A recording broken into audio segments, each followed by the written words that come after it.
You can see everyone's most private desires. What changes will life bring? You are carpooling home with the campus beauty. Suddenly, a mechanical sound echoed in your mind. Congratulations, host. You've obtained the Desire Vision System. Once activated, the host can see everyone's list of desires. You are startled and unconsciously glance at the campus beauty beside you. The first item on the male's desire list is to find a secret man and have an underground relationship. The second is to drink recklessly and get drunk just once. The third item is that he doesn't want to return to the dorm tonight. Seeing this, you are overjoyed, thinking you can discover everyone's most private desires. Doesn't that mean you can easily manipulate anyone? You hesitate for a moment, then suddenly speak to the male. I know a bar nearby. Would you like to go have a drink? Now. Sure. Although he is surprised, he can't resist his desires. The driver can stop at the Night Color bar just ahead. As the driver slams on the brakes, you and the male arrive at the bar entrance. Although it's already late at night, the Night Color bar is still bustling with voices. Many women in high heels and tight black stockings are waiting to entice wealthy men.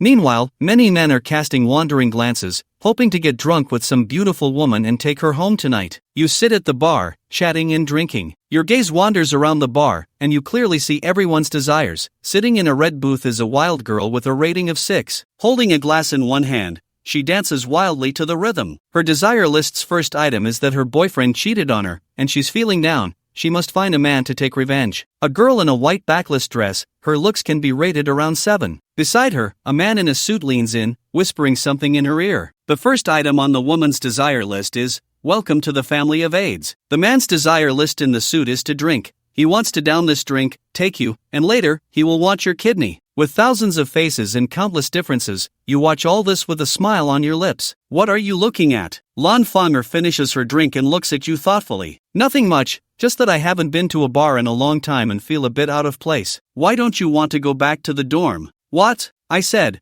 why don't you want to go back to the dorm? You bluntly repeated it. Lan Fonger is startled by your sudden question. How do you know I don't want to go back to the dorm? You lift your glass and say playfully, if you wanted to go back, would you still come out to drink with me? Hee hee, Lan Fonger quickly laughs. I don't want to go back. It's just that they in the dorm always gossip about me behind my back. They say I'm secretly dating rich men, or that I'm doing it for fame and money. In classical terms, this is indeed how you perceive her. Given my family's condition, why would I need to go out and do that? Lan Fonger pouts. She downs another glass of foreign wine. To avoid risks, I don't even drive my own car to school, yet I still can't stop those women from talking. So that's it. I didn't expect this girl to be not only beautiful but also a little rich. But why would such a girl want to find a secret man? You look at Lan Fonger's stunning beauty, puzzled. Shu Qinxue, why did you suddenly want to invite me for a drink? At this moment, he is increasingly interested in you, resting his chin on one hand, gazing intently at you. You smile slightly without flinching, and in Lan Fonger's eyes, you even feel a hint of mischief. What would happen if you read out his list of desires? Because I've been planning to move out recently, and I also want to get a puppy, you say. Lan Fonger is a bit surprised. Oh my, why are his thoughts so similar to mine? After you finish speaking, you lift your glass and down it, adding, because tonight I want to indulge and get drunk just once. Great! The woman's eyes shine even brighter. Then let's not leave until we're drunk today. At that moment, a man from a distance walks over with a drink in hand. He originally intended to find Lan Fonger, but seeing you beside her, he approaches the girl who wants to take revenge on her boyfriend. Lan Fonger notices you staring at the girl and smiles slightly, asking, is he better looking than me? You shake your head. Of course, he isn't as good looking as you. I just feel a bit sorry for him. Why? Because he's going to be drugged and taken away. What? Lan Fonger is shocked, looking at the girl in disbelief. Because on that man's list is drugging, injecting, controlling, and making the prey earn money. The next moment, Lan Fonger gasps in shock, covering her mouth. You see the man chatting up the wild girl,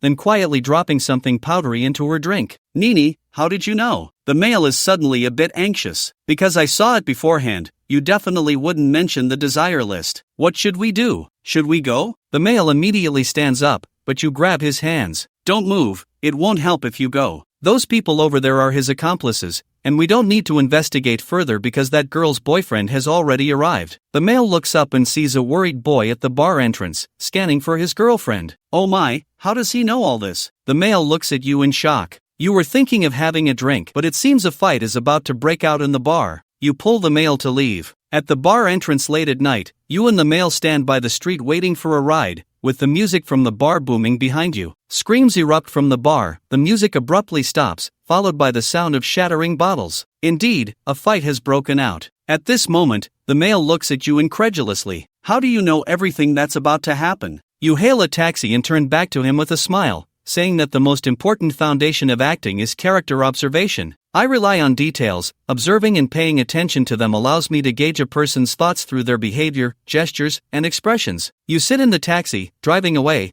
while Lan Fonger gazes at your handsome profile. Can you guess what I want to do right now? A smile curls at the corners of your mouth. Driver, take us to the Wanda Wenhua Hotel. Is this what you want? Lan Fonger suddenly bursts into laughter. She feels no resistance at all. This man is quite interesting. Her thoughts are racing with various ideas. Meanwhile, you are calculating in your mind, surprised at how quickly things have developed. Everything today has been quite a surprise. It's almost the end of the month, and you don't have a single cent in your pocket, but thankfully you still have a credit card with a limit of 10,000. Today is your first time taking him out, and you can't afford to lose face. Both of you have your own thoughts. Just as the driver slammed on the brakes, you looked up and saw the entrance to the Wanda Vista Hotel. As soon as Lan Fonger got out of the car, she suddenly grabbed you and asked if you wanted to take a bottle of wine upstairs. She wasn't satisfied with just the drinks you had earlier. You looked at her with a half-smile, unsure why Lan Fonger seemed a bit nervous now. Women often feel nervous when they actually want to do something bold. You guessed her thoughts and decided to just call room service. At this point, you had no hesitation whatsoever. You looked at the perfect figure of the guy, with his innocent yet nervous demeanor, and felt a bit dry in your mouth. In a little while, the front desk staff handed you the room key, and you took it. Turning around, you held the blushing guy's hand,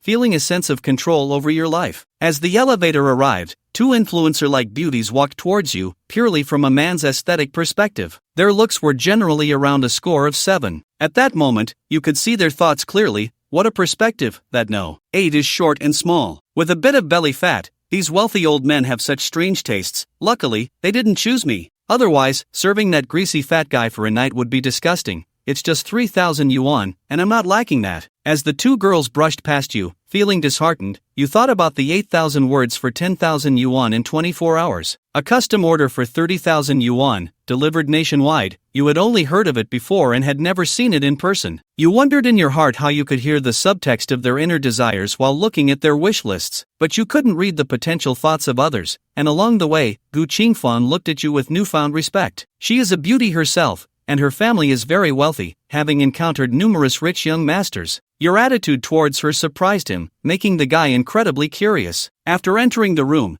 you called room service and ordered 2 bottles of red wine. Comfortably seated on the sofa, with the river view right in front of the hotel's floor-to-ceiling windows, the taste of controlling your life was truly satisfying. At that moment, the guy felt a bit lost. He didn't know how to place his hands, staring at your handsome figure and face, his heart racing. Wanting to do something and actually doing it are completely different states. Lan Fonger was surprisingly feeling a bit timid now. Let's change shoes first. We can chat when the wine arrives. When the guy heard your words, he felt a sudden warmth in his heart. You could tell that this girl had no experience at all, and honestly, neither did you. But you could read his thoughts at any time, so in this relationship, you held the upper hand. Lan Fonger had fantasized countless times about being alone with a man, under the white moonlight with romantic red wine. She saw him walk to the wardrobe, take off his sneakers, and change into slippers. He turned back, seeming to adjust his mindset, and said he had never experienced this before. Please be gentle with me, he said after taking a deep breath, addressing you formally as Senior Chu. Please don't tell anyone about our relationship. You hadn't expected her to muster the courage to say that. You replied lightly, let's treat it as our little secret. Lan Fonger smiled and nodded. Women have needs too,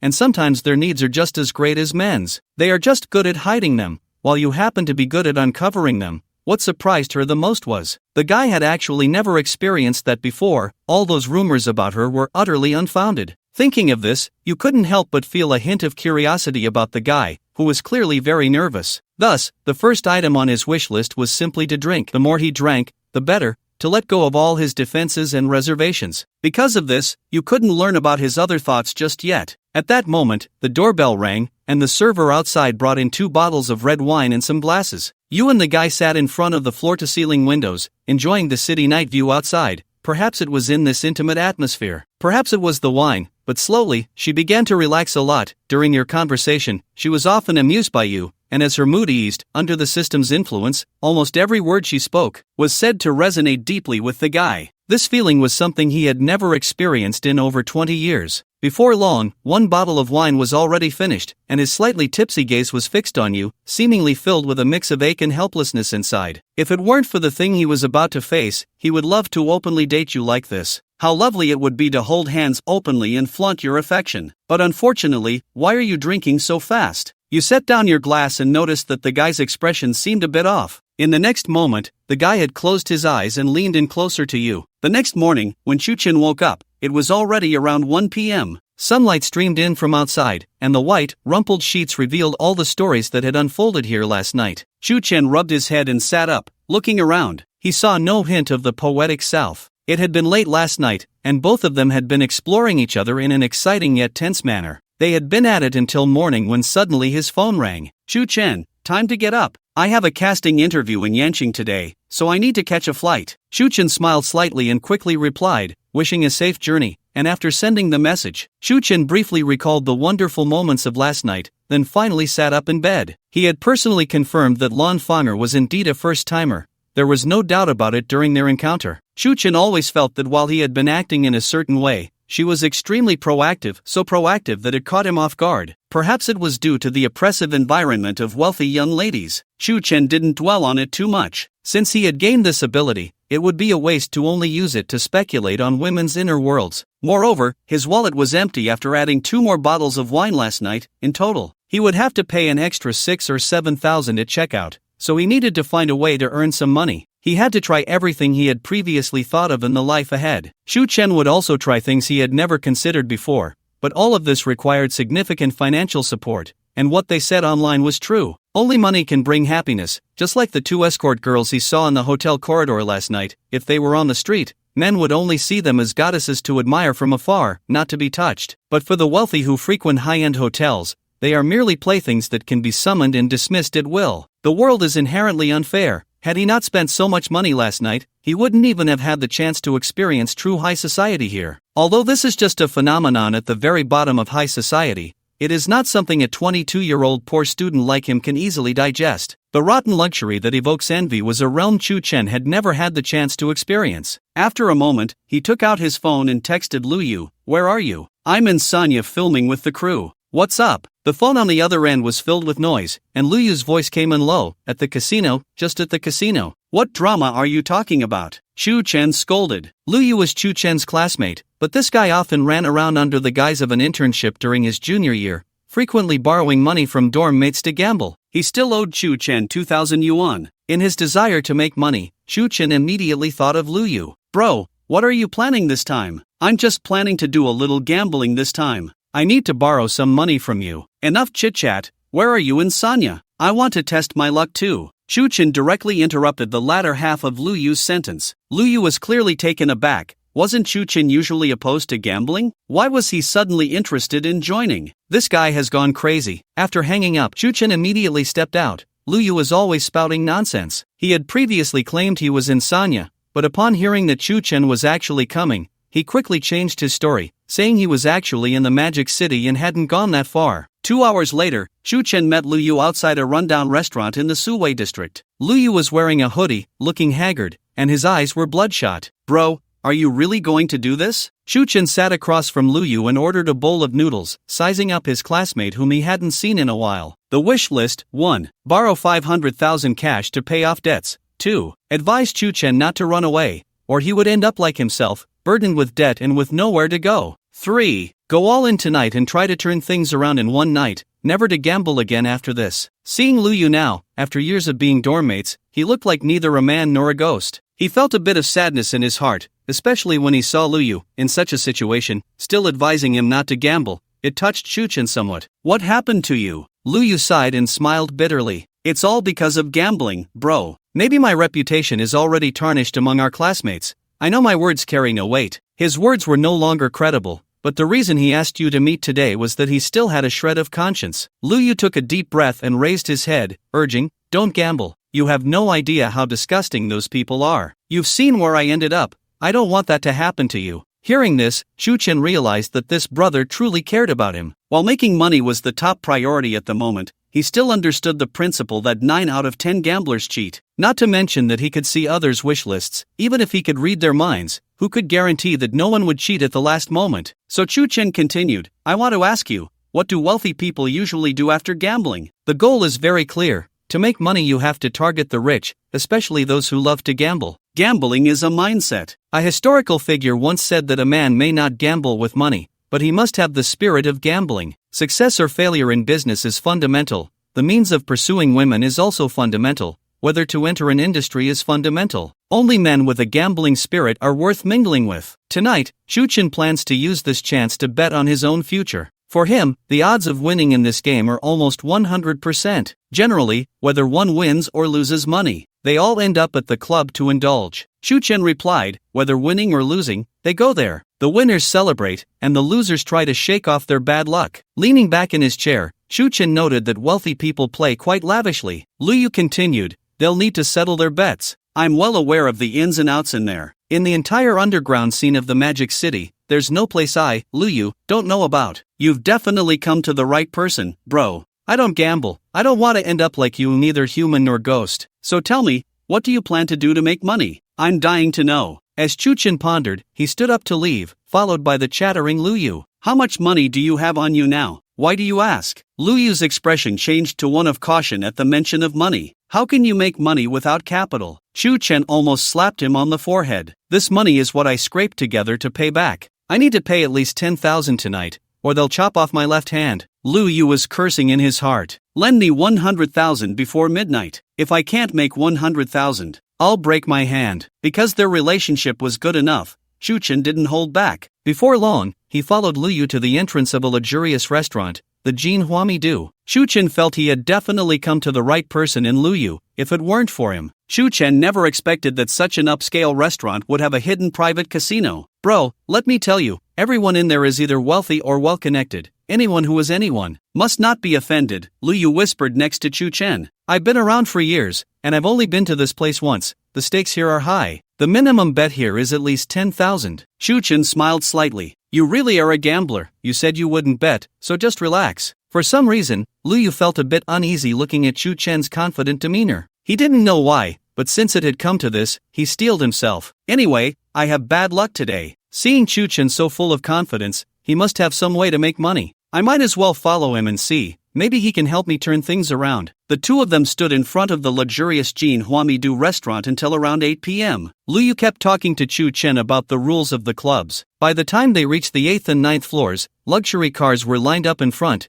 and various leggy beauties were surrounding some wealthy-looking men, creating quite the scene. Chen's smile became more and more evident, and Liu looked on enviously at the group of chattering women, admiring their figures. Those women must have vision problems. They don't like handsome guys like us. They prefer rich and chubby men. Do you know why? Chen asked curiously. Why? Because they have less time and fewer chances, but they get paid more. Unlike me, I have to spin a yarn every time I play. It takes a long time to get things going. Liu seemed to recall the happy times after winning money. At that moment, a stretch Lincoln drove up from a distance and stopped right in front of the hotel. Upon seeing the car, Liu became excited and grabbed Chen. He's here too. Who? Chen asked as he looked at the newly parked car. Liu gazed at the Lincoln with admiration. You don't even know? This is Li Jia's granddaughter, Li Jia from the Magic City. Let me tell you, she's absolutely stunning. Chen couldn't help but look over. Upon entering the restaurant, a unique, luxurious aroma filled the air. Around the hall, various so-called high-end individuals were either resting or conversing, with one or two attractive beauties, scoring around 6 or 7 in looks, standing beside them. As for Li Jia, who had just entered, she had already disappeared. Pointing to a hidden door in the hotel, he said, the real place is down there. Those two standing at the entrance are security. Causing trouble here is almost impossible, and there are at least a dozen security guards inside. Hearing this, Chen nodded. I thought if you made money, you'd have to run away, but it seems it's quite formal here. Liu looked helpless. Bro, what era is this? Besides, how much can you really win with just 10,000 yuan? Winning 1 million in one night would be a stretch for us. To us, 1 million is a huge amount. But for them, 1 million is just a drop in the bucket. They wouldn't even bother chasing it, which Chen often pondered. The amount won that night could make them feel heartbroken. While waiting, Chen casually surveyed the hall and saw the cars stopping. A burly man jumped out of the passenger seat and hurried to the back seat, opening the door. A pair of pure black high heels stepped out of the car and lightly touched the red carpet of the restaurant. Li Jia was known as one of the top 10 beauties in the Magic City, and 1/3 of the underground entertainment venues in the Magic City belonged to her grandfather. She usually doesn't show up much. It was surprising that she came in person today. As Liu whispered introductions in Chu Chen's ear, Li Jiayi stepped out of the car and tossed her hair over her shoulder, revealing a stunning side profile. The plum blossoms are graceful while the snow is cold as ice. The moment she appeared, all the women standing at the entrance paled in comparison. Even after spending the night with the guy just last night, when Chu Chen saw Li Jiayi today, his eyes lit up. If I could just have a meal with her, it would be a man's fortune. Not to mention climbing into her bed. With an amused smile, he pulled his gaze back from Li Jiayi, thinking, how did you end up being such a sycophant? Life is too short for that. There are plenty of others who do. If someone else gets her attention, Li Jiayi was already under the protection of her bodyguards, entering the club. Liu still looked wistful. Let's go, take me in to see. Chu Chen stood up, having been able to see others' wish lists since. His thoughts and mindset had completely changed, yet his curiosity remained. For even the ice-cold beauty must have her own wish list. Upon entering the restaurant, a unique and luxurious aroma filled the air. Around the hall, so-called high-end individuals were either resting or conversing, with 1 or 2 attractive beauties, scoring around 6 or 7, standing beside them. As for Li Jiayi, who had just entered, she had already disappeared. Pointing towards a hidden door behind the hotel elevator, he said, the real place is down there. Those 2 security guards at the entrance make it nearly impossible to cause trouble here. There are at least a dozen more inside. Hearing this, Chu Chen nodded. I thought if you made money, you'd have to run, but it seems it's quite formal here. Liu looked helpless. Bro, what era is this? Besides, how much can you really win with just 10,000 yuan? Winning 1 million in one night would be a stretch for us. To us, 1 million is a huge amount. But for them, 1 million is just a drop in the bucket. They wouldn't even bother chasing it, which Chu Chen often pondered. The amount won that night could make them feel heartbroken. While waiting, Chu Chen casually surveyed the hall and saw the cars stopping. A burly man jumped out of the passenger seat and hurried to the back seat, opening the door. A pair of pure black high heels stepped out of the car and lightly touched the red carpet of the restaurant. Li Jiayi was known as one of the top 10 beauties in the Magic City, and 1/3 of the underground entertainment venues in the Magic City belonged to her grandfather. She usually doesn't show up much. It was surprising that she came in person today. As Liu whispered introductions in Chu Chen's ear, Li Jiayi stepped out of the car and tossed her hair over her shoulder, revealing a stunning side profile. The plum blossoms are graceful while the snow is cold as ice. The moment she appeared, all the women standing at the entrance paled in comparison. Even after spending the night with the guy just last night, when Chu Chen saw Li Jiayi today, his eyes lit up. If I could just have a meal with her, it would be a man's fortune. Not to mention climbing into her bed. With an amused smile, he pulled his gaze back from Li Jiayi, thinking, how did you end up being such a sycophant? Life is too short for that. There are plenty of others who do. If someone else gets her attention, Li Jiayi was already under the protection of her bodyguards, entering the club. Liu still looked wistful. Let's go, take me in to see. Chu Chen stood up, having been able to see others' wish lists since. His thoughts and mindset had completely changed, yet his curiosity remained. For even the ice-cold beauty must have her own wish list. Upon entering the restaurant, a unique and luxurious aroma filled the air. Around the hall, so-called high-end individuals were either resting or conversing, with 1 or 2 attractive beauties, scoring around 6 or 7, standing beside them. As for Li Jiayi, who had just entered, she had already disappeared. Pointing towards a hidden door behind the hotel elevator, he said, the real place is down there. Those 2 security guards at the entrance make it nearly impossible to cause trouble here. There are at least a dozen more inside. Hearing this, Chu Chen nodded. I thought if you made money, you'd have to run, but it seems it's quite formal here. Liu looked helpless. Bro, what era is this? Besides, how much can you really win with just 10,000 yuan? Winning 1 million in one night would be a stretch for us.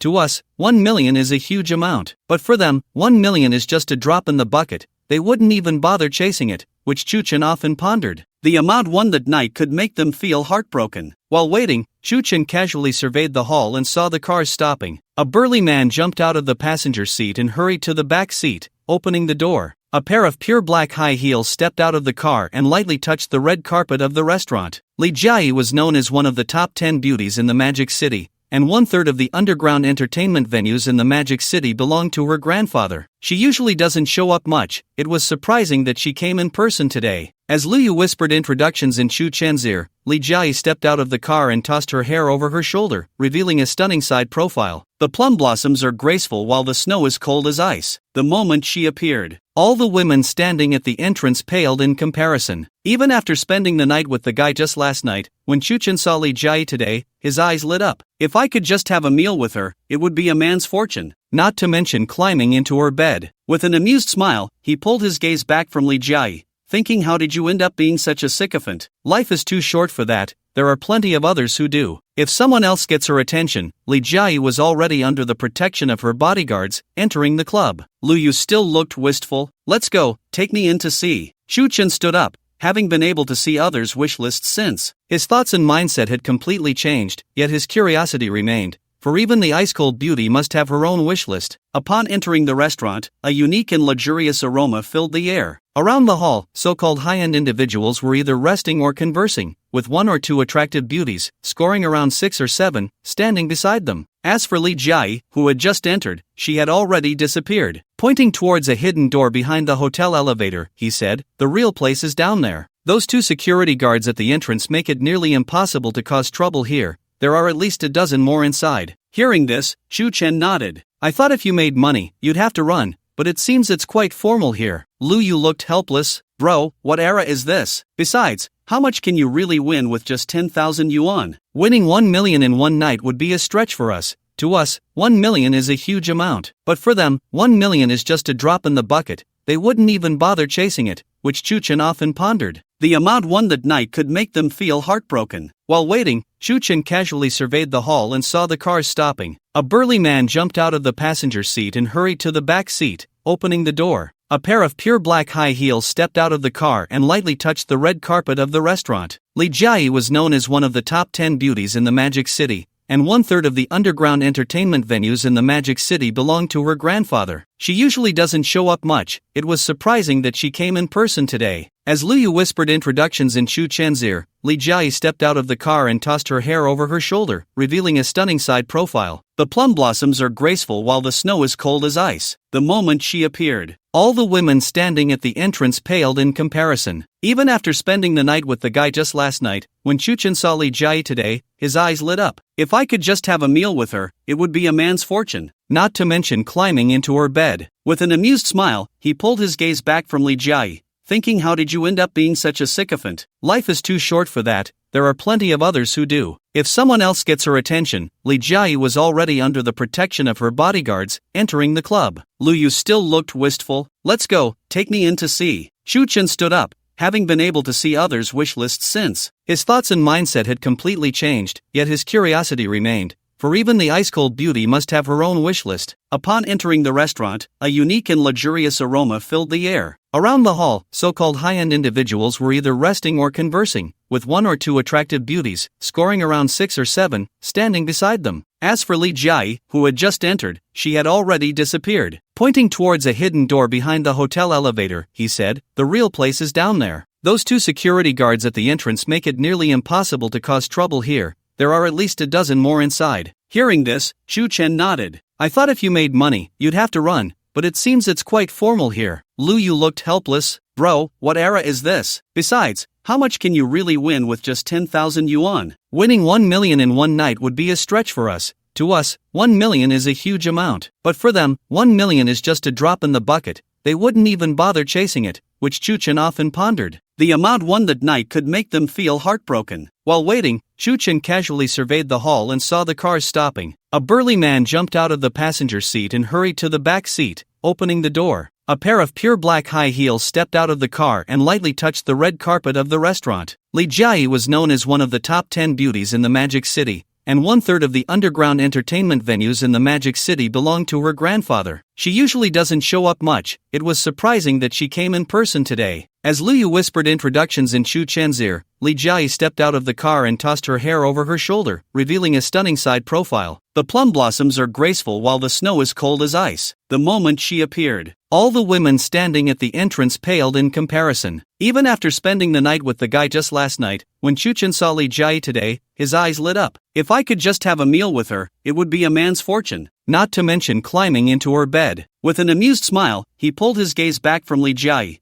thinking, how did you end up being such a sycophant? Life is too short for that. There are plenty of others who do. If someone else gets her attention, Li Jia was already under the protection of her bodyguards, entering the club. Lu Yu still looked wistful. Let's go, take me in to see. Chen stood up, having been able to see others' wish lists since. His thoughts and mindset had completely changed, yet his curiosity remained. For even the ice-cold beauty must have her own wish list. Upon entering the restaurant, a unique and luxurious aroma filled the air. Around the hall, so-called high-end individuals were either resting or conversing, with one or two attractive beauties, scoring around 6 or 7, standing beside them. As for Li Jia, who had just entered, she had already disappeared. Pointing towards a hidden door behind the hotel elevator, he said, the real place is down there. Those 2 security guards at the entrance make it nearly impossible to cause trouble here. There are at least a dozen more inside. Hearing this, Chen nodded. I thought if you made money, you'd have to run, but it seems it's quite formal here. Lu Yu looked helpless. Bro, what era is this? Besides, how much can you really win with just 10,000 yuan? Winning 1 million in one night would be a stretch for us. To us, 1 million is a huge amount. But for them, 1 million is just a drop in the bucket. They wouldn't even bother chasing it, which Chen often pondered. The amount won that night could make them feel heartbroken. While waiting, Chen casually surveyed the hall and saw the cars stopping. A burly man jumped out of the passenger seat and hurried to the back seat, opening the door. A pair of pure black high heels stepped out of the car and lightly touched the red carpet of the restaurant. Li Jia was known as one of the top 10 beauties in the Magic City, and 1/3 of the underground entertainment venues in the Magic City belonged to her grandfather. She usually doesn't show up much. It was surprising that she came in person today. As Lu Yu whispered introductions in Chen's ear, Li Jia stepped out of the car and tossed her hair over her shoulder, revealing a stunning side profile. The plum blossoms are graceful while the snow is cold as ice. The moment she appeared, all the women standing at the entrance paled in comparison. Even after spending the night with the guy just last night, when Chen saw Li Jia today, his eyes lit up. If I could just have a meal with her, it would be a man's fortune. Not to mention climbing into her bed. With an amused smile, he pulled his gaze back from Li Jia, thinking, how did you end up being such a sycophant? Life is too short for that. There are plenty of others who do. If someone else gets her attention, Li Jia was already under the protection of her bodyguards, entering the club. The pressure is too great. I can't let my wife and kids know about my situation. Looking at you, I won't beat around the bush. Wang Chang, with slightly drunken eyes, looked at the young man in front of him, shook his head, and continued to drink in silence. I can provide you with 9,000 tons of steel, like a muffled thunder. Wang Chang woke up from his drunkenness directly. How did you know what I wanted? A friend just introduced it to me. This is not important. Do you really have alcohol? 1,000 tons of spot goods? Chen nodded and said, while Wang Chang hurriedly sat up from his slumped position. Because the wine spilled on the ground was slippery. Little brother, you must not be lying to me. I came to a place like this to play. Is it a joke? Wang Chang thought to himself, this is my first time here, and I came with the boss. Not only are the people here either rich or noble, but they are also at a level that I cannot even imagine. After all, this is not a joke. Although the boss gave the money to me and said it was for the project, it can't be mentioned again. As long as there is an opportunity, I will place the order immediately and buy it, but based on just a few words from a child. It doesn't prove anything. Give me the address, ship it now, I can see it immediately. What now? That's right, but I have a request. The price is 4,600 per ton, and the goods will be available in half an hour. I will pay the full amount immediately, and someone will formally sign the contract with you tomorrow. The full payment is sharp from Wang Chang. Start muttering, this might not be a scammer, but then I thought, if he can really mobilize so much steel immediately, there's no problem with full payment. 4,600 is definitely not a problem. Fine, I'll give you the address now. After saying that, I immediately sent the address to Urchu, and Tuan directly forwarded it to Lu Yu, asking him to give it to the first person he talked to, and also instruct not to say anything to Lu. After receiving the news, you had no idea what happened, but looking at the more than 6,000 red wines on the table, having come this far, what else was there to be afraid of? After finishing a cup, he walked straight towards Zhang Wenbi, then placed the address in front of him. Lu Yu just nodded and didn't dare to speak. Looking at Lu Yu's condition, although Zhang Wenbin still felt it might not be appropriate, but that young man just now spoke so confidently. At worst, just spend some shipping costs. If it's not reliable, just take a trip and come back. It's better than missing a good opportunity. so I directly called the workers under my command and ordered them to withdraw. At this moment, Li Jai, who was in the private room, swinging her beautiful legs while watching the monitor, finally had her high heels come off, fell on the carpet, revealing her pretty toes, interestingly lingered for about 2 seconds. Li Jai suddenly put on her shoes and got up from the chair. "Miss, you," the bodyguard hurriedly asked. "Don't interfere," Li Jai turned around and said with slight disgust before walking out of the private room. As the door slammed shut with a bang, the bodyguard's previously respectful expression vanished without a trace. He took another look at the carpet that Li Jia had just stepped on, and his eyes instantly filled with evil thoughts. "I'll give you 2 more days. 2 days later, you will kneel down and beg." After saying this, he hid the ferocity on his face and walked out of the private room, looking at Li Jia from afar, step by step moving towards Chu Hun's direction. In fact, apart from Li Jia, several peripheral women in the tower have also been observing Chu. Their gazes have all focused on Chu Chen, whispering to each other. Among them, the 2 girls sitting at the innermost side of the club hall, upon seeing Chu Chen, looked as if they had spotted the most prey in history for tonight. These are a pair of twin girls, Lu Yanqi and Lu Yanmeng.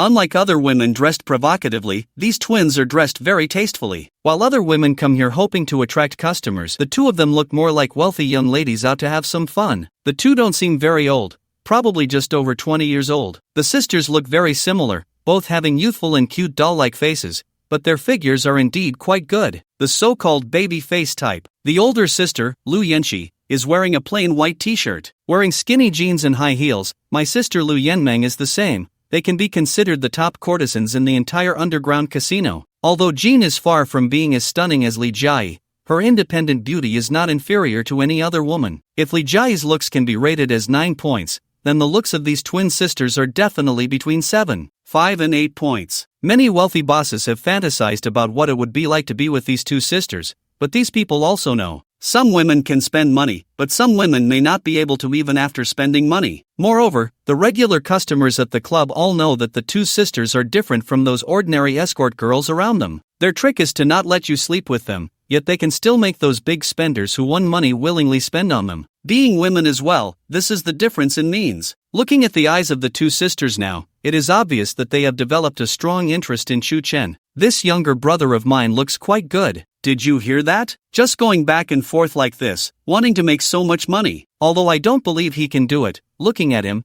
he should already be a rich second generation." It turns out that from the very beginning, the 2 of them quietly followed Chu Chen's side, sitting at a table next to him. They are always very attentive to fresh faces and prey, and aren't you starting to feel moved again? Zuzha, this little handsome guy, is really pitiful. He still doesn't know if he can make money. I guess he will first be eaten by his sister. 4 to 500,000. Poor sister, you are really big. You actually still want to leave him so much money. I say just leave him a few hundred yuan for taxi fare. That would be me going easy on him. The 2 women exchanged smiles and were just about to walk towards the table where Chu Chen was sitting. But their smiles quickly stiffened, and Lu Yanqi grabbed Lu Yanmeng's wrist. "Wait, I didn't see anything wrong." Lu Yanmeng felt a sharp pain in his wrist from being scratched by his nails, and the next moment he saw a scattered array of spiders. A beautiful girl as cold as an iceberg, regardless of who she faced. Li Jai slowly walked out of her exclusive booth, and her destination was exactly where Chu Chen's table was. He directly sat down at Chu Chen's umbrella table. Then staring at Chu, at this moment,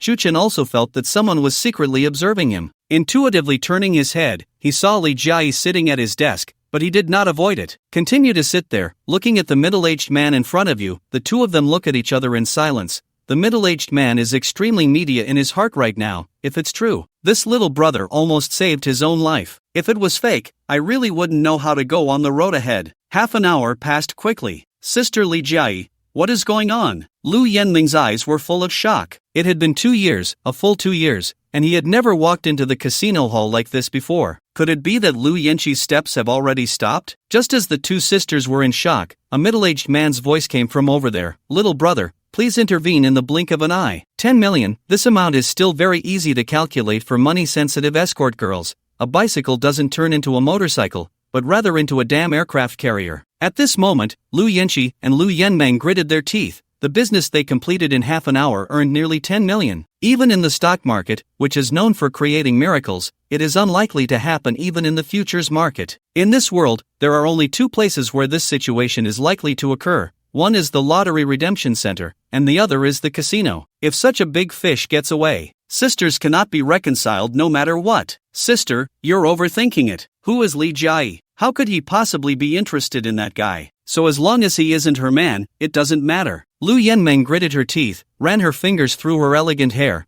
and took Lu Yanqi's hand to walk towards Chu Chen. It can be said that for a moment, the two sisters and Li Jia's gaze were all focused on Chu Chen. Zhang Wenbin, who received the funds sent by Chu Chen, was trembling with both hands. Little brother, you are truly my lifesaver. In the future, if you need me, no, starting today you are my brother. From now on, if there's anywhere I can be of help, just give me a call. If this subway station is a business card, then I won't disturb my brother's happiness. After saying this, I bowed and turned to leave, watching Zhang Wenbin's figure. Due to being stunned, 4,600 multiplied by 90,004, 14. 1,000,000, 3,500 multiplied by 90,003, 15. 0 million. Reducing it a bit is 9 million. Since the moment he first stepped in here 3 years ago, Lu Yu has never felt what this amount of money really means. Brother, let's go. If we have money, we'll leave. Chu Chen shook his head. Lu Yu felt the unreality of it all, afraid that something unexpected might happen again. But Chu Chen had already seen that Li Jia was walking towards him, and he was also curious to know what kind of wishes such a rich and beautiful woman would have. Chu Chen took out his phone and directly transferred 1 million to Lu Yu. Take this to pay off your debt. Consider it the interest for the 6,000 yuan I lent you to buy red wine. Lu Yu was shocked all over, and the next moment he couldn't say anything, staring at the text message with red eyes, prompting you that the card number ending in 9527 received a transfer amount of 1 million from the recruitment bank. Bro, it's all good. Let's have some fun tonight and take a good look at other people's personas. Chu Chen waved her hand. It's just 1 million. For someone like me who can see others' wishes. Although Chu Chen felt indifferent, everyone else at the table who saw the scene was almost envious. Borrow 10,000 to repay 1 million. What kind of operation is this? My goodness, this little handsome guy is so generous. Just being able to accompany her today might earn him 12,000 or 20,000. At this moment, Li Jia, dressed in a black backless long dress, finally walked in front of her. The people beside her turned to look at her and then all stepped aside. Li Jia's long hair hung loosely over her fragrant shoulders. Her indifferent gaze and the high-end temperament cultivated from years of living in high society instantly quieted her originally noisy father. It's interesting that this kid has such incredible luck tonight, indeed attracting the attention of people from the club, and the old man's granddaughter personally came to find him. If Daegu discovers what this kid is up to, then he would be doomed. Doomed? If he can sit at the same table as a woman of Li Jia's caliber, even if she acts pretentious, she would probably still laugh. The people around them were either envious or gloating. At this moment, the twin sisters Lu Yanqi and Lu Yanmeng had also quietly stood by Chu Chen's side. She definitely wouldn't be like those ordinary tail-wagging women, jumping right in to show off their arms. Brother and the others believe that Chu Chen can absolutely recognize women like Li Jia. A person like her is not someone she can easily dismiss, so apart from Li Jia,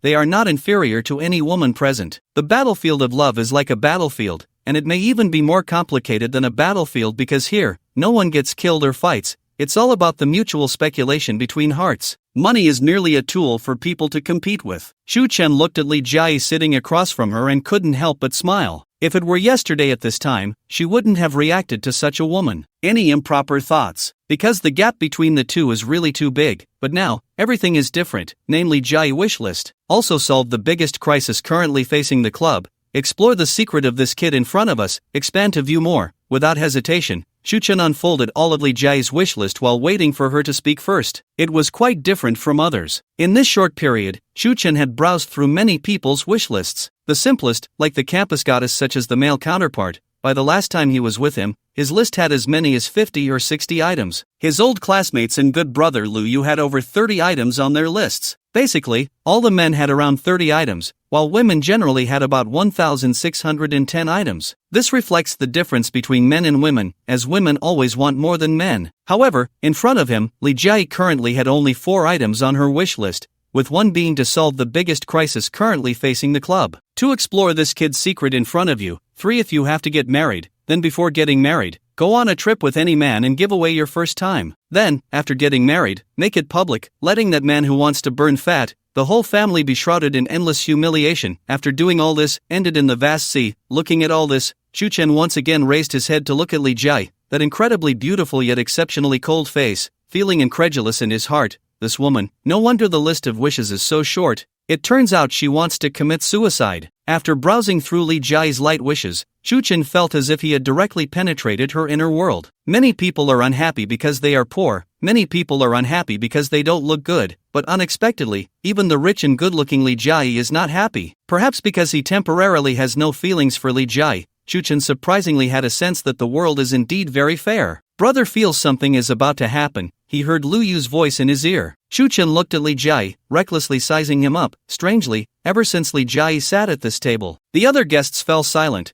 They could all see that Li Jia had come down for Chen. Although they didn't know what the relationship between the two was, it was better not to get involved in this murky water. However, this man had increased his wealth by 10 million in just a few minutes, which was hard to imagine, regardless of the reason. Li Jia's pair of beautiful eyes looked at Chu so perfectly. This man had never avoided his gaze since the moment he appeared. It's really interesting. How to address him? Suddenly smiled. The smile is not dodgy. All the men around almost weakened at the knees because of this smile. No wonder the king was willing to pay the beauty a smile back then, while the beacon fire played with the feudal lords. If Li Jia could often show this kind of smile, I'm afraid 99% of the men in the casino would abandon everything just to get him. After Chen confirmed his unusual balance, he saw Li Jia talking to him. He suddenly stretched, stood up from the chair, and said, I heard Li Jia talking to him, and he actually disrespected her like this. Does he still want to live? Regardless of the surprised looks from others, Chen patted the cheap shirt he was wearing. Lu Yu went to book a room. Today let's have a good time. Alright, for Lu Yu, even if Chen asked him to kneel down and knock his head 3 times now, it would be fine. On the opposite side, Li Jia had no idea that Chen would be so clueless, as she had specially brought him out from the private room to feed him. But he actually made money and took it away, and it was after he took the initiative to talk to me. But Chen ignored him. After he stood up, he looked around. Naturally, he saw Lu Yanhui and Lu Yanmong, the two sisters, deliberately standing beside him. The wish lists on the foreheads of the two sisters were clearly displayed in Chen's eyes, and it just so happened that the white one was his beloved. Hey, I let my brother book a room upstairs. Do you want to go up and have some red wine together? Chen's gaze scanned the two sisters up and down, unrestrained, and the place where his gaze lingered was even more unrestrained. Lu Yan lizard. And then suddenly there was a poo sound. Little brother, do you have a bit of a big appetite? We haven't finished talking yet. The sister is still hesitating, and Lu Yanmeng has already smiled and agreed. Okay, it's just chatting. Oh. At first hearing, the corners of the mouth curve up. The feeling of being rich is actually like this. Students in the Shangxi campus probably can't imagine that two beauties who could easily rival those from the south would just need to speak up, and they would rush over. He then provocatively glanced at Li Jiaying, who was sitting at the gambling table and slightly dazed. Then he held his sister with one arm and his younger sister with the other. The younger sister turned and walked straight out of the club's hall. Within half a minute after Chen left, the hall was silent as a grave. Everyone was dumbfounded. This is just too outrageous. It's understandable to make money and leave, but taking away Yang Ying's sister flowers is a bit despicable. What's even more detestable is that this kid actually left countless people's goddess Li Jia just like that on the table, and after a while, Li Jia finally stopped being surprised, retracting her gaze from where Chen had left. I have already formed a judgment about Chen in my heart. Although I don't know how he could know the news about making money, it is definitely not just good luck. He is young and handsome, and the way he handles money does not resemble that of a poor kid who has never seen money. This indicates that he is definitely not as simple as he appears on the surface. Perhaps he is just some rich second generation who is pretending to be poor and playing around. More importantly, the way he looks at women is very brazen. Li Jia even feels that when Chen looks at her, being able to directly see his inner world, in his eyes, I seem to be unaffected by the deception, especially at the end.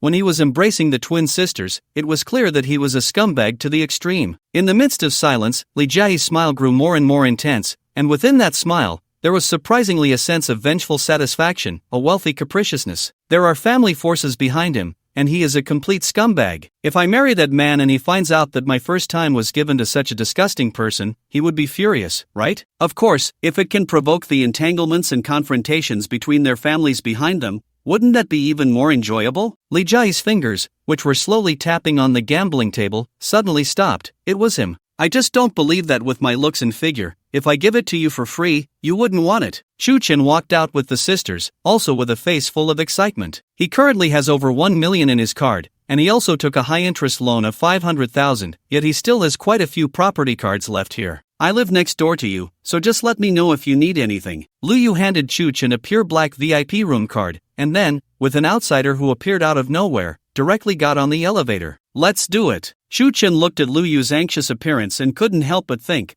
what's wrong with a man liking women? If a man doesn't like women and instead likes men, that would be the problem. A few minutes later, Chu Chen walked into Liu with the two twins, helping to book a room for himself. The room was very avant-garde, exuding a sense of luxury everywhere. Although Chu Chen did not ask the price, staying here for one night would cost at least 2,000 or 3,000. After Liu Yanxi left the room, she casually threw her bag on the sofa. Another hand took off the high heels from her foot and threw them in front of Chu Chen. Then the two sisters, with sweet smiles on their faces, sat directly opposite Chu Chen, first making it clear that they were just going to drink and that he shouldn't think about doing anything else bad. Liu Yanming's lips slightly curled up. Like Chu Chen, they have seen many wealthy young masters. This group of people plays with women. It's not like those old men climb fiercely, that's so boring. The reason wealthy young masters are willing to spend lavishly on the two sisters is precisely because they never let men pamper them. The more it is like this, the more that group of rich young masters wants to conquer him psychologically. Now, when facing Chu Chen, the two sisters are cautious and attentive, and their actions and demeanor will constantly entice you. But the body is forever rejecting you. It's hard for an ordinary man to resist such an elusive woman. Unfortunately, all the schemes of these two women are seen through clearly by Chu Chen. Chu Chen stood up,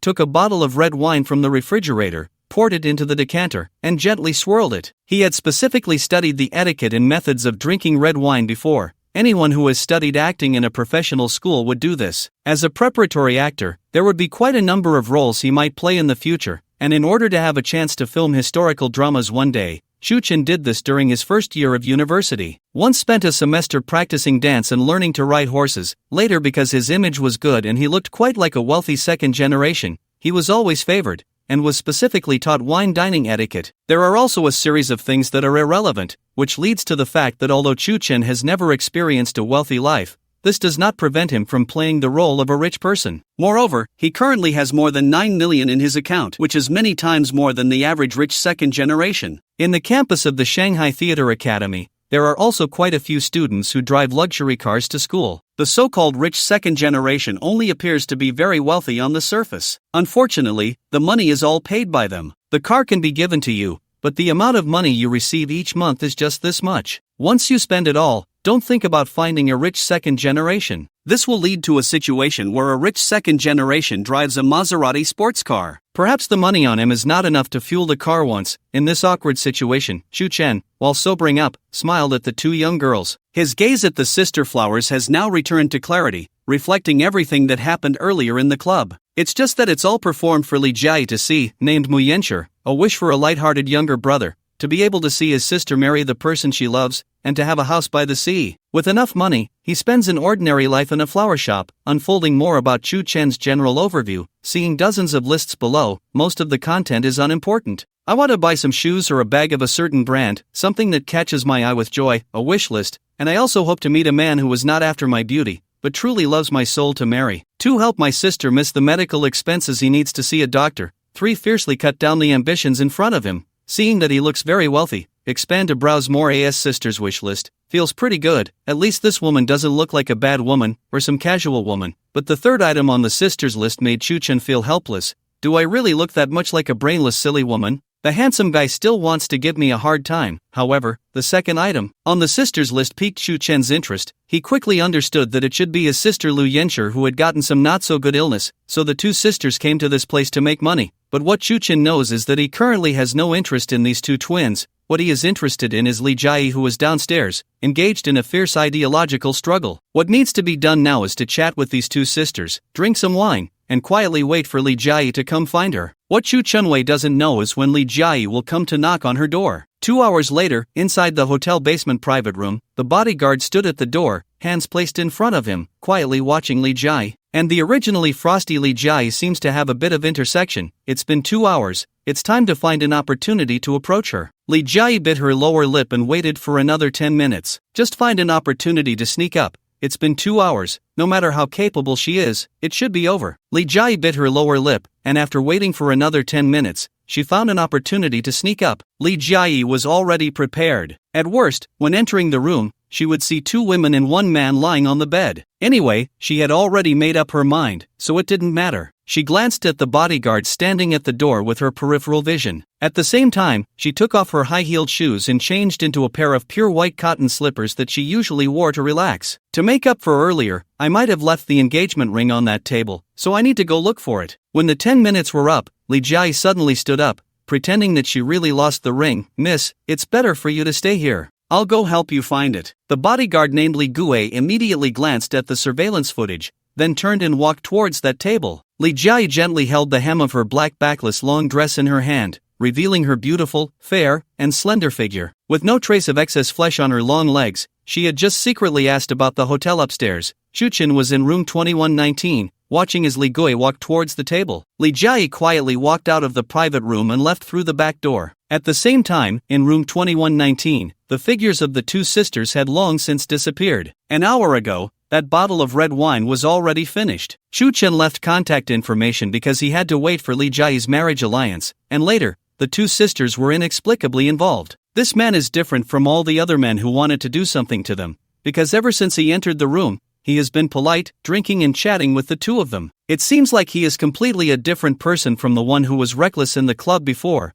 which made the 2 women very disappointed. Even while sitting in the elevator going down, they were still seriously pondering a question: could it be our charm? He doesn't think much of him because he lacks strength, or maybe he's just not good enough. Meanwhile, sitting in the room, the bored Chen picked up his phone. He was chatting on WeChat with the man he had just finished interviewing. "What are you doing?" Chen replied, "Eating, and getting ready to watch a movie." "Hey, are you planning to flirt with another girl again?" "I really wasn't prepared to watch the movie, Escape from the Planet of the Apes, starring Will Smith." Chen sighed. Men lying has to become a norm. The wealthier they are, the more natural the lying becomes. "Humph, then you better look good, if you want me." The blue side also added an expression at the end of this sentence. Chen thought of his appearance when he asked for it last night. Suddenly dry mouth and tongue. But he still said, "Why should I miss you? We don't have any relationship." 5 minutes later, the man replied to the message. "Listen well, you with the surname Chu, from today on, you are my secret fart buddy, this is our relationship."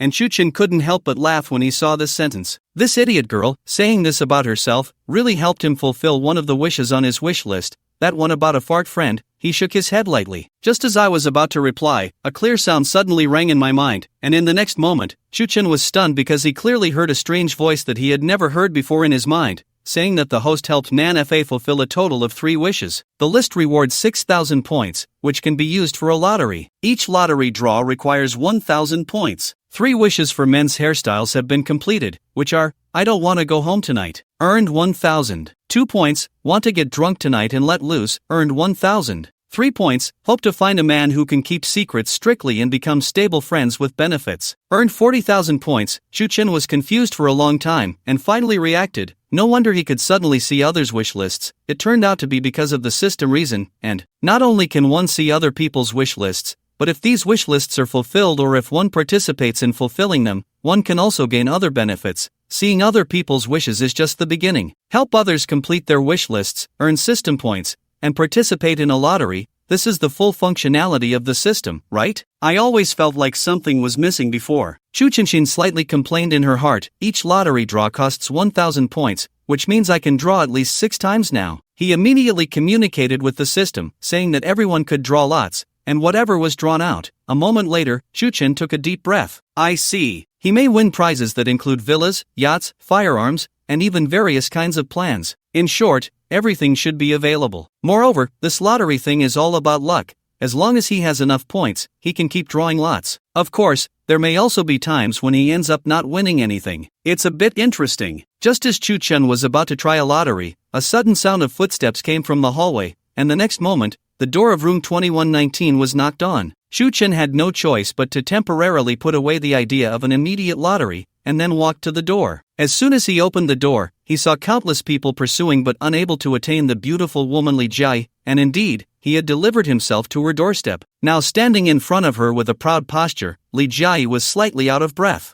Her black backless long dress, although a little wrinkled at the moment, instead added a different kind of charm to her. Li Jiayi was not like the 2 sister flowers from earlier. with so many little thoughts. Her personality has always been straightforward since she was young. She looked Li Jiayi up and down and smiled. "Miss Li, is there something you need?" Those two sisters from earlier. Li Jiayi adjusted her breathing and gaze, glancing a few times behind Chu Chen. Even though she was already prepared, she still didn't really want to see those two women in Chu Chen's room, who were not on the same level as herself. "You came just in time, they just left." Chu Chen knew that Li Jiayi was already preparing to start her so-called plan, so he turned sideways to let him in, and after closing the door, leaned against it. With a smile that seems like a smile yet not a smile, Li Jiayi walked into the room, picked up the half glass of red wine that Chu Chen hadn't finished on the table, drank it in one go, and then, under Chu Chen's gaze, tied up the long hair that he had draped over himself, revealing a beautiful one-character love custom. After tying up his long hair, the black thin straps on his shoulders complement his skin, making it even more attractive. "What happened?" Tu-Wen asked again. Li Jiayi took a deep breath. "Do you want me?" "Yes," Tu-Wen spoke frankly. "Take me away, I will give you a day, you can do whatever you want." Li Jiayi provocatively looked at Chu. "Do you dare?" At this moment, Chu Chen clearly saw that Li Jiayi's wish list had been updated, with the first item being the name Li Jiayi. Wish list 1, getting married. "Spending a crazy day with this scumbag in front of me. If I could doubt it, it would be even more perfect. 2. Solving the current biggest crisis of the club. I, the scumbag, Chu Chen." After seeing Li Jiayi's wish list, I couldn't help but feel speechless. It seems that regardless of whether I did anything wrong, this scumbag's reputation has already been established. However, since that's the case, he isn't incapable of being a scumbag either. Through Li Jiayi's wish list, Chu Chen can roughly understand a bit about the environment he is currently in. That is Li Jiayi, who must have already gotten engaged to some big shot in Magic City. Perhaps after marrying this person, she can save her family's casino. But just like her cold and frosty image, such a woman, how could she so easily let others manipulate her? That's why she came up with such a crazy revenge plan. Even if she has to marry that man, she wants to humiliate her, making her wear a green hat that she can never remove for the rest of her life. Interestingly, Chu Chen looked at the iceberg beauty in front of him and slowly uttered these two words. Half drunk, he never would have thought that such a cold beauty would actually stand in front of a man, begging him to have some indescribable relationship with her. The relationship between the two reversed from this moment. Not long ago, it was still Li Jiayi sitting in the private room, watching Chu Chen's performance and secretly finding it interesting. But in the blink of an eye, it was Chu Chen's turn to choose whether to go crazy with him once. System, if I fulfill Li Jiayi's current first wish, how many points can I earn? The conditions for the host to fulfill a wish are related to the difficulty of the other party's wish, as well as the intimacy between the other party and the host. Chu Chen secretly nodded. Indeed, before completing the other party's wish list, it is temporarily impossible to know the specific situation of earning points. Then it doesn't matter. Anyway, the greater the difficulty, the more points you get after completing it. Thinking of this, Chu Chen simply put on a look of a wealthy young master. If I say I want to take you away,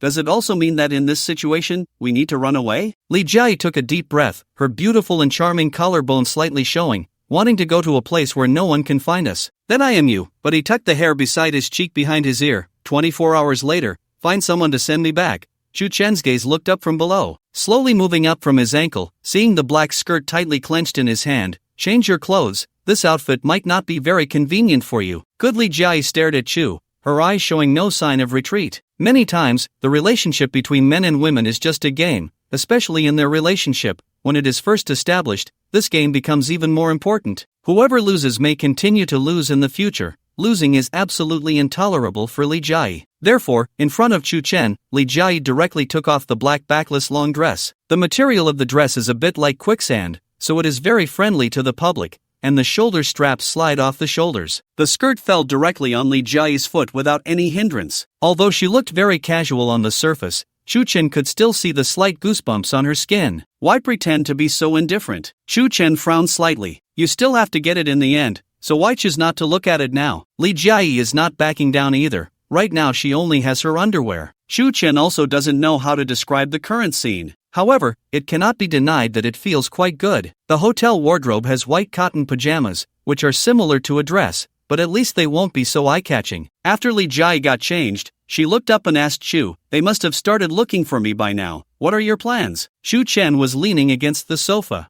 I want to take Li Jiayi for a run in Li Jiayi's territory, but this is still a bit difficult, because the one most familiar with this place is not Chu Chen. Instead, do you have a car? Chu Chen asked. Li Jiayi rolled her eyes at Chu Chen, saying, "What level of person is this, yet still drives himself? From childhood to adulthood, he has always had a dedicated driver and has never touched the steering wheel. Let me help you for a moment." Li Jiayi is now a little relaxed, but even in this relaxed state, the habits formed from years of being in a high position cannot be changed. He is sitting cross-legged opposite Chu Chen. Li Guo, that is my bodyguard, should now be looking for me everywhere. According to his habits, once he confirms the surveillance equipment in various places and finds that I have not left the hotel, he can immediately track me through the hotel's surveillance and know that I entered your room. This process would probably only take about 10 minutes. He raised his pale white arm and looked at the Vacheron Constantine lady's watch worth over $1 million. If nothing unexpected happens, it has been about 7 minutes since I walked in, leaving you only 3 minutes. Li Jiayi appears to be calm and unhurried on the surface, but in reality, she is already anxious to the point of desperation. If she doesn't have the chance to escape today, then the surveillance on her will become even stricter in the future, and perhaps there will be no opportunity for revenge. After Li Jiayi finished speaking, the air in room 2119 was almost frozen. Doesn't he want to have such a scumbag? A robe like this, would he consider the consequences before taking action? Facing Li Jiayi's calm expression in her dress,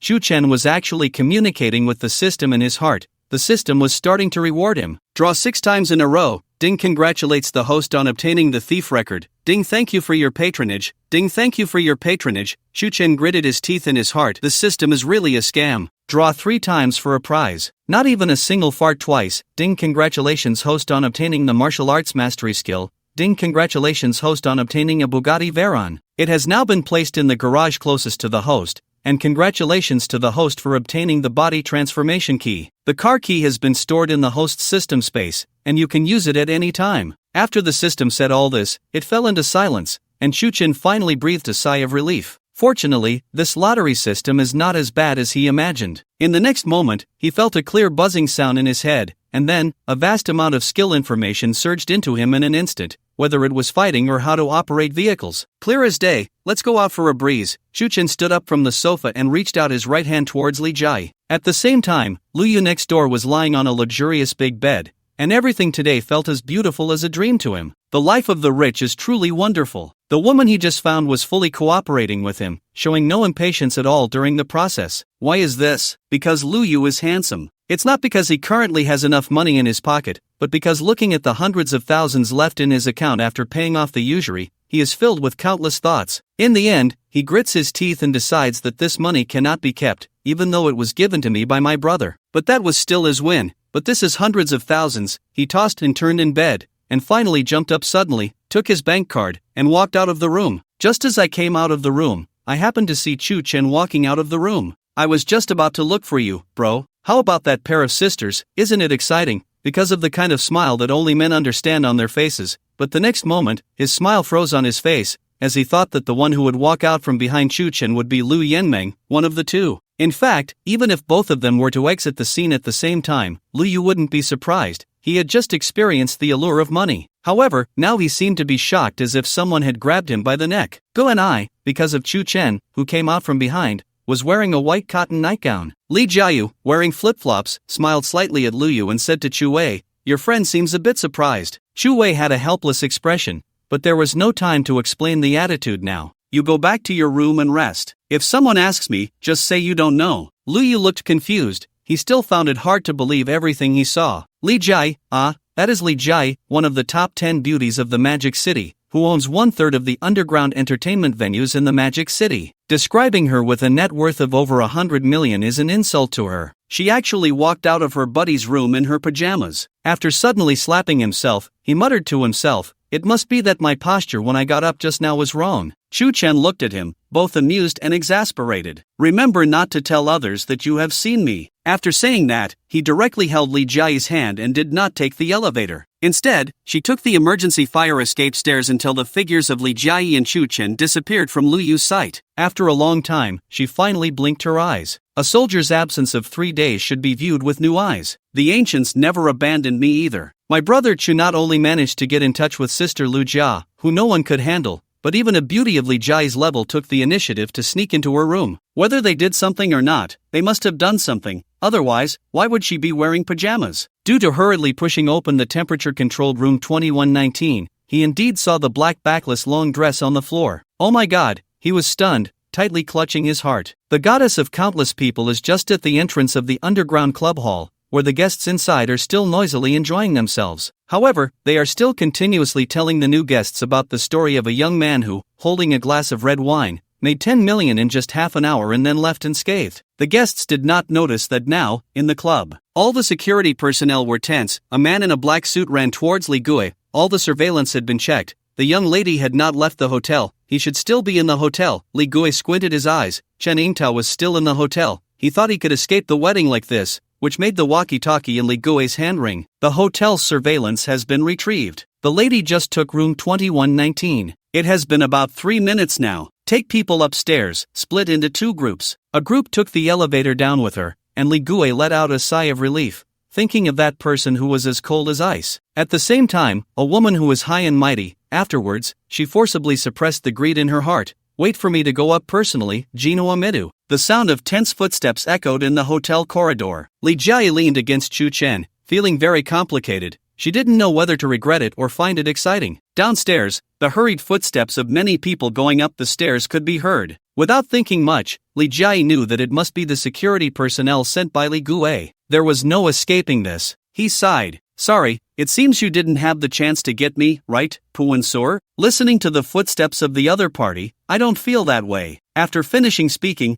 Chuer suddenly looked at Li Jia with a bit of curiosity. It wasn't because Li Jia looked particularly good at the moment, but rather because he noticed that Li Jia's wish list seemed to be changing at any time, and the first item on the wish list had already been modified. In order to leave the hotel smoothly, spending a crazy day with this scumbag before the wedding would be even more perfect if I could get pregnant. It has become very much the second point. Clearly, escaping the hotel is a more urgent matter for Li Jia than seeking revenge on her so-called fiancé. He pondered slightly in his heart. If viewed this way, humanity's wish list indeed changes at any time and place. In other words, the wish list of each person does not leave Chu Chen with forever. There are some things that, if not completed before the other party changes their mind, may perhaps be lost. Chu Chen knows. My own script. Perhaps there is more information that I have not been able to dig up, but the current situation does not allow him to think too much. The footsteps coming from below the stairs are getting closer and closer. Li Jia let out a deep sigh, as if she was already blaming fate, and said lightly, "Don't be stubborn anymore. Let's leave it at that." Although she indeed wanted to use Chu Chen to humiliate her fiancé, if there's no way to leave the hotel, then everything is just a fantasy. I'll wait for them here. You go to your friend's room and take a break for now. He slightly adjusted his mood, and his tone returned to the usual coldness. They only know that I want to escape, but they are still unclear about my specific plan. So it shouldn't cause you any trouble, Chu Chen said with a smile and shook his head. He suddenly realized that this Li Jia was not a bad person, at least not at this moment. His first thought was not to implicate others. Chu Chen reached out and wrapped his arms around his slender waist. This intimate gesture made Li Jia frown. What did he want to do? Did he want to take advantage of him before running away? Indeed, he is a complete scumbag. After Chu Chen wrapped his arms around his waist, although he felt Li Jia suddenly tense up, he still recklessly leaned in to gently sniff his earlobe and the back of his neck. After saying it smells good, Chu Chen released her hand and directly walked down the stairs. Li Jia was momentarily stunned by Chu Chen's sudden offense, especially when Chu Chen was behind her neck. She felt almost weak all over. In Li Jia's 22 years of life, no man had ever been this close to her. But soon, she looked at Chu Chen's departing figure and reacted, wondering if this guy was an idiot. She ran the wrong way. She should run upstairs, and Wei Li Jia wants to quickly call out to Chu Chen,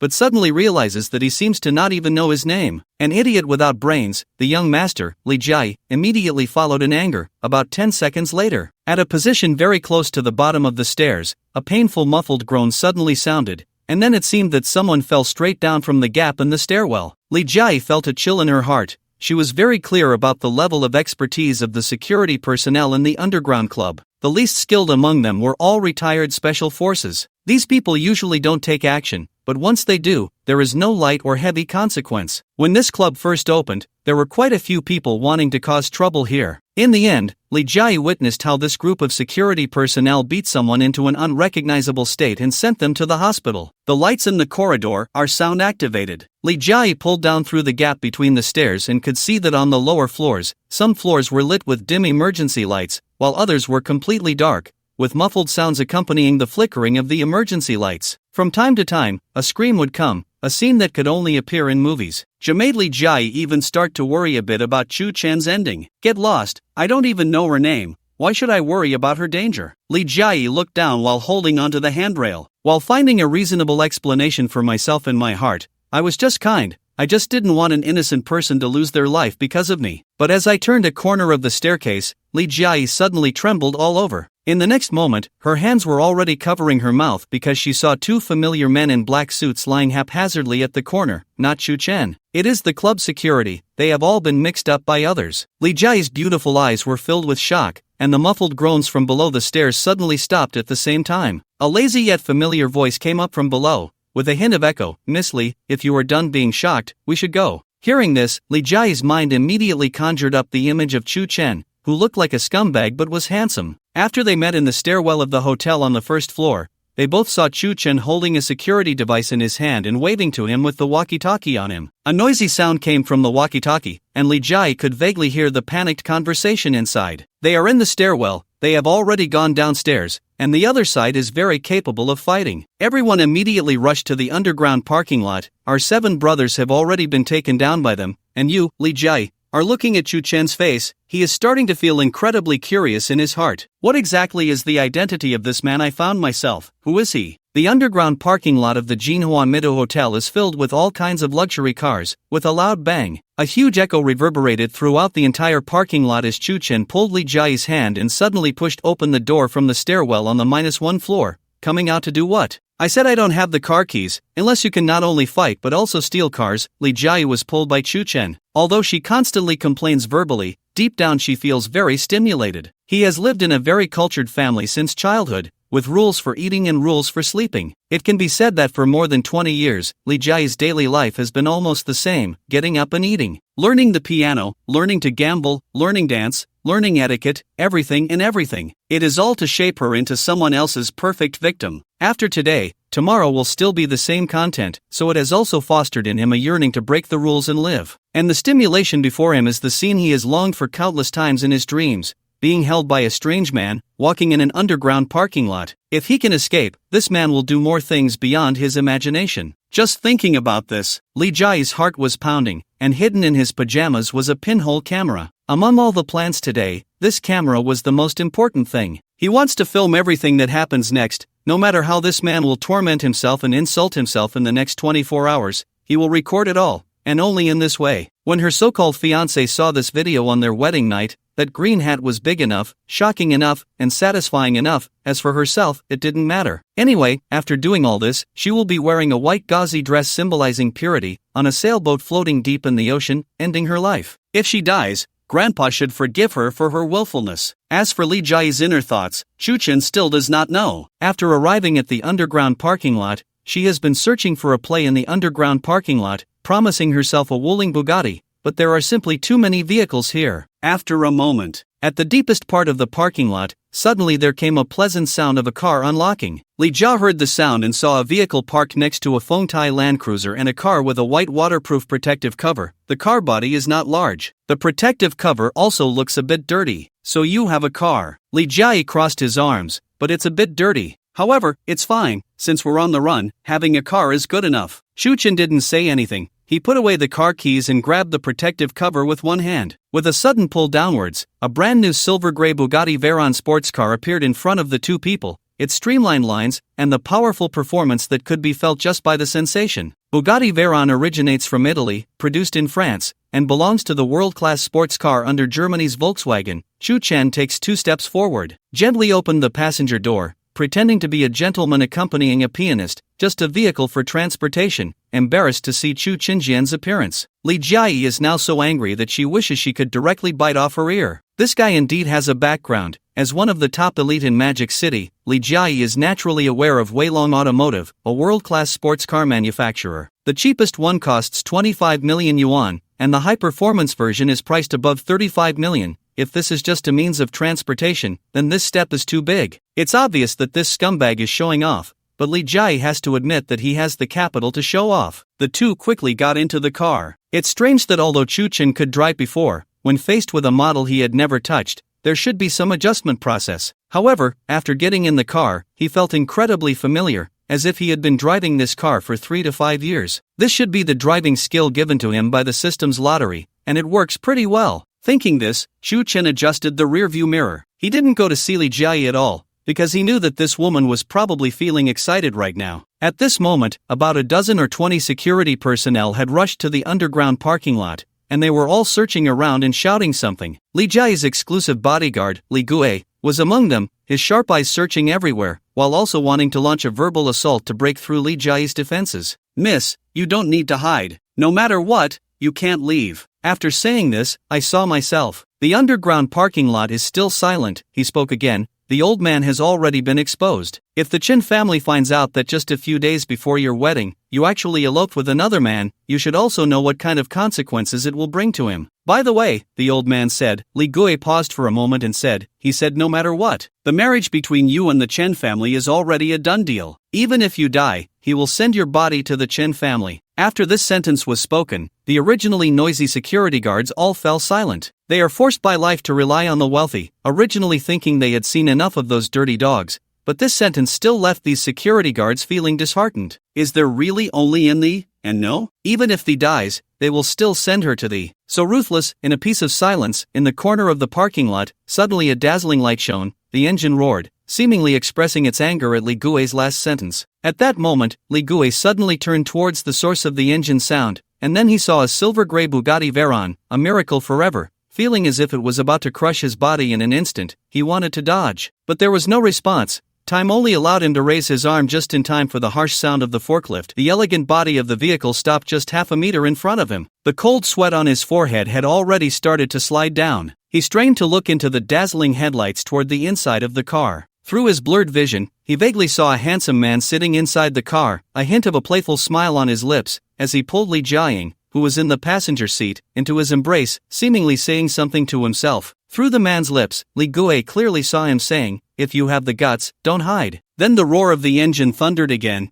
and he had almost been run over by the car just now. So this time, he quickly dove to the right, rolling several times on the ground, his black suit. There's dust all over the hair, and that silver Bugatti Veyron has long sped away, leaving only the dust lingering in the basement. Who the hell is it? He is Li Guo, who instantly became furious. The reason for his anger is the other's provocation, and another reason is that the other person actually hugged Li Jiayi, who was supposed to belong to him, right in front of him, despite having made an agreement with Chen Jia. Of course, the last reason is that he actually backed down in front of that man. "Don't let me chase you," a loud roar. Li Guo lay down on the ground and shouted to the security guards beside him, "Catch the young lady for me." In the colorful and vibrant night of the Magic City, the window of the way-long Bugatti rolled down. The fierce wind brushed against Li Jiayi's hair, and he breathed in the air of freedom that belonged to him for the first time in his life. He recalled the repeated words of Li Guo and the old man's ruthless phrase, "Don't think that by opening the car window and letting the wind dry your tears, I will know." Suddenly, Chen spoke, his hands resting on the steering wheel, tilting his head and smiling, saying he hated silly women pretending to be strong the most. Congratulations to the host Li Jiayi. The first item on the wish list has been completed. Leaving the hotel successfully, host has completed. Earned 20,000 points. As the vehicle sped down the road late at night, Chen's current points reached 2,000. If nothing unexpected happens, he has the chance to draw twice again. However, he did not immediately draw the lottery, but instead looked at Li Jiayi, wondering what that Chen Jia mentioned by the liar really was, feeling like it had a significant background. After this period of time, Li Jiayi no longer cries,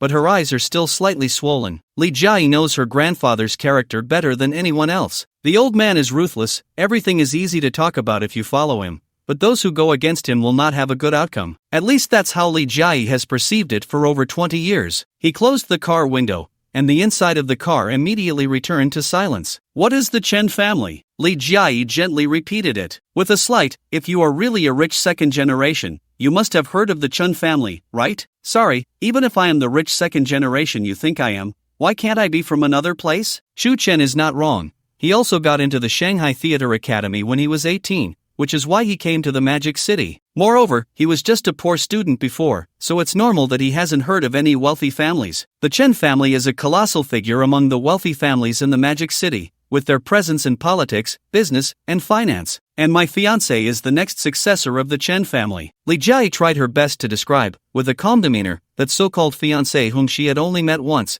as well as the large family behind him. Most of the prominent figures in the Magic City are mostly dependent on the Chen family. Shu Ching came here to say that if someone has taken a liking to you, your grandfather will spare no effort to send you to the next generation of the Chen family. If someone likes me, Li Jiai sneers and says you underestimate the Chen family too much. With his status and position, what kind of woman does he not want? Why is it specifically me? Shu Chen seems to understand that perhaps for your fiancé, all it takes is a finger snap, and even a woman who is prettier than you would rush over madly. But who told you to be a woman as cold as ice? What does Li Jiai's slight frown mean?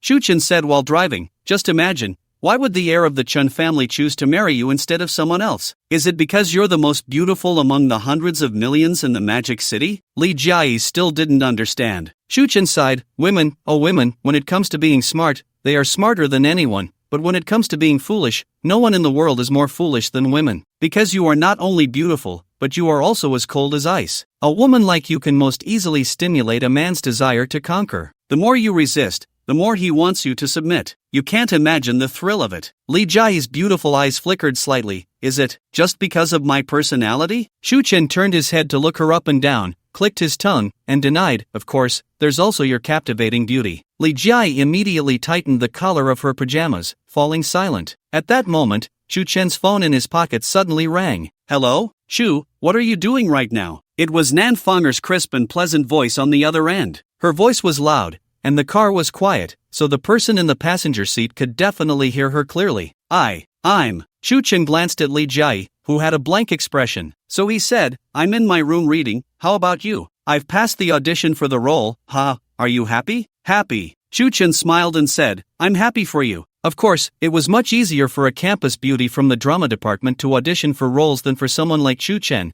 who had no connections or background. So, I might have to stay here for another couple of days. I'll come back to find you in a few days. Nan Fonger had no doubts at all. You better behave yourself for 2 days and not mess around. After saying that, Nan Fonger's voice lowered a bit. Gotta go, the director's team is here. I'll talk to you later. After hanging up, Shu Chen put his phone back in his pocket. Scumbag. Li Jiai suddenly spoke. Shu Chen could only cough awkwardly. The scumbag image was originally just to attract Li Jiai's attention, but now it seemed a bit hard to clear up. She really thought he was a wealthy second-generation rich kid who liked to play with actresses. After a long while, Li Jiai slightly raised her chin, and under the light, her beautiful profile was breathtakingly stunning. Where are you taking me? Shu Chen pressed the accelerator. To a place I'm more familiar with. The Bugatti Veyron sped through the empty streets in the early morning. Half an hour later, Shu Chen brought Li Jiai to a small love hotel near the drama school. It was a cheap guest house, facing the slightly dirty sheets, the explicit posters on the wall, and the crimson ambiguous lighting. The most detestable thing was that the bed in this cheap guest house was round, with rose petals scattered on the sheets, and 2 rings hanging above the bed swayed slightly as the door to the room closed. What are these 2 rings for? Li Jiai frowned tightly. She stood in the middle of the themed room, seeming to have made up her mind that she would resolutely not touch anything in this room. A rich girl who didn't know how much money she had never imagined that there would be such a style of hotel.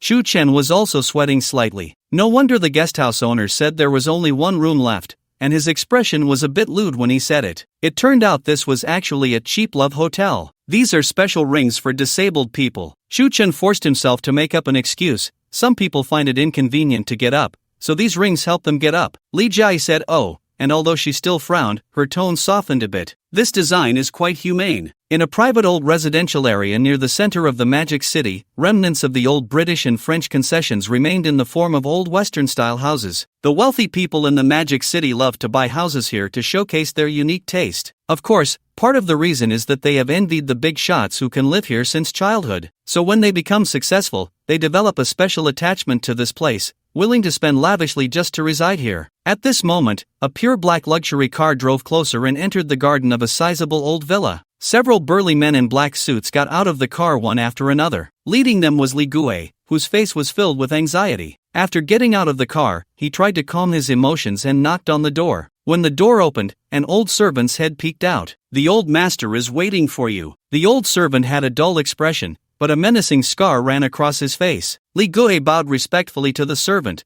Thank you for your hard work, old Yang. After saying that, he stepped aside and entered the room. Inside the antique study, the The walls were adorned with famous calligraphy and paintings worth at least several million outside. The long wooden table in the center of the study was in disarray, with ink and paper scattered everywhere. Even the expensive wooden floor was splattered with ink stains. Upon entering the study, Li Guo swallowed hard. "Old master, the young lady has been kidnapped by a man in his 20s. Kidnapped, or was it voluntary?" In the dim light behind the wooden table, Li Jiai's grandfather, Li Bingzhu, asked calmly. However, Li Guo could clearly sense the icy tone beneath Li Bingzhu's calm voice. Li Bingzhu was known as the underground king of the magic city. When Lu Yu introduced him to Chu Chen, he had learned about the old man's wealth through rumors. But rumors are just rumors. What Li Bingzhu secretly controlled was not just the gambling houses. Even a third of the bathing centers and entertainment venues were tightly in his grasp. Yet, despite this, Li Bingzhu felt no sense of security. He understood that everything he had could collapse with just a word from the Chen family. This was also why he was determined to have his granddaughter marry the heir of the Chen family. As long as Li Jia married the Chen heir, how could the Wang and Lu families, who had been opposing him in business, continue to be so arrogant? If the Chen family were to intervene, those two rival families would probably not dare to make a sound. At that time, they could seize what they could,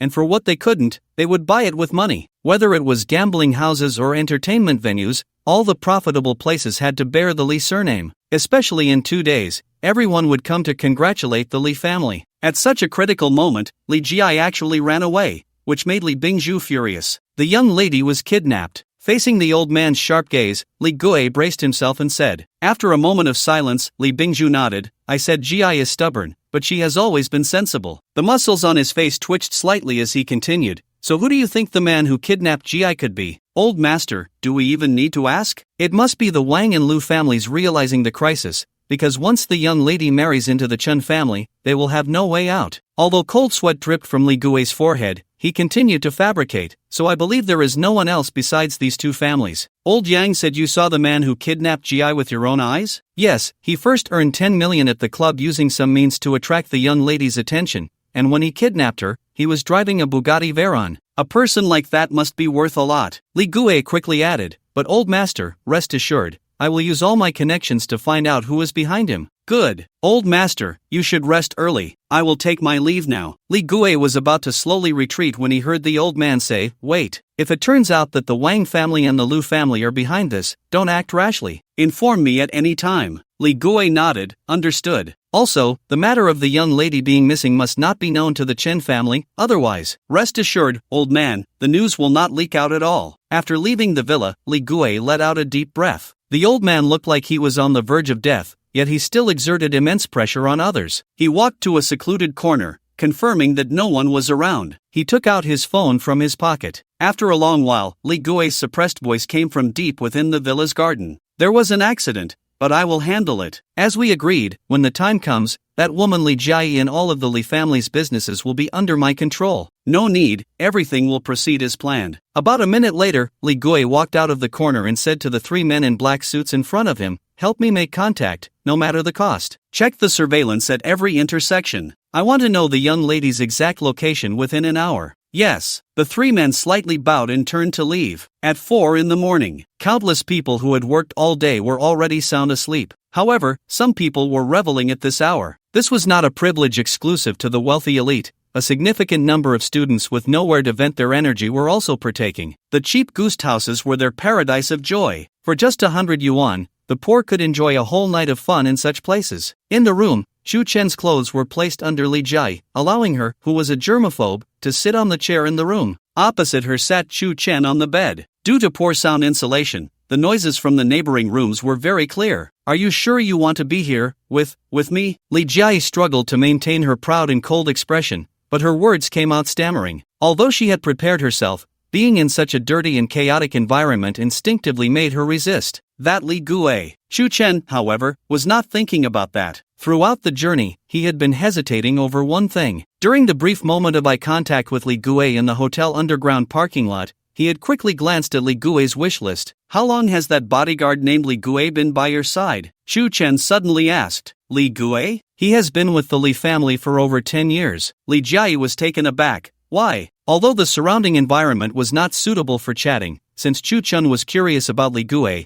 she forced herself to ignore the sounds coming from the next room. "Have you ever doubted his loyalty?" Chu Chen asked, implying something else. he certainly couldn't say it outright. Because when the Weilang Bugatti came to a sudden stop half a meter away from Li Gui, Shu Chen clearly saw his wishlist. Name, Wang Guiwen wishlist, overthrow the Li family, successfully rise to power. Obtain Li Jiai, make her my plaything. Expand to gain more. Li Jiaqi had said that this man was called Li Gui, but the system displayed his name as Wang Guiwen. This was the first point that raised Shu Chen's suspicion. That was why he had pulled Li Jiai into his arms in the car, intending to test Li Gui's reaction. Sure enough, the next moment, the emotions on Li Gui's face had already betrayed him. He indeed had feelings for Li Jiai. Then Shu Chen unfolded his wish list and discovered that aside from fantasizing about how to amass wealth after toppling the Li family, most of the other wishes were related to Li Jiai. It seemed that being by her side as a bodyguard had indeed led Li Gui to develop many thoughts about her. Perhaps one important reason he wanted to betray the Li family was that he had always wanted to have Li Jiai. But this raised even more curiosity for Shu Chen. What kind of courage did this Wang Guiwen, the Li ghost, have to dare to snatch the fiancé of the Chen family's heir? Faced with Shu Chen's sudden question, Li Jiai frowned. He shouldn't have any problems, right? I only know that he is very afraid of Grandpa, and he has always been obedient. Shu Chen was speechless. The system wouldn't lie to him. Although Li Jiai was smart, she had been too well protected since childhood, so she had never been suspicious of the people around her. In that case, what the Li ghost conveyed in the underground parking lot, supposedly what the old man said, might not be trustworthy either. Shu Chen pondered to himself, even the words about sending the corpse to the Chen family after death could be a lie from the Li ghost, deliberately aimed at breaking down Li Jiai's psychological defenses. At that moment, hurried footsteps sounded outside the door. Li Jiai didn't care about her cleanliness anymore. She instinctively leaned against Shu Chen from her chair, tightly wrapping her arms around his. Half of her body was pressed against Shu Chen. Then, the footsteps were accompanied by a woman's nagging voice coming closer. Hurry, hurry, hurry. It's just a guest house. What hotel? You son of a turtle, if you don't have money, don't act all high and mighty. Then the door next door creaked open. A young man's voice said, Why are you so late? Hurry up, I'm anxious as hell. Bang! The door slammed shut. After hearing this, Li Jiai breathed a sigh of relief while secretly blushing and hissing. The battle on the other side hadn't ended yet, and now another couple had arrived. This cursed place was simply unbearable. The walls of the cheap guesthouse were made of synthetic wood panels covered with drywall and painted white, making the sounds from next door incredibly clear. Shu Chen coughed awkwardly, and when he turned around, he happened to lock eyes with Li Jiai's beautiful eyes. The distance between them was already very close. After Shu Chen turned back, the distance between them was probably less than 10 centimeters. Under the crimson ambiguous light, he could even feel Li Jiai's breath. Li Jiai had never encountered such things in her life. Listening to the sounds from next door, her curiosity outweighed her modesty. She lowered her voice and quietly asked in Shu Chen's ear, Do you want to know? Shu Chen lowered his voice and mischievously smiled. I don't want to. Li Jiai felt as if her face had been smeared with chili sauce, burning and hot, while this despicable scoundrel in front of her was still teasing her. Just then, the woman next door suddenly shouted angrily, Why don't you say something? Why are you so slow? I don't know, it just feels a bit fast. The man replied somewhat shyly. Is it okay or not? It's fine.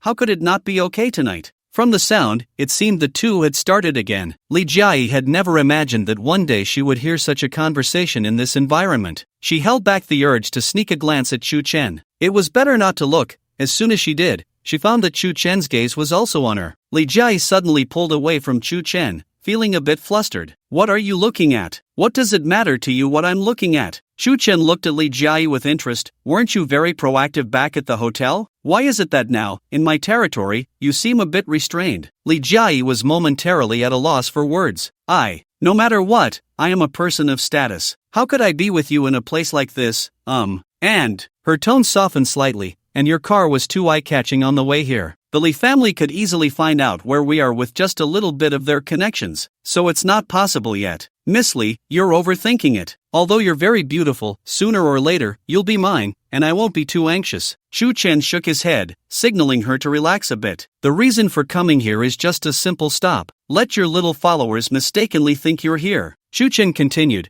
We should leave in no more than 10 minutes. Before Li Jiai could respond, the boy and girl from the neighboring room suddenly stopped their actions. The girl asked, What's wrong? The boy replied, Nothing much. The girl, embarrassed and angry, said, You think I'm nothing much? Asterisk smack. Asterisk it was clearly the sound of a lighter. Then the boy took a deep drag of his cigarette and sighed heavily. Did you hear anything? The conversation of that couple next door, something about Miss Lee is a person of status, and then something about finding out where they are. They're playing role play with such passion, unlike us. The boy exhaled a puff of smoke and continued to curse. You only know about popping candy. Popping candy, do I look like I want to pop you? Chen and Li Jiayi could hear everything clearly. They both found it amusing. Apparently, the neighbors overheard their conversation and thought they were also a couple, probably playing some romantic role play. Li Jiayi couldn't help but laugh out loud. For an ice queen like her, she rarely smiled, but when she did, it could captivate a man's soul. Chen seemed to understand her charm.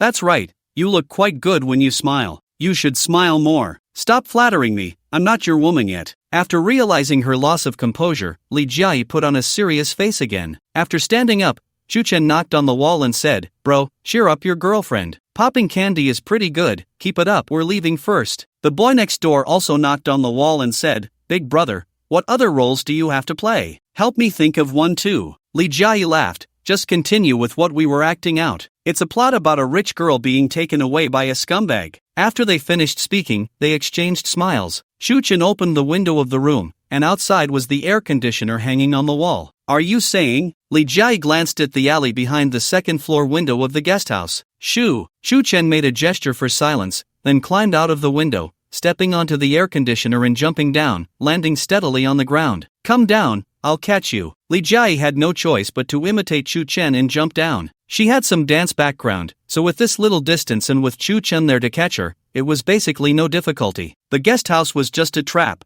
Was this all part of your plan? After Li Jiayi landed, she was once again pulled by Chen deeper into the alley. In the pitch-black night, the occasional sound of barking dogs could be heard. This was around the Shanghai Theater Academy, and during his 4 years at university, Chen's activities had always been in this area. During the day, when he had nothing to do, he would wander the streets, chatting with the elderly, observing life and people, so he was very familiar with this place. This was also why, despite the vastness of the city, he specifically brought Li Jiayi here. Only here did Chen have the confidence to take Li Jiayi for a brief 24-hour disappearance without being found by others. 10 minutes after the two left the guest house, 4 or 5 cars successively stopped on the nearby street. About a dozen men in black suits got out and arrived at the entrance of the cheap guest house. Most of the urban buildings in the city were quite upscale. However, no matter how beautiful the office buildings and towering skyscrapers were, they remained just the surface of the city. No matter which alley you walked deep into, you could see the traces of the poor struggling to live. For example, the large amount of household garbage beside this guest house and the haphazardly parked bicycles and carts along the street. Li Gue looked around at the chaotic surroundings and chuckled softly. Miss, do you think you can escape just because you've run to such a dirty and messy place? He was the first to step into the guest house. As soon as the owner saw so many people, he immediately panicked and quickly revealed the floor where Chen was located. Li Gue and the security personnel beside him exchanged signals to avoid alarming anyone. Then, a group of them quietly made their way up to the second floor. From a distance, Li Gue heard a conversation between a man and a woman. Scumbag, I don't want you. I have my own identity. They will come looking for me. The woman's voice was intermittent and even a bit distorted. Miss Li, even if the Li family finds you now, it's already too late. The man laughed heartily. Hearing their conversation, Li Gue's expression turned as ugly as if he had eaten something foul. Is it really too late? It felt as if his beloved cake had been nibbled by a rat just a day before his birthday. Moreover, the cold and aloof Li Jiayi, whom he had known for so many years, seemed to have been defiled by that man. Li Gue's eyes were bloodshot, feeling as if his heart was bleeding. The security personnel around him also looked awkward, unable to imagine the situation.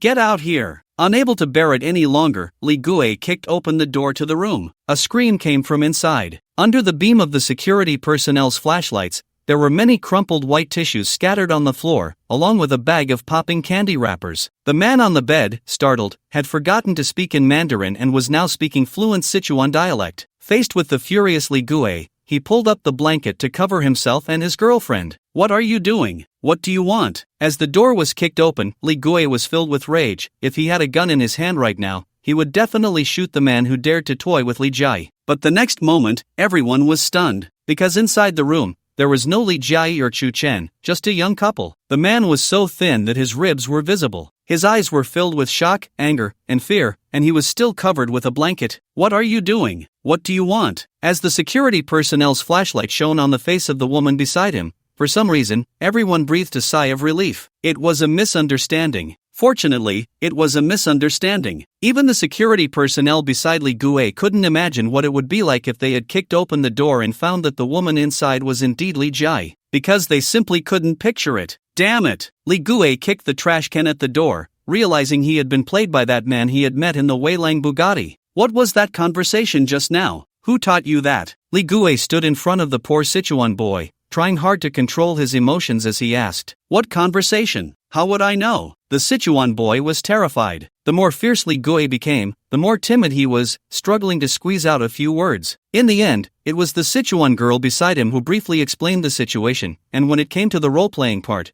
she didn't even notice that Li Gui's face had turned extremely dark. After leaving the innocent couple, Li Gui walked to the next room and found the window was open. Outside was pitch black, with no lights in the alley. "Boss, what do we do now?" the security personnel asked. "There are no surveillance cameras here. We can't search house by house. Besides, the guy who took the miss is very cunning. We can't be sure they are hiding in this alley." Li Gui's jaw muscles twitched, and it was unclear what he was thinking. After a long while, he finally spoke. "Go back and tell the old man that we haven't found anything yet." "Understood." Deep in the dark alley, a faint light from a mobile phone illuminated the cobblestone path beneath their feet. "Where exactly are you taking me?" "To a safe place, we're almost there," Chen said as he walked. After about 15 minutes, Li Jia's originally white cotton slippers had become dirty. Today had been both stimulating and tense, and she felt a bit fatigued. "We're here." Turning a corner in the alley, Chen suddenly stopped. He then reached out and knocked on an old wooden door. Soon, a voice from inside, an old lady, called out, "Who is it?" "Grandma Fong, it's me, Chen." "Oh, Chen." The door opened, and a grandmother with a head full of gray hair welcomed the two into the house. The place was not large, about 70 or 80 square meters,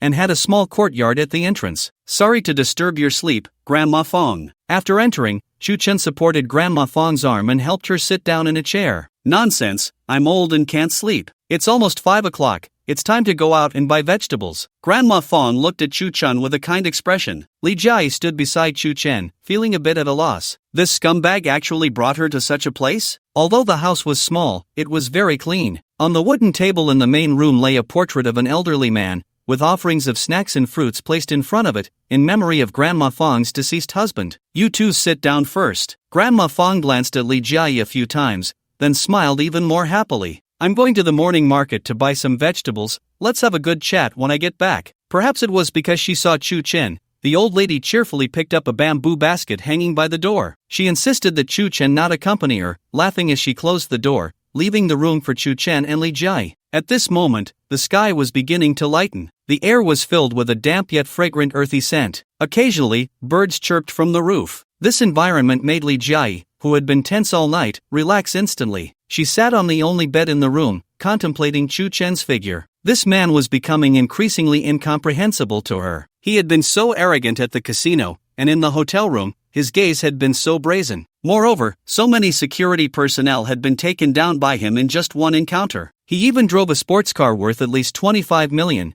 and the girl he was on the phone with in the car could testify that he was a rich second generation who toyed with actresses. He clearly fit the perfect rich second generation persona. Yet, he had brought her to a cheap guesthouse and now seemed so at ease in the poorest part of the Magic City. In Li Jia's eyes, the current Chen was like a contradiction. He was filled with a mysterious aura. But for women, such a man possessed a fatal attraction. While she was lost in thought, Chen returned from outside with a basin of water and placed it on the table. "Miss, wash up, and change into something else. It's not appropriate to keep wearing pajamas." Li Jia huffed, suddenly wanting to tease Chen. She kicked her slippers off and extended her foot. "Will you help me wash? Get away." Chen acted as if he were at home, rummaging through the wardrobe to find a clean outfit that, while not fashionable, looked similar to Li Jia's figure, and tossed it at her face. "This is Grandma Fong's daughter's clothes. Change into these for now." Li Jia looked at Chen curiously. "What is your relationship with Grandma Fong?" "No relationship, really. I used to wander around and always chatted with her. Over time, I just came to see her as my own grandmother." Chen didn't want to go into detail with Li Jia, so he simply summarized and then leaned back in his chair. Li Jia washed her feet, and the fair, translucent toes were still dripping with water,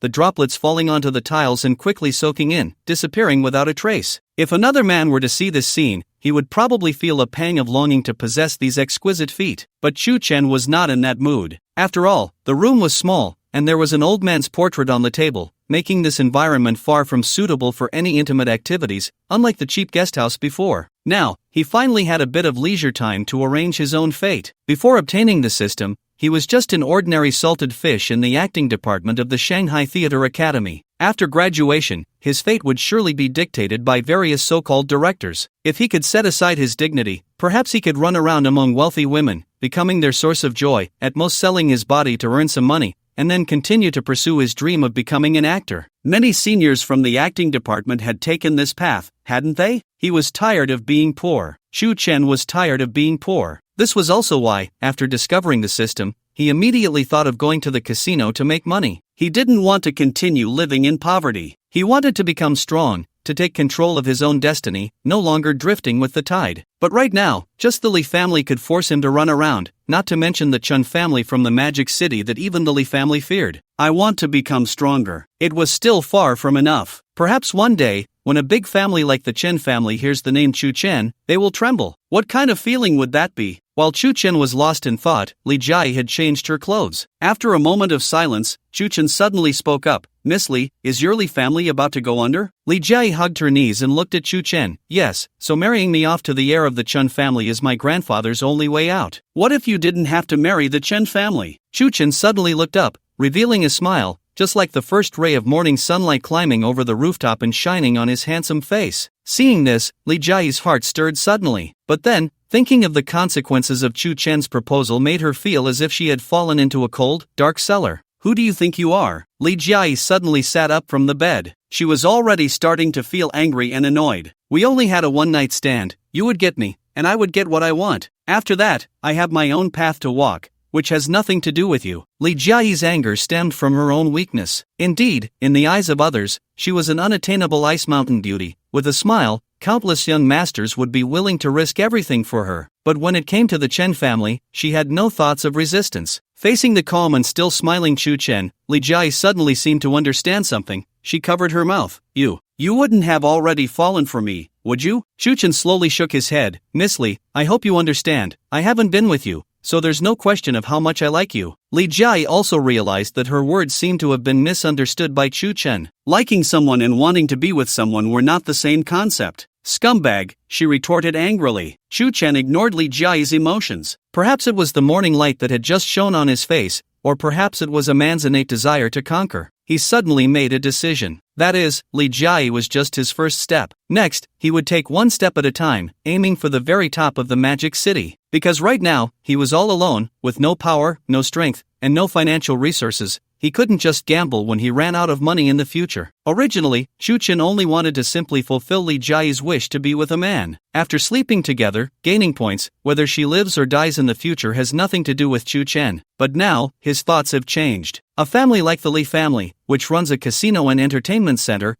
probably has an exaggerated daily cash flow. What if he could make the Li family dependent on himself? Li Jia wouldn't have to die, and the Li family wouldn't have to disappear. All of this would belong to him. What's wrong with that? This thought has been brewing in his mind. After a long time, Chen looked at Li Jia and suddenly chuckled. Miss Li, at this point, I'll lay my cards on the table. I won't pretend anymore. What? Li Jia was taken aback. Chen stood up and said, let me share the information I currently have with you. What information? What are you talking about? Li Jia was even more confused. Chen took a deep breath and said in one go, your bodyguard, Li Gue, is a traitor. His name isn't Li Gue. His real name is Wang Guiwen. If you hadn't come to me to plan this escape, then by the next evening, you would have been kidnapped by Li Gue and the Wang family. And no matter what, the Chen family would know about your elopement. Li Gue would announce to the outside world that you are missing, permanently missing. Chen looked at Li Jia with an emotionless gaze. The Chen family would be humiliated, your grandfather would be finished, and Li Gue would take over all of the Li family's businesses. Watching Li Jia's shocked expression, he continued. And you, falling into Li Gue's hands, would be tortured, imprisoned, as a plaything. These pieces of information, seen from Li Gue's list of desires, were organized and analyzed by Chen and spoken in one breath. Boom, boom, boom. One can imagine the uproar this caused in Li Jia's heart. Her mind was completely in a daze. Li Jia stared at Chen in disbelief. Who exactly are you? What are you talking about? You can think I'm talking nonsense. Chen smiled, But if Li Gui really is a traitor of your Li family, then how successful do you think his plan would be? When Chu Chen hadn't said this, Li Jia hadn't thought of these things at all. But now that Chu Chen had made it so clear, the more she thought about it, the more she felt that Li Gui really seemed suspicious. No wonder, Li Jia's voice trembled slightly. No wonder he suddenly told me to go check out the casino yesterday. I thought it was an opportunity to escape, but it turns out it was also an opportunity for him to kidnap me? But Li Jia suddenly reacted. Wait, how do you know all this? If Li Gui's plan made Li Jia feel fear, then it was as if Chu Chen, who seemed to see through everything, shocked her even more. You don't need to know my background.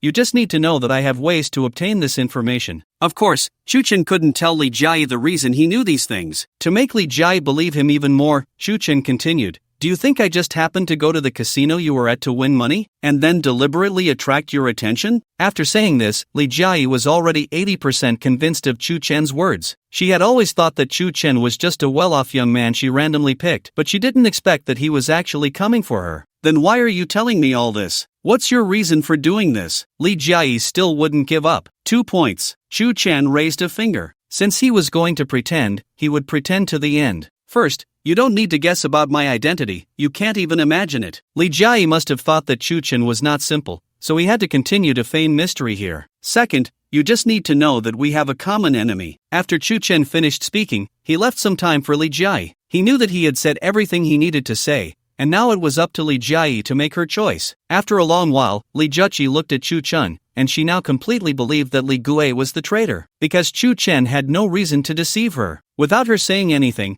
Chu Chen already knew that Li Jia had changed her mind. Her list of desires had almost completely changed. Name, Li Jia's desire list. 1. Save the Li family's casino crisis. 2. Immediately return to the casino and expose Li Gui. 3. Understand the man in front of her, control herself, and try not to fall in love with him, feeling like she's about to lose control. 4. Do not marry the Chen family's heir, take control of her own destiny. Chu Chen. There were no other options, just these 4, simple and clean. Suddenly, Chu Chen thought she must have read it wrong. What happened to the previous crazy 24 hours, the pregnancy? Where did it go? And what was this desire of not falling in love with me? Meanwhile, Li Jia was unaware that her thoughts had been completely seen through by Chu Chen. Although Chu Chen didn't let her guess his identity, a woman's curiosity could not be suppressed. He dares to openly oppose the Chen family, and with such shocking news networks, he can even uncover the traitor Li Gui that the Li family itself hasn't noticed, which proves that his background is definitely comparable to the Chen family's colossal power. With his help,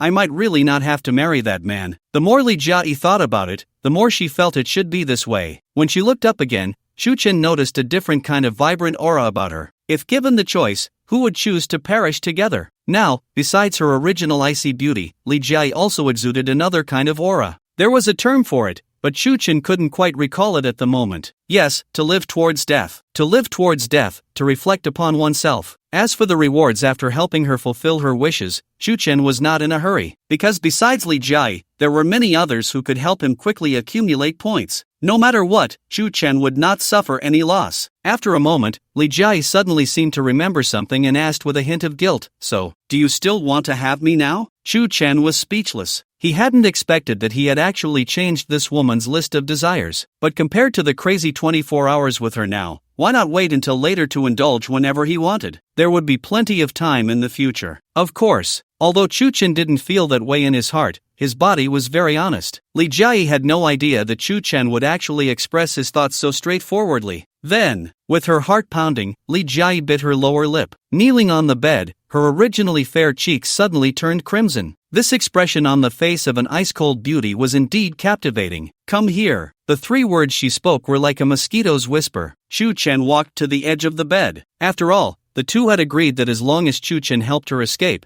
she would let him do as he pleased. Now both of their plans had changed. He was also curious about how Li Jia would compensate him. One stood at the edge of the bed, and the other knelt on it. Li Jia's head could only reach Chu Chen's chest. "You're a bit tall." Li Jia looked up at Chu Chen and then realized she didn't like this angle. She had never looked at anyone from this perspective before. "You can also lower your head." Chu Chen stood at the edge of the bed, looking down at the goddess in others' eyes who seemed unattainable. Li Jia quickly lowered her head and saw where Chu Chen was reacting. Then a wave of shame and anger surged across her expression, and Li Jia looked up, gritting her teeth, and scolded, "You bastard." The next moment, Chu Chen lifted her chin and kissed her lips.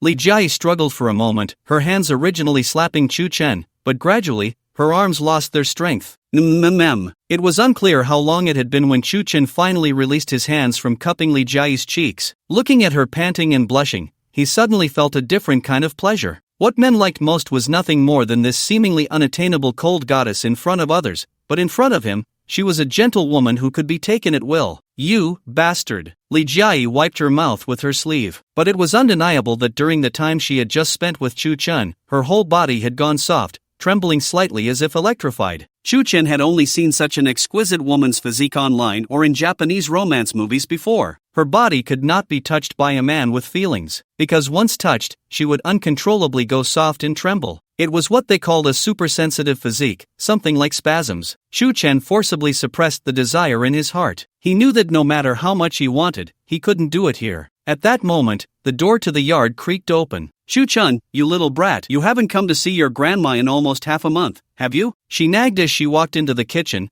Grandma is making you breakfast. Don't worry, you must eat this breakfast. Grandma Fong's return slightly calmed the strange emotions in Li Jiayi's heart. Although her first kiss had been taken by Chu Chen, Li Jiayi had also been willing. Now there was no opportunity to fulfill her promise, but she still had to give him this little advantage. Just consider it as interest. After eating, Chu Chen chatted with Grandma Fong about everything under the sun, then pulled Li Jiayi to stand in the yard. Li Jiayi was now wearing a plain gray t-shirt and loose wide-leg pants. Compared to the black backless dress she wore at the casino yesterday, her current outfit was more casual and comfortable. What are you planning to do now? Chu Chen plucked a leaf from a tree branch and asked, holding it in his hand. Go back and tell Grandpa that Li Guei is a traitor, Li Jiayi replied without thinking. Her disgust and hatred for Li Guei had reached its peak. Idiot. Chu Chen shook his head. No wonder people say the prettier the woman, the less brains she has. I thought you would be a bit better. You. Li Jiayi's brows furrowed in anger, her chest heaving. You stay at Grandma Fong's for a day, and go back tomorrow. Chu Chen whispered the entire plan into Li Jiayi's ear. As she listened, she nodded, occasionally frowning. After a while, she shook her head repeatedly. No, if that's the case,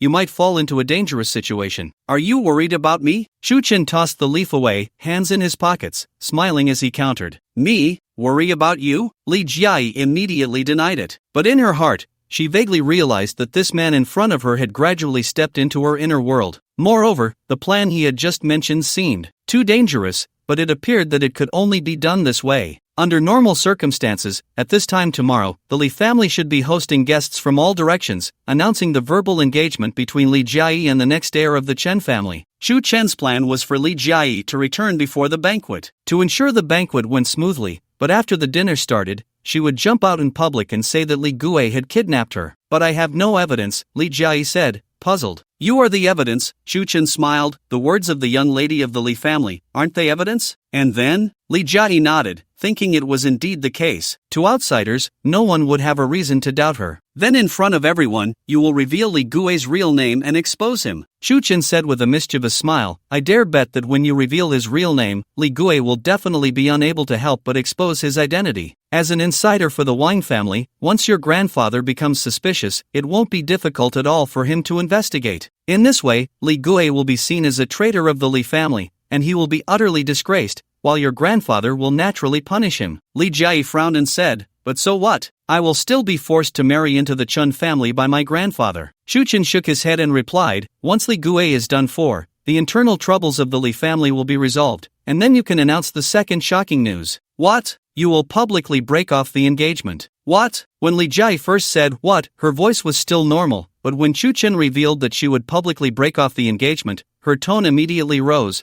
Are you trying to save the Li family? Or are you trying to ruin them? This is the second plan, Chu Chen smiled slightly. You need to package me. What kind of packaging? After you break off the engagement, before anyone has a chance to react, tell them that your fiancé is the heir of a prominent family from Yanjing, which is me. After saying this, Chu Chen looked relaxed. Li Jiayi, on the other hand, was dumbfounded. So bold. This guy is really too bold. Li Jiayi's shock was actually already anticipated by Chu Chen. However, if he wanted to use Li Jiayi as a pivot to build his own power, he certainly couldn't let the Li family bear the brunt alone without giving them support. Moreover, this storm was something the Li family couldn't withstand. It had to be borne by Chu Chen himself. To confirm that Chu Chen wasn't mistaken, Li Jiayi repeatedly checked with him for a long time. In the end, Li Jiayi even stared blankly at Chu Chen. Sometimes, I really doubt whether there is really a powerful family from Yanjing backing you up. Otherwise, how could you be so confident? Chu Chen smiled and emphasized again, woman, don't try to guess my background. The two of them hadn't slept all night, their emotions highly tense,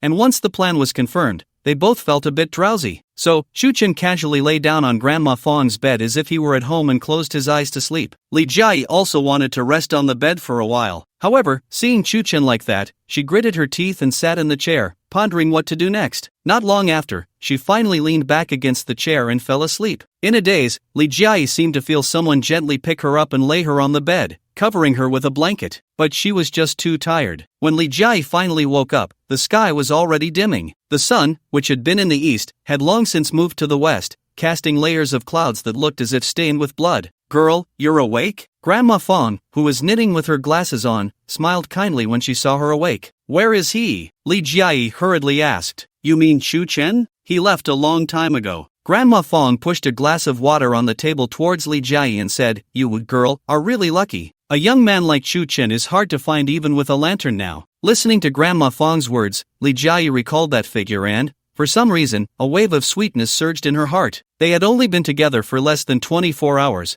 but now that they had just parted, she felt as if she had lost a support and a backbone, leaving her with a sense of emptiness. Meanwhile, Chu Chen had already returned to school. Today was the rehearsal for the graduation play, and he had been missing for almost a day, driving the homeroom teacher crazy. Drop out? After finally seeing Chu Chen, he brought such news to the homeroom teacher. There's still a month and a half until the graduation play, and since my role isn't particularly important, it should be fine to draw someone from another grade, right? Chu Chen said to his homeroom teacher, Mr. Zhang, who had always taken good care of him. Name, Zhang Guowen. Desire list. 1. I hope to send my son to a good school. 2. Gather 500,000 to pay for my mother's medical treatment. 3. Have a successful graduation performance, and then recommend that kid Chu Chen to my director friend to help him enter the entertainment industry. Expand to see more. Chu Chen, I know you're under pressure in life, so I've been thinking about dropping out to make money, but acting is your major that you've studied for 4 years. You can't just give it up so easily. The homeroom teacher, Zhang Guowen, frowned tightly, wanting to persuade Chu Chen not to give up so easily. You're still young, money can be earned later. Don't be in such a hurry to make money, young people should. Old Zhang, is your bank account still the same as before? Chu Chen suddenly spoke up. What? The salary for teachers at the school is about 10,000 a month.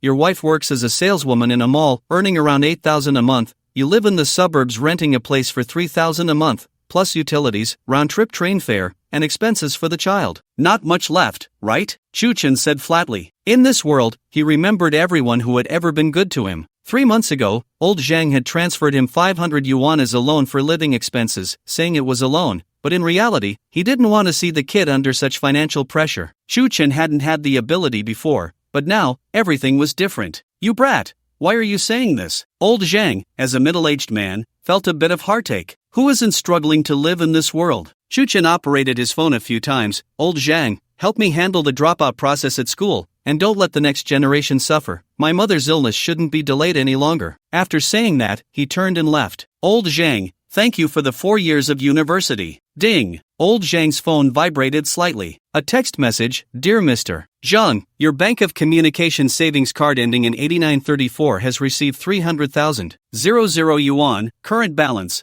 323.21, 00 yuan. Old Zhang held his phone, staring at Chu Chen's back, shocked. This kid actually, where did he get so much money? Old Zhang's throat choked up, wanting to call out to Chu Chen, but he couldn't utter a word. At the same time, a ding sounded in Chu Chen's mind. Congratulations, host. Zhang Guowen's 2 wishes have been fulfilled, namely, 1. Send son to a good school, earned 1,000 points, 2. Gather 500,000 for mother's medical treatment, earned 2,000 points, current available points for the host, 5,000 points. Stepping out of the teaching building, Chu Chen took a deep breath. Looking at the campus filled with the laughter and scuffles of younger students, a smile appeared on his lips. The desires of everyone on the playground were laid bare before his eyes. Name, Su Zhijian. Desire list. 1. I don't want to be called a sissy anymore. 2. I want to experience the feeling of being with a woman for the first time. Expand to see more. Name, Wang Ruobing. Desire list. 1. Buy a new Chanel bag worth 20,000. 2. It would be great to be kept by someone for 20,000 a month. Expand to see more. Name, Li Guoliang. After glancing through a few, Chen felt in high spirits. Tomorrow, Li Jiai will return to the Li family. It's likely to be a grand performance. It's time to rack up some points. Otherwise, I'm afraid it won't be enough. He glanced at his watch. It was around noon. There were about 30 hours until the wedding banquet tomorrow night. I wonder how many points I can rack up. Chen silently calculated in his heart. Then his eyes landed on a certain female student sitting on the steps by the campus path, reading a book. The girl was dressed in a way that was considered quite revealing among students,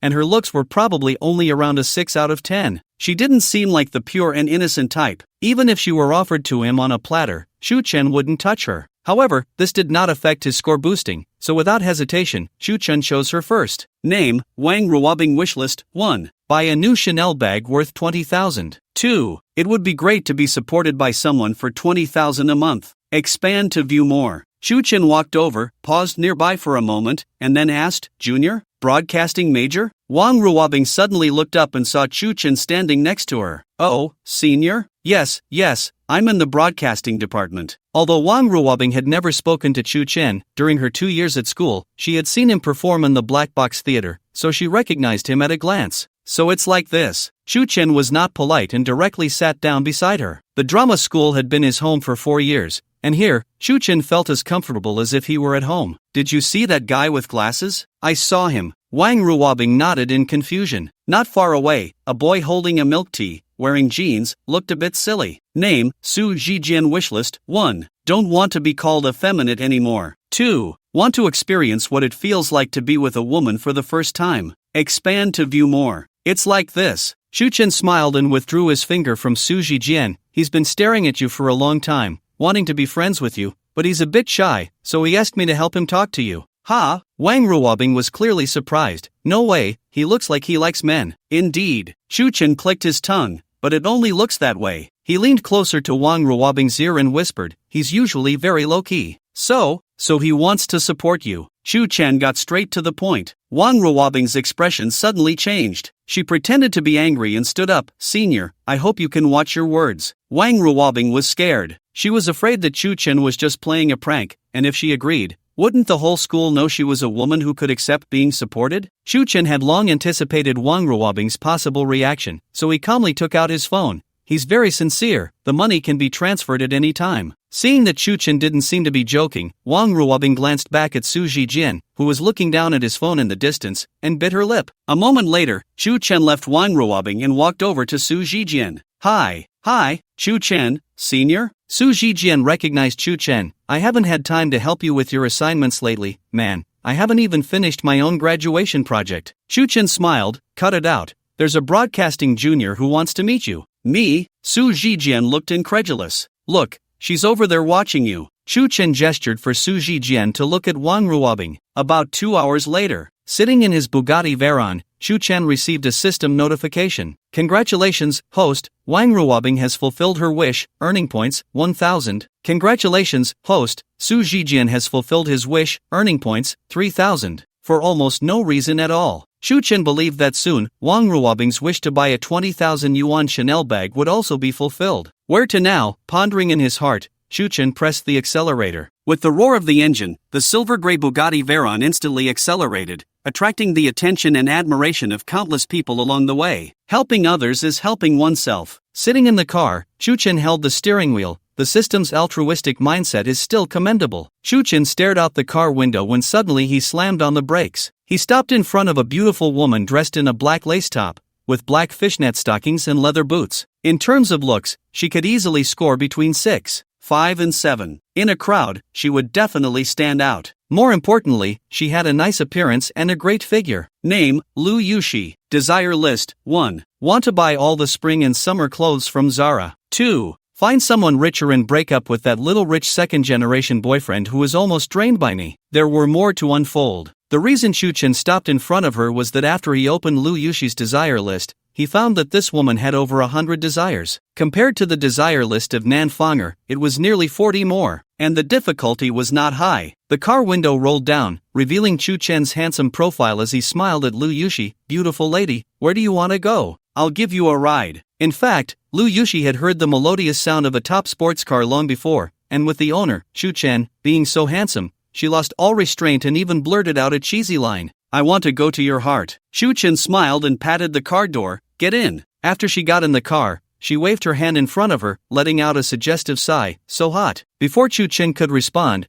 she threw her small leather bag on the floor and took off her lace-patterned black top. Chu Chen didn't mind. They were just fulfilling their own needs, it was fine. "Where to?" The girl puffed out her chest, looking proudly at Chu Chen. "Shopping mall." With a roar, the Bugatti Veyron sped away. 2 hours later, the girl, laden with bags, was thrown out by Chu Chen on the roadside. "Are you crazy? You spent so much money on me and tricked me into breaking up with my boyfriend. Damn it, who the hell is going to support me after breaking up with him? And you just leave me here in the middle of nowhere?" Chu Chen rolled down the window. "Touch you? Do you deserve it?" What? The girl looked confused. "Do you know how many people are drooling over my photos on social media? I don't deserve it? You don't deserve it." Chu Chen casually dropped the line. With a press of the accelerator, the girl was left choking on exhaust fumes and dust. Sitting in the car with the music turned up to the max, Chu Chen was in a good mood. That girl had at least provided him with nearly 10,000 points. Moreover, her desires were relatively easy to fulfill. A bottle of perfume could earn him 1,000 points, easy and enjoyable. At 9 o'clock in the evening, Chu Chen indeed received 1,000 points for Wang Ruobing's purchase of a Chanel bag. System, tally my current points. Host, current points, 15,000. Shall I draw a lottery now? Not yet, let's wait until tomorrow to draw together. Chu Chen had a rough idea of his current points. In fact, compared to the insignificant Traitor Li Gue, his real pressure came from the formidable Chen family mentioned by Li Jai. Buzz. Chu Chen's phone vibrated. It was the effeminate junior Su Zhijian, who had just bid farewell to his childhood, sounding a bit weak. "Hello?" Chu Chen answered the call. "Hey, boss, are you sure I don't need to pay this junior girl?" "Sure, as long as you're happy. She's yours anytime in 2 months. Chu Chen laughed. "Boss, you're so righteous. Love you, moi." Su Zhijian hung up. Chu Chen couldn't help but chuckle. He had forgotten the exact name of that junior girl, whether it was Wang Ruobing or Wang Ruoxin. But although her looks didn't meet his picky standards, for Su Zhijian, it was already a dream come true. Moreover, back when he was in school, Chu Chen often tricked Su Zhijian into helping him with free editing and the like. Now, the money spent on Wang Ruobing could be considered a small compensation to Su Zhijian. After hanging up the phone, Chu Chen's gaze extended from inside the car to about 200 meters outside. There stood the largest and most upscale nightclub in the Magic City, Sugar Club. The Magic City is the most fashionable and internationalized city in the country, so the nightlife here is quite distinctive nationwide. In other words, as long as you have money, you can get everything you want here. Sugar Club is the most famous nightclub in the Magic City. It was just 10 o'clock, and a row of luxury cars was already parked outside. 2 burly security guards stood at the entrance, expressionless, watching the young people coming to have fun. When Chu Chen was a sophomore, he had come here for a wealthy classmate's birthday party. Now, 2 years had passed. Sugar Club had already changed its decor style. The only thing that remained unchanged was that it was still filled with beautiful women. If luck was on your side, you could often spot some celebrities and artists here. This was the last scene where Chu Chen planned to rack up points today. At exactly 11 o'clock at night, a stunning DJ in a tight outfit raised her left hand, and a popular song, Wild Wolf Disco, echoed throughout the nightclub. "The flowers in my heart, I want to take you home," in that late-night bar, no matter if it's true or false. Chu Chen sat in the center of a booth,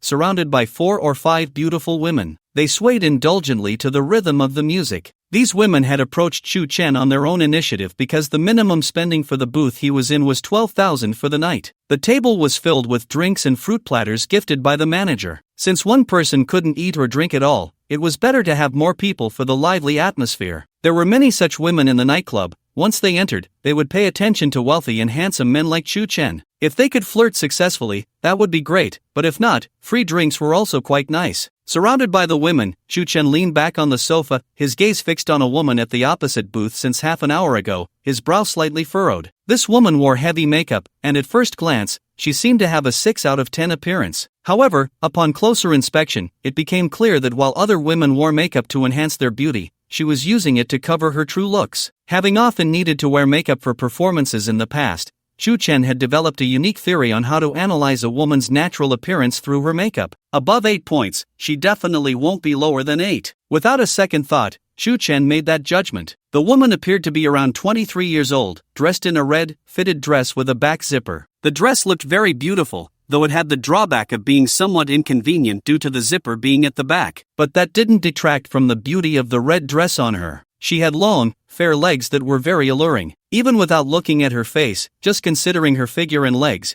any man would likely fantasize about what it would feel like to possess her. Like Chu Chen, she was alone and had ordered a table full of drinks. However, the difference was that no matter which man approached her, they all returned with nothing but disappointment. Of course, this was not the main focus of Chu Chen's attention. The key point was that he unexpectedly saw a familiar name on her wish list. Li Jai? This woman knows Li Jai? Chu Chen unfolded her desire list. Name, Chen Anren. Desire list, 1. Come to the nightclub to release stress. 2. Become the top lawyer in the Magic City. 3. I hope Li Jai is safe and nothing goes wrong. Handsome? What are you looking at? Just as Chu Chen was lost in thought, a petite girl beside him shouted in his ear while holding a glass. Following Chu Chen's gaze, the girl looked at and ran and then burst into laughter. Handsome? Her? What? Do you know her? Since the music was loud, Chu Chen pulled the girl closer and asked. This woman comes here every day, 7 days a week, 6 of which she's here. When she arrives, she doesn't talk or dance, just drinks alone and goes home drunk. Seeing that Chu Chen was interested, the petite girl continued, recently, there have been quite a few men trying to hit on her, but they've all been rejected. She's not even that pretty. I don't know what's so great about her. She rolled her eyes, seemingly disdainful of and ran. But Chu Chen knew that the men who approached this girl were probably fewer than those who approached and ran, so she was just feeling unsatisfied. Meanwhile, across from the nightclub, the woman named Enran had just taken a big sip of her drink when she locked eyes with Chu Chen, who had been staring at her. The petite girl in Chu Chen's arms suddenly looked particularly smug in the face of Enran's gaze. This is the competitive nature of women. It meant, so what if more people are hitting on you? This rich and handsome man is mine tonight. Who knew that before she could settle in, Chu Chen would firmly grab her arm and slowly push her away. The petite girl's expression froze. Chen Enran, the youngest female lawyer at a law firm in the Magic City, and also Li Jai's best friend. She had always been the other people's child in the eyes of her parents. At 16, she was admitted to the most prestigious law school in Canada, and by 20, she had already obtained her legal qualifications both domestically and internationally. Currently, she has her own independent office at the most promising law firm in the Magic City. The people she usually interacts with are the top tycoons of the city. However, no one knows how empty a woman as outstanding as Chen Enran feels deep down. In countless late nights, she has worked tirelessly, striving to enter high society on her own merit, but she never expected that the real upper class would be like this. A week ago, due to a financial dispute case, she had to go to the location of the client with the surname Chen to submit case materials. It was a huge luxurious villa, located slightly off the beaten path on a hillside not far from the city center. Upon entering the villa, Chen Enran discovered that her client was hosting some social elites she usually only saw on television. This included the boss of her law firm. The men looked at Chen Enran with strange eyes. Next to each elite, there were 2 women kneeling, completely undressed, serving tea and water. Faced with the advances of the elites, the women showed no complaints, even smiling and flattering them. Chen Enran even recognized some artists and socialites among those women. In a panic, she dropped the materials and left directly. Behind her, she heard the absurd and arrogant laughter of that group. Since that day, Chen Enran seemed to have suddenly lost her goal of striving. Is this the circle she has worked so hard to enter? Under the torment of the scenes from that day, Chen Enran could hardly sleep, because every time she closed her eyes, the smiles of those women would flash before her, revealing helplessness and pity. Only in this noisy nightclub, with the heavy beats of the music constantly impacting her, could Chen Enran feel a bit of comfort. And because of this, she had to get herself drunk to fall asleep at home. This was her 8th day at the Sugar Club, and she had no idea how much longer this kind of life would continue. At that moment, she caught a glimpse of Chu Chen's eyes, and through a woman's sixth sense, she knew that this man seemed quite interested in her. Then she saw a petite girl seemingly trying to compete for his attention, only to be pushed away by Chu Chen. Meanwhile, Chu Chen felt helpless. Looking at the petite girl, who was probably only 18 or 19, he had only asked her a couple of questions. Before anything had really happened, she was already trying to sit on his lap. It was a bit too easy. What are you doing? After being pushed away by Chu Chen, the petite girl was furious. I'm throwing myself at you, and you find me undesirable? She stood up abruptly and stormed off. Before leaving, Shu Chen caught sight of the first item on her list of desires. Find someone to teach that woman a lesson in front of you, and then deal with you too. Shu Chen. It seemed that today's youth were indeed a bit hard to handle, but that was just right. He was looking for an opportunity to get to know Chen Anrun across the way, while also figuring out what her relationship with Li Jiayi was. If someone caused her trouble at that moment, it would be natural for him to step in. This could be a reasonable chance to get to know her. So, Shu Chen didn't immediately deal with the petite girl. In the blink of an eye, after the petite girl dove into the crowd on the dance floor, she was gone. There was nothing to be done. Although she was somewhat attractive, she was truly petite. About 5 minutes later, Shu Chen saw 4 or 5 men heading towards Chen Anren, and the leading man was standing next to the very girl who had just wanted to sit on his lap. The group quickly surrounded Chen Anren. The petite girl tilted her head back and turned to give Shu Chen a smug smile. She pointed at Chen Anren and said something to Shu Chen, her lips forming the words, "Watch how I deal with her." The music and screams in the nightclub were still deafening. After surrounding Chen Anren, the 4 or 5 men didn't act immediately. Instead, they each sat down beside her. The leading man was quite muscular, his collar almost open to his stomach, with his chest muscles faintly visible. Once seated, he picked up a drink and sized up Chen Anren. "Hey, want to have a drink?" Chen Anren remained unfazed, staring straight ahead. "Get lost." "Oh." The leading man licked his lips and turned to his buddies, laughing heartily. "This girl is feisty. I like it." He leaned back on the sofa, slowly kicking the table in front of Chen Anren aside. As the table moved, Chen Anren's fair and alluring legs, along with her white high heels, were revealed. The muscular man saw those legs and gulped in astonishment. "Fire bro, what are you doing? Didn't you say you were just going to help teach her a lesson? Don't go overboard." Chen Anren wasn't panicking yet, but the petite girl could see the lewd look on the face of the man called Fire Bro and immediately realized he probably had ulterior motives. "Didn't you ask me to deal with her?" Fire Bro didn't even glance at the petite girl, grinning mischievously. "I can handle her in a different way." Chen Anren tightened her grip on the drink in her hand. She was already a bit drunk today. Everything around her was starting to blur. But if this so-called Fire Bro really tried to touch her, then the drink in her hand would come crashing down on his head. Chen Anren wouldn't care about the consequences. What consequences could be more painful than losing one's life goals? As Fire Bro's large hand was about to touch Chen Anren's leg, she kept her gaze straight ahead, her grip on the drink tightening. "These legs, TSK, so damn white." Fire Bro stared at Chen Anren's legs, saliva almost dripping from his mouth. He wanted to trace his hand down her leg, all the way to her ankle, then take off her white high heels to get a good look at the feet hidden inside. Just then, there was a dull thud. Chen Anren suddenly let go of the wine glass in her hand. She looked up in surprise, only to see that Huogu beside her still had a disgusting drool at the corner of his mouth, but his head had already been smashed open, and he was slumped unconscious on the booth sofa. The man across from her, who had previously locked eyes with her, wore a handsome smile and held another bottle of wine in his hand. The gang members surrounding Huogu were frozen in shock. It was that smiling guy across the room who had thrown a bottle from 300 square feet away? He knocked Huogu out? The system's mastery of combat seems to be more than just fighting skills.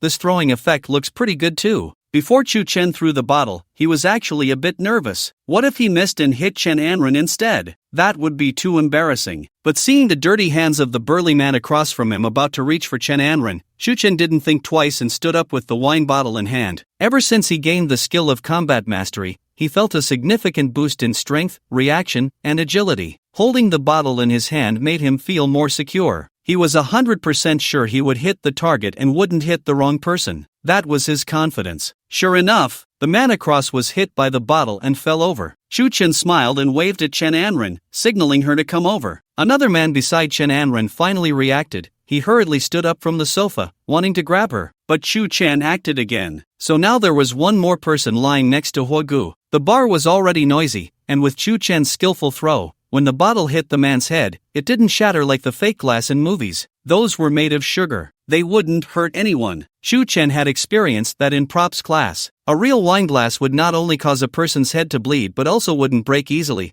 It would bounce off the soft sofa and roll on the floor. In such a crowded nightclub, no one noticed that Chu Chen had solved the problem with just 2 bottles. Everyone continued to enjoy themselves, dancing and having fun. Others who wanted to act up glanced at Chu Chen and then obediently gave up. With 2 examples before them, no one wanted to get their heads smashed. After the initial shock, Chen Anren quickly calmed down. She suddenly smiled lightly, stood up, and downed the wine in her glass. When she was sitting, Chu Chen had only estimated that she had a good figure, but now that she stood up, he realized just how good her body was. She must work out often and do squats regularly, Chen concluded. After finishing her drink, Chen Anren swayed slightly. Since arriving, she had already downed 2 bottles of foreign wine, and her steps were a bit unsteady. But that didn't stop Chen Anren from seeking revenge. In Chen's view, after standing up, this woman delivered a beautiful slap to each of the 3 men who had surrounded her and had not been knocked down. As for the petite girl who had instigated trouble, Chen Anren couldn't be bothered with her. Of course, there was another reason. When Wagu tried to touch her thigh, the petite girl had shown a bit of conscience. This action saved her from a slap. After doing all this, Chen Anren, dressed in a bright red dress and wearing white high heels, walked gracefully towards Chen. When she reached him, she tilted her head slightly and looked at Chen's face. "Do you want me to thank you?" "No." Chen spread his hands.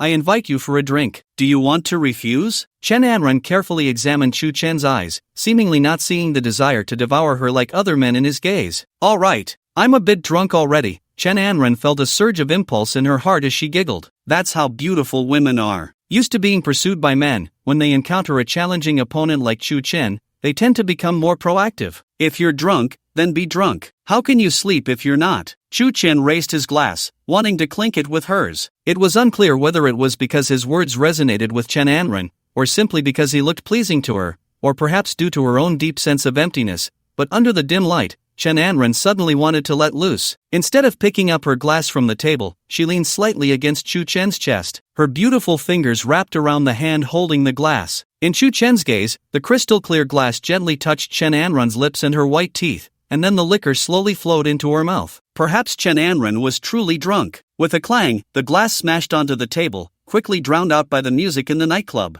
Cough cough. After taking the glass from Chen's hand, Chen Anren slammed it on the table. On the other side of the dance floor, Brother Hua, who had briefly been knocked dizzy by Chen, sat up holding his head, grinning in pain. The next moment, he saw the woman with the beautiful legs drinking from the arms of the guy who had just knocked him out. They looked rather intimate. "Give me your phone." Brother Hua didn't act rashly but secretly made a call. "Brother Wang, I just got hit in my own territory. Call someone. Today I want him to lie dead in the street." After hanging up, Brother Hua ignored the other brother still lying beside him and stood up, adjusting his pants. He picked up a bottle from the table. "Damn it, I told you to throw the bottle." The deafening music in the nightclub suddenly stopped, and the rap of Wolf Disco began to play. "Everyone must move in sync with me. Come to the left, draw a dragon with me. To your right, draw a rainbow with me. Draw a guofuching on your chest. Shake your head left and right." "Ah!" Screams erupted. As the music reached its climax, the girls in the dance floor were already hyped up. Many men took this opportunity to touch wildly. No one noticed that in the crowded corridor, many people were holding bottles of liquor, moving towards Chen and Chen Anren. "Can you still walk?" Chen looked around and immediately realized the situation seemed more complicated. It seemed that his earlier bottle smash had been too light.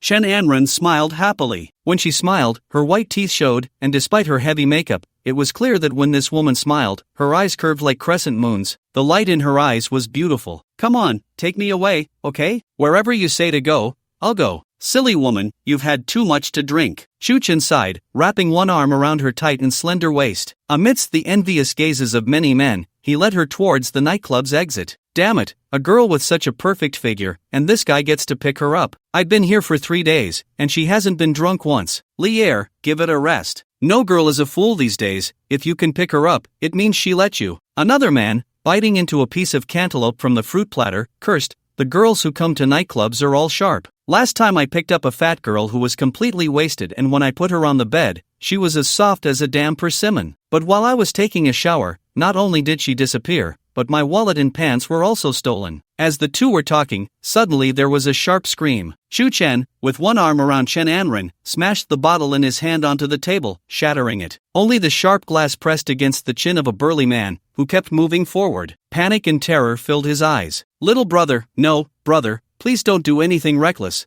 I'll let you go." Chen, holding Chen Anren, wore a calm expression. "I already gave you a chance, just lie down properly. Why do you need to get up?" As soon as he finished speaking, a scream pierced the air. Chen swept the wine glass upward, and a deep scar appeared on Fire Brother's face, stretching from his forehead down to his lip. If nothing unexpected happened, this scar would likely accompany him for life. Because Chen saw in his list of desires the hatred he harbored for himself, as well as the disgusting thoughts he had about Chen Anren. So it was merely a scar that would last a lifetime, nothing too severe. The men around instinctively stepped back, while the women screamed in all directions. Fire Brother gritted his teeth in pain but glared defiantly. The sharp edge of the broken bottle was always aimed at his neck. Thus, Fire Brother was forced to retreat by Chen until they exited the nightclub and reached his Bugatti Veyron. Many onlookers from the club followed them out. Hiss, is this car his? Damn, when I came in, I said this car is so damn cool. I didn't expect the owner to be such a young handsome guy. The men were jealous, and the women envious. Chen opened the passenger door and gently placed Chen Anren in the seat. I want to go home. Chen Anren seemed to find the night thrilling. She needed excitement. Her life needed stimulation, and her hollow soul craved it too. I'll take you home. Chen slammed the car door shut. Fire Brother's face was already covered in blood, making it impossible for his left eye to open, yet he still dared not make a move. Don't do anything reckless, kid. Let me tell you, do you know who was behind our Fire Brother? A group of lackeys surrounded Chen, looking as if they wanted to approach but were too afraid. At that moment, the passenger window of the Veyron slowly rolled down. A pair of exquisite feet, seemingly designed by the most divine artistry, extended from the window. The smooth calves rested lightly on the window ledge. One of the white high heels dangled, swaying on the beautiful foot, dazzlingly white in the night.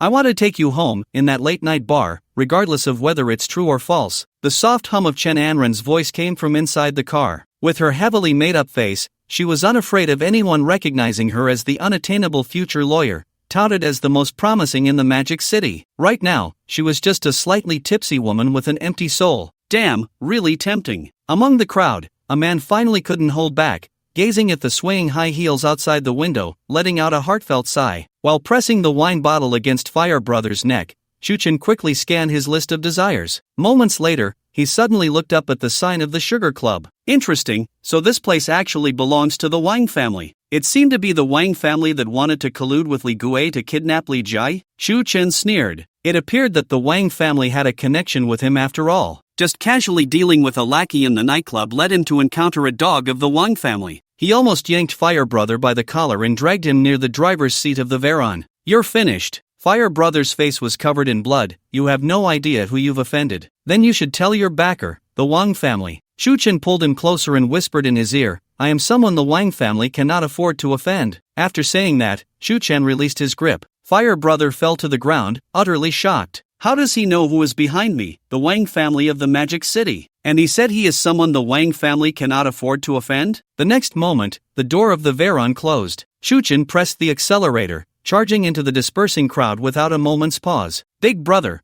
what do we do now? The lackeys who had been watching from the sidelines, too afraid to step in, gathered around Brother Hua, pointing and whispering about his miserable state. Did you see that? When you really encounter someone formidable, these lackeys who usually act tough in nightclubs don't dare to make a sound. Of course. Did you see what kind of car that man was driving? That was a Bugatti Veyron, starting at 25 million and going up, and he's so young. If he doesn't have a powerful background, I wouldn't believe it. Brother Hua spat out a mouthful of blood, recalling how Chen had pressed a bottle against his throat earlier, his legs still trembling. Tell the boss everything. Just look at the car that kid drives and the way he talks. He's not someone we can mess with. After leaving the nightclub, Chen sped through the night with Chen Anren beside him. She was like a red sprite, squinting slightly against the wind outside the car window. Countless high-rise buildings lined the sides of the road. In those upscale office buildings, 70% of the lights were still on. It was almost midnight, yet the young people in this city were still working hard for their futures, still burning the midnight oil to climb higher. They still had the meaning of struggle, but Chen Anren was already lost about her next path. She felt confused and helpless. The emptiness of her soul intertwined with the emptiness of her body, almost tearing her apart. You've had too much to drink. I'll take you home. Chen glanced at Chen Anren. You're going to take me home? Just take me home? Chen Anren looked at Chen boldly. She didn't care who Chen was or what his identity was. Since she found him appealing, and since he could give her a strong thrill, it was better to do something than to lie in bed tossing and turning alone. Maybe it would feel a bit better. After tonight, he wouldn't know who he was. After tonight, nothing would linger in her memory. Magic City Legion Garden, Building 8. She twirled a strand of hair around her finger, looking at Chen with interest. As a one-night stand, he was quite a good choice. Chen glanced at Chen Anren's desire list. The first item on it was, needs stimulation, the stronger the better, to divert her attention. Magic City Legion Garden? It wasn't far. Chen pressed the accelerator. The car's speed instantly surged from 60 kilometers per hour to 120.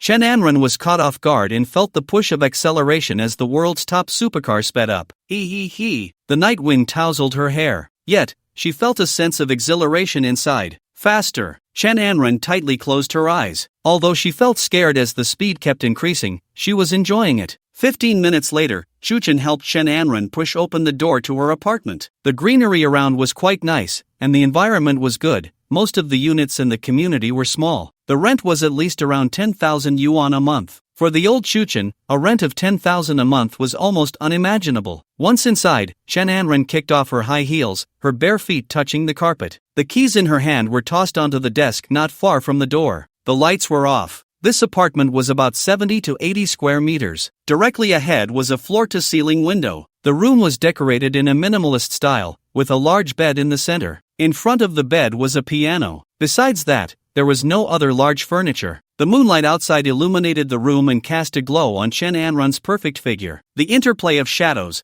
the black environment blending with her fair skin. Do I look good? Not bad. Chen didn't say it out loud, but he couldn't help but admire her in his heart. Initially, he had only paid attention to Chen Anren because he saw Li Jia's name on her list of desires. But now, things had developed to this extent. If he wanted to explore her relationship with Li Jia, he would have to wait until after everything was over. Chen Anren hadn't felt this excited and happy in a long time. As an elite woman in the workplace, she was naturally the type of woman who exuded confidence, even though she had remained chaste for over 20 years. However, as a woman, her normal needs couldn't be released, not to mention the immense pressure from work. It was driving her nearly insane. Until now, she looked at Chen with her beautiful crescent-shaped eyes, sparkling with emotion. Suddenly, she chuckled lightly, tugging at Chen's collar and slowly retreating. Neither of them spoke. There was no need to speak now. Chen showed no hesitation. He ruthlessly pushed her down onto the piano at the edge of the bed. Bang! Her hands were forced onto the keys, producing a loud sound that echoed in the darkroom. The noise struck deep within Chen Anren's heart, seemingly shattering something. This guy is definitely experienced. A thought flashed through Chen Anren's mind. Time passed quickly. In the blink of an eye, it was 4 in the morning. Deep sea, oppression, breathing, half-mountain villa, naked, confusion, fear. These words strung together were almost incoherent and very chaotic. It felt as if she was trapped in a very confusing dream. Since coming into contact with Chen Anren, Chen didn't know what she had been through recently, but it was easy to imagine that she must have been subjected to some kind of stimulus. That was why she desperately wanted to get drunk late at night. Otherwise, she couldn't fall asleep. As Chen Anren's inner turmoil continued to shift,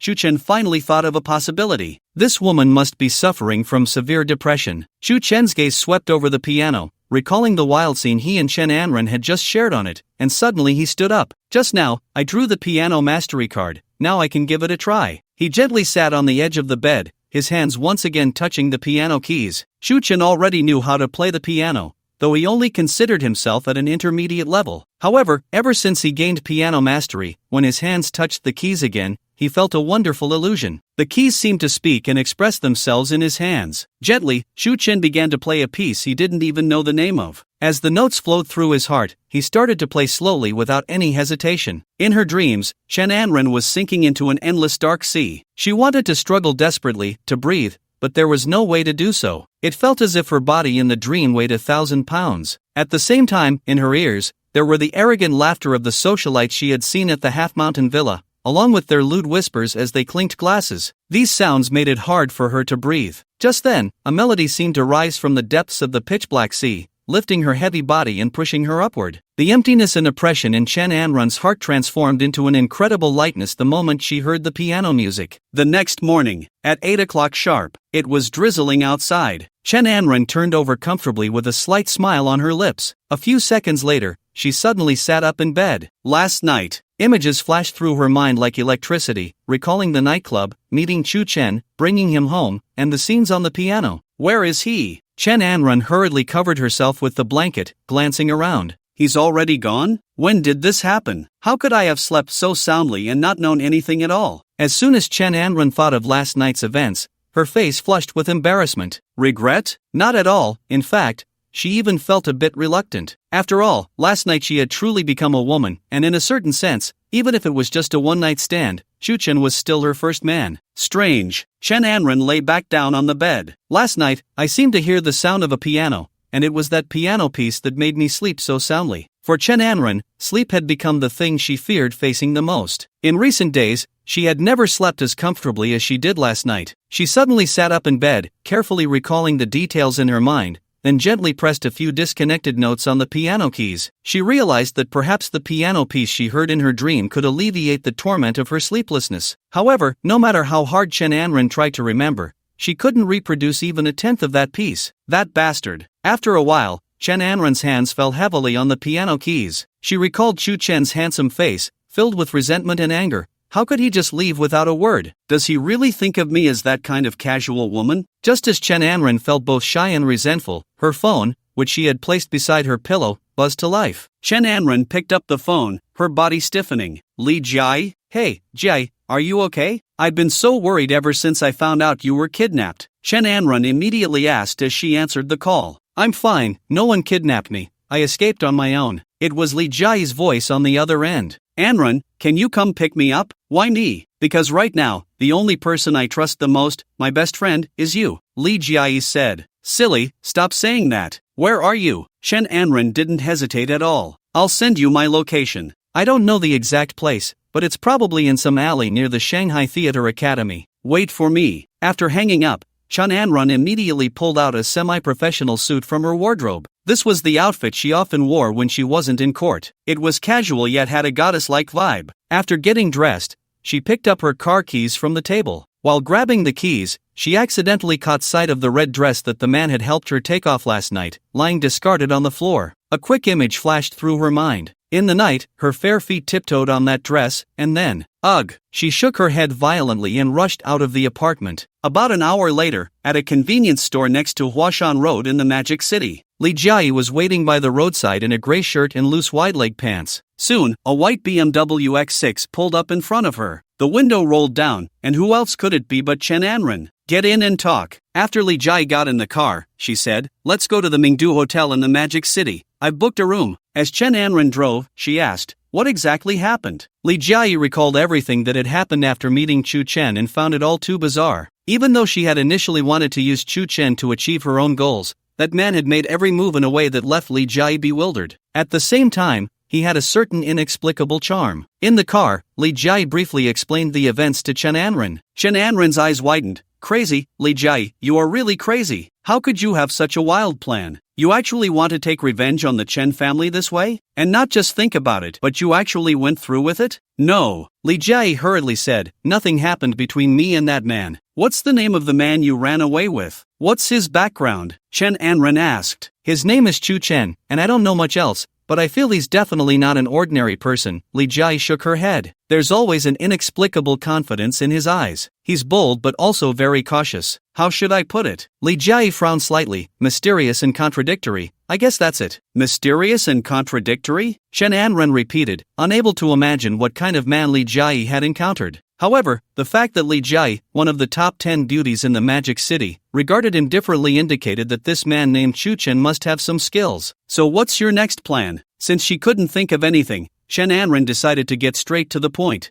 I want to go back to the Li family, and in front of everyone at the wedding banquet, expose Li Gui's true identity, and then, Li Jai hesitated. She knew that if she revealed her second plan with Chu Chen, Chen Anren would definitely be shocked. Li Jai sat in the passenger seat, hesitating. Her second plan with Chu Chen was to announce in front of everyone that not only could she not marry into the Chen family, but she also already had a real fiancé. That is, the heir of the Yanjing Chu family, Chu Chen. But if that happened, all the risks would fall on the Li family and on Chu Chen. Was it worth it just because she didn't want to marry the heir of the Chen family? Li Jai herself didn't know. Meanwhile, in the old Western-style house of the Li family, old Master Li suddenly slammed his teacup to the ground. In front of him stood a strong man, Li Gui. Is this the answer you give me? Ha! The old man was so angry that his beard trembled. Missing last night, and now you tell me you can't find him? Is that it? Li Bingju looked at the pale-faced Li Gui, pacing back and forth in front of him. The wedding invitations have already been sent out, and the guests are almost at the door. With this kind of incident, you can't even find a little girl. What about the banquet tonight? Li Bingju stopped in front of Li Gui, staring intently into his eyes.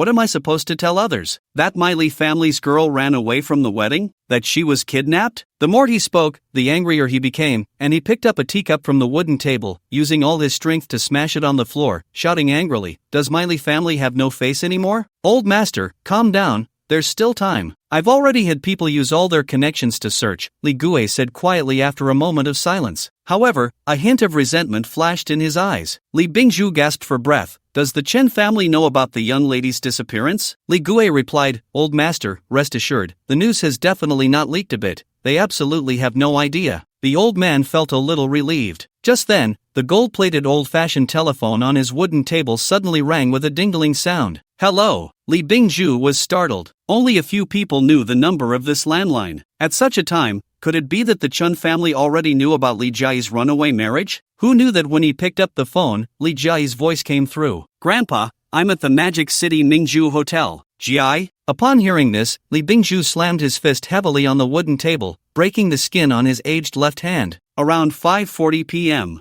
At the entrance of the Magic City Mingzhu Hotel, Li Bingzhu, dressed in a tang suit and looking spirited, stood in the lobby with a smile on his face. Guests from all walks of life, wealthy people, celebrities, and noblewomen came one by one to congratulate Old Master Li. "Old Master, congratulations! Congratulations! Congratulations! Your granddaughter marrying into the Chen family is truly climbing to a high branch, Old Li. Congratulations! Ha ha ha, where?" After exchanging a few pleasantries with the guests, the old gentleman was guided into the elevator by the attendants. Among the crowd, a young man in a suit walked in from the entrance of the Mingzhu Hotel. He wore a smile, his clothes impeccably tailored, exuding an air of nobility that seemed innate. When he approached the old gentleman Li Bingzhu furrowed his brow slightly. There were many distinguished guests in the hall, but he had no impression of this young man before him. "Old Mr. Li, congratulations," the young man said. Li Bingzhu's facial muscles twitched. Years of experience in society taught him never to offend anyone he didn't know. He smiled politely and replied, "Not at all, same to you." However, after saying it, he couldn't shake the feeling that "same to you" sounded odd. So, on a whim, the old gentleman suddenly asked, "What is your surname, young sir?" "No need for formality, my surname is Chu," the young man replied with a slight smile. "No need for formality, surname Chu." Li Bingzhu nodded vaguely after hearing this. Although he had encountered many people with the surname Chu throughout his life, perhaps it was the son of an old acquaintance, he didn't think much of it. Chu Chen brushed past Li Bingzhu and headed straight for the elevator. The banquet tonight would begin in half an hour. The 6th-floor banquet hall was bustling, nearly 100 people seated. Chu Chen casually found a seat at a table towards the back and waited quietly. Room 1918 on the 19th floor of the Mingzhu Hotel. In the mirror of the dressing table, a stunning face could be seen. Her skin was snow-white, and her expression revealed a hint of coldness that kept others at bay. Li Jiayi wore a red qipao adorned with golden phoenix patterns, very festive. However, the celebratory attire did not match her current mood. "Miss, your makeup is ready. Is there anything you are not satisfied with?" the makeup artist behind Li Jiayi asked. "Thank you, it's fine," Li Jiayi replied. "You can go ahead." It wasn't until the makeup artist finished packing and left the room that Li Jiayi finally spoke, and ran, "I'm a bit nervous." Chen Anren sat on the bed behind Li Jiayi, lost in thought, not knowing who was on her mind. Suddenly hearing Li Jiayi call her name, Chen Anren snapped out of her reverie. "Don't be nervous, I'm here," she said, walking over and gently touching Li Jiayi's slender shoulder while looking at her reflection in the mirror. "As a woman from a wealthy family, there are some things you must face." Li Jiayi moved her lips but held back her words. Right now, Chen Anren only knew that she had to expose the identity of the traitor Li Gue at the banquet, but she was unaware that she would also have to publicly cancel her engagement. "Miss, the banquet is about to start. The old gentleman is calling for you to get ready and come down," came a knock at the door. "Got it," Li Jiayi replied, then as if she had made a decision, she said to Chen Anren, and ran, "No matter what happens later, you stay with me, okay?" "Okay." Silly girl, Chen Anren was taken aback for a moment before immediately agreeing. She truly thought Li Jiayi was nervous because of Li Gue's matter. "Miss, are you ready?" The urging voice from outside came again. Li Jiayi took a deep breath, stood up from her chair, and gathered all her emotions, regaining the reserved demeanor of an ice queen. "Let's go." The 6th-floor banquet hall. In front of about a dozen round tables was the stage. The stage had already been wrapped in pure white roses by the flower girls. In such an occasion, smiles adorned everyone's faces. Shu Chen's gaze lingered on each person. Ever since he won the prize of a 10% increase in the chance to read others' inner thoughts in the lottery yesterday, he discovered that among the 95 people present, there were a dozen or so whose true thoughts were displayed above their heads like a rolling barrage from bottom to top. That old man Lee really. His granddaughter is just verbally engaged to the Chen family, yet he insists on throwing a banquet and notifying everyone. What great ambition! Sigh, old Lee hasn't had it easy either. The Wang and Lu families have been rising rapidly these past 2 years, forcing him to use his granddaughter as a pawn. Now, with the banquet held, everyone will know he has connections with the Chen family. The Wang and Lu families won't dare to touch him lightly anymore. What a clever move. Different people had different inner thoughts. In the front row of the stage, a few seats were empty. No one was sitting there, nor did anyone dare to. Presumably, the first seat next to it was reserved for old Mr. Lee, and the one in the middle was likely for the witness sent by the Chen family. Just as Chu Chen was pondering, all the seated guests suddenly stood up in a commotion. Young Master Chen, it's a pleasure to meet you. Amidst a flurry of flattery, the door to the banquet hall was opened by hotel staff,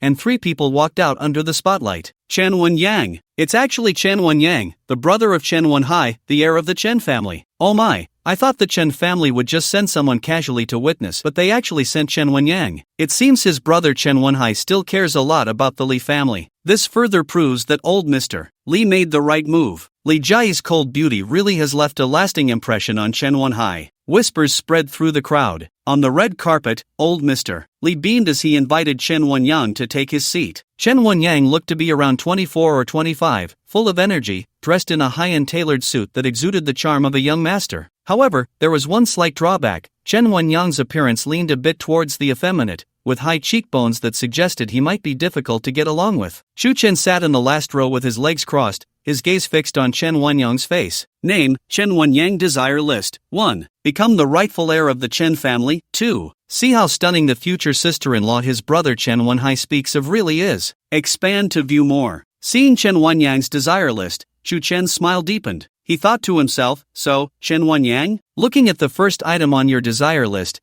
it seems that your relationship with your brother Chen Wen-hai isn't as peaceful as it appears. Just then, all the guests were seated, and the host stood at the front of the stage. Chu Chen recognized this host. He was a somewhat famous news anchor from a local television station in the Magic City, and someone like him appearing at such an event would surely bring him into a completely different circle. The host beamed with energy, as if he had an endless supply of vigor. Next, let's welcome today's main character, the young lady of the Lee family, Li Jiayi. Please welcome. After saying this, the flower curtain symbolizing purity and innocence was lifted at the back of the stage. Li Jiayi, dressed in a red qipao, stepped out from behind it. Her hair was styled up, resembling a beauty stepping out of an old society magazine. Wow, I haven't seen her in over a decade, and this girl has grown so beautiful. I'm envious, old Mr. Lee really has a wonderful granddaughter. A wave of admiration swept through the crowd. As Li Jiayi made her appearance, Chen Wen-yang, seated in the main position, was momentarily stunned. Despite having high expectations for her appearance before coming,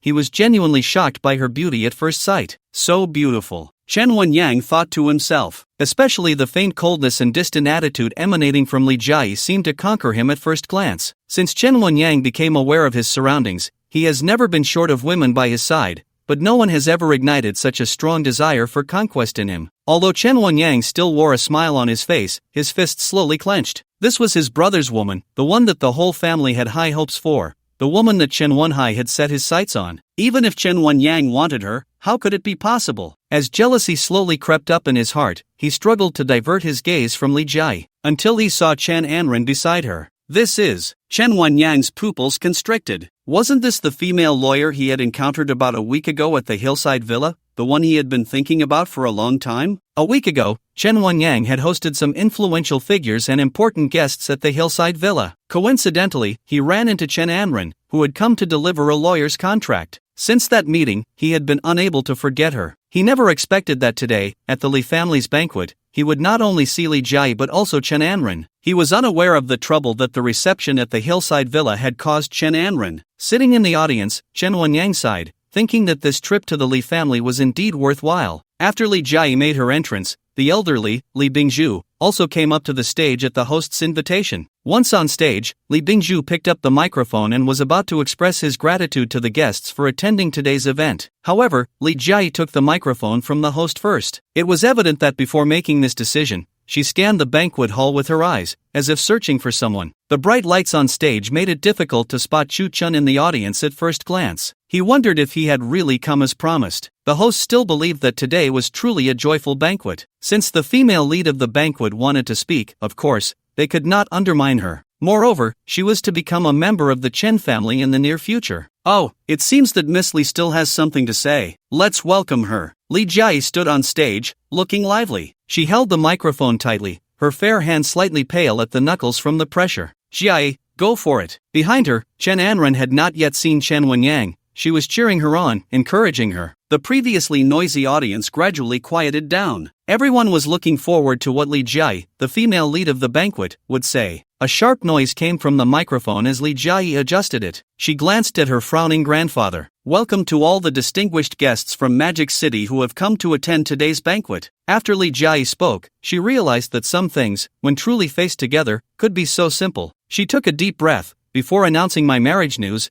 there is a family matter that needs to be resolved in front of all of you. Ha? What? What family matter? I don't know, but it seems that this Miss Li hasn't been seen for many years and really has a bit of a head of the family vibe now. Li Bingzhu stood on stage, his face full of smiles, but he had no idea what Li Jiayi wanted to say. This feeling of not being in control of everything made the old man feel uneasy. His granddaughter, who had been missing, suddenly appeared this afternoon, saying she just went out to clear her mind. Although he didn't believe it, the old man had no other choice. He comforted himself that his granddaughter must have grown up, otherwise, she could have continued to disappear without returning. Now that she was back, the old man's feelings of unease only grew stronger. Jiayi, what do you want to say? He quietly asked, standing beside Li Jiayi without revealing his emotions. Grandpa, today's family matters concern our Li family. Perhaps your focus has always been on outsiders, but the decay of a family always begins from within. Li Jiayi held the microphone, speaking without hesitation. After finishing her statement in one breath, her gaze coldly fixed on the audience below. Li Guei, come out. In the absolute silence of the venue, Li Jiayi's voice echoed through the microphone. Come out. Li Bingzhu was taken aback. Li Guei? What happened to him? Miss, I am here. A burly man slowly stepped out from the crowd. The lighting technician in the banquet hall immediately directed a spotlight on Li Gui's face. He wore a black suit, his facial muscles slightly trembling, yet his expression remained that of a submissive person before the Li family. Should I call you Li Gui,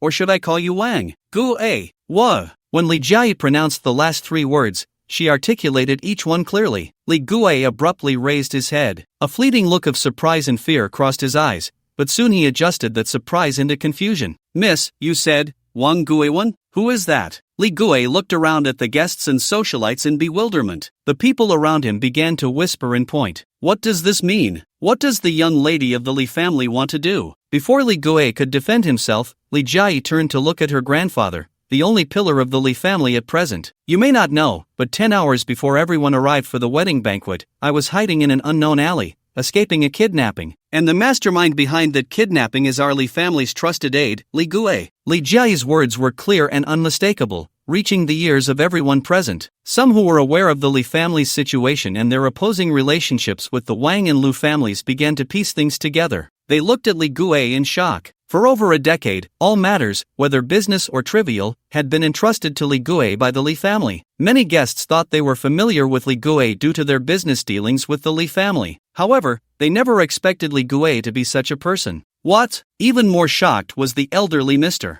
Li beside Li Jiayi. Jiayi, you mustn't speak recklessly. Everyone here is your elder. There's no evidence. Grandpa. Li Jiayi interrupted Li Bingzhu. I only ask you one thing. The smile had long vanished from Li Bingzhu's face. He looked at this almost completely unfamiliar granddaughter and realized she seemed no longer the little girl who would revolve around him, saying whatever she wanted. I only ask you one thing, Li Jiayi repeated. From beginning to end, did you ever say that even if I die, my bones must be married to the Chen family? The elderly Li Bingzhu trembled at her words. At the same time, the audience erupted in an uproar. God, how is this possible? What does it mean that even if she dies, her bones must be married to the Chen family? After all these years, it seems we have underestimated old Li. To climb the Chen family's big tree, he could say such things to his own granddaughter. No wonder the Li family has managed to stand firm all these years. Even if they can't rise to the ranks of the top families in the Magic City, they are truly ruthless. Of course, many guests chose to keep their mouths tightly shut. These people had long been mingling in high society, Who among them was not cunning? Before this grand drama ended, no matter what thoughts they had, they would absolutely not reveal them. Even Chen Wenyang, the witness from the Chen family, wore a slight smile, thinking to himself, interesting, this is really interesting. It seems my sister-in-law has quite a few opinions about her brother. At this moment, all eyes were focused on Li Bingzhu. The old man, who had originally stood tall and straight, trembled slightly. He then slowly turned to look into Li Jiayi's eyes, gently taking the microphone from the host's hand,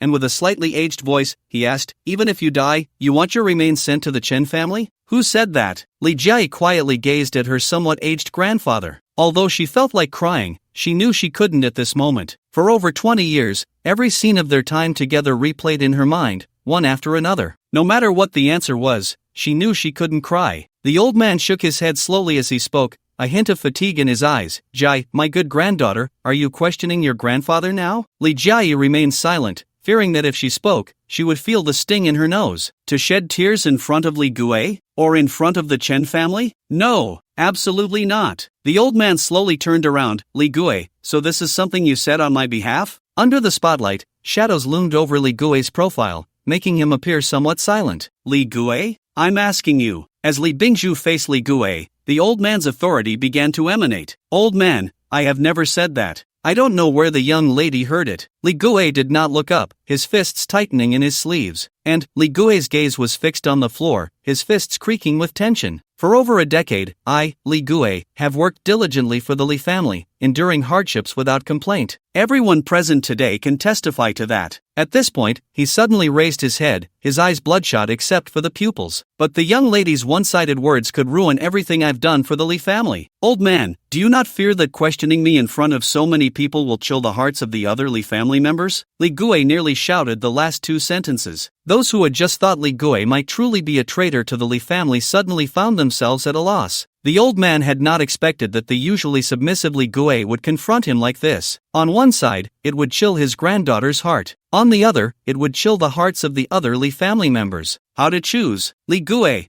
don't try that with me. Li Jiayi was furious to see Li Guo playing this card. You, along with the Wang and Lu families, are afraid that once I marry into the Chen family, the Li family will rise again. So you would go so far as to kidnap me the day before the wedding. And not only that, you want the Chen family to think I ran away from the marriage. You know that if I go missing, the Chen family will blame grandfather, and the Li family will naturally not escape. And for many years, you have managed the Li family's business, so you have a vast network and know the Li family inside out. The downfall of the Li family would naturally relieve the crisis for the Wang and Lu families, and they would support you in taking over the Li family's assets. Li Guo, oh Li Guo, your plan is truly flawless. As Li Jiayi spoke, Li Bingzhu, a seasoned person, did not miss any details. The more he listened, the more alarmed he became, for what Li Jiayi said made perfect sense. If Li Guo really acted as Li Jiayi described, he might indeed single-handedly overturn the entire Li family. Realizing this, the old man felt a cold sweat on his back. At that moment, Li Guo stood among the crowd, slowly shaking his head with a bitter smile. Miss,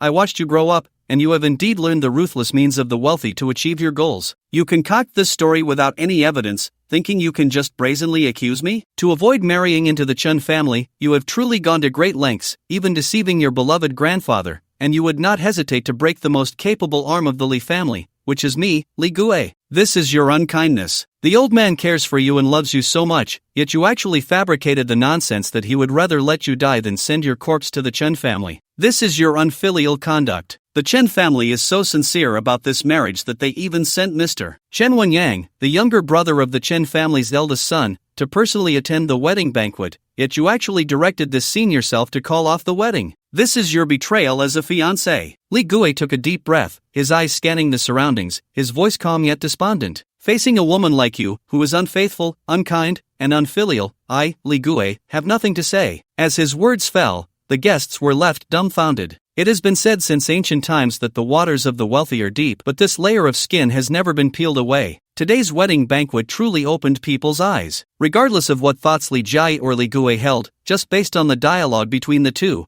everyone understood that those who could survive in such an environment were not easy to deal with. Under an avalanche, no snowflake is innocent. The scene fell silent for a full 10 seconds. Clap, clap. Among the attendees, two abrupt sounds of applause rang out. One came from the front row of the banquet, the other from the last row. Chen Anren, who had been worried about Li Jiayi's current situation, turned her gaze towards the source of the applause. It's him! Upon recognizing the person, Chen Anrun's skin prickled with goosebumps. He is the one who sent me to the villa to deliver the contract, that man with the surname Chen. Chen Anrun felt her breath almost stop. The impression this person left on her at the villa was profound, especially the way he looked at her and smiled, which sent chills down her spine. But the next moment, when her gaze shifted to the other man who was applauding, Chen Anrun was almost stunned into losing all ability to think. It's him! It's the man from last night, the bastard who left without a word this morning. Shu Chen and Chen Wenyang both applauded simultaneously in an extremely quiet manner, instantly drawing everyone's attention to them. Everyone knew about Chen Wenyang, the half-brother of Chen Wenhai, the heir of the Chen family. His status and prestige in the Chen family were slightly lower than Chen Wenhai simply because he had studied abroad since childhood and had only just returned to the country in the past 2 years. However, in just 2 years, Chen Wenyang had gathered a considerable amount of power with substantial funds, and even within the Chen family, he held a certain degree of influence. In contrast, the other man who was applauding, Shu Chen, piqued even more curiosity. Who is he? I don't recognize him. But since he can come to this banquet, he must not be someone to be trifled with. Let's observe for now. I think the Li family is in danger this time, no matter what. After seeing Shu Chen's appearance, some people began to whisper among themselves. A good show. Wonderful. Breathtaking. After applauding, Chen Wenyang also glanced at Shu Chen but did not pay much attention. With his status, there were very few people in Magic City who could capture his interest. When he had just returned to the country, he had already conducted detailed research. This was a good habit he learned while studying abroad.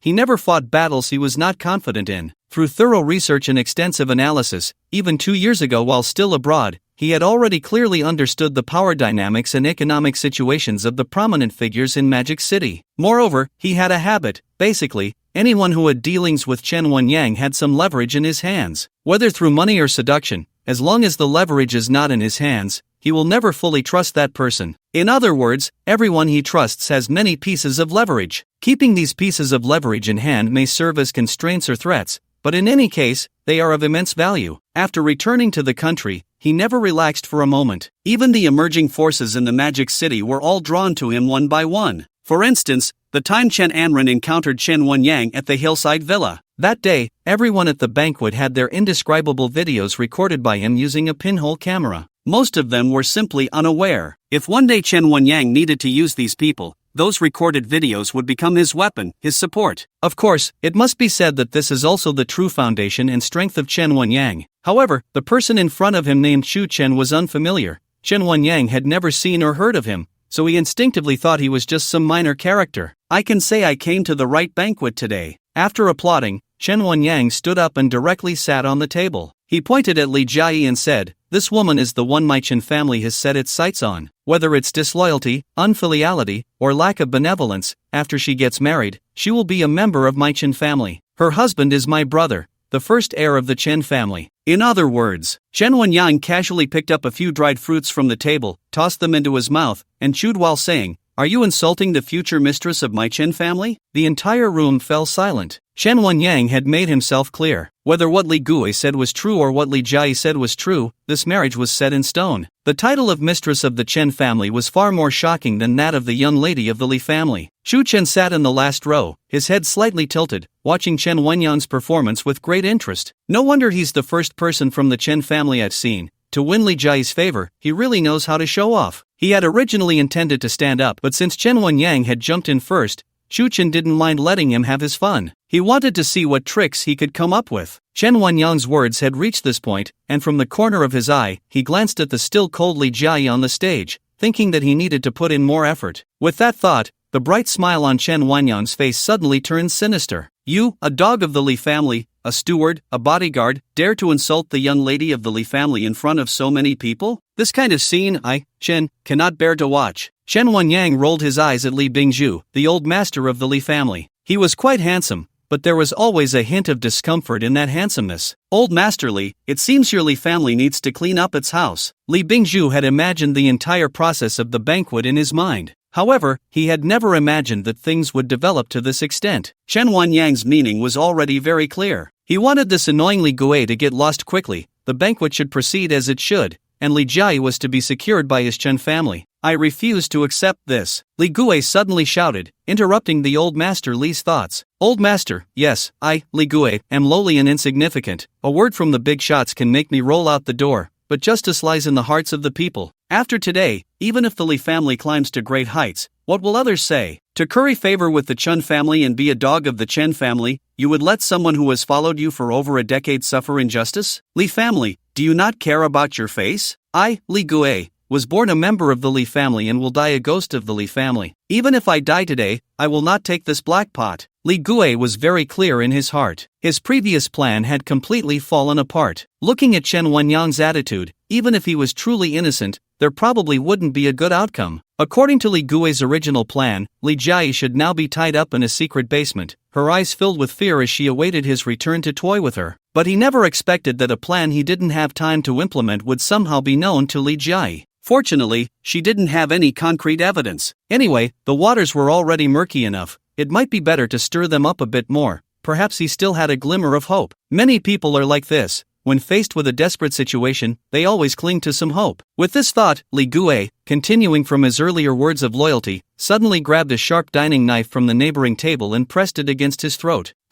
Chen Wenyang initially thought that by stepping in, this matter would be resolved easily. But he didn't expect that Li Gui would be so ungrateful. Does he really want to die? Chen Wenyang squinted, feeling a bit humiliated by this dog of the Li family. Li Gui held the knife up under the light. Perhaps due to his agitated emotions, the blade had already cut into his throat, drawing blood. The onlookers gasped and quickly stepped back. In an instant, chaos erupted around Li Gui, providing him with a spacious area to perform. Li Gui looked at Chen Wenyang and suddenly sighed. Young Master Chen, I know you have a poor impression of me, but I, Li Gui, admire you as a capable person. Oh, Chen Wenyang's ears perked up slightly, waiting for Li Gui to continue. Seeing Chen Wenyang's expression, Li Gui felt a flicker of hope. He scanned the crowd, his eyes lingering on Li Jia, Li Bingzhu, and even Chen Wenyang's face. Finally, with a tone of resolute despair, he said, as we all know, I was originally a dog of the Li family, so even if I knew more, I had to conceal everything for the Li family. But now, since the Li family has been unkind to me, as a dog, when pushed to the brink, I will bite back at my master. Young Master Chen, you may not know that shameless woman Li Jia is not as pure as she appears. Li Gui's emotions suddenly became agitated. He pointed at Li Jia's nose.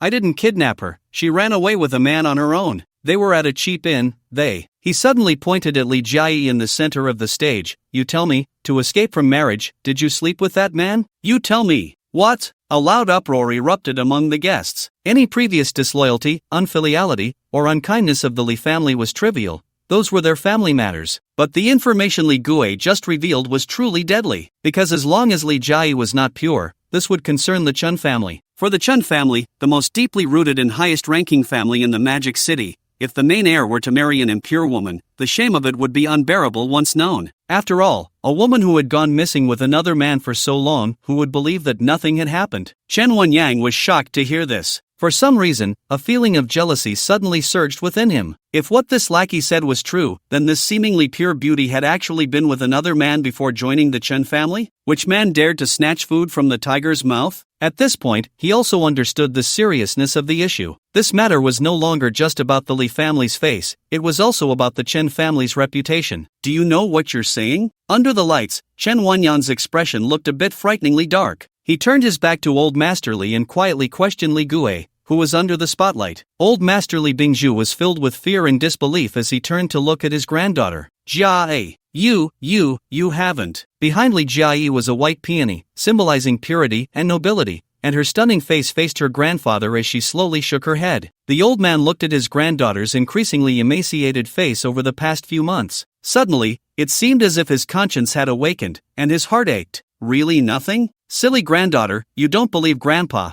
but Grandpa is willing to believe you this once. Li Bingzhu said nothing. He only made a slight decision in his heart. Although the old man felt exhausted today, at this moment, he slowly made an effort to straighten his back. Meanwhile, everyone was already stunned by the shocking revelations of today's grand drama, their scalps tingling. All eyes were focused on Li Gui. He nodded at Chen Wenyang. Young Master Chen, when Li Jia ran away, not only did I see it, but all my brothers beside me saw it too. They followed me all the way to the cheap guest house, to the shabby, stinky, disgusting themed room inside. Isn't that right? He suddenly turned around and asked the security guards of the Li family. A group of security guards blocking the door had only wanted to watch the excitement, but suddenly found themselves turned into witnesses. Yes, I saw it. Miss Lee got into that man's car. Right, I was there too. That man almost hit Li Gue, and before he drove away, right in front of everyone, One of the security guards' voice grew quieter. Speak, Chen Wen-yang shouted. The security guard hurriedly said loudly, that man, right in front of everyone, held the young lady in his arms. Hiss! A series of gasps echoed through the crowd. I didn't expect the ice-cold beauty Li Juqi to be such a woman. Oh my god, could it be that everyone really misunderstood the loyal Li Gue? Li Gue closed his eyes, the blade in his hand slowly lowered from his neck. It seemed as if he could no longer bear the pain inflicted by the Li family and finally spoke out. He appeared to have lost all strength, the tip of the knife drooping, unsteady on his feet. That man who tarnished the Li family's reputation, who disgraced the Chen family, is right here among us. Who is it? What a bold move. If it were me, I would have run as far away as possible. After Li Gue said this, the knife in his hand suddenly turned and pointed directly at Chu Chen, who was leisurely watching the drama from the back row of the banquet hall. It's him! Instantly, countless pairs of eyes in the room focused solely on Chu Chen. At that moment, people realized that the man who had tarnished Li Jiayi was actually the one who had just applauded with Chen Wen-yang. Of course, the most shocked of all was Chen Anren, who had been hidden behind the stage. Her beautiful big eyes were fixed on Chu Chen's handsome face. Could it be that he really? Chen Anren felt a mix of emotions in her heart. The events of last night were still vivid in her mind, and she was struggling to accept everything before her. In Chen Anren's gaze, Chu Chen was being pointed at with a knife by Li Gue, yet there was no trace of anger on his face. In fact, he seemed to find it somewhat amusing. Is this guy a madman? Doesn't he realize how serious this situation is? Chen Anren murmured to herself. As Chu Chen faced the gaze of everyone present, he gently sprinkled the leftover nut shells from his hand onto the table. He patted the residue off his hands, smiled, and said, I originally thought that with the young master of the Chen family stepping in, dealing with Li Gue would be easy. I just didn't expect it would still be up to me. He clearly didn't have a microphone, yet his voice resonated clearly in everyone's ears. Chen Wen-yang frowned. This man knew his identity but showed no fear. Could he be someone of significance? But that didn't make sense. He had no impression of him at all. At the same time, Li Jiayi breathed a sigh of relief upon seeing Chu Chen for the first time. She felt as if she had been holding up the entire situation and was about to collapse, but thankfully she saw him. Otherwise, she really wouldn't know how to continue. Chen Wen-yang raised his eyebrows and scrutinized Chu Chen again. Who are you? To his surprise, Chu Chen merely glanced at him and replied coolly, It's not your turn yet, be quiet. Chen Wen-yang, Li Bingzhu, Li Jiayi. Who is this person, so arrogant? Asking the Chen family to be quiet? Complaining that they are noisy? It's not your turn yet, be quiet. Chen Wen-yang's eyebrows shot up at Chu Chen's words. Undeniably, he was angry. In Chen Wen-yang's eyes, whether it was the Li family or Li Gue, they were merely trivial matters. What he truly valued was Li Jiayi, the woman who could potentially become his future sister-in-law. So while watching the drama unfold earlier, he had maintained a very calm demeanor. It was only when Li Gue mentioned that Li Jiayi might no longer be innocent that Chen Wen-yang became serious. He was curious, since Chu Chen had already taken advantage of Li Jiayi, why didn't he run away? Instead, he dared to stand boldly at the banquet. Who was he, and what was his purpose? At the same time, with just one sentence, Chu Chen silenced the entire noisy crowd. Who dared to scold Chen Wenwei's brother in the Magic City? Such a thing had never been heard of among all the guests present. The frightening part was that Chen Wen-yang, faced with Chu Chen's reprimand, did not choose to explode immediately. Instead, he stood there, his expression dark, contemplating something. Chu Chen refocused his gaze on Li Gue. The last time he saw Li Gue was in the underground parking lot of the casino. Just a brief encounter, and Chu Chen had seen Li Gue's entire wish list, understood his plans, and learned that his real name was not Li Gue but Wang Guiwen. He was a traitor planted in the Li family by the Wang family over a decade ago. This time they met, with Chu Chen's ability to perceive others' inner thoughts heightened. Every thought of Li Gue was crystal clear to him. From the initial evasion to the later act, until now, his desperate thoughts of wanting to fight back were all understood by Chu Chen. Li Gue, I have to say, I really underestimated you in the past, Chu Chen said as he walked towards him. I think being a lackey in the Li family is truly a sign of old Master Li's lack of vision. You should go to Hangdian, or to the Oscars. In those places, you could definitely thrive because your acting is just too good. After finishing this line, Chu Chen had already reached Li Gue's front, smiling at the tip of the knife in his hand. As long as Li Gue acted impulsively, that sharp blade would likely plunge directly into his chest. Are you joking? Li Gue forced a smile, his expression not matching his words. I admire you too. You defiled the young lady, and not only did you not run away, but you also boldly sat in the banquet hall. If you hadn't jumped out to applaud just now, I wouldn't have even noticed you." Shu Chen chuckled lightly and turned to look at Li Jiayi. His gaze conveyed a firm belief to her. In an instant, Li Jiayi received the message from Shu Chen's eyes. His eyes seemed to say, "You've worked hard, leave everything that follows to me." However, at the same time she received this message, her worries in her heart did not diminish at all. Because Li Jiayi knew more deeply that Shu Chen had no evidence to prove that Li Gui wanted to kidnap her. At the same time, she had no idea how Shu Chen planned to conclude the matter. Shu Chen withdrew his gaze from the Li family and suddenly fixed his sharp eyes on a bald, overweight man attending the banquet. "Lu Wenjin, the behind-the-scenes boss of the Genoa CBD in Magic City. You are quite lecherous, maintaining two third-tier artists at the same time, and you also have a goddaughter abroad. Others envy your carefree and romantic life,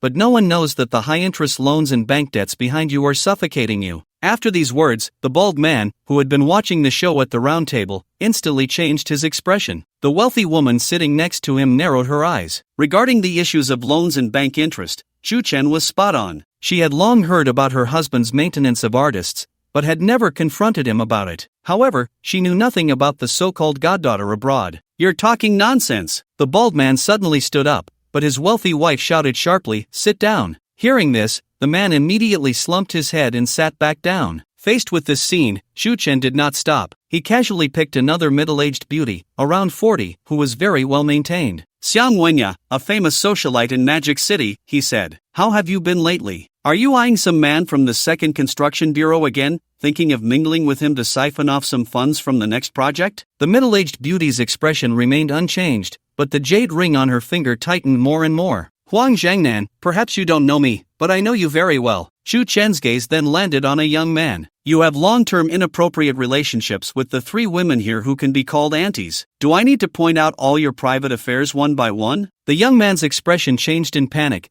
and his gaze instantly shifted to the wealthy wife of the bald man at the round table. The wealthy woman, with a fiery personality, frowned and scolded, "What are you looking at me for?" The young man immediately withdrew his gaze, but it was too late. The bald man looked at his wife in shock, his lips trembling. "Oh, so you also?" "You also." 3 minutes passed. Wherever Shu Chen's gaze landed, the people there didn't even dare to lift their eyes. His clear voice continuously pointed out the guests present. Every sentence, every word was like a needle, piercing into the hearts of these upper-class individuals. "The circle in Magic City is actually not that big. There are only so many wealthy and famous people. So every time Shu Chen mentioned something, everyone had heard of it before, just not in such precise detail, but they all knew very well in their hearts. What Shu Chen said were all the secrets they hid within themselves, or their darkest thoughts, or the desires they most wanted to keep from others. And it was absolutely true. For a full 3 minutes, the guests at the scene were all sweating profusely. Who on earth is this young man? How does he know everyone here so clearly and thoroughly? What's going on? How does he know these things? I clearly told you not to tell anyone. Nonsense, Zhang, you better speak properly. I'm also involved in those dirty deeds you did, how could I tell others? Then how does he know? Such conversations played out in various corners of the banquet hall. At the same time, Chen Wenyang's perception of Shu Chen had quietly changed without him realizing it. Terrifying, who is he? When did such a person emerge in Magic City? Most of the information he obtained, at least half of it, is something I don't know. Chen Wenyang's face darkened. Deep down, he had developed a hint of fear towards Shu Chen. This man was a bit too terrifying. Was he an opponent or a friend? Meanwhile, Shu Chen smiled and turned around, once again looking at the sweating Li Gui. As for whether the secrets I just casually threw out are true or false, you all have a good idea in your hearts. Now, do you know who I am? Cold sweat also broke out on Chen Wenyang's forehead. He could hardly imagine that the man he had just looked down upon while applauding had such a detailed intelligence network. Almost no one present was clean. Everything that happened today, everything Shu Chen mentioned, if known by outside reporters, would likely cause a huge uproar. This person was too frightening. Who exactly are you? Chen Wenyang struggled to maintain his identity as a descendant of the Chen family, but the tremor in his voice betrayed his fear. You bunch of frogs in a well, Shu Chen chuckled lightly. Since that's the case, let me briefly introduce myself. My surname is Chu, my name is Wen, I come from Yanjing, and I am from the Chu family. As he spoke these words, Shu Chen knew that from today onwards, everything would slowly be established. A fictional, temporarily non-existent force that would later instill fear in everyone was about to make its appearance in the Magic City. That was Yanjing, the Chu family. The Chu family? Yanjing? The Magic City and Yanjing were already the two major cities of the current dynasty, especially with frequent business exchanges. If some of the business people present didn't fully understand, then for those socialites, this unfamiliar Chu family seemed even more elusive. Chu family? I've never heard of it. If Yanjing had such a handsome young master, we would have no reason not to know. While the socialites whispered among themselves, the upper class began to worry. After all, the secret information mentioned by Chu Chen was the dark side they desperately tried to hide. If there wasn't a huge power group backing him, it would be nearly impossible to dig up this information. At this moment, Chen Wanyang was also lost in deep thought, his eyes constantly sizing up Chu Chen. The Chen family had considerable business dealings with Yanjing, so they were certainly well aware of the Yanjing forces. Yet, this Chu family, which was revealing the secrets of the upper class in the Magic City, had never been heard of before. This contradictory fact plunged the hall into a brief silence. In this silence,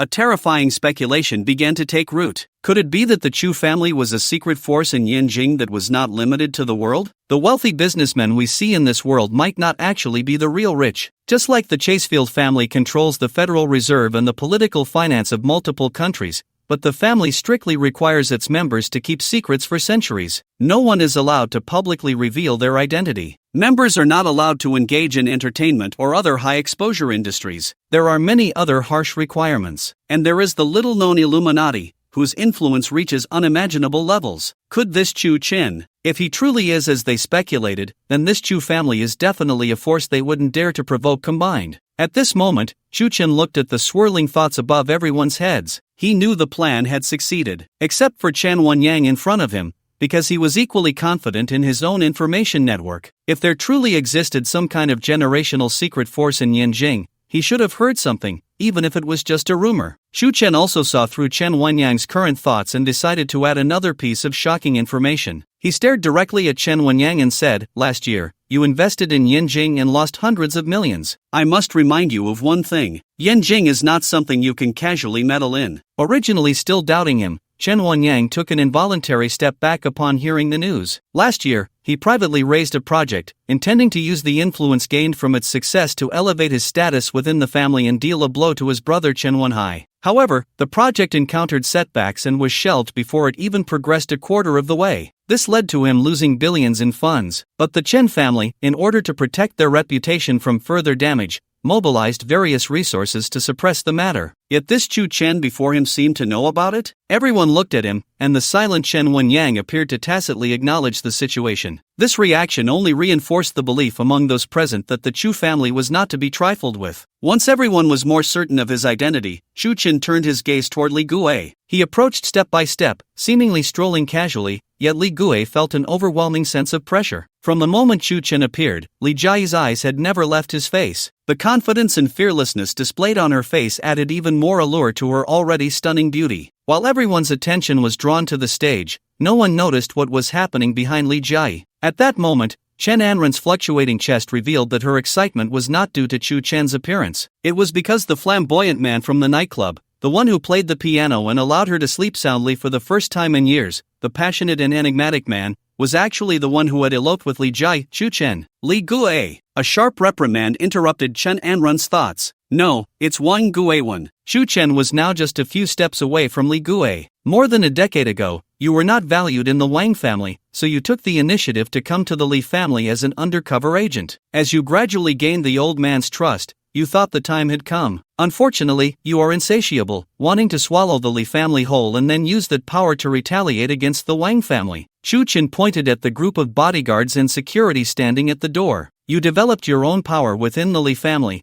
promising them benefits once your plans succeeded. These lackeys have betrayed you. Li Guo's eyes widened as he looked at his loyal subordinates at the door. You guys, the leading bodyguard suddenly panicked. Boss, we didn't say anything. But as soon as he spoke, he realized it was a mistake, as it amounted to admitting that they were indeed in cahoots with Li Guo. It has nothing to do with me, old Master Li, you have to believe me. Besides him, a few security personnel quickly began to explain. It was Li Guo. He forced me. Yes, it was him. He threatened us. At this moment, seeing that Li Guo's situation was dire, there was no other way out but to shift all the blame onto him. Li Jia looked at these people, estimating that Li Guo's infiltration might go far beyond this, Once this matter settled, a thorough investigation of the entire group was necessary. Chen was very satisfied with their reactions. The self-incrimination was truly a heart-wrenching blow. At this point, Li Bingzhu could no longer sit still, gritting his teeth and slamming the table as he stood up. He glared with eyes fierce enough to kill. Li Gui, oh Li Gui, the Li family has treated you well over the years, yet you have committed such a heinous act. With witnesses present, Li Gui knew there was no chance of leaving today,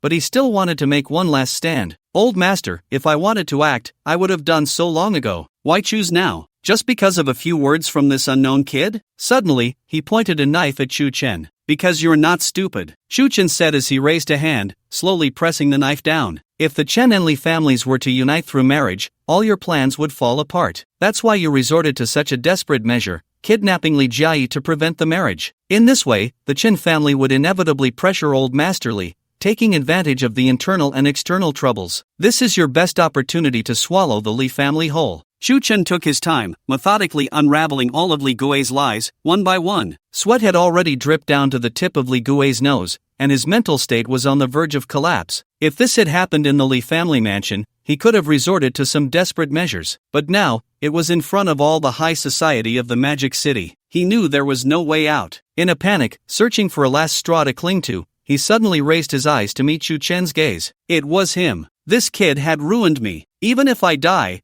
I'll drag him down with me. Determined to act, the sweat in his palms dampened the knife's handle. He gripped the knife tighter. But all these thoughts felt transparent in front of Chen. That's right, I want you to die here today, Chen said calmly. If you want to take revenge on me, come on. With that, Chen opened his arms, exposing his chest. Behind him, Li Jiayi suddenly shouted in panic, Chen. At the same time, this shout interrupted Chen Anren, who had wanted to rush forward. She took a step but then stopped again. Why was she so nervous about this man? Chen turned to look at Li Jiayi. This woman's heart was completely his. Through Li Jiayi, he also saw Chen Anren behind her, her eyes filled with concern. An inexplicable sense of humor surged in his heart. He actually smiled. Chen's actions put immense pressure on Li Gui, who dared not move. Under everyone's gaze, Chen suddenly turned his head. Slap! A resounding slap landed on Li Gui's face. Waste! Li Gui was knocked to the ground by Chen's slap, a trickle of blood seeping from the corner of his mouth. If this man's appearance had already shocked the entire venue, then taking action against Li Gui now showed that he regarded none of the people present as worthy of his concern. After all, family matters are a taboo for outsiders, a kind of unspoken rule. At this moment, Li Gui was nearing a state of delirium, trembling all over, his veins bulging as he clawed at the ground, leaving deep marks. He mumbled incoherently to himself, "It's been almost 30 years, over a decade in the Wang family where no one respected me.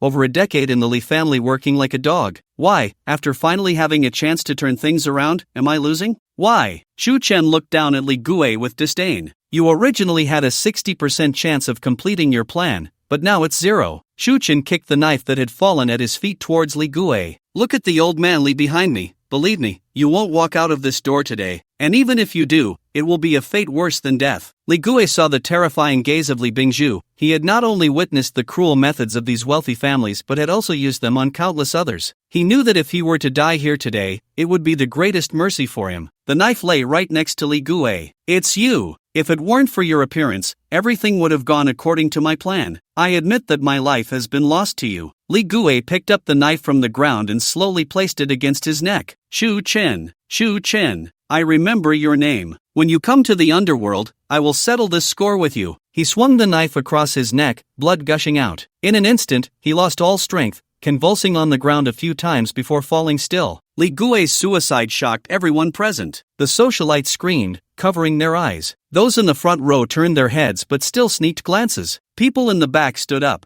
pushing through to see if he was really dead. The morbid psychology of high society. When the money can no longer satisfy your desires, one can only pursue even more morbid thrills to fill the emptiness of everyday life. Kidnapping, ascending, death. A wedding feast turned into a funeral. Such stimulation was rare to witness. Chen first looked down at the blood splattered on his shoes, then turned back to face the terrified expressions of everyone in the room. He let out a cold snort. The expressions these people showed were completely different from what they were thinking inside. A fat man, frowning and sighing while shaking his head, was actually thinking, "Damn it, this trip was worth it. So thrilling. Someone could die." A trembling socialite who collapsed into the arms of a wealthy man was thinking, "Wow, tonight we can play this kind of game. Kidnap and force someone to death, then have a necrophilia twist. Dirty people. Chu Chen didn't want to look at the faces of these so-called successful individuals any longer. It was disgusting. Li Jiayi looked at Li Gui lying in a pool of blood, her only thought being that he got what he deserved. He had kidnapped her, wanted to toy with her, and even intended to swallow the Li family whole. For someone like him, even suicide would be too good. However, Li Gui's death did lighten her burden considerably. She believed that it wouldn't take long for the Li family to recover, especially with Chu Chen's appearance, who had helped the Li family resolve their crisis in just a few days. He would surely achieve even greater things in the future. At that moment, the sunlight outside perfectly illuminated the stage, and Chu Chen bathed in the warm light. It felt as if they had been in love for 3 lifetimes. Li Jiayi had never felt as resolute as she did at that moment. Chen Wenyang, who had remained silent until now, couldn't help but gasp, staring at Chu Chen with confusion and curiosity. His thoughts were a chaotic mess. If it weren't for Chu Chen's appearance, he couldn't imagine how things would have unfolded. More importantly, his presence had made the Chen family's status in this banquet dim and dull. Besides being amazed by the amount of information Chu Chen possessed,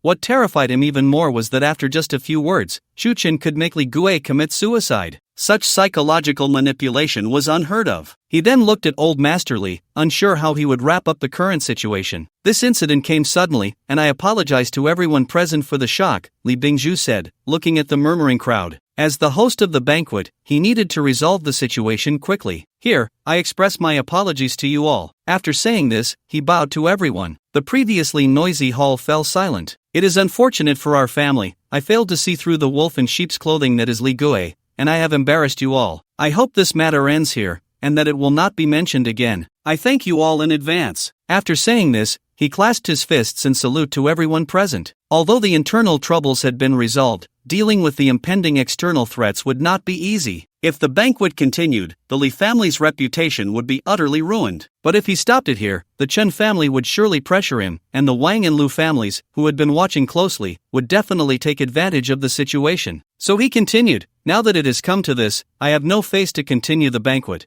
I will choose another day to apologize to you all. You may all leave for now. Exhausted, Li Bingzhu put down the microphone and turned to leave. Seeing that there was no more entertainment, everyone present began to prepare to leave. Just then, a sharp noise from the microphone echoed through the hall. Li Jiayi held the microphone, looking at Chu Chen. In the smile that Chu Chen returned, she took a deep breath. Then she scanned the entire hall and said, everyone, wait a moment, I have something to announce. Something else? Today, Li Jiayi had already revealed enough shocking news, and now someone was dead. Could there be more drama? The onlookers stopped in their tracks, ready to continue watching. Li Bingzhu turned back to look at his granddaughter. Jiayi, what else do you want? Ignoring her grandfather, she continued, I, Li Jiayi, have never agreed to marry into the Chen family. This statement instantly reignited the entire venue. They had been invited to the wedding banquet of the Chen and Li families, but now Li Jiayi claimed she had never agreed to any engagement with the Chen family? Did that mean this banquet was just a farce? Or was it just to expose the play that Li Gui was acting? Everyone had different opinions in their hearts, and since the matter now involved the Chen family, no one dared to discuss it further. After all, the second son of the Chen family, Chen Wenyang, had not yet expressed his stance. If they offended the Chen family because of this, they could forget about continuing to survive in the Magic City. Under the gaze of everyone, Chen Wenyang smiled and asked, future sister-in-law, what do you mean by that? Chen Wenyang suddenly found it interesting. Chen Anren, who had been hiding at the side, watched as Li Jiayi slowly walked towards Chu Chen. She had always hoped that her wild guesses were just that, or merely overthinking. But at this moment, the thoughts she was reluctant to believe were gradually moving towards an answer. She saw Li Jiayi standing next to Chu Chen, taking his hand and smiling happily. Then she picked up the microphone, gazing into Chu Chen's bright eyes, and said, my fiancé's surname is Chu. I knew she must have been slept with. This is no longer just a matter of the engagement. This is directly putting a green hat on the Chen family. How can it be considered a green hat if they aren't even married? It doesn't count for you, but for a wealthy family like the Chen family, this is already shining green. The guests were all whispering, Jiayi, what are you doing? Upon hearing this news, Li Bingzhu felt that the last straw had been broken. Grandpa, the one who can save the Li family is not the Chen family. Afterwards, we will only live like dogs under the shadow of the Chen family. Moreover, my happiness is not a bargaining chip for you. After hearing Li Jiayi's response, Li Bingzhu closed his eyes. First, he had thought of it. Although a marriage alliance could help the Li family through the crisis, the days that followed would surely mean they had to obey the Chen family. At his age, wanting to make a comeback and carve out a territory was just a pipe dream. As long as he could find a reliable backing for Li Jia, he would have no more worries in this life. But secondly, he had never cared about this granddaughter who had always been obedient since childhood. Today, for the first time, she opposed him in public. That she could say such words and take such unexpected actions proved that this granddaughter had grown up. Li Bingzhu stopped speaking, just shook his head, and no longer inquired. After glancing at Shu Chen, he hurriedly left the hall. Let the young people solve their own matters. Shu Chen looked at Li Jia, who had been so aloof in front of him before, and joked, "How come you weren't this brave that night?" Li Jia knew what he was referring to, her face slightly flushed. She said, "I was acting,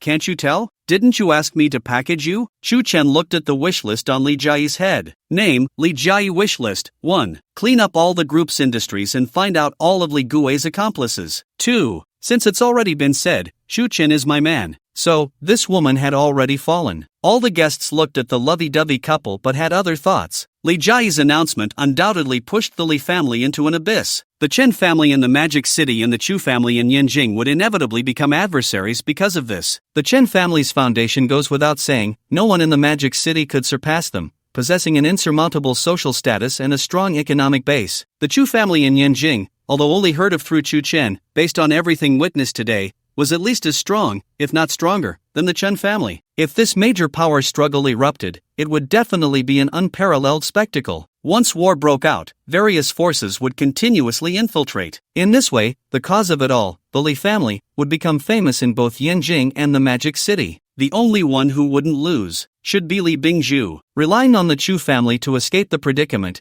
shifting the point of conflict from himself to the Chu family, and the Wang and Lu families, who had been eyeing them, would no longer dare to provoke the Li family. Chen Wenyang, who was also thinking about these things, now frowned deeply. His thoughts were in turmoil. At this moment, everyone present was surely waiting for him to represent the Chen family and respond. Under normal circumstances, he might have flipped the table and then gone back to report to the family head, leading to a devastating blow for the Li family. But at this moment, he did not do so. Because of Chu Chen, this unknown, mysterious Chu family, Chen Wenyang had always been cautious. He would not engage in actions with excessively high risks. Although he could not ascertain the truth of the Chu family's background, the intelligence information in Chu Chen's hands compelled him to temporarily suppress any impulsive thoughts. But most importantly, it wasn't just these factors. If the Chen family continued to develop steadily, then his brother Chen Wenwei, as the first heir, would inevitably hold the power of the Chen family in the future, and he would forever remain in Chen Wenwei's shadow until he grew old and died. But now, he saw hope. Li Jia publicly slapped the Chen family in the face, and Chu Chen's appearance would undoubtedly cause a stir in the Magic City. All of this could become an opportunity for him to deal with Chen Wenwei.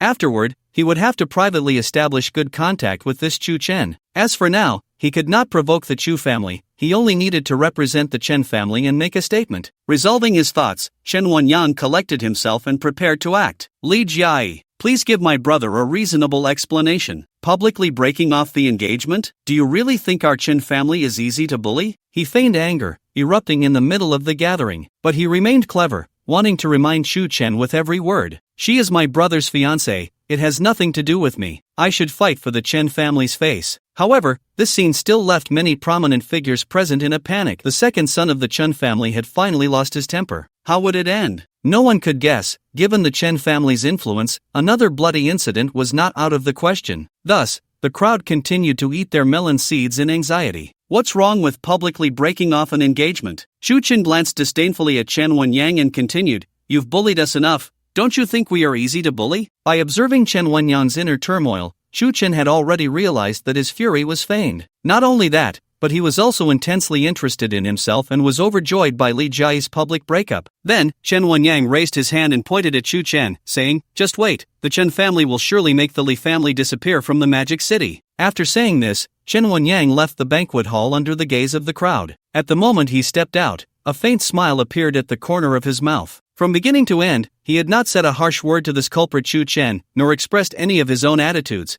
It seemed he was merely a messenger, and everything that happened today was between the Chen and Li families. It had nothing to do with him. Is that it? The second son of the Chen family just left after saying a few harsh words? What else do you want? This Chu Chen is not someone Chen Wenyang can provoke alone. he will definitely report back to the elders in his family. The Chu family in Yanjing? Just how terrifying is it that with just one Chu Chen, the Magic City is in such chaos? Setting aside the grudges between the major families, just the unspeakable things that Chu Chen mentioned when he first appeared were enough to throw the Magic City into disarray for a while. Seeing that most people had left, Chu Chen and Li Jia also prepared to leave. After ordering his subordinates to deal with the corpse of Li Gue, the two walked towards the backstage. Chu Chen instinctively searched for Chen Anren with his eyes but found no trace. This woman is quite interesting. Soon after, everyone leaving began to contact their connections in Yanjing, inquiring about all news regarding the Chu family. This was something Chu Chen had anticipated long ago, but they would find out nothing. After all, this was something he had fabricated,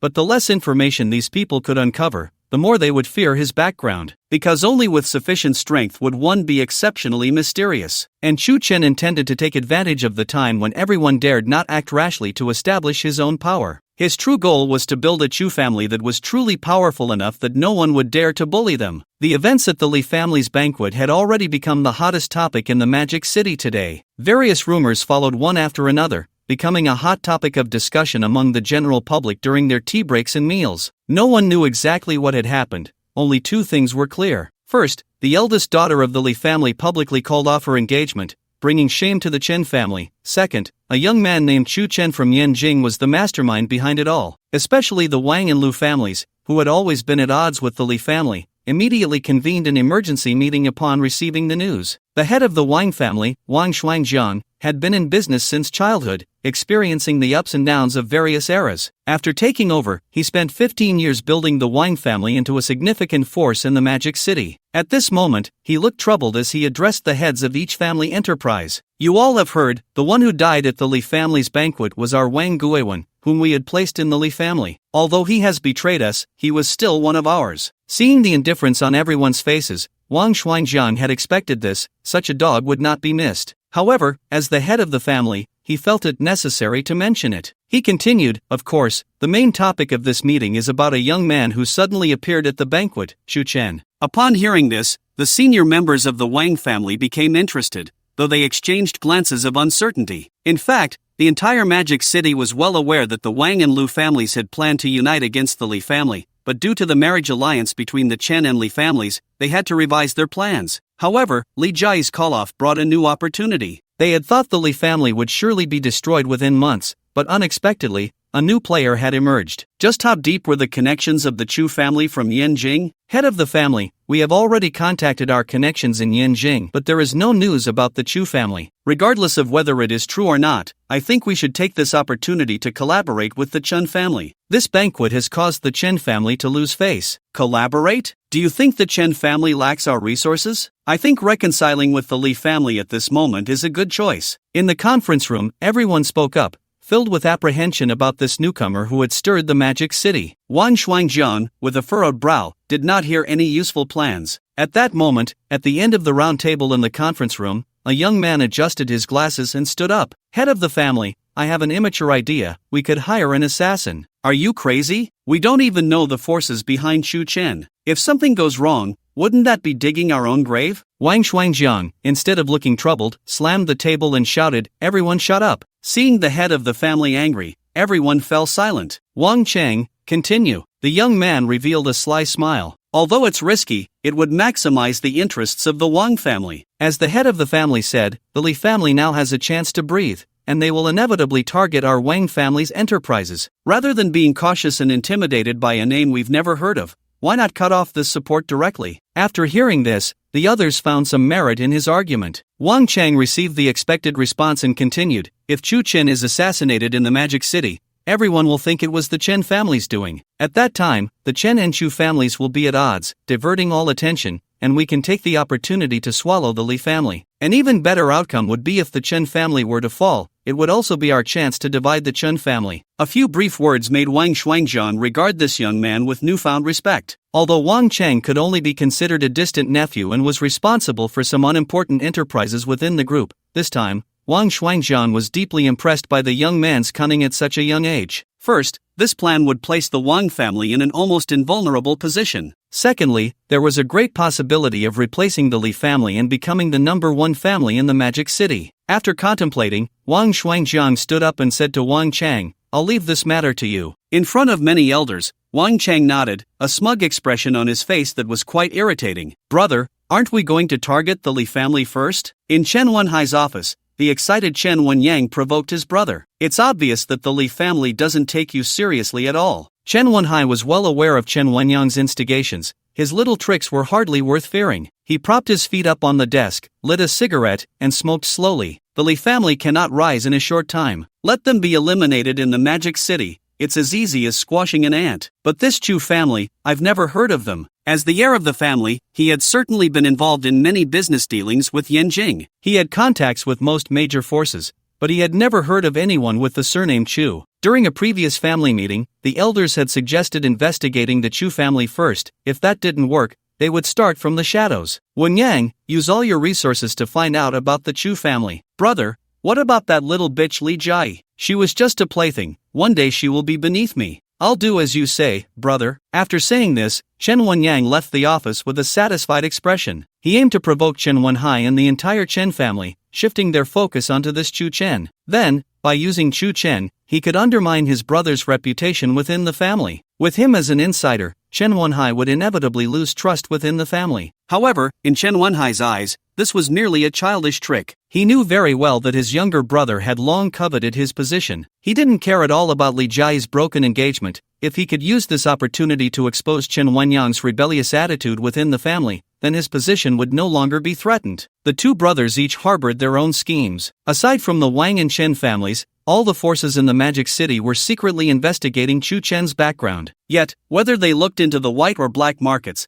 they could not obtain accurate information. This not only made Chu Chen appear more mysterious but also made the fabricated Chu family extremely formidable. Ironically, this was the reason the embarrassed Chen family dared not act rashly, and it made the Wang family cautious. There were also some smaller forces that had long been overshadowed by these big families, who were eager to understand Chu Chen, hoping to gain the protection of the Chu family. Among them was the Lu family. Originally, they had conspired with the Wang family to swallow the Li family, but now the Li family had a stronger backing. It was clear that the Lu family had to change. If they didn't, they would perish. Unlike other big families, Lu Shiyu, the head of the Lu family, had his own views on the matter. In the Lu family's ancestral hall, Lu Shiyu sat at the head of the 8 immortals table, sipping pre-rain Longjing tea. At that moment, someone rushed in from outside, bowed to the elders around and to Lu Shiyu, and said, "Head of the family, we've found news about the Chu family in Yanjing." Speak. The Lu family was the main information broker in the Magic City, dealing in both commercial secrets and power distribution. If the Lu family's informants were second in the Magic City, no one dared to claim the first position. Neither the white nor black markets can find any information about the Chu family. We could only gather some rumors from the public. Lu Shiyu not only checked his phone for news about the Chu family but also knew that other families were equally helpless regarding intelligence on the Chu family. Now, the public rumors had become the only source,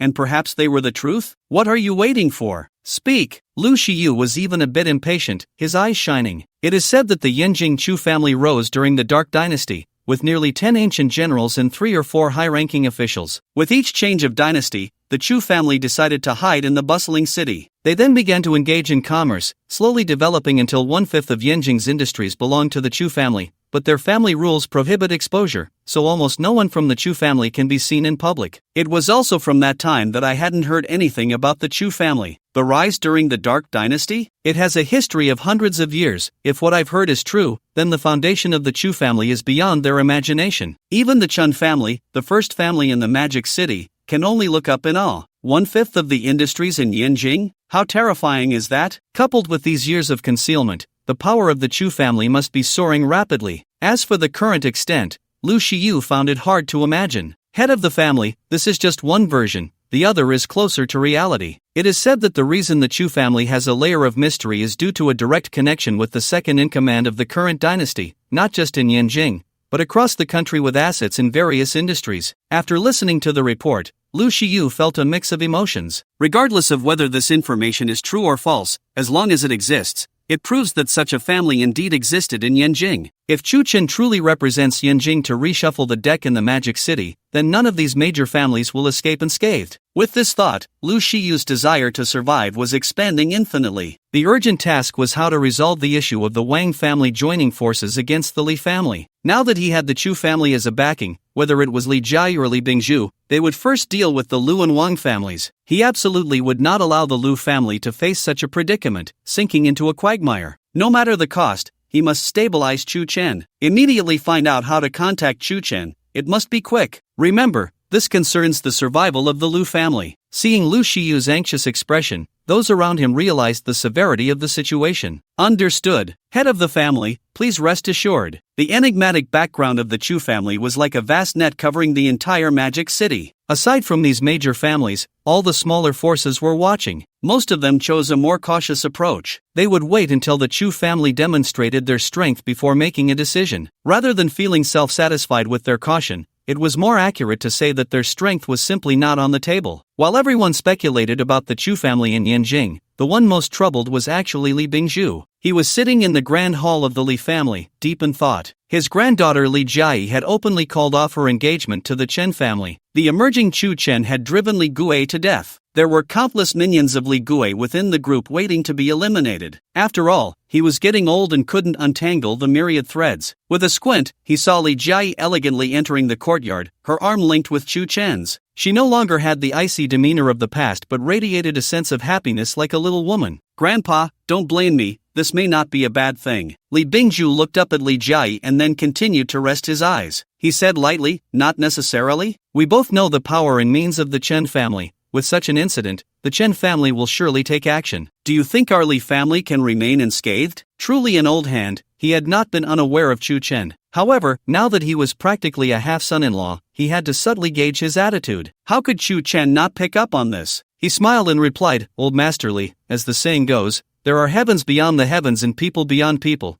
We can't just focus our gaze on this magic city. Yes, the strength surpassing the Chen family is as numerous as the stars, but what does it have to do with our Li family?" Old Masterly was very clear. Although their relationship seemed complicated at the banquet, this Chu Chen had not made a clear statement. Instantly seeing through the old man's thoughts, Chu Chen was not polite. After all, if he truly married Li Jia, this old Masterly would be his grandfather in the future. Being the younger generation, Chu Chen stepped forward and squatted beside old Master Li's chair. Li Jia was also warmed by Chu Chen's considerate gesture. Chu Chen directly held the aged hand of Li Bingzhu and said, "I understand that you have doubts, Mr. Li, but you have entrusted Li Jia to me. The matters of the Li family are now the matters of the Chu family. How can I stand by and do nothing? I haven't agreed to your arrangement with the two of you yet." After saying this, he shook off Chu Chen's hand. Li Jia, seeing this, became a bit anxious and pouted from the other side of the grand chair. "Grandpa." Looking at the granddaughter he had raised since childhood, marrying into the Chen family had been a last resort. Now that things had come to this, he could only go along with her wishes. After all, a girl should not be kept at home forever. Chu Chen looked at Li Jia and said, "Grandpa is just teasing us." The two of them laughed, and even the stern-faced Li Bingzhu almost couldn't help but show a hint of a smile. Indeed, if he could have these two grandsons by his side in his old age, he would ask for nothing more. Wasn't that the joy of family? He then playfully tapped Li Jia's forehead.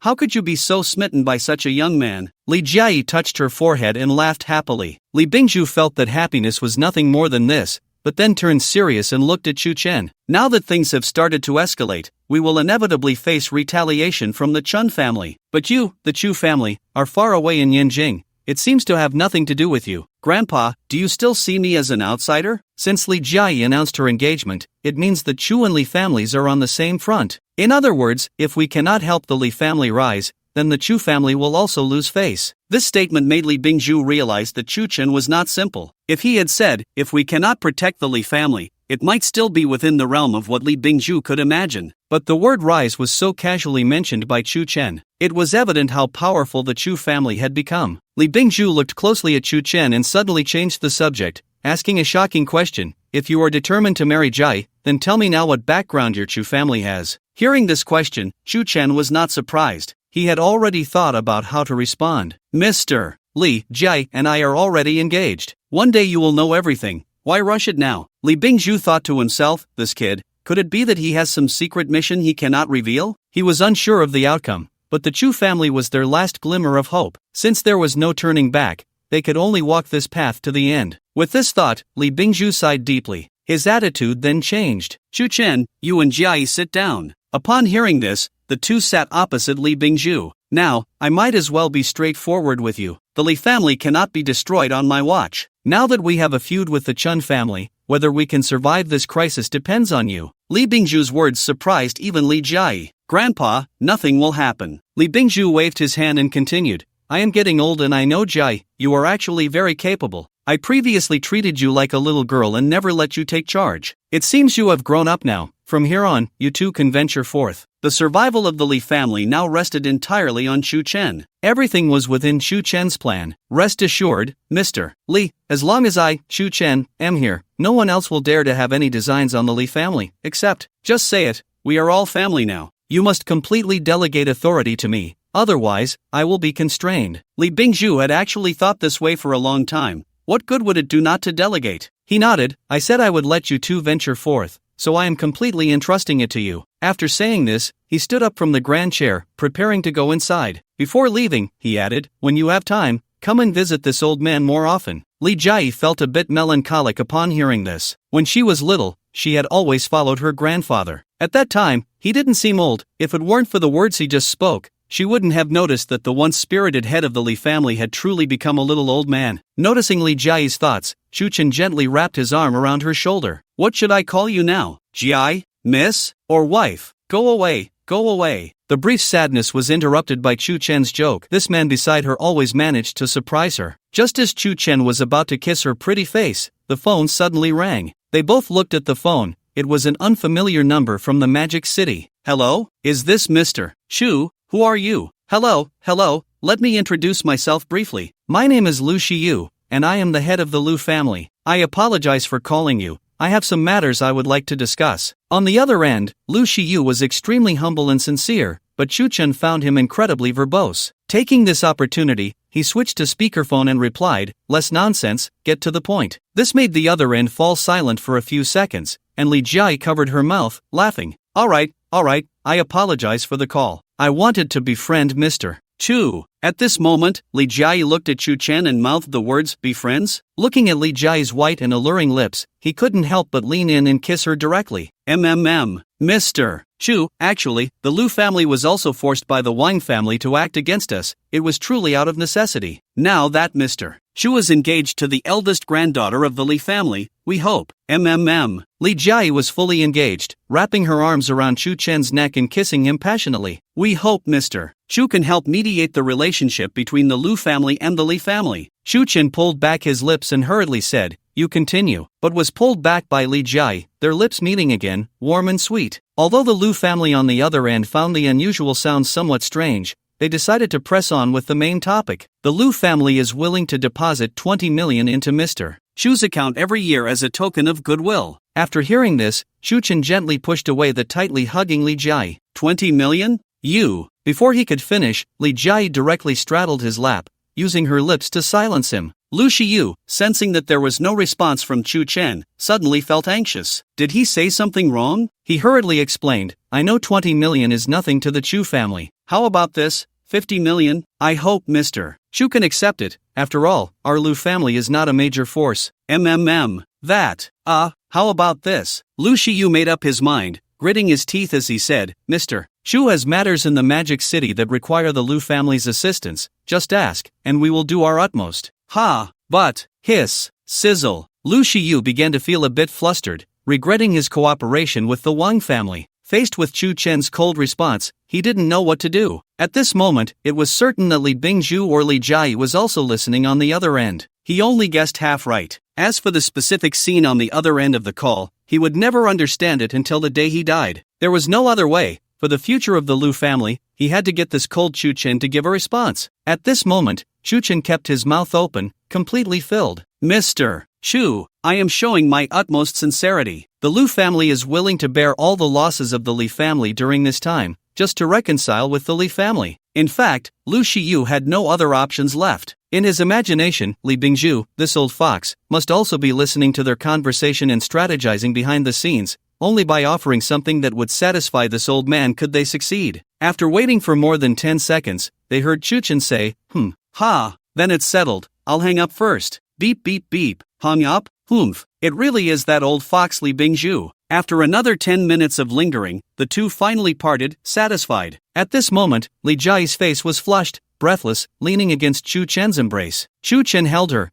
feeling slightly parched himself. He heard Li Jiai say, "It's getting late, shouldn't you be leaving?" Shu Chen took a deep breath and replied, "Yeah, I'll head back to the hotel. You should rest well." As he spoke, he was about to set Li Jiai down, but she remained unmoved, still tightly holding onto him. "Understanding. So, are you going to go inside?" "I won't be staying at home tonight." After hearing this, Shu Chen looked down at her. "Do you know what happens to girls who don't go home at night?" Shu Chen asked provocatively. Although Li Jiai was shy, she still raised her head to meet Shu Chen's passionate gaze. She softly replied, "I know. It can be very dangerous. But if I could still meet bad people, then that would be even better." In a hotel under the Li family in the Magic City, the presidential suite on the top floor offered a view of most of the city's nightscape. At this moment, Shu Chen stood in front of the floor-to-ceiling window, one hand in his pants pocket, the other holding a glass of red wine. He looked down at the masses below. The streets were filled with bright lights and vibrant nightlife, young men and women in front of entertainment venues, and the lower-class people who still worked hard at night. In just a few days, he had already reached the pinnacle of this city. This was something he had never imagined before. With countless thoughts swirling in his mind, he sorted through them to find a firm belief. That is, the Chu family he was going to establish would not become a vampire like other families in the Magic City. To achieve this goal, he must first conquer all of the upper class in the Magic City. Shu Chen raised his head, shifting his gaze from the street to the brightly lit skyscrapers. In those towering buildings, countless people were living vibrant lives. Of course, that included him. The glass window reflected Li Jiai behind him. She had just finished showering, wearing a sheer dress,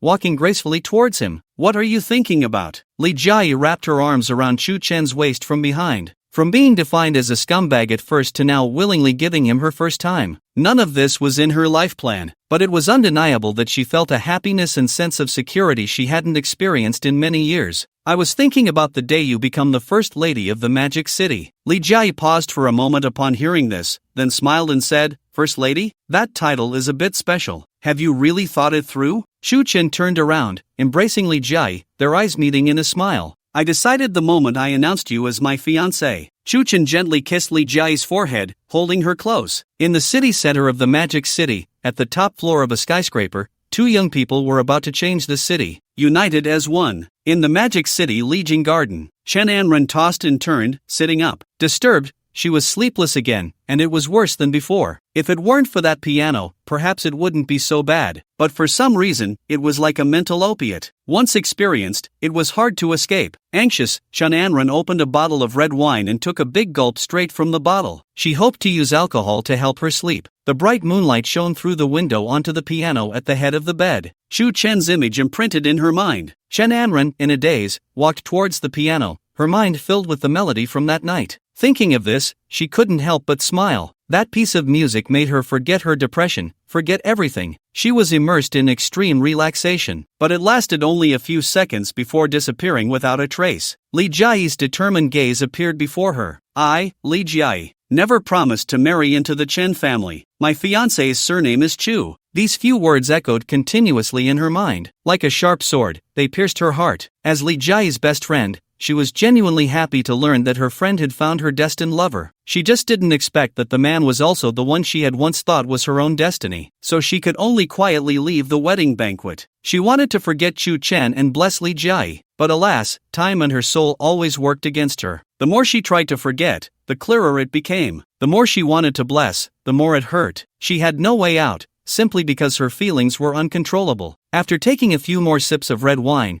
her hands slammed heavily on the piano keys. The sound echoed in the empty room. That night seemed to be just like those few notes. Chen Anren sobbed softly, her tears falling helplessly onto the piano. "Bastard! Come back! Come back! Okay." At 3 in the morning. After multiple battles, Li Jiai was exhausted and peacefully fell into a deep sleep, a hint of satisfaction at the corner of her mouth. Shu Chen turned to look at the almost perfect Li Jiai, feeling extremely satisfied as well. "Congratulations, host. Li Jiai's wish to resolve the biggest crisis at the club has been fulfilled. The host earns 5,000 points. Congratulations, host. Li Jiai's wish to truly become Chu Chen's woman, giving her first time, has been fulfilled. The host earns 2,000 points. Current total points, 7,000. Would you like to start the lottery?" Without any hesitation, Shu Chen nodded directly. Lottery. The Li family was now under his control, and the Lu family, out of fear, had submitted to him, which meant that he could mobilize the Liu family's power if necessary. Moreover, Chu Chen was even more aware that the Chen and Wang families in the Magic City would definitely not let this go. They were surely looking for the right opportunity to take revenge. As for other family forces, they maintained a wait-and-see attitude. Regardless of how these families positioned themselves, it was like a dragon's den or a tiger's lair. In this regard, Chu Chen had to be fully prepared to remain invincible. Start the lottery 7 times. Ding! Thank you for your patronage. Ding! Congratulations, host. You have gained mastery in close combat. Ding! Thank you for your patronage. In less than half a minute, he completed the 7 draws. Chu Chen looked at his system personal page. There were 3 thank you for your patronage, 3 character skills drawn, and 1 wealth. Skills gained: mastery in close combat, increased sensitivity, top-level culinary skills. Wealth acquired: a first-floor office in the Pearl Building of the Magic City. What delighted Chu Chen the most was that after these 7 draws, the probability of seeing others' inner thoughts had increased by 10%. For him, only by accurately peering into others' inner activities could he effectively seize the initiative, and dealing with the upcoming matters had become much more secure. At that moment, Li Jia slowly opened her sleepy beautiful eyes and found that Chu Chen had not yet fallen asleep. She slightly propped herself up and kissed Chu Chen's handsome cheek. "Why are you still awake?" Li Jia looked at Chu Chen with a face full of suspicion. Chu Chen reached out to touch Li Jia's hair and jokingly said, "How can I sleep with you lying beside me?" In an instant, Li Jia's pretty face flushed red, radiating happiness. "You're just being cheeky. Are you thinking about how to deal with the Chen family's revenge?" Although Li Jia had resolutely rejected the Chen family's marriage proposal at the banquet, she had grown up in this circle in the Magic City and was already well aware of the Chen family's affairs. Chen Wenhai's cunning could not be ignored. Moreover, this was the Magic City, not Yanjing. Even though Grandpa Li Bingzhu had delegated power to Chu Chen, how easy could it be to get things done? Now, Li Jia was completely considering for Chu Chen. Hearing this, Chu Chen laughed out loud. "What are you thinking? A mere Chen family is not enough to keep me awake at night. Rather, you, little fairy, are the real troublemaker." Li Jia stared intently at Chu Chen, and after willingly giving herself to him, she trusted him immensely. In the next moment, a flicker of defiance crossed her eyes. Although Li Jia didn't voice it, Chu Chen sensed through her thoughts that she wanted more. She had just been toyed with by Chu Chen, which was not in line with the Ice Queen's character of wanting to be in control. The next morning, Chu Chen and Li Jia, both physically and mentally satisfied, headed to the Li family's corporation. Now, the Li family was a powerful shield for him in the Magic City, and he naturally wanted to restore it to its peak state as quickly as possible. Only with the Li family's strength would there be greater security. Returning to familiar ground, Chu Chen felt differently. Last time he was just a college student, but now he was there to reform the corporation and root out Wang Guiwen's confidants. Li Jia smiled brightly, linking her arm with Chu Chen's, and under the gaze of the crowd, they walked into the casino. Wow, it's hard to imagine. The Ice Queen of the Magic City just crumbled like that, right? Who is this guy? He has such impressive means. Haven't you heard the news? Li Jia rejected the Chen family's marriage proposal because of the Chu family from Yanjing. Now you know who he is. As soon as Chu Chen and Li Jia appeared, they felt the attention of the crowd. They were small businessmen and rich second-generation individuals from the Magic City, only familiar with Li Jia, one of the top 10 beauties of the city. As for Chu Chen, they had no knowledge of him. However, as someone mentioned the events at the wedding banquet, the crowd was instantly shocked, looking at each other with expressions of disbelief. Yanjing, Chu family? These people were different from the families and powers in the Magic City. They had only heard of the Chu family's terror but did not understand Chu Chen's background. Yet, just this knowledge made them wary of him. Now, mentioning the Chu family was enough to make the Magic City tremble. Slapping the deeply rooted Chen family in the face while they remained silent only proved the terror of the Chu family. Chu Chen felt the fear of the crowd and slightly raised the corners of his mouth, revealing a hint of a smile. This was the purpose he wanted to achieve. Following that, upon entering the clubhouse, Chu Chen instructed the security to escort all the guests out. He also hung a sign that read, "The owner has joy, taking a day off." At the same time, he gathered all the staff of the clubhouse, including waiters and security. The staff had never seen such a situation and stood timidly in place, filled with confusion. Since Chu Chen had not expressed his thoughts to anyone, Li Jia was also puzzled. The clubhouse had never closed unless it was going out of business, otherwise, it operated continuously throughout the year. Only in this way could profits be maximized. Chu Chen understood Li Jia's doubts through her thoughts. A brilliant light flickered in his eyes. "I believe everyone is very curious why the clubhouse is closed and why you are all gathered here." Chu Chen asked and answered himself. "Among you, there are the confidants of the traitor Li Guo.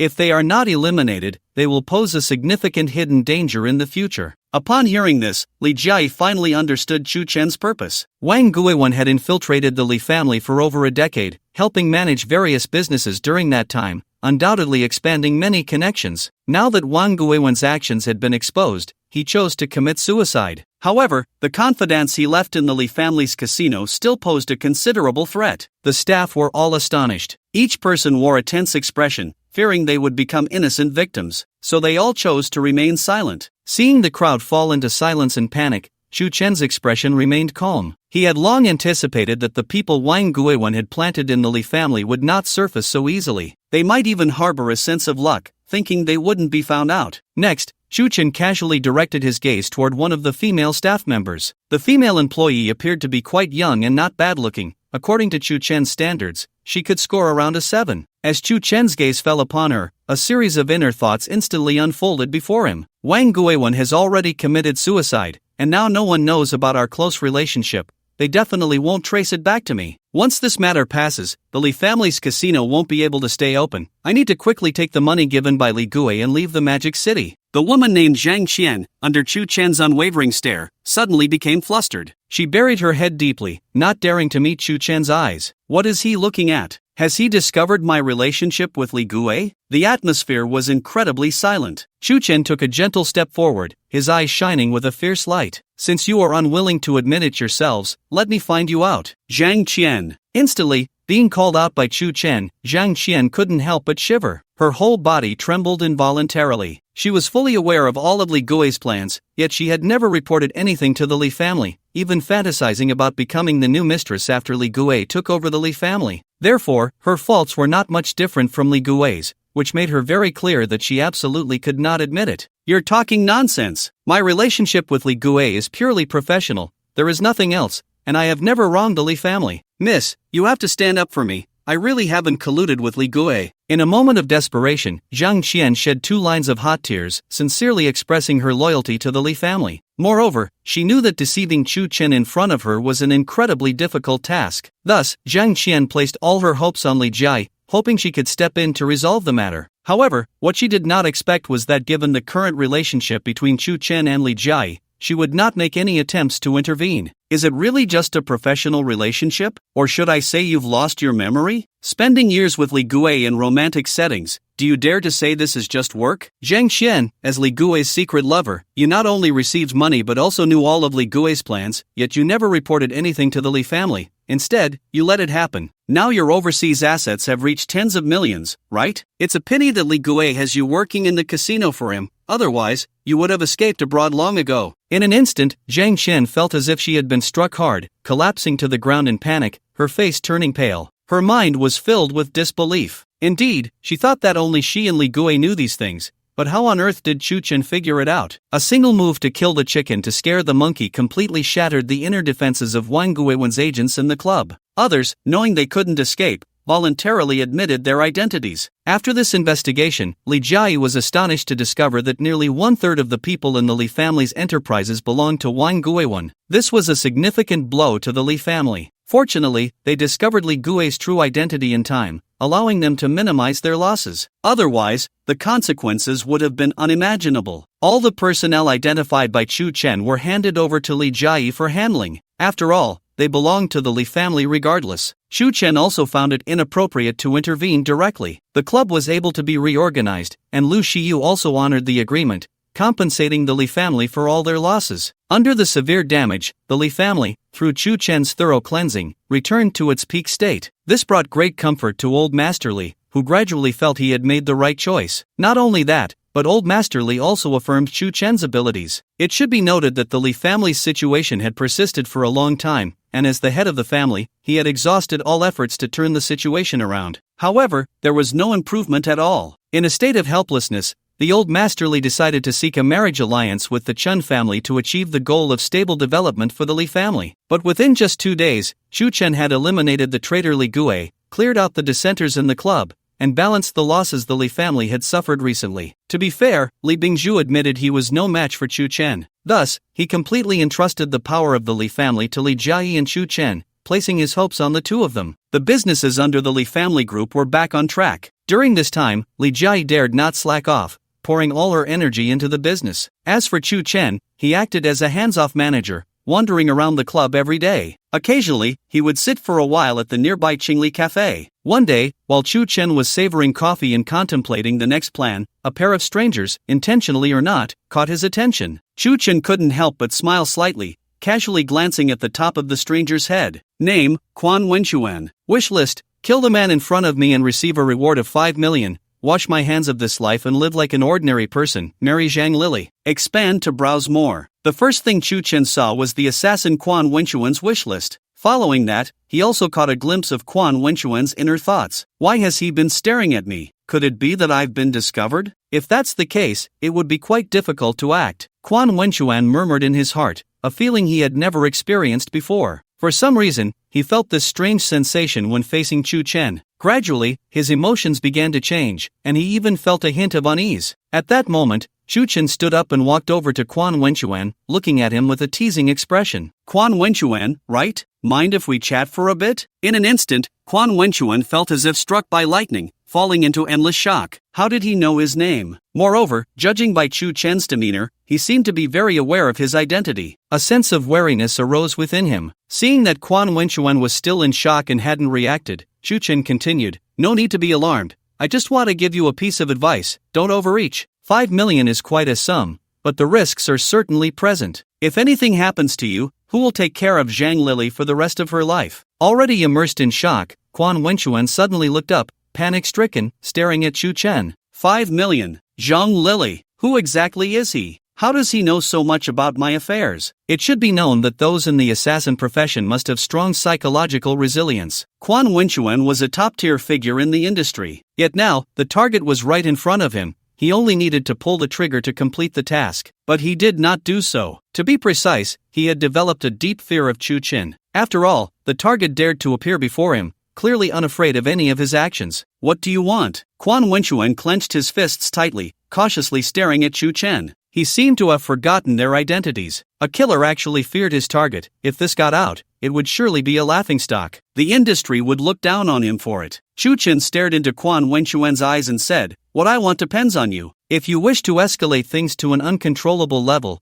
then I will accompany you to the end. By the way, let me tell you, if it really comes to blows, you are definitely not my opponent." This point was clear to Quan Wenchuan without Chu Chen needing to state it. Moreover, he had already lost. He was utterly defeated in terms of momentum.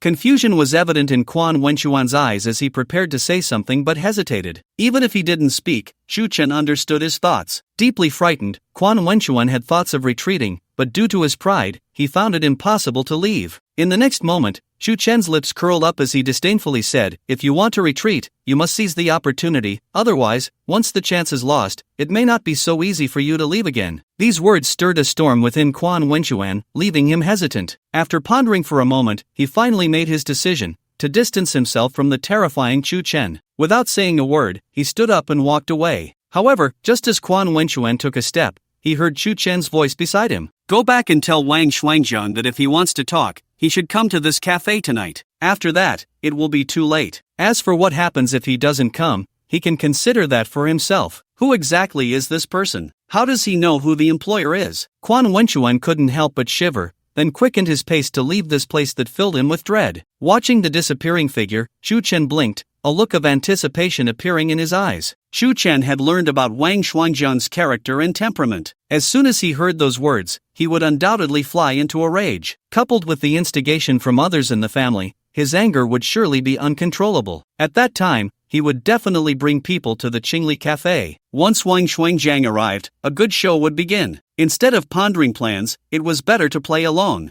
The Wang family would be the first to fall. Night gradually descended. The Qingli Cafe was still brightly lit, but apart from Chu Chen and the person in the hoodie across from him, there were no other customers. "I hope you don't mind me calling you Brother Chu. I have a matter I wish to discuss with you today." The man in the hoodie spoke elegantly, stating his purpose while directing his gaze at Chu Chen. It seemed he wanted to gauge the direction of the conversation through Chu Chen's emotional changes. Chu Chen remained silent, merely taking a sip of coffee. Seeing that Chu Chen did not respond, the man continued, "I believe that even without my explanation, Brother Chu should be aware of my purpose for coming here." Chu Chen did not hide it and nodded directly. Indeed, he was clear about the man's intentions, so he did not ask deliberately. The man did not expect Chu Chen to remain evasive, and he felt anxious inside. He wanted an immediate response from Chu Chen. "Let's get straight to the point, Brother Chu. Are you willing to cooperate with me?" Faced with the man's repeated inquiries, Chu Chen leisurely fiddled with his spoon. "Cooperate? How do you want to cooperate? What can I gain from working with you?" Chu Chen looked at the man with a hint of jest. Although his words were straightforward, they were crucial. In today's society,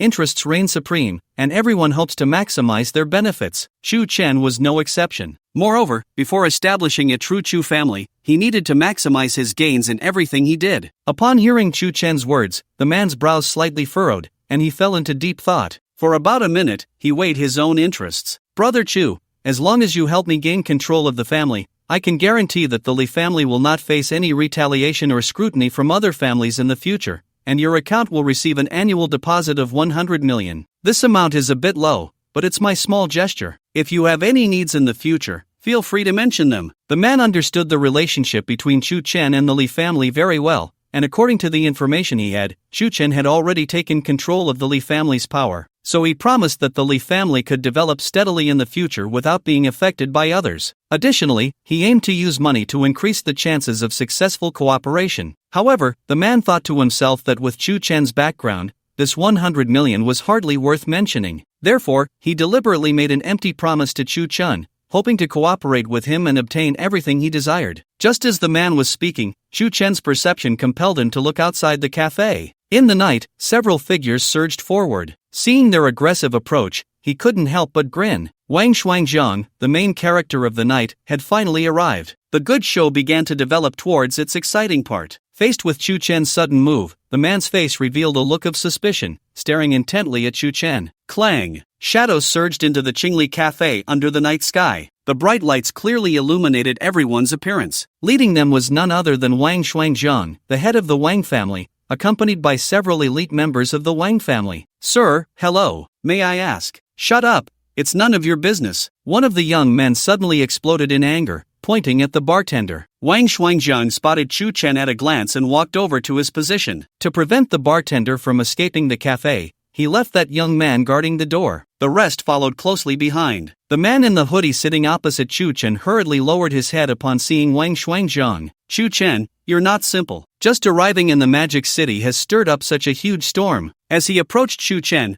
Wang Shuangjiang revealed a cold smile. He looked Chu Chen up and down. He had a preliminary impression of him from photos, but this was the first time he saw him in person. Undeniably, the aura that Chu Chen exuded indeed made people wary. At this moment, the elites of the Wang family brought over chairs. Chu Chen also shifted his gaze to Wang Shuangjiang, immediately seeing his inner thoughts. "There's nothing simple or not simple about it. I haven't put your Wang family in my eyes." A brilliant light flickered in Chu Chen's eyes. "Since you're already here, let's talk about how to resolve this." Chu Chen's performance indeed exceeded Wang Shuangjiang's expectations. To remain unflinching in the face of such a daunting situation was not something an ordinary person could possess. Moreover, this kind of aura could not be faked. Only those with an unshakable background or who had experienced life and death would have it. It seemed that most of the rumors circulating were true. The Chu family from Yanjing indeed had unshakable strength. However, in Wang Shuangjiang's eyes, Yanjing and the Magic City were 1,000 miles apart. Even if the Chu family was powerful, they could not extend their influence into the Magic City. As long as they were still in the Magic City, the Wang family still had a certain say. How to resolve it? Like the Lu family, begging you with their tails between their legs? Or are you willing to let you swallow the Wang family whole? Wang Shuangjiang continued to raise doubts. But before Chu Chen could speak, he threw his head back and laughed loudly. The Magic City is not Yanjing, and the Wang family is not as weak as you imagine. Right now, I hold the situation in my hands. If you want to leave here, it will be quite difficult. Chu Chen, it is you who has underestimated the Wang family, underestimated me, Wang Shuangjiang, which has led to your current demise. Wang Shuangjiang's smile grew increasingly arrogant, as if he had already become the victor, his face full of pride. Chu Chen shook his head helplessly. Bringing these useless people here will probably ruin your beautiful dream. In an instant, Wang Shuangjiang reined in his laughter, angrily slapping the table. I have surrounded the cafe so tightly that you too will find it hard to escape. In fact, Wang Shuangjiang had noticed the hooded man long ago, but he didn't care about having one more person to die with him. Since he chose to take a risky move, no one must know about it. The hooded man trembled slightly at the words, seemingly touched. At that moment, Chen looked at the hooded man with a teasing expression. "You're also implicated. Aren't you going to show your face?" The hooded man sighed deeply, slowly raising his head, then took off his hood. Wang Shuangjiang, caught off guard by Chen's words, immediately looked at the hooded man, and when he saw the man's true face, he couldn't help but gasp. Trembling, he said, What is it? You. Wang Wenyang looked at the young man before him, feeling some anxiety about his arrangements for today. Chen Wenyang? Confusion arose in his heart. A few days ago, at the wedding banquet of the Li family, Li Jia's decision to call off her engagement embarrassed them. Logically speaking, everyone knew who the mastermind behind it was. Even if there was no opportunity for revenge, at the very least, there was resentment in their hearts. But now, the second son of the Chen family was sitting together with Chen. This left Wang Shuangjiang somewhat puzzled. "Young Master Chen, what is this?" Since Chen Wenyang had already been exposed, there was no point in pretending any longer. "Uncle Wang, hello. I'm not here representing the Chen family today, but rather myself." "Yourself?" Chen Wenyang shook off his previous tension and regained the demeanor expected of the second son of the Chen family. He ignored Wang Wenjiang and turned to Chen, saying, "Brother Chu, how you want to handle this? I will follow your arrangements." This statement left Wang Shuangjiang utterly astonished. Could it be? No, it was indeed he who had inadvertently stumbled upon their secret meeting. No, all of this was arranged by Chen. Since he had invited him to meet here tonight,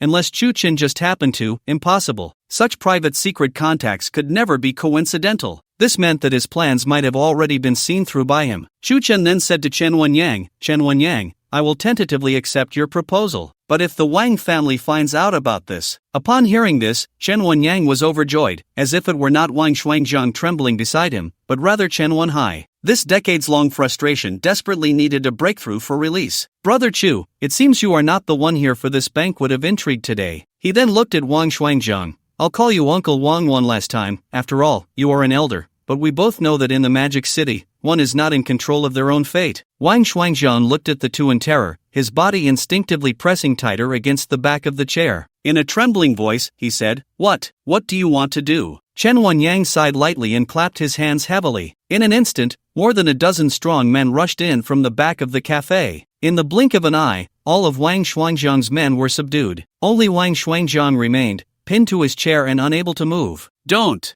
be impulsive, we can still talk." Chen, intrigued, replied, "Oh, how do you want to talk?" Wang Shuangjiang rolled his eyes, searching for a last-ditch escape plan. "Since you two want to cooperate, why not let me join in? With the support of the Wang family, it would be much more efficient." Upon hearing this, Chen Wenyang became somewhat interested, as he was currently isolated in the Chen family. Although Chen had a deep background, his resources were not local, and the Li family had just begun to recover. It seemed that the Wang family was a better choice for doing something in the Magic City. While he was pondering this, Chen also noticed his thoughts. Chen slowly lifted his coffee cup, took a sip, and then smashed it directly at Wang Shuangjiang. Smash! Besides the sound of the cup shattering and Wang Shuangjiang's scream, there was also Chen Wenyang's astonished expression. Wang Shuangjiang clutched his forehead, blood mixed with coffee streaming down his cheek. Chen, Brother Chu, we can still talk, don't be impulsive." Chen pulled out a piece of paper from the table, wiping his hands as he spoke. "If you really want to talk, you should learn from the Lu family, and make your stance clear at the first opportunity. Now, it's too late." This move by Chen was meant for Chen Wenyang to see, and also for him to hear. As long as Wang Shuangjiang was dead, the Wang family's assets could be obtained with the current strength of the Lu family. However, the Chen family needed someone like Chen Wenyang as a ticking time bomb arranged inside. Moreover, he could not allow him to have any second thoughts. When he looked at Chen Wenyang again, it was clear that his heart had changed. "I didn't expect this kid to be so ruthless. What did he mean by what he just said? Has the Lu family already submitted? If this is true, then the Wang family is indeed dispensable. In the future, it's better to avoid provoking Chen, and discuss it again when I become the one in power in the Chen family. Even by that time, we must strive for cooperation." The rich inner turmoil made Chen feel a mix of laughter and tears. This kid was simply a standard fence-sitter. He would have to be dealt with slowly in the future. Chen Wenyang thought of this and suddenly had a bright idea, saying, "Brother Chu, aside from the previous conditions, I am willing to gift you the Wang family's assets as a meeting gift, and it can also be considered a token of our alliance." He calculated well in his heart, even if the Wang family's assets couldn't reach him at this moment, they would still ultimately belong to the Chen family. It was better to do a favor. As long as the cooperation with Chen stabilized, obtaining the power of the Chen family would be just around the corner. At this moment, Wang Xuanjiang sat in a chair, listening to the two in front of him already starting to divide their family assets. This kind of panic arose from the depths of his heart. He knew that today, it was impossible to walk out alive. Wang Xuanjiang sighed helplessly. The magic city is about to change. Chen actually had no feelings for Wang Xuanjiang, however, since he was already in this circle, if you didn't seek trouble, trouble would come looking for you. So he said to him, how about this, in light of the fact that this is our first and last meeting, I'll give you a gift. Wang Xuanjiang snorted coldly, are you going to let me go? That's absolutely impossible. Before Chen could speak, Chen Wenyang preemptively said it. Chen walked over to Wang Xuanjiang and said, leave a last word, I can help you with one thing. Although he shouldn't be soft-hearted, today it was either him or the other party who would die. But for Chen, with the system he possessed, it was impossible for him to die. All those who came to kill him were merely seeking their own demise. Wang Wenchang closed his eyes and thought for a moment, then said, in the end, when a person dies, everything becomes empty, last words are no longer important. However, I do have one thing I want you to help me with. After a brief silence, he continued, please leave 1/3 of my assets to my daughter. In this world, I have nothing left to cling to, the only thing is my daughter studying abroad. I hope she can live a carefree life and do what she wants in the second half of her life. Chen was very glad to hear this request. He used to not care about such matters, but now with Li Jie, if one day someone wanted to harm her, he would definitely turn the entire magic city upside down. Besides understanding, more importantly, helping others is the root of happiness. I promise you. After saying this, he prepared to leave. When he reached the door of the cafe, he reminded Chen Wenyang, Xiao Chen, the next matters will be left to you. Hearing Chen call him that, Chen Wenyang felt overjoyed. This time coming to seek cooperation with Chen was secured. He nodded in response, Brother Chu, don't worry, leave it to me, it will definitely be clean and neat. Watching Chen leave, Chen Wenyang turned to Wang Xuanjiang and said, in the dark, freedom arranges everything, your Wang family has also run out of luck. When you go down, I will burn you some extra paper money. Faced with death, aside from those with firm beliefs, no one could resist that kind of fear. Wang Xuanjiang's features twisted instantly, looking hideous and terrifying. Ha ha ha, Chen Wenyang, I won't let you go even as a ghost. One day, you will come down too. I will wait for you. Chen handed over the Wang family's matters to Chen Wenyang. He then directly returned to the old Western-style house of the Li family. In the living room, Li Jie was reporting the group's related matters to Old Master Li. When they saw Chen enter, they immediately greeted him with smiles. The most obvious was Li Bingzhu. After the restructuring, the club's matters made him trust Chen even more. He even felt that Chen had become the backbone of the Li family. When did you leave the club? Li Jie came to Chen's side and asked him. She had been adjusting the group's personnel distribution and only realized when she was about to leave that Chen had long since disappeared. It is important to know that the situation in the Magic City is chaotic, with the Chen family and the Wang family eyeing the Li family and Chen closely. A sense of worry naturally arose, but it dissipated upon seeing Chen. Chen smiled slightly. I went out for a cup of coffee and took care of some small matters. Old Master Li felt suspicious. He had learned from Li Jie that Chen had just arrived in the Magic City not long ago. What else could he possibly be doing besides the current work of the Li family? The group's business still needs your oversight. If it's just a small matter, let someone else handle it. Li Jie quickly replied from the side. She had focused all her energy on the Li family group's business, and after the recent collapse, she felt a lingering fear. Only when Chen was by her side could she feel fearless. Facing the curiosity of the grandfather and granddaughter, Chen did not hide anything and straightforwardly said, sending someone else might not yield the desired results. The Wang family is a prominent and influential family in the Magic City. Wanting to bring them down is not something just anyone can accomplish. In an instant, Old Master Li and Li Jie exchanged glances, revealing expressions of disbelief. They couldn't believe what they were hearing. To Chen, bringing down the Wang family was merely a trivial matter? Li Bingzhu and Li Jie instantly showed expressions of shock. The Wang family's strength was always greater than that of the Li family. For so many years, they had only been able to defend themselves. Even after the Wang family allied with the Lu family, it nearly led to the Li family's destruction. Therefore, Old Master Li understood that with their current strength, wanting to annihilate the Wang family and swallow them whole was simply a pipe dream. Are you saying the Wang family has been destroyed? Old Master Li asked again in disbelief, as if trying to confirm whether what he had just heard was real. Li Jie also stared at Chen, waiting for a direct answer. Chen had long anticipated the reactions of the grandfather and granddaughter. Yet, he remained calm, sitting on the sofa, eating fruit, and nodding. Yes, in the future, there will be no Wang family among the great families of the Magic City. Leaning back on the sofa, he said rather casually, Jai, there are some industries you will need to take over next, so you might have to be a bit busier. Chen displayed an air of a carefree manager. After all, as Li Jai said, there was no need for him to handle everything personally. In appropriate circumstances, the people of the Li family should also be involved. Old Master Li's gaze towards Chen underwent a dramatic change. In just a few hours, he had completely removed the Wang family from the Magic City? Just how powerful was the Chu family from Yanjing behind Chen? It was simply unimaginable. Suddenly, Old Master Li vaguely recalled that just 2 days ago in this very living room,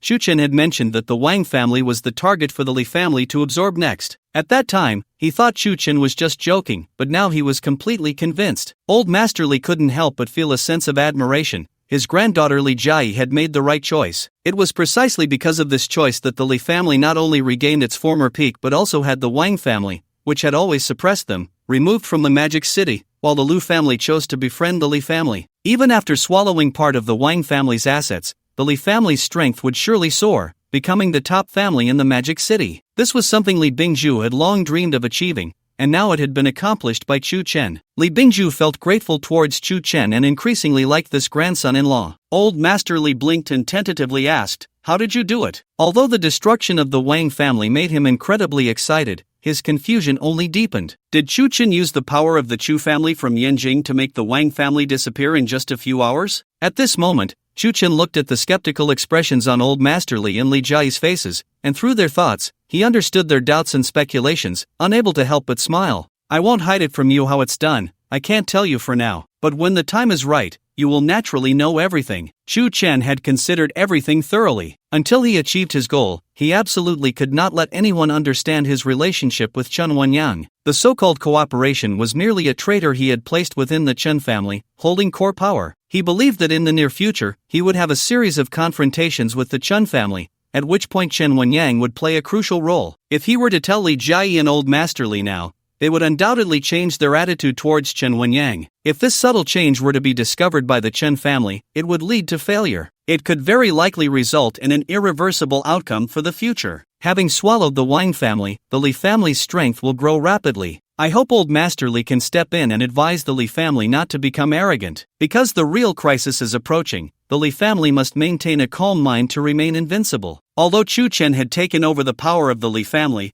Old Master Li was still the most authoritative figure. To prevent the Li family from becoming overly arrogant, only Old Master Li could step in to give a warning, which would have the desired effect. Now, Old Master Li had extreme trust in Chen, not thinking at all, and simply nodded. Don't worry, I will warn everyone in the family, and from now on, your words will be as good as mine. You can act freely without any reservations. At this moment, Old Master Li had only one thought in his mind, to follow Chen and lead the Li family to prosperity. At this time, Li Jai was already sitting next to Chen, holding his hand, completely acting like a family in front of her grandfather. Li Bingju had also accepted it calmly. Li Jai asked, what's next? What should we do? Chen gently squeezed her hand and said, how about we go on a trip first? A trip? Li Jai couldn't believe that at such a tense moment, Chen would actually choose to travel. The Li family has just stabilized. Although we don't need to worry about the Wang and Lu families for now, the Chen family is definitely looking for opportunities. If we leave at this time, aren't we giving them a chance? Chen smiled and pinched Li Jai's nose. Silly girl, we are precisely giving them a chance. If we stay here, we will just be at a stalemate with the Chen family. After all, with so many years of accumulation, finding a flaw is not easy. Although the Lu family has just become friendly with us and the Wang family has been destroyed,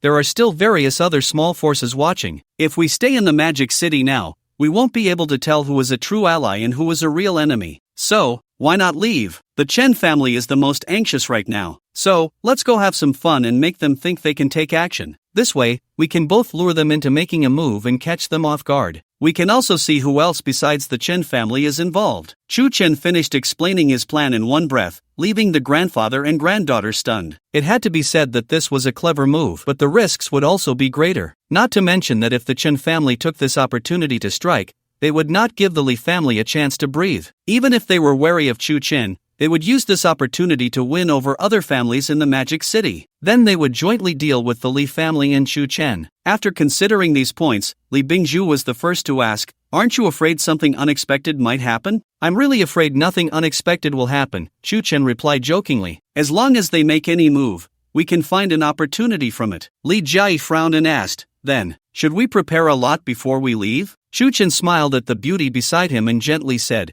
"You are truly clever. We need to arrange everything before we leave. Then, we just wait to watch the show." The reason Chu Chen came up with the idea of traveling was actually for a more important point. These past few days, Li Jiayi had been busy with the restructuring within the group, and at night, she couldn't even sleep well. He would occasionally check Li Jiayi's wish list. Unlike before, when there were only 2 or 3 items, ever since she started following him, this woman who had always pretended to be as cold as ice in public finally returned to the appearance of a little girl. After all, she was only in her early 20s and had never experienced the life of an ordinary girl. That day, when Li Jiayi was at her busiest, Chu Chen saw her wish to take a break and hoped to travel with him to enjoy a world for two. And at that moment, Li Jiayi's wish list had grown to 20 or 30 items. Name, Li Jiayi. Wish list: if we travel, it's best to go to the seaside. I want to spend a few days eating and sleeping and eating. Diving. Take a photo with clownfish. Do naughty things with Chu Chen on the beach. Expand to browse more. Not only had the wishes increased,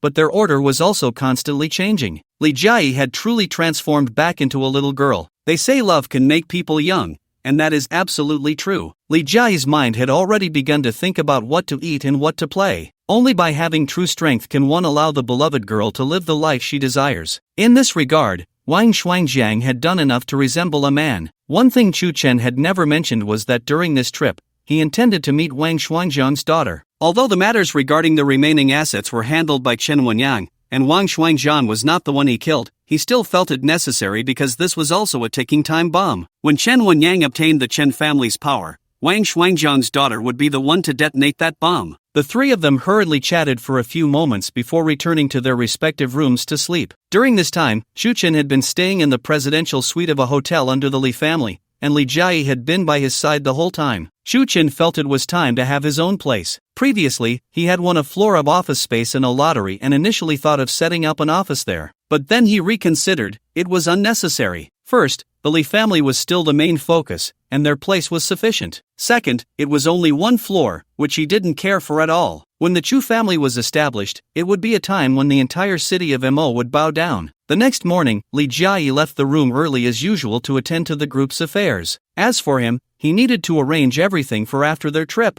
The first call, of course, was to the most anxious Lu Shiyu, who was eager to show his loyalty. "Mr. Chu, hello." Upon receiving Chu Chen's call, Lu Shiyu appeared particularly excited. Although Chu Chen had already accepted his conditions in the last call, his words had always been hesitant, leaving Lu Shiyu restless during this time. He could never figure out what Chu Chen's attitude was during that call. Of course, he would never know what had happened on the other end of the line at that time. "Old Lu, how have you been lately?" With Chu Chen's concern, Lu Shiyu felt a bit awkward. "Thanks to Mr. Chu's concern, this old body of mine is still holding up." "Since you're still holding up, don't just sit around all day, you should get some exercise when it's time to move." There was clearly a hidden meaning in his words. "Does Mr. Chu have any arrangements?" "Not exactly arrangements, but I might be leaving Mo for a while, and I hope old Lu can take care of the Li family." "Mr. Chu, you don't need to say that. The Li family and the Lu family are now in the same boat. Not to mention taking care of things, I would be more than happy to merge." "Merge? This old man is thinking too highly of himself." "Alright then, I won't say much more. If the Chen family takes any action while I'm away, please don't get involved." "Don't get involved? What does that mean? Is it sarcasm? A test? How could I not get involved?" "As long as the Chen family dares to make a move against the Li family, my Lu family will definitely go through fire and water." "Do you not understand human language? I told you not to interfere." "If the Chen family makes a move this time, they definitely won't act themselves.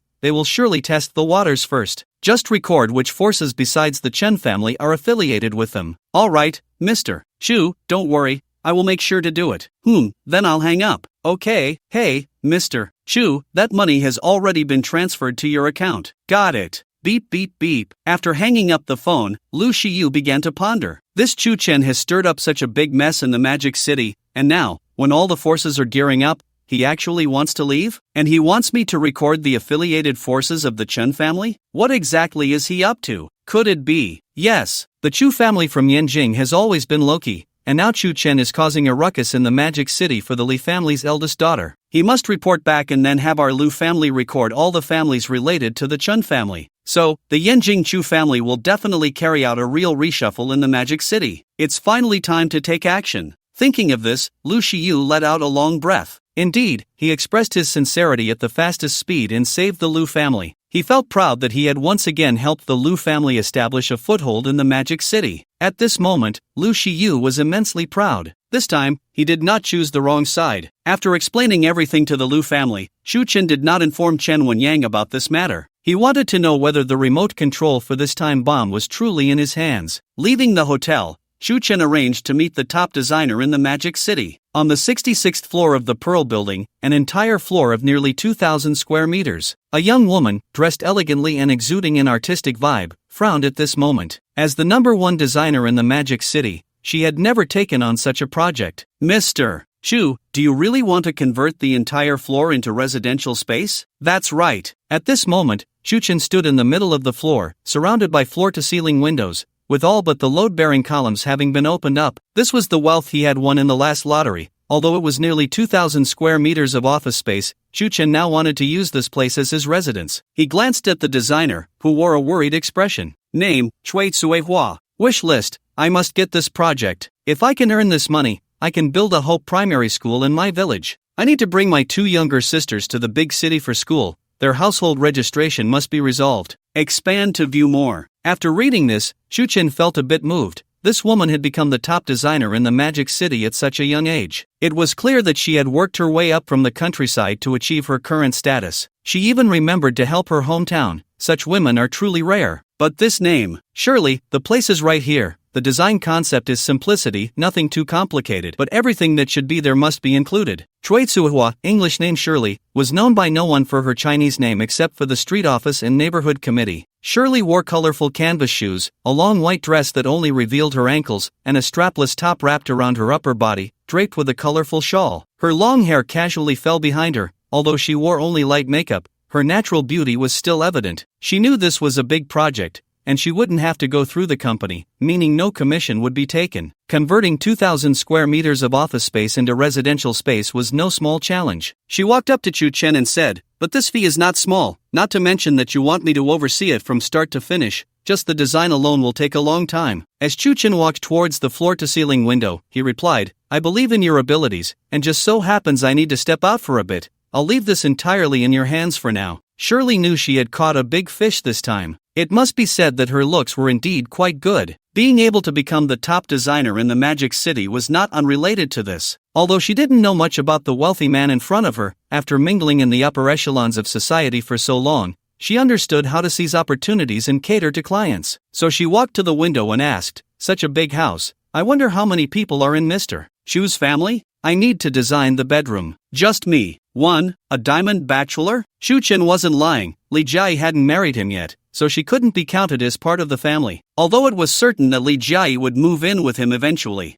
Then for the bedroom. 4 rooms, I suppose. Got it. Shirley took out her iPad to start recording, intentionally or unintentionally brushing her arm against Shu Chen. Shu Chen felt this subtle signal and turned to look at her. How nice it would be to marry him. I would definitely have a local household registration. Even if I can't marry him, living together would be great. Living in this place is simply too prestigious. Shu Chen was very clear in his heart that the reason the Magic City was called the Magic City was that too many young people with ideals and dreams lost themselves after coming to this city. They lived according to the rules set by the upper class. Everyone hoped that one day they could reach such heights. But were all pursuits in this era like this? Those big families constantly showed these people hope, then drained them like vampires. It seemed they were living better and better in the big city, but unfortunately, they could only see that goal for their entire lives, never able to touch it. After reading Shirley's thoughts, Shu Chen suddenly became serious. "If you can design something that satisfies me greatly, I will build a Hope primary school in your village." Shirley's iPad fell to the ground, and she stared wide-eyed at Shu Chen.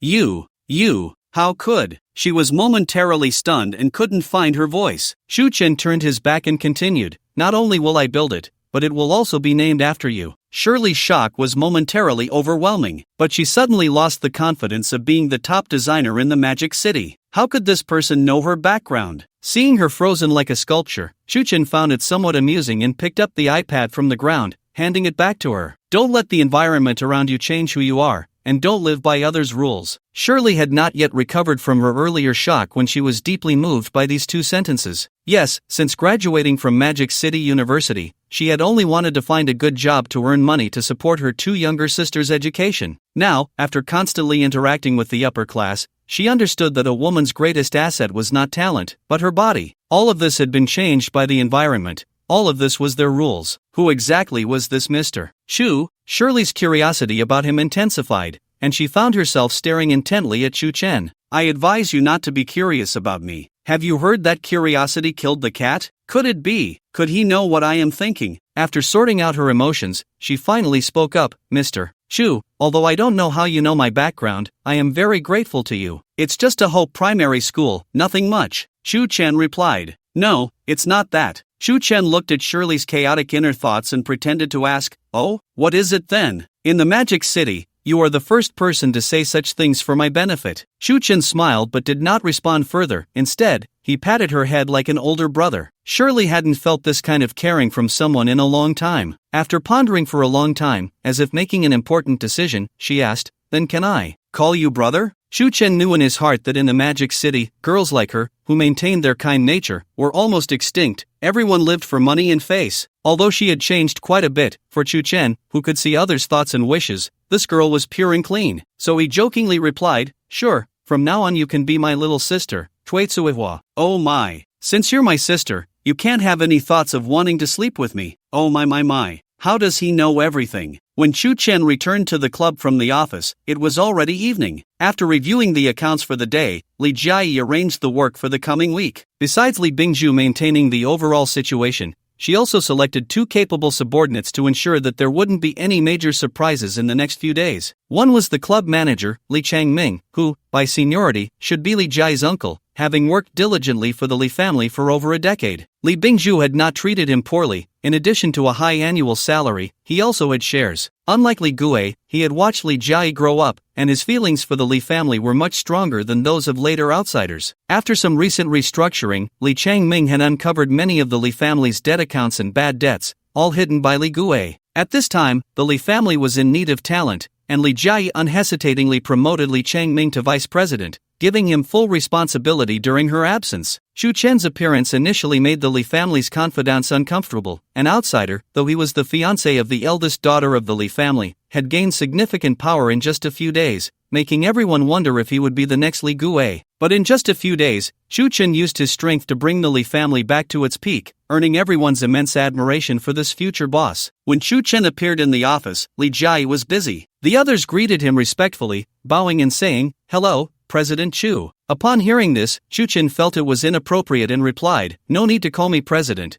The Li family only has two bosses, one is Old Master Li, and the other is Li Jiai. Everyone nodded, admiring this future figure even more. Although Chen now almost held the power of the Li family, he did not want to overstep his bounds or make people think he was coveting the Li family's assets. He wanted to build his own empire. For the Li family, he only coveted Li Jiai. After signaling for them to continue, Chen sat on the sofa, listening to Li Jiai arrange the work. Li Changming, this is your first time fully in charge after being promoted to vice president. Tighten internal restructuring and avoid any external surprises for now. If the Chen family or other families come knocking, report directly to me. Understood, President Li. Zhao Guopeng. Here, I have a task for you. Within a week, investigate which projects the Chen family has invested in that do not belong to their industry. Understood. This young man named Zhao Guopeng was the second capable assistant Li Jiai had arranged. He had previously worked as a programmer under the Chen family, a regular employee. He was fired for taking the blame for the deputy manager without explaining anything. He was not good with words and preferred a simple and direct style, so he didn't bother to deal with being bullied. After being recruited by Li Jiai, he turned out to be a treasure,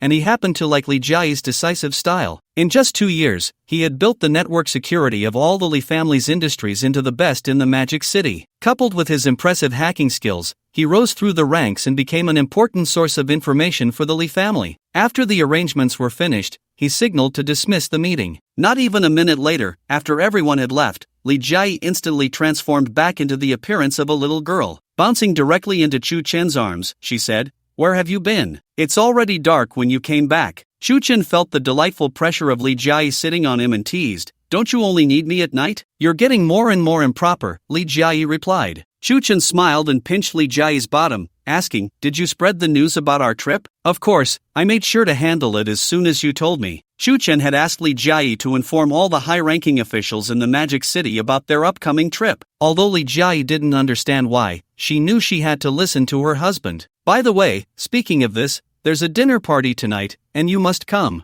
Dinner party? Since entering the upper class of the Magic City, Chu Chen hadn't made any real friends, so this dinner was probably part of Li Jiayi's business socializing. "I'm not interested in any official meals. It's not business related. They specifically requested you to come." Chu Chen was taken aback. They specifically requested him? He couldn't remember having any mutual friends with Li Jiayi. "It's my good friend. She knows about our trip and insisted on having dinner. She said ever since you kidnapped me last time and caused such a scene at the wedding, we haven't had a relaxed meal in a long time." Chen Anren? Chu Chen suddenly felt that tonight's farewell dinner would be very interesting. Chen Anren would definitely not mention what happened that night, and Li Jiayi didn't know they were actually acquainted. But why would this top lawyer in the Magic City insist that Li Jiayi bring him along? A show of force? Or was she going to lay her cards on the table in front of him? In any case, Chu Chen was no longer afraid. If it came to that, they could all live together. After all, with Chen Anren's looks and figure, she might not make it into the top 10 beauties of the Magic City,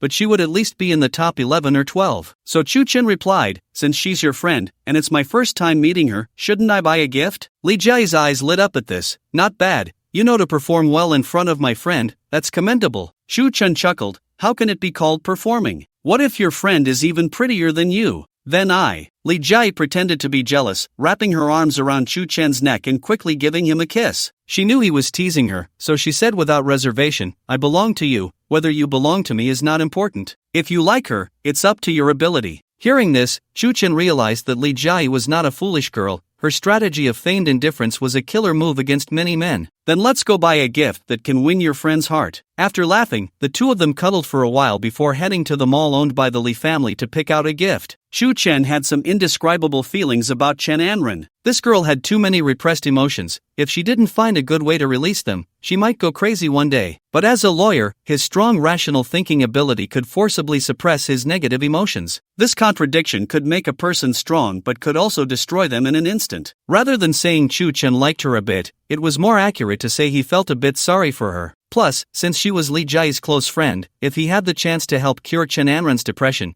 it could be considered a gift for Li Jiayi. Chu Chen and Li Jiayi wandered around the mall for a long time. If he met Chen Anren, he could learn her thoughts about the gift. But for now, he chose to trust a woman's judgment. Li Jiayi had known Chen Anren for a long time and naturally understood her well. In the vast Magic City, when Li Jiayi went missing, the one who was most anxious was Chen Anren. Li Jiayi picked out a Swarovski crystal necklace for her. As a lawyer, it was generally not allowed to wear such jewelry, so Chen Anren particularly liked it. Everyone is the same. The less we encounter something in our daily lives, the more we tend to cherish it. After the two finished shopping, they arrived at a Chinese restaurant that Chen Anren had reserved. Located in a courtyard in the city center, it serves private dishes and only accommodates a fixed number of guests each day. Given their status, they certainly wouldn't choose a hotel to entertain their most important friends. Chu Chen and Li Jiayi walked into a long, narrow alley, lush with greenery, with climbing vines covering both sides and the overhead space, complemented by colorful lights, making it particularly tranquil amidst the bustling city. Hidden among the towering buildings, it had a unique charm. As Chu Chen walked through the alley and saw the nameplate at the entrance of the courtyard, he almost laughed out loud. Chen Anren had indeed chosen this place with intention. A restaurant with such character would naturally have an unusual name. Chu Chen paused at the entrance, staring at the four large characters above, Zhao San Musi. He chuckled helplessly, and Li Jiayi, noticing Chu Chen's reaction, smiled and said, "A man having 3 wives and 4 concubines is his nature, but Zhao San Musi is just a scumbag." Chu Chen caught the underlying meaning. You can love one person after another, but you must not forget one while loving another. Indeed, girls in the Magic City are quite open-minded. After entering the courtyard, they were greeted by a large landscape featuring a rockery and a small lake, and then, guided by the waiter, they arrived at a private room backed by the small lake. Just a few days ago, Chen wouldn't have dared to imagine that the expenses here would be shockingly high. The enjoyment of the wealthy was beyond what he could have envisioned before. Upon entering the private room, Chen Anren was already seated in the host's position. When she saw the two enter, she didn't even glance at Chen but happily walked straight towards Li Jai. The girls, especially best friends, inevitably exchanged pleasantries, and Li Jai clung to Chen Anren's arm like a little girl. It turned out that the girl who had always been as cold as ice was like this in front of familiar faces. After a brief chat, Li Jai brought Chen Anren to Chen. "You left without saying goodbye at the last banquet. I didn't even have a chance to introduce you. This is my fiancé, Chen." Chen Anren extended her right hand, looking at Chen with a meaningful gaze. "Hello, my name is Chen Anren." Chen had anticipated this reaction, however, he couldn't let his thoughts wander, as he loved beautiful women but didn't want to be a scumbag. "Hello, I'm Chen, Li Jai's fiancé." Right under Li Jai's watchful eyes, Chen Anren held Chen's hand, pressing her pinky finger firmly against his palm. Chen remained calm, smiling as he slowly released his grip. "This time, it should have broken the skin. Please, have a seat, don't be polite." The private room was spacious, showcasing various traditional Chinese decorative styles. However, in the nearly 60-square-meter room, there was only an 8-immortal table in the center, with 3 luxurious armchairs arranged in a triangle. Once the 3 were seated, Li Jai presented the gift she had bought for Chen Anren. "This is a welcome gift from Chen. Take a look." When Chen Anren opened it, she saw a crystal necklace shaped like a little deer, sparkling and translucent. "This was chosen by you, right?" "Of course it was chosen by me. Who else understands you better than I do?" The two girls laughed, and Chen Anren also pulled out a paper bag from behind her chair. "For our first meeting, I have a gift for your fiancé as well." Li Jai was a bit puzzled. Logically, Chen Anren didn't need to give Chen a gift. After all, she was already treating them to a meal, and it wasn't necessary to give another gift in return. But then she thought, having spent so many years alone without dating, this good friend must be happy for her and wanted to give a gift to encourage Chen to treat her well. "Thank you, Miss Chen." Chen took the paper bag and placed it behind his chair. "Aren't you going to open it? If you don't like it, I can still exchange it," Chen Anren asked playfully. Li Jai chimed in, "No need to exchange, just open it so I can see what it is." Chen heard Li Jai say this and had no choice but to open the paper bag. Inside was a beautifully packaged box. After unpacking the box, Chen gently frowned. This woman, as expected of a lawyer, was indeed very calculating. It turned out that the box contained a small piano. More importantly, all the keys were white,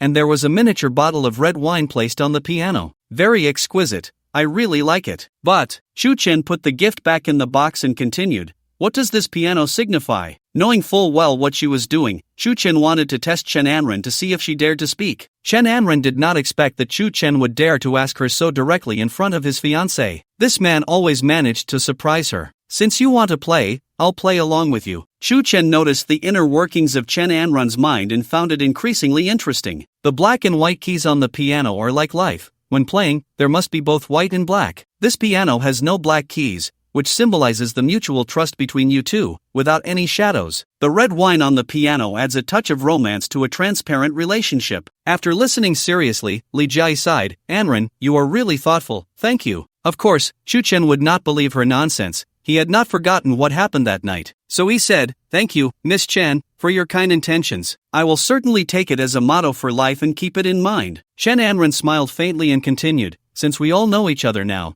you can stop calling me Miss Chen. Just call me Anren from now on." "Alright, Anren." After chatting casually for a while, the dishes began to be served. The difference between a private kitchen and an ordinary hotel is that you cannot order dishes here. Instead, they charge per person, and the chef decides what to serve that day. This restaurant clearly belongs to the top tier, elevating home-style Chinese cuisine to a high-end level. The 3 clinked glasses before eating, and as the host, Chen Anren was supposed to say a few words of blessing. But this time she didn't, instead asking Li Jai, "We haven't gone out to play together for a long time. I happen to have some vacation days left this year. Do you mind if I join you?" The red wine that Chen had just sipped almost sprayed out. He was startled by this sudden question, as he could not see Chen Anren's inner thoughts at that moment. However, Li Jai seemed very happy. "Sure. It seems like it's been over a year since we went to Barcelona together." "Yeah, but I don't know if you mind. It feels a bit awkward being a third wheel." "How could that be? 3 people will definitely have more fun." Li Jai then looked at Chen. Darling, what do you think? Generally, in such situations, when a woman asks a man, there are two expectations. One is that Li Jia wants to enjoy a world for two, but since her best friend suggested joining, she feels awkward refusing and can only pass the buck to him. The other is that Li Jia hopes Chen Anren will also go, but she cannot disregard Chu Chen's feelings, so she has to ask. Regardless, there is only one conclusion. At this moment, Chu Chen cannot refuse, not only because of the superficial politeness, but more importantly, 3 people would indeed be more fun. So Chu Chen said, sure, you can decide on this matter, I support whatever you choose. Chu Chen kicked the ball back to Li Jia, who showed an expression of don't think I don't know what you're thinking. Then she said to Chen Anren, then it's settled, you can also keep an eye on this future brother-in-law to see if he's up to standard. Chen Anren replied with a smile, ha, aren't you afraid I'll steal him away? Steal? If he can be stolen, it just means he's not meant for me. The two women exchanged banter, and Chu Chen watched with a smile in his heart. The way these two people are acting is definitely not about vying for affection or scheming against each other. They are genuinely as calm as they appear. The 3 of them chatted while eating, and soon 2 bottles of red wine were finished. All 3 were feeling tipsy and chatting even more happily. But Chen Anren seemed to suddenly remember something. With a somewhat serious tone, she said to Li Jia, although I shouldn't disrupt the current atmosphere, there's something I need to tell you. Go ahead. What serious matter could you possibly have? Li Jia replied after taking a sip. It's about the Chen family. Upon hearing Chen Anren's words, the 2 of them sobered up a bit. The fact that they could still discuss matters regarding the Chen family indicated that it must be significant. So they both put down their wine glasses, ready to listen carefully. Chen Anren took out a stack of documents from her bag and handed them to Li Jia. Yesterday, I took on a case from Hong Kong, where a listed company is suing a competitor for illegal acquisition. Li Jia opened the documents, looked through a few pages, and then passed them to Chu Chen. Chen Anren continued, the stock of this listed company skyrocketed recently. They thought it was a good thing, but unexpectedly, several major buyers who purchased their stocks transferred their shares to another company overnight. In just one night, their largest shareholder changed. This isn't a particularly novel case, such things happen often. But what's strange is the company to which the shares were transferred. Chu Chen looked at the name of the company on the documents and read it out loud. Hong Kong Ocean Foreign Trade Group? That's right, this Hong Kong Ocean Foreign Trade Group isn't actually in Hong Kong. But it can't be considered a shell company either. It's just registered in Hong Kong. They do have a business. Chu Chen muttered thoughtfully to himself, Ocean Foreign Trade? Ocean. It seems you've noticed too, Chen Anren continued. The main business of this group is in the Magic City. Li Jia instantly realized, the Chen family? Exactly, it's Chen Wenhai and Chen Wenyang. Although the registered legal person isn't them, I used some means for this case and found out that the actual controllers behind this group are indeed the 2 brothers. Chu Chen chuckled and said, so they plan to acquire the Li family's assets this way? I don't know the specifics yet. I just wanted to remind you that if any foreign buyers appear in the near future, be cautious. Li Jia looked a bit worried. What usually happens in such situations? We can only investigate based on the funds they use for the acquisition. If it's done seamlessly, there will actually be no evidence. So if buyers really come to operate, we can only sit and wait for our doom? According to the principle of fair market regulation, such matters cannot be interfered with, so you need to be careful and prepare in advance if possible. Chu Chen put down the documents in his hand and snorted. Since there are people coming to give money, why not take it? Chen Anren was puzzled by the meaning behind this and asked, give money? What do you mean? Let me toast you first. Chu Chen raised his glass to Chen Anren. This news of yours will become the key blunder in the Chen family's first battle. Chen Anren mostly dealt with commercial cases, so she had some understanding of the under-the-table operations in business. Generally, upon learning of such situations, one would think of ways to mobilize large amounts of funds or other means to counteract it. Saying it's about giving money was indeed a bit confusing, but she clinked glasses and continued to ask, do you already have a solution? After finishing his drink, Chu Chen said, as for the solution, I can't say it now. You'll know when you're sunbathing in a bikini. Li Jia rolled her eyes at Chu Chen and then said to Chen Anren, don't mind him, that's just how he is, always loves to keep people guessing. Of course, Li Jia's confidence in Chu Chen had been built over time. From their first meeting until now, Chu Chen had never let her down. This trust had already penetrated to the bone. Enough of that, let's continue. Since we already know the Chen family's first step in their revenge plan, why don't we continue to have some fun tonight? Li Jia suggested that the 3 of them go karaoke after dinner. When the drinks were flowing, no one would dampen the mood. So the 3 of them finished their last drink and headed to the high-end KTV owned by the Li family. There was a private room reserved for Li Jia, which was not open to the public all year round. used solely for entertaining clients or friends. That night, the three of them indulged completely. After going through so much, it was rare to have such a relaxed moment, especially with the Li family's resurgence, Chu Chen's appearance, the Wang family's downfall, and the Lu family's submission. All of this became a reason for them to celebrate. After drinking, Li Jiayi took on the attitude of a group leader. She told Chen Anren to stop working at a law firm and instead directly hire her as the legal advisor for the Li group. The salary would double, and she would also get a house. Previously, when the Li family was developing, she had little say, all in the hands of Li Bingzhu. Later, when the Li family faced a crisis, she had no time to care for her best friend. Now that the problems were resolved and everything was moving in a positive direction, how could she forget this good friend who was always there for her when she needed someone the most? However, this was something Chu Chen never expected. He would have to work with these two girls every day from now on. That night, all three of them were quite indulgent, and Chu Chen drank too much. During the night, Chen Anren, fueled by the alcohol and joking around, kissed Chu Chen. But everyone was already a bit dazed, and when they woke up the next day, no one took it seriously. Chu Chen, feeling a bit of a headache, found himself sleeping on the sofa in the living room of the presidential suite. After returning last night, the three of them had partied a bit longer, and then the two girls insisted on sleeping together, effectively pushing him onto the sofa. Chu Chen genuinely wanted to rest well, so he accommodated the two girls. At that moment, he took a bottle of mineral water from the fridge, leaned against the bedroom door, and looked at the two girls lying on the bed. He felt an indescribable emotion. In this world, all plans are subject to change, so worrying and being fearful is of no use. Rather than looking back and forth, it's better to live each day well. After washing up, he ordered breakfast for the three of them. Before long, he saw the two goddesses adored by everyone in the Magic City walking out of the bedroom in their pajamas, weakly eating breakfast. Last night was a bit much. My neck is still a bit sore. You have a stiff neck. Can you understand the pain in my calves? The two girls exchanged their post-party aches, and Chu Chen watched with interest while eating. Aren't you feeling unwell? Li Jiayi asked curiously. With his fighting skills and physical prowess, Chu Chen's fitness had long surpassed that of ordinary people. Haven't you ever felt how strong I am? Li Jiayi shot him a glance. It's early in the morning. Be serious. Then she turned to Chen Anren and said, why don't you stay here tonight? After all, we can leave together for tomorrow morning's flight. Chen Anren suddenly remembered that after getting drunk last night, they had already booked her flight and hotel. Everything was arranged perfectly. Traveling in high society was like ordinary people going to a street garden, almost without luggage, just going when they wanted, and buying whatever they needed later. Although Chen Anren said she hadn't reached high society yet, she had gone out to play with Li Jiayi and some other girls from that level.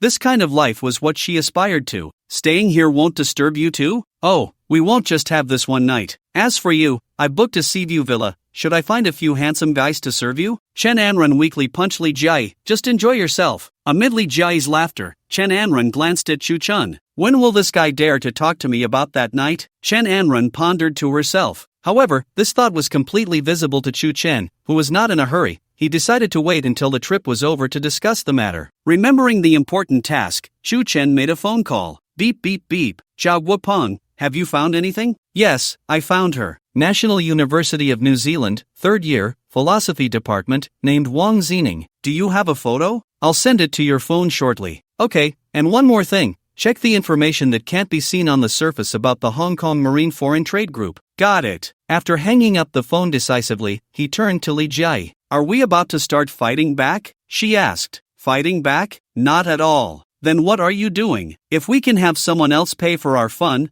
wouldn't that be much more enjoyable? Someone else paying? The two girls didn't quite understand what Chu Chen meant. Seeing their curious expressions, Chu Chen explained, since we've decided to see how strong the Chen family is by leaving Magic City, we should definitely provoke them a bit before we go. What do you think? If the Chen family finds out that their underground money, which they can't show off, has all been spent by us, wouldn't they be furious? And they won't be able to find us. Li Jiayi perked up at once. So, you want to start with the marine foreign trade? Chu Chen nodded and said, since they like this method, let's play along. Yesterday, Anren mentioned that the Chen brothers, Chen Wenhai and Chen Wenyang, mostly hire overseas buyers. If we can trace the flow of this money and intercept it, wouldn't that be delightful? Wow, that could work. Those two brothers might not even know what's going on. Chen Anren frowned slightly, but even if we intercept this underground money, we can't bring it back. After all, it's dirty money. Chu Chen smiled and said, that's why I said we need someone to pay for our trip. We don't need to bring it back at all. Chu Chen stood up,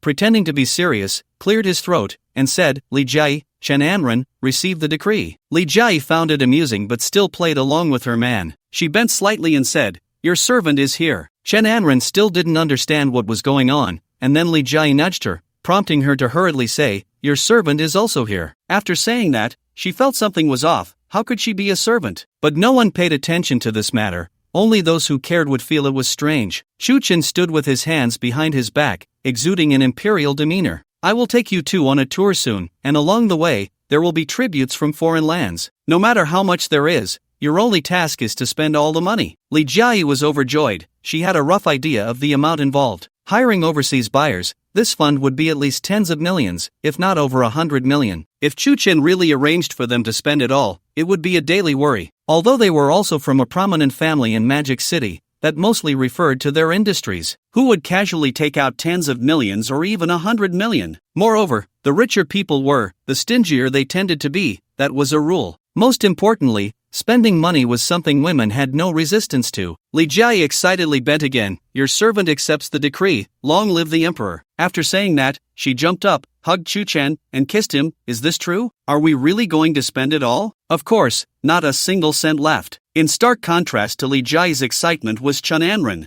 "It sounds thrilling, but how are you going to intercept such a large sum of money?" Chu Chen wrapped his arm around Li Jia's waist and sat down. Chen Anren watched this scene with a hint of jealousy. "I can't say that right now. I'll tell you when we get on the plane." Keeping us in suspense again, Li Jia pouted. "What's wrong? Are you not satisfied?" "I'm satisfied, definitely satisfied. Isn't it fun to spend money on a royal decree?" Chen Anren no longer worried about anything after hearing this. Since Li Jia trusted Chu Chen so much, what was there for her to be concerned about? It would be better to truly relax during this trip. So she raised her hands with Li Jia and shouted loudly, "Happy, happy, long live the emperor." The next day, the three of them arrived at the airport. After exchanging their boarding passes, they sat in the VIP lounge waiting to board. Chen Anren and Li Jia chatted away, best friends for years, and it was a rare opportunity to travel together. Occasionally, they would glance at Chu Chen while chatting and giggle secretly. Chu Chen, feeling bored, looked at the various people's wish lists in the hall with great interest. A uniformed attendant, smiling brightly, placed coffee in front of Chu Chen. Name, Liang Xiaomei. Wish list,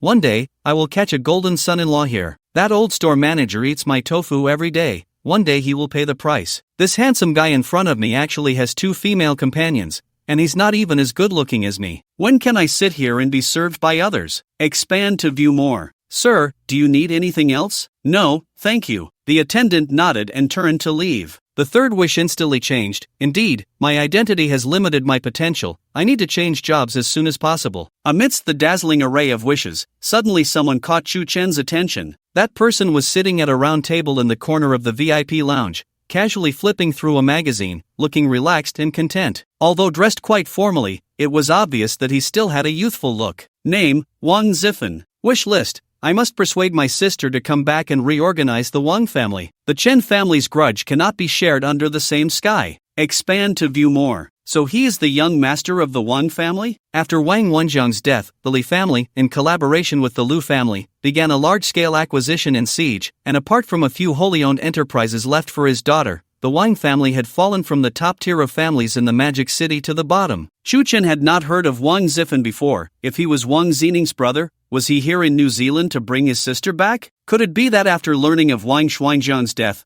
Wang Xining did not want to return to the country? That was a bit strange. If that were the case, then his plan to use Wang Xining against the Chen family might also fall through, perhaps. It would have to be shifted to Wang Zifen? While he was pondering, several men in black suits suddenly entered the VIP lounge. Upon seeing the leader, Wang Zifen picked up his bag and prepared to run, but was instantly pressed back into his seat. The people around also turned to look, whispering among themselves. Wang Zifen struggled a couple of times, realizing it was futile, so he stopped resisting. A man in his early 50s walked in, looking very spirited. With a neatly trimmed beard and wearing sunglasses, he had an air of arrogance as he directly sat down opposite Wang Zifen. "Ziwen, if your sister doesn't want to come back, why force her?" Wang Zifen did not give him a good face and said, "Second uncle, don't think I don't know what you're plotting." Chu Chen casually glanced at this person's wish list. Name, Wang Shuanghe. Wish list, seize the remaining assets of the Wang family, must not let Wang Xining return. Climb up the Chen family's high branch, even if I'm an affiliate, as long as I have a backer, no one dares to do anything to me. Sleep with Chen Anren. Expand to view more.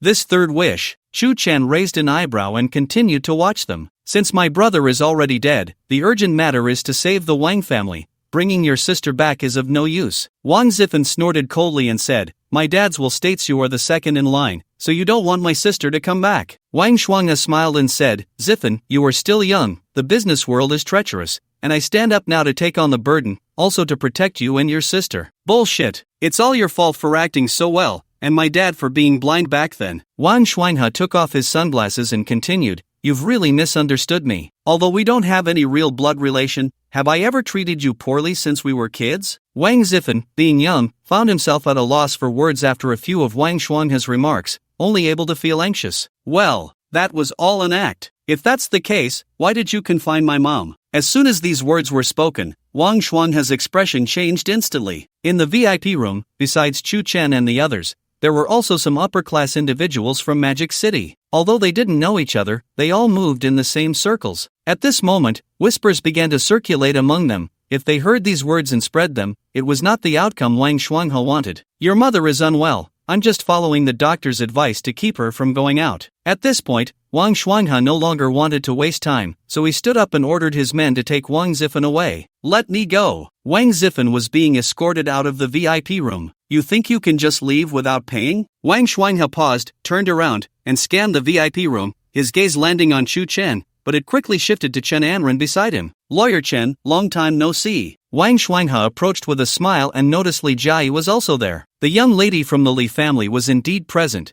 The top 10 beauties of Magic City were truly deserving of their reputation. So, could this be? Wang Shuangha took another look at Chu Chen, whose appearance and demeanor were extraordinary. In just a few steps, Wang Shuangha had reassessed the three he was about to face. He casually sat down opposite them, showing no signs of awkwardness, pretending to be familiar. After all, he was an old hand. In such situations, he knew exactly what to do and what not to do. Although Chen Anren greeted him, her expression remained distant. Vice President Wang, have you been promoted? Not at all. My elder brother met with misfortune, and I was just appointed in a time of crisis. The greasy man was annoying even in his speech. After saying that, he pretended not to know and asked, I don't often socialize, so who are these two? Although he guessed who they were, he had been under Wang Wenjiang's thumb for so long that, despite being well-versed in the profiles of Magic City's elite, he had never had the chance to meet them. Just as Chen Anren was about to introduce them, she was stopped by Chu Chen. You don't need to pretend to not know who we are. If you want to get acquainted,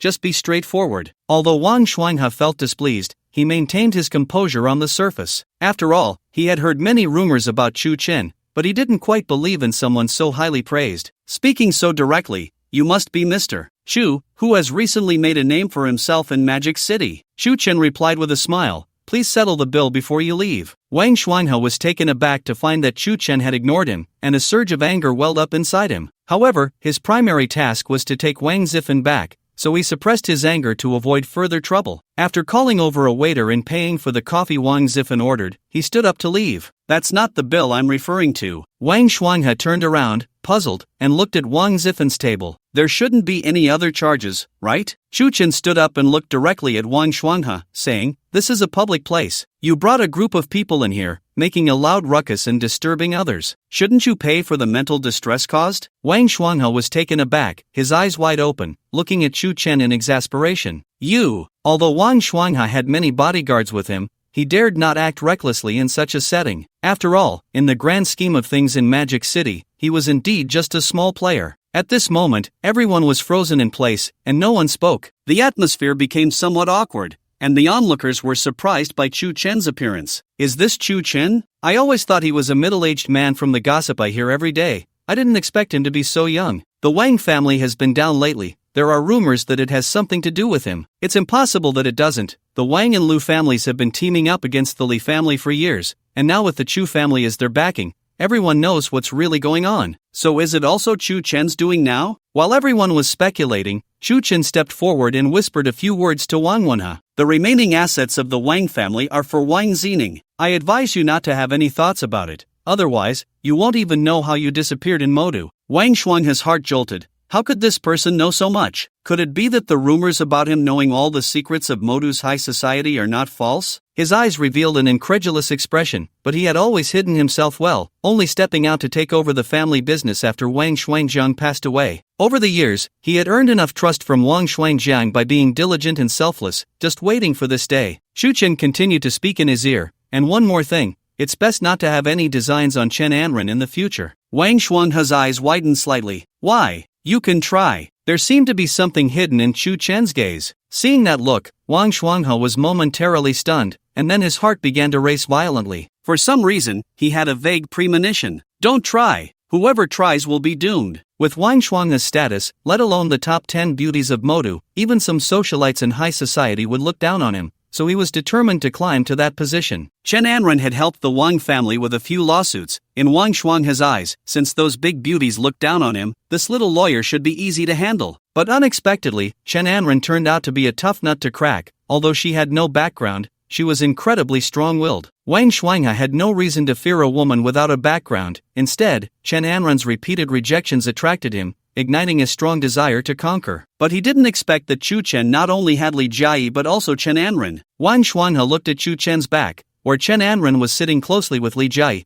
clearly indicating an unusual relationship. At this moment, he finally realized that in the eyes of the person before him, he was truly less than an ant. Not only did he lose in terms of background, but he also lost his dignity as a man. Some goddesses you dream of are merely playthings in the eyes of others. This statement was all too clear to Wang Shuanghe. Unfortunately, he had just seized the power of speech in the Wang family, and his wings had not yet grown strong enough. Showing off was only useful against those at a lower level. Since he had endured for decades, he was not afraid to endure a little longer. Mr. Chu, now that we've met, I hope we can cooperate in the future if the opportunity arises. Just as he was about to turn and leave, Chu Chen called out to him again. Release the person. This is my family matter. I'm afraid Mr. Chu shouldn't meddle too much, right? Chu Chen smiled and said, to confine your sister-in-law and now restrict the freedom of movement of the young master of the Wang family, if this news spreads in Modu, do you think anyone will still cooperate with you? Wang Shuanghe gritted his teeth, looking at the young man before him. He was now focused on finding a new backing to strengthen his business. If such matters were known to outsiders, no one would dare to have any commercial dealings with him. Reluctantly, he had to admit that this unexpected challenger could find his weak points everywhere. After taking another look at Chu Chen, he ordered his subordinates to release Wang Zifen. Without saying a word, he turned and left. This reaction was not surprising to Chu Chen, as after the exchange of a few words, he saw that Wang Shuanghe's desire to rely on the Chen family had changed. Ultimately, whether to rely on the Chen family or the Chu family, he must quickly weigh his options before making a decision. Chu Chen sat back down, watching the departing crowd. The VIP room returned to normal, with nothing but whispers and discussions among the people. Li Jiayi eagerly leaned over to ask him, what did you say to him? He just left like that? Chu Chen replied with a smile, I said I would call the police if someone was tied up in public. Li Jiayi shot him a glance, TCH, say it or not, it's always like this. She had grown accustomed to some of Chu Chen's methods and was unwilling to ask further. Chen Anren had no good feelings towards Wang Shuanghe. Previously, she had to interact with him due to legal matters and was often harassed by him, but as a small lawyer, she had no way to resist. Seeing Chu Chen stand up for her today, although she guessed he didn't know the specifics of her relationship with Wang Shuanghe, she still felt quite pleased. At this moment, she felt a bit happy, and her gaze towards Chu Chen held a hint of admiration. Just released, Wang Zifen walked up to the three of them. Thank you. You're welcome, Chu Chen simply replied, and Wang Zifen didn't say much more, heading straight back to his seat. For someone as rebellious as him, his father had always supported his choice to pursue the music he loved, without handing over the family business, which was a form of protection for him. In contrast, his sister was indeed more suited for it, so she was sent abroad for further studies. However, he didn't expect that after a few years away, his sister would also change. This time, when the family faced unexpected business issues, she was unwilling to return. Not only was she unwilling to take over the family business, but she also refused to attend the funeral, which was truly unbelievable for Wang Zifen. There must be things he didn't know behind this, but some matters couldn't be clarified over the phone, and with Wang Shuanghe's sudden change of attitude, he had no choice but to confront his sister in person to get to the bottom of it. Chu Chen also didn't want to discuss the Wang family matters with the two girls. After all, this trip to find Wang Xiling under the guise of tourism was his personal affair, and involving others too much wouldn't be good. For the rest of the journey, Chu Chen completely relaxed. the little incident at the airport made him realize something. In the Magic City, if he wanted to establish a true Chu family, aside from the Chen family and other big families, there would occasionally be some small fry popping up. If these people were ignored, they would often cause trouble. If managed, it would indeed waste time. The only way to eliminate this was to quickly establish his own system in the Magic City. Although he could currently use the resources of the Li and Lu families, he still hadn't shown everyone the truly terrifying aspects of Chu Chen. For Chu Chen, other families were all related by blood. He wanted to quickly build his own power. Having children was certainly not a reliable option. Only by absorbing more talented individuals into the Chu family could he have his own influence. And the two young people from the Wang family were the best candidates right now. They had certain connections and resources but were not very interested in the Wang family's business. His current goal was to recruit more people like them in the Magic City, step by step building his own sphere of influence. Once a network of relationships was formed, he wouldn't have to worry about those small fry every time. In the first 2 days in New Zealand, Chu Chen tried to stay close to the two girls.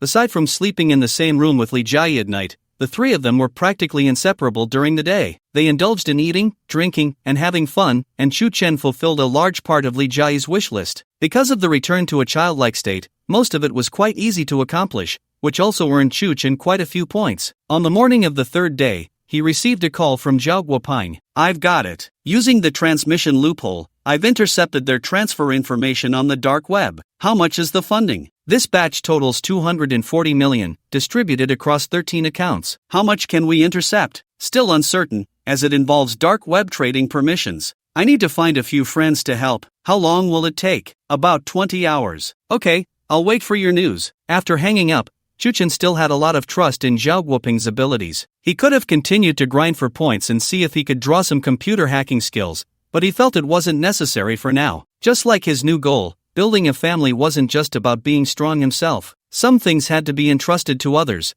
allowing them to feel a sense of presence and value. That is the art of control. After briefly explaining to the two girls, he set off to find Wang Zining. This notification left the two girls somewhat unhappy. It turned out that Chu Chen had a purpose in choosing New Zealand, and it wasn't just for tourism. As the current actual head of the Li family, they understood very well that the real situation in the Magic City was far from something one could take lightly while on vacation, so they could only go off and have fun themselves. The National University of New Zealand is located in the city center. Chu Chen chose not to make a grand entrance. If it were against others, he could act recklessly, but if he wanted to win the hearts of the Wang siblings and have them willingly join him, it couldn't be done just by showing strength. He had to win them over emotionally. Sitting on a bench in the university campus, watching the students come and go, he found himself starting to miss his school days. Although he was nothing back then, he had no pressure. A carefree life was only truly appreciated once he stepped into society and realized how precious it was. As he looked at the wish lists above the heads of foreign students, he couldn't help but reflect on the cultural differences. Get a scholarship and travel around Western Europe. Become a wildlife photographer. Complete the development project and go for an interview at Google. If I sleep with her tonight, I'll have completed the Zodiac strategy. The fraternity's party tonight must be even crazier than last time. Indeed, foreigners tended to have a more open and free mindset. After about 20 to 30 minutes, Chu Chen saw two Chinese students walking out of a teaching building not far away. One of them was Wang Zifen, and the girl next to him, dressed somewhat androgynously, should be Wang Zining. With sneakers and jeans, and a shirt paired with a leather jacket, he checked the photo Zhao Guoping sent him on his phone. Correct. At that moment, Wang Zifen was animatedly talking to his sister, but Wang Zining remained indifferent, walking on without saying a word. So, Chu Chen took a look at Wang Zining's wish list. Name, Wang Zining. Wish list, leave the Wang family, sever all ties, and never return to the country. Tomorrow's feminist tour must have an impact. Quickly get rid of this noisy brother. Expand to browse more. After reading a dozen items, Chu Chen realized that Wang Zining had a very strong resistance to the Wang family, but he couldn't find any clues in her wish list. It seemed she had no lingering attachment to her past. Meanwhile, Chu Chen also noticed a few foreign boys not far away, laughing and chatting, and they were staring at Wang Zining. Tonight, I must drug this Chinese girl and let her experience the charm of a man. Asian girls love to play hard to get. They seem reserved on the surface but are wild in bed. At the fraternity party, no girl can escape. Chu Chen shook his head. He had no good feelings towards such foreign trash, but this was a great opportunity to cleverly get to know Wang Zining, so he continued to search the square for people he could utilize. Finally, by the fountain, I saw a chubby girl, with an average appearance, sitting alone and reading a book, looking quite awkward. Her name was Linda. Wish list: I must borrow a beautiful outfit to attend the party before nightfall. I need to help my mom quit drugs as soon as possible. I have an interview in the afternoon. If I succeed, I can earn next semester's tuition quickly. I wonder if I can give away my first time tonight. Expand to browse more. Chen had a slight understanding of such social activities abroad, mostly aimed at socializing and having fun, and everyone was well aware of it and willing to participate. However, each group strictly controlled who could join. Unless brought by someone already invited, one simply could not enter. Finding a breakthrough, Chen no longer hesitated and walked straight up to her. "Hello, may I bother you for a moment?" Linda looked up and adjusted her glasses on her nose. The sight of this handsome Asian guy made her a bit nervous. Almost no one had ever approached her before. "Ah, hello,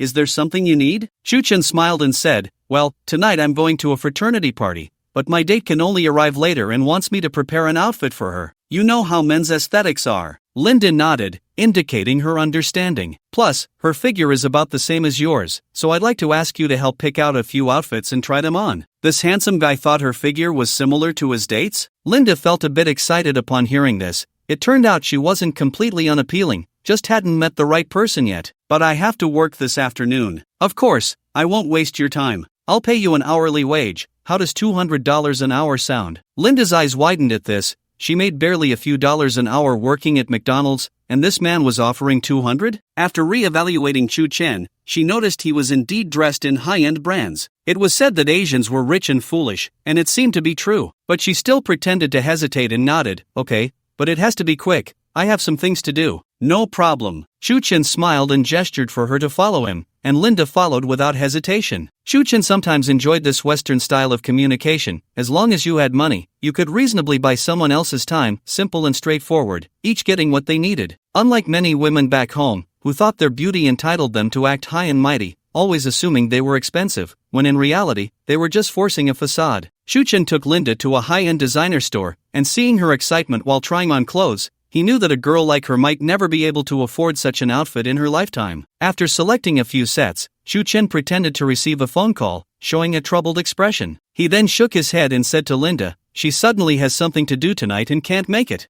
I wonder if I could be so bold as to invite you to be my date." Me? Linda found it hard to believe. Did this person already like her? Was it just his tactic? "Of course, I would never force you. Consider these clothes as compensation for you." Linda had never experienced such a movie-like scenario before, so she quickly nodded. "Sure, I'm also alone. It would be nice to go together." Chen thanked her with a smile, and thus he smoothly blended into the fraternity party. However, he still hadn't figured out how to win over Wang Zining. He could only take it one step at a time. That night, at the fraternity party, Chen and Linda sat together, observing Wang Zining, who was playing wildly with the boys not far away. Dressed up by the boys, her personality was very carefree, without a hint of restraint, having a great time. But what she didn't know was that danger was slowly closing in on her. Chen was also paying attention to the few young men from earlier in the day. He saw them hiding in a corner of the villa's first floor, pouring some powdery substance into a bottle of champagne. Then they walked over to Wang Zining with smiles on their faces. "Zining,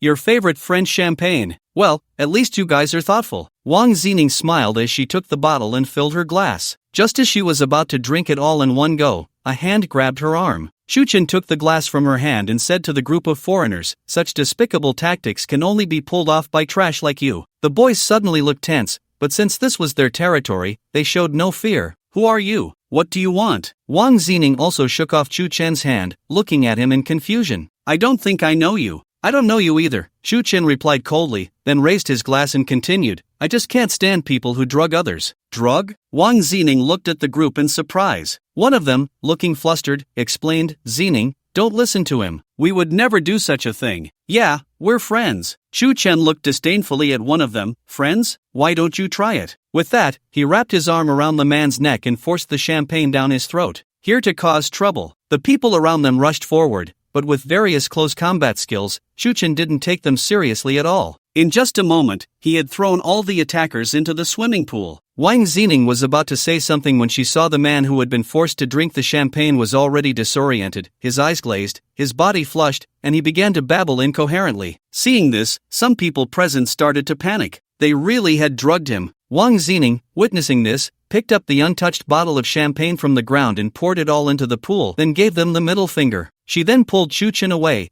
leaving the crowd staring at each other in shock. The two took a taxi to Chu Chen's place, where the three of them lived in a seaside villa. Wang Zining, who had been silent the whole way, finally spoke up. Although I appreciate your help just now, I won't sleep with you. Chu Chen replied with a smile, I think you misunderstood. You're not my type. Wang Zining sat down on the sofa and unceremoniously grabbed a bottle of water from the table to drink. Chu Chen didn't mind and sat down beside her. I want to ask you for a favor. Wang Zining put down the water bottle and stared at Chu Chen. Go on. Help me take over the Wang family. What? Wang Zining could hardly believe her ears. You know me? Wang Zining, the eldest daughter of the Wang family in Magic City, first in line to inherit. So, you've been stalking me? That scene just now was also your setup? Chu Chen shook his head. I did come to find you, but I just helped out casually. Such low-level tactics are beneath me. Who exactly are you? Let me introduce myself formally. My name is Chu Chen, from the Chu family in the capital. Although Wang Zining had no fondness for her family, she had roughly understood some reasons for the Wang family's downfall online and had seen countless rumors about Chu Chen. The person before her was indeed Chu Chen?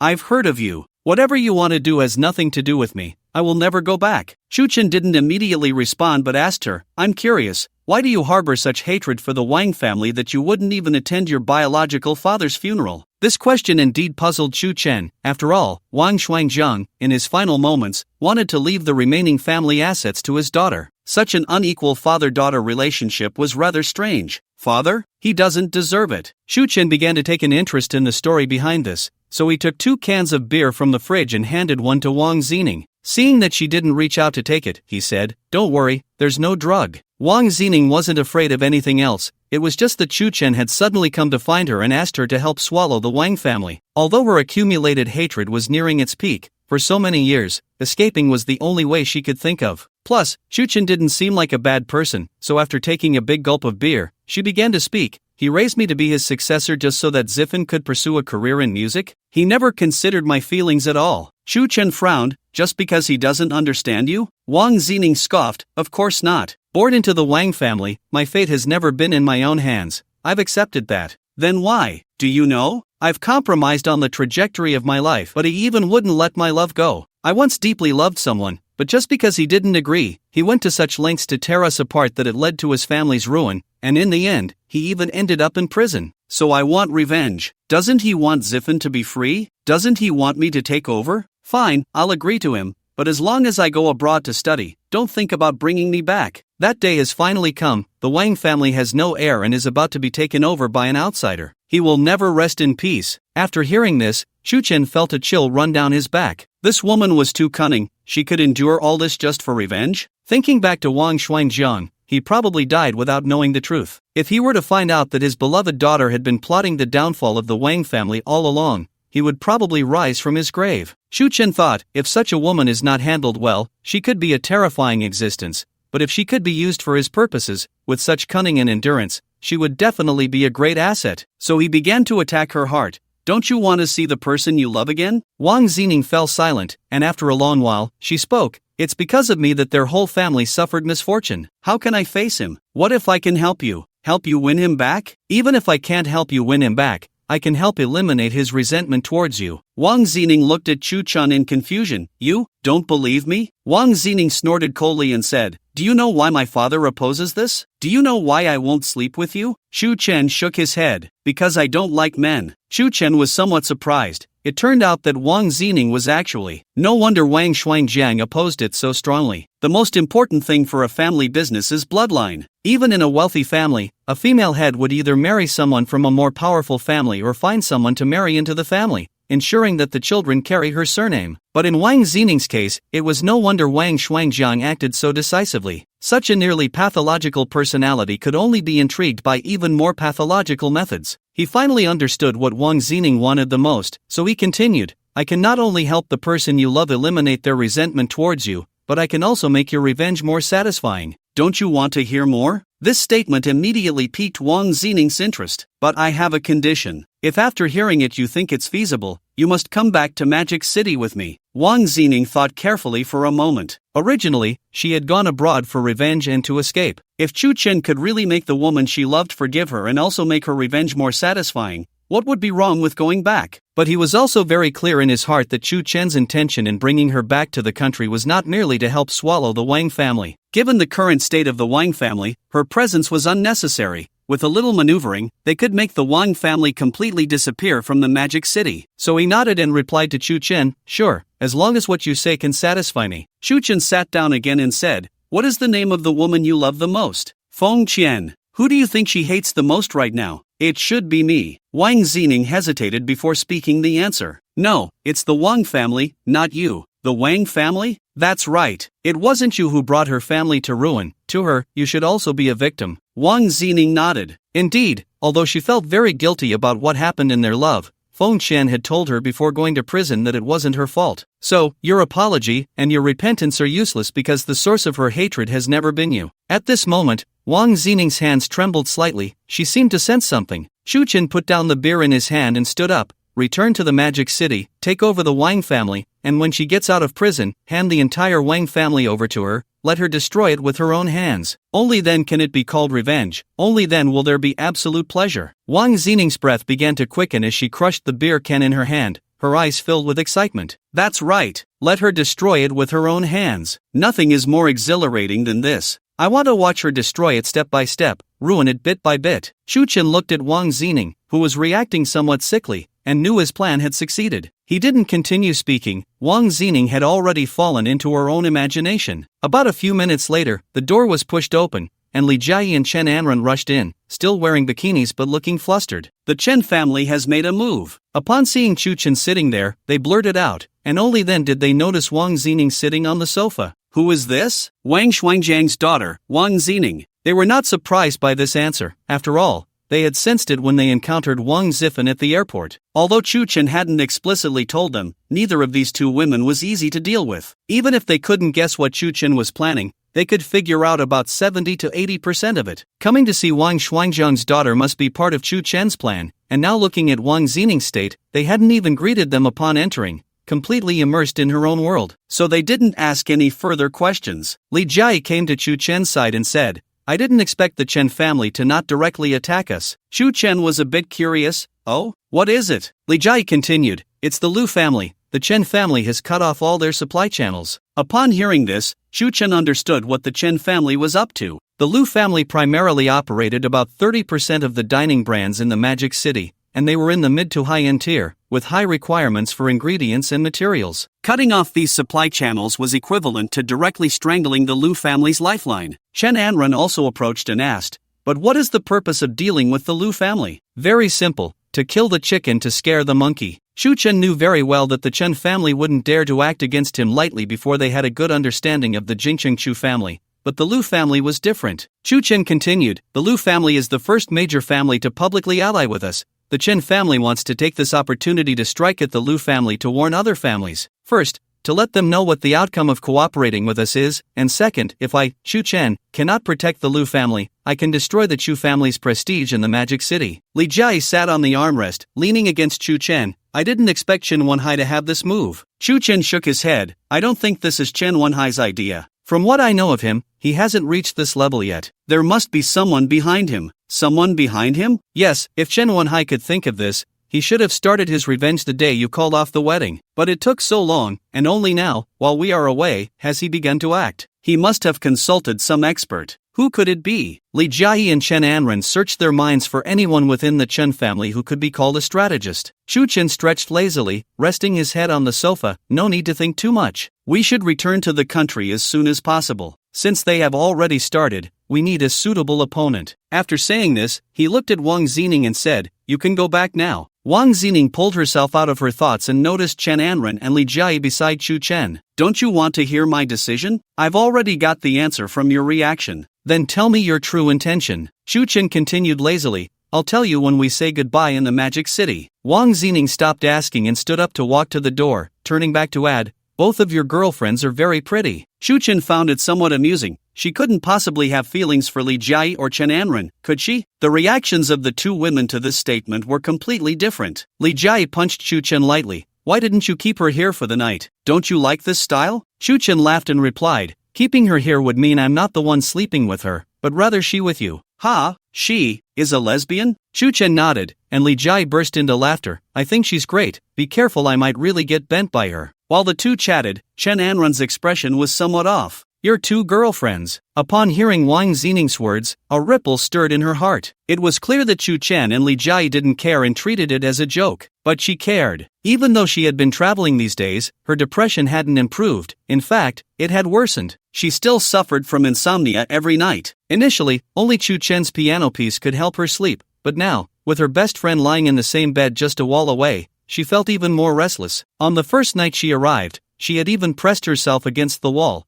sitting almost the entire night. Although she still appeared happy on the surface every day, this tormenting feeling was something no one understood. After chatting with Chu Chen for a while, Li Jiayi went upstairs to take a shower, leaving just the two of them. It had been a long time since they had been alone together. With the night deepening, her depressive symptoms began to surface again. Looking at the man before her, she harbored an unspeakable secret deep within. When we get back to the Magic City, record a piano piece for me. Chu Chen knew everything about Chen Anren, even that she pretended to be happy every day. So he replied, sure, but it won't help. What you lack isn't music, but me. After saying this, he went upstairs, leaving Chen Anren standing there in a daze. In the Lu family ancestral hall, Lu Shiyu, as the head of the family, was pacing back and forth in the main hall. What's going on? The two young people standing at the entrance of the ancestral hall trembled at Lu Shiyu's reprimand, one of them hurriedly opening the folder in his hands. The dining section under the group has completely ceased operations, with daily losses around 70 million. If we consider the related industry chain's ripple effect, it's about 150 million a day. Lu Shiyu slammed his cane heavily on the ground. Is there no other supply channel? Another young man beside him stammered, we can still find some ordinary ingredients, but our demand is too large, it's simply a drop in the bucket. The main issue is still some imported ingredients. To ensure reputation and quality, there are no substitutes available domestically. Since this part of the import-export trade company belongs to the Chen family, they are directly holding back the goods for quarantine reasons, returning what they can. Useless. This bunch of useless people. Lu Shiyu smashed the covered tea bowl on the ground. It should be known that the core industry of the Lu family is catering. Although the family is large and prosperous, they cannot withstand daily losses of over 100 million. If this continues, in less than a month, like termites gnawing at a tree, the entire Lu family group will cease to exist. Everyone present, at this critical moment, do you have nothing to say? Surrounding him were the core bigwigs of the Lu family. Due to years of steady development, they hardly managed business affairs anymore, and with Lu Shiyu's autocratic style, their minds had long begun to degenerate, living in comfort all day. Why not make amends with the Chen family, apologize, and maybe there's still a chance? Impossible. The Chen family is clearly aiming to undermine the foundation of the Lu family, not even giving us a heads up, obviously wanting to drive us to our doom. I said that the so-called Chu family from the capital sounds mysterious, but distant water cannot quench a near thirst. Is it useful to say these things now? Who can we blame, isn't it? Lu Shiyu raised his cane, pointing at the speaker, his beard bristling with anger. Are you questioning my decision? The man, though unconvinced, dared not say a word under Lu Shiyu's years of pressure. Lu Shiyu slowly lowered his cane and asked his aide beside him, has Mr. Chu replied? Yes, he said he will come tomorrow. At this moment, Lu Shiyu had no way to negotiate with the Chen family anymore, because since he chose to stand with Chu Chen back then, he had already mentally prepared for everything he would face. He just didn't expect the Chen family to strike so quickly and decisively, hitting right at the vital point. Now all hope could only be placed on Chu Chen,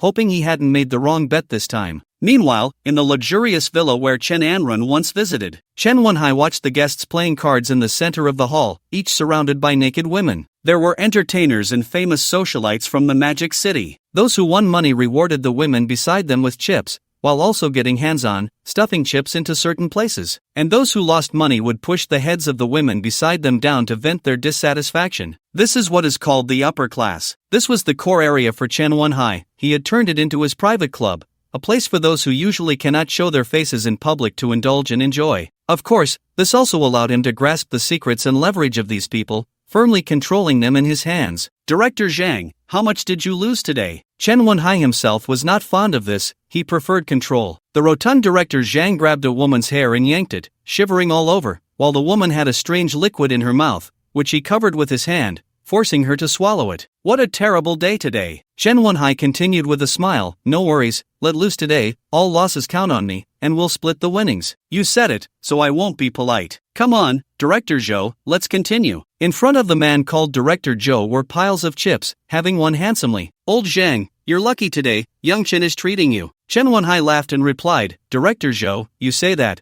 but everyone here is my big brother. How about this, all losses today count on me, and we'll split the winnings 50-50. Hey, you little rascal, isn't this just you giving us money? That's against the rules, you know, an old man with gold-rimmed glasses said in a refined manner. Chen Wenhai immediately walked up behind him, placing his hands on his shoulders and gently massaging them. He then said, "Old Wu, you see how you put it, several big brothers helped me sort out the import and export issues. This is just a small token of my appreciation as a brother. Besides, this is a technical exchange, legitimate competitive sports, right?" The man referred to as Old Wu laughed heartily. That's right, technical exchange, competitive sports. As he spoke, he pulled a woman beside him into an embrace and gave her a lick. "You guys continue, I'll make a phone call and be right back." With a beaming smile, Chen Wenhai left the hall and walked up to a bedroom on the second floor, taking out his phone. "How's it going over there, bro? Our overseas acquisition funds have been intercepted." "Intercepted?" "Yes, I don't know which hacker did it.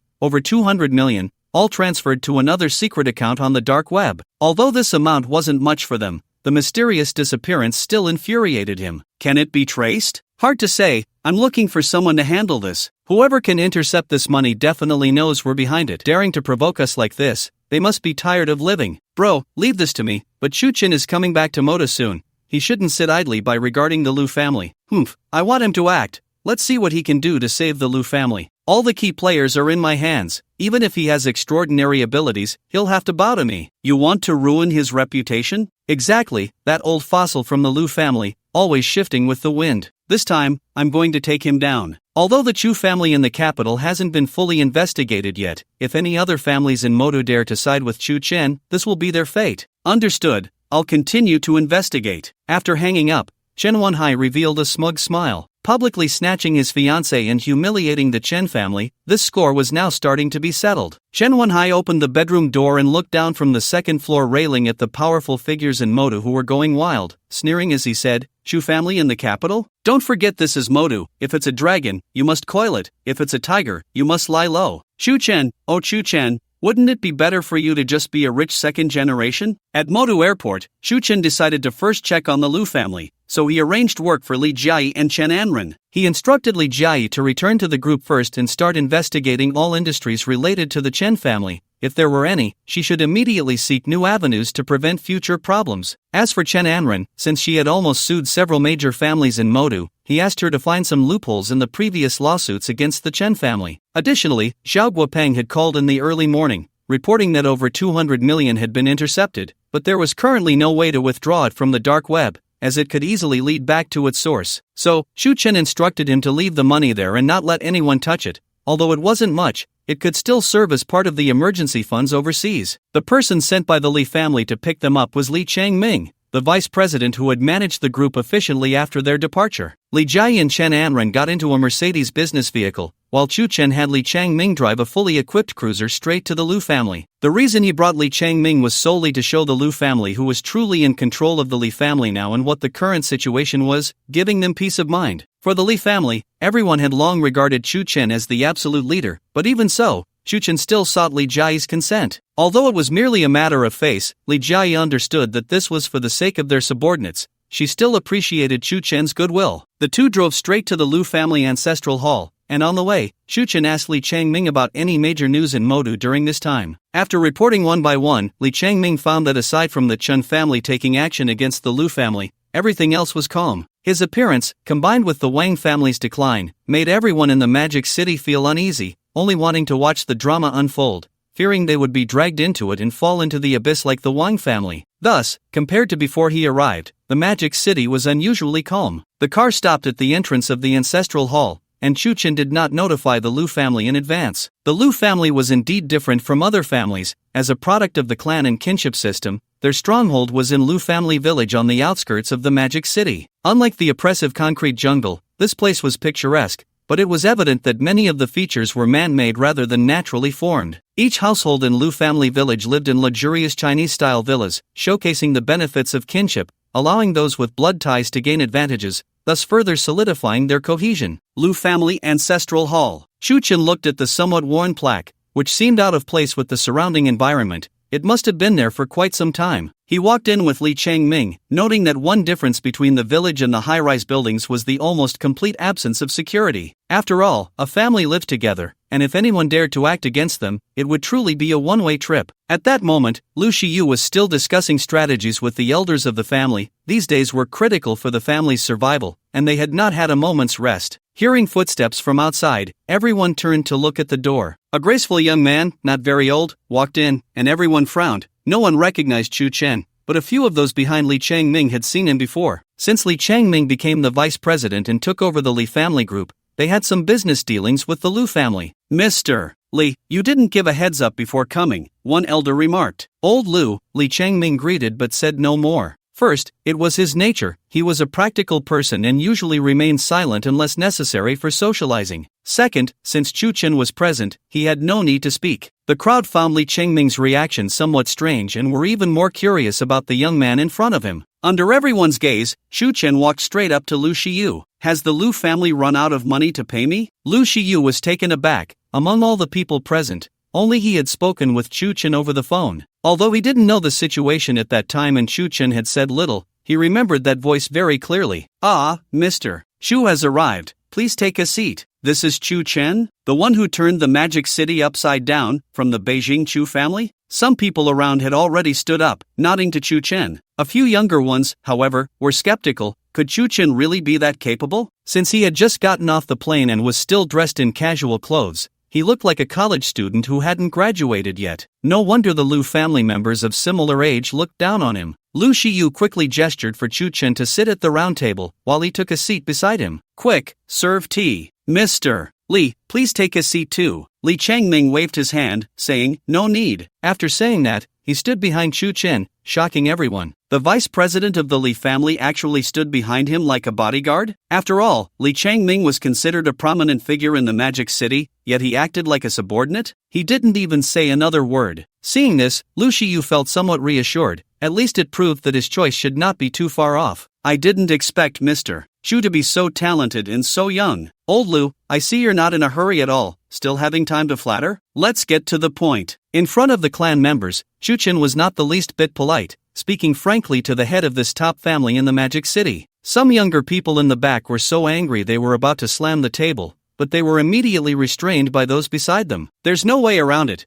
The only one who can save the Lu family now might be this young man in front of us. Lu Shiyu didn't care much. After all, at his age, he had seen it all. Moreover, the more capable a person is, the bigger their temper tends to be. Those who lack ability but still like to throw tantrums are simply flawed in character, while the young master of the Chu family from the capital certainly did not belong to that category. I'll be straightforward then. The Lu family is rooted in the catering industry, and this time the Chen family has cut off all our overseas supply channels. We are losing over 100 million every day. If this continues, I fear the Lu family won't last more than a few months. A few months? You still dare to act tough at this time? Hearing this, some of the younger people in the ancestral hall could no longer hold back and stood up one by one. Show some respect to our family head. Don't think you can look down on us just because you have power behind you. Who do you think you are? This is the Lu family ancestral hall. Just as the young people were about to rush forward, Lu Shiyu suddenly stood up and slammed the table. Shut up, but this is not a place for you to speak. After Lu Shiyu spoke, those young people had no choice but to sit down reluctantly, but each of them was seething with anger. For Lu Shiyu, he had no choice. Since he had gambled, he had to see it through to the end. Mr. Chu, please don't mind. Our family education is lax, and I apologize for the embarrassment. Chu Chen picked up the tea on the table and took a sip, unfazed. If you want to save the Lu family, don't tell a single lie. Yes, yes, yes. Also, these barking dogs need to be punished later. The young people who were called dogs had veins bulging on their foreheads, secretly thinking that if this guy couldn't come up with a reason later, he would definitely not be able to leave Lu family village. Lu Shiyu nodded in response. We will listen to Mr. Chu.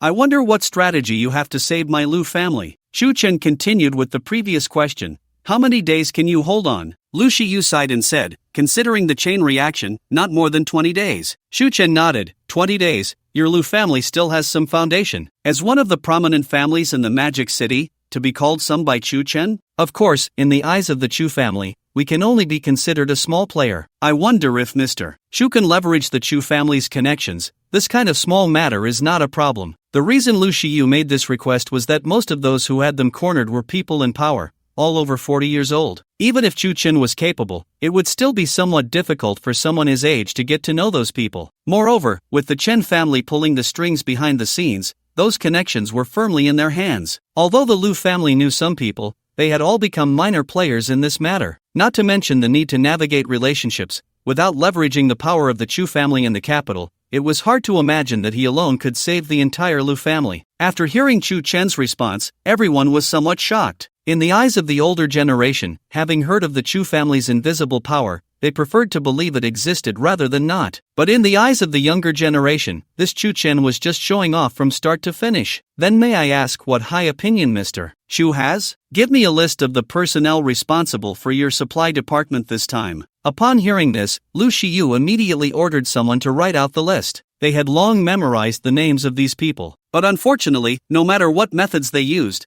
they couldn't break through. The Chen family's control from behind was simply unbreakable. After Chu Chen looked at the list, he took out his phone and dialed. Yo, Brother Chu, you're back? Have you been involved in the Lu family's matters? It's all my brother's idea. Brother Chu, just tell me what you need me to do. The call was to Chen Wenyang. He picked up the list in his hand and said, Zhang, Zhou, Wang, you all know them, right? Chu Gu already knows, of course, he knows. One is responsible for quarantine, and the other for customs. This time, the Lu family's matter is mainly handled by them. Do you know their superior? Han Dongjun, Minister Han. Although we're not familiar, I can say I know him. I've arranged to have dinner with him in the next few days. I'll introduce him to you. Introduce him to me? Chen Wenyang was taken aback. This Minister Han was someone even his brother had to show respect to. But then he thought, given Chu Chen's background, it wasn't impossible. Moreover, the connections of these powerful figures were in his brother's hands, completely unrelated to him. If he could really get close to Minister Han, wouldn't that mean he could overshadow all the core forces in Chen Wenhai's hands? Hearing this made him a bit excited. Even if what Chu Chen said was false, it was just a meal to enhance their relationship. He wouldn't lose anything. No problem. I'll take care of it and let you know the time. Just like that. After hanging up, Chu Chen returned the list to Lu Shiyu. These people are no longer useful. Lu Shiyu couldn't believe his ears. The people on this list were those they had tried every means to connect with, and they were key figures in resolving the Lu family's predicament. No longer useful? They had no idea who Chu Chen had called. They could only guess it was someone within the system, uncertain if they were involved in this matter, yet he could easily arrange a dinner with their superior. As for what it meant to give him away, that remained unknown. Chu Chen looked at the incredulous Lu Shiyu and smiled. There are too many people on the list. There's no need to complicate things. I'll just contact someone who really matters. Lu Shiyu widened his eyes at Chu Chen. May I ask, Mr. Chu, who you contacted? Han Dongjun, Minister Han. The moment this name left Chu Chen's lips, everyone present gasped. Minister Han. Not to mention the Lu family, even the Chen family would have to show him respect. Chu Chen actually said he was someone who could make decisions. Just how powerful was the Chu family in the capital? No one could imagine. Moreover, Minister Han's influence in the Magic City was not limited to the business world. He was a figure who could reach the heavens with a single hand. Everyone present began to feel that there was a vast web behind Chu Chen, enveloping the Magic City, and they were merely self-important prey caught in it. The young people who had just stood up and lost their tempers were now drenched in sweat upon hearing Minister Han's name. If Chu Chen turned out to be petty, they would be in for a rough time. If Chu Chen really decided to bring up their earlier attitude, even the family head wouldn't dare to protect them. After all, compared to the Lu family's grand enterprise, they were rather insignificant. At this moment, everyone began to frantically calculate how they could get through this crisis. Lu Shiyu let out a long sigh of relief, once again displaying the aura of a clan leader. He had not made the wrong choice. Once again, he had saved the Lu family. If he could further his relationship with Chu Chen, perhaps, like the Lu family, they could reach an unprecedented height after this incident. At this moment, Lu Shiyu was filled with confidence, and the pressure of the past few days vanished. Han Dongjun, just mentioning this name indicated that the possibility of resolving this matter was nearly 100%. Mr. Chu, I apologize here. My younger generation has offended you earlier. Please forgive them, and don't hold it against the younger ones. Chu Chen found it somewhat amusing. This old fox had already referred to him as family. He had elevated him to the same level as the clan leader, while those younger than him had now become the juniors. This matter cannot be blamed on Lu Lao. After all, young people can be hot-headed. As long as they recognize their mistakes and can change, the Lu family still has a future. This was a double entendre, and how could Lu Shiyu not understand? First, it was said that this matter had nothing to do with you, and that your apology was useless. Furthermore, the implication was that if they did not take the initiative, they should weigh the path of the Liu family themselves. The Liu family ancestral hall speaks shamelessly. Anyone who has lost their decorum, step forward. A few young people sitting in the back row were so frightened that they trembled as they stood up, a total of 5, and they walked shakily to the front of the 8 immortals table. Kneel before the ancestral plaque. The 5 of them fell to their knees with a thud, and on the front wall of the ancestral hall hung a huge plaque inscribed with 4 large characters, Liu family legacy. Liu Shiyu looked at the plaque and continued, since the establishment of Liu family village, our Liu family has had 45 generations, and within this ancestral hall, everyone has been strict with themselves and respectful to their ancestors. Today, you younger generations dare to speak recklessly in front of your ancestors. What kind of decorum is that? The few people dared not move, each one's marble tile already soaked with the sweat dripping from their faces. The younger generation knows their mistake and will accept the family head's punishment. Someone, carry out the family law. A middle-aged man in his 50s stood up from his seat, strong and robust, clearly someone responsible for handling such matters. He respectfully took a rattan stick from the offering table beneath the plaque and walked to the back of the 5. The 5 gritted their teeth and clenched their fists. Everyone in the family knew the power of this rattan stick. Just one strike could lead to swelling and bruising, or worse, tearing of the skin. The middle-aged man raised the rattan stick and struck down hard. The first person let out a miserable scream, arching his neck, his body tightening, his eyes nearly popping out, his teeth almost crushed. Chu Chen watched the scene and nodded to Liu Shiyu, saying, "The Liu family's discipline is very strict. In the future, they will surely produce many talents." Liu Shiyu smiled, finally calming this young master down. Amidst the continuous screams of the 5, Liu Shiyu took the opportunity to ask, "Mr. Chu, how do you plan to get Han Bu to help my Liu family?" "Don't ask what you shouldn't." Liu Shiyu, startled, quickly smiled and said, yes, it was my old mouth that spoke too much." He originally did not want to ask, but he was genuinely curious about what the 20-something Chu Chen would do. However, this was of no importance to Chu Chen. He analyzed it thoroughly. Those on the list were bound to be Chen Wenhai's people, and Chen Wenhai must have their weaknesses. Only someone of Han Bu's level would be more cautious, ensuring that no weaknesses fell into the hands of merchants. What they pursued was not indulgence but power, control, the pleasure of having everyone bow to him and seek his favor. For Chu Chen, not being able to grasp any weaknesses was better. This way, he wouldn't be used by someone like Chen Wenhai. But as long as there are people, there will be desires, and he was the hunter using desires as bait. After leaving the Liu family, Chu Chen received a call from Chen Wenyang. He had already arranged to meet Han Bu for a meal in a secret location. For Chen Wenyang, such a good thing was something he wanted to settle as quickly as possible. Although he did not know what method Chu Chen had, in his eyes, the strength of the Chu family in the capital absolutely surpassed their Chen family. As long as this meal produced results, it would be a powerful trump card for him in the struggle for power within the Chen family. People like Han Bu were generally hard to arrange meetings with, but there were always intricate connections between those in power in the business world. Even if one did not want to get acquainted, they could not escape the circle. Moreover, with the status of the number 1 family in the Magic City, the second son of the Chen family still had to give face to Han Bu for a meal. The top floor of the Julie building was specifically used to host extremely important individuals. Dining here had the most stringent spatial security. Anyone coming here would not disclose any information, regardless of when they arrived, when they left, or with whom, all following a very strict process. This was to ensure that all secrets would rot and die here. One must say that the owner had an extremely clever business mind, and he understood the rules of socializing very well. For many years, nothing had ever happened here. The first floor has only 4 or 5 private rooms, and they are quite far apart, with a dedicated elevator that goes directly to a private garage. Each room is equipped with a giant round dining table, card tables, KTV, and various entertainment facilities, even featuring a hidden bedroom for resting. To keep Chen Wenhai from knowing about this dinner, Chen Wenyang put in quite a bit of effort. Ding! The elevator doors slowly opened, and Han Dongjun entered with his wife. "Brother Dong, sister-in-law, come in, come in." He greeted them with a smile and shook hands with Han Dongjun. "Sorry, Xiao Chen, for keeping you waiting." "Not at all, I just arrived. I haven't even warmed my seat yet." Ha ha ha. After exchanging a few pleasantries, they all took their seats. Han Dongjun, in his 50s, looked like he was in his early 40s. Unlike those portly minor officials, he was someone of a higher rank who paid more attention to his image. Dressed in a simple casual suit, with a well-proportioned figure, he wore a pair of very simple black-rimmed glasses. His face was angular, and his gaze was sharp. He disliked being called Minister Han or leader in private settings. It was both risky in public and made him seem more approachable. so almost everyone called him Brother Dong in private. He pulled out a chair for his wife, waited for her to sit down, and then gently pushed it back, displaying his gentlemanly demeanor. Chen Wenyang stood by, smiling as he said, "Brother Dong still treats his wife so well, a true gentleman, a role model for us younger ones." "Oh, it's nothing gentlemanly, just a habit in life. Sit down, don't be polite." Han Dongjun waved his hand, signaling Chen Wenyang to take a seat. Such people don't need to put on airs,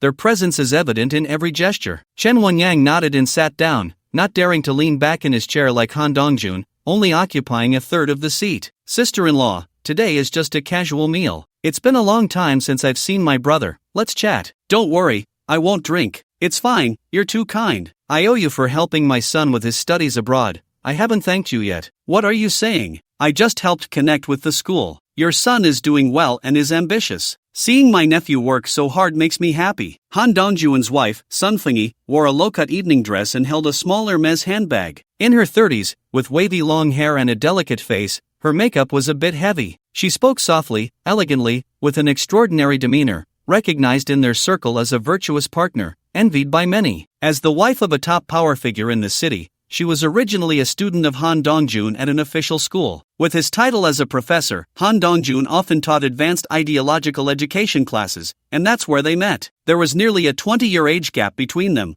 which many in the power circles envied. Many in this circle marry young, and as they climb the ranks, they slowly realize their wives have become worn out. This mismatch with their current power leads to a hedonistic lifestyle. However, Han Dongjun was different. He chose to marry only when he was nearly 40, believing that marrying later would make the upper echelons think he was dedicated to his work. So even when he found a younger partner, no one said anything. Sun Fengyi was still just a minor clerk, but that didn't matter. It was merely a position to pass the time and avoid gossip. A high-ranking minister like Han Dongjun having a wife who was just a clerk made him a representative of integrity and impartiality in the eyes of the upper class. Sun Fengyi knew very well that the connection to the school that Chen Wenyang mentioned was not that simple. Although her son was ambitious, getting into a prestigious foreign school was still challenging. Chen Wenyang also happened to know about this matter, which is why he was trying his best to handle it. This was also one of the reasons why his relationship with Han Dongjun was somewhat better than that of Chen Wenwei. After a few simple pleasantries among the three,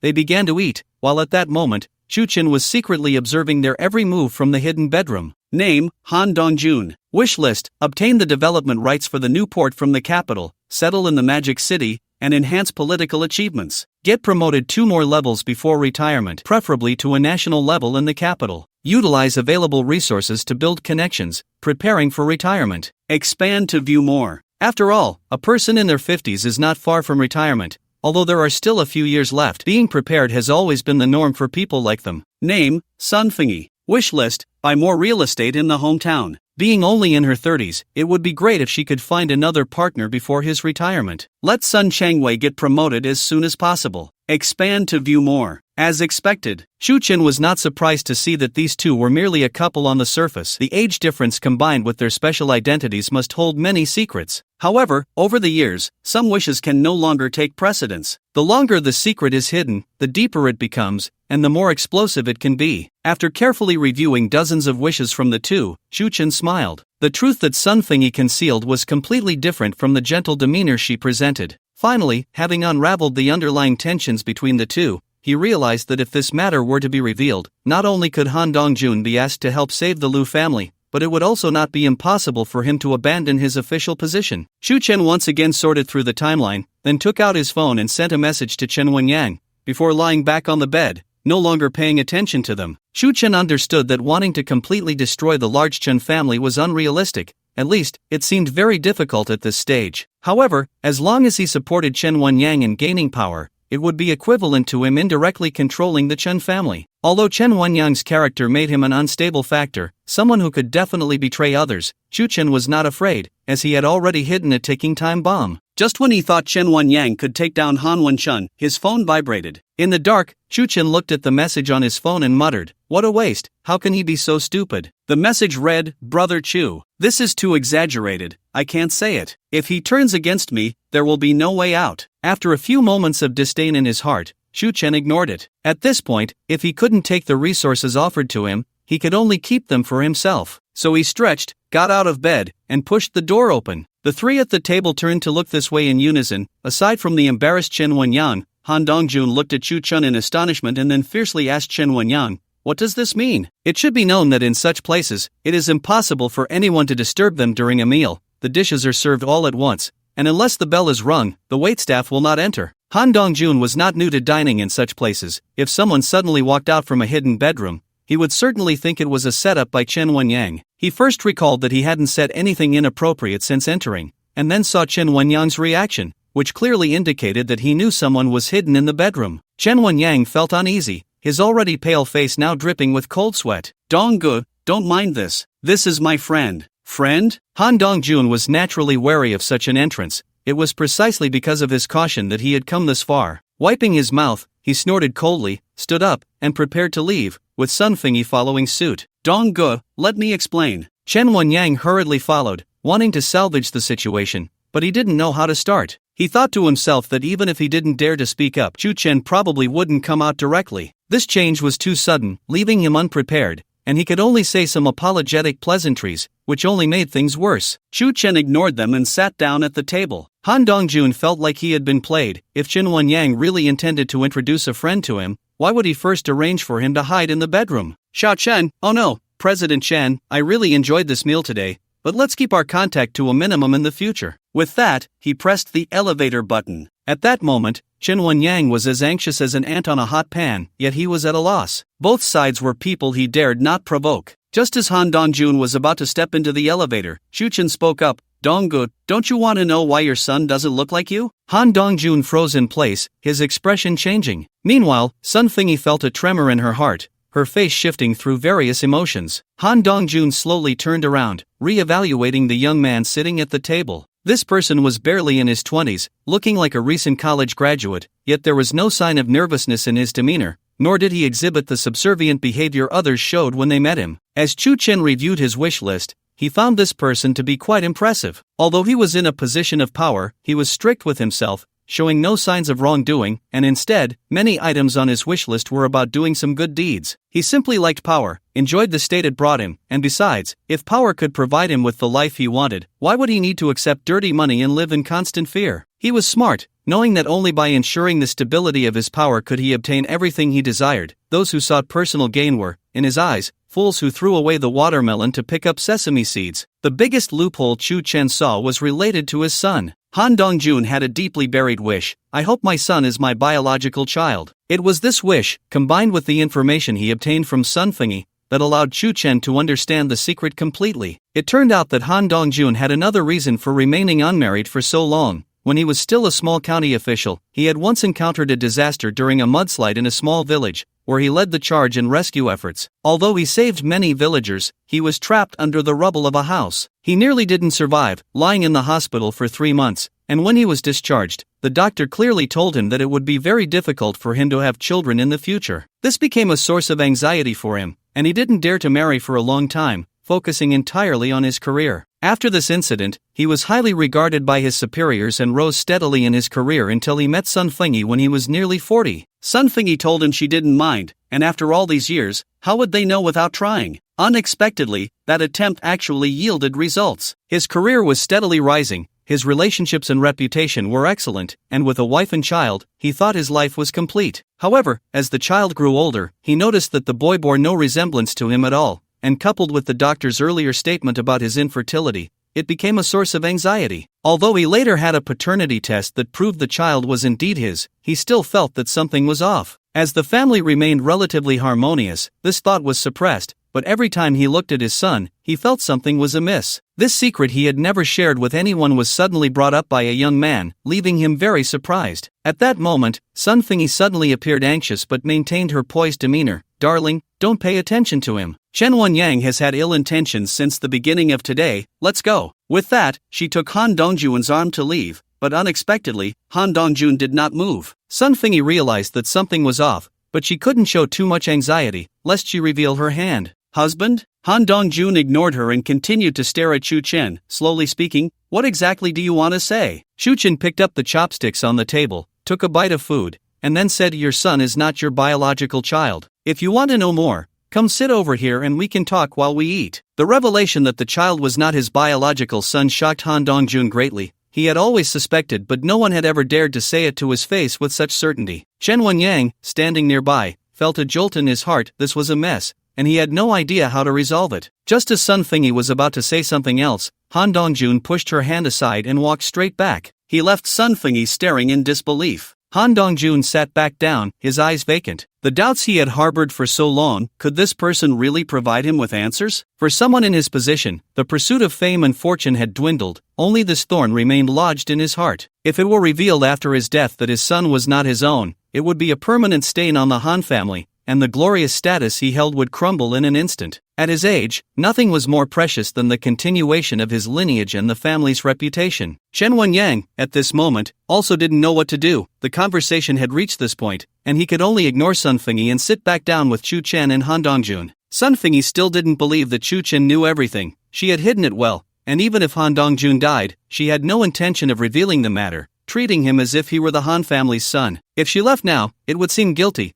As long as Chu Chen couldn't produce evidence, she could argue, after all, a day as husband and wife brings 100 days of affection. How capable could this suddenly appearing young man be? So she forced herself to remain calm and sat back down. Now that everyone is here, I won't be polite, Chu Chen said, putting down his chopsticks and fixing a sharp gaze on Han Dongjun. You should know Sun Changwei. Upon hearing that name, Han Dongjun's brows furrowed. He was all too familiar with it. Sun Changwei was Sun Fingyi's cousin from her hometown, currently holding a deputy department-level position in a small office. This was the only time he had used his connections to bring a relative into the system, as Sun Fingyi had just given birth to their son, and in his excitement, he couldn't resist his wife's request. But he had only casually mentioned that Sun Changwei was capable at work, and everyone below understood what Dueling meant. Sun Changwei had been promoted to a deputy position before he even turned 30. On the surface, they had a superior-subordinate relationship, but privately, Sun Changwei was still his brother-in-law. Han Dongjun nodded. Does he have something to do with this? Chu Chen turned to look at Sun Fingyi and said, not just related, your son is Sun Changwei's child. He and your wife are not even cousins. There is no blood relation at all. They've been deceiving you. The fact that you cannot have children became known to many after that incident, and her presence by your side was deliberately arranged by Sun Changwei. This was their scheme. Moreover, they have been using your name to collect various kickbacks and have bought countless assets back in their hometown. After hearing this, Han Dongjun's mind buzzed, and his hands slowly clenched into fists. Sun Fingyi was breathing rapidly. She didn't know how this person knew so much, and she felt a bit flustered. Chen Wenyang looked at Chu Chen and gently shook his head, thinking to himself that the Chu family from the capital was indeed bold, daring to speak such words. Although Han Dongjun had suspected many times, feeling that the relationship between the siblings was a bit too close, he had only thought it was because they had no other relatives in the Magic City, making it inevitable for them to grow close. But this news was too explosive for him to accept at once. Although every word that Chu Chen said was something he had guessed countless times before, he couldn't just believe this young man's word alone. Do you have any evidence? Why should I believe you? Chu Chen smiled and then stared at Sun Fingyi, asking, where did you go the day before yesterday afternoon? Sun Fingyi's face turned anxious, and she retorted fiercely, what does it matter to you? Who do you think you are? Why should I tell you? Smack! Han Dongjun slammed his palm on the table. Speak! Sun Fingyi was startled, nearly crying out. It was known that Han Dongjun had always maintained a refined image and had never been this fierce with her. Chen Wenyang had never seen this before and was about to intervene, but he realized it was better to stay silent at this moment, so he could only sit quietly and watch the situation unfold. Sun Fingyi quickly recalled in her mind that the day before yesterday afternoon, she had just gone to get her hair done with Sun Changwei. At this moment, she could only hastily fabricate a lie. I was assigned work to visit the community. This was indeed the job of a small clerk like Sun Fingyi, and as far as Han Dongjun knew, there was nothing wrong with it, so he continued to watch Chu Chen. Chu Chen asked again, just you alone? Of course. The whole afternoon? That's right. Chu Chen then stood up, walked behind Han Dongjun, whispered a few words, and then sat back down. Chen Wenyang and Sun Fingyi had no idea what he had said. Immediately after, Han Dongjun took out his phone, dialed a number, and put it on speaker. Beep beep beep. Brother-in-law, what can I do for you so late? The call was connected to Sun Changwei. Han Dongjun looked at Sun Fingyi while saying, your sister said she went shopping with you at the mall the day before yesterday. What did you buy? Oh, that. We didn't buy much, just some rice and flour for the house. My sister couldn't carry it, so I went to help. But your sister said you went to a furniture store. Oh, I might have remembered wrong. The day before yesterday, right? Yes, we went to look at furniture. What did you buy? We didn't buy anything, just browsed around. Your sister said you ordered a bed, and you paid for it. I just wanted to thank you for spending so much. Ah, the bed? Hi, how did my sister let that slip? I was going to surprise you. Okay, thank you. We're all family, brother-in-law, don't mention it. Beep beep beep. Han Dongjun hung up the phone, trembling all over. Looking at Sun Fingyi again, her face was ashen. The mutual deception between them had become a tacit understanding, but the long-standing affair had not been discovered, and as the frequency increased, they could not possibly discuss what to say every time. Trick him. This was the content of Chu Chen's whisper, the idea he had given. Anyone not foolish could tell that every word from Sun Changwei was a justification in line with Han Dongjuan's questions. Veins were faintly visible on Han Dongjuan's forehead. Husband, how can you believe the words of an outsider? You don't believe me but believe an outsider? He must have ulterior motives. Sun Fingyi became agitated, pointing at Chu Chen, trying to divert the topic. Smack! A crisp and loud slap echoed, even making Chen Wenyang feel a momentary numbness on his face. Sun Fingyi was directly knocked to the ground, a large handprint already showing blood on her face, and blood was also flowing from the corner of her mouth. She was stunned, lying on the ground motionless.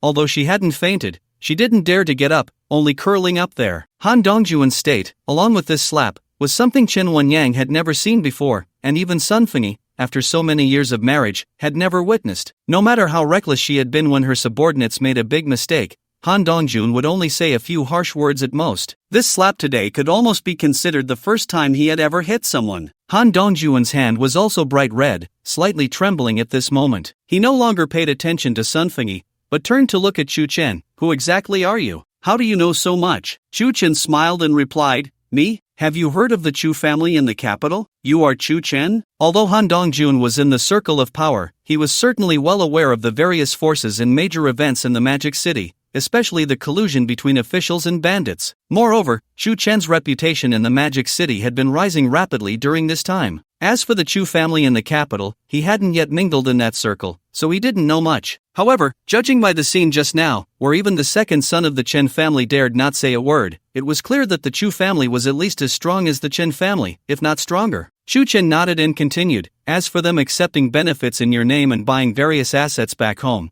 you just need to look into it, and you'll find out quickly. At this point, Han Dongjun had already believed about 80 to 90% of what Chu Chen said, and this matter could be clarified with just a little use of his connections. However, he himself was now facing two dilemmas. First, what to do about his son, and second, if these two beasts had done something too outrageous behind his back, his future would also be in jeopardy. Chu Chen saw Han Dongjuan's thoughts at this moment and could continue to take advantage of the situation. Brother Dong, you don't need to worry too much. After all, you really didn't know about this matter, you just need to report it. Everything was done by Sun Changwei, so you can be considered to be acting for the greater good. Han Dongjun nodded, feeling a bit favorable towards Chu Chen. Although he was somewhat displeased about the secret, feeling as if someone else held leverage over him, he was also relieved that it was Chu Chen who had informed him before the matter came to light. Do you believe what I'm saying now? At least you're right that they are deceiving me. He and Sun Changwei indeed have issues. I will investigate the rest one by one. However, he was unwilling to admit the reality of being cuckolded. Moreover, it was not just that simple. How do you know all this? Who told you? Brother Dong, don't say these matters. Even the secrets of everyone in the Magic City, my Chu family in the capital knows them all. Han Dongjun glanced at Chen Wenyang, who nodded firmly. After this meal, if anyone in the Magic City would least suspect who was behind Chu Chen, it would definitely be Chen Wenyang. A few words had put Han Dongjun in his grasp. Han Dongjuan's speculation about Chu Chen's background could basically be confirmed. Although everything tonight could come to a temporary conclusion, his life had to continue. So he picked up the teacup on the table and toasted Chu Chen. Brother, thank you for this matter. Although he had learned so much, he still hoped his son would be his own. Is the son really theirs? Chu Chen nodded. Since it was a setup they arranged, a paternity test can also be faked. I will have it re-evaluated in a few days. After finishing, he drank it all in one go and then continued to ask, but I think my brother definitely wouldn't help me for no reason. As an old hand in the power arena, Han Dongjun knew that Chu Chen must have something to ask of him. He didn't treat this as a condition to threaten him but stated it directly, which already proved this point. Moreover, referring to Chu Chen as brother in 2 consecutive sentences was an attempt to befriend him. After all, if he wanted to rise in the capital, getting to know some forces in advance would be very helpful, especially the Chu family. Chu Chen also took a sip of tea. Such a person would become one of his trump cards, and you can rest assured, this matter is known only to a few of us, and I know too many secrets. What I say has no meaning for me." Saying this, he turned his head towards Chen Wenyang. If this matter were to be known by others, then Chen Wenyang suddenly felt anxious under his gaze. "Brother Chu is joking. Both of you are my good brothers. Even if a gun were to be pointed at my head, I wouldn't reveal a word." Chen Wenyang thought to himself that he had been outsmarted. If this matter were to leak one day, Han Dongjun could only suspect him, and he couldn't help but admire himself. Following Chu Chen was definitely the right choice. After hearing Chen Wenyang's earlier oath, Chu Chen cursed him inwardly again. Everything he was doing now was aimed at Chen Wenhai. Even his own brother could be treated this way. His verbal promises were no different from nonsense. After hearing the responses from the two, Han Dongjun also thought that the only way to ensure stability now was to bind the three of them together. The best way to do that was under the guise of mutual assistance while actually holding each other's weaknesses. At this point, Brother Chu, you don't need to be polite. I acknowledge you as my little brother, so if you need my help with anything, just say it. Chu Chen no longer held back. You know about the goods imported by the Lu family being seized recently, right? Han Dongjun nodded. Zhang Chu and Director Zhou had reported this to him. One said it was due to quarantine issues, the other said it was because of incomplete paperwork, and at the time, he thought it was just a normal seizure and didn't pay much attention to it. You want me to release this batch of goods? Chu Chen nodded, and in the future, any goods related to the Lu family's imports and exports cannot be deliberately seized. Han Dongjun frowned. Could it be that the Lu family is involved in smuggling? If I agree to this, won't it lead to endless troubles? Don't worry, Dongge. I mean deliberately. Everything that needs to be inspected and requires paperwork will proceed as usual. It's just that some people under you might be misled by others and cause us trouble on purpose. Hearing this, Han Dongjun felt much more at ease. A heads up is fine, but they must have grasped some loopholes. Dongge, I still have a gift for you that I was planning to present at the end. A gift? Han Dongjun was puzzled. Judging by Chu Chen's demeanor, he didn't seem like someone who didn't understand the rules or would directly offer benefits. Do you remember Wu Xiaomei? Han Dongjun's eyes suddenly lit up. You even know about Wu Xiaomei? This Wu Xiaomei was a girlfriend he had when he was still a village official decades ago, and she was considered his first love. He had left that village due to a transfer, and they gradually lost contact. Not only do I know Wu Xiaomei, but I also know that when she broke up with you, she was already pregnant. And she didn't terminate the pregnancy, she gave birth to a boy. So you might not only have a son, but possibly even a grandson. Bang! Han Dongjun slammed his hands on the table and stood up. Are you serious? Of course, you can go find out for yourself. Once you do, you'll understand everything. Chu Chen could only say this much because he had seen a wish on Sun Fengyi's list. It was a hope that Wu Xiaomei would never appear again, along with some related matters. In fact, Wu Xiaomei had tried to contact Han Dongjun afterward, but the siblings had sent her away, claiming it would hinder Han Dongjun's future, leading Wu Xiaomei to voluntarily disappear. If it weren't for Chu Chen's appearance, there would likely be another pair of pitiful mother and child in the world. As for where Wu Xiaomei was now, he truly didn't know, and even if he did, he couldn't say, as that would make it seem more real. This was the gift Chu Chen was giving to Han Dongjun. He had not been cut off from his lineage. Because the hospitalization incident had occurred after he had arrived in the county, and Wu Xiaomei had been there before the surgery, at that time, he was still a strong young man, certainly capable of having children.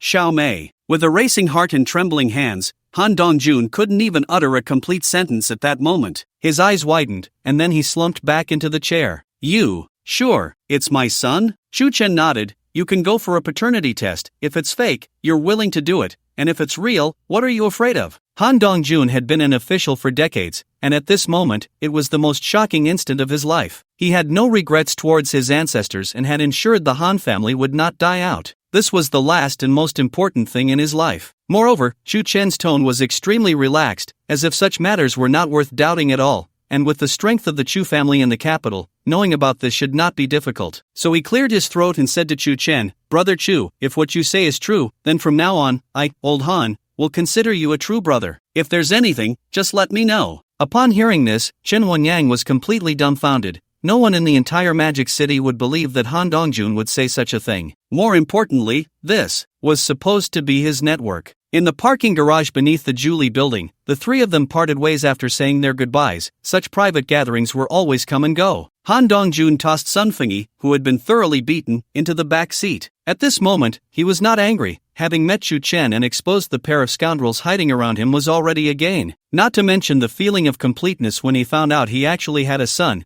he had no mind to care about the person in the back seat. In front of others, he was gentle and refined, virtuous and knowledgeable, but behind closed doors, he engaged in filthy dealings that were worse than pigs and dogs. Such people were common in the Magic City. Almost every woman with a bit of charm and cunning would be involved to some extent, just varying in degree. Chen got into the car, and Li Changming had been waiting for him inside. "Brother Chu, where to?" "Back to the hotel." After Li Changming responded, he started the car and drove out of the parking lot. The Li family knew that he and Li Jia were staying in the presidential suite of the Li family hotel. After all, they were engaged adults and understood. Chen sat in the back seat, lazily leaning against the chair, admiring the night view of the Huangpu River outside the window. He pressed down the car window, enjoying the refreshing breeze. He hadn't had a moment's rest since getting off the plane, just as expected in the Magic City. This city had no night. The noise of passing vehicles and the countless dazzling lights along the roadside made everyone rush through the never-ending flow of time. Amidst the neon lights and indulgent youth at night,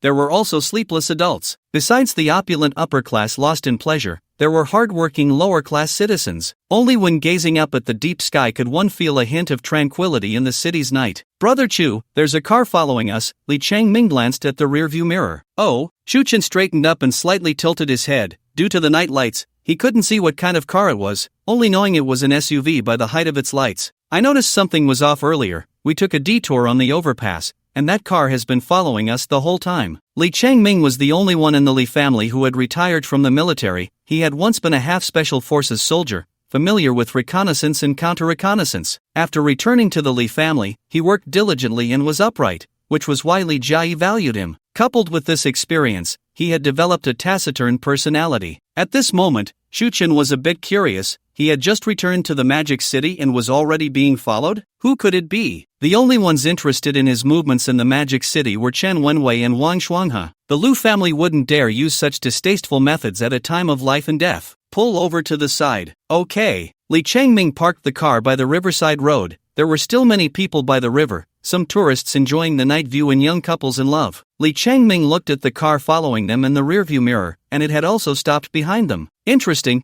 Chen chuckled. This was the first time he had heard of such blatant following. "Go greet them and see which deity it is." Upon hearing this, Li Changming opened the car door and walked straight towards the car behind them. Before they could get closer, the car suddenly turned and drove past Li Changming. As it passed by Chen, in just a few seconds, the two exchanged a glance. The window of the passenger seat was open, and Chen's window was also down. It felt as if time had slowed. Although it was just a fleeting moment, the looks they exchanged were incredibly intriguing. Chen noticed that the driver was a girl he had never seen before, wearing a loose shirt, very casual. Her gaze towards Chen held no emotion, as if it were an accidental glance back, yet her eyes lingered on his face. Chen had nearly the same reaction. Then, the car disappeared into the bustling road. Based solely on this brief encounter, Chen could easily give her an 8 or 9 out of 10, comparable to Li Jia. "Shugo, Hummer H2, license plate who C66888, Li Changming said, also watching the vehicle fade into the distance. "Forget about it.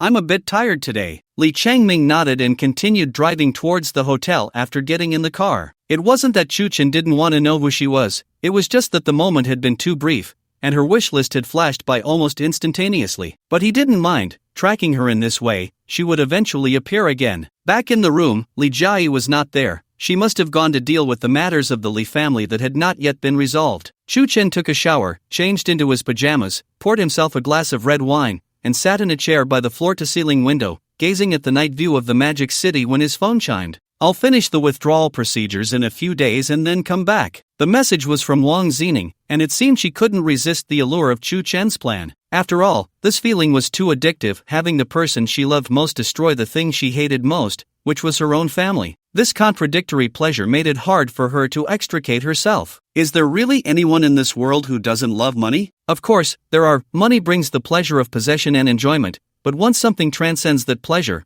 reaching a spiritual level that money cannot touch, money becomes just a tool. Such people are rare and extremely extreme. They are either great historical figures or various kinds of perverse criminals. What they pursue is extreme pleasure. Wang Zining was such a person. If no one guided her properly, the longer it went on, the more twisted she would become. From this perspective, Chen could be seen as saving his soul. "When you come back, don't do anything, just wait for my news." He turned off the screen, took a sip of red wine, and gazed into the endless sky, knowing that from today onward, he would face an unending war. At Chen Wenhai's villa, There were only two people at that moment, him and Wang Shuanghe. After failing to stop Wang Zifen from going to New Zealand, Wang Shuanghe knew he had to quickly find a solid backing in the Chen family. Although Wang Zining was unwilling to return to the country, it was better to plan ahead to avoid any unexpected situations. He had just sent off a group of people who had come for sports, and the hall was in disarray. Although the Wang family was no longer what it used to be, a skinny camel is still bigger than a horse.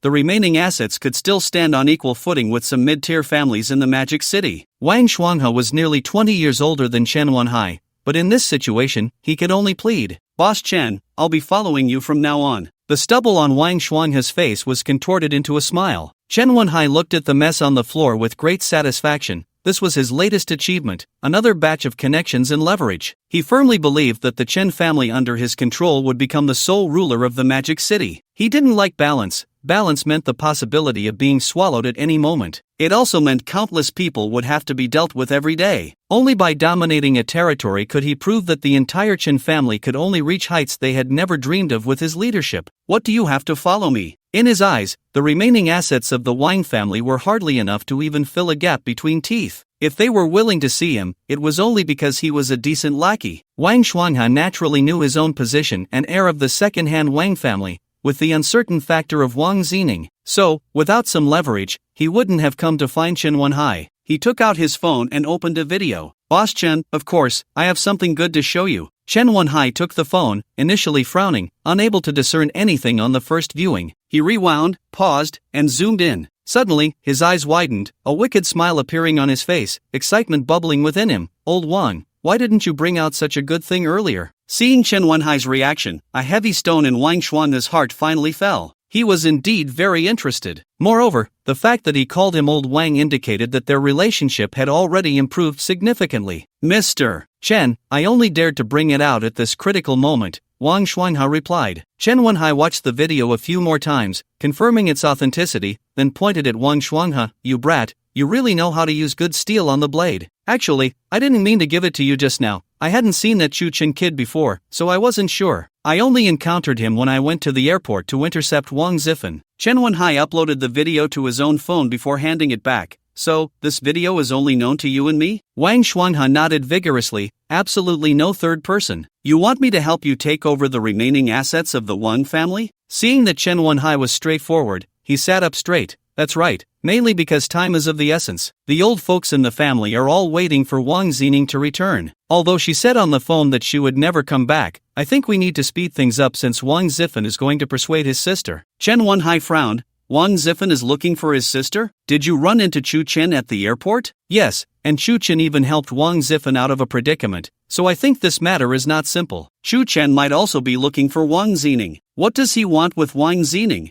"This, I don't know. Could it also be for the Wang family's assets?" Chen Wenhai shook his head. "Impossible. From what I know of him, he wouldn't even look at your family's assets. They would never guess that Wang Zining was under Chu Chen's control over Chen Wenyang. Although she harbored deep hatred for her father, if the matter of her father's murder were investigated, it could lead to Chen Wenyang spending his life in prison. They also wouldn't know that Chu Chen was recruiting talents for his own Chu family." With Wang Shuanghe's intellect, thinking about these things gave him a headache, so he continued discussing his own matters. "So I want to rely on your influence, Mr. Chen, to pressure the Wang family. As long as they know that only by letting me take over the assets will the Chen family help me make a comeback, as long as we sign a contract that takes effect before Wang Zining returns, even if she relies on Chu Chen, she won't be able to do anything to me." Chen Wenhai nodded. This matter was not difficult for him, merely a matter of showing his relationship with Wang Shuangjiang. As for making a comeback, that was simply impossible. "I agree to this matter." After hearing this, Wang Shuanghe was overjoyed, his excited hands unsure where to place themselves, his feet rubbing back and forth on the ground. "Mr. Chen, with your word, I can rest assured. Just tell me what to do next. Should I start by threatening Chu Chen? I can handle that." Chen Wenhai glanced at him and shook his head. He truly looked down on this person. "Threatening Chu Chen? I wondered why you came to find me. You really are foolish." Wang Shuanghe was momentarily taken aback by the scolding, but quickly forced a smile and said, yes, I can't compare to General Chen. General Chen is far-sighted." All right. Chen Wenhai interrupted him and continued, "Do you like this girl?" Wang Shuanghe rubbed his hands together and said, "To be honest, I did like her before. I pursued her in various ways for who knows how long, but she just wouldn't pay me any attention. As for now, I just want to play with her. I want revenge. Wang Shuanghe's eyes suddenly brightened. I wonder what General Chen's plan is. Chen Wenhai smiled and said, you clean this place up tonight and stay over. Just wait to watch the show tomorrow. After saying that, he picked up the car keys from the table and left. Wang Shuanghe clenched his fists but dared not speak, knowing there must be surveillance here, so he could only obediently start cleaning. He cursed Chen Wenhai's ancestors in his heart. If it weren't for the fact that he was still powerless and without influence, how could he be treated like a dog? As long as he could use Chen Wenhai to obtain the Wang family's assets and then marry the widow of the Chen family, there would definitely come a day of revenge. Thinking of this, he suddenly found it a bit amusing. Although the Chen family was doing very well in the Magic City, like a curse or a devil's condition, most marriages in the Chen family were not good. They were either divorced or widowed, so there were quite a few widows. In fact, this is how the upper class operates. Marriage is merely a means or a formality for them, and every family has such issues to some extent. It's just that the Chen family is large and prosperous, with many members, so it's more obvious. This could be felt from Chen Wenhai himself. Even in the engagement stage, Li Jia publicly called off the engagement, and suddenly a secretive Chu family from the capital appeared. Such a marriage curse had long become a topic of conversation among the people of the Magic City. Plus, Wang Shuanghe felt that at his age, he could still maintain his figure, and his well-groomed beard was full of masculinity, which could definitely conquer some widows of the Chen family. Although he found this amusing, he still had to continue cleaning. Damn, what the hell? Wang Shuanghe gritted his teeth, cursing the parents of the person he had just sent off in his heart, thinking how dirty the game was. In fact, he was envious. Being able to play here meant that these people were valued by Chen Wenhai and had utilitarian value, while his current utilitarian value was just cleaning. He had heard of many exaggerated games but had never participated because he wasn't qualified. After everything was cleaned up, it was already late at night. He didn't dare to sleep in the bedroom and could only make do on the sofa for the night. Unexpectedly, he slept until the afternoon, awakened by a series of urgent knocks on the door. Rubbing his sleepy eyes, he went to open the door. Before he could steady himself,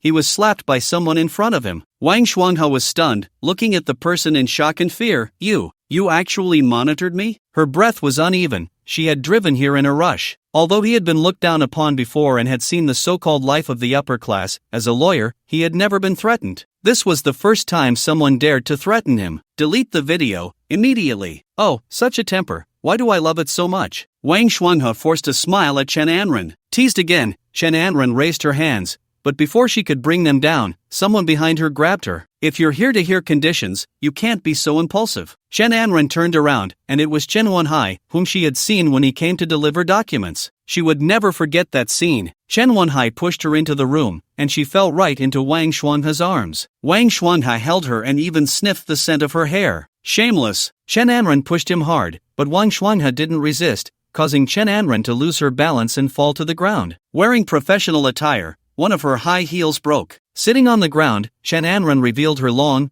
beautiful legs clad in stockings, and her short skirt almost exposed too much. Wang Shuanghe, looking down at her, could even see the faint outline of her curves through the collar of her shirt. TSK, your figure is really nice. After Chen Wenhai closed the door, he changed into slippers and sat down on the sofa. Wang Shuanghe stood beside him, knowing he was not qualified to sit at the same level as Chen Wenhai. Chen Anren got up, her ankle slightly red and swollen from the earlier twist. Since one shoe was broken, she simply took off both and walked over to them. As a lawyer in the Magic City, she had already lost her composure. But at this moment, she couldn't care less. She knew how serious the consequences would be if she didn't resolve this matter. Chen Anren calmed herself slightly, adjusted her breathing, and said lightly, "Threatening me? What are your conditions? Be direct." Chen Wenhai looked at her with a satisfied smile. "Look at what you're saying, the #1 beauty lawyer in the Magic City, who would dare to threaten you. Please, sit down. Seeing you like this makes us feel so sorry for you." Chen Anren knew that getting angry now was useless because the initiative was not in her hands. So she sat down on the nearby sofa, feeling somewhat confused. Even when faced with tricky cases, she could usually sort things out with her rational mind. But this time was different. She really felt helpless. Seeing her settled, Chen Wenhai slowly took out his phone and replayed the video for her. The screen showed the scene outside her home, where Chu Chen had just sent her back from the nightclub. At the door, she was clearly holding onto Chu Chen, indicating their relationship was not just that of ordinary friends. As the door closed, the video fast-forwarded until the next morning when Chu Chen finally left her house. After replaying it, Chen Wenhai looked at her with great interest. "Oh, I wonder what Li Jiayi would think if she knew her best friend slept with her fiancé. And this was exactly what Chen Anren feared the most. It must be said that Chen Wenhai was more cunning than others. Most people would send this video to Chu Chen to blackmail him, using the fact that he slept with his fiancé's friend, who happened to be Li Jiayi, the ice queen of the Magic City, and her best friend. Or they would send it to Li Jiayi, causing the whole situation to explode, watching her fiancé and best friend betray her right under her nose. But Chen Wenhai didn't do that. He chose to send it to Chen Anren because he wanted much more than that. Wang Shuanghe, who had become obsessed with pursuing Chen Anren, had even gone to the extent of installing pinhole cameras near his home and the company. Every day, he imagined the scene of having won her over. When he first discovered that Chen Anren had brought a man home, he was shocked. One of the main reasons he had been deeply infatuated with her was her cold and fierce demeanor. After observing her for so long, he had never seen her bring a man home, not even a friend. But this time, she actually brought a man home for the night? He was curious about the man in the video and had sent someone to inquire, but there were no results. As the Wang family fell from grace and the power dynamics in the Magic City shifted, with various families involved in the upheaval caused by Li Jiayi's public cancellation of her engagement, he temporarily set this matter aside. It wasn't until he saw Chu Chun at the airport that he felt a sense of familiarity. After returning home, he quickly reviewed the video again and, after repeated observations, confirmed that it was indeed Chu Chen. He also knew that Chen Wenhai had been jilted by Li Jiayi and that the Chen family had a deep grudge against Chu Chen. This video had become his most important bargaining chip, a means to elevate himself as a new star in the Magic City. Although he was no longer young, his ambition had never faded. The opportunity he had been waiting for had finally arrived. Wang Shuanghe looked at Chen Anren. He had fantasized more than once about being in bed with her, and each time it was unbearable. Now, she sat right in front of him, like a frightened rabbit, not daring to move. How could this not make him think even more wildly? Lawyer Chen, what a waste of my past love for you. If we could have been together properly,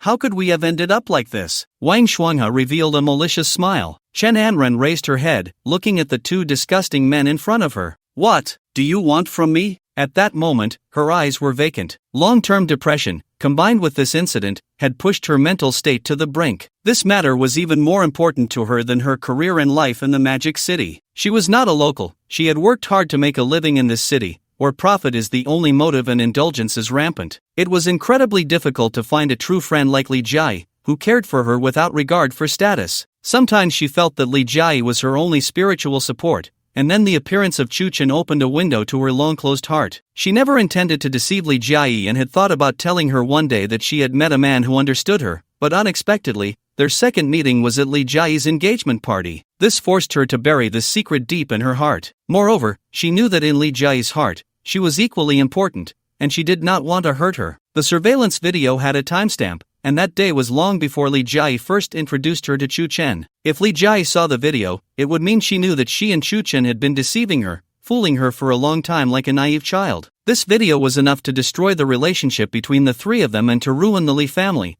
which had just managed to stand back up. What made her even more helpless was that after receiving the video, she rushed over, and along the way, she couldn't think of any solution. Chen Wenhai looked at her weak appearance and smiled. Don't panic, things may not be as serious as you think. State the final conditions, say everything at once, and delete the original in copies. Chen Anren knew that if she didn't let them state their demands all at once, this would likely haunt her for the rest of her life. Chen Wenhai straightened up, placing one hand on Chen Anren's leg, which was clad in stockings. Wang Shuanghe, seeing this, swallowed hard. Chen Anren pushed his hand away fiercely, glaring at him. Chen Wenhai was not angry. Instead, he smiled and said, "You should have seen last time. My guests like to play around the edges, socialites, at most second or third tier stars. So vulgar, simply unbearable." Chen Wenhai looked Chen Anren up and down. "I prefer someone with grace, someone tall, the #1 female lawyer in the Magic City." Tisk tsk, just hearing it is exciting. Wang Shuanghe nodded frantically, his eyes revealing a reckless light. "I heard you rarely interact with men." Chen Wenhai pointed at Wang Shuanghe. "Coincidentally, old Wang has wanted you for a long time. How about the three of us today? Let you experience the true charm of a man and the joy of being a woman." Chen Anren raised her head, looking at the two beasts in front of her with a face full of fear. Chen Wenhai did not move but signaled Wang Shuanghe to go. He actually did not like such direct play. He also knew that with Chen Anren's personality, she would not sit idly by. He was just provoking her, aiming to break down all her defenses. Even if he could get what he wanted, he wouldn't take it. What he wanted was for Chen Anren to kneel and beg him. But it wasn't time for that yet. He could only let this guy beside him, driven by lust, be the scapegoat. Chen Anrun looked at Wang Shuanghe, who was slowly approaching, her eyes filled with terror. Depression has a different perspective on death compared to ordinary people. They often think about it and may resort to self-harm. Although Chen Anrun, as a lawyer, possesses a highly rational mind and would not go as far as self-harm, she does frequently contemplate suicide. Chen Anrun suddenly grabbed the glass on the table. Crack! The glass shattered on the table. Chen Anrun took a shard of the broken glass and forcefully drew it across Wang Shuanghe's hands, leaving a deep cut. Ah! You filthy bitch! Wang Shuanghe, in pain, stepped back, glaring at Chen Anrun with fury, raising his hand as if to slap her. Try it and see, Chen Anrun said calmly, pressing the glass shard against her own throat. Blood had already begun to seep from her hand, flowing down between her fingers, and a faint cut appeared on her neck. Chen Wenhai had long anticipated this scene and burst into laughter. What's the point, Lawyer Chen? Impulsiveness is the devil. Chen Anrun had already lost hope. She knew she couldn't resolve this matter on her own. If they truly dared to harm her, death might be a form of liberation. For her, rather than being humiliated, dying might ensure that this secret would never reach Li Jiayi and Chu Chen. Seeing her eyes, which had become as lifeless as stagnant water, Chen Wenhai understood that she had lost the will to resist. I was just joking, don't take it so seriously. If I really harmed you, this big lawyer would definitely sue me to death. He slowly grasped Chen Anrun's hand, and she instinctively tensed up, listening to Chen Wenhai's eyes. Don't worry, I won't touch you again. If you die, I'll be at a loss. This statement was sincere. Chen Wenhai absolutely could not bear for Chen Anrun to die here. It wasn't about avoiding trouble, but rather seizing this rare opportunity. Perhaps this was the chance to ruin Chu Chen and make Li Jiayi kneel to beg him again. Hearing this, Chen Anrun gradually relaxed her grip,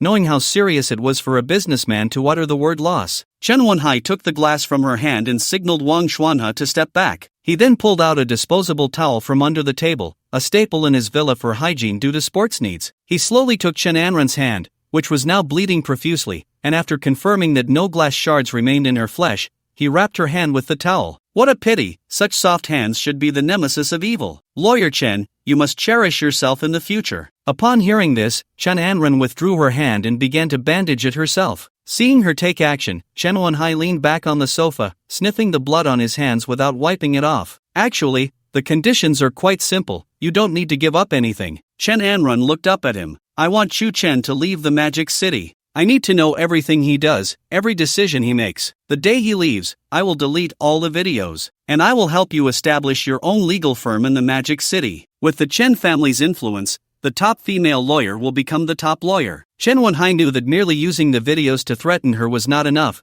He had to make her see that as long as she was in the Magic City, it would always be the Chen family's domain. Did Chen Anrun's heart waver upon hearing this? To say it didn't would be a lie. She had worked hard to come to the Magic City to enter high society. Although she had witnessed their disgusting nature, it was only because she felt she was not yet worthy. Initially, she had only worked at the largest law firm in the Magic City, and now she was the legal advisor for the Li family. But ultimately, she had no stable capital she could control in the Magic City. Given her personality, it was absolutely impossible for her to take the initiative to approach Li Jiayi and Chu Chen. It is important to understand that there is a fundamental difference between a legal firm and a law office. Lawyers are always just working on cases, but legal professionals are different. They will connect with all the enterprises in the city, and even have a place in the circles of power. If one can establish the largest legal firm in the city, it is equivalent to controlling the entire green world of the metropolis. Moreover, she is referred to as the first female lawyer because there are very few women in the profession.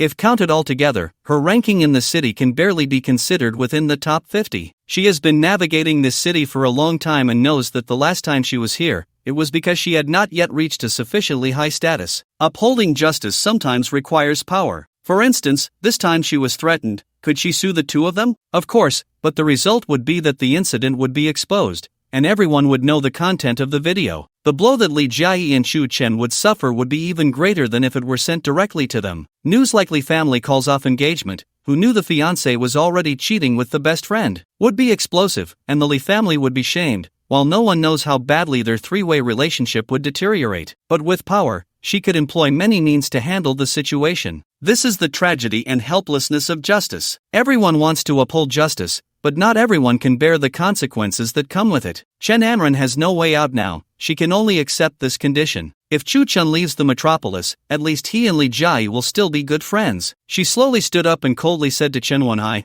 I agree, and I hope you will abide by the rules of the game. We merchants always keep our promises, and as long as Chu Chen leaves the metropolis, this video will mean nothing to me. Chen Wenhai's response left her with no doubts. She walked step by step toward the door, the towel in her hand already stained red with blood. At the door, she held her high heels in one hand and walked out barefoot, her back resembling a soulless figure drained of all spirit. Just let her go like that? President Chen, can you trust what that woman said? If she goes back and tells Chu Chen, Wang Shuanghe was still a bit displeased because of the scratch on his arm. Chen Wenhai suddenly stood up, interrupting Wang Shuanghe's rambling, and wiped the blood on his clothes. Do you think that just because I'm nice to you, I really regard you as a person? Listen well, you have no right to question me. If you want the Wang family's assets, then be a good dog for me. Saying this, he slapped Wang Shuanghe's face hard with his bloodied hand. Did you hear that? Wang Shuanghe was stunned and quickly nodded. I heard. As Chen Wenhai walked toward the restroom, he said to Wang Shuanghe, have someone keep an eye on Chu Chen 24 hours a day. I want all his information. Chen Anren returned home first.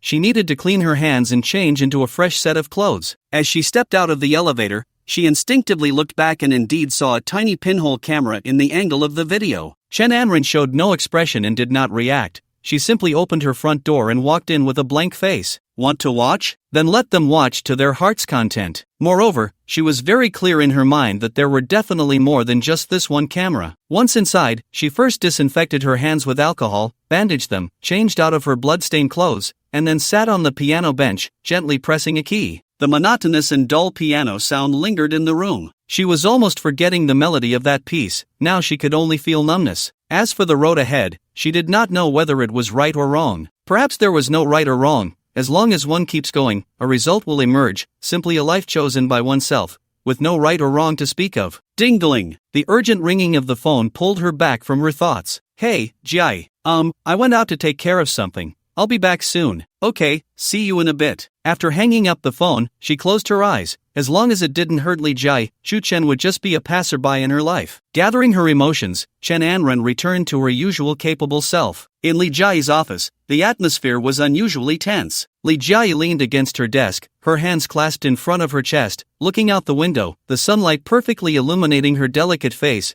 which appeared somewhat serious at that moment. In front of her stood Li Changming and several executives, all silent. Chu Chen remained seated on the sofa. In the past few days, he hadn't seen any significant actions from the Chen family. However, Wang Shuanghe couldn't hold back any longer and took the Li family to court over the industries that the Wang family had lost to the Li family, claiming illegal acquisition. Whether there was any illegality involved was not important. What mattered was that everything was happening too quickly. After resolving the issue with Wang Shuangjiang, Chen Wenyang swiftly transferred the Wang family's assets to Chu Chen, which essentially meant to the Li family. To avoid raising Chen Wenhai's suspicions, he naturally employed some tactics, and before Chen Wenhai could react, most of the Wang family's assets had already been registered under the Li family's name. Since then, if one were to look solely at assets and hard power, the Chen family ranked first, the Li family second, while the other families had lost their influence. However, in terms of soft power, the Li family still lagged far behind the Chen family. This so-called soft power was the control of connections. Old man Li Bingju had gradually stepped back, and most of his connections had become outdated due to age. Li Jai had only recently taken over the group, and at that time, the group was in turmoil. Coupled with the previous conflicts with the Chen family, she had neither the time to manage her connections nor did others dare to engage deeply due to the Chen family's influence. This led to the current situation where, although the enterprise had grown, its foundation appeared unstable. Wang Shuanghe's actions this time were 80% likely to be a loophole identified by Chen Wenhai, who was working behind the scenes. The office door was pushed open. Chen Anren had changed into a brand new professional outfit, as if nothing had happened, still full of vitality. This was also her professional demeanor. After nodding at Chu Chen, she walked straight towards Li Jai. Manager Li, I've reviewed the lawsuit, and indeed, we have vulnerabilities on our side. Li Jai asked, is there a solution? Yes, because the evidence presented by the Wang family for illegal acquisition is not sufficient. If we, as Chen Anren detailed her report to Li Jai, Chu Chen furrowed his brows, watching her. All her wishes had changed. What Chu Chen saw was as if he were looking at a person he had never seen before, a Chen Anren he did not recognize. He knew that such a situation could only occur when someone experienced a significant change in life,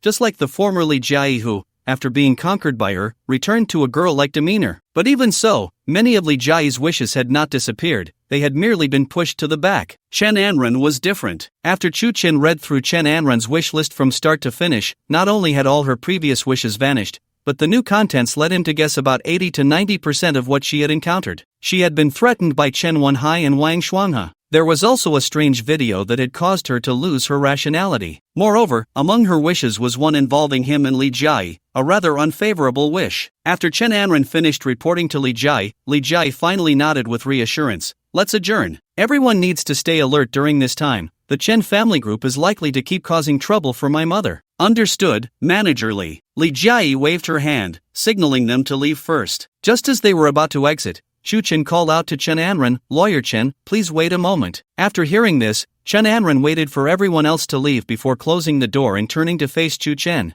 Mr. Chu, is there anything else? As a professional woman, Chen Anren understood very well what to say in what situation. Although she was close friends with Li Jiayi in private and had an ambiguous relationship with Chu Chen, this was the company, and even with just the three of them, she would still address them as General Manager Li and Mr. Chu. Chu Chen remained leaning on the sofa, looking at Chen Anren. If it weren't for his ability to see the wish list, one would never suspect anything was wrong based solely on his demeanor. It's nothing. This is the audio material you asked me to find, he said, pulling a USB drive from his pocket and handing it over. Chen Anren's expression changed. At that moment, she felt a bit flustered. Chu Chen had always remembered. Although he had said it was useless, he still recorded it. Chen Anren naturally reached out to take the USB drive, and only then did Li Jiayi notice her bandaged hand. She hurried over from the desk, looking anxious as she asked, "What happened to your hand?" It was fine this morning. Since she had been blocking it with a folder since entering, she hadn't noticed until now when it was unavoidable to reveal it while reaching for the USB drive. As for the audio material, she had learned not to ask too many questions about everything Chu Chen wanted to do.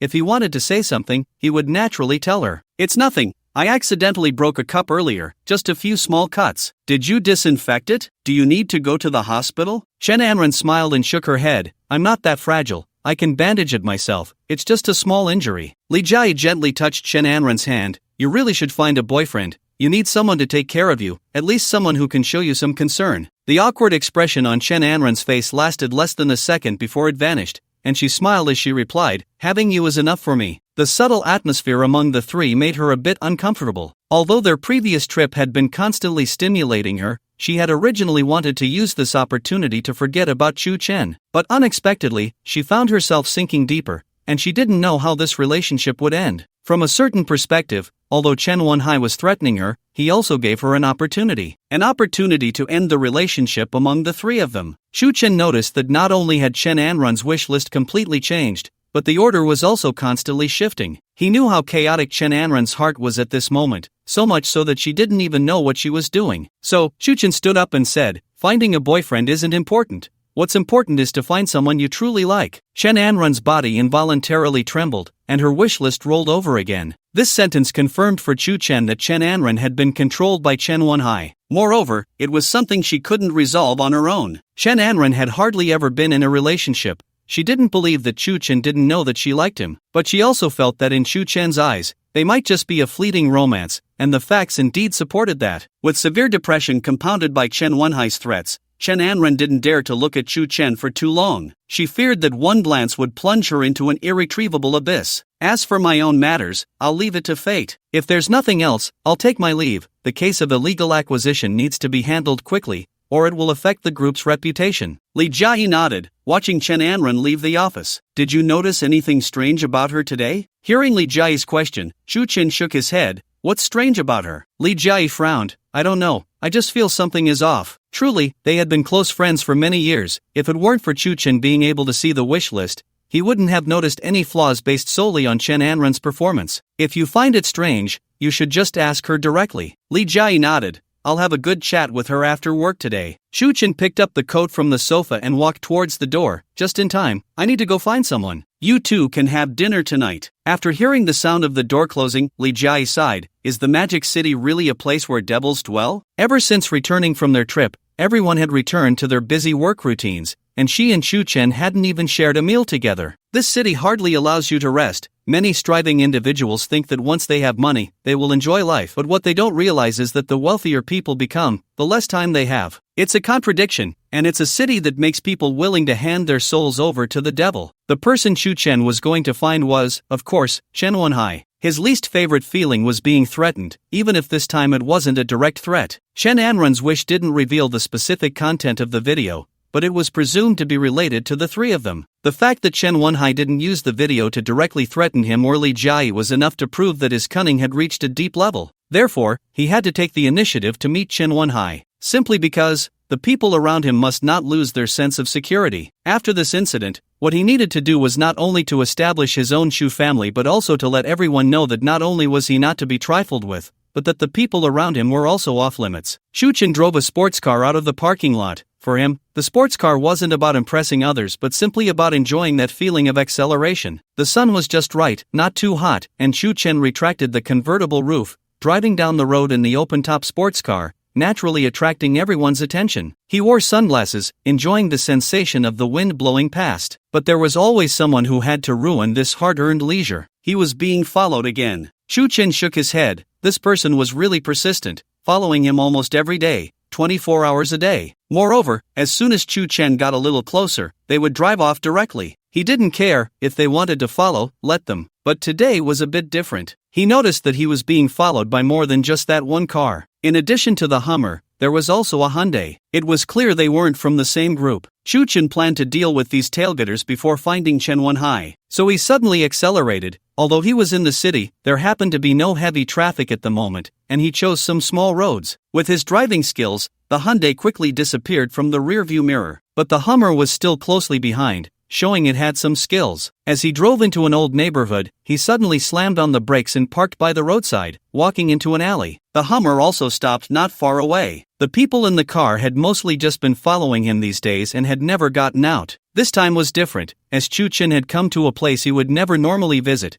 and none of the information he had indicated any connection to him, so they got out of the car and followed Chen into the alley. However, the alleys in the old neighborhood were crisscrossed. After just a few turns, Chen vanished from sight. The person didn't seem flustered but casually continued to stroll around, occasionally taking out their phone to snap pictures of the old houses. It seemed they didn't care at all about losing track of him. They even chatted a bit with an old lady sitting in the sun and picking vegetables, appearing very polite. If it weren't for Chen knowing she followed him every day, he would have thought she was just an ordinary tourist. Meanwhile, Chen was at the window of a small building, watching her every move. This was the first time he could clearly see the person who had been following him for days. With a head of delicate long hair dyed a faint ink green, standing over 1.70 meters tall, she wore a rose-red tight-fitting top that revealed shoulders as smooth as jade. Her lower half was clad in denim shorts, and a pair of long, well-proportioned legs that seemed to reflect the sunlight. Her figure was nearly perfect, with not a trace of excess flesh, truly tight and distinct. In terms of looks, she could easily outshine the top 10 beauties of the Magic City. If the last hurried meeting had already given Chen an 8 or 9 out of 10, then this time, after careful observation,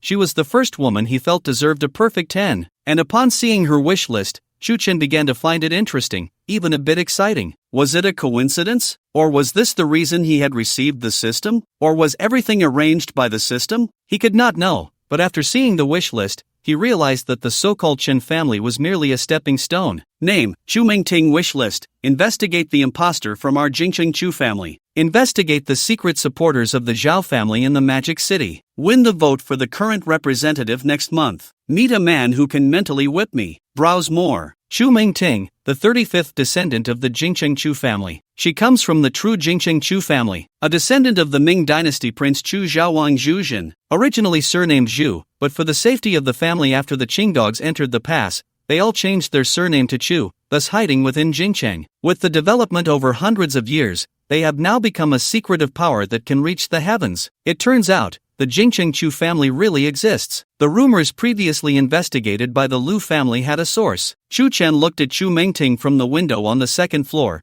and an excitement unexpectedly arose in his heart. Her appearance made this matter even more interesting. It was expected that such a secret family would have rules against their members being too ostentatious, and everyone had to avoid appearing in public media as much as possible. Yet he, Chu Chen, not only caused a stir in the Magic City but also mentioned the name of the Jingcheng Chu family at the most high-profile wedding in the Magic City. How could such exposure not astonish the real Jingcheng Chu family? After confirming that Chu Chen did not belong to their family, they sent Chu Mengting to investigate the matter. Chu Chen browsed through her wish list one by one. Was the real Chu family coming to the Magic City to fight fakes? He wasn't in a hurry to understand the Jingcheng Chu family, but he found something interesting in Chu Mingting's wish list. She was an M? In Chu Mingting's wish list, Chu Chen saw some unknown information. She had a childhood friend she could never forget. Calling her a friend was more like referring to a little-known history. During Chu Mingting's adolescence, there was a girl who was the big sister of their school, very cool and extremely strong-willed. It should be known that everyone at their elite school was very arrogant, so while they appeared noble to the outside world, it was actually more chaotic than ordinary schools,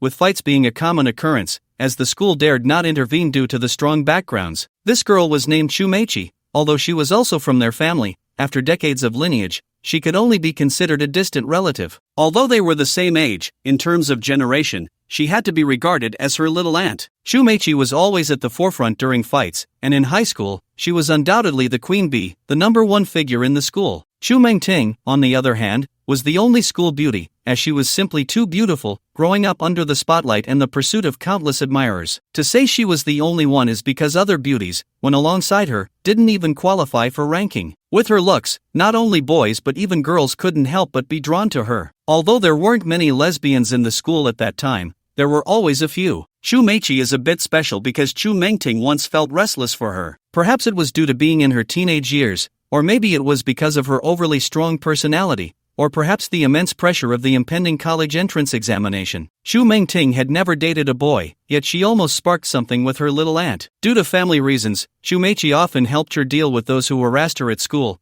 and at that time, Chu Mengting felt that she was not just her little aunt, but also her good friend. As peers, they grew closer, once holding hands and hugging, but because it wasn't the kind of intimacy between best friends, and due to Chu Meichi's sudden confession, everything changed. Chu Mengting felt a sense of discomfort. In the end, nothing came of it. They almost crossed that line, but still managed to hold back. After some confusion, she ultimately confirmed that she was neither a lesbian nor bisexual, she still liked men. Chu Mengting never took that final step because she realized that, both physically and psychologically, she couldn't accept it. She was just too cool at the time, and her attitude led to misunderstandings. However, this situation resulted in a more serious consequence. She found that ordinary men could no longer attract her. None of the men she encountered later could evoke the feelings that Chu Meichi once gave her. Although she wasn't a lesbian, she gradually became more of an M. Deep down, she longed to be conquered again, both mentally and physically. The reason her family sent her this time was actually her own request. After they returned from studying abroad, they were surprisingly arranged to work in the same family business. Chu Meichi continued to treat her well, never mentioning the past, but always making her feel a bit strange. Just when news broke about the Chu family from the capital in the Magic City, she took the initiative to apply to investigate the matter, partly because she heard that the impersonator was also a young person, which might make things easier. Secondly, she wanted to temporarily avoid Chu Meichi and have some quiet time. So after losing track of Chu Chen, she wasn't in a hurry. Staying a bit longer to relax was one of her purposes for coming to the Magic City. Thus, she appeared like a tourist, which wasn't an act but genuine. No matter where she stood, it always felt like a casual snapshot could be a high-fashion editorial from Europe or America. Chu Chen not only saw some of her past secrets but also discovered that she had privately created an app within the S&M community, logging in every day waiting to be conquered by a man, yet without exception, none made her heart race. Most people only talked about whips, candles, and handcuffs, or some vulgar language. She couldn't even get past the mental barrier, let alone the physical one. She wasn't the so-called dirty S/M, merely seeking pleasure. What she wanted was something high-end. Just as Chu Chen was about to leave, 3 or 4 young men rushed into the alley, searching for something. Chu Chen shook her head at them. After observing these young men, Chu Chen realized they were sent by Wang Shuanghe to follow her. It was needless to say that it must be related to Chen Wenyang as well. However, Wang Shuanghe's level was clearly much lower. With his capabilities, he couldn't find those professionals, and he was unwilling to spend that money, so he could only send his subordinates to handle it, resulting in a hierarchy of commands where the money kept getting less. Layer by layer, it ended up with a few small thugs driving a second-hand Hyundai. If Wang Shuanghe found out, he would surely be furious. But the appearance of these people also gave him a new idea, a value to exploit. Although those small thugs were shaken off on the road, they kept searching, Chu Chen's convertible sports car was too conspicuous, easily spotted from afar, so they ran in. This layered command transmission had an absolute information gap. Chen Yang, follow him for 24 hours, I want all his information. Wang Shuanghe, keep a close eye on this kid, he must not leave your sight. Find someone to watch him, don't let him run around. Have your little brother follow him, if he escapes, I'll kill you. Catch him, don't let him get away. Layer upon layer, these few thugs thought they had received a kidnapping and extortion job. Scarface, haven't seen him? One of the young punks said to the scarred man. Damn it, I don't believe he can fly. Scarface panted as he looked around. Keep searching, we can't let this kid get back to the car, or we won't be able to catch up. The others nodded and began to search separately. After they walked far away, Shu Chen came down from upstairs and walked towards Chu Mingting. Old Cantonese songs played in the alley, making the leisurely atmosphere feel so peaceful. When Chu Mingting saw Chu Chen walking towards her, she didn't immediately get up. Instead, she tilted her head and continued chatting with the old lady beside her. As Chu Chen passed by her, she caught a faint scent of perfume. Chu Mingting secretly watched as Chu Chen turned into another alley, quickly said goodbye to the old lady, and chased after him. She walked briskly to the mouth of the alley, which was even narrower than outside. It barely allowed two people to pass through, and Chu Mingting cautiously moved forward, carefully observing her surroundings. The path was cluttered with various items, moss covered the green bricks, and flower pots and household items cluttered the windowsills of the low houses, creating a chaotic scene. Clang! In a moment of carelessness, she knocked over an enamel basin. The sound of it hitting the ground was extremely jarring. Just as Chu Mingting bent down to pick it up,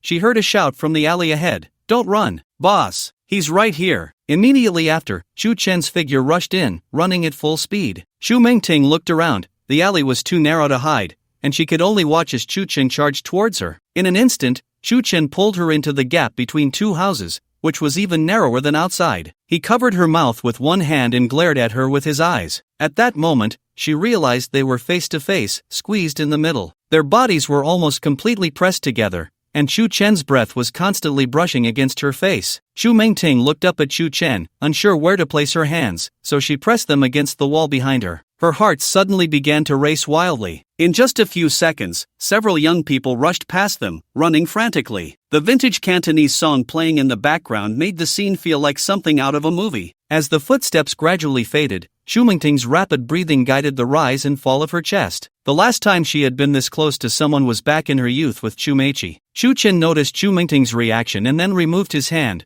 The prolonged covering of her mouth had made his palm sweaty. After wiping his hand on her clothes, he began to move outward. At that moment, the two of them were like wrists with bracelets. They had squeezed in due to the urgency of the situation, but now it was not so easy to get out. Chu Chen moved his body forcefully, while Chu Mingting's front was slightly itchy from the friction, even feeling pain from the rips and belt of Chu Chen's clothes. Her back was pressed against the brick wall behind her, and several spots must have already been scraped raw, leaving red marks. This pain did not repel her. Instead, it produced a strange sense of pleasure. Unable to face Chu Chen's strong chest, she had no choice but to look up. The sky was a clear blue, clouds drifted between the gaps of the two old buildings, and the trees in the alley blocked some of the glaring sunlight. The crumbling brick wall, though old, exudes a rustic charm. Besides the faint scent of lilac in the air, there is also the smell of the man before her. It's not the fragrance of cologne, but rather the scent of sweat mixed with a hint of laundry detergent, not overpowering yet infused with a comforting masculinity. Her arms and beautiful legs are pressed against the wall, leaving behind scratch marks, waves of stimulation. She developed an app within her circle to find a man who could satisfy both her psychological and physiological needs. But she never expected that the so-called high-end S on there would seem so dirty to her. Meaningless physical pleasure, merely to satisfy a perverse body. Yet at this moment, she felt a hint of romance, a sense of being conquered, a pain that was no longer within her control. This environment surprisingly brought her immense satisfaction. It was reminiscent of the first time she was forcefully pinned against the wall by Chu Mingchi, but even more exhilarating. However, this feeling didn't last long before it vanished, because Chu Chen had already left. Her body suddenly lurched forward, her hands bracing against the wall, and she felt a sudden emptiness in her soul. Turning to look at Chu Chen, she saw him first brush off the dust from his clothes, then step onto the nearby table. Ah! Chu Mingting didn't know why she unconsciously let out a soft exclamation. Chu Chen ignored her, tying his shoelaces, then casually glancing around the table. To an ordinary person, this scene seemed unremarkable, but in Chu Mingting's mind, it conjured a different image, especially in light of the feelings she had just experienced. The moment Chu Chen stepped onto the table, she imagined him stepping on her body, completely naked. Lost in her own thoughts, she couldn't help but call out. At this moment, Chu Mingting's cheeks flushed, her hair slightly disheveled, one hand pressed against her chest, her breathing becoming extremely rapid. Her legs felt somewhat weak. Upon seeing her reaction, Chu Chen let out a cold laugh and walked away. He laughed? Just like that? With her looks, no one had ever dared to treat her with such disdain, and Chu Chen's final cold laugh was clearly an insult, making her feel like nothing more than a tool or an obstacle. Chu Mingting felt uncertain inside. Was this inexplicable physiological reaction what she had always desired? She tried to calm her emotions. For some time, she had been ordered to follow Chu Chen, merely observing under her family's orders, without any directive to get close to him. She initially thought Chu Chen was approaching her, but it turned out he was evading others who were tracking him. Mixed with this was a sense of self-pity and embarrassment. Did she think she was important, that she had been discovered? In reality, it had nothing to do with her. This self-important reaction often occurred in her circle, but the usual outcome was that countless sycophants would rush in, making her feel validated, as if she were clever. This would cloud her judgment. But essentially, she was worthless. Without sycophants, she was even less than a dog. Yet for M, she enjoyed being treated as less than a dog. Chu Mingting took a few deep breaths and decided to follow him. Since they had already met, she had to react like a normal person. She should at least apologize for what had just happened. Chu Chen sat in the car, quietly waiting for Chu Mingting's arrival. Every step from earlier was part of his plan, including the knocked-over pot. Every timing, every reaction from Chu Mingting, he had orchestrated perfectly. And now, it was no different. He had restored the car's roof to its original state, and through the window, he saw Chu Mingting approaching him, until only a pair of fair, straight thighs remained in view outside the window. Chu Mingting knocked on the passenger window but did not bend down. Apologize. I accept your apology. Hearing this response, Chu Mingting's eyes widened. Due to the roof, she couldn't see Chu Chen's expression, only hear his voice. I told you to apologize. You blocked my way.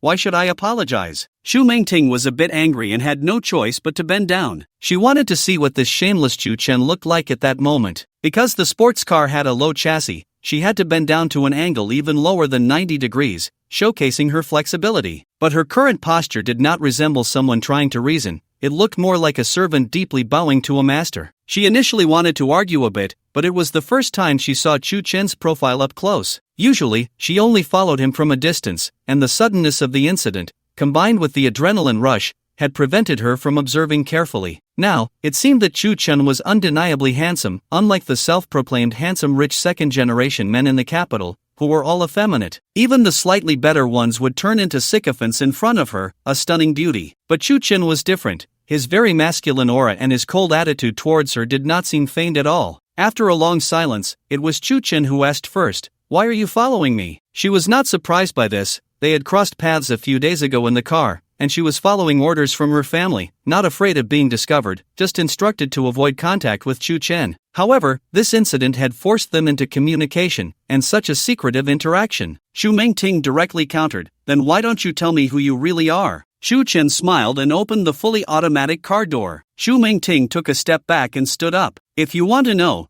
are you brave enough to get in the car?" Chu Mingting was startled. Get in the car? She hesitated. The information indicated that this Chu Chen was causing a stir in the Magic City under the name of the Chu family from the capital, and he seemed to know the secrets of the influential people in the entire city. They were reluctant to deal with impersonation issues, as it belonged to a secretive family, and historically, many had been deceived by rumors. But they let it be, knowing that eventually, it would be discovered that there was no such Chu family. This time was different. Chu Chen was shaking the entire Magic City under their name. Moreover, what was even more terrifying was that the things he mentioned at the engagement banquet were things even they did not know. In a short time afterward, he had reorganized the Li family, destroyed the Wang family, and absorbed the Li family, becoming the only person in the Magic City who could rival the Chen family. With things developing to this point, they began to wonder who this Chu Chen really was. So far, his identity was not only elusive in the Magic City but also ethereal in the eyes of the Chu family in the capital. However, the amount of information he possessed indeed terrified the real Chu family. They would suspect, could it be that this Chu Chen really knew about their Chu family? That was why he did not let Chu Mingting contact him, only allowing her to follow and observe. And now, Chu Chen was actually inviting someone who had been following him to get in the car. Could it be that he already knew her identity? Although Chu Mingting hesitated, she decided to get in the car because since they had already asked such questions, continuing to follow was meaningless, so she prepared to step into the car. Just then, the car suddenly moved forward a few dozen centimeters and then stopped. Is he playing with me? This action reignited that strange feeling in Chu Mingting's heart. She slowly walked forward, preparing to get in the car again. Unsurprisingly, the car moved forward a few meters and then stopped again. Such behavior would have made most people furious, but Chu Mingting felt excited. Moving forward again, this time she did not get into the car but slammed the door shut. Standing beside the car door, she remained motionless. Chu Chen pressed the horn, the loud sound echoing down the already secluded road. It drew the attention of onlookers, whether passers-by or shopkeepers from the small stores nearby, all staring at her. The feeling of being watched suddenly made her a bit anxious. Chu Chen sat in the car, quietly observing her every move. After the horn had blared for about 10 seconds, Chu Mingting knocked urgently on the window. Open the door. By this time,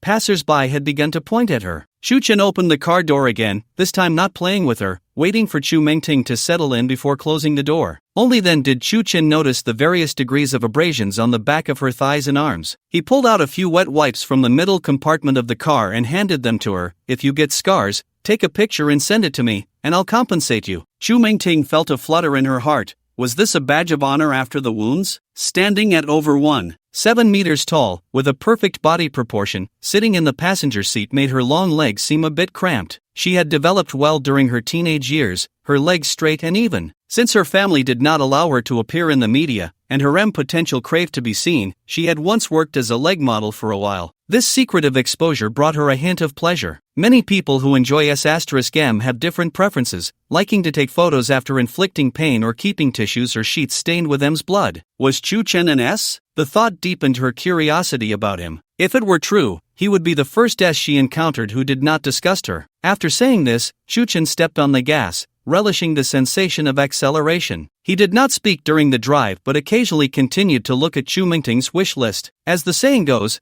practice makes perfect. After using it for so long, Chu Chen had come to enjoy not just utilizing the wish list but also uncovering a person's secrets and background through the clues within those wishes. The last time with Han Dongjun and his wife was a prime example, and this time, he was piecing together and deducing from Chu Mingting's wishes back and forth. How interesting was this? Chu Chen could sit still and observe a stranger all day, then deduce all their experiences and secrets from childhood to adulthood. Then he would approach them as a fortune teller, checking how much of his deductions were correct. This system had become a game for Chu Chen. Now he had discovered some stories about Chu Mingting, aside from Chu Meichi. Although she was of a similar age to him, she was considered a standout in the Chu family, having returned from studying abroad to hold a high position. She had become a traditionally successful person, needing to maintain a high-profile leader's image, showing a strong side, leaving her little opportunity to relax. In the imagined S*M relationship, she could temporarily let go of that image, finding psychological and spiritual balance through the process of being a humble person. This balance allowed her to have the energy to continue playing the high-profile and always tense leader after leaving the game. This was also why most people in this circle were relatively successful individuals. The core reason was that with favorable living conditions,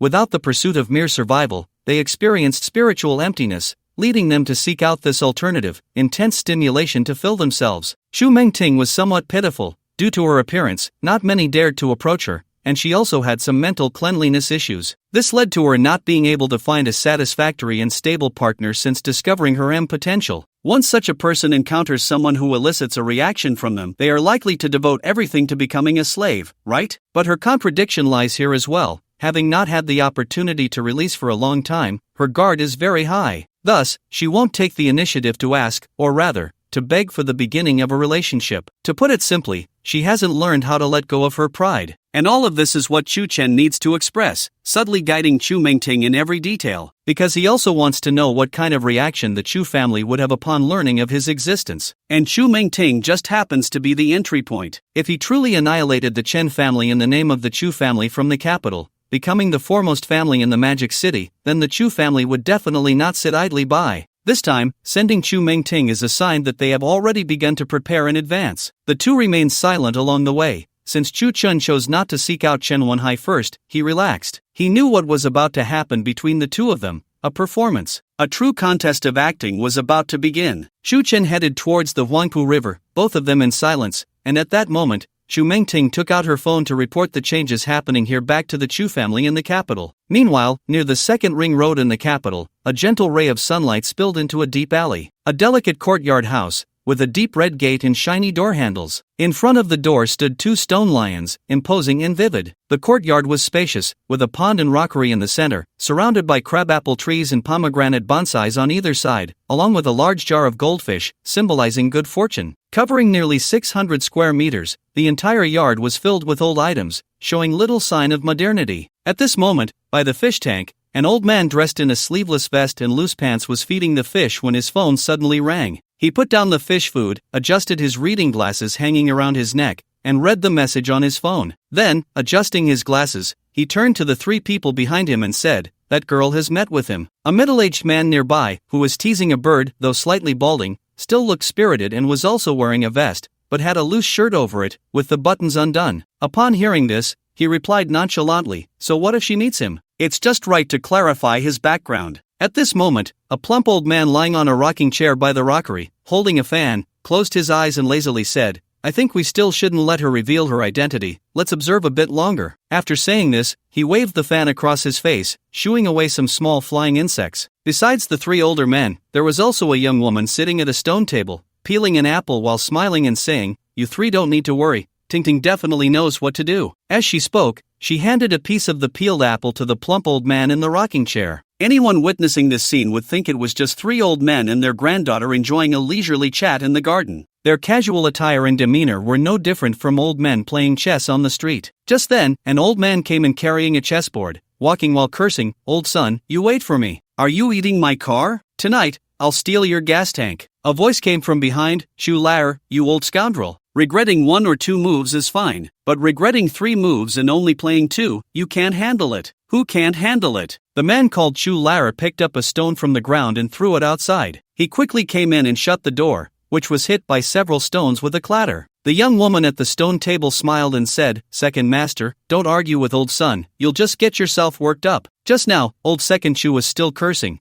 but suddenly he burst out laughing. "Hey, I've been competing with him my whole life, not angry at all. Old son is quite an interesting person." As he spoke, he placed the chessboard and a bag of pieces behind the door. To those who didn't know, it would seem like just a small courtyard in the capital. Moreover, most people really didn't know that these 4 old men were the current leaders of the most secretive power in the capital, the Chu family. The 4 brothers lived in a large courtyard, accustomed to this lifestyle. High-rise buildings symbolized low-level boredom for them. Each of their net worths was an unimaginable astronomical figure. They controlled almost 1/3 of the industries in the capital, all behind the scenes, and the majority of the remaining 2/3 also had varying shares owned by the Shu family. The life of the rich was so plain and unadorned. Old second Shu walked over to the stone table and picked up a piece of fruit to eat. A young woman directly slapped his hand and said angrily, "Wash your hands." Old second Shu chuckled and stuffed an apple into his mouth, then went to wash his hands at the outdoor faucet. The fat old man lying in the rocking chair slowly spoke, "Old second,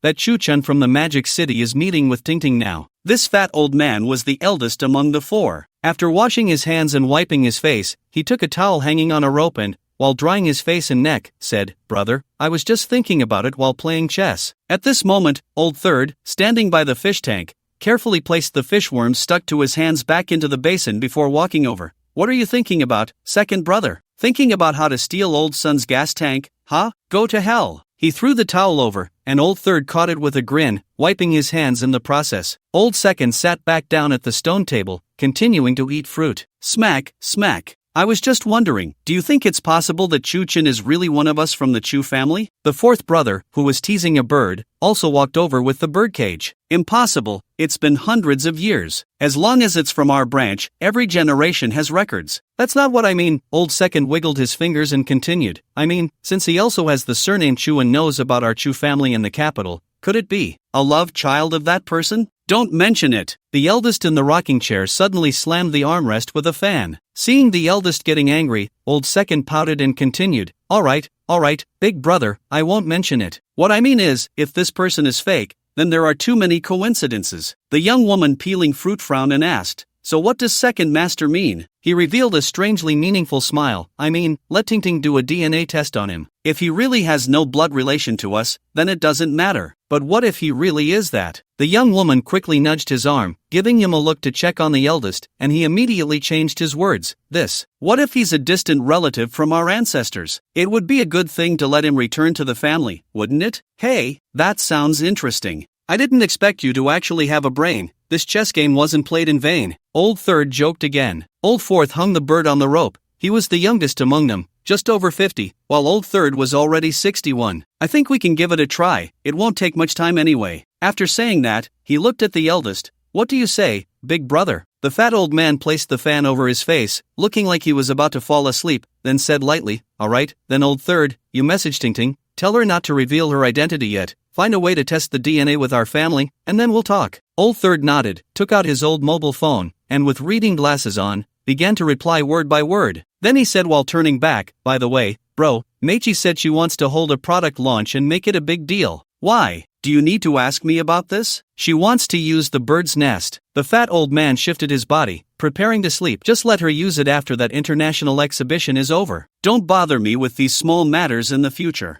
Got it. The life of the wealthy is so simple and unadorned. Chu Chen drove the car to the banks of the Huangpu River and chartered a cruise ship. Since it was a performance, the setting had to be right. The cruise ship sailed slowly on the river. Although it wasn't too hot, there was a somewhat restless humidity. The two sat under the sunshade on the top deck, with various fruits, red wine, and desserts on the table. The cruise company was quite pleased that someone had chartered a boat in the afternoon. Chu Chen had also instructed that no one was allowed to come aboard. The people on the ship naturally understood. Everyone knew what was going on with such a beautiful woman they had never seen before and a rich second-generation heir who could easily charter a cruise ship. But they could only continue working with their imaginations, fantasizing about reaching that level and living such a life. What they didn't know was that in reality, if one wasn't born with it, they might never have it in their lifetime. Perhaps through hard work and effort, one could improve a little, but what one doesn't have truly remains absent, at most raising the baseline for the next generation's struggle. People are greedy, everyone dreams of getting rich overnight, fantasizing about entering high society,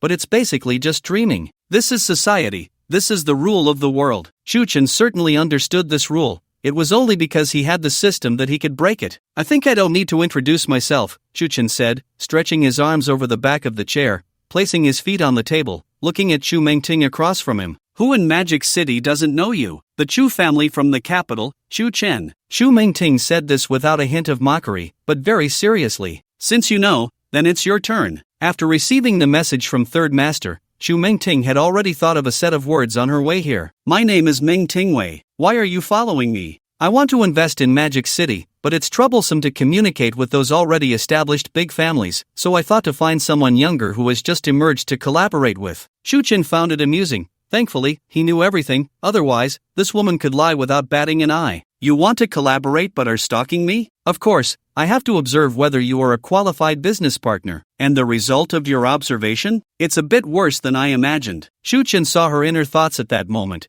She was clearly very infatuated, yet she spoke of it as if it were bad. He stared intently at Chu Mengting, and her gaze showed no signs of avoidance. Chu Chen put his feet down from the table, looking at Chu Mengting, who was sitting with her legs crossed, feigning calmness and appearing very relaxed. If it's bad, then please don't follow me anymore. Chu Mengting didn't expect him to respond like that, but she didn't dare to let the relationship sour. Besides the message from Third Master telling her to verify DNA, she also had to continue staying by his side without revealing her identity, constantly investigating, not to mention the spark that was continuously ignited deep within her. So she continued, don't you want to know about the project I want to collaborate on? Chu Chen turned his head to look at the scenery of the Huangpu River and said lightly, not interested. Then you don't want to know my background? Just like that, you refuse? At this point, Chu Chen found it interesting, so he stood up, looking down at her. Chu Mengting could only look up. If she looked straight ahead, she would only see that part of Chu Chen. She saw Chu Chen with a disdainful look in his eyes, slowly placing his hands on the table, and with an extremely oppressive aura, he provocatively said to her, no matter what your background is, in the eyes of the Chu family in the capital, you are like grass and weeds. Upon hearing this, Chu Mengting did not find it amusing. Instead, the certainty of his words and his domineering presence made her feel that he was the one from the Chu family in the capital, while she herself was nothing. This feeling suddenly made her doubt herself. Coupled with the DNA test that Third Master had asked her to verify,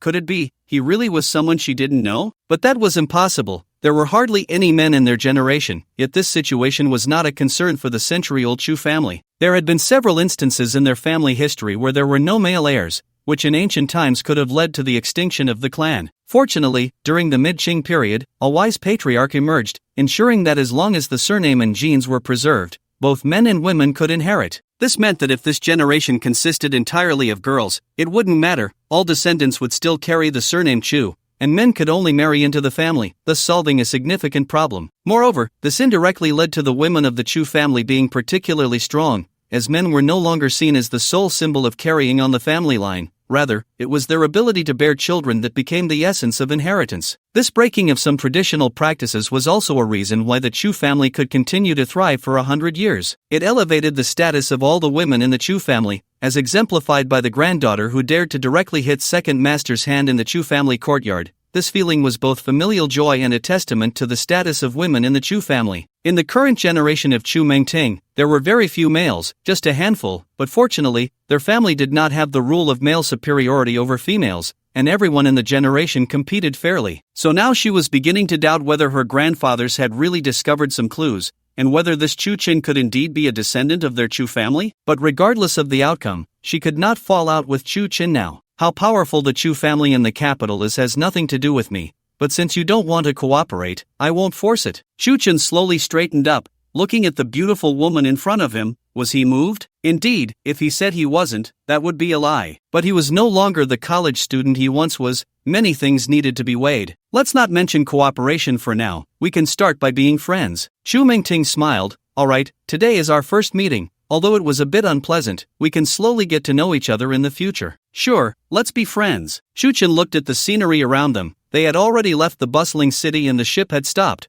preparing to turn back after a while. At this moment, the little bugs around began to increase, and the afternoon air became even more sultry. The top deck of the cruise ship was quite spacious. Besides their leisure area under the canopy, there was also a bar with a wine cabinet and an outdoor bath. On such a hot day, taking a bath should feel very comfortable, said Chu Chen as he took off his shirt, revealing his strong and well-defined physique, with prominent muscles and visible abs, along with a V-line. This scene instantly made Chu Mengting feel a bit shy. Her ears began to heat up, and her fingers trembled slightly. But she knew she couldn't lose in terms of presence, so she calmly admired Chu Chen's upper body and then said teasingly, "Not bad. Thank you." Immediately, Chu Chen pulled out his belt, folding it in half, and throughout this process, the two maintained eye contact. What Chu Mengting saw was a man with an incredibly conquering charm. And what Chu Chen saw was her current thought, hit me hard. But Chu Chen did not progress that quickly. He knew the art of seduction. So he said, there are really a lot of bugs here. Well, after all, there aren't many people around. Chu Mengting nodded, continuing to watch Chu Chen, who was holding a belt, her gaze becoming somewhat dazed, her heart beginning to race. Crack! Chu Chen suddenly struck the belt on the table, killing a flying insect. Ah! Just like in the alley, Chu Mengting couldn't help but exclaim. It wasn't out of fear, but she seemed to feel that this strike was aimed at her thigh. At this moment, her chest was rising and falling rapidly, and she found it hard to sit still. A bit flustered, Chu Mengting lowered her legs, which had been intertwined for a long time, leaving red marks on her thighs. She felt parched and dared not look directly at Chu Chen, grabbing the juice on the table and gulping down a few mouthfuls, her gaze wandering. This was exactly the effect Chu Chen wanted to see. Having studied acting, he had some understanding of this cat-and-mouse tactic. A shower? There was no need for that. Earlier, he had seen that Chu Mengting's wish list had been updated with an item, obtain Chu Chen's DNA sample. He could guess some of the reasons behind this. It was likely a task sent to her by someone from the capital. For the real Chu family, the sudden appearance of Chu Chen wasn't exactly a threat, but he had turned the magic city upside down while using their name. Based on everything he could find out about his background, there was no way to derive any useful value. His life had been ordinary until he got into the performing arts school in the Magic City. Suddenly dropping out, he then got engaged to the young lady of the Li family, and everyone in the Magic City knew what happened next. It wasn't that no one had investigated Chu Chen, it was just that the findings didn't prove he wasn't part of the Chu family. His displayed abilities were precisely inconsistent with this background, making his origins even more obscure. According to the rumors uncovered by the Liu family, it was most reasonable for such a low-profile family to fabricate an identity, and the choice to suddenly drop out just before graduation, while avoiding the arts and entertainment path, made this speculation even more convincing. Chu Chen had said little along the way, actually contemplating that since the real Chu family had appeared, there would inevitably be some contact to follow. Moreover, he didn't want to remain low-key. he aimed to conquer the entire Magic City and establish his own Chu family. Therefore, the real Chu family from the capital would definitely not stand by idly. As for sending a girl as the first step to gather information, he understood that the Chu family from the capital also didn't want to be too ostentatious. Ultimately, they would likely choose a soft approach. Verifying DNA would indicate that if they found he truly had intricate ties to the Chu family in the capital, they would likely opt for a peaceful resolution. They would have him acknowledge his roots and return to their Chu family. Shu Chen was also curious, was everything happening really just a coincidence? Thus, he was very interested in the DNA verification,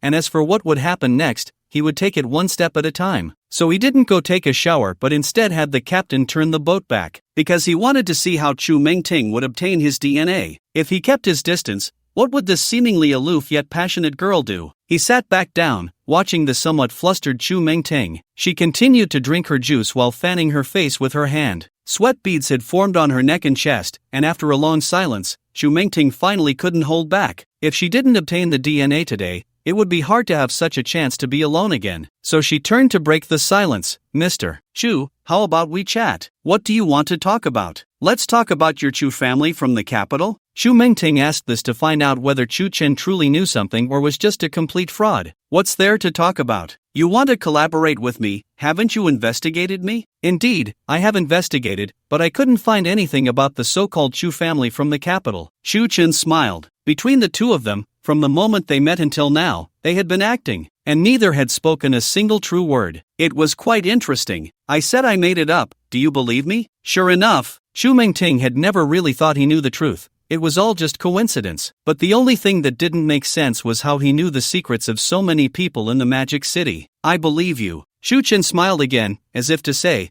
you believe it because you are from the Chu family in the capital. Since that's the case, there's nothing more to talk about. Chu Mengting was not good with words, and in this situation where the information was so unevenly distributed, she had no idea what to talk about. Coupled with the oppressive feeling from Chu Chen, her mind was almost blank, so she could only think of a way to obtain Chu Chen's DNA. You know, on TV, a single hair can be tested for DNA, but in reality, hair alone won't work. You need to pull out the whole strand with the follicle. The rest would be skin and blood. How to get these was a bit of a dilemma for Chu Mengting. Her experiences growing up had made her somewhat clueless about how to interact with boys. So she stood up, pretending to stretch, and the already short dress was pulled up, revealing her slender waist, tight and fair, with faint hints of a mermaid line. She slowly walked over to Chu Chen, pretending to admire the scenery outside, then feigned a twist of her ankle and unexpectedly fell towards Chu Chen. Oh no! A rare breeze blew by as Chu Mengting leaned on the long bench. Generally, cruise ships are designed with circular benches, and at the moment Chu Mengting pretended to fall, Chu Chen actually slid aside, causing her to land directly on the bench. Chu Mengting lifted her head and happened to see half of Chu Chen's backside. Looking up further, she saw Chu Chen shaking his head. Your acting is too poor, not sincere at all. Hearing this, Chu Mengting felt a bit angry, but to obtain the DNA, she had to suppress the urge to explode. You actually dodged? Although Chu Mengting didn't show it, she was still quite surprised. She quickly got up, looking at Chu Chen with disdain. How could he lack any manly demeanor? And he was facing someone like her, who was regarded as a goddess by countless people. I'm an engaged man, please show some respect. What if I want to touch you today? Then you can try. Chu Mengting slowly leaned closer to Chu Chen. Although she had developed a good impression of him, it was merely due to the thrill he brought her. So far, his words and actions hadn't made her like him much. After all, Chu Chen had been acting, playing a role that could stimulate her. This time, Chu Chen didn't dodge. Watching Chu Mengting's awkward performance, stay away from me, it's hot. Chu Mengting looked at him, thinking her approach was working, so she leaned in a bit closer. She was already pressed against Chu Chen's bare upper body. I said it's hot, stay away from me. Chu Chen firmly repeated, then looked at this somewhat self-righteous woman. Chu Mengting thought her method was about to succeed, so she leaned in even closer, her hand ready to reach out to Chu Chen. Don't you like my type? Chu Mengting whispered in his ear. She had never felt so shameless in her life, but there was no choice. Her grandfathers had ordered her to get the DNA first before acting. Chu Chen sighed and shook his head. People like you just lack the harshness of society. After saying that, he suddenly grabbed Chu Mengting's hair and pulled it back, then slapped her hard across the face. Chu Mengting felt the sting on her cheek, her eyes wide with fear. I told you it's hot. Why are you getting so close? With that, he slapped her again. It's hot. Can't you understand human language? Chu Mengting was completely stunned by the two slaps, but at the same time, the pleasure this time was even more intense. Unlike before, this time it was truly against her body. Growing up, she had never been hit at all. The people around her didn't even dare to say a slightly harsh word to her. She had never said the words "I'm sorry," as it was always others who apologized for any situation. She had never done anything wrong because no matter what she did, there would always be someone to make up for it. So these solid 2 slaps not only brought her an unprecedented pleasure but also made her angry. This contradictory experience left her dazed, both exhilarated and furious. She wanted to explode but didn't want him to stop. Xu Mingting was completely lost in her subconscious. These 2 slaps not only awakened her feelings but also stripped away her self-righteous dignity. She revealed a pair of terrified eyes looking at Xu Chen. This is what they call training? Xu Chen certainly knew he hadn't intended to reach this point so quickly, but he didn't expect this woman's clumsy acting to disgust him, to make him feel sick. Plus, he sensed that this woman had too much hidden and repressed deep inside her. Although it wasn't as severe as Chen Anren's depression, it was close enough. She had been unable to find a release for many years. So these 2 slaps, like the piano play for Chen Anren, could be considered a form of therapy. Truly a skilled hand with a kind heart. When I said to stay away, I meant to stay away, do you understand? Although Xu Mingting was a bit dazed at this moment, she still did what she had to do, otherwise, these 2 slaps would have been in vain. So she struggled to grab Xu Chen's hand with both hands, gripping tightly. Her nails dug deep into the flesh of Xu Chen's hand, and she kept resisting. Although it hurt a bit, Xu Chen knew this was her deliberately taking the opportunity to get his DNA, so he didn't stop her, but the act still had to continue. You filthy whore! After feeling as if a piece of skin had been ripped off, Xu Chen slapped her hard, knocking her down onto the chair, then angrily picked up a piece of clothing nearby and put it on. Xu Mingting straightened up, calming the turmoil in her heart, took a tissue from the box on the table to wipe her mouth, and then quietly wrapped a piece of skin still stained with blood from her nail in the tissue. Only then did she slowly raise her head to look at Xu Chen. She didn't know why, but she, who should have been the submissive one, actually felt a greater pleasure in her earlier resistance. The more she resisted, the more pleasurable it became, and the more she craved to be conquered. Xu Chen also saw this thought in her. He didn't expect her to be such a high-end submissive. Moreover, she didn't even know herself, a woman completely unaware of her own nature. A woman who doesn't understand her own needs is usually pitiful, suppressing her inner self, afraid to try, and without trying, she wouldn't know where her exact needs lay. Generally, a submissive simply listens to their master and enjoys the process of being dominated. But there are also a very small number of strong women, like female entrepreneurs or executives. They enjoy resisting and gain greater stimulation from it. Such people usually find it hard to look up to ordinary dominance. This explains why Xu Mingting had not encountered anyone who could release her for so many years, because no one, like Xu Chen, clearly understood her deepest desires. At this moment, Xu Mingting looked at him with a gentle gaze,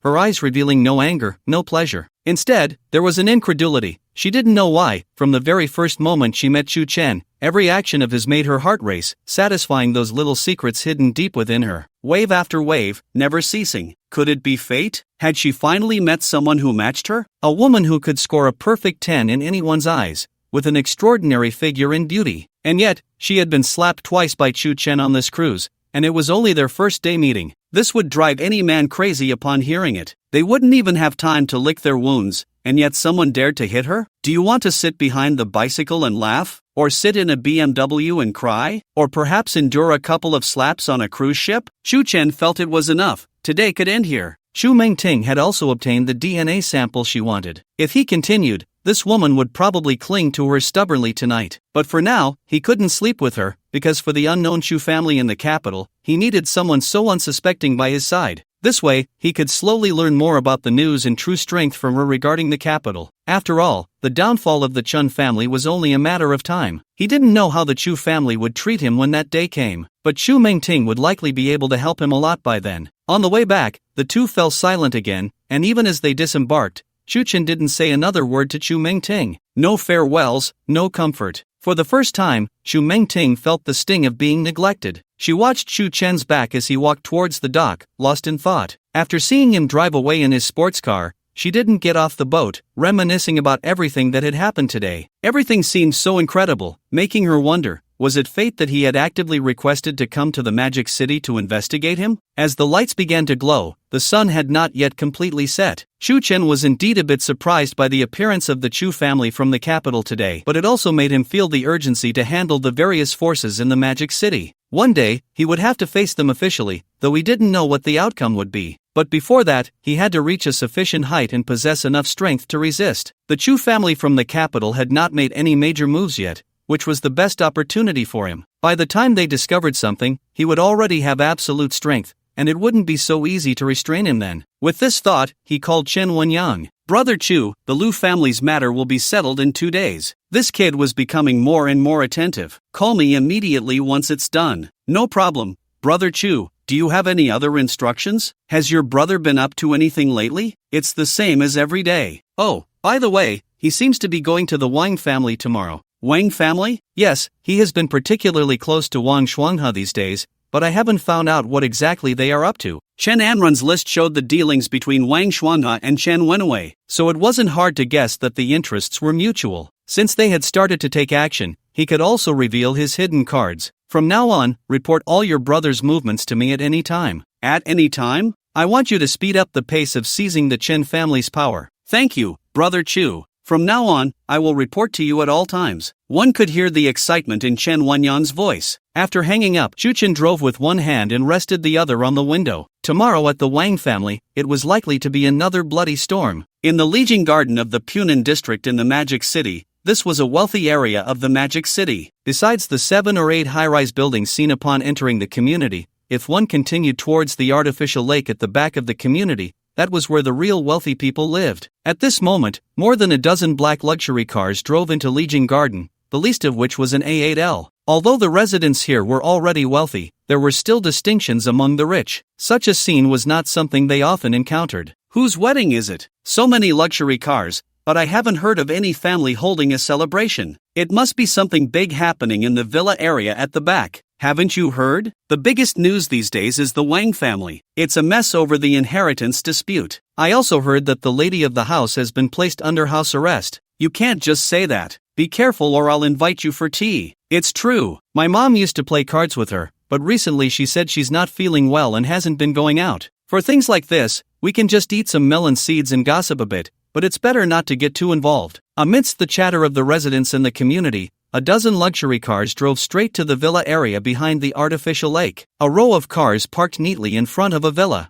The least expensive A8L was, of course, Wang Shuanghe, who hurriedly ran to a Mercedes-Benz van parked behind him, not having time to straighten out his slightly wrinkled suit. This business vehicle could be considered a model of luxury, with an interior that resembled a lavish office. At this moment, the car door slowly opened, and down stepped Chen Wenhai, dressed in formal attire. Since he had promised Wang Shuanghe to help him acquire the Wang family's assets, they had to maintain a certain presence and demeanor. After all, the Chen family's involvement in the entire Magic City almost signified absolute power. Wang Shuanghe bowed and welcomed Chen Wenhai, then pointed to the villa next to them. It's right here. Everyone in the family is gathered today. We just need to go in and sign the contract. Simple. Chen Wenhai looked around. Although the environment was quite nice, he didn't like it. He didn't like living with others. He didn't like anyone being too close to him because he didn't believe anyone in the Magic City was qualified to enter a place on equal terms with him. As Chen Wenhai got out of the car, a pair of people in black suits also stepped out from the vehicle behind. Among them were 2 or 3 older individuals carrying briefcases.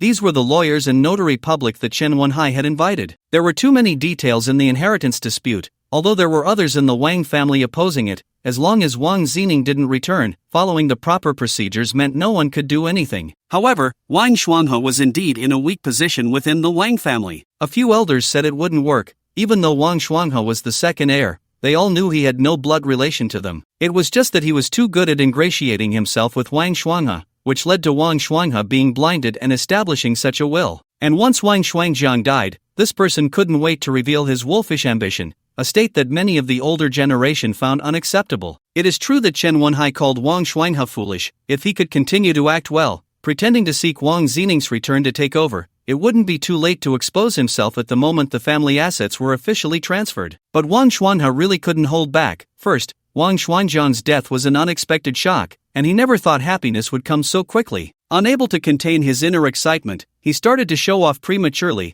especially since he knew Wang Zining was unwilling to return, so the long-suppressed feelings couldn't be held back and were released directly. But he didn't expect the opposition within the family to be particularly loud, and with Wang Zifen and Chu Chen going to New Zealand, he felt things were changing. so he had no choice but to become Chen Wenhai's dog. But in his eyes, all of this was about to pass. Chen Wenhai looked at the villa in front of him. Compared to the surrounding buildings, it was indeed the largest. So he walked past Wang Shuanghe and went straight inside. The people behind him followed closely, and a few bumped into Wang Shuanghe as they passed, but showed no intention of apologizing. Hey, be careful. I'm good friends with your boss. Wang Shuanghe felt exceptionally good about himself. He thought today was even happier than the 3 great joys of life. So he didn't bother to argue with them, straightened his suit with a smile, and strode confidently into the villa. This villa was not just a familiar 2-story building. It had a huge living room resembling a conference room, with a 10-meter-long pear wood table. The entire interior decoration and furnishings showcased a Chinese style, with antique curios and strange stones on the shelves,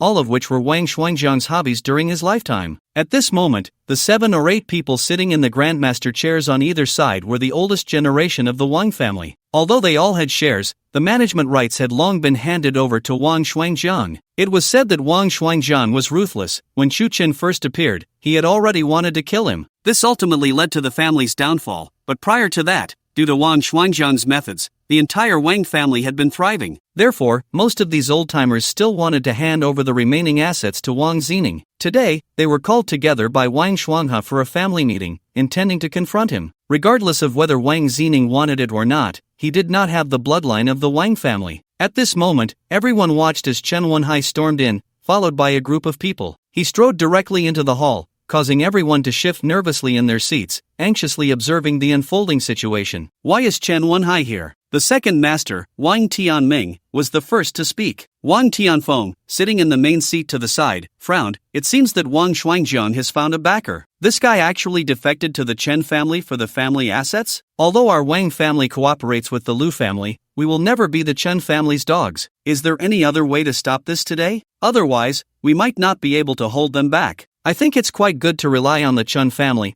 After all, no one is managing the family's assets now. Exactly, if we connect with the Chen family, we can still enjoy our lives and just collect dividends every year. Nonsense! Wang Tianfeng shouted at the younger generation who had spoken last. Although our Wang family is not as strong as before, our spirit remains. Upon hearing Wang Tianfeng, the highest-ranking elder of the Wang family, lose his temper, everyone fell silent. Then Chen Wenhai stepped over the threshold, ignoring everyone, and walked straight to the innermost part. Under everyone's gaze, he sat in the empty seat at the head of the table. That was where Wang Shuangjiang used to sit. The people who followed him surrounded him from behind. Chen Wenhai adjusted his body. He disliked these old-fashioned hardwood chairs, always feeling uncomfortable and causing his backside to ache. After adjusting his posture, he placed his hands on the table and formally said, "Everyone, rest assured, I am here today to accompany a friend to take over the family assets and to congratulate him." The crowd was taken aback. Today, it seemed no one could stop Wang Shuanghe. Bang! A young man slammed the table and shouted at Chen Wenhai, "Get up! That seat is not for you." Chen Wenhai smiled and replied, "Isn't that seat for the decision makers? I'm here to help you make decisions. What's wrong with sitting here?" The young man was about to continue speaking but was stopped by Wang Tianming beside him. "Young Master Chen Wenhai, may I ask who this friend of yours is?" Chen Wenhai lifted his chin and looked towards the door. Wang Shuanghe walked in, full of spring breeze, clasping his hands in greeting. "Hello, uncles and brothers." Seeing Chen Wenhai sitting in the leading position, he did not go over but instead sat directly opposite, at the other end of the table. His arrogant demeanor made the others uncomfortable. Wang Tianfeng took a sip of the tea on the table to calm his emotions and then said to Chen Wenhai, "Mr. Chen, this is our family matter, so you need not concern yourself." Chen Wenhai leaned back in his chair and shrugged. "That's right, I'm just here to see my friend. You all carry on, I won't interfere." Upon hearing Chen Wenhai refer to him as a friend, Wang Shuanghe cursed his ancestors in his heart once again. "This grandson calls me a friend in front of others but treats me like a dog behind my back. He really is something." However, since he had already given face, he had to accept it. So he proudly nodded and exchanged a glance with Chen Wenhai. He then began to speak, "Elders, although our Wang family is not what it used to be, please believe me, I can definitely bring the Wang family back to its peak. Moreover, I am the legally designated heir of brother Wang Shuangjiang, so it's a bit unreasonable for you to obstruct me like this. I am also deeply saddened by my brother's death, but once a person is gone, they cannot return. The family business still needs someone to manage it. A country cannot be without a ruler for a day, and a family cannot be without a head for a day. If this continues, the remaining assets will likely be lost. Furthermore, I have already discussed with General Chen that as soon as I take over, the Chen family will provide strong support for all of our Wang family's businesses, and within 3 years, Wang Shuanghe held up 3 fingers, scanning the crowd. I guarantee that within 3 years, the Wang family will be even bigger than before. Seeing the indifferent reactions of the Wang family members, he was not surprised, so he signaled to the lawyer beside Chen Wenhai. The lawyer took out a stack of documents from his briefcase and handed a copy to everyone present. As board members, you must adhere to the wishes of the chairman. Whether it is shares or assets, Mr. Wang's will states clearly that Mr. Wang Shuanghe is the legal heir. Although you all forcibly control the Wang family's voice in matters of inheritance, if you do not sign to jointly acknowledge this, I can sue you right now for obstructing the will's effectiveness. After delivering this speech, the notary beside him also spoke. Mr. Wang Shuangzhang's will was established under our notary's supervision. The testator was clear-minded at the time of making the will, and there is no medical proof of any mental incapacity, so the will is valid. No one looked at the documents on the table. The two who supported Wang Shuangzhang were about to reach for them but were slapped back by Wang Tianfeng. Wang Tianfeng said lightly, "That's right, but Wang Shuangzhang is not one of us in the Wang family, and he is not the first heir." Wang Shuangzhang stood up, raising his eyebrows at him. "Grandfather, I have called you grandfather since I was little. Which one of you here do I not respect? Isn't it a bit unfair for you to treat me this way?" Wang Tianfeng snorted coldly. "Don't think I don't know how much you have secretly taken over the years behind Shuangzhang's back. It's only because Shuangzhang has turned a blind eye and treated you as a brother. But your mistake lies in being too eager to inherit the business, to stop Ziffan from looking for his sister, and even to confine Madame Wang. How can we dare to hand over the family business to someone like you?" Wang Shuanghe laughed heartily but did not speak. The lawyer beside him took out a recording pen from his bag and placed it on the table, pressing the play button. "I will not go back." It was Wang Xining's voice. "The Wang family has nothing to do with me. That old man is dead? Good riddance. Don't call me again. You can give the family assets to whoever you want. It has nothing to do with me." After hearing this recording, everyone was stunned. After the incident, Wang Shuangzhang was the first to call Wang Xining. He had long known that the father-daughter relationship was strained, so he recorded the call. After that, no one in the family could get Wang Xining to answer the phone, which is why Wang Ziffan was sent to New Zealand. Wang Xining was raised by them since childhood, so her voice was certainly very familiar. This call was also made in the presence of a lawyer and notary, so it is real and valid. Wang Shuanghe shrugged. See, it's not that I don't let her inherit, it's that she doesn't want to come back." Wang Shuanghe then stood up, pressing his hands on the table, and said to everyone, "I am now the legal first heir. You should have no objections, right? And with the help of the Chen family, you will only receive more money than you do now. What's there to be dissatisfied about? Isn't it good to enjoy a comfortable life in your old age? Hurry up and sign, or it will be embarrassing if you get arrested." Wang Shuanghe looked proudly at everyone present. Although they were angry, they were helpless. Because he was right, Wang Xining's unwillingness to return was voluntary, and he was indeed the second heir. A few people in the room felt powerless at this moment, knowing that the Wang family was about to fall into the hands of a scoundrel. They could believe that he would strengthen the Wang family, but with Wang Shuanghe's temperament, it would be a miracle if he didn't ruin it. The young people present didn't care much about that. They were already leaning towards Wang Shuangzhang. One of them smiled and picked up a pen, looking at Wang Shuangzhang and said, "Uncle Wang, I've always been on your side, and I hope you will promote me more in the future." Seeing someone take the lead, Wang Shuangzhang felt a bit happy, straightened up, and put his hands on his hips, replying, "No problem. I, Wang Shuangzhang, am forward-thinking and never conservative. This is the era of young people. Once I take over the business, all the young people will be promoted and placed in executive positions. Let you all show your talents." The young man beamed at this statement. "All right, with Uncle Wang's word, I can rest assured." Soon, a few others also smiled at Wang Shuangzhang and tentatively picked up their pens, glancing at the older generation. Although they only glared at them, they did not make any obvious attempts to stop them, knowing there was nothing they could do anymore. Seeing this, Wang Shuanghe quickly added, "Don't just look, hurry up and sign. I'm the only one qualified now." The young people nodded with smiles, just as they were about to put pen to paper when suddenly a loud voice came from the entrance of the villa. "Who says you are the only one qualified?" This statement startled everyone present, and they all turned to look at the door. A young man in casual clothes and sunglasses strolled in. Wang Shuangzhang frowned. "Chu Chen?" What surprised her even more was that another person followed Chu Chen in. Her appearance unsettled everyone in the hall. They all stood up, looking outside with surprise. Xining is back." At this moment, Wang Shuangzhang was dumbfounded, pointing at Wang Xining with trembling fingers. You, how?" At this time, Chu Chen had already walked to his side, patted his shoulder, and coldly said, "Sit down, today we have more than just this account to settle." Then he pressed down hard. Wang Shuangjiang slumped into the chair. After scanning the room, Chu Chen's gaze landed on Chen Wenhai. The two locked eyes without a hint of retreat. To control the Magic City, Chen Wenhai was his final enemy. Although it was their first meeting, they were not strangers to each other. This fated rival finally met today. Chen Wenhai sized up the man who had stolen his fiancée, saved the Li family, and turned the Magic City upside down. Although he had heard about him from Chen Wenyang and others and had imagined his appearance, he was still somewhat surprised when they faced each other. In terms of age and looks, he felt he had lost. Not only that, but as someone who had always possessed a dominating presence, he was encountering someone even more formidable for the first time. He extended a finger and lightly tapped on the table, trying to belittle Chu Chen with this small gesture. In fact, this method was quite effective. Even in formal diplomacy between great powers, there were many subtleties. The handshake between two presidents meeting for the first time has many nuances: who extends their hand first, how much pressure is applied, whether the other hand should remain still or also grip, or touch other parts of the body. Generally, after the handshake, the balance of power is already evident. As a person with deep political acumen, Chen Wenhai was certainly skilled in these subtleties. He leaned back slightly in his straight posture, and although his finger tapped slowly on the table, the sound was exceptionally firm. His gaze observing Chu Chen revealed a hint of disdain. This state of affairs was meant to tell him that, although this was the Wang family, he still sat in the leading position,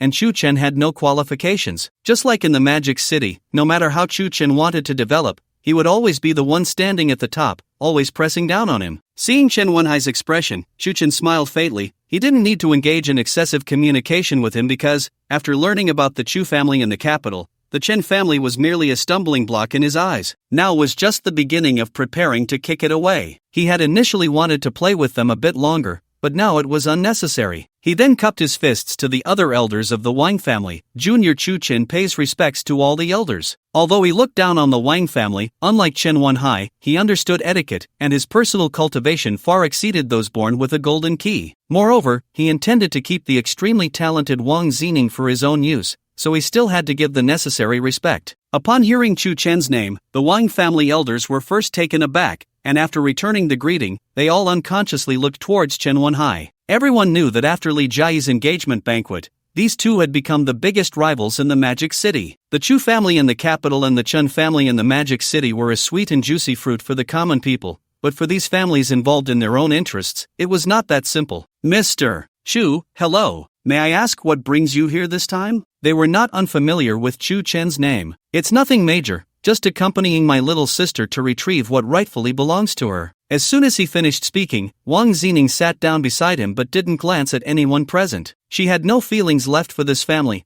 feeling neither the so-called love nor any sense of home. If there was still a bit of concern, it was for her mother. At that time, Wang Shuangjiang's strong-handed approach left her mother with no choice. After all, in the eyes of the older generation, same-sex relationships were unacceptable. Although it pained her to see her daughter suffer, she did not intervene. In her heart, she thought that once this period passed, it would be fine. She had never considered how much impact this incident would have on Wang Zining, but in the days that followed, she tasted the bitter fruit, and Wang Zining grew increasingly cold towards everyone in the family. After going abroad for a few years, she had never taken the initiative to call them, only answering their calls, and her tone was extremely cold. This made her mother melancholic, and over time, she even began to show early symptoms of mental illness, often lamenting that if she had thought more about her daughter back then, it wouldn't have come to this. If it weren't for having a son, she might have truly gone mad. Thus, the reason why Wang Shuanghe kept her under house arrest was that no one cared too much. An elderly woman with some mental issues, although she claimed to wait for her daughter, everyone knew she could no longer play any significant role. The only one Wang Zining still had a bit of affection for was her younger brother Wang Zifan.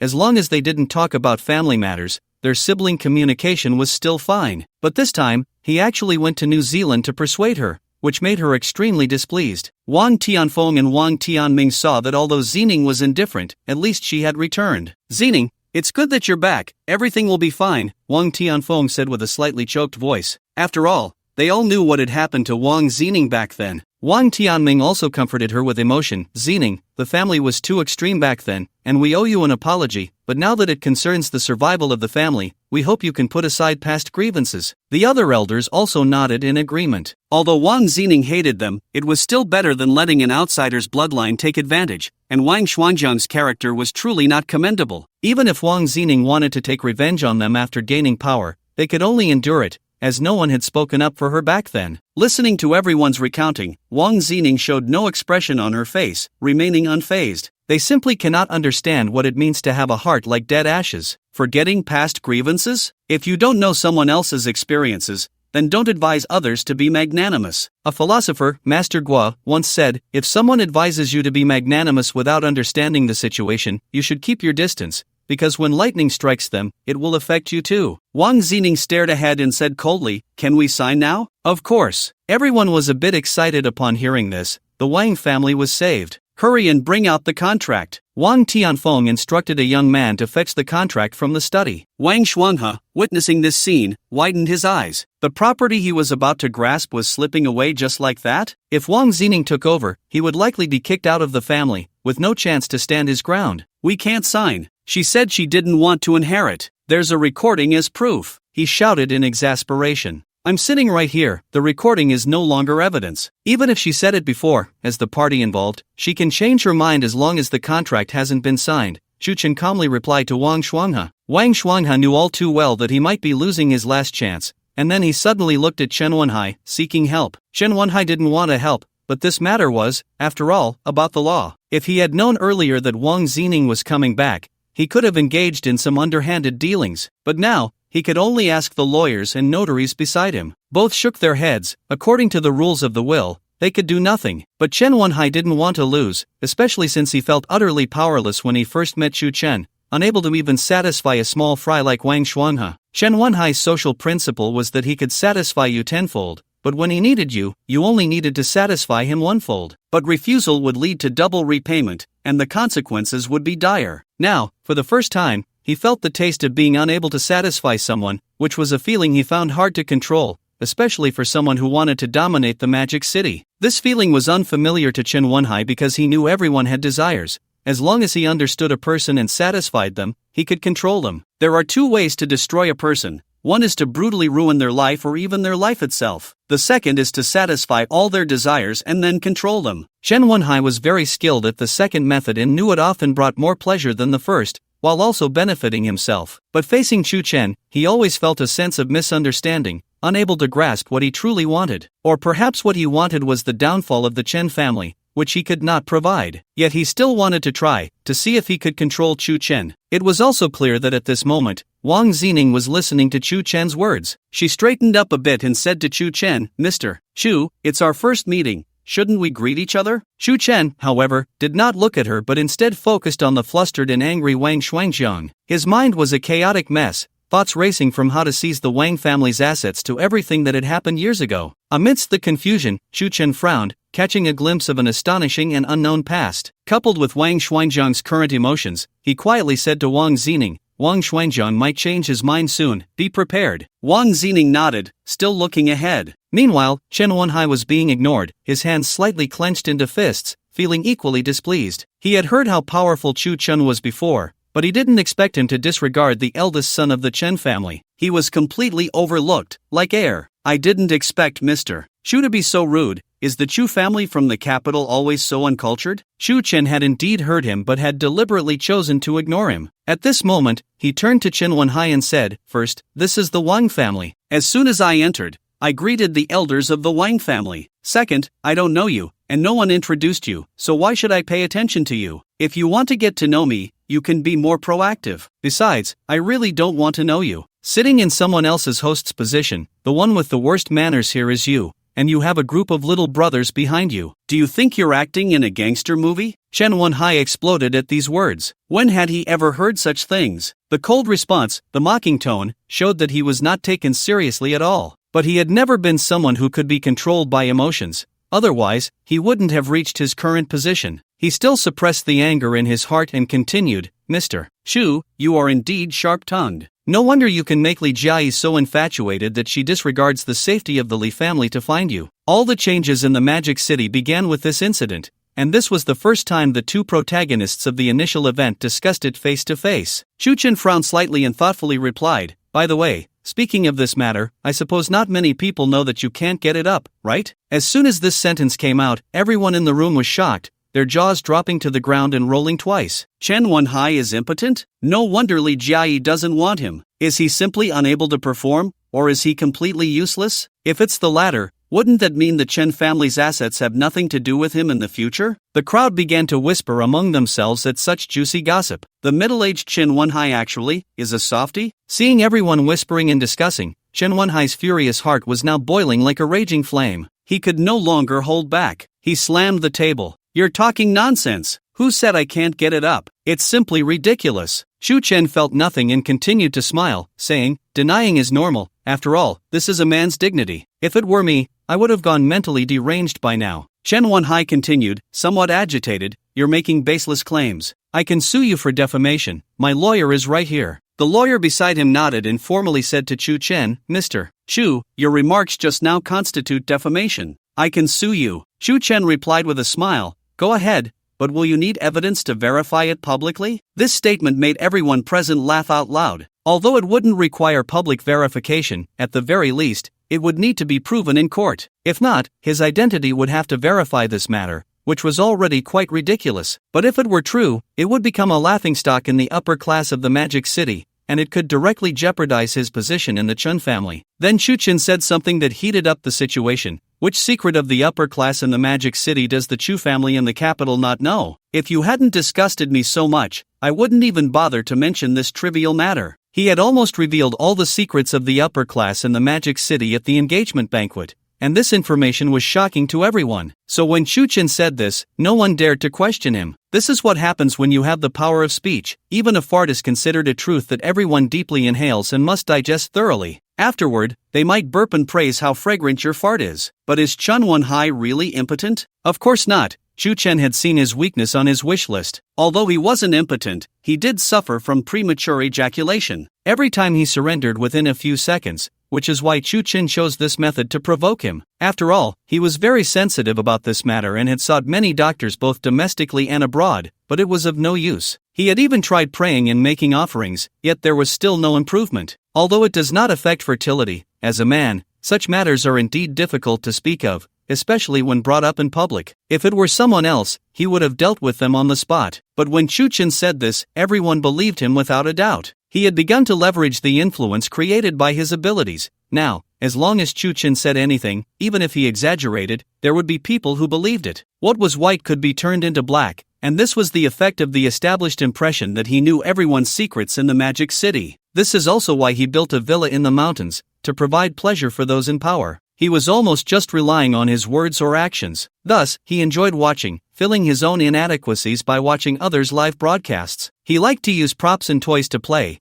but in real combat, he had almost none. So the purpose of this villa was not only to control some people but also to balance his own psychology, otherwise, he might have fallen into depression long ago. Shu Chen revealed his secret. Although exaggerated, it was very close to the truth. This awakened the beast that had long been suppressed in his subconscious. Seeing this, Shu Chen knew that he no longer posed a threat to him today, and the reason for his anger was to quickly take down the Chen family. He continued, on the day you die, you may not even feel the true joy of being a man. At this moment, Chen Wenhai was furious, but in front of so many people, he dared not continue to explode. The angrier he got, the more everyone would believe the matter to be true. This was the first time someone had made him suppress the urge to kill multiple times. At this time, the Wang family had already taken the contract from the study and handed it directly to Wang Zining, while Wang Tianming stood up and walked over, also handing over the pen in his hand. Zining, I represent the Wang family to apologize to you again. From now on, the development of the Wang family will be up to you. Wang Tianming's plan was that as long as Wang Zining accepted the inheritance according to the will, the subsequent matters could be dealt with slowly. After all, she was just a little girl, and the old men had the ability and time. He could never have imagined that the outcome of Wang Zining taking over the Wang family would be even more terrifying than Wang Shuangjiang. It would completely ruin the one he loved. By that day, the Wang family might regret that they should have handed over the entire estate to Wang Shuangjiang. But at this moment, Wang Zining was their only lifeline. Who dares to sign? With Wang Shuangjiang's roar, all eyes in the room focused on him. He was panting heavily,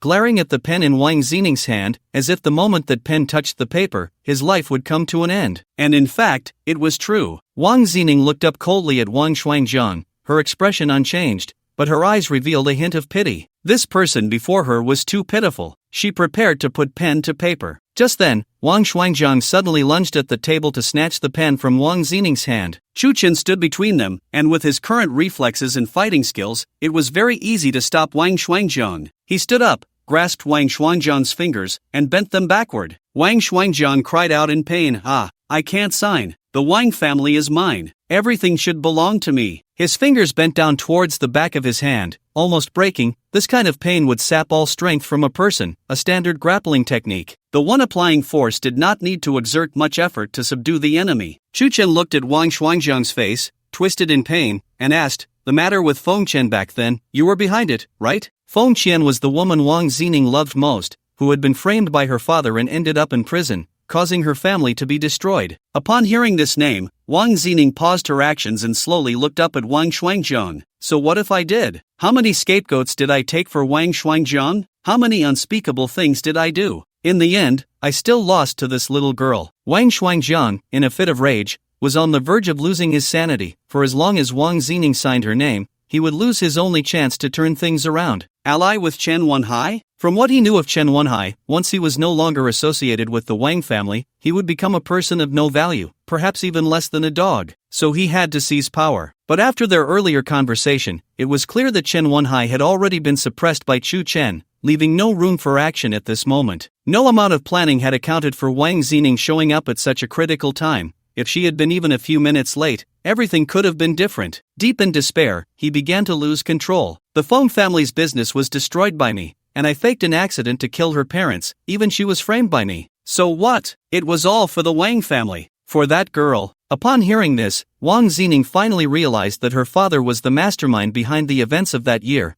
but the executor was Wang Xuanjiang. No wonder her father had made the second heir his name. Wang Xuanjiang had indeed done a lot of dirty work for her father. Wang Xining slowly stood up and asked, "What exactly did you do to Fong Chen?" Although she had been too ashamed to see Fong Chen afterward, she had sent someone to visit a few times, but for some reason, Fong Chen refused to meet, saying it was because of her. Over time, Wang Xining had thought it was due to hatred, but eventually felt something was off, as Fong Chen had indeed told her before going to prison that she didn't blame her. Now, with the executor of those events right in front of her, she desperately wanted to know what had gone wrong. Upon hearing the question, Wang Xuanjiang burst into laughter, enduring the pain in his hands, his laughter grating. The situation today was either him or her, and he had nothing left to fear. With his mind nearing collapse, he laughed and said, "You perverts, to me, it seems you've never tasted a man. I've played with so many women, but never with your kind. Ha ha ha." At this, a hint of murderous intent appeared on Wang Xining's previously cold face. "So I want to feel what makes you perverts different from normal women. Maybe I can even make her feel the charm of a man and turn her straight." Wang Xining's grip on the pen tightened. She had begun to understand what had happened. TSK, I must say, that feeling is quite interesting. The more she resists, the more excited I get." Wang Xuanjiang's eyes gleamed with a disgusting light. "Truly extraordinary, the feeling is just different from that of normal women." As Wang Xuanjiang continued to laugh maniacally, Wang Xining slowly walked to his side, finally understanding what Fong Chen had endured. This man before her had actually violated the woman she loved most. The doubts in Wang Xining's heart were resolved. Feeling guilty towards Fong Chen, she now felt as if her heart was being torn apart. This heart-wrenching pain made her tremble all over. She looked coldly at Wang Xuanjiang, not uttering a word. "What can you do to me? And let me tell you, I not only played with her, but she's also pregnant." Ha ha ha, pregnant. This statement not only made Wang Xining's mind buzz, but it also left everyone present in disbelief. This Wang Xuanjiang was truly a beast. "You two can't have children, right? I'll give you one, how about that? To thank me, don't you have to give the Wang family to me?" At this point, Wang Xuanjiang had reached a state of madness, completely disregarding what he was saying. Upon hearing this, Chu Chen was filled with rage. He had just analyzed this matter from Wang Xuanjiang's wish list,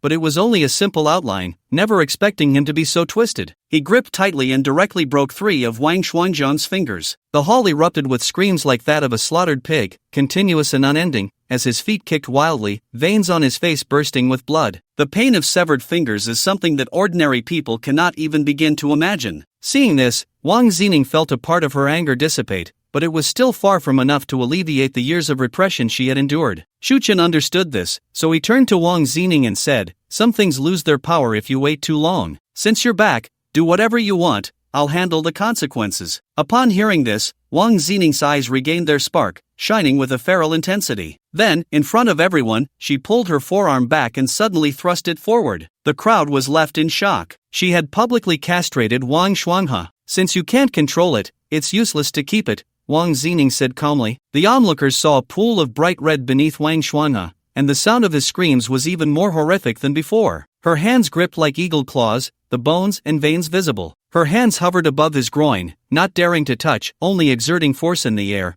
but this method did nothing to relieve the pain. Then, he began to smash his head against the table in a frenzy. Bang! Bang! Bang! As he desperately collided, he wailed, his teeth shattered, looking at Wang Shuanghe, who lay on the table, unable to move, his body tense. Everyone in the hall leaned back against their chairs in fear. Wang Tianming, standing nearby, collapsed to the ground. Zining had struck so ruthlessly? What terrified them even more was that Wang Zining's face showed no significant expression, as if this matter had nothing to do with her at all. Was it really right to hand the Wang family over to Wang Zining? With such methods, their future would not be easy. At that moment, the one reacting the most was Chen Wenhai, who watched helplessly as the person he had brought to show off was rendered useless on the spot. He could no longer maintain any semblance of face. If this matter got out, the Chen family's reputation would be completely ruined. Most importantly, he had lost to Chu Chen once again. If the last time was due to Chen Wenyang's mishandling, failing to salvage the Chen family's face, this time, if he did not act, it would be a public slap in the face to the Chen family's power, and a merciless one at that. So, Chen Wenhai immediately stood up. With a lawyer present, you dare to injure someone in public? Touch my people? Do you want to die? With that, he waved his hand, and his men surged forward. Chen Wenhai also revealed a cunning smile. If he could directly take down Chu Chen and frame him, he would be finished. One for injury, one for incitement. As for Wang Shuanghe, he was already of no value. Just as everyone was about to charge forward, Chu Chen turned and pointed at Chen Wenhai, sternly rebuking, "This is none of your business. Get back!" This roar startled everyone into freezing in place, not daring to advance. The oppressive aura made everyone tremble, and coupled with Chu Chen's sharp gaze, the crowd fell silent. Except for Chen Wenhai, they all held the name of the Chu family in the capital in great fear. The younger brothers glanced at Wang Shuanghe on the table. The terrifying look in Chu Chen's eyes made them hesitate to charge recklessly. Chu Chen was ruthless and seemed to hold grudges. If the Chu family in the capital truly sought revenge, they were mere pawns compared to Chen Wenhai, destined to be scapegoats. So everyone could only pretend to be strong, but no one dared to take a step forward. Under the watchful eyes of the crowd, Chu Chen turned to look at Wang Shuanghe, then reached out and forcefully pulled out the pen lodged in his groin. The pen tip came out with some bloodied flesh attached. This extraction caused Wang Shuanghe, who had been quiet for a moment, to faint with a scream. The pain was 100 times worse than when it was inserted. The scene made the younger brothers who had rushed up feel relieved about their choice. Then, Chu Chen wiped the pen on Wang Shuanghe's clothes and handed it to Wang Zining with a smile, saying, "Sign it, and then we can go grab something to eat." Wang Zining took the pen, turned around, and returned to her seat, signing her name on the contract. Immediately, Chu Chen picked up the contract and, facing the Wang family members, declared loudly, "From today on, the head of the Wang family will be called Wang Zining." Everyone present was left speechless, and the young man who had just supported Wang Shuangjiang was now drenched in cold sweat. The older generation, who had hoped for Wang Zining's return, were now uncertain whether to feel joy or worry after witnessing Wang Shuanghe's downfall. Had they truly called a devil back to take charge of the Wang family? But since the inheritance contract had been signed, everything was settled. Whether they liked it or not, whether they regretted it or not, the Wang family now belonged to Wang Zining. Thus, everyone stood up, including Wang Tianming, who was slumped on the ground, and respectfully bowed to Wang Zining. The future of the Wang family. The future? They probably couldn't even imagine what it would look like for now. Wang Zining looked at them, not wanting to speak, but to avoid dragging Chu Chen into it, she glanced sideways at Wang Shuanghe on the table and asked, "Can you handle this?" Wang Tianming stepped closer. "Don't worry, miss, we can manage this little matter." If it weren't for Chu Chen's words touching her, Wang Zining might never have stepped through this door again in her life. It was the same now, the disgusting atmosphere, the insincere expressions on everyone's faces, and the oppressive environment made her want to leave this place immediately. "Chu Ge, let's go get something to eat." Although everyone was already surprised by Chu Chen's appearance when he first entered, now seeing Wang Zining's attitude towards him was worlds apart from theirs. There must be a story behind the two of them. The Chen family would definitely not help the Wang family anymore. If the young lady could really contact the Chu family, they still had a chance to rise again. If Zining could marry Chu Chen, that was a bit too much to think about. Setting aside the issue of the young lady's same-sex preferences, even if things returned to normal, it would be like recreating the scene of Li Jiayi's engagement banquet. They couldn't afford to stir up trouble in the Magic City again. This time had already brought the Wang family to the brink of destruction. They truly couldn't risk it again. The people present stopped their imaginations. The current situation was all guesswork for them, and no one could control the present circumstances. Of course, this included Chen Wenhai, who was completely treated as heir. Just as Chu Chen and Wang Zining were about to step out the door, Chen Wenhai prepared to stop them, determined to salvage some face by the end of the day. But before he could speak, Chu Chen unexpectedly stopped, turned around to look at him, and smiled, saying, "Listen carefully, Boss Chen, a video can't threaten me at all. But do you want everyone in the Magic City to appreciate the fact that you're a softie?" Chen Wenhai was taken aback. Had Chen Anren already told him? He was momentarily confused. Theoretically, given Chen Anren's state, he was almost certain of his victory. There was no reason for her to tell Chu Chen, but now that Chu Chen had directly said this, he certainly wouldn't easily admit it. Video? What video? Chu Chen pointed his chin at Wang Shuanghe. This is the outcome. Although you can't do it, at least you still have something. Cherish it, or one day you might suddenly lose it like him. Chen Wenhai's experiences that day were unlike anything he had ever encountered, from the atmosphere to having his secrets revealed,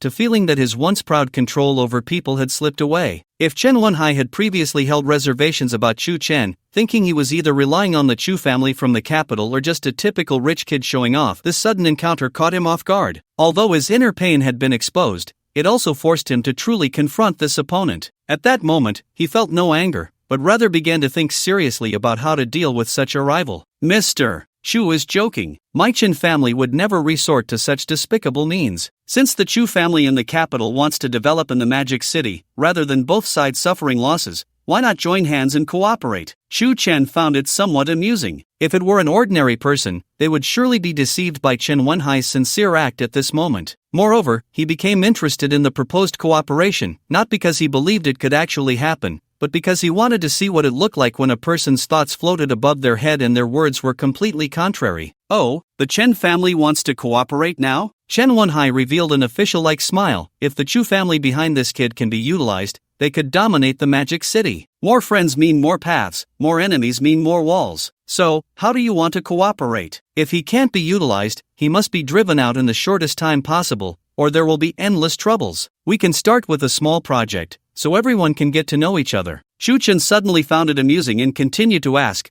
"Aren't you afraid I'll stay in the Magic City and take your business? Afraid of you? No matter how powerful your Chu family is, your reach hasn't extended to the Magic City yet, right? What you said makes sense. If the two major families from the capital and the Magic City join forces, wouldn't that be a great thing in the business world?" Chu Chen nodded in response. "Indeed, it's a good proposal. How about we have a meal together another day and have a good chat?" "Hooked. One meal will make you kneel." "No problem. I'll choose the place. I'll contact Mr. Chu then." Chu Chen nodded and reminded again, "Remember to drink less cola, it's not good for you." "Mr. Chu is joking," Chen Wenhai said, looking at him with a sincere expression. Chu Chen looked at Chen Wenhai, whose head was filled with filthy words, yet still maintained a polite smile, and felt that Chen Wenhai truly deserved his reputation for having two faces. He shook his head and left with Wang Zining, leaving a room full of people exchanging glances. This time, the storm in the Wang family had temporarily subsided, but everyone knew that since they had chosen Wang Zining,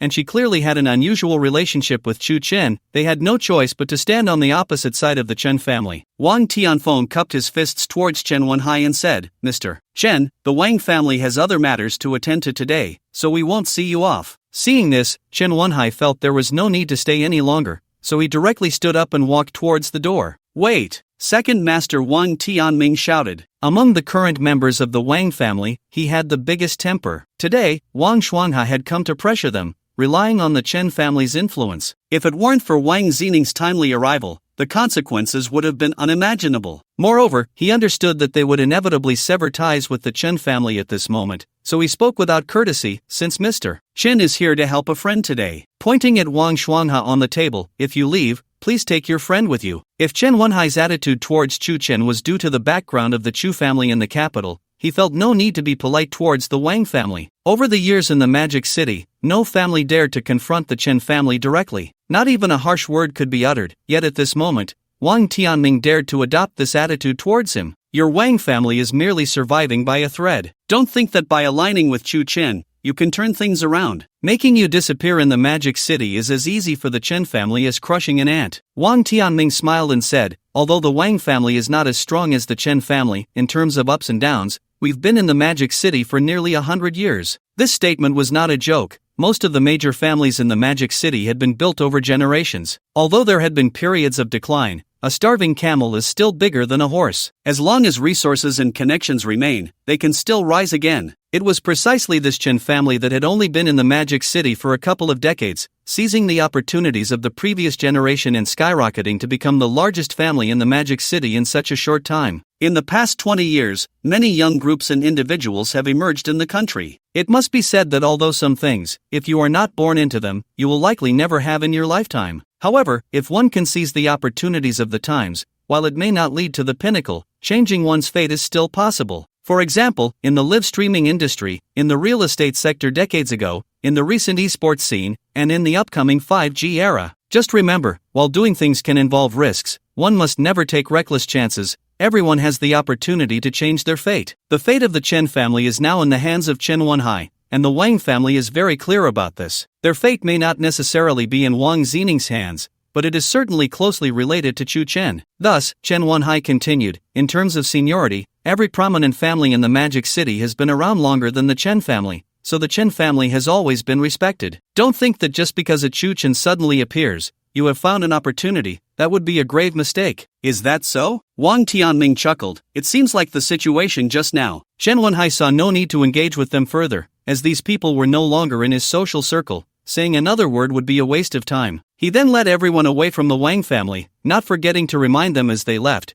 you can handle the Wang family's dog yourselves. One dog has already come out, be careful, there might be a second. The roar of cars outside the villa rumbled and soon faded away. In fact, the words just spoken were intentional, meant for the young people present. Wang Tianming originally had no need to confront the Chen family so harshly, but seeing that few of the Wang family's younger generation had any prospects, and noticing Wang Shuangha arriving with the Chen family, they immediately began to have their own thoughts. That's why Wang Tianming felt compelled to say these things directly, actually meant for them to hear. The Wang family was undergoing a transformation. What they needed now was unity, and no one could have any second thoughts. Chen Wenhai, of course, also understood the underlying meaning, which was that those who wished to ally with the Chen family would still be welcomed. This back and forth was a matter of strategy and human sentiment. At that moment, the young people present began to truly contemplate this issue. If they really sought out Chen Wenhai, Wang Shuanghe would still be lying in a pool of blood. Although it was due to his misconduct towards Fong Qian, they had all witnessed the ruthlessness of Wang Xining's methods. But if they stayed with the Wang family, given its current weak influence, it was uncertain when they would have their chance to rise. In short, whether old or young, they all had only one answer in their hearts. That was to hope that the Chu Chen brought in by Wang Xining would truly treat the Wang family as his own. Only then could there be a turning point. Just as everyone was feeling anxious, Chu Chen had already taken Wang Xining to a small alley. After returning to the country, Wang Xining had listened to Chu Chen's advice to remain inactive, so she had almost stayed in the hotel every day. As a person with an extreme personality, both her actions and thoughts tended to be somewhat radical. Therefore, when Chu Chen told her to stay put, she had hardly stepped outside, just waiting for his news. On the way, Chu Chen had already learned about these matters, so since the issues with the Wang family had been resolved, and he had also taken care of Wang Xuanha and the video incident, although he still did not know the content, it no longer mattered. After today, Chen Wenhai should no longer resort to such lowly tactics against him. Elevating his opponent's perception of him was convenient for him, allowing him to quickly grasp more information without having to expend effort on a continuous stream of petty tricks. Before going back to comfort Chen Anren, he needed to take Wang Xining, who had not returned to the country for a long time, to savor some real delicious food. The two walked deep into the alley, where there were some small shops, convenience stores, and fast food places. Chu Chen led Wang Xining into a small restaurant, one of those that looked dirty but hid the most authentic flavors of the city. Boss, 3 baskets of pan-fried buns, 2 bowls of egg drop soup, and 2 oil cakes. Chu Chen casually ordered some dishes and then sat down with her at a table near the door. After Wang Xining sat down, she took a few more glances at the small restaurant's environment. It had been many years since she had eaten authentic Shanghai cuisine. Even when she was in the country, she rarely visited such small eateries. After all, the Wang family had a certain reputation back then, so everything she ate and used was very refined. She never expected Chu Chen would bring her to a place like this for a meal. The snacks were mostly ready-made and arrived quickly. If it had been in the past, Wang Xining would have definitely looked down on it, but after going through so much, she no longer cared about the false glamour. She only sought a stable refuge in her heart, so she began to eat casually. To her surprise, as soon as she took a bite, she almost cried. Besides being truly delicious, the taste reminded her of Fong Chen. The few times she had come to such places were during her relationship with Fong Chen. Fong Chen came from a very ordinary background. Her parents had started from scratch and only ran a small wholesale business. So when she took Fong Chen out for lavish dinners, Fong Chen would take her to eat at street stalls. Neither of them ever felt that this was unfair. They gave to each other according to their means. Although their friends said things about mismatched backgrounds and that it was just for money, only they knew their feelings. In their relationship, neither felt inferior or envious. Everything was so natural, without any societal burdens or pressures. This is also why Fong Chen became the deep-seated pain in her heart, because it was too beautiful. So beautiful that she felt incredibly lucky to have met such a woman in her life. But just when everything was so perfect, her father personally destroyed it all. He shattered a young person's yearning for life, completely wrecking the hearts of both, smashing them to pieces. To destroy something beautiful right before your eyes, that is what tragedy is. So one can imagine that Wang Zining could never forgive the Wang family, and it is clear why the simplest pan-fried buns carry such rich emotions. She was not just eating food, she was swallowing her youth, bite by bite, digesting a shadow she would never escape. Shu Chen brought her here precisely because this feeling made her feel good. In the complex and indifferent upper class of Shanghai, there are too few people like Wang Zining. Perhaps some have experienced pure love, but due to family pressure and environmental influences, they gave up. But Wang Zining had been fighting against it, until now. She wanted to take full responsibility for her love. After swallowing a pan-fried bun with tears streaming down her face, Wang Zining said to Shu Chen, "I came back this time just for her. I don't understand business matters." Shu Chen handed her a napkin and chatted with her while eating. "I know, I will help you. Not just help, I want you to manage the remaining assets of the Wang family." Shu Chen looked up at Wang Zining, somewhat surprised. "Manage them for me?" Wang Zining nodded and continued, "To be honest, I have to thank you, but I really don't understand business. When Fong Chen gets out of prison, she can do whatever she wants." Shu Chen smiled. "So you want me to push the Wang family back to the top and then let her destroy it again? That would be more satisfying?" "Exactly, I don't even know how to confess to her anymore." Shu Chen put down his chopsticks, wiped his mouth, and looked at her seriously. "If it were before today, I would definitely agree, but now, I won't." Wang Zining raised her head and met Shu Chen's gaze. "You don't want to help me anymore?" Shu Chen shook his head with a smile. "It's not that. It's just that I want you to consider one more person when making your decision." "Who?" Wang Zining frowned, unable to think of anyone else worth considering, someone who could influence her to change her mind. She had returned precisely because of the revenge plan Shu Chen had told her, but now he was saying to change? Shu Chen revealed a rare serious expression and formally said to her, "It's Fong Chen's child. I hope you can think of him." Upon hearing this, Wang Zining dropped the chopsticks in her hand onto the table, her mouth half open, unable to speak for a long time. "I hope that from now on, whenever you make a decision, you can think about this child first." At this moment, Wang Zining's emotions were mixed, and she looked somewhat flustered. Although the biological father of this child is Wang Shuanghe, from what I know of him, to him, this is just a bastard. He has certainly never cared for him. Shu Chen was not a saint, but he knew one thing: this child was innocent, a true victim in every sense. "I don't know if you ever thought about having children, if you were to be together one day." Upon hearing this, Wang Zining lowered her head and murmured, "Of course we thought about it. We once talked about adopting a child in the future, giving him the most loving family. Since that's the case, although this child is Wang Shuanghe's illegitimate child, he is also the biological flesh and blood of the person you love most. Why not truly love him?" Upon hearing this, Wang Zining shook her head vigorously. She couldn't accept it just by thinking of Wang Shuanghe's ugly face. "Let me give you a piece of advice. Based on your experiences, you can understand it best." Wang Zining did not look at her but longed to find a reason in her chaotic thoughts that could convince herself. Some heal their lives with their childhood, while others heal their childhood with their lives. Wang Zining was stunned. Some heal their lives with their childhood, while others heal their childhood with their lives. She repeated softly. Shu Chen continued, "You are the one who uses a lifetime to make up for your childhood. Do you really wish for Fong Qian's child to be like you? With such a father, a mother in prison, a lonely childhood, even when Fong Qian gets out of prison, the childhood this child has missed can never be made up for." Shu Chen paused, looking at Wang Zining's contemplative expression. After a while, he continued, "Look up at me." Wang Zining slowly raised her head, her eyes filled with tears. She remembered everything from her childhood. Back then, she was a carefree girl, living in a well-off family, much happier than her peers. Until her father forcibly changed her life, first making her give up her hobbies to study business, and then ruining her one true love. After that, the whole world turned gray. She had no hope, her heart filled with guilt and hatred, living each day like a walking corpse, devoid of vitality. It was only when she knew she was going to college that she had the chance to escape, so she indulged herself, leaving behind all the pain this family had brought her. If Fong Qian's child were to encounter these, she could not imagine where this little one was living now, whether in prison or an orphanage, whether adopted or wandering, whether his heart was already filled with loneliness, unable to feel the love of the world. She dared not think. The more she thought, the more it hurt. This empathy tormented her. Seeing the fear in Wang Xining's eyes, Chen continued, "In fact, you could adopt him right now. Moreover, since you are both in a same-sex relationship,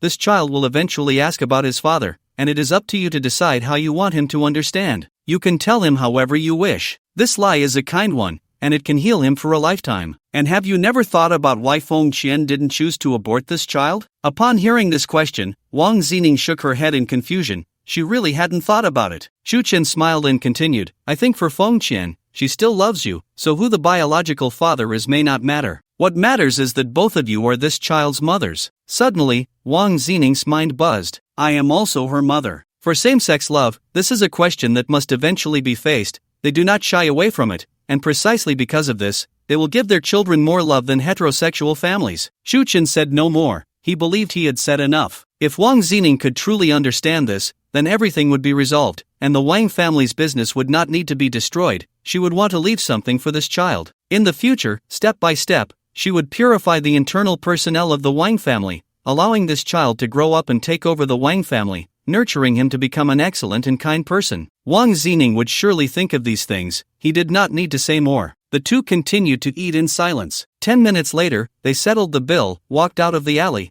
and got into the car. Wang Xining took a deep breath, finally understanding, and said to Chen, "You are right, I am the child's mother. His father and mother are me and Fong Qian, there is no third person." Chen nodded with a smile, "Then I can help you find this child." At that moment, Wang Xining's gaze was incredibly resolute, as if for the first time in many years she had a reason to live, a truly beautiful hope beyond revenge. Then she shook her head, "No, I want to find him myself. This is my responsibility as a mother." Chen did not say more, directly unlocking the car door and reaching over to open it. "Then don't wait, go immediately. Your child is waiting for you, every second of delay is harm." At this moment, a pure smile finally appeared on Wang Xining's face, her whole being filled with strength, a ray of sunlight shining on her heart that had fallen into a deep valley, warm and bright. After getting out of the car, she closed the door and looked at Chen. "Thank you, Mr. Chu. After I find the child, I will follow you to work, everything will start anew, and I will learn again. I hope that by the time she is released from prison, I will have learned how to be a qualified mother." After saying this, she deeply bowed and then left with determined steps. Chen watched her back, feeling somewhat moved. This kind of strength was hard for him to express.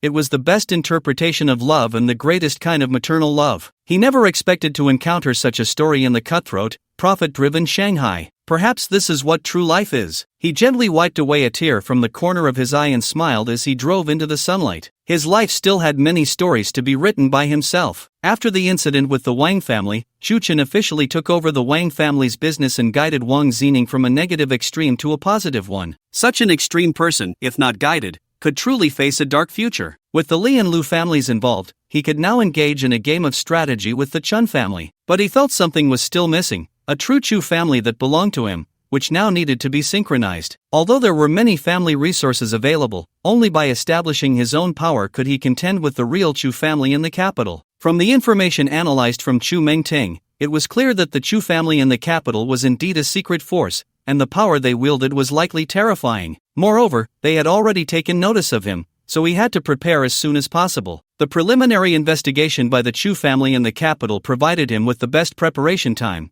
and he was grateful that Chu Mengting and the forces behind her were so arrogant that they allowed him to discover this in advance. What he needed to do next was to first gather a group of founding members to help him. He had long thought about this point. Unlike other families, he could not wait to grow the Shanghai Chu family by having children, nor could he establish blood relations. Therefore, all the ambitious young people in Shanghai would become his first-generation partners. The first person he needed to find was Chen Anren, because besides inviting her to join, he also needed to resolve the issue of the recordings. After calling Chen Anren, Chen once again arrived at her home after several days. The car stopped downstairs, and Chen noticed that the lights in her house were off. He sighed. Aside from the matter of recruiting talent and building a team, What set him apart from other families was that at least the first batch of core team members had to be those who connected heart to heart. Setting aside their relationship, in terms of Chen Anran's personal abilities, she was undoubtedly his greatest support in the early stages, helping him avoid a lot of unnecessary trouble. Moreover, Chen Anran's depression had likely worsened due to the video incident,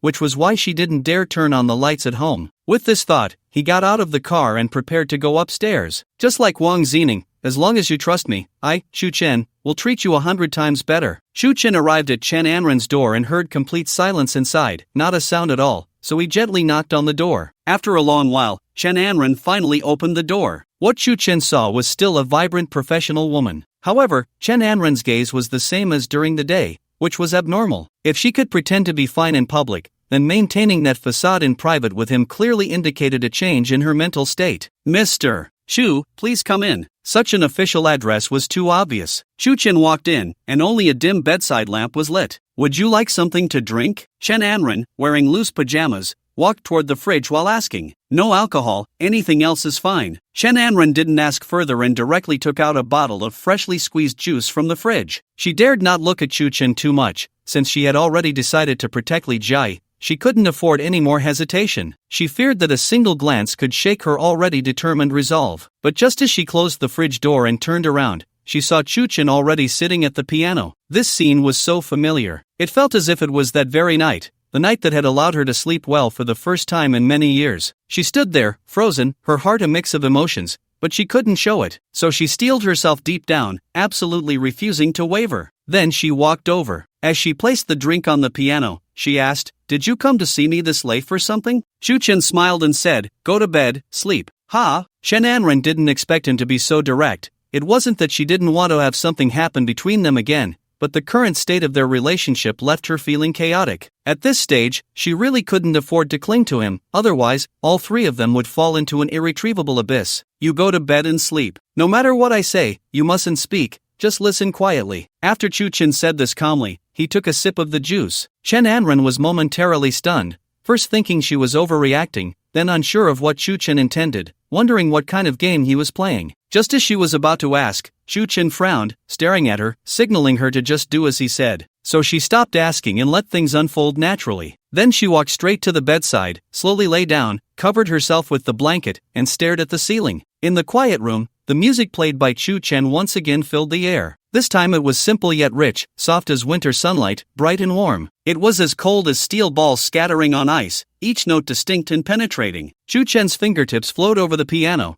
and he slowly began to speak. Once there was a little girl who, after seeing a hero, asked her mother, "When will I grow up to do brave things?" Her mother smiled at her, patted her head, and gently replied, "Silly child, growing up is itself a very brave thing." When Chen Anran heard this last sentence, she suddenly realized that no one had ever truly wanted to understand her. Even with Li Jai, there were many things she dared not say, fearing her negative energy would affect their relationship. As a foreigner drifting in the Magic City, she always appeared with a strong demeanor, but deep down, no one knew that she was still a child who had been strong all along, fighting her way through life with almost no childhood. Shu Chen's story instantly touched her, stirring ripples within her heart. Gradually, the music changed, fierce like the roaring deep sea, resonating in the lungs and shaking the soul. Deep into the night, the sound was as if it were silent, an invisible force spreading towards the sky. You are still a child. You don't have to bear everything alone. Wang Xuanhai has disappeared from this world and will not return. Shen Wenhai won't dare to trouble you again. In the Magic City, you are safe, and you will always be. Chen Anran suddenly covered her face with the blanket, and soft sobs escaped her. She hadn't expected that Shu Chen not only knew about this matter but had also resolved everything for her. You are safe,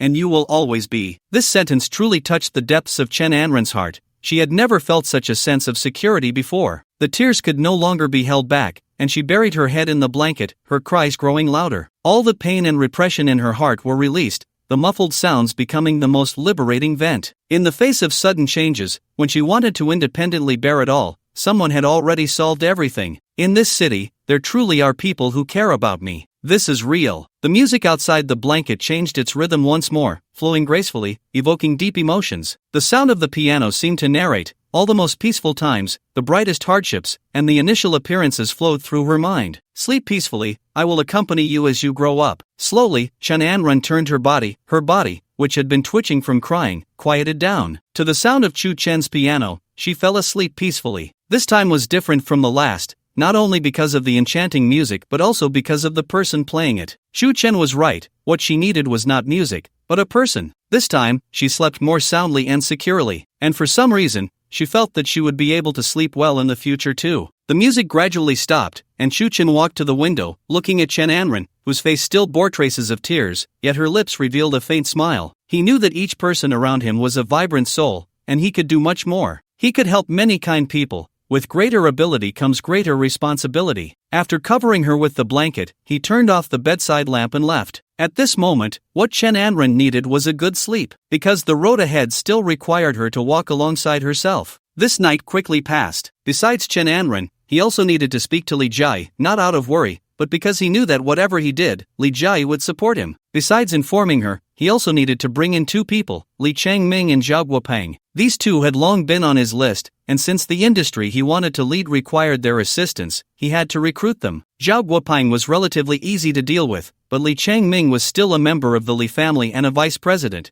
so he had to discuss it with Li Jia. Moreover, there was another reason for his actions. It wasn't just to show Li Jia, but to show the Li family and other families. What he wanted to do was not to kick the Li family out, but to unite many families outside the Chen family, adding Wang Zining and finding two capable individuals from the Lu family. In this way, the Magic City would see the emergence of the first conglomerate that gathered the resources of all family forces, and the future of this conglomerate would be unimaginable for everyone. Not to mention that the Chen family still had Chen Wenyang, firmly controlled by Chu Chen. The embryonic form of the Chu family in the Magic City was about to be born. Chu Chen stayed in the hotel room, suddenly realizing that he hadn't drawn lots in a long time, just in time to see if there was anything useful or any skills before establishing the company. As the situation slowly developed, he sometimes forgot about it. Just like his life, which initially required a lot of added value to reflect his self, only to realize in the end that the growth had shaped him into someone who no longer needed it. He himself was the best value. But since he remembered, he decided not to waste it. Xu Chen checked the points available for the lottery. Total lottery points, 25,000. 25 draws? During this time, Xu Chen had rarely paid attention to the lottery system, but it had indeed helped many people fulfill their wishes, both big and small. He didn't expect to have accumulated so many. Start the lottery, draw everything. Ding, thank you for your patronage. Ding, thank you for your patronage. Ding, congratulations host. You have obtained God-level disguise technique. Ding, thank you for your patronage. Ding, congratulations host. You have obtained an office on the 65th floor of the Pearl Building. After drawing 25 times in a row, Xu Chen obtained the God-level disguise technique, as well as the skills of a God-level screenwriter and director. The office on the 65th floor of the Pearl Building, a voice-changing potion, and a body-shaping potion. The odds of this lottery were as disappointing as ever. Interestingly, the 65th floor of the Pearl Building was right below the one he was currently renovating, also 2,000 square meters, making it a perfect location for the new company's office. So he called his sister, who was in charge of the renovations, to ask about the progress and then let her freely design the 65th floor as well. This left her, Cui Zuihua, the top designer in the Magic City, utterly astonished. They were still finishing up the previous floor, and now there was another one? He didn't expect to encounter such a big financier. If this continued, he probably wouldn't need to take on other people's jobs anymore. As for funding, Xu Chen never needed to worry. The funds he could access included those from the Li and Wang families, as well as over 200 million in emergency funds from the dark web. As long as the acquisitions and developments weren't too extravagant, he could hardly spend it all. After sorting all this out, he decided to talk to Li Jia first. In Li Jia's office, although the weather outside was a bit gloomy, making the air feel restless and drowsy, Li Jia was listening intently as Chu Chen sat across from her, discussing his plans to establish the Chu family's branch in the Magic City. At this point, he had to refer to himself as being backed by the Chu family from the capital to avoid unnecessary trouble. This also kept the real insiders in the capital guessing about his background. Support! Full support! Li Jia was surprised to hear that Chu Chen intended to recruit elites from various families to form a new Chu family in the Magic City, something she had never thought could be done. Forming a coalition to counterbalance the Chen family. Don't mention Zhao Guopang and Wang Changming. Just hearing about it makes me want to join. That's fine, but it will take some time. Xu Chen was thinking about what no one could guess. Bringing those young people in was just the first step. Once the initial phase stabilized, what he wanted to do was create a group company. Those families would still be families,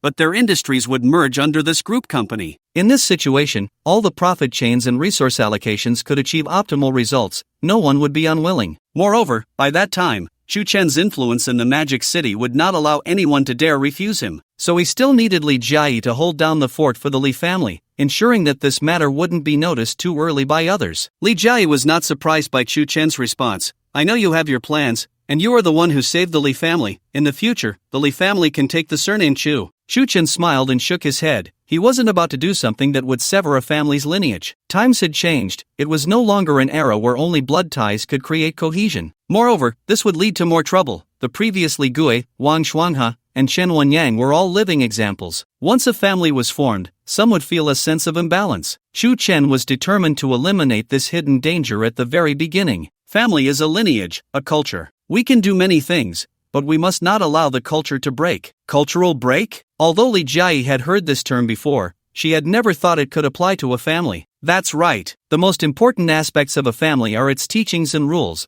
as well as the spirit of the entire family. These are all wealth. Diverse families make life colorful. If everyone were a Chu, how boring would that be? He wanted power, not monotony. Li Jiayi nodded, surprised that Chu Chen's understanding in this area had far surpassed hers. Besides Wang Changming and Zhao Guopeng, do you need anything else? After pondering for a moment, Chu Chen said, and your good friend, Chen Anren. Oh, are you starting to have ideas? Li Jiayi teased. What? Are you jealous? I would love for you to find a few more, with 3 wives and 4 concubines, so when you're busy, we can still gather for mahjong. Seeing Li Jiayi say this with a smile, Chu Chen knew she was genuinely not jealous but rather absolutely confident, especially after going through so much together. He had grown quite a bit too. After witnessing so many breakups and reconciliations, she understood that matters of the heart are often fated. Some people may be apart for a long time, but they will eventually walk together again, hand in hand until old age, while others, even if they spend 24 hours together, will still part ways in the end. That's life, it cannot be forced. She had much to thank Chu Chen for, and of course, she loved him deeply,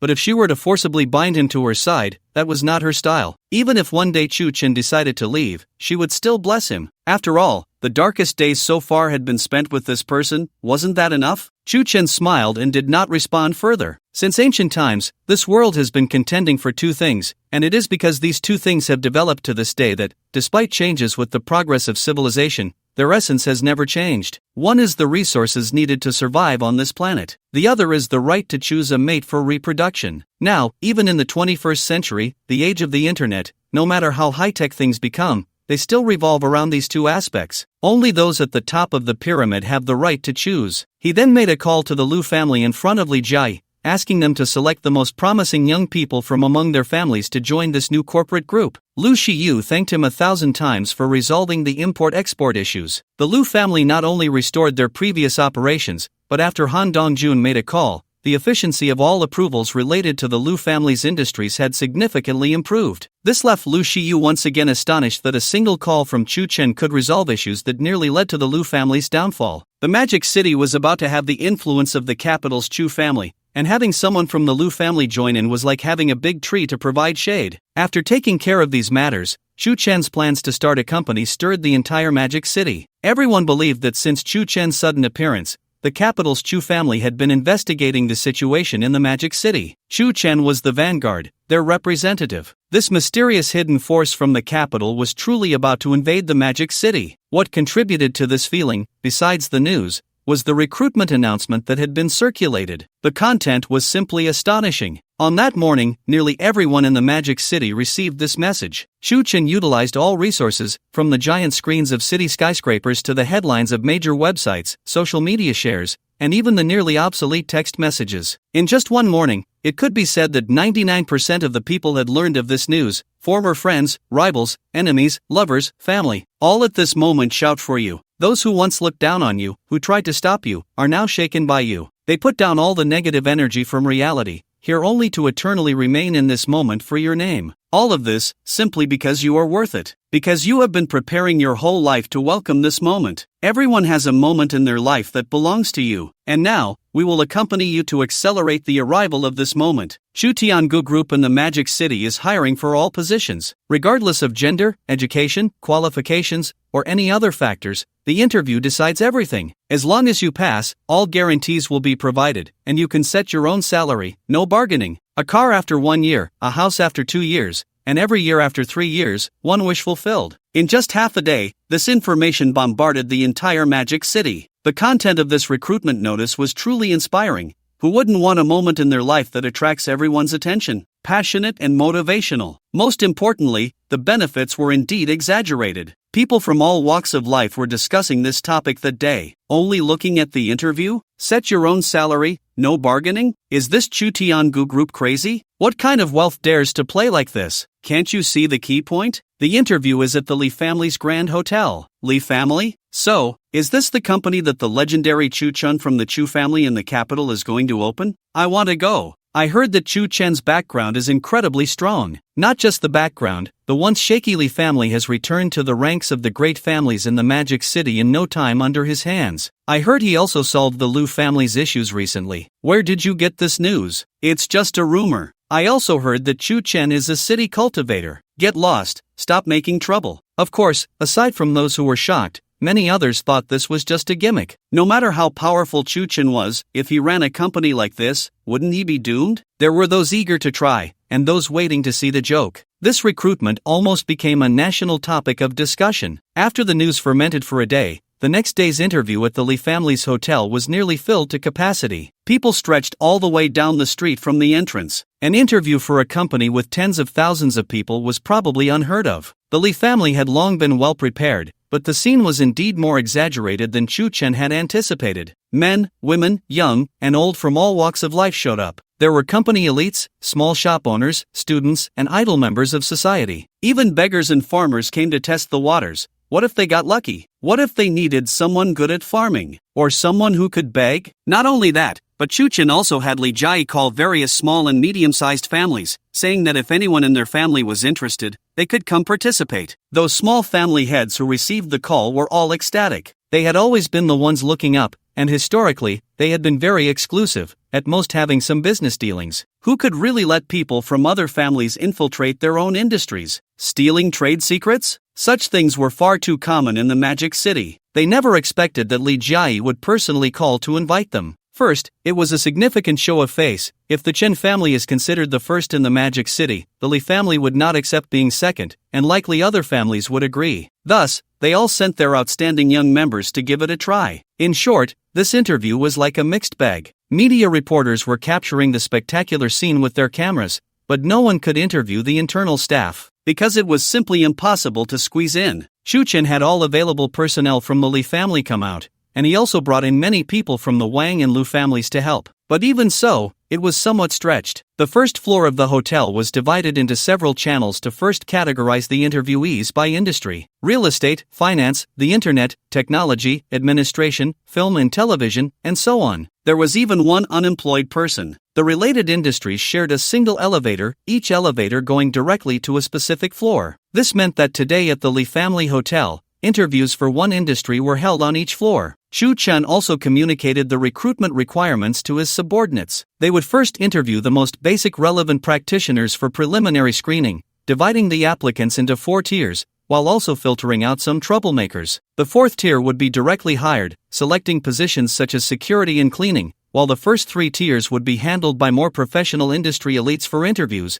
focusing on real capabilities that required live demonstrations. This way, they could filter out those who spoke eloquently but lacked actual skills. This group would wait to be assigned to specific departments. The remaining candidates from the first 2 tiers would go directly to Chen Anren, Zhao Guopeng, Wang Changming, Li Jai, and Wang Zining. Those who made it this far were already the elite among elites, having gained some recognition in various fields. After their strict vetting, those who remained would essentially be the senior executives of each department. The last tier could only enter the first tier if all of them agreed. The first tier candidates were interviewed solely by Chu Chen. Thus, amidst the crowd, the recruitment continued for 5 consecutive days. Besides locals, more and more people from outside came upon hearing the news. Once the number of applicants nearly reached saturation, they paused the registration. However, under Chu Chen's strict requirements, they surprisingly did not manage to interview a single person in those 5 days. The media, upon learning this news, wrote various reports. Chu Tianga Group Company has not had a single person pass after 3 days of interviews. Is it a gimmick or a new recruitment tactic? Is it an opportunity or a trap,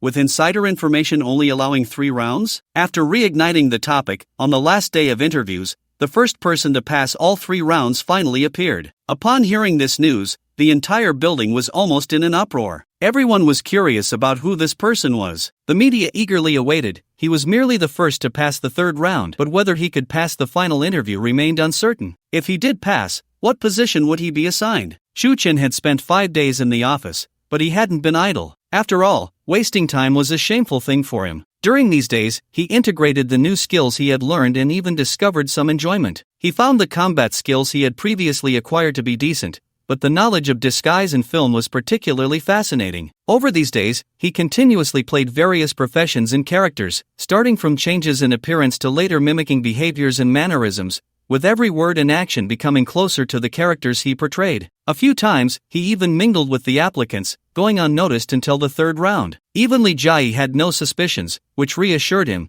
It seemed this skill had become second nature. However, there was one time he almost passed the 3rd round but hurriedly made a mistake to slip away. Otherwise, it would have been awkward to interview himself. On the 5th day, when he thought no one would be able to enter his office, Li Jai's secretary called, saying someone had passed the 3rd round and asked when they could come in. He was surprised himself, having thought the previous standards were set too high for anyone to pass, but unexpectedly, the end of the last day brought him a surprise. The person who could truly stand before him was definitely not simple. And why did the recruitment notice state that only the interview would be considered, disregarding everything else? First, it was because he didn't want to miss out on many talents. After all, many people in this world are suppressed by rules and systems, lacking opportunities. Gold will always shine, but it depends on when. Those who should shine at 20 are forced to wait until they are 70 or 80. The glow was indeed a glow, but it was just a flash, a brief moment before it was almost game over. That's why Chen wrote that line about accelerating the arrival of that moment. In his view, truly talented individuals do not need to wait for their day of explosion. Instead, they should be guided to grow and quickly tap into their talents. The second reason is that he can see others' wish lists and inner thoughts. Those educational backgrounds and inner musings appear transparent before Chen. Therefore, he doesn't need to look at the past. A mere interview is enough for him to know everything about you. Chen was also somewhat eager for the first person to walk up to him, so he quickly took off the old man disguise he had just tried on and changed into a brand new suit, formally welcoming this talent. The purpose of running a corporate group is to avoid having to do everything personally.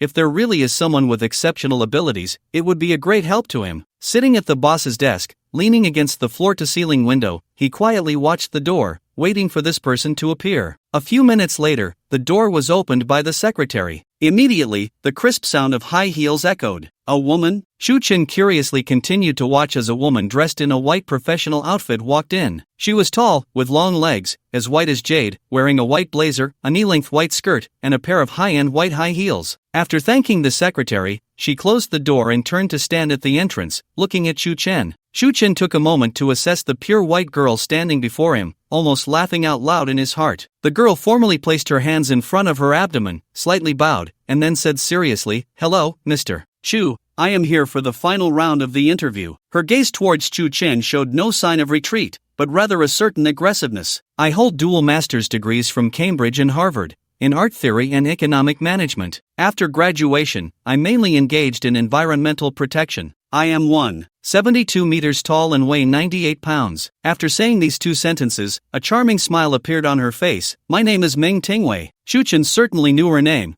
but he didn't expect that the first person to walk into his office in 5 days would be her. A member of the Chu family from the capital had actually come to interview in his Shanghai Chu family. "Please, have a seat." Chen did not show much expression and formally began the interview. Meng Tingwei also walked step by step to sit elegantly across from him. Chen remained silent, instead browsing through the recent events that might have occurred in her life. He reached 2 conclusions. First, the DNA test results had not yet come out and would take some time. Second, when they heard that Chen was going to establish a company, they thought it was a great opportunity for her to stay close to Chen and gather more information. The rest was not too important, aside from reminiscing about everything that happened on their first meeting. That day's experience was too thrilling for Meng Tingwei. It was an experience beyond her wildest dreams, almost fulfilling countless fantasies she had harbored for years. If it weren't for her identity, she might have really pounced like a dog, licking him wildly. For a slave, finding a good master is difficult, finding a suitable master is even harder, and finding a master who can satisfy all sensory pleasures without needing to speak is exceedingly rare. After receiving the orders from the Chu family in the capital, she was actually very excited. Moreover, given her abilities and qualifications,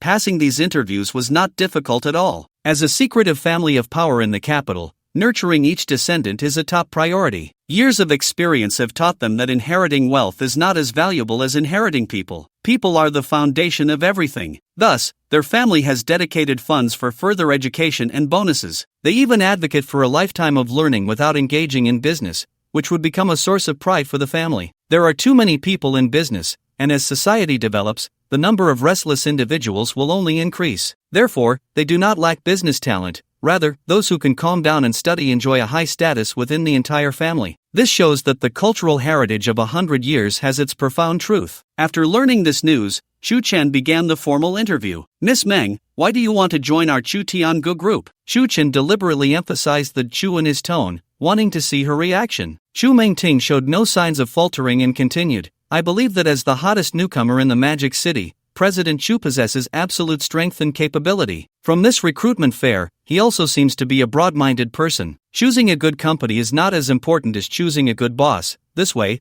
I can grow faster under his influence. Shu Chen did not expect her to flatter him so openly and to respond so officially. In an ordinary company, the boss would surely be overjoyed. But he was different. He knew why Chu Mengting was there, so he prepared for an unusual interview. Shu Chen looked again at the beautiful woman in front of him, who would easily score a perfect 10, then took off his suit jacket and asked seriously, if you join our group and your boss behaves inappropriately, leading to an office romance, how would you handle it?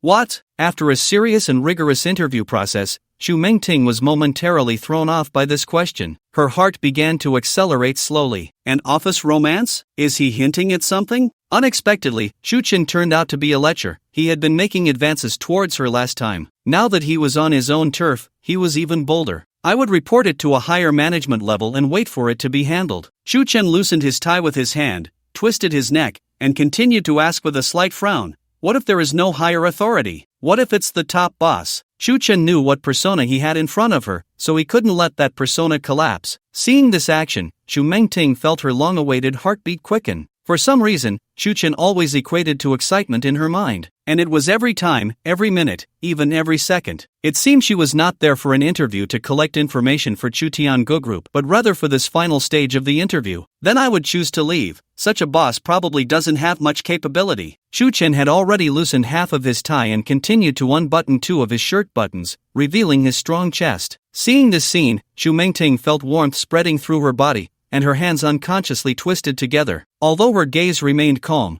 she could not control the changes within her body. The weather in the Magic City was indeed often hot and humid. Why is the air conditioning not on today? Shu Chen looked up at the air conditioning vent, which was not blowing any air. His physical constitution allowed him to resist temperature changes better than most, so unless it was extreme cold or heat, he was indifferent. Chu Mengting watched him stand up, walk to the coffee table by the sofa, pick up the remote, and turn on the air conditioning. A gust of cold air blew out, and Shu Chen set the temperature to the lowest. Chu Mengting happened to be sitting right under a vent, and the cold air blew her hair and collar. A chill swept over her from top to bottom. As Shu Chen walked towards her, he said, by the way, what were we talking about? I would choose to leave. Chu Mengting replied in a slightly firmer tone. Yes, you would leave. At this point, Shu Chen was already standing behind her, then placed his hands on her shoulders, leaned down, and softly continued to ask in her ear, then, what if you were also interested in your boss? The warm breath beside her ear made her feel a sudden itch all over, and her heart raced even more violently, a wave of heat surging up from her feet. Combined with the cold air blowing down from above, it was a mix of hot and cold. This feeling of ice and fire was simply wonderful. At that moment, what Chu Mengting saw before her was a table full of ice cubes and Shu Chen holding a candle, and she, unable to contain her impulse, wanted to lie down on it. Mr. Chu, I'm here for an interview, please, show some respect. Although she coldly refused with her words, her body showed no signs of resistance. Oh, I was just asking. A beautiful woman like you coming to our group will surely attract many men. Such things are probably inevitable. Shu Chen released his hands and walked back to his seat. Watching the unsettled Chu Mengting, he found it increasingly amusing. Chu Mengting did not relax, for this was not the follow-up scenario she desired deep down. Shu Chen caught a glimpse of the thoughts drifting through her mind, things like OL, uniforms, stockings, and so on. He couldn't help but smile inwardly.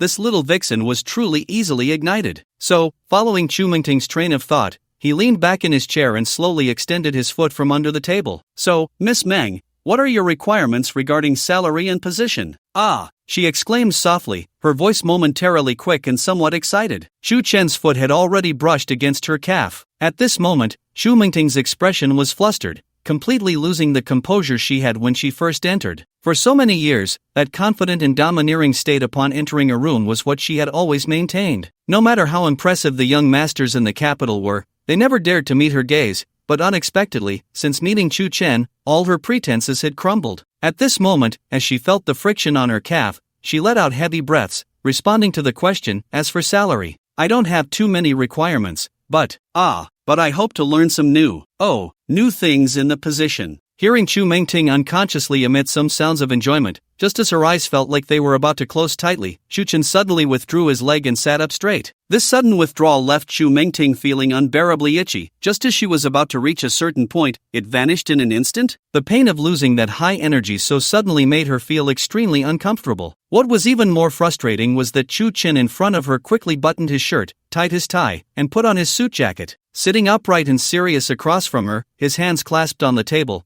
he looked just like a leader in a meeting. The abrupt disappearance of this atmosphere made her feel as if she had been played with. It was as if Chu Chen had never said those words or made those actions. From beginning to end, it was all just her imagination. At this moment, Chu Chen looked at her flushed cheeks and her mouth that couldn't quite close as if she were some curious creature. Even her originally upright posture had leaned back against the chair. Seeing the frown in Chu Chen's eyes, Chu Mingting realized she had lost her composure. Are you feeling unwell? Do you need to rest for a while? Chu Chen asked with concern. She immediately sat up straight again, forcibly restoring the aura that a professional woman should have. Chu Chen's attitude had completely changed, as if he were a different person. Could it be that everything she had just experienced was truly a figment of her imagination? Had he been sitting there the whole time? Chu Mingting began to doubt herself. Chu Chen still looked serious as he said to her, Miss Meng, I basically understand your situation, but there are still some questions regarding the job position. Chu Mingting tucked a few strands of hair that had stuck to her temples due to fine sweat behind her ear and frowned, asking, what other questions are there about the position? Are you sure you want to join our group? Chu Mingting nodded. This was the task assigned to her by the Chu family in the capital. No matter what position, she would accept it, as long as she could stay here and continue to gather information. Any position is acceptable? Yes, I accept all. Seeing this, Chu Chen shook his head, then picked up the phone on the table. Secretary, come in for a moment. Within a few seconds, the secretary who had just opened the door walked in. Shaoli, take Miss Meng to complete the onboarding procedures. The secretary asked, Chu Zong, what position? Chu Chen turned to Chu Mingting and said, considering you have been working in environmental protection, but our company currently has no industry in that area, we can only temporarily assign you this position, which is somewhat related. Flat Ecological Physico-Chemical Environmental Resource Integration Expert. Chu Mingting frowned. What kind of position is this? I've never heard of it. The secretary looked shocked. Chu Zong, are you serious? Chu Chen replied impatiently, yes, hurry up,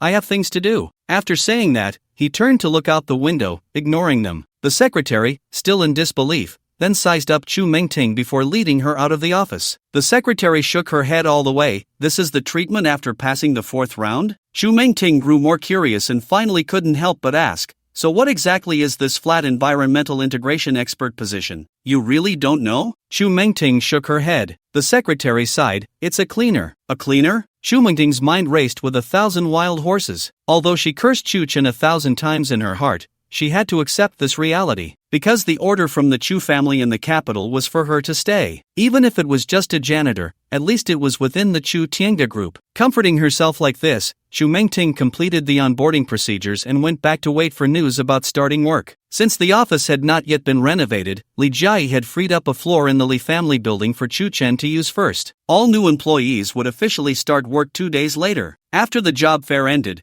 news about Chu Mingting began to spread in the Magic City. Mysterious woman bravely faces 4 challenges, turns out to be just a cleaner? Highly educated and beautiful, the Magic City's top cleaning lady. Such a waste of talent, is it a distortion of humanity or a regression of society? High-level woman accepts job, Chu Tiange Group's recruitment conspiracy theory? Although the media went wild reporting this news, they could only glean some information about Chu Mingting's education and abilities from rumors, and her background was so obscure that even her name yielded no results. The identity forgery of Meng Tingwei was just a trivial matter for the Chu family in the capital. Before all employees officially started work, the first meeting of the Chu Tianga group was also officially convened. In the Li family conference room, which could accommodate 40 to 50 people, only 7 were present: Chu Chen, Li Jia, Li Changming, Zhao Guopeng, Chen Anren, Wang Zining, and Louis Shan. Louis Shan was the only one among the 10 or so sent by the Lu family who had passed the 3rd round, and Chu Chen had brought him into the core team. This person was very young, not yet 20, but exceptionally smart. He had dropped out of school early, feeling that the school could no longer teach him anything, and was also unaccustomed to that kind of life. This is a common trait among prodigies. However, he was not valued in the Lu family because he was uninterested in everything and still did not know what he wanted to do.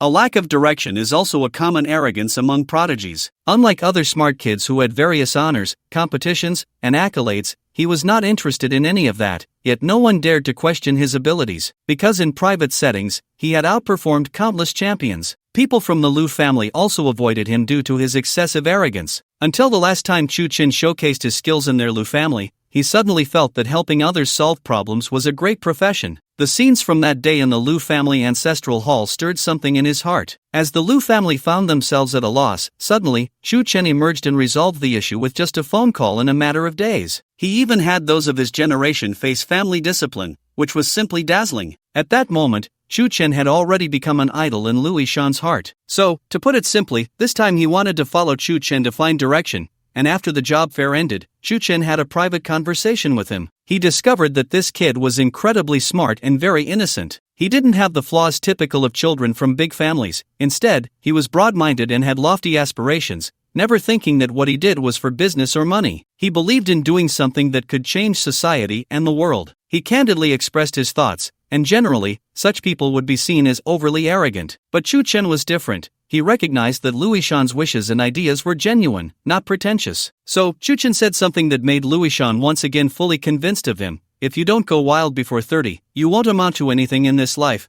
If you still go wild after 30, you definitely won't amount to anything. You're only 20 now, but I can let you go wild for more than 10 years. This statement was like a shot of adrenaline for Louis Shan, and he resolutely began to follow Chu Chen. Moreover, one of Chu Chen's great advantages was his unfamiliarity. Due to his personality, almost no one in the Magic City knew him, which could be a significant help for some things later on. Today, the Chu Tianga group is officially established, and all of you present are shareholders. Chu Chen began slowly. Although starting a company was a first for him, he knew that managing the people in front of him was all that mattered. Each person present could be considered a dragon among men, so it was essential to tap into their potential, provide back-end support, and help solve some of their tricky problems. As for what industry the group would engage in and how to excel, each person present could stand on their own. You can do whatever you want. It is both the group's industry and your own. I will fully support you. The crowd was somewhat surprised to hear this. Do whatever you want? What kind of company operates like that? Not considering the market at all? But for Chu Chen, there was no unprofitable industry, only businessmen who didn't know how to do business. Those with a true business mindset could make money in any field. Li Jia is appointed as honorary chairman, Li Changming is CEO, Zhao Guopeng is responsible for all technical departments, Chen Anren will handle legal affairs and business negotiations,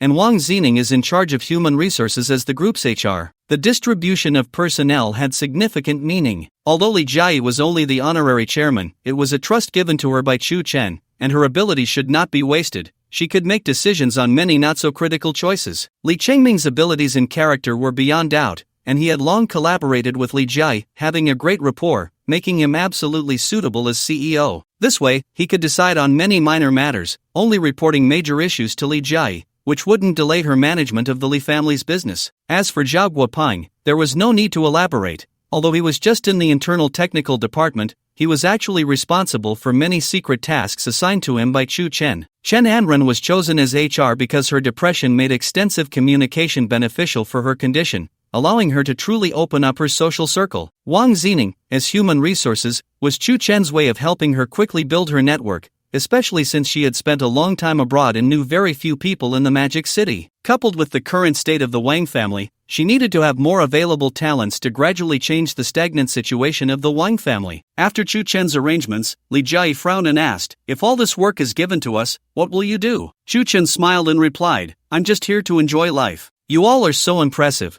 It's nice to experience what it's like to retire in your 20s. This statement made everyone laugh, lightening the atmosphere, as no one took it seriously. Li Jia shot him an annoyed glance, and at that moment, Luishan realized he hadn't been assigned a task, so he asked, Shu, what about me? You'll have to wait a bit for your assignment, Chen said. Although he sat among these executives, he never considered himself their equal. He would accept whatever task Chen assigned him. Since Chen had placed him here, it was clear he had a purpose. Everyone turned to Chen as he asked Zhao Guopeng, do we have all the information on the Chen family? Upon hearing this, Zhao Guopeng projected the screen from his computer onto the big screen. The crowd looked on in disbelief as Chen calmly said, aren't you curious about what I'm doing? My job is to bring down the Chen family. The big screen displayed the entire family and corporate structure of the Chen family. A massive web of connections appeared, filled with countless faces and companies, intricately linked by complex lines. From the patriarch to the chairman, to executives of various subsidiaries, and information on the industries the Chen family was involved in, external personnel, family relationships, actual funds, savings, loans, and all relevant data were clearly laid out. As everyone marveled, they grew curious about when Chen had begun his preparations. His depth of strategy was no less than that of the older generation. Moreover, the comprehensive data he presented indicated that he had already considered them all as his own, without a hint of doubt. Looking at the information on the screen, Chen continued to ask Zhao Guopeng, which targets are suitable? Zhao Guopeng clicked on several profiles, and the screen split to show detailed information about those individuals. From family status to corporate position, personal details like age, height, weight, health status, savings, debts, significant life experiences, and current relationship status, including the number of lovers and their identities, were all included. There were also personality traits, flaws, hobbies, and even personality sketches, among other details. In short, this data had thoroughly dissected each person. For Zhao Guopeng, compiling this information had indeed taken considerable time. Besides using contacts on the dark web, he had also hired many private investigators. Since he secretly received the task from Chen, he had been tirelessly gathering data and creating this software. He had turned all the information on the Chen family into a program. These 6 individuals are the ones I've shortlisted as having the best chance of being targeted, Chen said, carefully reviewing each person's information. At this moment, Li Jai, somewhat puzzled, asked, what are you planning to do? While gathering information on opponents was indeed necessary, she couldn't fathom Chen's intentions given the level of detail. Since we've chosen to establish the Tiange group, Chen Wenhai will inevitably realize we are in direct conflict with them. Choosing the right targets is crucial, so remember, our target is the Chen family, not Chen Wenhai. All the industries you engage in should be aimed at the Chen family, specifically at him, to attract his attention as much as possible. After all, the Chen family is a behemoth. Eliminating Chen Wenhai won't be a devastating blow to the Chen family. Therefore, I will start with those who are the most valuable and capable within the Chen family. As long as we dismantle them one by one, it will weaken the foundation of the Chen family, and in time, Chen Wenhai will be isolated. When that day comes, it will only take a straw to break the camel's back. After hearing this, everyone was left speechless, surprised that Chen had already formulated a plan for attacking the Chen family. Usually, he appeared to be idle, only occasionally taking action at critical moments. It now seems that he should be constantly preparing and thinking. Although this plan can be summarized in just a few simple sentences, it is evident from the data collection that he must have already devised a strategy for dealing with these people. In other words, while they were still contemplating how the Chen family would suppress Chen, he had already begun gathering information, and when they thought it was time to take action against the Chen family, Chen had actually made ample preparations. By showing them this information today and revealing this plan, it is very likely that Chen already has a complete scheme for dealing with these individuals. Everyone present couldn't help but marvel that Chen was already several steps ahead of them. The best strategy is to attack the enemy's plans. Luishan stared at the big screen and muttered this phrase. The best strategy is to attack the enemy's plans, followed by attacking alliances, and then attacking troops, with siege as the last resort. This is from The Art of War. The reason The Art of War has remained relevant to this day is that its content is so powerful that it is still applicable across various industries. In general, businessmen in commercial competition focus on 3 main points: negotiating directly with Chen Wenhai is attacking alliances, using industry to seize market share is attacking troops, and directly acquiring companies or purchasing shares with resources and money is besieging. However, Chen chose none of these. By destroying their foundation and cutting off their talent, the building will collapse, and even if Chen Wenhai has the power to turn things around, he will likely be helpless. This is strategy. Although most of the people here have known Chen for a long time, this meeting was the first time they truly recognized his strength. Seeing the somewhat dazed expressions on everyone's faces, Chen smiled and said, "You all choose one." "We choose?" Chen nodded, looked carefully at the information, then use your intuition. Upon hearing this, everyone carefully examined the information on the 6 individuals displayed on the big screen. Time passed second by second, and each person was racking their brains to analyze who should be dealt with first. The reason Chen did this was to involve them all, to cultivate a tacit understanding. Through this continuous training, they could develop a rapport so that when unexpected events occurred, he would only need a simple glance for everyone to understand. Many managers often overlook this point, but for Chen, it was essential. After a long time, Chen walked to the side of the big screen and asked, "Have you all made your choices?" Everyone nodded except for Louis-chan.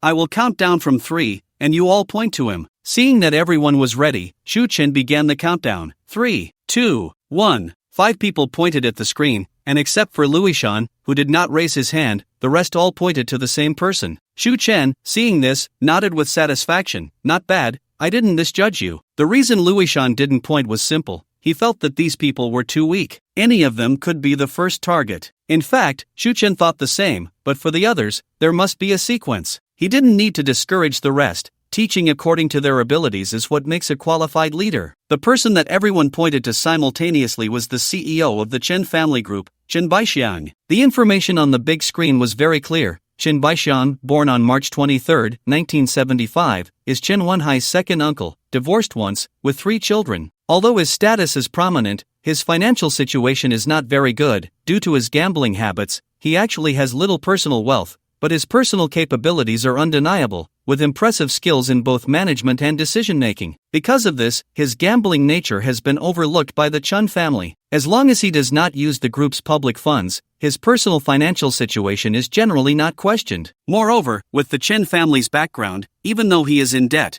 the creditors have not pressed too hard. He used the power in his hands to give those people small favors, and that made up for it. Moreover, in gambling, his skills were not bad. It was just that his luck was indeed a bit lacking. As long as it wasn't a rigged game designed to cheat money, the odds were basically 50-50. Although Chen also believed that anyone could be the first, this person was indeed the easiest to break, and being in a high position, once the CEO had a problem, the entire group wouldn't be able to adjust in a short time. Chen looked at Chen Baixiang on the big screen, who had a goatee, and smiled as he said, "You being the first unlucky one can only be described as the will of the people." After deciding on Chen Baixiang, the topic was temporarily put to rest, as the subsequent work was Chen's own. After determining the scope of industries involved with the Chen family, they decided to choose the same industries for direct confrontation, but in reality, it was just a small-scale effort to attract the Chen family's attention. There would be no significant investment. The main focus internally was on the development of new era 5G products, researching product technologies that could change due to 5G. They also paid attention to some emerging industries, supporting individuals or small to medium-sized companies that had capability, dreams, and could be realized. They were well aware that in the existing traditional industries of Magic City, the Chen family and various major families had basically taken control. If they increased investment in these industries to fight back, not to mention the energy and financial resources consumed, just the connections accumulated over decades would be enough for them to deal with. Therefore, using new to fight old was the best choice now. In the days following the end of the meeting, everyone began to take responsibility for their respective tasks, and everything seemed orderly. As a group, aside from the new department's company, the Wang family's industries were also merged in, with ownership still belonging to Wang Zining, but management rights transferred to the group for unified allocation. The Wang family could only agree. The Li family and the Lu family joined as deep strategic partners. In just a few days, the strength of the Chu Tianga group increased significantly, with all departments methodically carrying out various projects. It must be said that the few people chosen by Chen were indeed exceptional talents. He hardly needed to do anything, and it was already like a train on the tracks, speeding forward. There were over 100 people left from the previous job fair, assigned to various departments, all carefully selected from tens of thousands of applicants,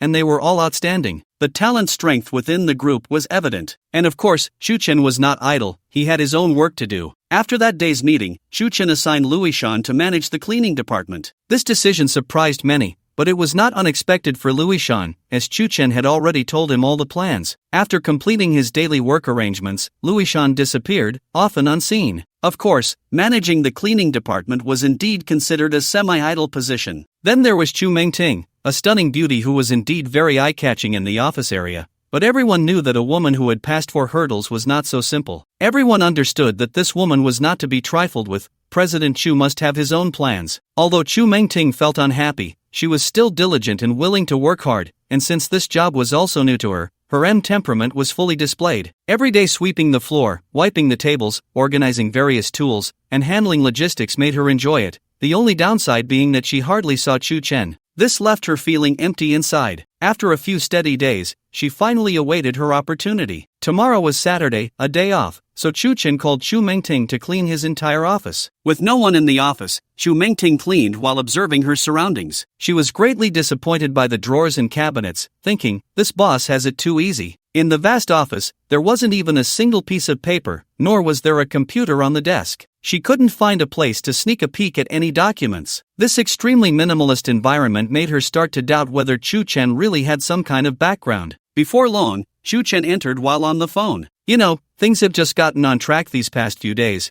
and there's a lot to handle. Let's talk later.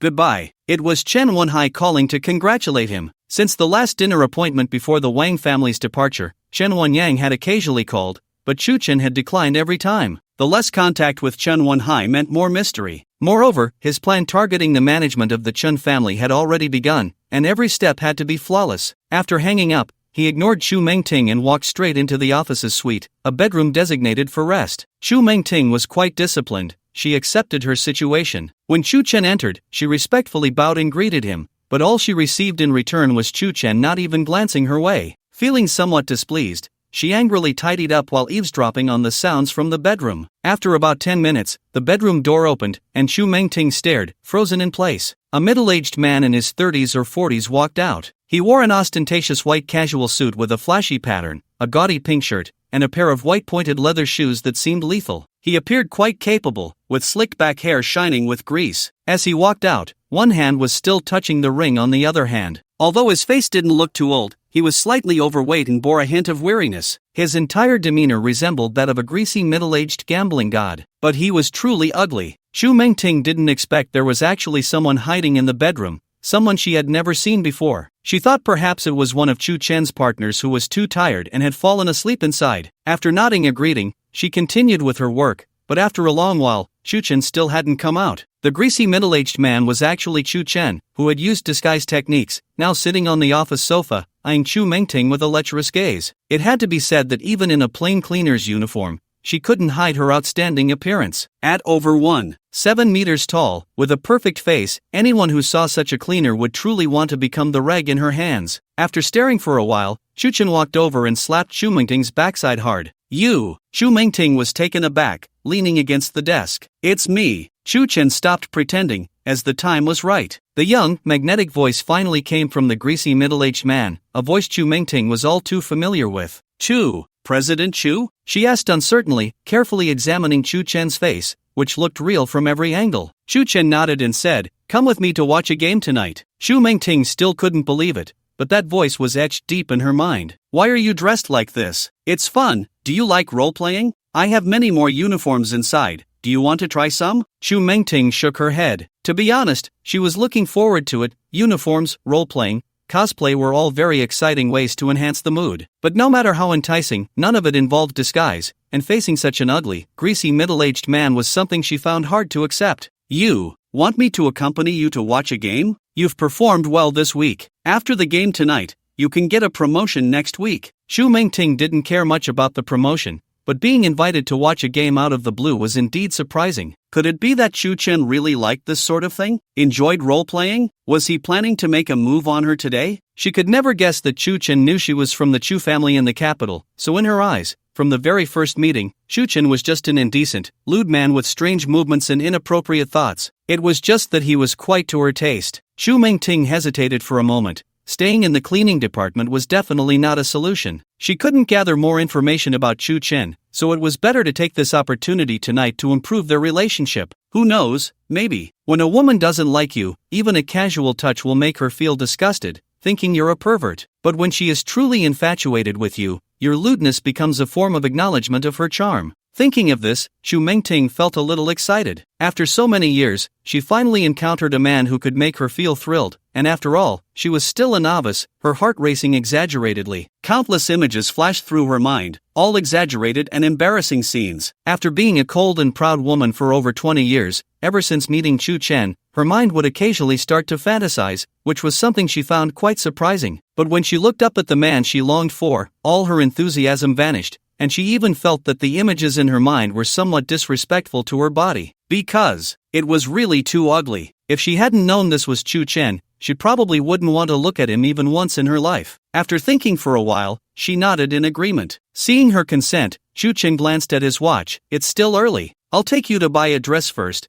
then we'll have a meal. This rhythm definitely meant something was going to happen. It was just that the cinema was replaced with a stadium. After watching the game, there would surely be a bar or something. Chu Mengting once again confirmed her thoughts, so she put down the cloth in her hand and left with Chu Chen. There was an elevator in the bedroom that went straight to the underground parking lot. This office was originally for Li Bingzhu, as he was older and had trouble with his legs, so a special elevator was installed. Chu Chen drove a flashy pink sports car, which matched him perfectly. Anyone could see he looked like a middle-aged nouveau riche, perhaps having come into a windfall from a demolition or something, trying to grasp the tail end of his youth, tastelessly dressing himself to appear much younger. He thought he looked impressive, but in reality, it was nauseating. The two first went to the most upscale mall in the city center to pick out a gown worth hundreds of thousands for Chu Mengting, along with necklaces and other expensive accessories. The moment she walked out of the changing room, everyone present gasped. A black, form-fitting, hip-hugging long dress, naturally wavy long hair, and sparkling accessories. Even the top 10 beauties of the Magic City paled in comparison to her. She walked elegantly in front of Chu Chen, confident and graceful. Chu Chen nodded, very satisfied with her outfit. Under the gaze of the crowd, she happily linked arms with an ugly old man and walked out of the mall. Passers-by who saw this scene were left speechless. What a combination! This is no longer flowers in cow dung, it's simply a Victoria's Secret model sleeping with a pig. My God, that woman is so beautiful, can't she find someone slightly more presentable? Exactly. With her looks, those rich and handsome guys should be a given, so why did she end up with? I don't even know what word to use to describe that thing next to her. Hey, look, it's obvious that woman is quite happy herself. Could it be that she really likes this type? The preferences of beautiful women are too hard to guess. I just realized why I can't attract beautiful women. It's because I'm too handsome. Amidst the envious, disdainful, and sympathetic gazes, a mix of emotions, Chu Chen walked out with a stride that seemed to disregard everyone. After all, having graduated from a performance major, he was unmatched in immersing himself in a role. With his god-level film knowledge, everything was perfectly coordinated. He then took Chu Mengting to a high-end Western restaurant outside the stadium. Before entering, Chu Chen drank a voice-changing potion he had won in a lottery, making it so that even Chu Mengting couldn't recognize him. Chu Chen had completely transformed into another person. As they walked into the restaurant, Chu Chen still had his feet turned out, swinging his arms and tilting his head back. Seeing this, Chu Mengting laughed. Not only did Chu Chen know how to flirt with her heart, but he was also quite amusing. However, to the other diners in the restaurant, this smile was a symbol of true love. It was so beautiful, so natural, and the gaze revealed a deep affection for the old, unattractive man beside her. This smile was too lovely. This scene was too discordant. They walked to a windowside table, and several nearby diners nearly spat out their food. He was the center of attention. A rich second-generation man looked at his young model girlfriend sitting across from him and shook his head. What am I lacking compared to that old man? Has the trend changed? Chu Mengting's appearance plunged everyone present into deep self-doubt. This Western restaurant was self-operated by the stadium, mostly catering to VIP guests who would head straight to the game after their meal. Therefore, their social status was not low, and Chu Chen sat casually in his chair, flipping through the menu. Baby, what do you want to eat? Chu Chen asked her sincerely in a slightly sharp voice, speaking in a not-so-fluent Cantonese. Chu Mengting covered her mouth and laughed, like a blooming snow lotus, refreshing and seemingly capable of purifying the dirty souls of humanity. This scene made the people around them even more envious. Heaven really had no eyes. Was the matchmaker drinking fake wine? How could such a red thread be tied? Seeing this, Chu Mengting found it quite amusing and decided to play along. Darling, you decide, I'll listen to you. The sound of 4 or 5 forks and plates crashing to the ground echoed in the hall. Alright, 2 well-done steaks, a bottle of 82 Lafite, and the rest you can pair as you see fit. After ordering in somewhat clumsy Mandarin, the waiter was stunned. It wasn't the last 2 sentences that shocked him, but the first one. Well done, are you sure? Chu Chen frowned at him. What? I have a bad stomach and just want something well cooked. Is that a problem? Alright, please wait a moment, sir. The waiter turned to leave, cursing in his heart along with the others present. Country bumpkin. At this point, the first impression of the character Chu Chen was portraying had basically been established. A nouveau riche from the south, very wealthy, not sure what charm he had to conquer a stunning beauty. Perhaps it was money, or perhaps there was no perhaps, it was just money. Dressed extravagantly, lacking taste, completely ignorant of the so-called upper class, but loved to show off. Chu Chen continued to flirt with Chu Mengting, making her giggle. Many people present were unwilling to continue watching this scene, and most began to eat their meals. Only a small portion of people still treated it like a movie. Among them was a man with a thin mustache sitting in a corner booth, who was stroking his beard and smiling as he watched. Everything Chu Chen was doing was, of course, not genuine, it was all a performance for him to see. The target person, Chen Bixiang, CEO of the Chen family group. The sunlight outside slowly disappeared over the horizon. Looking out from the restaurant's floor-to-ceiling windows, many fans with regular tickets were already making their way into the stadium. As a major economic city in the country, Shanghai was certainly impressive, with 2 teams to boast of, Shenhua and SIPG, both of which were in the domestic top league, showcasing strong capabilities. Every season, the local derby was a day of celebration for Shanghai fans. Regardless of which team won, it was a pride for the city. Secondly, the fans of the 2 teams in the same city are relatively harmonious, but in terms of the level of the matches, it is very exciting. Moreover, both teams are sponsored by companies under the Chen family group. As the saying goes, if you have money, don't show off. What rich second generation or demolition second generation can hold a candle to the game of football? The real wealthy people who play with teams burn through billions every year, and basically, 80% of it is money that will never come back. This is the game for the rich. After experiencing the Beauty and the Beast duo of Chu Chen and Chu Mengting, the crowd in the restaurant returned to their own dining tables. After all, this was just an interlude, but for Chu Chen, that was enough. Chu Mengting was still completely in the dark. Waiter, check, please. Chu Chen wiped his mouth carelessly and shouted a bit rudely. After a while, the waiter came over with the bill. Sir, were you satisfied with the meal? Chu Chen pulled out a toothpick, unabashedly picking his teeth, making a smacking sound as his tongue swept back and forth over his gums. The taste was pretty good, but the meat was a bit tough, got stuck in my teeth. Those around him silently mocked, "Country bumpkin, you asked for it well done and then complained the meat is tough." Among all the disdainful glances, only Chu Mengting showed a gentle smile. Was this their first official date? Although the form was a bit peculiar, and Chu Chen's appearance was indeed unappetizing, Chu Mengting was clear in her heart that beneath this disgusting face lay Chu Chen's handsome and charming visage, so she could overlook and imagine. But for others, this scene was too bizarre, and many young, handsome rich second-generation present wanted to come over and ask how such an unplaceable charm could conquer such a stunning beauty. Sir, we will pay more attention next time. Do you need any service before settling the bill? Chu Chen glanced and noticed that Chen Baishan was not watching them, so he pulled the waiter's collar and swiftly slipped him 500 yuan,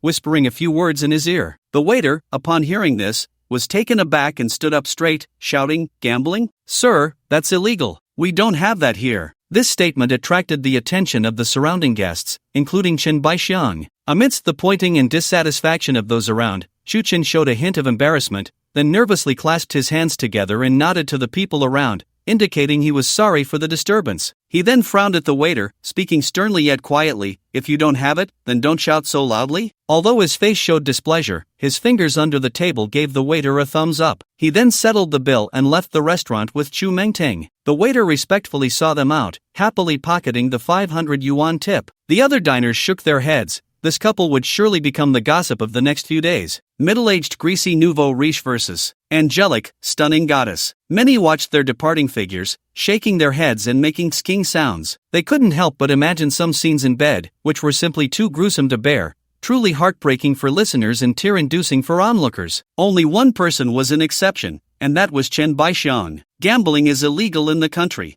so he usually went to Australia. As the CEO of the Chen family, he would never engage in such activities domestically. The risk-reward ratio just didn't add up. But tonight, he couldn't help but notice Chu Chen and couldn't help but think a bit. He noticed Chu Chen first because the woman beside him was too beautiful, and second because Chu Chen played the role of a foolish rich man wanting to gamble to perfection. The reason he wanted to think a little more was that his recent financial situation was indeed worrying. Aside from fixed assets, his debts had reached nearly 50 million. If it weren't for the many companies in the Chen family backing him, he would have been cut down long ago. So today, encountering such a simpleton, if he didn't recoup some of his losses, he would feel unworthy of his title as the little gambling god of the Magic City. But he couldn't force such things. After all, it was illegal, so he had to go with the flow for now, waiting until tomorrow to find someone to inquire about the origins of this local tycoon and see if he could make a profit. After finishing his meal, Chen Baishang left the restaurant with 2 or 3 subordinates and entered the stadium through the VIP passage. The Magic City International Sports Center, this stadium can accommodate nearly 120,000 people and is a standard landmark building. The sun had completely set, but the floodlights illuminated the stadium as if it were daytime. The entire football field was packed, with flags waving and cheers echoing endlessly. The building extending from the stands on the 3rd level to the side was the VIP box. Here, the view was the most comprehensive, allowing a full view of the entire arena. The nearly 200 square meter room was equipped with all kinds of facilities, luxuriously decorated, completely soundproof from the noisy cheers outside,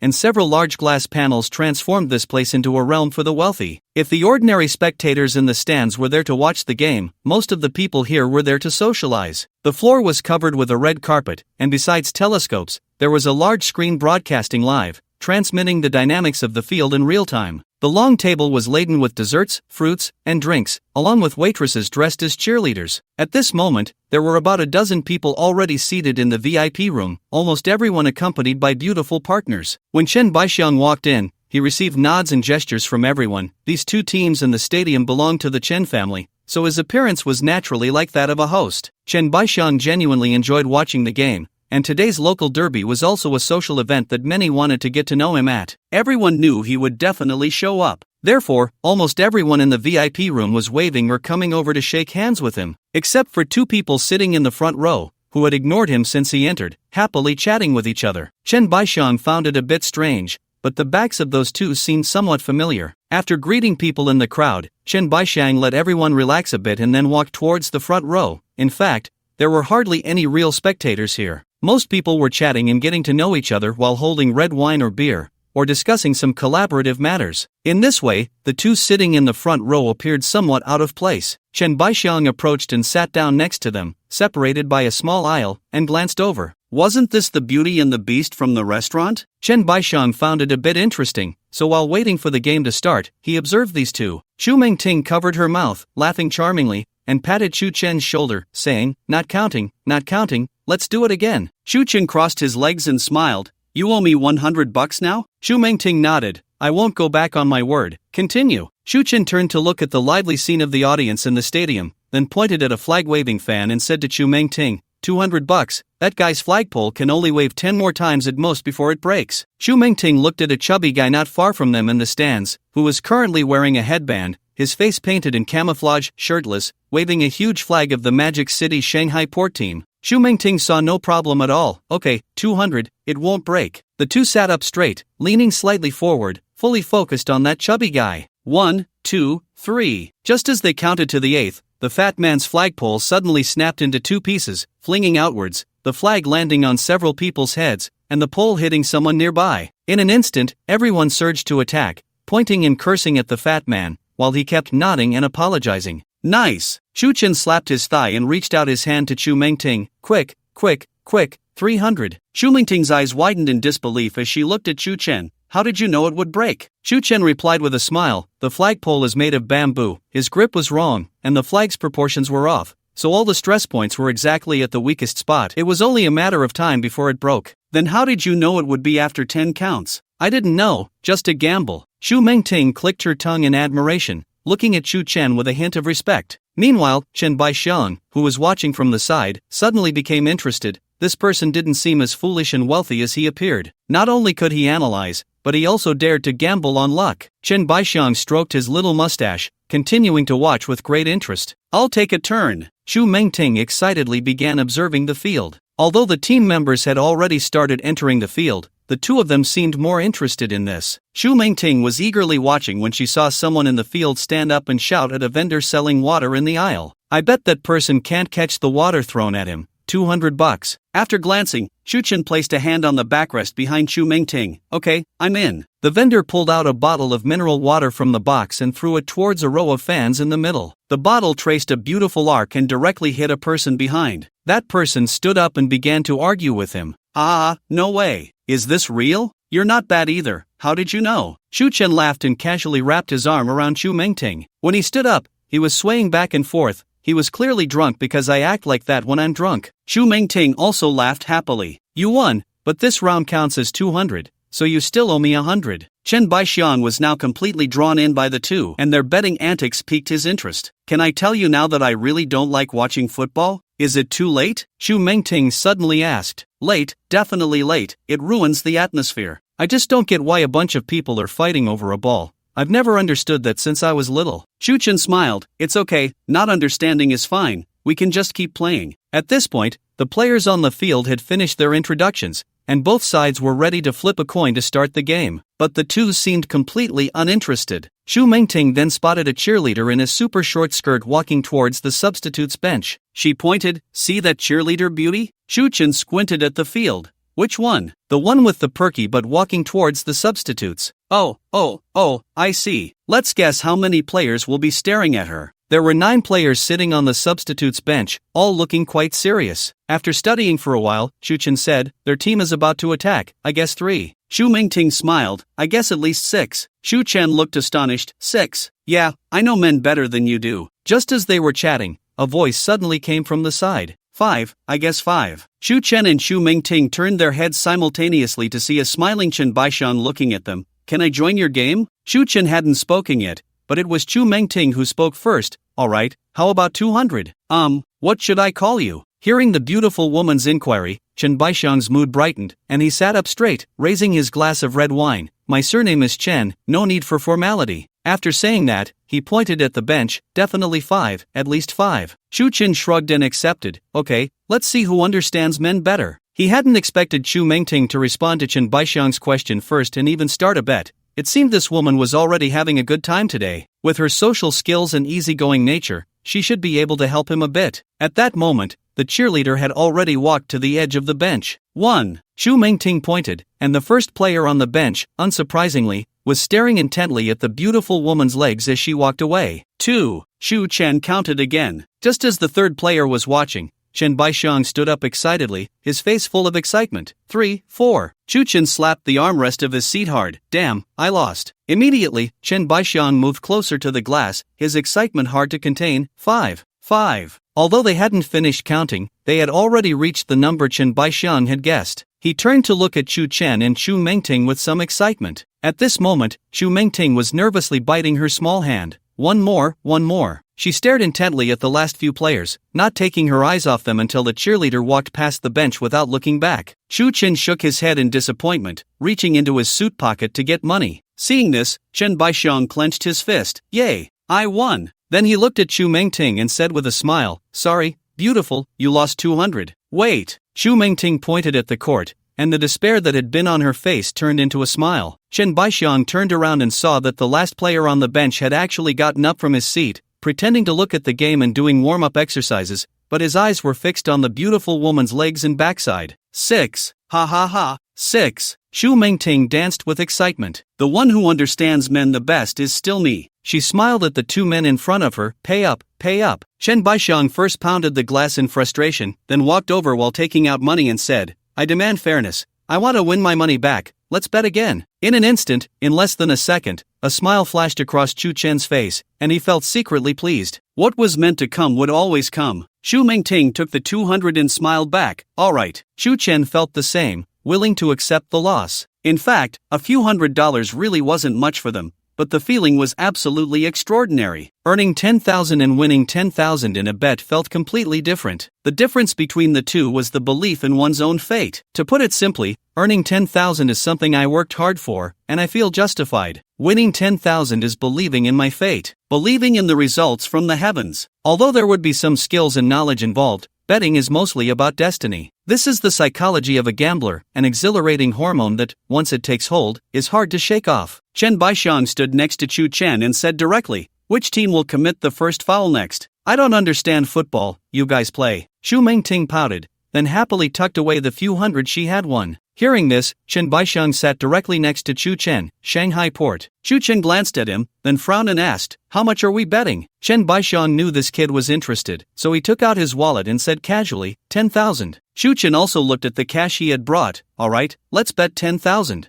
This money is just a small start for them. The two of them counted the money carefully, holding it tightly in their hands. 10,000 yuan is just a stack. For the wealthy, carrying cash is not for use but a symbol. Many rich people have this habit. Although mobile payments are very convenient now, having cash on hand is a symbolic gesture for them. I can pull out tens of thousands at any time. It's that simple. So the two began to watch the match seriously. At this moment, the commentary echoed in the hall. This Shanghai Derby is truly exciting. It's the 17th minute, and the score is still 0-0. The Shanghai team has the ball on the left, number 17 dribbling past defenders, approaching the baseline, across. Oh no, unfortunately, the following players didn't keep up, and the ball was intercepted by the Xinhua defenders. A big kick out, the ball reaches midfield. Xinhua's counterattack is too slow. The Shanghai players have already returned to their half. Their defensive performance this season is indeed promising. Xinhua changes tactics, passing to attack. Number 5 directly passes to the advancing number 18, who is already close to the goal. Can number 18 seize the opportunity against two defenders? Tackle. A perfect tackle. Shanghai intercepted the ball. Wait, the Xinhua player thinks this is a foul? He's arguing with the referee and even got physical. The referee gave the Xinhua player a yellow card. Chen Baishan ground his teeth and stomped his foot in frustration, but his face was still lit up with excitement. Okay, 10,000 for you, let's play for 100,000. Saying this, he handed the 10,000 yuan in his hand to Chu Chen and then took out his phone to open the bank app. Without waiting for Chu Chen to respond, he laughed. On the next free kick, will Shanghai go for a long pass or a short pass? Just coming out of the excitement of winning 10,000, Chu Chen and Xu Mengting were a bit surprised by this question. 100,000? Chu Chen seemed skeptical. Xu Mengting beside him was also a bit taken aback. He must have been drinking. A bit tipsy. The two laughed. But unexpectedly, Shen Baishan laughed along. Did you see that? I really have had quite a bit to drink. Getting into the zone. Are you scared? Hearing this, everyone burst into laughter. Chu Chen took a couple of breaths and said, Alright, I'll play with you, you choose first. Long pass. Immediately, the three turned their attention back to the field. The player who just tackled set the ball, took a few steps back, waiting for his teammates to run into the opponent's half. He glanced at his teammate not far away. Their eyes met. A run up, a lift of the foot, a powerful kick. A long pass sent the ball directly into the opponent's half. Nice, nice, nice, nice. Chen Baishan raised his hands, overly excited. Chu Chen bit his teeth hard, muttering a couple of words, but still forced a smile to prepare to transfer money to him. Seeing the change in Chu Chen's expression, Xu Mengting also lost her earlier joy. Are you feeling a bit pained? Chu Chen showed an awkward smile, laughing while transferring money. Of course it hurts. After saying that, he stood up. Let's call it a day. Let's go have a drink. Xu Mengting nodded and stood up as well. Unexpectedly, Chen Baishan stopped them. Double or lose it all, you decide. His excited smile seemed very sincere. Forget it, friend, I'm done playing. Xu Chen pushed him aside and continued to walk up. Unexpectedly, Chen Baishan grabbed his arm. Come on, brother, it's simple, let's play a simple game. Chen Baishan looked at the situation on the field and said to Chu Chen,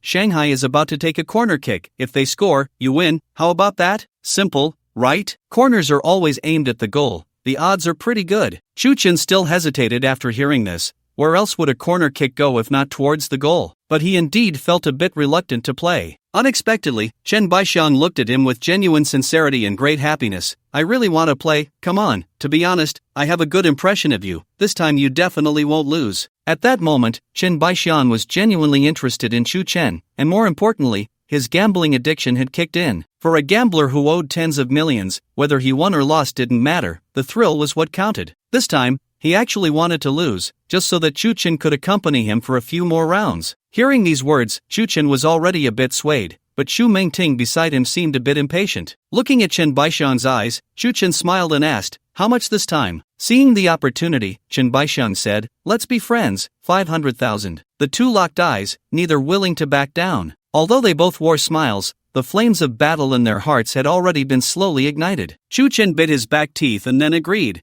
Alright, let's be friends. Awesome. Chen Baishan patted Chu Chen on the shoulder and then turned to watch the game. The player taking the corner kick for the Shanghai team was the same one who had just taken the free kick. Logically, this should be a sure thing. As long as there were no unexpected tactics, the ball would definitely be played near the goal frame. He took aim, ran up, and kicked in one smooth motion. The force was great. It wasn't a short pass, it was a direct shot towards the goal frame. Just as it was about to reach the edge of the goal frame, suddenly, a defender from the Xinhua team jumped high and headed the ball out of bounds. Xu Chen's eyes widened. What the hell, are you messing with me? Chen Baixiang also felt an unexpected joy, laughing so hard he could hardly breathe. Right, ha ha ha. Sorry, really sorry. Ha ha ha. I didn't expect. Your luck is just too bad. Seeing Chen Baixiang's expression, Xu Chen's frustration had reached its peak, but he still transferred the 500,000. Then he glared at Chen Baixiang, not because of losing money, but because of his demeanor. Xu Mengting saw this scene and quickly pulled Xu Chen's hand. Let's go, we should get something to drink. Xu Chen nodded repeatedly and then walked with her, but after just a few steps, he stopped because he was really upset. Xu Chen turned around and walked right up to Chen Baixiang, staring at him, and said loudly, 2 million. I bet you 2 million. Xu Mengting was shocked, and everyone present was stunned. All eyes turned towards them. Chen Baixiang revealed a cunning smile. You've made this game even more interesting. Seeing Xu Chen's reaction, Chen Baixiang was extremely excited. The nature of gambling is human, the desire to gain and the fear of losing. Moreover, when you think gambling can solve problems, it's better to reflect on how the current problems came about. Isn't it the countless times you gambled that led to the current issues? Chen Baixiang knew that Xu Chen's spirit had already sunk into a pit. The faces of both began to look slightly serious, as if what they were betting on was not just money, but life and fate. Alright, 2 million, you go first. Xu Chen didn't look at the field but stared intently at Chen Baixiang, unwilling to back down. The next attack by the Shanghai team will be on the left, then I'll go on the right. Chen Baixiang looked at Xu Chen with a smile that held a hint of malice,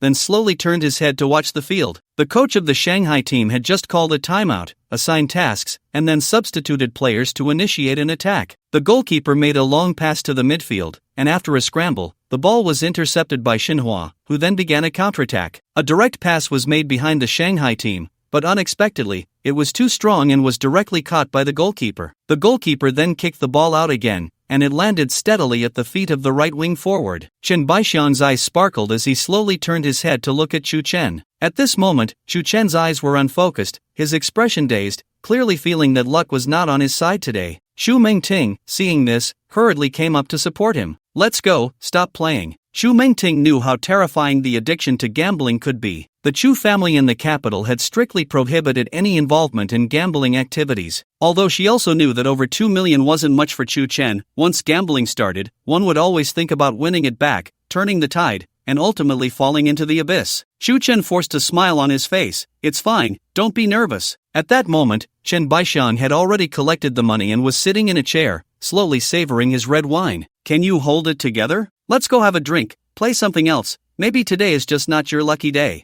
It's okay, just let me calm down, you don't need to worry about me. Xu Chen said this, but he began to pace back and forth in the hall, his anxious expression catching the attention of everyone around. At this time, some kind-hearted people were trying to advise him. Bro, just stop, it's not worth it. Yeah, when luck is bad, just take a break. Wait until luck comes back to win it back. There's no need to gamble just for the sake of it. These people, instead of helping, only made Xu Chen more agitated. After scanning the room for onlookers, he walked over to Chen Baixiang's side. 10 million. This statement caused an uproar. Almost everyone in the hall gathered around. Is this guy crazy? Is he really going to risk everything over a game? Feels like someone is going to jump off a building tonight. He dares to go head-to-head with President Chen. He must not know the Chen family's power. Clearly just a local upstart. At this moment, Chen Baixiang stood up again, looking at Xu Chen in disbelief. You don't have 10 million, do you? Immediately, Xu Chen opened his phone, pulled up the banking app, and showed it to Chen Baixiang. Balance at the construction bank, 120 million yuan. 120 million. Oh, so you really are a tycoon. I underestimated you. Did you tear down a few buildings to flaunt your money like this? Xu Chen's actions made Chen Baixiang more certain that he was just a local bumpkin who suddenly had some money from demolition. Although he had a bit of sense, unfortunately, luck was not on his side today. No wealthy person would reveal their savings in public. Wasn't that just asking for trouble? Xu Mengting tugged at Xu Chen's arm. Enough. That's enough. She was genuinely starting to worry about Xu Chen. If he lost this 10 million, he might keep gambling until he had not a penny left. But Xu Chen ignored her and asked Chen Baixiang, do you have it? In fact, Chen Baixiang really didn't have much savings left, just a little over 10 million. He had originally planned to slowly recoup his losses with this money and find a way to pay off his debts. But given today's luck, it seemed he could double it first. so he ordered his subordinate to show Chu Chen the money in his account. Chu Chen didn't think 10 million was a small amount because wealthy people's money was rarely all in one account. The stakes between the two had risen to a point of public attention, so they left the previous setting and returned to a small table in the hall. In front of the audience, the two sat face to face at a small table. The phone was placed on the table.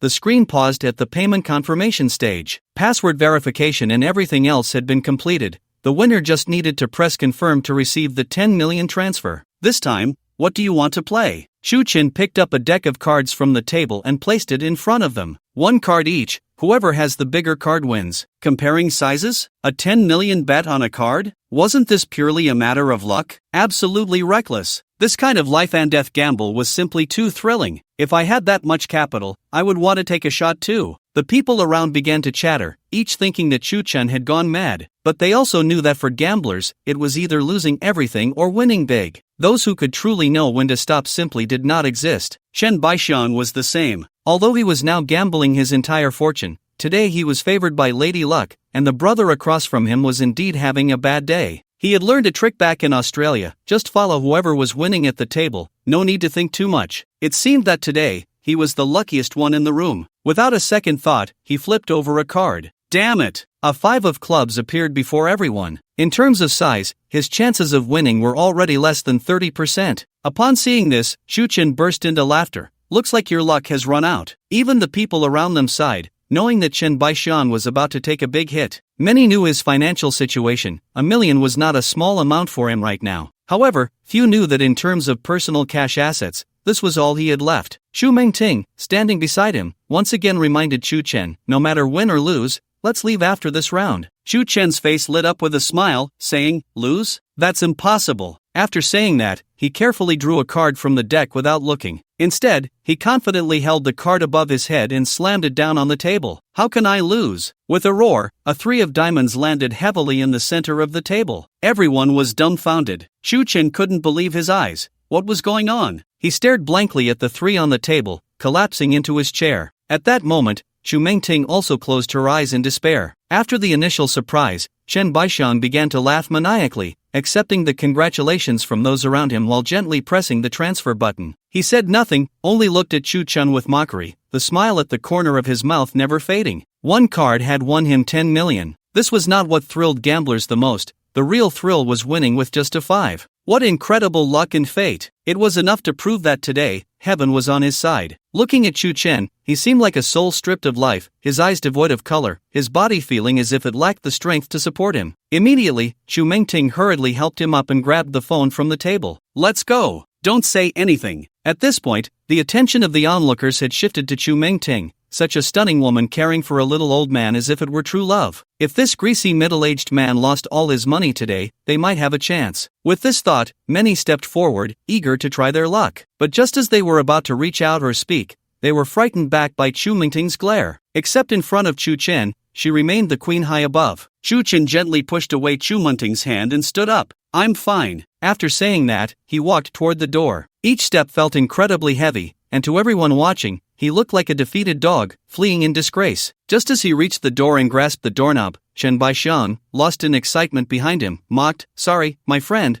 but this is what happens when you play with the pros. Xu Chen's eyes suddenly lit up, and Xu Mengting, noticing the change, looked at him worriedly, silently whispering, don't turn back, ignore him. Xu Chen closed his eyes and shook his head slightly, then suddenly turned around and walked toward Chen Baixian. This time, Xu Mengting truly despaired. He knew that turning back this time could cost him everything, and Chen Baixian was eager for this, as he saw Chu Chen's balance, 110 million. If he could win this 100 million, he could not only pay off all his debts but also win another 60 million. Chu Chen walked straight to the opposite side, leaning his hands on the table, glaring fiercely at Chen Baixian. I'm all in. After saying that, he placed his phone on the table. All in? 100 million. Just moments ago, many had seen Chu Chen's balance before the transfer. This time, they actually played 100 million. What good is this money for? But they all knew, this was just the nature of gambling. Once again, he ignited the flames in the entire hall, and the temperature suddenly rose. Chen Baixian was both eager and fearful. This thrilling feeling made his adrenaline surge instantly. If he won, he could turn his life around. But if he lost, he might fall into an abyss from which he could never return. Moreover, his current capital was simply insufficient. If he wanted to take this round, counting the 10 million he just won, he would need to raise nearly 100 million immediately. For anyone, mobilizing such a large sum of money in an instant was no easy task. But Chen Baixiang was not afraid. Not only did he have channels to temporarily borrow, but more importantly, he believed that today's luck was enough to change his fate. Looking at Chu Chen, he had to put on a look of disbelief and said to the guests around him, "He's gone mad, absolutely mad." The people around echoed Chen Baixiang's sentiment. "I'm all in. Are you in?" Chu Chen asked again in a low voice. Chen Baixiang frowned at him. "Are you out of your mind?" Chu Chen pointed to the court and said, "You take a telescope, pick any player on or off the court, and I'll guess his jersey number." Clatter, many cups and cutlery in the hall fell to the ground. Everyone stared wide-eyed at Chu Chen. If betting on football was about both sides' understanding of the game, then betting on size was about luck. So what was this now? Betting on life? Chen Baixiang was also confused, so he stood up and walked to the window to glance at the court, then turned back to ask him, "I can choose any player?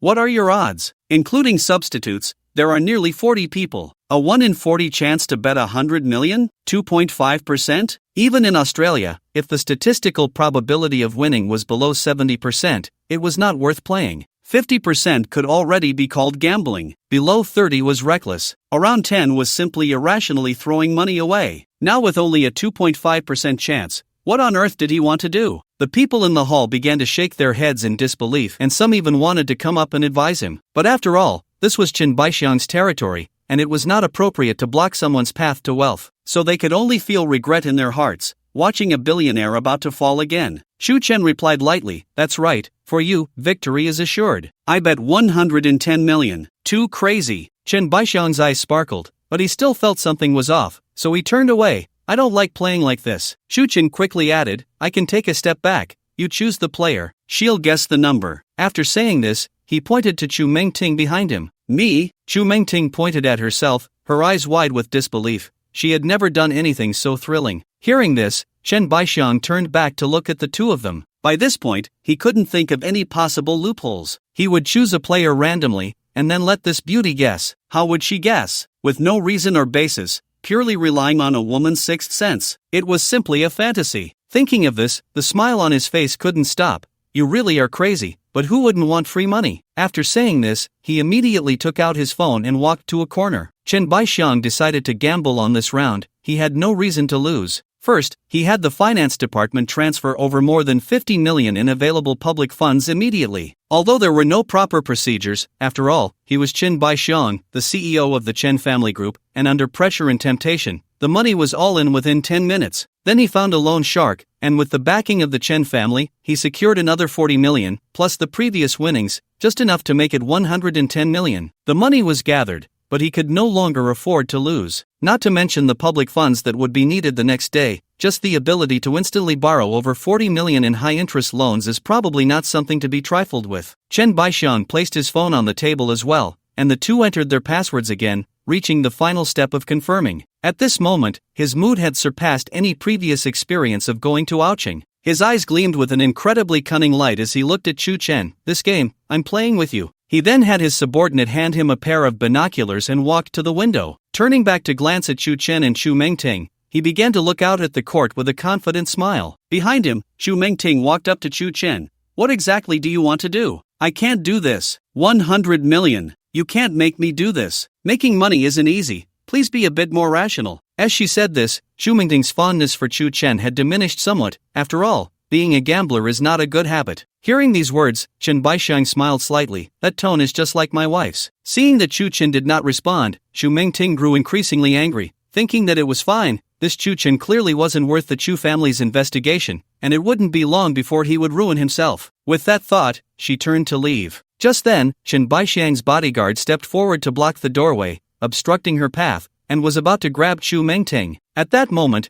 Chu Chen rushed forward, directly pinning the bodyguard's hand down and throwing him to the ground with a back throw. "Don't use your hands on a lady, show some respect." Chen Baixiang's bodyguards were all professionally trained, but they didn't expect to be taken down by Chu Chen in an instant. A few others were about to rush in when Chen Baixiang suddenly shouted, "Stop!" Everyone froze in place but continued to glare at Chu Chen. Chu Chen ignored them and calmly said to Chen Baixiang, "Tell your people to keep their hands to themselves." Chen Baixiang immediately raised his hand to stop the others and then smiled apologetically. "I understand, my apologies." they've lost their composure a bit. They just know I want to play, the game has already started, it can't just end halfway, right? After saying this, he signaled to those around to step aside. Let's continue, okay? Without waiting for Chu Chen's response, he walked back to the window to continue watching. At this moment, Xu Mengting had calmed down a bit and said to Chu Chen, I'm begging you, don't make me do this. Chu Chen grasped her shoulder and said, just choose, pick a player. Xu Mengting shook her head, I can't do it, don't force me, please. Just then, an unusual smile appeared on Chen Baixiang's face, it's you. He then had his subordinate bring over paper and a pen, wrote down the numbers, and placed the note under his phone. I will not cheat, I've written it down and placed it here. Now,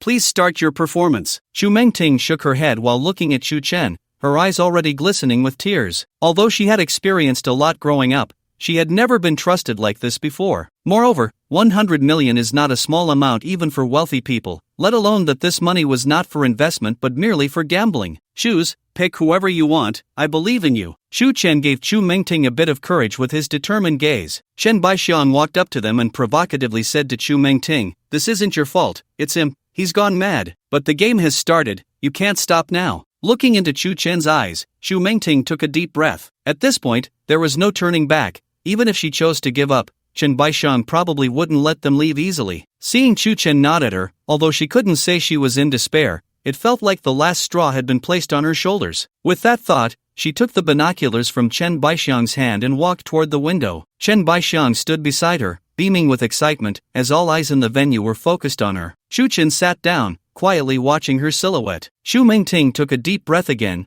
raised her binoculars, and began observing every player on the field. The Shanghai team has penetrated near the goal. A long shot. What a pity, it hit the post. Accompanied by the commentary, the 20 players on the field, aside from the goalkeeper, were running back and forth. Xu Mengting looked at these people, completely at a loss. Not to mention that she didn't know any of them, she didn't even understand football. Moreover, she had never seen Chen Baixiang before, making it impossible to analyze who he would choose. Xu Mengting scanned the unfamiliar faces and the numbers on their jerseys. She felt despair and murmured, I don't know, I can't do this. Upon hearing this, Chu Chen's expression remained unchanged, while Chen Baixiang provocatively took a puff of his cigar. Tilting his head back, he exhaled deeply and said to Chu Chen, listen, I'll give you a chance to back out, okay? He knew that Chu Chen had no way out and couldn't backtrack, so it was purely a provocation. The odds were just too low. However, upon hearing this, Xu Mengting paused, put down her binoculars, and glanced back at Chu Chen. She saw Chu Chen slightly furrow his brows and say to her, choose. Chen Baixiang shook his head, pretending to be surprised, and said, wow, a suicidal attack. Xu Mengting raised her binoculars again,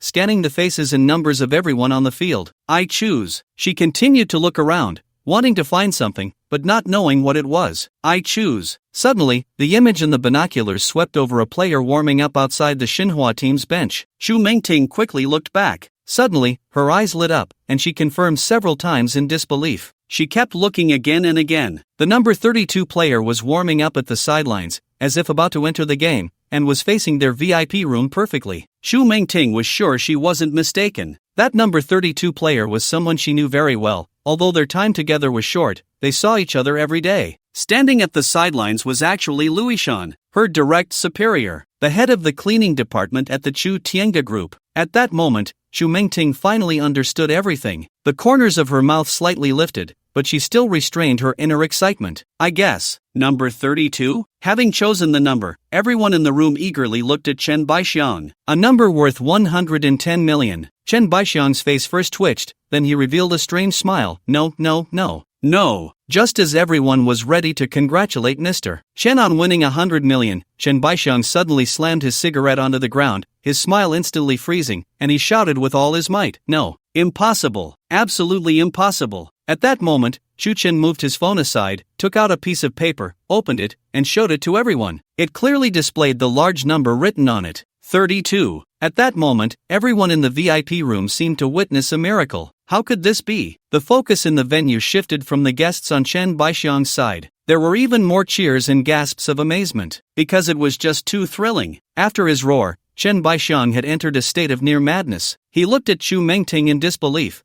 How is this possible? How is this possible? How could you choose correctly? Seeing Chen Baixiang step back, eventually collapsing into a chair, muttering to himself, repeating, impossible, impossible. At this moment, Chu Chen put down the paper and gently pressed the confirmation button on his phone. 100 million, in hand. For him, this 100 million was not important. What mattered was that this 100 million would be the last straw to crush Chen Baixiang. The others in the hall cast looks of admiration towards Chu Chen and Chu Mingting as if they were gods. Isn't this greasy ugly man too lucky? No, he's unlucky, which is why he has a beauty to choose. It's the beauty's luck that's too strong. Do you believe it? This is the most incredible thing I've ever seen in my life. I just want to take this girl to Oucham right now. That's definitely a night worth tens of billions. But I still can't believe it. Why would such a beauty follow an ugly man? Why? Perhaps it's because of her that this ugly man can be so rich. Exactly, it must be like that. Amidst the envious and sour discussions, Chu Mingting excitedly rushed over and hugged Chu Chen. She said nothing. She knew there were too many puzzles waiting for Chu Chen to solve for her. But not now, and not in this place. She also knew that today's events would inevitably become a legend in the Magic City. Middle-aged greasy ugly man strikes it rich with a luck-defying beauty in a 100 million gamble. Chen Baixiang's bodyguards wanted to stop the two, but Chen Baixiang was now sprawled on the table like a fool.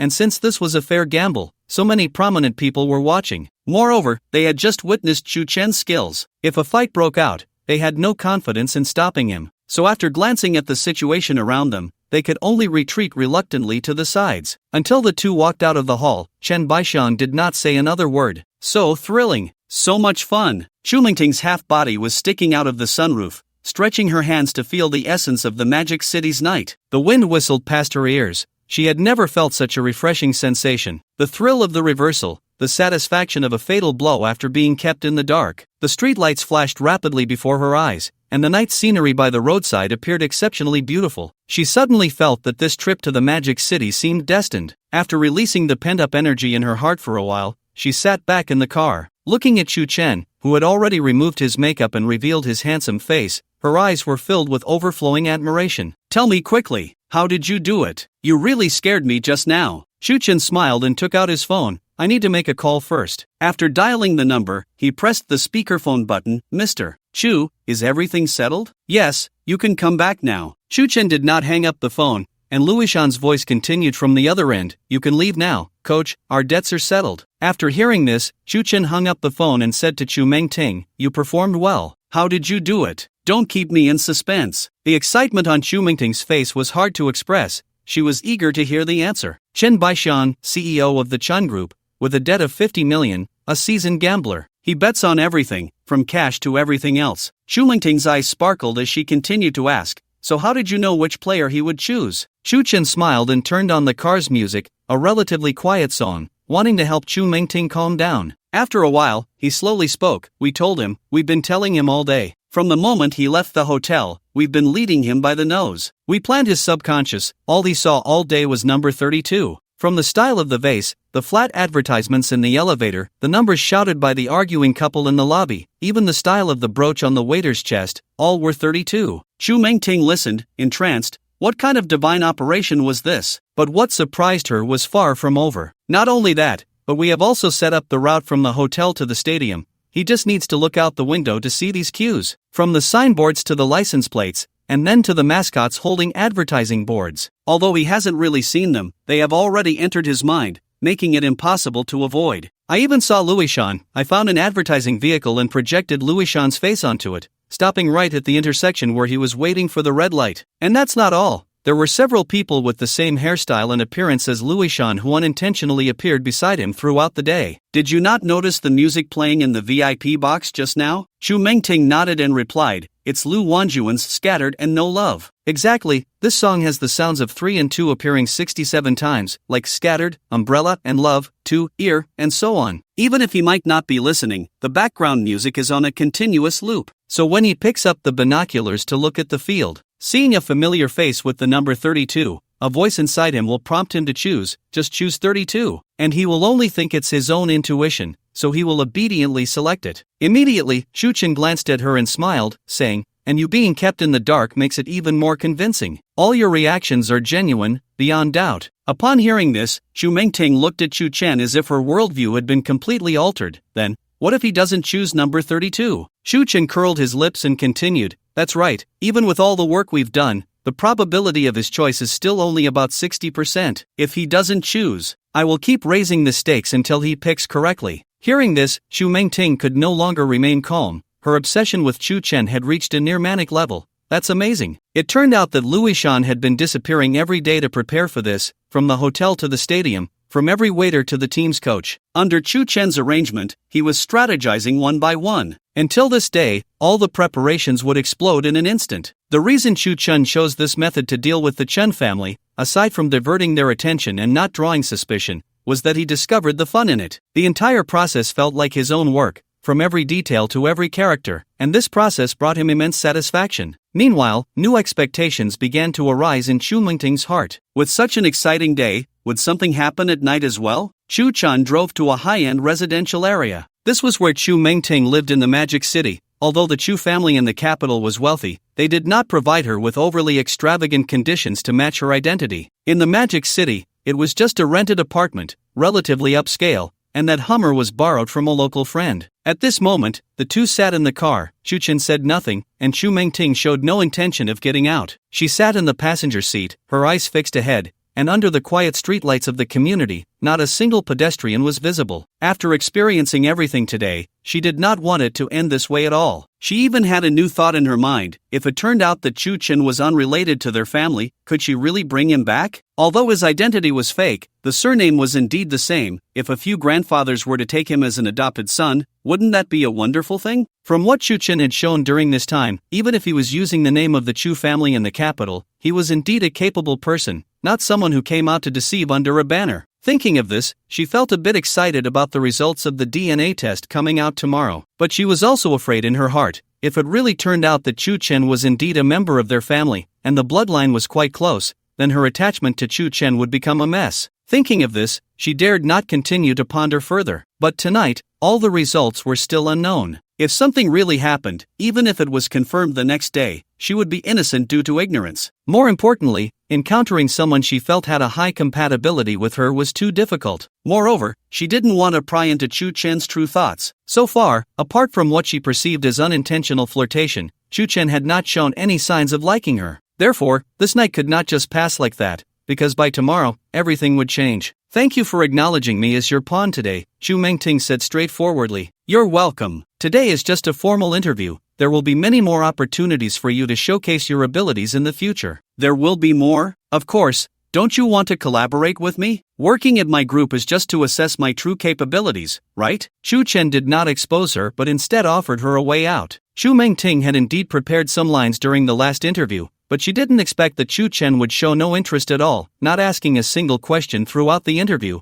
as if he didn't care in the slightest. Even during the days she worked as a cleaner afterward, she hadn't seen Chu Chen express any doubts about her. Today, for him to bring it up himself surprised Xu Mengting a bit. So, will you let me continue to follow you afterward, and then show me greater abilities? Chu Chen smiled and shook his head. You got it half right. Starting tomorrow, you will officially be promoted to my secretary. But it's not to showcase your abilities, it's simply to let you see the strength of the Chu family in the capital. This Chu Chen was really getting into character. If he knew that the Chu family in the capital actually existed, he wouldn't know how shocked he would be. Then I will wait and see. Xu Mengting had not gotten out of the car, waiting for Chu Chen to take the initiative. As an M, she was used to receiving and didn't quite understand how to take the initiative to ask for things. For most M's, they would use some suggestive phrases to express their needs. But Xu Mengting wouldn't, as she had never encountered a compatible S due to her M nature. With her expectations, she made no move, and Chu Chen grew a bit impatient. Aren't you getting out of the car? Ha! Xu Mengting never expected that Chu Chen would actually urge her to go home. You've been sitting in the car for almost half an hour. Don't delay me from going home to rest, okay? The displeasure in Xu Mengting's heart was already showing on her face,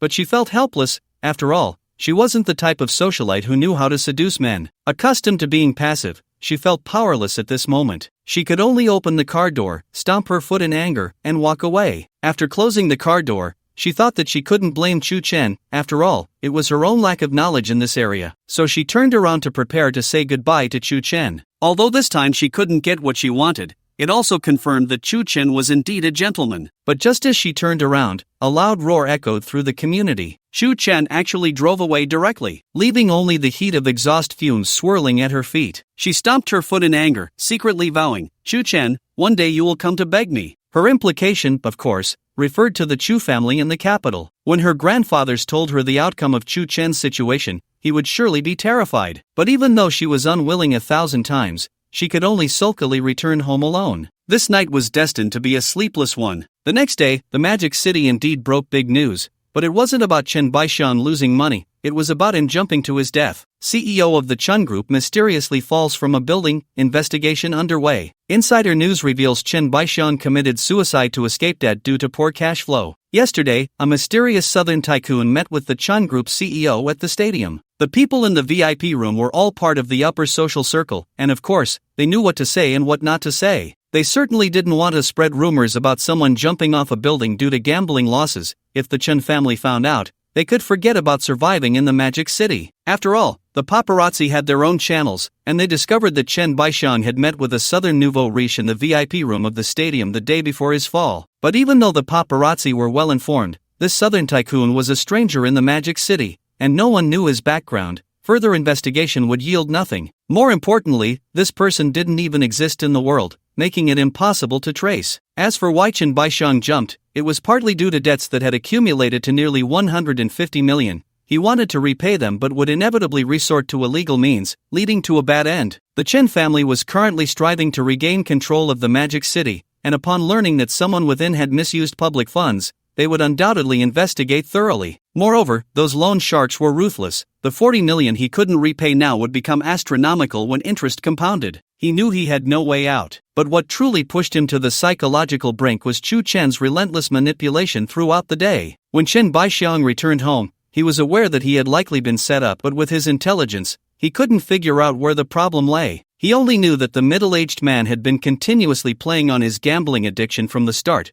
leading to the final blow. The psychological impact of this incident far outweighed the effects of losing money. Even when standing on the rooftop, awakened by the wind, he still couldn't understand why he had chosen number 32. So, he could only take a step forward, filled with questions. This step left the position of CEO of the Chen Group vacant. The CEO of a group is unlike other positions. It can be said to oversee all matters within the group. Once this position encounters problems, it can be fatal for such a colossal entity, not to mention the management issues. Although various departments could still operate normally, many business projects and connections would face significant disruptions. This was undoubtedly deadly, and the Chen family's primary task now was to find someone to fill this position. Upon learning this news, Chen Wenhai immediately convened a board meeting. The atmosphere in the luxurious conference room was extremely tense. In addition to the major board members, the heads of various departments were also called in. The first major task was, of course, to select a new CEO, and the second was to thoroughly investigate the truth behind Chen Baixiang's death. What he knew far exceeded the information the paparazzi had gathered. Can't trace it? What do you mean? Can he just disappear in the Magic City? Chen Wenhai angrily shouted at his subordinates. This old fool, I told him to stop gambling long ago, and now he's even bet his life. Seeing Chen Wenhai's demeanor, everyone present fell silent. Although many of them were his elders, since Chen Wenhai took over the Chen Group, he had managed everything meticulously. He was in charge of selecting and employing people, and although Chen Baixiang was his uncle and a gambler, his work ability was indeed commendable. Chen Wenhai had advised him several times, but he never expected it would end like this. The others at this level were basically just waiting for dividends each year, enjoying life. So when Chen Wenhai lost his temper, they didn't dare to breathe a word. Continue the investigation. That southern nouveau riche is clearly just a pawn. After his subordinates received their orders, they left the conference room. The shock caused by Chen Baixiang's suicide can be said to have given the Chen family a much-needed breather. Chen Wenhai had also considered the possibility that Chu Chen was behind it. However, from any angle, there were no relevant connections to be found for the time being. It must be said that Chu Chen's acting skills were indeed extraordinary. Moreover, for Chen Wenhai, the entire sequence of events left him puzzled, and naturally, he did not believe it was absolutely Chu Chen's doing. Based on his understanding of Chu Chen, knowing so many secrets about people, he could have negotiated directly. Why go through such a complicated scheme? Only a professional team of con artists would have the time and inclination for that. What he had not anticipated was that Chu Chen had developed a new hobby. Let's put this matter aside for now and discuss the candidates for CEO. The people present still dared not voice their opinions. It wasn't that they were afraid to speak, but because Chen Wenhai had been making decisions in the board meetings for a long time, and they only needed to echo him. This was also part of Chen Wenhai's character, wanting the Chen family to dominate the Magic City, he had to be this way in any situation. But the downside of this approach was that when one day he needed others to speak up, no one would dare to do so. Why is everyone silent? Are you all useless? Scanning the conference room, Chen Wenhai was already filled with anger, and at this moment, he was even more furious. Generally, he managed his emotions quite well, but this time he was too shocked. How dare someone directly target a member of the Chen family, and at such a high level? Looking at the various families in the Magic City, even if they had 100 times the courage, they wouldn't dare to do such a thing. Therefore, he was particularly irritable during today's meeting. It was like digging up the earth on the head of the Tai Sui. After seeing the current situation, Chen Wenhai didn't want to meddle further and could only ponder the candidates to replace the CEO. Scanning the room, he found no one capable of taking on this heavy responsibility. Either they were already complacent and only knew how to enjoy life, or they lacked the ability, and those who were capable had many flaws. Especially after Chen Baixiang's death, he was even more reluctant to reuse the last category. Finally, his gaze fell on Chen Wenyang. Although he knew Chen Wenyang had his own schemes, he had to admit that at this moment, he was the one who understood the group's business best and could quickly grasp Chen Baixiang's connections. In his eyes, apart from coveting his position, Chen Wenyang didn't have many flaws, and there was one point that Chen Wenyang had that he appreciated more than the others present: ambition. Only those with ambition could accomplish great things and dare to take risks. If he had suppressed Chen Wenyang before because he coveted his position, then now reusing him was for the same reason. As long as he could still control the Chen family group, he wouldn't give him any opportunity. Moreover, if he reused him this time, perhaps it would make him more content? Holding on to this last thought, he decided to promote Chen Wenyang. But he was far from realizing that even so, he still underestimated Chen Wenyang's ambition. Chen Wenyang. Hearing his name called, Chen Wenyang turned to look at his brother, Chairman Chen. In an official setting, of course, he had to use formal titles. Now is a crucial time for the group to utilize talent. You have been underused all these years. You can't blame your brother for this. I am doing it for your own good, to give you more opportunities to hone your skills. Upon hearing this, Chen Wenyang basically already knew the outcome. He treated the compliments as mere air. In such a setting, calling him brother, he was well aware of Chen Wenhai's thoughts, so he responded accordingly. Brother, after all, I am still young. I have remembered your good intentions all these years, and I must thank you for your nurturing. My good intentions? Ha! Chen Wenhai sneered inwardly, fearing that he was not remembering his good intentions but rather holding a grudge, waiting for the day to settle the score together. Just remember, as the chairman of the Chen group, I have to be responsible for the group. Now that your abilities have reached this level, the position of CEO has just become available, so I officially appoint you as the new CEO of the group. Chen Wenyang was overjoyed and quickly stood up to say to Chen Wenwei, Chairman Chen, please rest assured, I will not let you down. I will work hard and lead the Chen group to strive for greater heights. He then turned to the others and said, respected elders and colleagues, although I am inexperienced, since I have taken on this great responsibility, I will do my utmost. If there are any shortcomings in my work that disturb you, I hope you will forgive me. He then gave a slight bow. The conference room erupted in applause. Does anyone have any objections to this appointment? The people present shook their heads on the surface, but inwardly cursed. The declaration of office has been made. What objections could there be? Chen Wenyang, the new CEO of the Chen Group, officially took office. After the meeting, Chen Wenwei left the group directly. He had to find out who the nouveau riche from the south was, so he decided to use all his connections. After accepting everyone's congratulations, Chen Wenyang also left the Chen family's building. Upon arriving at the bustling street, he picked up the phone and dialed a number. There were surveillance and listening devices everywhere within the group, so to do something private, he could only go outdoors. Soon, the call was connected. Brother Chu, it's done. I am now the CEO of the Chen family. Excitement was evident in his voice. Congratulations. Not at all, it's all thanks to you, Brother Chu. It's much more convenient to work now. What should I do next? No rush, I will call you when the time comes. Alright then, let's leave it at that. Goodbye, Brother Chu. The other end hung up directly, but Chen Wenyang didn't care. With Chu Chen around, seizing the Chen family was just around the corner. It turned out that he was involved in all of this. Although Chu Chen's plan was nearly perfect, it still required some internal assistance, so he found Chen Wenyang and told him that if Chen Baixiang encountered any trouble, the CEO position would definitely be his. Therefore, regarding the route situation, dining in restaurants, and replacing many things, Chen Wenyang had been coordinating with Luishan all alone. This is also why Chen Baixiang did not suspect Chu Chen, who appeared in the VIP room. From the very beginning, the VIP ticket was also given to him by Chen Wenyang. It should be noted that all those who directly entered the VIP room had internal tickets,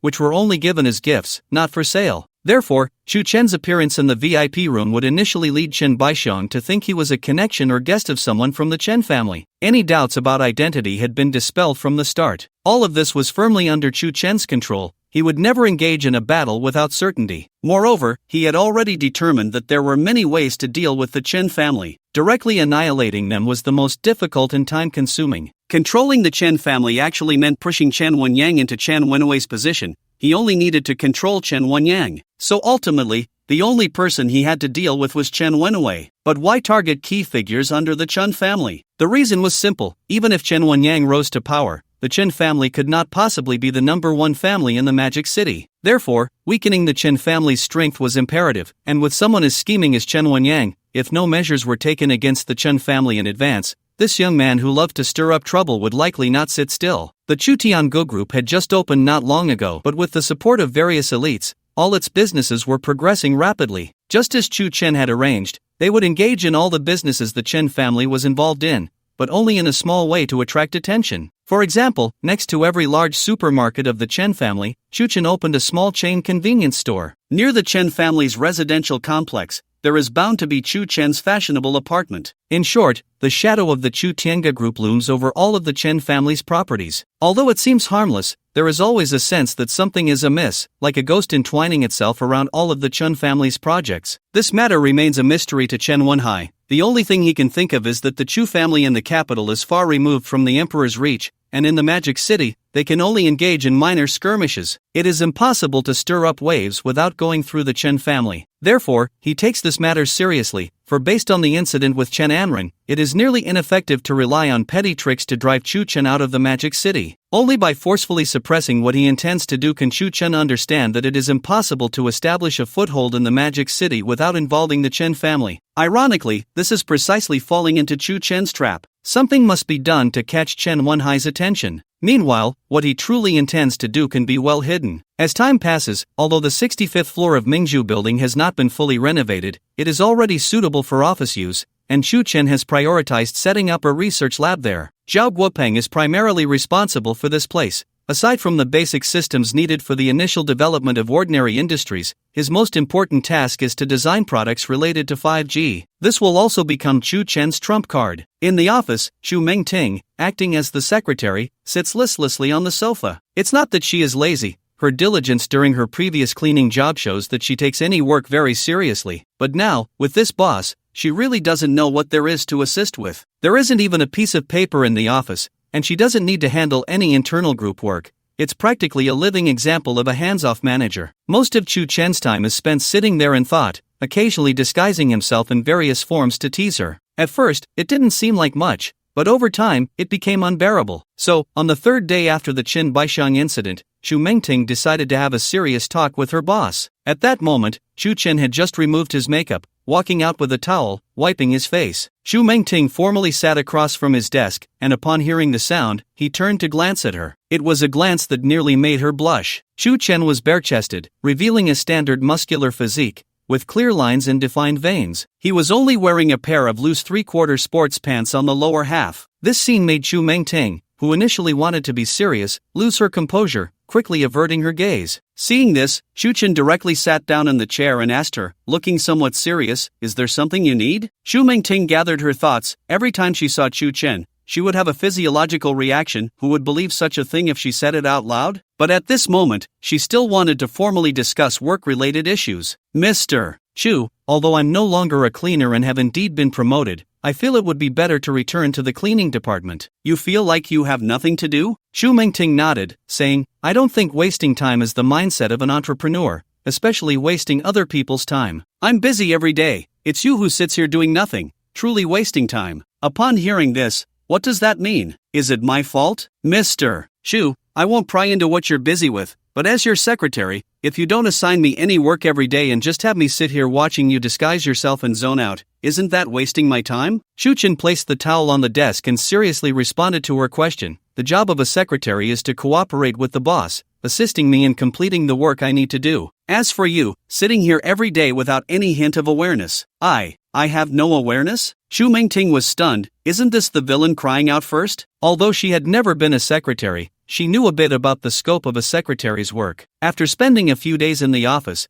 she indeed found no tasks that a secretary should be doing. Shu Chen continued, "Since you lack awareness, I'll tell you what you should do." Xu Mengting nodded, realizing that a formal discussion was indeed necessary for it to be effective. Shu Chen smiled and said, "Since your boss plays a role every day, shouldn't you also join in and assist your boss?" "Ha, you want me to play role-playing with you? What kind of work is this? Are you scared?" Shu Chen looked at the nervous Xu Mengting, knowing that her mind was starting to wander again.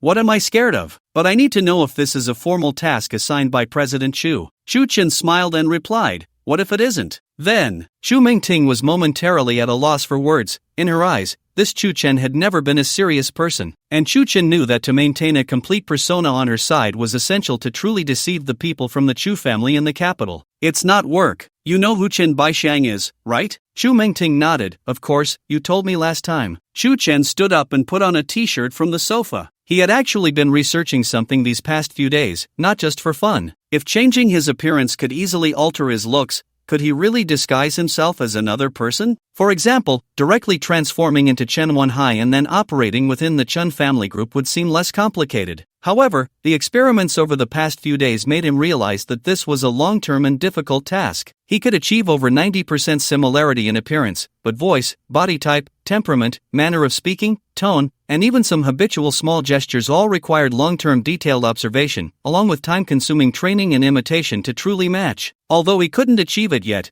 Xu Chen was getting closer. As for Xu Mengting, his intention was to keep her by his side to observe the movements of the Chu family in the capital at any time. After the incident with Chen Baixiang, Xu Chen had refrained from having too many thoughts about her because he saw the conclusion of the DNA test report in her mind. However, he didn't expect that the Chu family in the capital hadn't informed her of the DNA test results. This surprised Xu Chen a bit. From Xu Mengting's thoughts, it was clear that the Chu family in the capital only wanted her to remain inactive for the time being, continuing to stay in the Chu Tiange group, but there was no follow-up news. Things were starting to get interesting. Xu Chen's current thought was simple: to involve Xu Mengting in the power struggle in the Magic City, making it truly difficult for the Chu family in the capital to extricate themselves. "Based on your understanding of the Chen family, how long would it take to ruin Chen Wenhai's reputation?" Xu Mengting turned to look at Xu Chen, who was drinking mineral water, a bit puzzled. "Why are you asking me?" After taking a few big gulps, Xu Chen replied, "If you want to develop in the Magic City and can find a newcomer like me,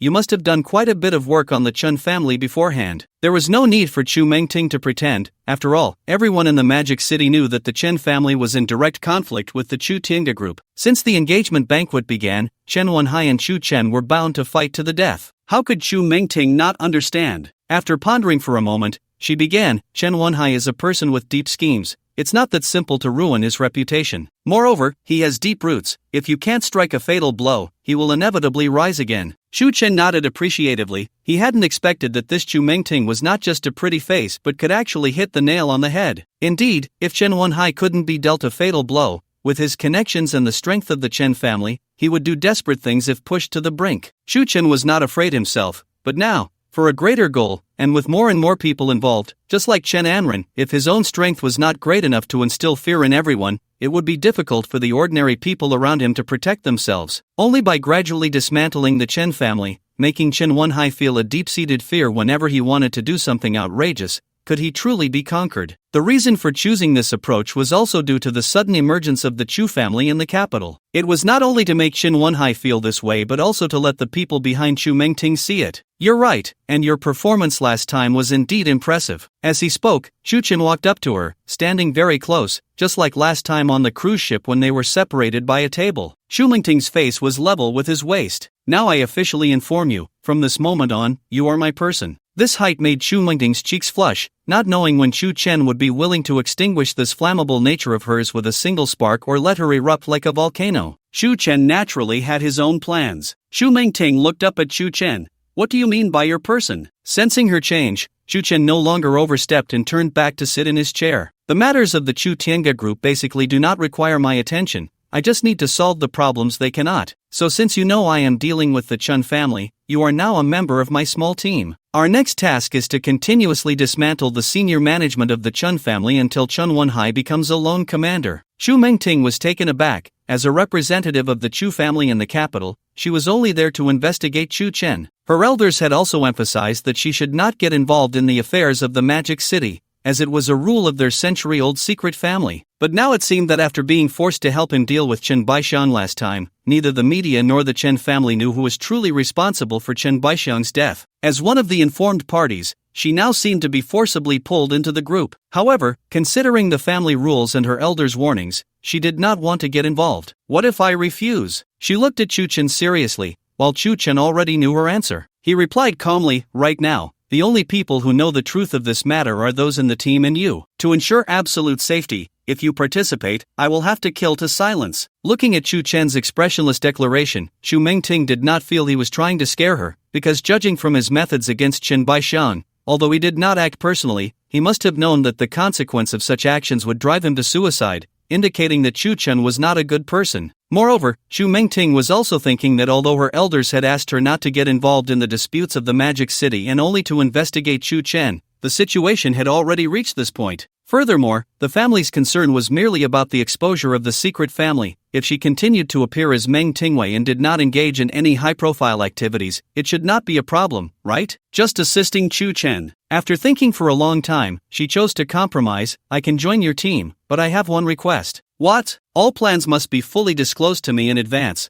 There can be no repeat of last time. This was something Xu Mengting was very worried about, given her personality. Although last time was thrilling, once was enough, and she disliked the feeling of being kept in the dark. Chu Chen smiled and nodded, no problem. Then he sent her a document on his phone. This is our next target. Xu Mengting opened the document and began to read carefully. Chen Qinan? Xu Chen nodded. Chen Wenhai's father, the true controller behind the Chen family. Xu Mengting's pupils nearly expanded to cover the entire white of her eyes. Directly deal with him? It was simply unbelievable. If Chen Baixiang was the executor of the Chen family's actual business, then Chen Wenhai was the emperor of the entire group. However, everyone within their ranks knew that the one truly pulling the strings and making significant decisions was Chen Qinan. Although he hadn't been to the group for several years, everyone was clear that Chen Wenhai's youth, ambition, ruthlessness, and cunning were all the results of Chen Qinan's upbringing. From the moment Chen Wenhai was born, he was groomed as the successor. The reason his brother, Chen Wenyang, had always been eyeing his position was precisely because of this. Since childhood, he had never been valued.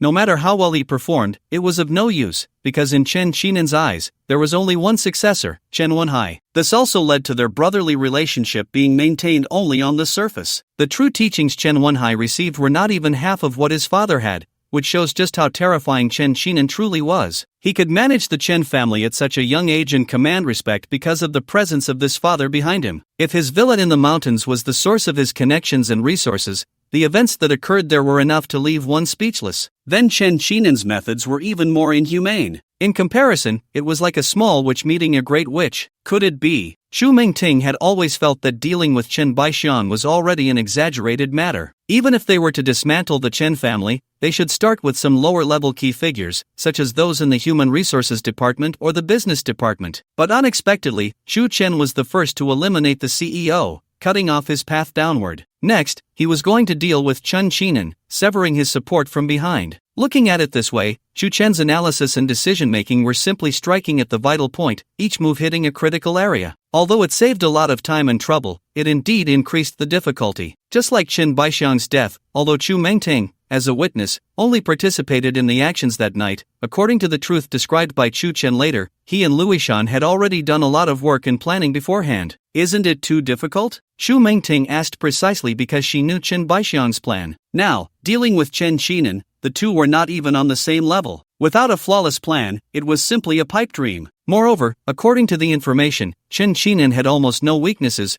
nor did he have any peculiar habits or quirks, making it incredibly difficult to find a point of entry. Seeing Xu Mengting's worried expression, Xu Chen smiled. You don't need to worry about the plan. It is indeed very difficult to strike Chen Qinan down in one blow, but it's not entirely impossible. Looking at Xu Chen's confident demeanor, Xu Mengting felt a bit puzzled. Could it be that he had been thinking about this matter for the past few days? It turned out that one really shouldn't judge a person solely based on what they see at the moment. Tell me your plan? It's not the right time yet. Before that, I need you to learn one thing first. What thing? Xu Chen suddenly shifted from serious back to his mischievous self, grinning at Xu Mengting. Officially arranged work, role-playing.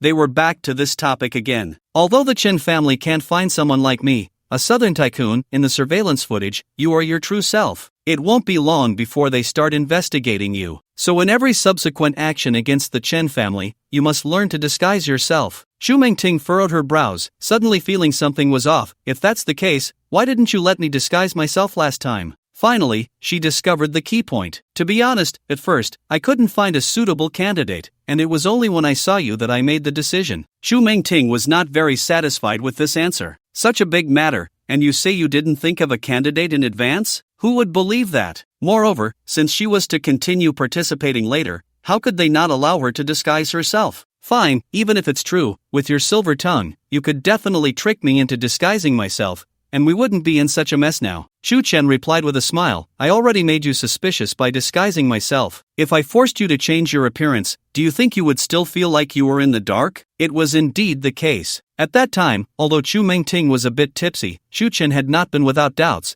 The sudden invitation must have had ulterior motives. If he really made her put on makeup and disguise herself, things would probably not be so simple. Seeing that Xu Mengting temporarily believed this answer, he found it amusing. He didn't expect that although this woman was slow to react, she was still quite clever, and no one knew Xu Chen's true purpose. Only he was proceeding with his arrangements step by step at his own pace. This plan would be perfect and seamless. One could say that once the arrow was shot, countless eagles would be strung together. Moreover, this secret would ultimately remain undiscovered by everyone for their entire lives. The birth of an empire actually officially started from this small surveillance. The death of Chen Baixiang would inevitably trigger the Chen family's investigation. Generally, they would start by investigating that southern tycoon, as most of the beautiful women around him were just peripheral lovers. But when they found nothing to investigate, someone would inevitably suggest looking for a breakthrough from the women around him. By the time they thought of this, a long time would have passed. And this was the reason why Xu Chen let Xu Mengting participate in the operation for the first time without making her disguise herself. Because they wanted the Chen family to investigate her. A truly meaningful investigation.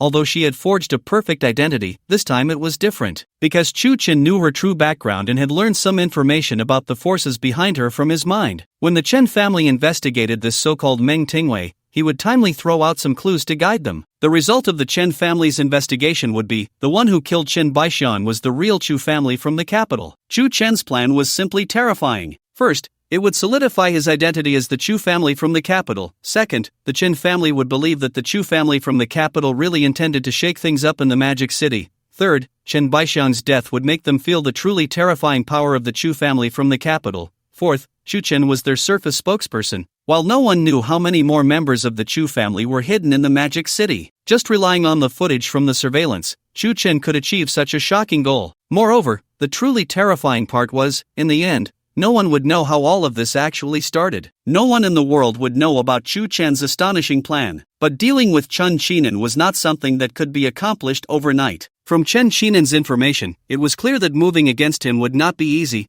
After all, he was the behind-the-scenes boss of the Chen family. Xu Chen was very clear. Although attacking Chen Wenhai on the surface seemed to strike at the Chen family, the behind-the-scenes Chen Qinan could still hold his ground. It would not be so easy to elevate Chen Wenyan to the position of chairman. Therefore, they must first deal with Chen Qinan, cutting off Chen Wenhai's retreat, in order to strike down Chen Wenyang. The reason Chen Qinan was able to elevate the Chen family to the top position in the Magic City in such a short time was due to his self-discipline and rigor, which made it absolutely impossible to find any flaws. But Xu Chen found a loophole in this seemingly unbreakable information. So in Xu Mengting's eyes, he indeed seemed to be doing nothing every day, but his mind was constantly thinking. To deal with Chen Qinan, he would need the assistance of someone. Xu Chen did not tell Xu Mengting about the plan, only indicating for her to follow him. Stepping out of the office, the entire hall was bustling with activity, but it was already close to the end of the workday. Xu Chen walked to the center of the office area, and everyone was filled with curiosity about this rarely seen big boss, all eyes fixed on him. Xu Chen cleared his throat and said to everyone, "Anyone who can play games, stay behind. We're working overtime tonight to play games, 1,000 per hour. If you can't play, you can leave early to rest." Upon hearing the big boss announce this news,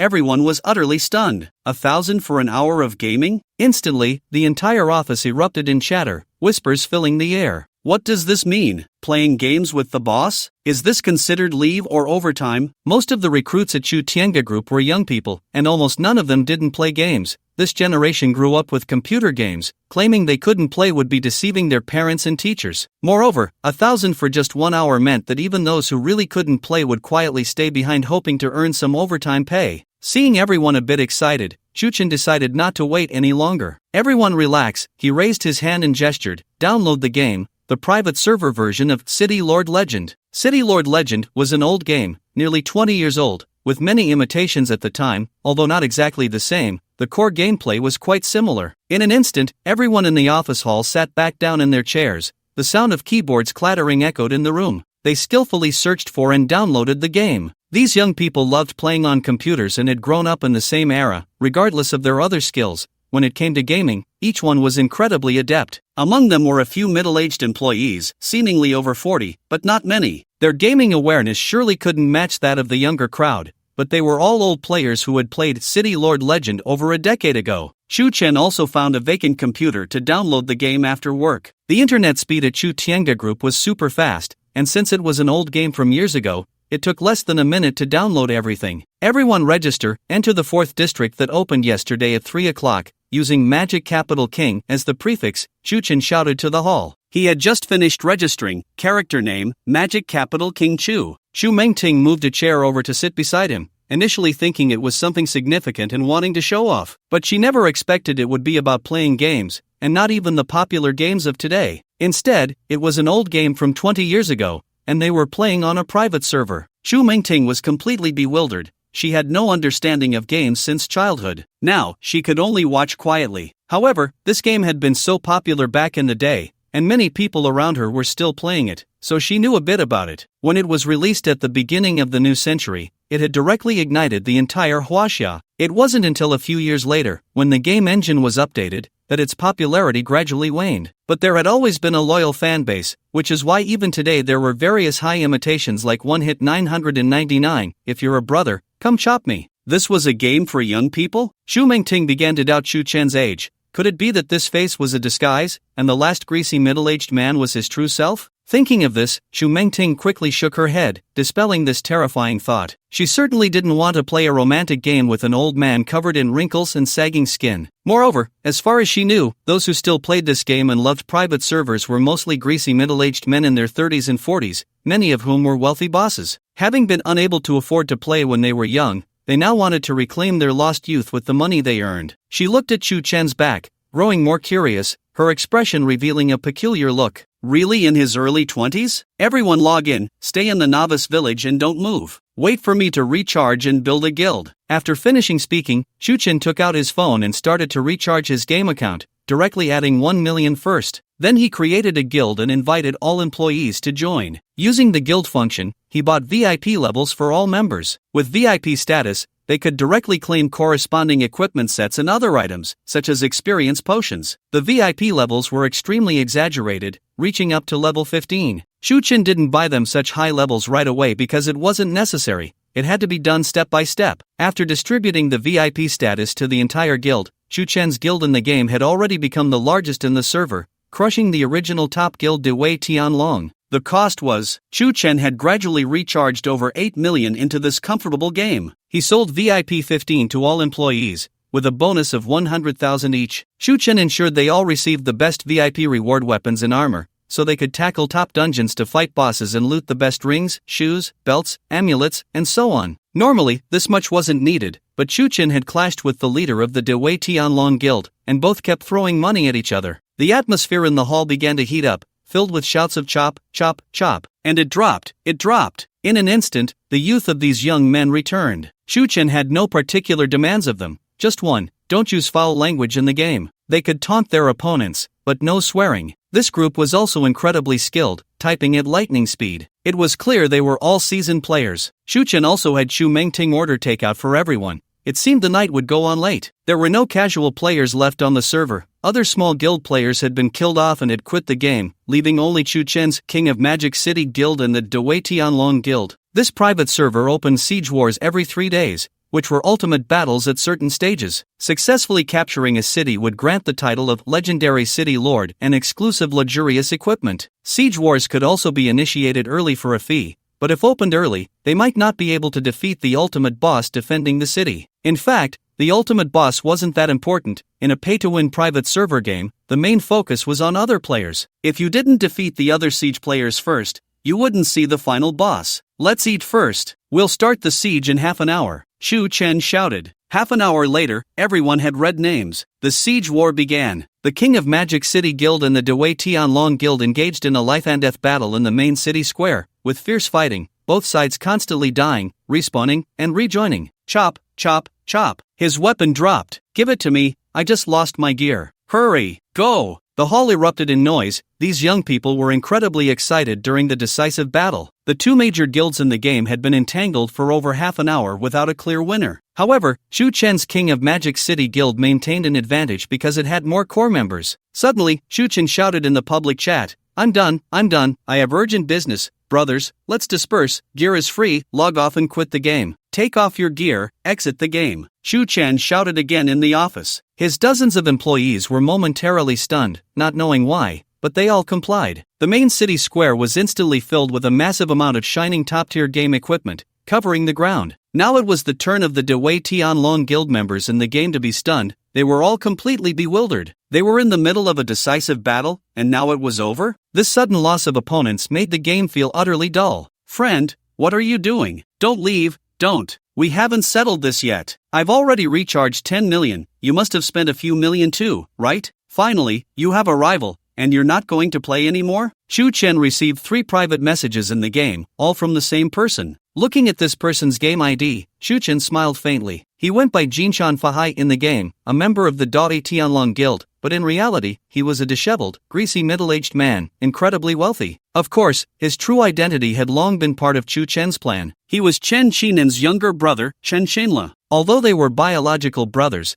there was a significant age gap between them. Chen Chinan was nearly 70 years old, having only had his 2 sons, Chen Wenhai and Chen Wenyang, after becoming successful, which could be considered a late blessing. Due to a life of poverty and struggle, he had never attracted a woman. The only person he relied on was his younger brother, who was nearly 20 years his junior. The saying the elder brother is like a father was vividly embodied in their relationship, not just because of their age, but also due to the upheavals in their family. Shortly after Chen Shenla was born, their parents died in a car accident, so Chen Shenla was essentially raised by Chen Chinan. During those initial years of struggle, the only person who shared hardships and fought alongside him was this brother. It could be said that Chen Chinan treated this brother better than his 2 sons in certain matters. After all, his 2 sons were born with silver spoons in their mouths. What moved Chen Chinan even more was that after his 2 sons grew up, Chen Shenla voluntarily retired, spending his days playing games and having fun, never once thinking about the so-called family fortune. He didn't want to compete. In his heart, Chen Chinan was the sole master of the family, the brother who raised him. So, even when his wife and children said that the Chen family was built through the efforts of the 2 brothers, questioning why he didn't fight for it, he would slap back with a resounding retort. This bond of brotherhood, forged through years of dependence and an age difference of nearly 20 years, was something most people wouldn't understand. Thus, although Chen Shenla didn't appear in the Chen family group's hierarchy and held no official position, he was someone no one dared to provoke within the family. As for the distant relatives who held positions, most had only come to rely on Chen Chinan after his success. This was why Chen Wenhai held little respect for those people. If anyone wanted to target Chen Chinan, his brother would be the only breakthrough. Shu Chen replied to Jinshan Faihai in a private message, "Friend, I have something urgent, I have to log off today." "Brother, don't go. Don't go. What's so urgent? Can we finish this match? You can't be a hired hand, right? You tricked me into spending over 10 million, and now you're not playing? Are you messing with me?" Jinshan Fahai sent several more messages, his tone very rude. "If I were a hired hand, I would keep playing with you. I really have something to deal with," Wu Chen replied.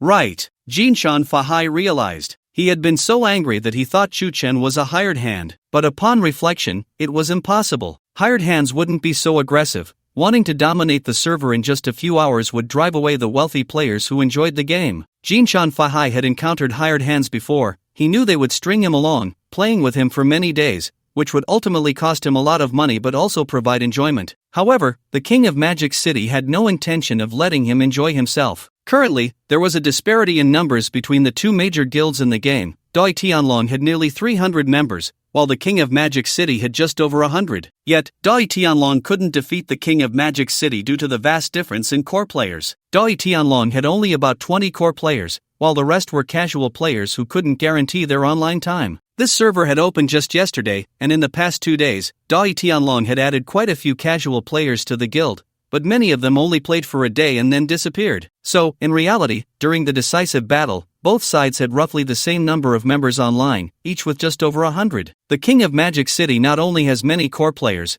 but even those casual players who just joined the King's Guild in the last few hours, whose ID prefixes are not King of Magic City, follow commands just like the core players. Since they all started playing today, they are all in high spirits, fighting together until now. If you think about it, Jinshan Fahai realizes that he has probably encountered a billionaire with the same interests as himself. Ordinary billionaires wouldn't do, as they would spend millions to tens of millions on a private server, which regular wealthy people cannot afford. Jinshan Fahai sent another message. Bro, don't go. Finish the game with me. You finish with me. How much did you recharge today? I'll reimburse you. Just consider it making a friend. He was genuinely distressed. Ever since a group of players with the King of Magic City prefix appeared today, he hasn't felt good. Of course, he doesn't recharge this much every time he plays a private server. It depends on the opponent's level. Usually, he spends tens of thousands to hundreds of thousands over a few days, and the last time he spent millions was half a year ago. He started playing this private server yesterday and has spent less than 300,000 in total over the past 2 days. Chu Chen directly charged 1 million. He started by suppressing the Great Dragon Guild. It was tough for him. If he didn't finish now, it would be even tougher. Jinshan Fahai sensed something was off. At first, he was excited because he had found an opponent, and he decisively charged 1 million. Then Chu Chen recharged again. He continued to charge. The Great Dragon Guild was being hammered down until the end when Chu Chen suddenly started a siege battle. In fact, by the end, this private server was no longer about who had more money. It had reached a point where spending money was meaningless for Chu Chen and Chen Xinla. But the number of players on a private server is limited. By the end, all the online players were basically from the two major guilds. There were only a few hundred people in total, and aside from recharging for equipment,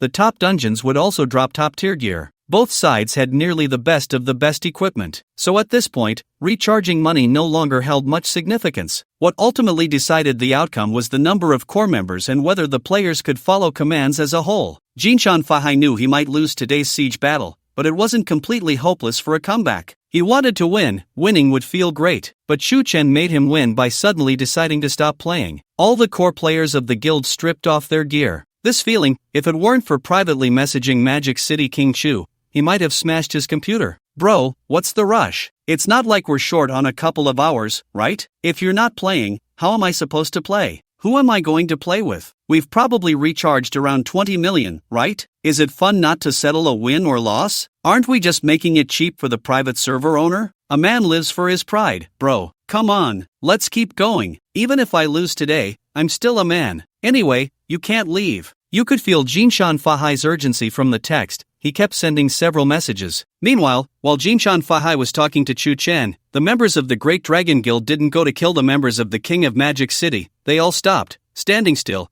and didn't pick up the top-tier equipment dropped by the members of the King of Magic City. It was clear that Jinshan Fahai had given orders in the guild channel to hold off on the fighting. I really have something to do. Chu Chen smiled as he quickly typed on the screen, I need to go to the Magic City CBD right now. You really are from Magic City? Although Jinshan Fahai saw their guild name, he wasn't too sure. Oh, you are too? Chu Chen's reply showed even more surprise. Of course, born and raised. What a coincidence, Chu Chen replied. Alright, enough of that. I have to go. No. Jinshan Fahai replied super quickly, typing, Bro, are you in some trouble? Tell me, I'll help you out. I'm not bragging, there's nothing in Magic City that I can't handle. I believe you, you're amazing. Chu Chen's reply this time was to say what the other party wanted to hear, but the tone was one of disbelief, as if just going through the motions. Hey, do you not believe me? Let me tell you, today you're going to play with me, and I'll handle any big issues that come up. Is that so impressive? Chu Chen replied continuously, I want to start a film company in the Magic City,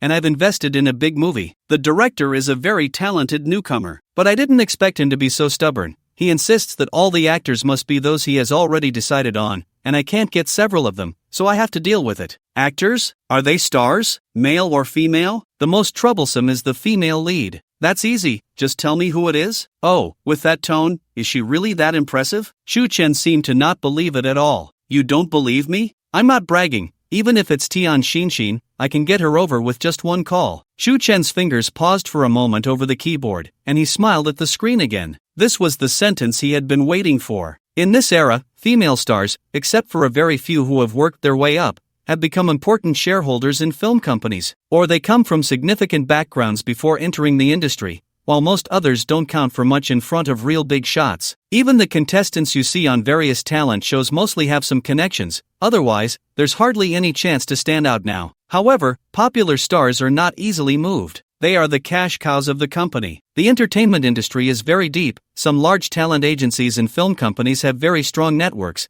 and some are even run by members of prominent families, who naturally do their best to protect their cash cows from trouble. So, while most female stars may not be that impressive, they usually have strong backing and connections supporting them. Besides the protection of entertainment companies, there's another situation where they are supported by wealthy patrons, and Tian Xinshin belongs to this category. She graduated from the Magic City Film University, but she was already taken under the wing of a wealthy patron back in high school because she wanted to become a star, so the patron agreed to let her study acting. During her university years, the patron started pouring money into her career, allowing her to begin acting in films. After she graduated, the patron fully supported her. However, despite starring in several films over the years, Tian Xinshin had not truly become famous, lingering between the first and second tiers, until last year. With one film, she shot to stardom. Of course, this was not without the patron's efforts, and she even won over 20 Best Actress titles in one go, some of which she truly earned through hard work,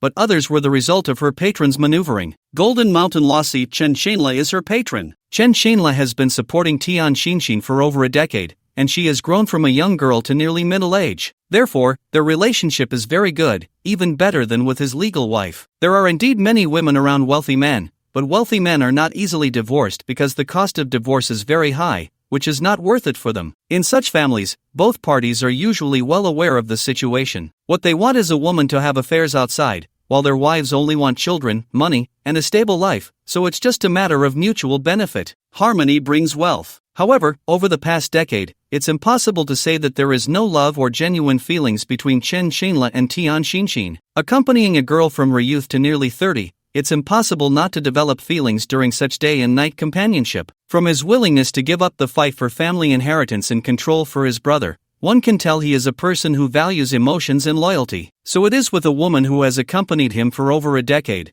spending the most beautiful years of his life. Tian Xinshin feels the same way about him, although she initially approached him for money and gifts. As time goes on, seeing this man who was more than 20 years older than her inevitably stirs her emotions. Moreover, the most important thing is that Chen Shenla is not like other wealthy men who keep starlets. He has time. He is not just there for socializing or occasional physical release, nor is he merely a symbol of status in their circle. Chen Shenla has plenty of time because he does not engage in any business matters of the Chen family enterprise, allowing him to often be by her side. If Chen Shinan's weakness is him, then his Achilles heel is Tian Xinshin. In fact, Chu Chen's plan is quite simple. To deal with a person, one must find their weakness. There is no such thing as a perfect person in this world. If there are no preferences or hobbies to exploit in Chen Shinan, then he must have someone he considers most important, and this person will inevitably have weaknesses. Even if not, digging deeper will always reveal someone whose strings can be pulled. After all, people like Chen Shinan are rare. Most people in the world have their own demands, and these demands are each person's leverage. Furthermore, since Chen Shinan has plenty of time to accompany Tian Xinshin, their relationship is incredibly close. Has Tian Xinshin ever thought about becoming his legitimate partner? Indeed, she has thought about it, but only when she was younger. As she grows older, she realizes that becoming legitimate may not guarantee the same life she has now. As an adult, she understands that marriage often diminishes feelings, bringing with it family chores that could make her life worse than it is now. Therefore, her goal is to climb to a higher place. Suppose one day Chen Shenla loses interest in her, at least she would have reached the pinnacle of the film industry. Moreover, female stars typically marry late, so she is not worried about that at all. Chu Chen meticulously analyzed the information provided by Zhao Guopeng, layer by layer, and finally found the key person to deal with Chen Shinan, Tian Xinshin. At that moment, Tian Xinshin was abroad shooting an advertisement, and Chen Shenla was indeed the one who could call her back with just a phone call. All her achievements are given by this wealthy benefactor. Although she has already achieved success today, in front of Chen Shenla, she is just a woman being supported. Since a benefactor can elevate a woman, they naturally have the power to make her lose everything instantly. However, just playing a game to get him to call Tian Xinshin back is definitely not enough. It's not a matter of whether he can or cannot, but whether it is worth it. Do you know Tian Xinshin? Chu Chen replied. Not just know her. Chen Shanla did not continue. He was not foolish enough to tell someone that Tian Xinxin is the woman he supports. I really have to go. Chu Chen replied again. Still leaving? What do you mean? You don't believe me, do you? You look down on me? Chen Shanla seemed a bit angry. It's not that I don't believe you, my friend. You said we met through a private server, and I just happened to have something going on. What a coincidence that you just happened to know Tian Xinxin. You run a brokerage, right? I don't run a brokerage, but I do have connections. What coincidence? This game isn't played by many anymore. If we meet, it's fate. Do you understand, friend? For Chu Chen, it really isn't a coincidence. But from Chen Shanla's perspective, although he doesn't feel it now, the more they talk, the more he will sense something is off, even suspect it. So, Chu Chen first mentioned the word coincidence. He aimed to make Chen Shanla doubt. The phrase about fate was first brought up by Chen Shanla, and Chu Chen will make him understand what true fate means. Chen Shanla found this person very interesting, so he continued, how about this? Let's not fight for now. You come out, we can set a place, or I can come find you. I'll arrange for someone to contact the private server boss and have them temporarily shut down this area. As for Tian Xinxin's matter, I'll take care of it. Once everything is settled, I'll have them restore it, and we can continue fighting. We've already invested 20 million, we must get a result. If I don't make things clear for you today, I'll take your surname. Chen Shanla was indeed hot-tempered and particularly carefree, summed up in 4 words, rich and willful. Chu Chen understood his personality. This was the plan all along. If Chen Shanla didn't take the initiative to invite someone, Chu Chen would provoke him with words to get him to do so. Alright, anyway, that director is quite anxious. If you really have a way, that would be best, Chu Chen replied. Immediately, Chen Shanla sent over a phone number and typed, this is my number. Brother, if it's convenient for you, come to Qingyuan Tea House in Chengguan District. I'll wait for you. Okay, my number is. After finishing the chat, Chu Chen looked up at the company. Over 100 people were waiting for him. After letting them log off, he didn't let them leave, unsure if there were any further instructions. You can all clock out. Everyone who played games today will receive bonuses. Chu Chen stood up and said loudly. Upon hearing this, the crowd stood up. Thank you, President Chu. We're leaving now. Goodbye, President Chu. These young people, who rarely saw Chu Chen, now had a new understanding of him. Where could one find such a good boss? As long as they played games, they could earn money. Chu Chen watched them shut down their computers. After they left the company, he didn't pay them much mind and sat down to check the situation in the game. The members of the Dawei Tianlong Guild had already logged off in bulk. Suddenly, the game interface flickered. Chu Chen hadn't actively logged out, clearly indicating that Chen Shanla had already contacted the private server boss. This area was temporarily shut down, and the data would be saved. He didn't know the boss of this private server, but a super tycoon who had recharged over 10 million would surely be treated like an ancestor by the private server boss. A phone call would have them do whatever he wanted. He shut down his computer and turned to look at Chu Mengting. It's your turn to take the stage. Chu Mengting looked at Chu Chen in surprise. Me? Chu Chen nodded. You saw the whole process just now, right? Chu Mengting nodded. But what did that have to do with her? You are the young and temperamental director. Me? Chu Mengting was taken aback. Was she to play the role of the director? Aren't you looking for a serious job? It's here now, don't you want to do it? Seeing her hesitation, Chu Chen continued. My business is dealing with the Chen family. If you want to participate, then it's work. If you don't want to, I won't force you. I can only send you back to the cleaning department. Continuing to clean wasn't something that embarrassed Chu Mengting. It just meant she couldn't get close to Chu Chen to gather more information. Moreover, up until now, no one in the entire Magic City should know about the existence of the real Beijing Chu family. Even if someone went to investigate, it would end in failure. But what exactly was Chu Chen up to? Was it really just a coincidence? The Beijing Chu family hadn't given her any new instructions, so before that, she could only continue gathering information. That was the only thing she could do now. I accept the job, but I have one request. Go ahead. I absolutely will not accompany you to play any role-playing games. Chu Chen laughed heartily. No problem. This was exactly what he wanted. No one knew his real plan, and Chu Mengting's authentic performance was just right to prepare for everything. Chengguan District, Qingyuan Tea House. A sports car roared in, then slowly decelerated, stopping at the entrance. This time, Chu Chen did not choose to disguise himself,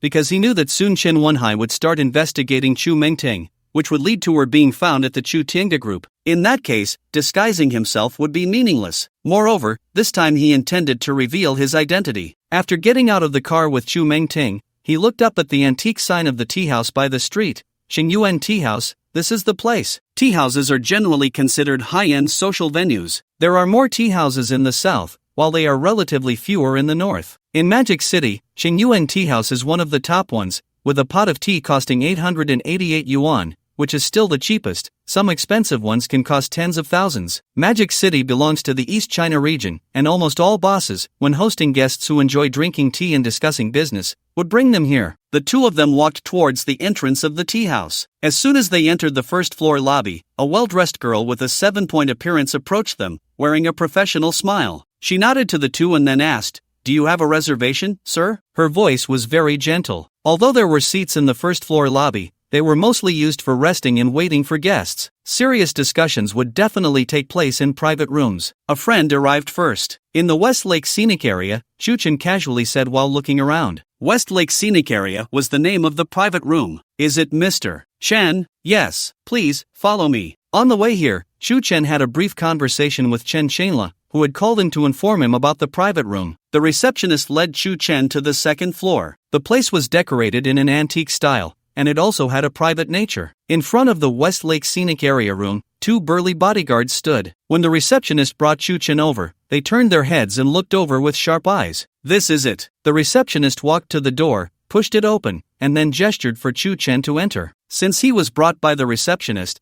the bodyguards naturally would not stop him. "Thank you," Chen said to the receptionist, then took Chu Mengting inside. The private room was very spacious, much larger than an ordinary restaurant private room that could seat a dozen people. However, there was only one table in the middle, with 4 wooden chairs, and the room was decorated with flower stands and screens. A middle-aged man in his 40s, dressed simply in a turtleneck shirt, baggy shorts, and slippers, was sitting at the table drinking tea. He was tall and somewhat overweight, but not excessively so, giving off a very robust impression. His face was covered in stubble, and his hair looked like it hadn't been washed for days, making him appear very unkempt and greasy. Just one of the bodyguards at the door would have 100 times more charisma than him. He looked like an ordinary middle-aged man one could see anywhere in the streets, perhaps having had a good physique in his youth, but after getting married and having children, his figure began to change. He no longer paid attention to his appearance, worn down by the trivialities of life, and after the establishment of the Chen family group, he handed over all business management rights to his brother. Every day, apart from playing games and indulging in food and entertainment, he had no other matters to attend to. So this was the first impression he gave. No one would think he was a wealthy and powerful person. But in reality, he was not only wealthy but also the most valued person by the behind-the-scenes big boss of the Chen family group. As Chen entered the room, the unkempt middle-aged man also turned to look at the door. When he saw Chen for the first time, he was taken aback. Chen was also surprised, but for different reasons. Chen Shenla was surprised because Chen was too young. He had thought he had encountered a middle-aged wealthy man with similar interests, perhaps a bit younger than himself, but not by much. During their brief conversation, he could tell from Chen's voice that it was somewhat youthful, but the tone was very steady, so he had guessed that Chen was probably in his early 30s. However, he never expected that he was only in his early 20s. "Are you Chen?" Chen Shenla asked, frowning. "Do you know me?" After Chen answered, he walked inside while the bodyguard closed the door behind him. "Ha ha, aren't you the one who stole my nephew's fiancée?" Before Chen could sit down, a look of confusion and wariness crossed his face instantly. "Your nephew? Chen Wenhai?" Chen Shenla nodded. "That's right." Upon hearing this, Chen pushed the chair he had just pulled out back in and turned to leave with Chu Mengting. Seeing this, Chen Shenla quickly stood up to stop him. "Don't go. Are you that petty?" Chen snorted coldly. "Your Chen family, I dare not offend." Chen Shenla replied with a smile, "Don't be like that, his matters are his, and ours are separate." Looking at Chen Shenla's smile,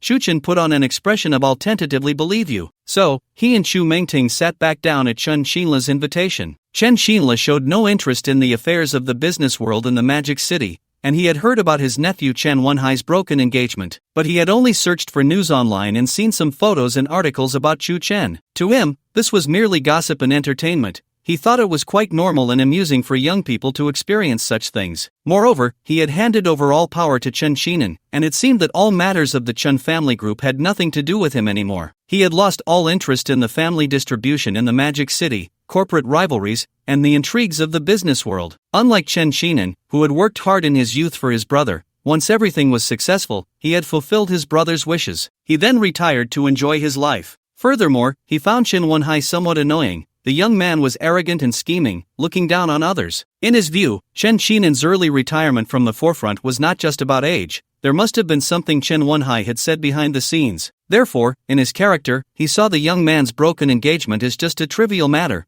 not something that could significantly impact the Chen family group. He was almost unaware of the subsequent downfall of the Wang family and the establishment of the Chu Tiange group, showing no interest at all. If it weren't for the fact that the broken engagement was so interesting, he might not have even bothered to look it up, and he had been happy for several days after learning about it. But after all, he was still a member of the Chen family, as long as it didn't touch the root and no one had thoughts about his brother. He just wanted to continue enjoying life. Chu Chen had seen this aspect of his character, which was why he dared to meet him in his true identity without disguise. After all, it was Chu Chen who first acted unwilling to communicate with him and turned to leave. This made Chen Shanla feel that their meeting was truly a coincidence, the kind of fate he believed in. So, he actually didn't want to discuss Chen Wenhai too much. He was content as long as he was happy. Moreover, he didn't want to pry into the young people's romantic issues. "Little brother, how can you play such an old game at your age? You really caught me off guard. You're much younger than I imagined, at least 10 years younger," he asked while refilling his teacup and pouring tea for Chu Chen and Chu Mengting. There were only 3 cups on the table. Before coming,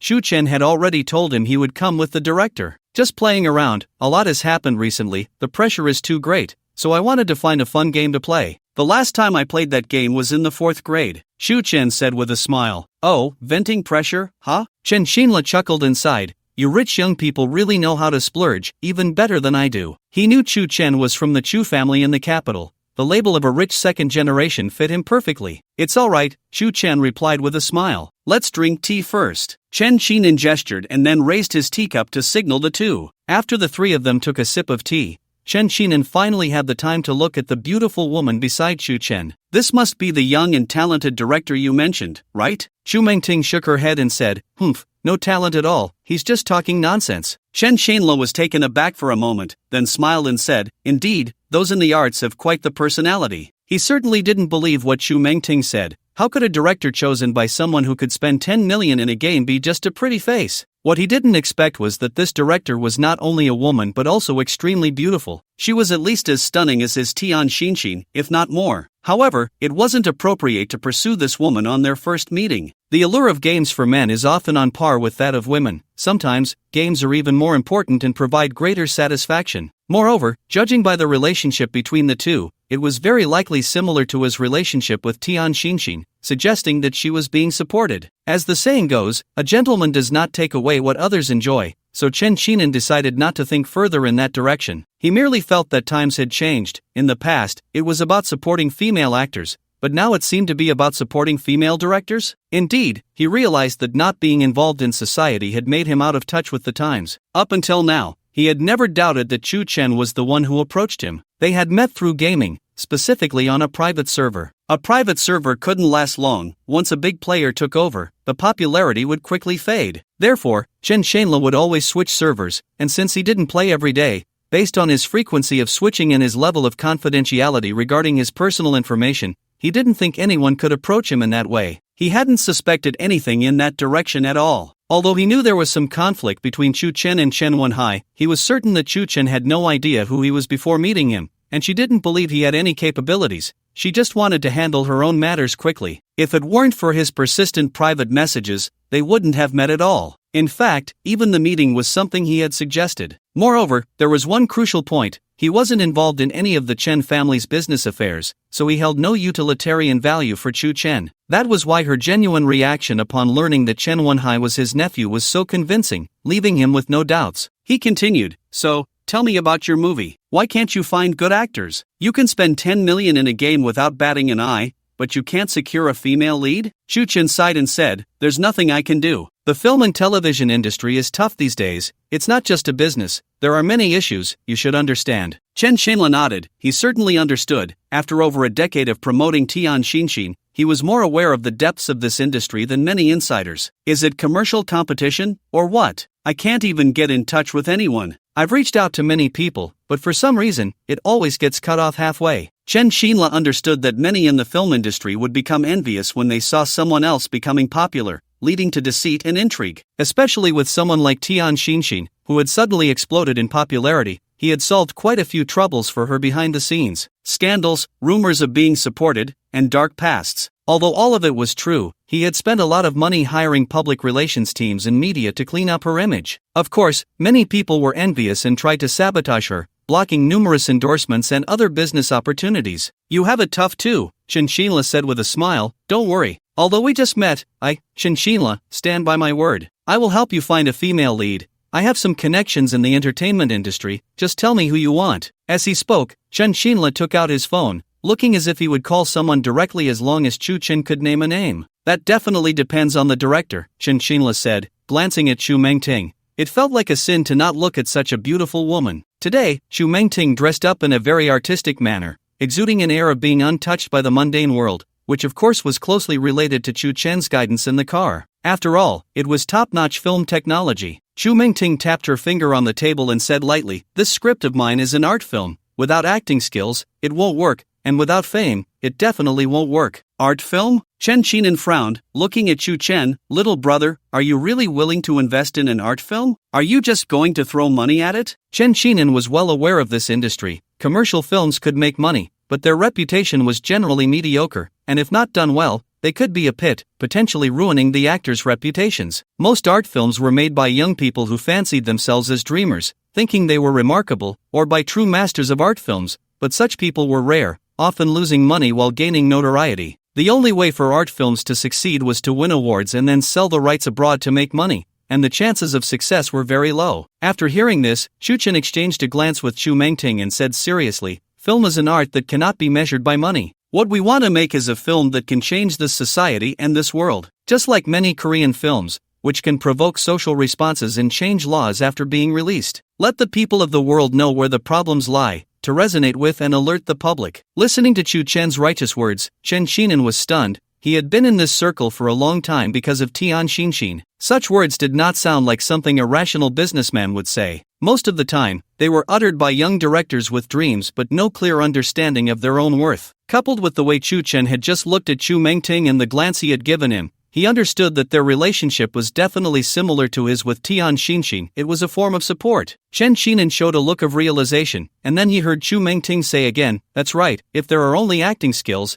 the audience will be limited. Our ultimate goal is to make more people aware. But if there is only fame, that won't work either. My script would be ruined." Watching Xu Mengting's somewhat excited speech, Chen Qinan nodded. Indeed, the young directors he had encountered were all of the same mindset. "Don't worry, big director, I'm not just boasting. I'll find you a top-tier one. Someone who's currently popular, and has won many awards, with guaranteed acting skills." Tian Xinxin was indeed popular right now, and speaking of acting skills, because of the presence of her financial backer, she had many opportunities. Although it was a result of money, her years of acting experience had made her much stronger than her peers. In this industry, as long as one practices often and puts in some effort, results can be achieved, and abilities are accumulated bit by bit. So Tian Xinxin was not just a pretty face. "Is Tian Xinxin okay?" Xu Chen and Xu Mengting both pretended to be surprised. "You can contact Tian Xinxin?" Xu Qila looked at the two of them with a bit of pride. "Hey, just say yes or no." Xu Chen also looked at Xu Mengting, and he saw her grip on the cup tighten. If she really plays the lead female role, this film will definitely win awards. Hearing someone praise his woman, he felt even prouder and readily said, "Just wait." After saying that, he picked up his phone and quickly scrolled through his contacts, soon dialing a number. The call didn't connect immediately. In the meantime, Xu Chen saw the name on the screen, "Sweetheart Xinxin baby." "Hello, Godfather." The phone connected. Xu Chen vaguely heard the sweet voice on the other end. "Baby, have you missed me?" Ha ha ha.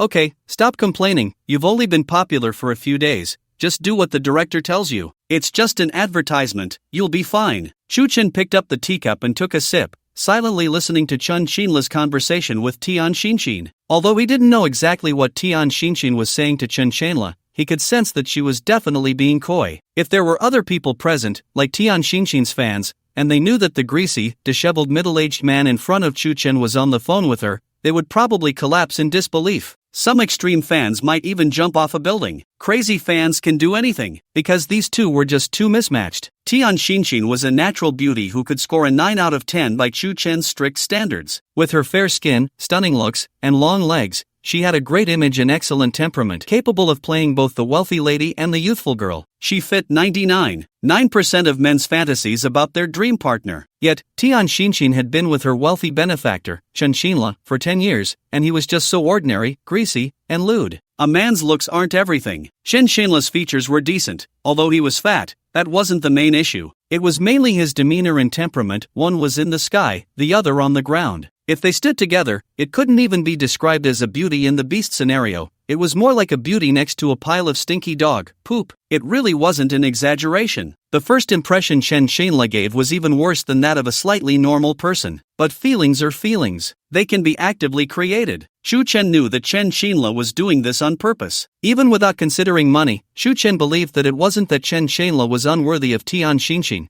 but rather that Tian Xinxin was too good for Chen Xinla. If it weren't for Chen Xinla, Tian Xinxin might have long faded into obscurity, possibly becoming a slave to some big boss based on her looks. It would be impossible for her to stand out, let alone become famous. Xu Chen had seen photos of Chen Xinla from over a decade ago. From the information provided by Zhao he knew that the old Chen Xinla was tall and thin, with a dignified appearance and extraordinary demeanor. Since he was nearly 20 years younger than his brother, he was actually in the prime of his life according to a man's career timeline. Although he truly had no intention of vying for the Chen family's fortune, and his brother trusted him greatly, in Chen Wenhai's eyes, he was still a threat. Chen Wenhai had tested him countless times and had even been harsh with his son before taking his position. It was because his father was overly grateful to Chen Xinla, having once considered handing all the family assets to his son. In other words, your achievements in this generation have benefited me, so in the next generation, I want to return these to you. Although Chen Qinan was a ruthless person, he had nothing to say against his brother in this regard. Even though Chen Wenhai's harsh measures ultimately failed, Chen Xinla was aware of it. To minimize the issue and prevent it from affecting their brotherly relationship,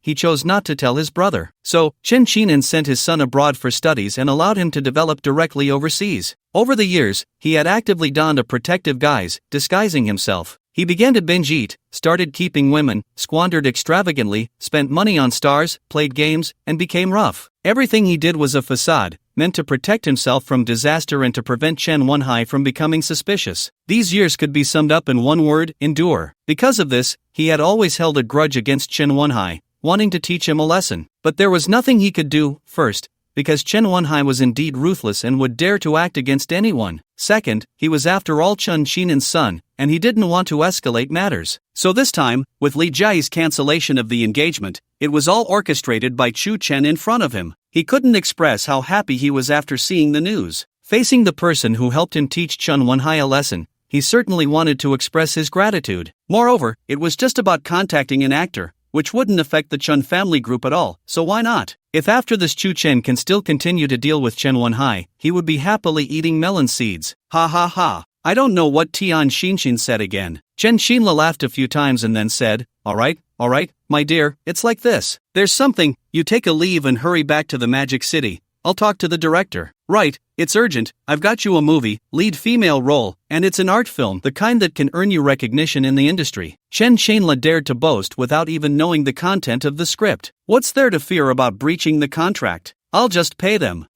Good, come give me a kiss. So good. Hang up. The reason Chen Xinla dared to be so reckless was that he saw the relationship between the two people in front of him was also quite special. Just like himself, so no matter how sweetly they spoke to each other, these two understood the rules and wouldn't go out and talk nonsense, especially since Xu Chen had something to ask of him. After hanging up the phone, he looked up at Xu Chen and smiled. The recent flight back to the country takes about 4 hours. How about it? I wasn't bragging, right? Ha ha ha. Awesome. Xu Chen smiled, looking at Chen Qinan with a flash in his eyes. Plus, having just seen his attitude towards Chen Wenhai in his mind, since he was so sincere, it seemed he could talk more with him about Chen Wenhai. In fact, according to Xu Chen's thoughts, using Tian Xinxin to deal with Chen Xinla and then dealing with his brother was a good choice, but he didn't expect Chen Xinla to have quite a deep grudge against Chen Wenhai. The Chen family was not peaceful at all. Moreover, as long as it didn't touch the interests of the Chen family group, it seemed he was quite willing to deal with Chen Wenhai. Since that was the case,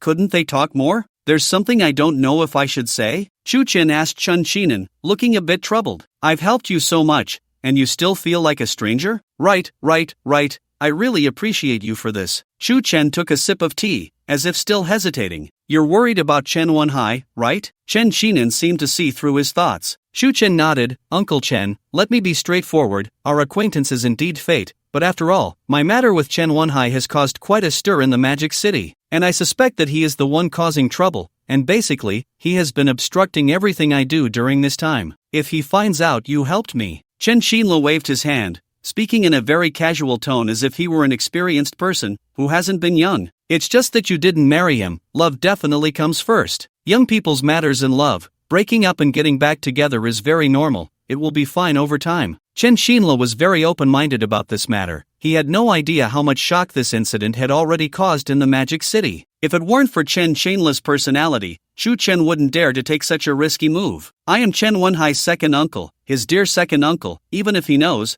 what can he do to me? Just because I helped you contact an actor? Can he kill me? I'll give him a few guts. Chen Xinla was furious. It was true that he had always looked down on Chen Wenhai, but if Chen Wenhai really did something to him, Chen Qinan would definitely not let him off lightly. At this point, Chen Qinan also felt a bit proud, although he didn't participate in the big and small matters of the Magic City. As long as people knew his identity, no one would dare to confront him head-on. Uncle Chen is right. If my movie starts shooting in the future, and if Chen Wenhai gives me trouble, just give your uncle a call, and I'll settle it for you in no time. As soon as Chu Chen heard this, his eyes lit up, and he raised his teacup. With your words, I can rest assured. Uncle Chen, I toast you with tea instead of wine. Chen Shanla was pleased to see that Chu Chen was not a pretentious person. He raised his teacup and clinked it with him, cheerfully saying, we can be considered as having fought together. We can call each other comrades. No need to be so polite, just call me Chen Gu to give me some face. Let's create legends together in the future. Ha ha ha, no problem, Chen Gu,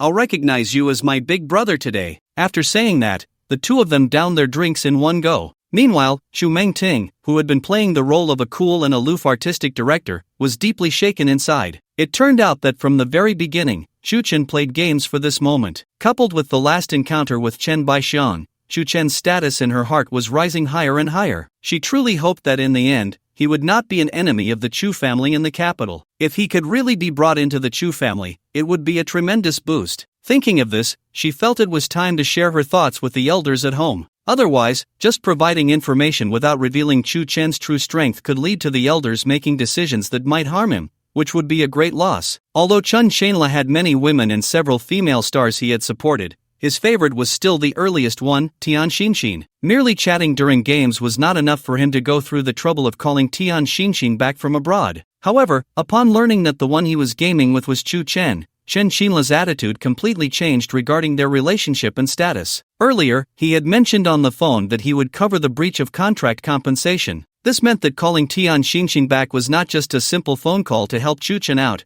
he was incurring a financial loss, having to pay tens of millions in breach of contract fees to assist him. Moreover, after the call, he did not ask Chu Chen for any money. Why? Because he wanted to proactively befriend Chu Chen. He had been quietly cultivating relationships with wealthy and powerful figures for over a decade, enjoying the feeling of having others owe him favors and understanding the ways of the world. Over the years, he had secretly befriended many in the Magic City, and his claim that there's nothing I can't handle in the Magic City was not just boasting. He distanced himself from the family business, feigned madness, and built connections in secret. He was not waiting for an opportunity to reclaim the Chen family's business, he was merely safeguarding himself and his son. After all, his brother was about 20 years older than him, and if one day his brother were to pass away, he could not be sure what Chen Wenhai's character and cunning would lead him to do to the two of them. Thus, he needed the ability to protect himself. For 10 years, he had not a single day without pretense, and life was not easy. From this perspective, his cunning was even more formidable, rivaling Chen Wenhai. Initially, he only wanted to retain some strength,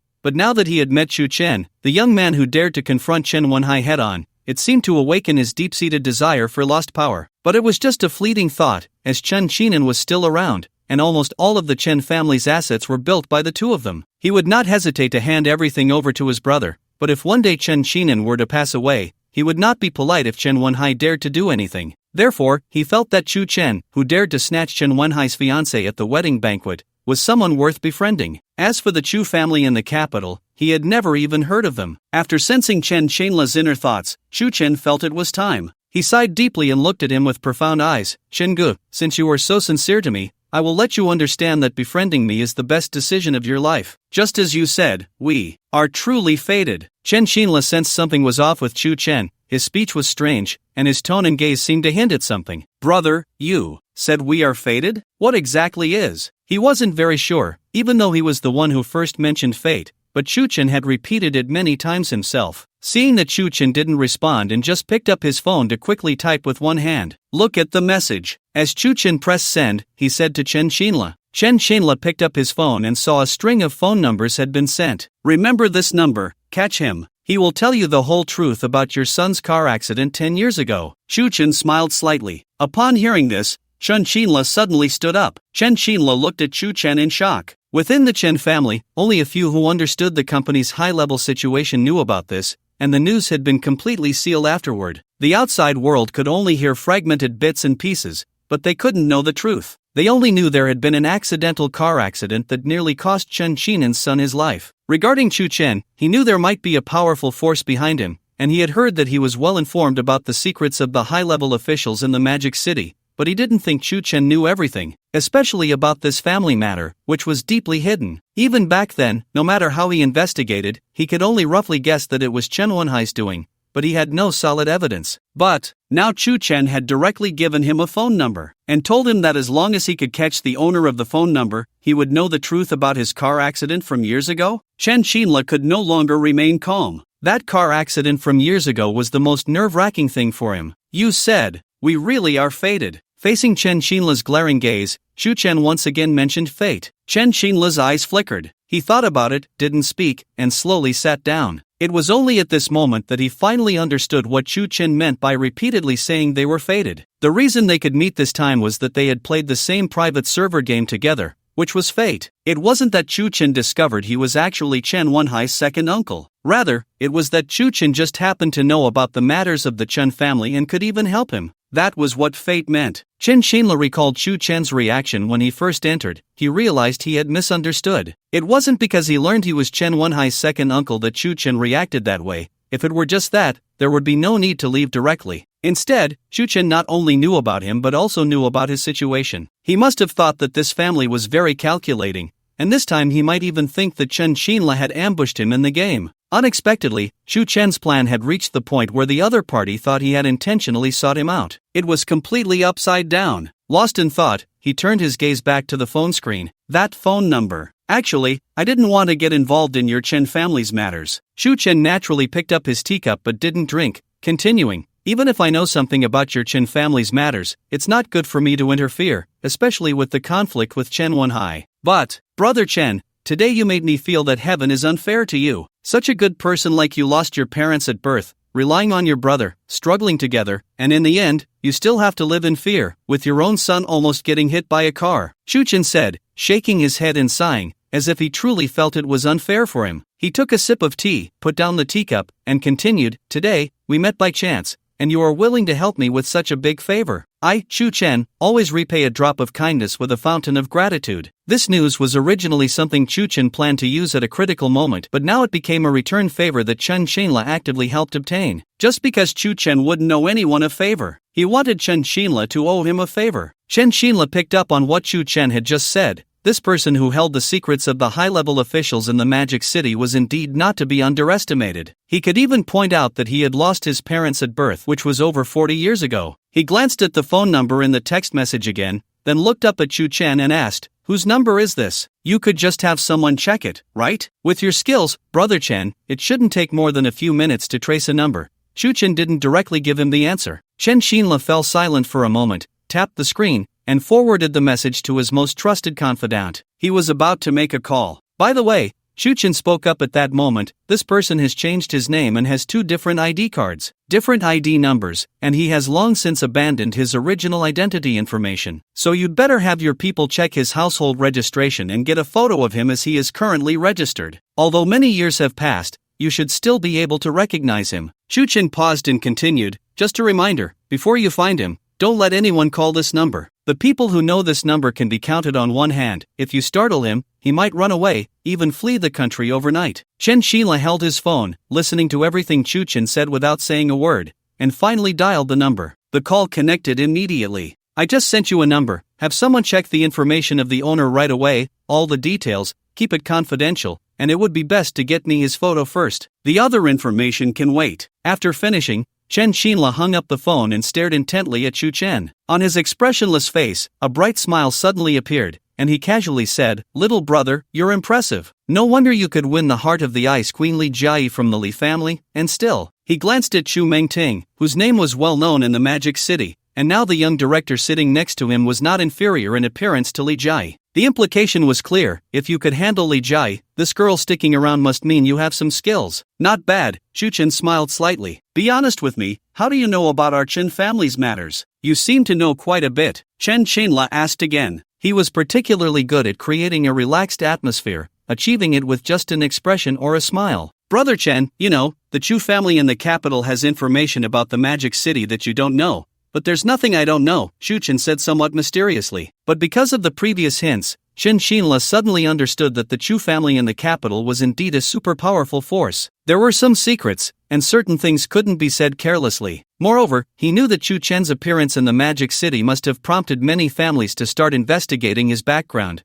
but so far, he hadn't heard any false information, which indicated that the Chu family in the capital must exist. In Chen Xinla's mind, Chu Chen became increasingly mysterious and imposing. The two continued to chat casually about various topics, including matters between families in the Magic City and the situation of Chu Mingting's film. Chen Xinla had a somewhat probing intention, but when it came to the affairs of the Magic City, even if Chen Xinla had been involved for decades, he wouldn't know as much as Chu Chen did. Meanwhile, Chu Mengting felt a sudden sense of indignation. This guy kept bringing up the Chu family in front of her. If it weren't for the fact that she couldn't reveal her identity right now, she would have wanted to expose him directly, but that wasn't possible. After all, compared to making him an enemy of the Chu family, bringing him under control was indeed a better choice. Ding-dling! Chen Xinla's phone rang. He picked it up and opened it, and his expression suddenly darkened. The veins on his forehead bulged, and bloodshot veins appeared in his eyes. Anger, extreme anger. After an unknown amount of time, Chen Xinla kept staring at the information on his phone. If it were an ordinary person, it would be one thing, but the photo he saw now shocked him immensely. If everything could be connected, it would be equivalent to shattering all his beliefs built over decades. It could be said to be no different from directly destroying his worldview. Chen Xinla knew why he reacted so strongly. When he initially asked Zhao Guoping to collect this information, he had mentioned wanting to gather everything about the Chen family, including all the hidden details. In this process, he had actually helped quite a bit, as some secrets had been buried for decades and were not easily accessible to Zhao Guoping. At this point, he needed to step in and observe, finding the truth from the wish list and the conversations filled with hints. Chen Xinla must have seen the photo because he said he wanted the photo first, which is easy to verify. As long as there are connections, one can find the ID photo in the household registration system. Of course, he also recognized who that person was. It was the very person who had almost killed his son years ago while driving a truck. He would never forget that night from a few years ago. They were driving on a mountain road, and since his son had just recently obtained his driver's license, he was the one driving. There were hardly any cars on that road, so it was a good opportunity for him to practice. Halfway through, Chen Xinla got out to relieve himself, leaving his son waiting in the car. The car was parked by the roadside and had not moved. However, a large truck came roaring from ahead and crossed the center line, crashing directly into them. The Land Rover he was driving was sent rolling over 10 meters by the impact of the truck. His son was lucky to have survived. Just as Chen Xinla went to the restroom, his son had not fastened his seatbelt, and the car door was ajar. When the truck hit, although his son couldn't escape in time, he was thrown from the vehicle during the roll. He tumbled through the air and landed in the roadside greenery. Although he suffered over 10 fractures and had his neck severely pierced by a branch, he had already lost a lot of blood by the time the ambulance arrived. Yet, he ultimately survived. He lay in the intensive care unit for more than half a month and spent another 6 months in a high-level care ward before he truly recovered. During his son's hospitalization, Chen Xinla had people investigate all the surveillance footage from that time and hired private detectives to look into various leads. At that time, Chen Xinan was planning to retire and hand over the chairman position to Chen Xinla's son, leading many to speculate that this accident was orchestrated by Chen Wenhai. Chen Xinla had cooperated with multiple official statements and was aware of the investigation's progress,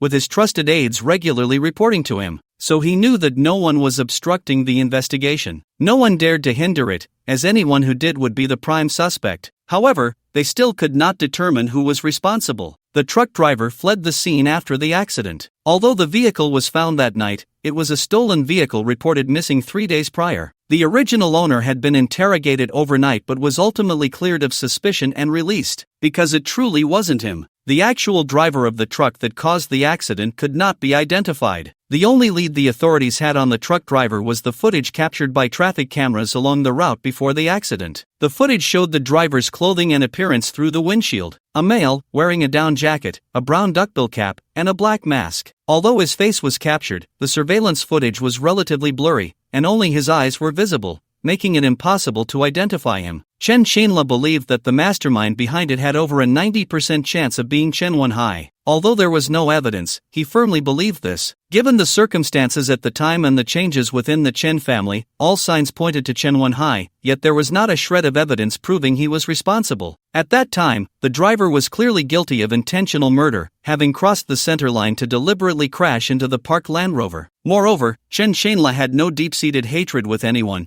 and even minor conflicts would not lead to murder. At that time, the company was not under his direct supervision, and he could not have been a competitor. The only thing that could have triggered Chen Wenhai's extreme dissatisfaction was Chen Shinan's intention to pass the position to Chen Shinla's son. After his son was discharged from the hospital, Chen Shinla had a period of extreme behavior, but it was all stopped. He began to investigate personally, not only looking into all the trusted aides within the company but also examining everyone around Chen Wenhai, anyone who had even a slight connection to him or wanted to curry favor. At that time, Chen Shinla had a very clear direction for his investigation, but after nearly a month of effort, he found nothing. He could only say there was a slight clue, but as he investigated, it would break off. In the end, when there was truly no other way, he used a very clumsy but effective method. He compared photos, focusing on the eyes. He used the traffic surveillance footage provided by the government to compare with the personnel files of the company. The driver could only be seen from the eyes, so he only compared the eyes.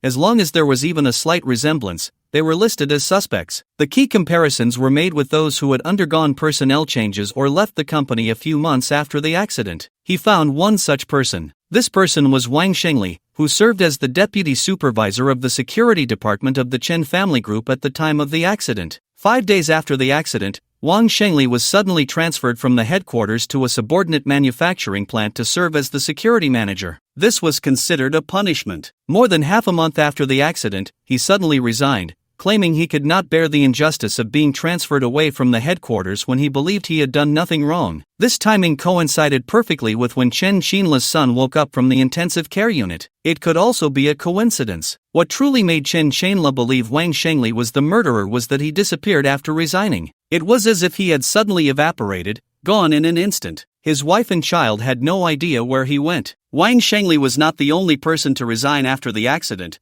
nor was he the only one to go missing. But he was the only one with so many clues and suspicions pointing to him. Similar eyes, the coincidental sudden resignation, and the bizarre disappearance as if he had evaporated from the world. Moreover, he had been trying to curry favor with Chen Wenhai. Chen Shanla did not think Wang Shengli had been silenced, because Chen Wenhai would not resort to such ruthless measures against someone who helped him with important matters. If others knew that helping him could lead to being silenced, who would dare to continue working with him? So at that time, he believed Wang Shengli might have taken some money and fled. Chen Shanla could no longer remember how long he had spent tracking Wang Shengli. He did not recall when he gave up, as he truly could not find any clues at all. He ultimately had to abandon the search. At the moment of giving up, he even doubted whether he had been mistaken. Perhaps he had truly been silenced, buried in some unknown desolate mountain, a place he would never find in his lifetime. He did not know how many years had passed. Chen Shanla could not remember. Before meeting Chu Chen today, he still had no news of Wang Shengli, nor did he have any evidence to implicate Chen Wenhai. Until this very moment. Although he had only seen a photo, many years had passed, and Wang Shengli was fatter and his face had changed. But Chen Shanla recognized him at a glance. Sitting across from Chu Chen, he felt as if heaven had opened his eyes. After this incident, for the safety of his son and other family members, he could only endure humiliation and pretend to be idle every day. But Chu Chen's appearance brought forth the most difficult hurdle in his heart, and he came with answers. Little brother, if you have any trouble in the future, just give me a call. Don't treat me as an outsider. From now on, you are my own brother. Without waiting for Chu Chen to respond, Chen Shanla expressed his loyalty first,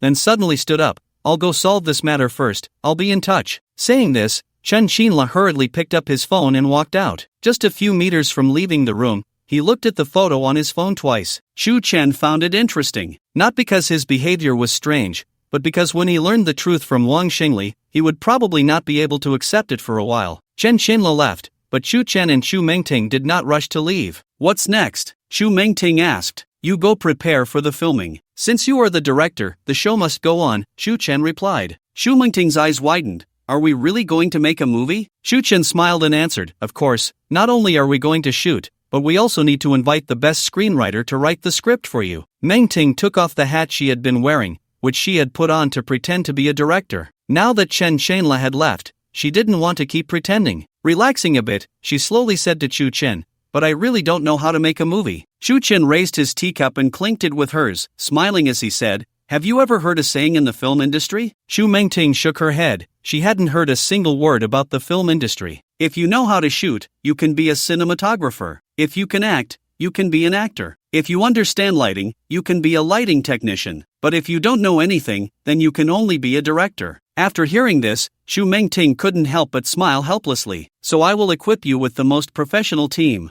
After you go back, you will establish a film company under the Chu Tiangu Group, and you will be fully responsible for it. As for the script, I already have a story outline. You just need to find a screenwriter to flesh it out. You may not have made a movie, but you have seen movies, right? If there's anything you don't understand, let your subordinates solve it for you. If they can't solve it, just scold them for being incompetent. That's how a good movie is made." Chu Mengting didn't expect that such a complex task as making a movie could sound so simple coming from Chu Chen. What she didn't know was that Chu Chen's goal was not the movie itself, but his overall plan. Chu Mengting nodded. Although she had never been involved in any film work, at least this was a serious matter. It was better than role-playing with Chu Chen every day. It felt more normal. After sitting for a while, the two left the tea house. Just as they reached the entrance, Chu Mengting's phone rang. She glanced nervously at the caller ID and then said to Chu Chen, "I'll take this call over there." Chu Chen nodded and didn't ask further, as he had already seen from Mengting's head that it was a call from the Chu family in the capital. So, Chu Chen got into the car first,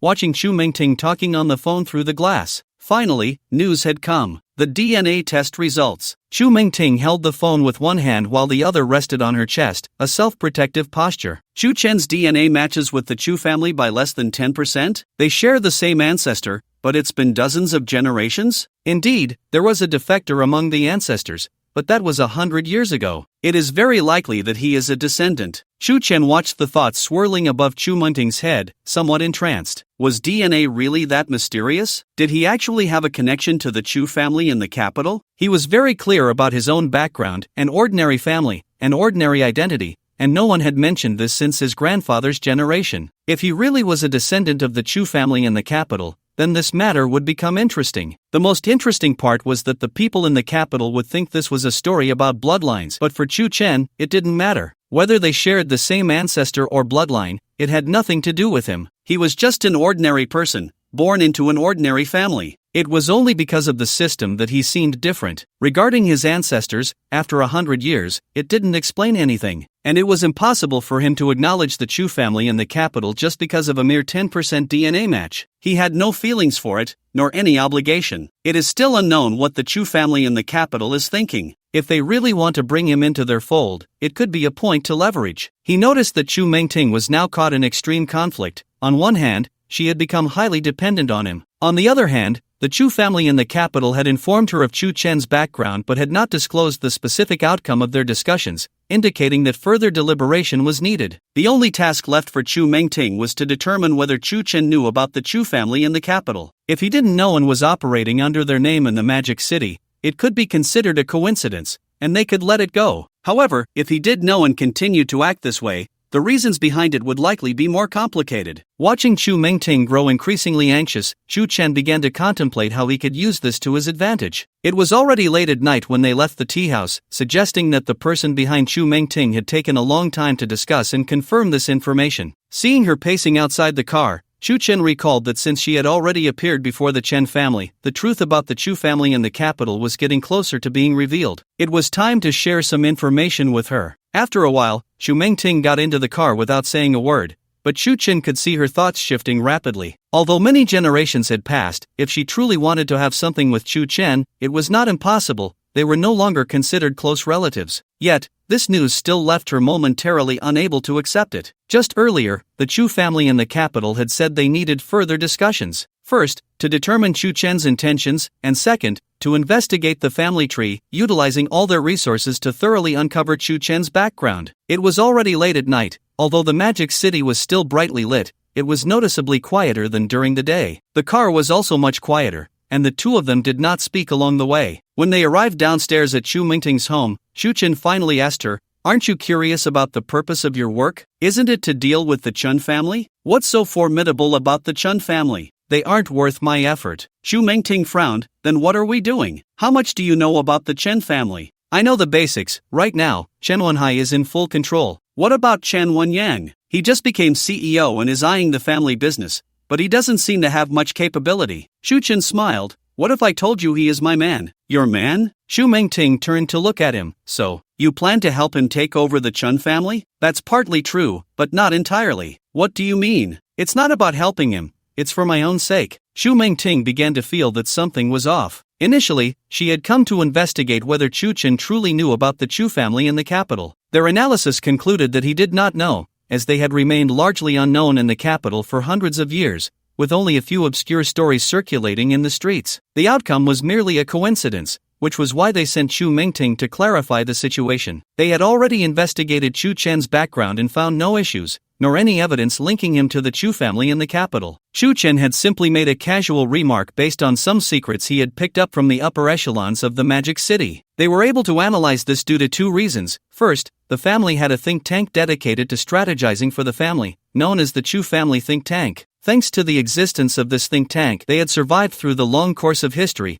growing stronger while remaining well hidden, and the think tank's analyses had rarely been wrong throughout their family history. It must be said that their initial analysis was very accurate. Chu Chen was indeed just making things up. The second reason is that the families in the Magic City do not understand the truth, so they will speculate, but they are the genuine Chu family from the capital, and they have always been skeptical about Chu Chen's appearance. Throughout history, countless people have impersonated the secret forces of the capital, and there have been people with the surname Chu over the past century. In most cases, after a simple investigation, the Chu family would no longer pay attention. After all, without real power and no actual connection to them, their disappearance was inevitable. Therefore, this time they only sent a third-generation junior to check things out, but what they did not expect was that Chu Chen actually had a blood relationship with them, which complicated the matter significantly. The Chu Chen that Chu Mingting encountered, who had participated twice in dealing with the Chen family, made her realize that this person was not so simple. Not only was he powerful,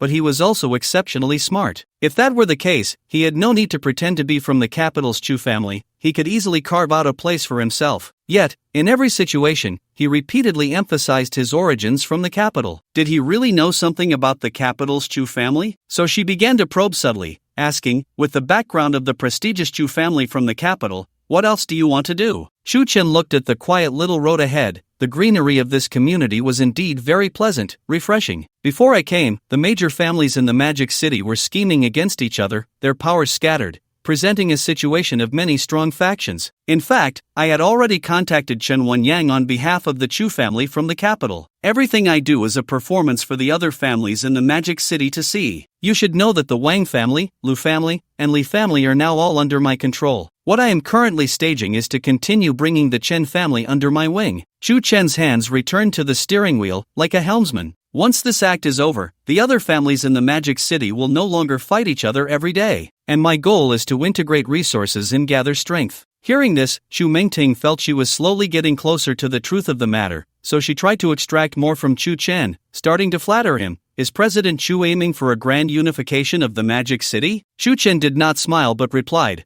"I don't want to conquer the world, it's just for myself. No matter what you want to do, I will definitely help you." This statement from Chu Mingting expressed her loyalty and her desire to stay by his side, both personally and professionally. This undercover identity was a sure win for her. Seeing the satisfied smile on Chu Chen's face, she continued to ask, "So after you integrate resources and gather strength, won't the Magic City have no rivals? What comes next? Enjoying life?" She finally asked the key point. Chu Chen slowly turned his head, meeting her gaze, revealing a wicked smile. "The world outside the Magic City is still vast. Isn't there still the capital?" Chu Mingting's heart skipped a beat. Was this going to be a counterattack? "Aren't you from the capital's Chu family? Do you want to take the forces of the Magic City back with you?" Chu Chen's smile grew more mysterious as he slowly leaned closer to her, extending a hand. "As long as you follow me and work, I can give you everything you want. When Chu Chen said this, he was already very close to Chu Mengting, almost whispering, and she felt it. Was this a confession before sleeping with me? What should I do?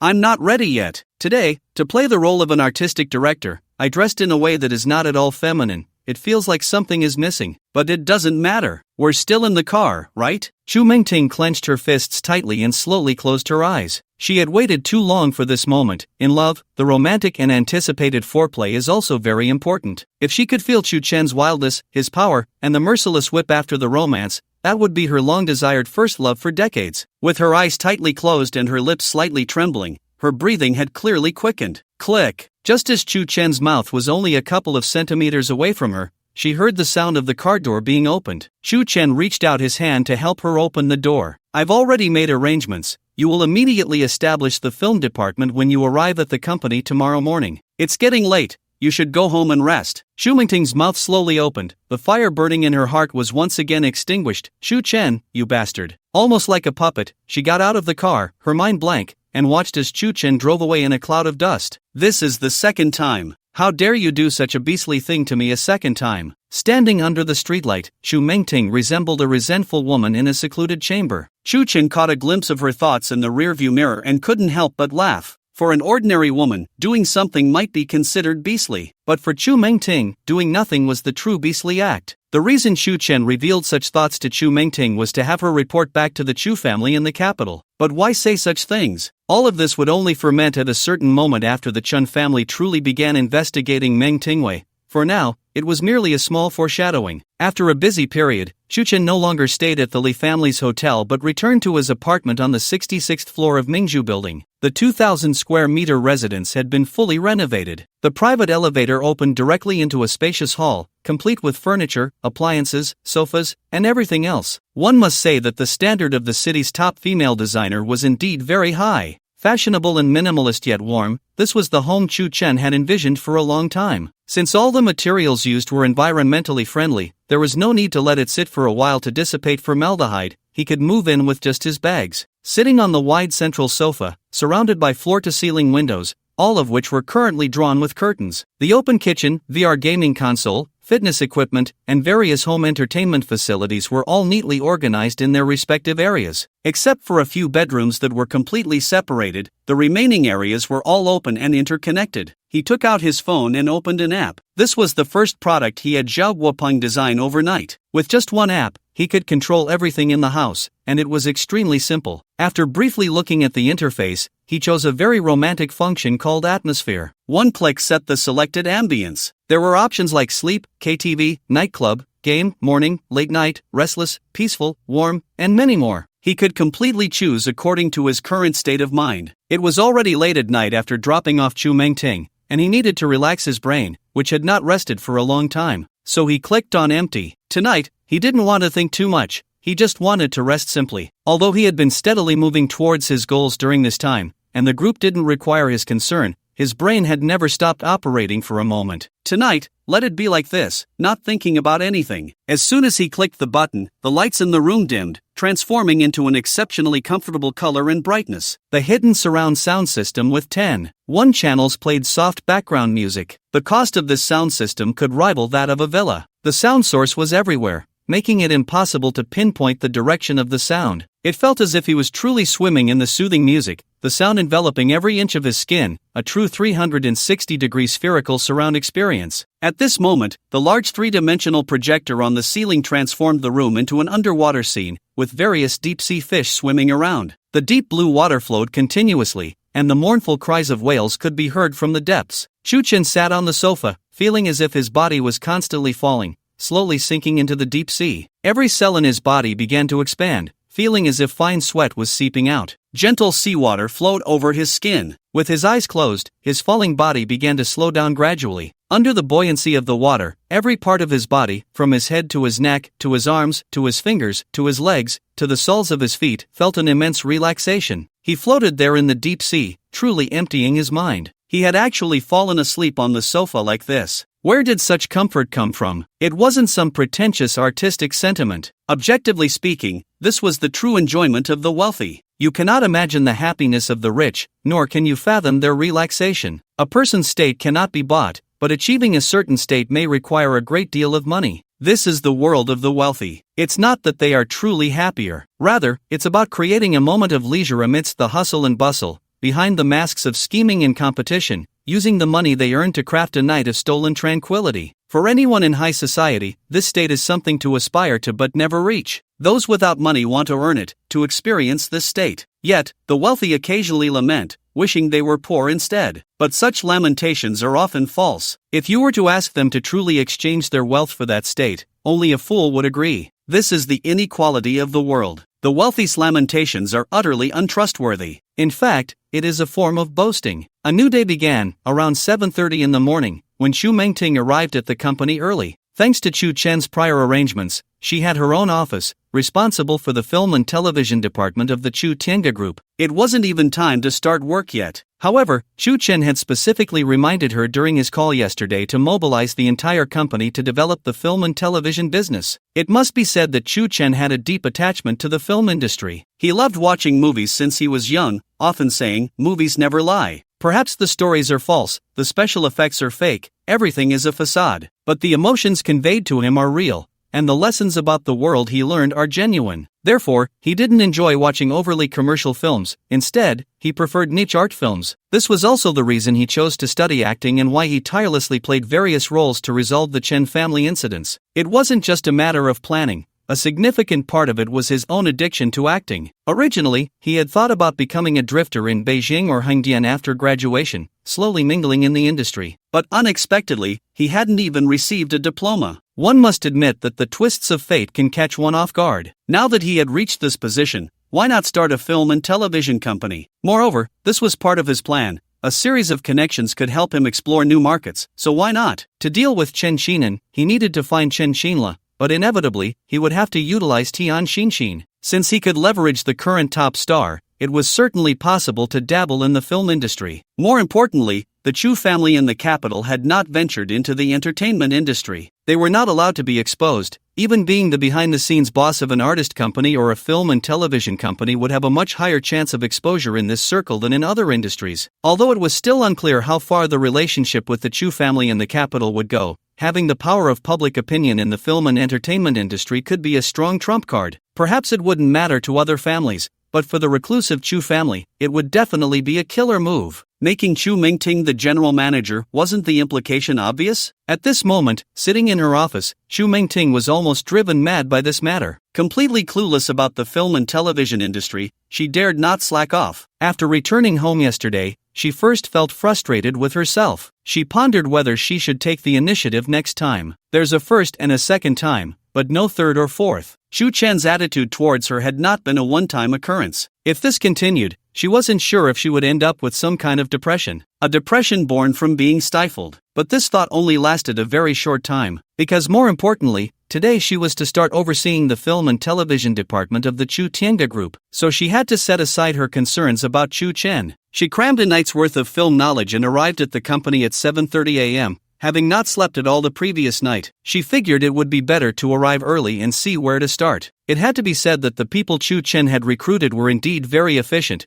After issuing orders last night, the HR department had worked overnight to filter out those with film knowledge and experience, directly assigning them to her. After receiving the new work assignments, these people also arrived early, as new work naturally required a new spirit. With these people, Xu Mengting felt somewhat relieved. She was not someone who pretended to understand when she didn't, and when everyone had gathered, she directly held the first meeting of the film and television department. She spoke candidly, expressing her lack of knowledge and hoping these people could assist her. The individuals who had been meticulously selected were all of high character and professionalism. Not one of them showed any disdain towards her. Instead, during the meeting, each person shared what they knew, from industry analysis to star rankings, various gossip, unspoken rules, and the level of professionalism in the industry, along with top talents from various fields, and so on. Xu Mengting was eager to learn, frantically taking notes in her notebook. As long as you are assigned work, whether you understand it or not, whether you can do it or not, you must do your utmost to complete it. This was the family motto of the Chu family in the capital, but they certainly did not expect that this time it would be a wedding dress for Chu Chen. Just as they were having their meeting, the elevator doors on this floor opened, and the property manager of the building personally accompanied a mysteriously dressed woman out of the elevator. The woman was dressed luxuriously and exquisitely, wearing a large sun hat, sunglasses that covered half her face, and a black mask, looking as if she was afraid of being recognized. Behind her were two men who seemed to be assistants or bodyguards. "Miss Tian, this way is clear," the property manager said politely, gesturing that the elevator led to the reception desk of the Chu Tianga group. The front desk usually had to start work early. The receptionist of the Chu Tianga group had just arrived not long ago and found it very strange to see a visitor. It wasn't strange to have a visitor, but rather that it was the property manager personally accompanying her. The management of the Li family group building was very strict. There were generally two ways to go upstairs, either by swiping a card or registering on the first floor. For example, delivery personnel wanting to go upstairs had to register as visitors on the first floor unless they had made prior arrangements. But even for important visitors of a company in the office building, the property management would at most help swipe a card. No one could accompany them upstairs, let alone the property manager. For the company, important guests were of no concern to the property management. So, the receptionist was puzzled. "Miss Tian," the property manager indicated, leading her to the front desk. "Ma'am, may I ask who you are looking for?" the receptionist asked politely with a professional smile. "Your general manager Chu and director Meng have an appointment," the mysteriously dressed woman said, not even removing her mask. Although her voice was soft, it was still clear. Not removing the mask was not impolite. She simply did not want to attract attention. Just a moment ago, when she was on the first floor, she had thought that the Chu Tianga group had made arrangements with the property management to go directly upstairs. To her surprise, the property management had no record. She had no choice but to take off her mask to register, which caused some commotion and even led to the property manager personally accompanying her upstairs. After that, she put her mask back on in the elevator, not wanting to be recognized by the people coming and going. There would be unnecessary trouble and a waste of time. The Li family's building had various functions besides office floors, including a hotel, an underground casino, and entertainment clubs. So even though it was still early, there were already many people preparing to leave after working or playing all night. "The appointment," the receptionist said as she flipped through the record book. There would definitely be a record of the meeting that had been arranged in advance with General Chu. "My surname is Tian," the mysterious woman added. The receptionist knew her surname. The property manager had repeatedly mentioned Miss Tian when he came over. However, after flipping through 2 pages, she stood up straight, shook her head in confusion, and politely said, "I'm sorry, Miss Tian, but I couldn't find your appointment record. Would you like to call General Chu to confirm?" It was a very formulaic response. This was the standard reply for guests without an appointment record. It avoided offending anyone, and any issues were not the receptionist's responsibility. No record? The mysterious woman was puzzled. Strange, very strange. She had been suddenly notified to fly back from abroad and had only arrived in the city a few hours ago. She had thought this time it was her godfather helping a friend, which was why she was called back to act in a movie. But after she returned, her godfather had repeatedly reminded her, even warning her. He said this was his good brother Chu Chen's company, with a very solid background, and he was also Li Jiai's fiancé. She certainly knew about Li Jiai, having lived in the city since childhood. The title of the Ice Queen was well known. Moreover, she was being supported, and she knew a lot about high society. The business and entertainment worlds were always closely linked. Almost everyone in the entertainment industry had powerful business tycoons or wealthy backers behind them, and, regardless of gender or age. But as for Chu Chen, she had never heard of him. It was no wonder, although this matter had caused quite a stir, it indeed had little to do with the entertainment industry, and she had just happened to be abroad filming an advertisement. Her godfather's attitude was extremely serious, insisting that she be polite and follow the rules, fully cooperate with the filming, and accept whatever remuneration was offered without haggling. She could sense it and understood very well that if she messed this up, she would offend a significant figure. That was something she absolutely could not do. He had come with a cautious demeanor. But now, what was this? Not even an appointment? It was one thing for the property front desk not to have received prior notice, but even the company front desk was unaware? "Miss Tian, why don't you sit in the reception room for a moment?" The receptionist, being quite clever, noticed that the mysterious woman seemed to be in some trouble and politely said, "General Chu hasn't arrived yet, and Director Meng is currently in a meeting. He might not be able to take your call. Please wait a moment. I'll verify and notify you right away." Chu Mengting had become a legendary figure in the Chu Tianga group, rising from an interview to a cleaning position, then to the president's secretary, and now she was the head of the film and television department. It was practically a myth of a career woman. But now Meng Tingwei had somehow become Director Meng? This was something the receptionist could hardly imagine. The receptionist could not directly call Chu Chen to inquire. She could only go directly to find Meng. Director Meng. He had seen quite a few important people and sensed that this mysterious woman was not an ordinary person. Saying she would verify was not a lie, she would indeed ask. But certainly not now. Meng Tingwei was in the conference room holding the department's first meeting, and she didn't dare to interrupt. Such a woman, who had risen through the ranks as if on a rocket, was beyond her imagination. Moreover, although these people within the company are all elite individuals selected through layers of screening, when faced with such gossip, of course, they would want to indulge in it. Many have said that Meng Tingwei is Chu Chen's little lover, so the initial roles of cleaner and secretary were actually just a performance. However, some believe that if it were an act, it would be too obvious. Anyone could see that something was off. Besides, this is still in Li Jia's territory, right under his fiancée's nose. Would Chu Chen dare to do such a thing? That would be a bit too bold. Others say that Meng Tingwei is actually Chu Chen's confidant, and that she started as a cleaner to quietly observe whether there were any unsuitable employees among them. So after a week of cleaning, she was immediately promoted. Those who believed this theory breathed a sigh of relief, thankful that they had no incriminating evidence against them. In short, there are various opinions about Meng Tingwei, but one thing is universally acknowledged: this woman is closest to President Chu, and no one dares to provoke her. So even the newly appointed head of the film and television department, a mere receptionist, wouldn't easily disturb her. Well, okay. The mysterious woman hesitated and said. Following the receptionist's gesture, she was about to walk towards the reception room, but after taking a couple of steps, she stopped again and quickly walked back. Could you please confirm again? As she spoke, she pulled down her mask and took off her sunglasses, giving the receptionist a sweet smile. You know me, right? I really have an appointment with your President Chu. She was worried there might be some misunderstanding. If she kept waiting and delayed the other party's matters, and her godfather called to ask, it would make it seem like she hadn't done her job properly. The receptionist was stunned. It was actually the popular superstar Tian Xinshin. The receptionist immediately thought that she might be related to the newly established film and television company. The only connection a star could have with a film and television company would be to play the leading role. And last night, Chu Chen had called, using all the resources of the group to fully support the film and television company. This news had spread overnight in the employee groups of various departments. So, Tian Xinshin suddenly coming to the group was very likely because President Chu had contacted her. She never expected that President Chu's connections could reach this level. She also didn't know why there was no appointment record.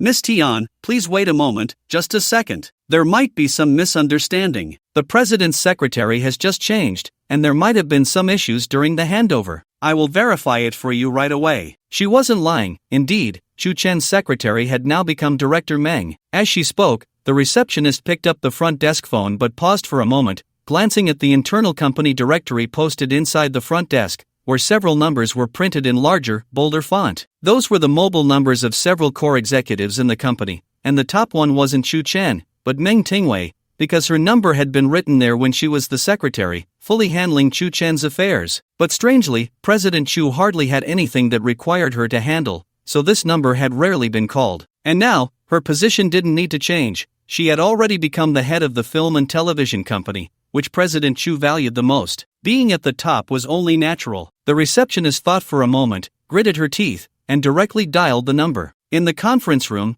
a dozen people were in a meeting. Although specific roles had not yet been assigned, these people would definitely be the core members of the film and television company in the future. So, the most important thing in making a movie is the script? Chu Mengting asked. That's right. The script is the foundation of a play. Moreover, the current domestic film and television environment lacks good scripts, not good directors or good actors. Additionally, after so many years, audiences have been influenced by high-quality foreign films, raising their expectations for film and television. A good actor might be able to support a bad script, but a good script can elevate countless actors with mediocre skills. The story is the core of film and television. If we are to start in the film and television industry in this era, the script must come first. This is for the audience's sake and is an important cornerstone for longevity. Even if there are no good actors, there must be a good screenwriter. If there is a good story, it will inevitably attract good actors. Everyone was sharing their opinions, and Chu Mengting did not expect that this group was so talented.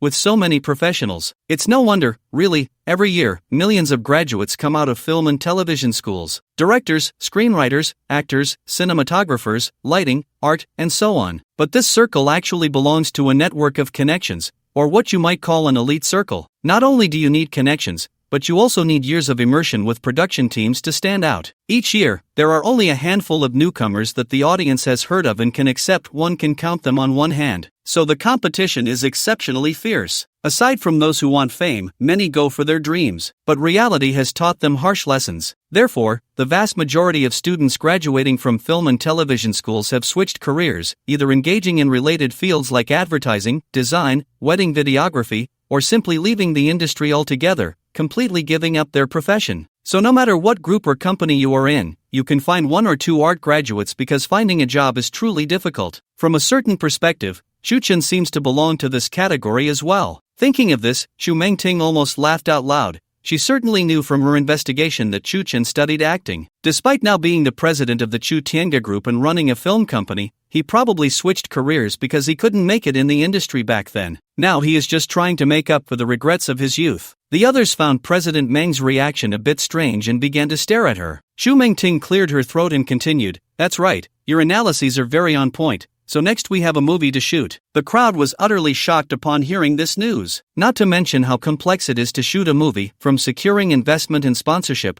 writing the script, assembling the production team, to post-production and distribution, and so on. Just the fact that the first item brought up in a film company's first meeting is that there is a movie to shoot? Is there too much money to burn? Or is it ignorance that breeds fearlessness? Ahem. President Meng, I actually think we don't need to rush into this. Yes, if we start with small advertisements to attract professionals and build a shooting team. Ding ding ding. Amidst the doubts and suggestions, the phone rang. Before anyone could finish speaking, a series of urgent rings interrupted the conversation. The people in the conference room exchanged glances. Who would dare not silence their phone in such a meeting? Of course, it was President Meng herself. Xu Mengting picked up her phone and glanced at it. It was the front desk calling. Generally, in such situations, the front desk wouldn't call, as everyone knows not to interrupt during meetings unless it's something very important. What is it? Xu Mengting answered directly. Who? Has she arrived? President Meng, it's Tian Xinxin. She said she has come to see you. The front desk girl repeated, her voice very low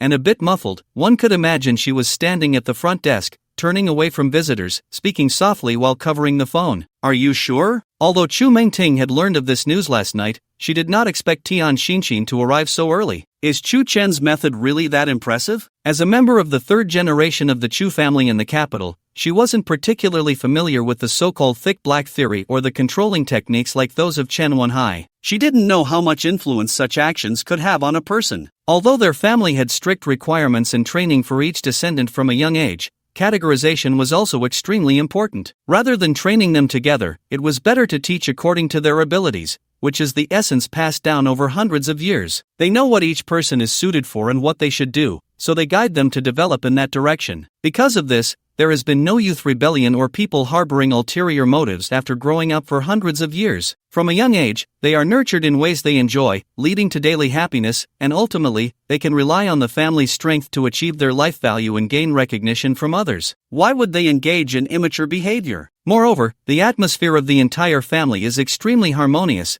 as can be seen from the four elders of the Chu family living in a courtyard. This is also due to the secretive nature of the family, so there is no constant struggle over inheritance or power like in other families. Everyone receives what they deserve and contributes what they should. Therefore, considering Xu Mengting's personality, she is not suited for the hustle and bustle of the business world, so she did not develop in that direction. She actually knows very little about the complex interactions between people. So, when Tian Xinxin suddenly visited early in the morning, it caught her a bit off guard. After all, she is a popular movie star. How did Chu Chen go from playing games to having a big star visit him directly this morning? She had no way of knowing. It wasn't that she didn't know the process, but she didn't understand what was going on in Chu Chen's mind. To make a hot star rush to catch a flight overnight, probably without a good night's sleep, and come straight to the company. It was simply terrifying. Are you sure? Xu Mengting didn't know why she still found it hard to believe. Sure, President Meng, the receptionist replied. I'll be right out, please have her wait a moment. After saying this, Xu Mengting hung up,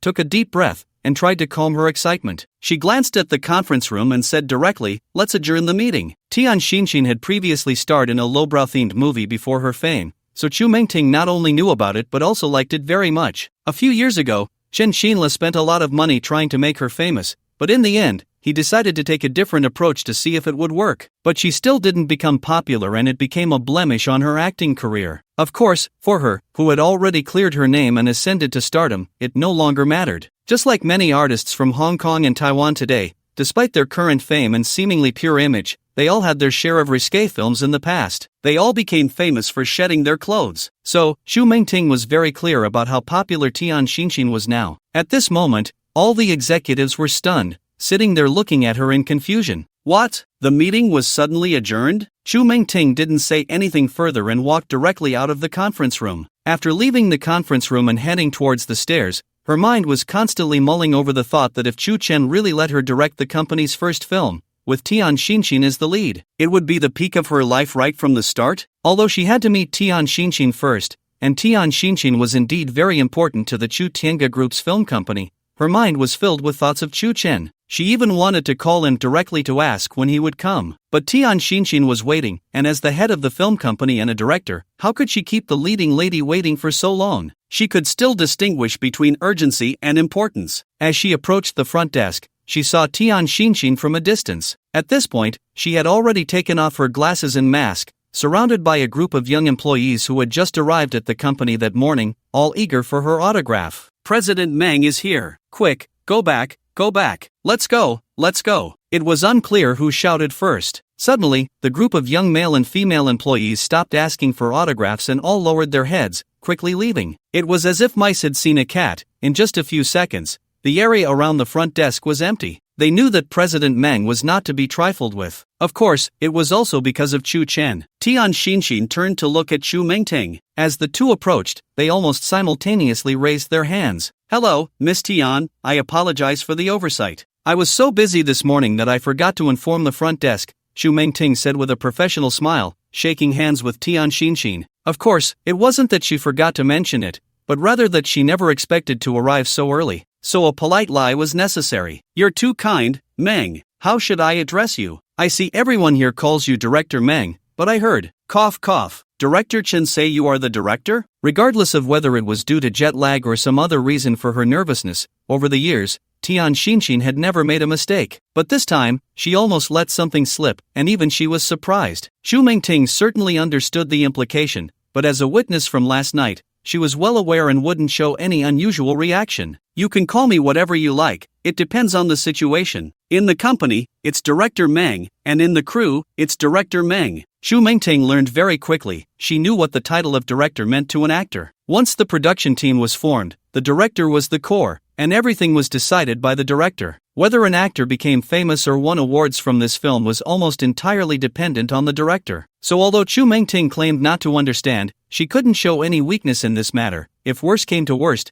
she had Chu Chen backing her up. She didn't know when it started, but she felt a bit dependent on him. Of course, anyone in her position would have similar thoughts. Having personally experienced and witnessed Chu Chen orchestrating the entire process twice, if he were a fake director, then based on the flow of these two events, Chu Chen was a genuine director. And the best part was, the plays he directed would absolutely not have any NGs. Because if there were NGs, it could be life-threatening. "Then I'll just call you Director Meng. It feels more friendly." Tian Xinxin smiled, and the title of director indeed felt more approachable than that of a CEO. First, it acknowledged her talent, and second, it tied her to Meng Tingwei, placing her in the same circle, the same crew. Moreover, it wouldn't make her feel inferior in status. "This is our director." Just hearing that makes it feel like you are part of a close-knit team. "This is our CEO, and anyone who hears that would think you're just an employee." So titles are extremely important in social circles. After finishing her sentence, Tian Xinxin didn't stop but continued, "I didn't expect Director Meng to be such a young and beautiful strong woman, not only talented in directing but also the CEO of the company. You must be working day and night and still have such good skin. I'm so envious. How do you maintain it?" Tian Xinxin started to flatter Chu Mengting, not only because of Chen Xinla's instructions but also because she was genuinely amazed by Chu Mengting. In terms of looks, both were beautiful. However, Tian Xinxin felt that Chu Mengting's skin was much better than her own, and the small details of the differences were magnified in her eyes. Although Tian Xinshin was stunning in the film, in reality, she was too thin. Mainly because the camera tends to make people look a bit heavier,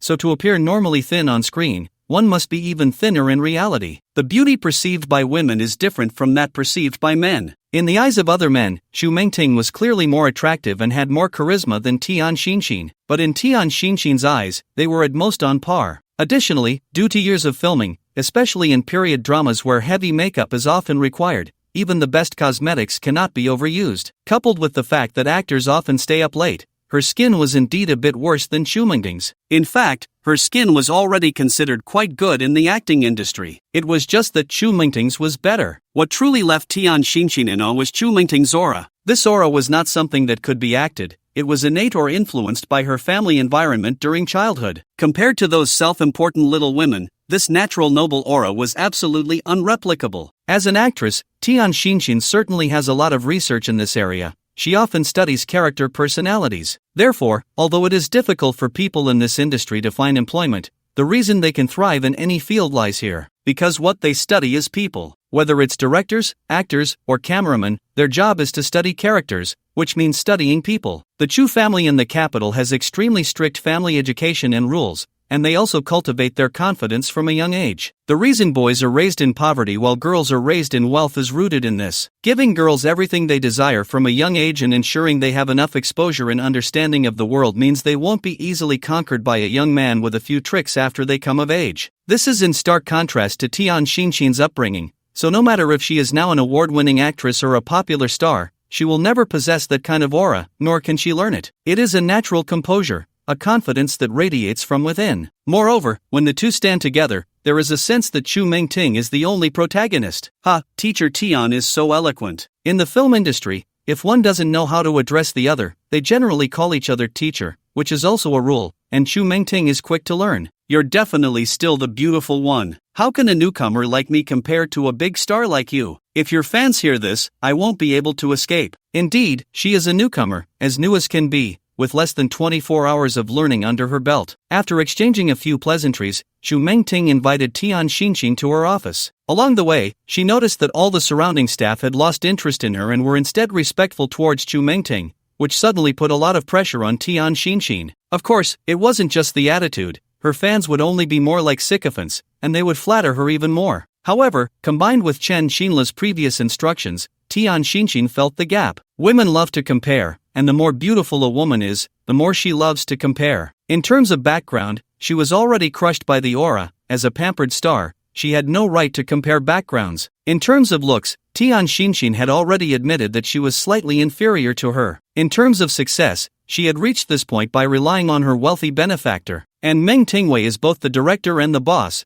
Without some ability, she wouldn't be able to hold this position, especially at such a young age, which shocked her the most. It's known that female directors are rare, and to achieve results in this profession, one must have rich life experiences. Therefore, generally, impressive directors are over 40 years old, while those under 40 are called young directors. Yet Director Meng is clearly just in her early 20s. At this point, Tian Xinshin didn't know why she suddenly felt a sense of shame. It was as if she felt that although she was a star, she was merely a pretty face, with people caring more about her appearance. In contrast, Director Meng gave the impression that her beauty was merely an embellishment, one of the conditions for her brilliance, but not the only one. Her temperament, her aura, just standing there gave people a strong sense of her power, extremely eye-catching. And she probably would never know that this Director Meng had just taken office today and had only recently crammed some knowledge and rules of the film industry. The respect these employees had for her came partly from her astonishing promotion experience and, of course, because of Chu Chen. Upon entering her office, Xu Mengting initially thought Tian Xinshin would let her assistant and bodyguard come in too, but she didn't. Tian Xinshin came in alone. Discussing matters like films, which involved negotiating fees, is problematic for one person, especially for a star. The main reason stars need agents is that there are many things they cannot say themselves, as it might offend people, so they need an agent. But Tian Xinshin came in by herself this time, without even bringing her agent, and she didn't know why. Teacher Tian, please have a seat. Xu Mengting gestured for her to sit in the chair and had a new employee bring in coffee. Once the coffee was set down, the employee left, leaving only the two of them in the office. Xu Mengting returned to her desk and sat down, smiling to indicate that Teacher Tian should wait a moment while she took out her phone to make a call. It connected immediately. President Xu, Teacher Tian has arrived, just letting you know. Originally, Xu Mengting didn't want to make this call, but since last night, she had decided to approach her relationship with Chen differently. Previously, she felt like she was being led around by the nose, feeling toyed with time and again. While it could be attributed to their different statuses, the core issue was that she had been too deeply tempted. Although she hadn't seriously considered taking Chen away from Li Jia, experiencing his charm was something she felt she had to go through. It was too rare to find a man who resonated with her. If this continued, she would only end up being played by Chen, drawn in each time without any follow-up. So, Xu Mengting decided to change, to return to her former self. If it hadn't been for the disadvantage she faced when they first met in the alley, leading to her having to comply with everything afterward, she would have wanted to take the initiative much earlier. Moreover, with Chen now appointing her as the head of the film and television department, which the Chu Tiange group valued highly, it was equivalent to being an executive in the group. The disparity in their statuses had been narrowed, so it was only natural to start with normal communication. But after she finished her report, she realized just how long that road would be. "Oh," Xu Chen replied to her with a simple "oh." She genuinely wanted to ask Xu Chen why he hadn't mentioned it earlier. After all, this was a work matter. Although she had been there last night and knew Teacher Tian would rush back, she hadn't contacted Chen Xinla directly. She guessed that Chen Xinla would definitely inform Chu Chen when Teacher Tian arrived, as she was the woman he loved dearly, and he wouldn't want to neglect her. So, Xu Chen must have known, but he hadn't told her. Because of this,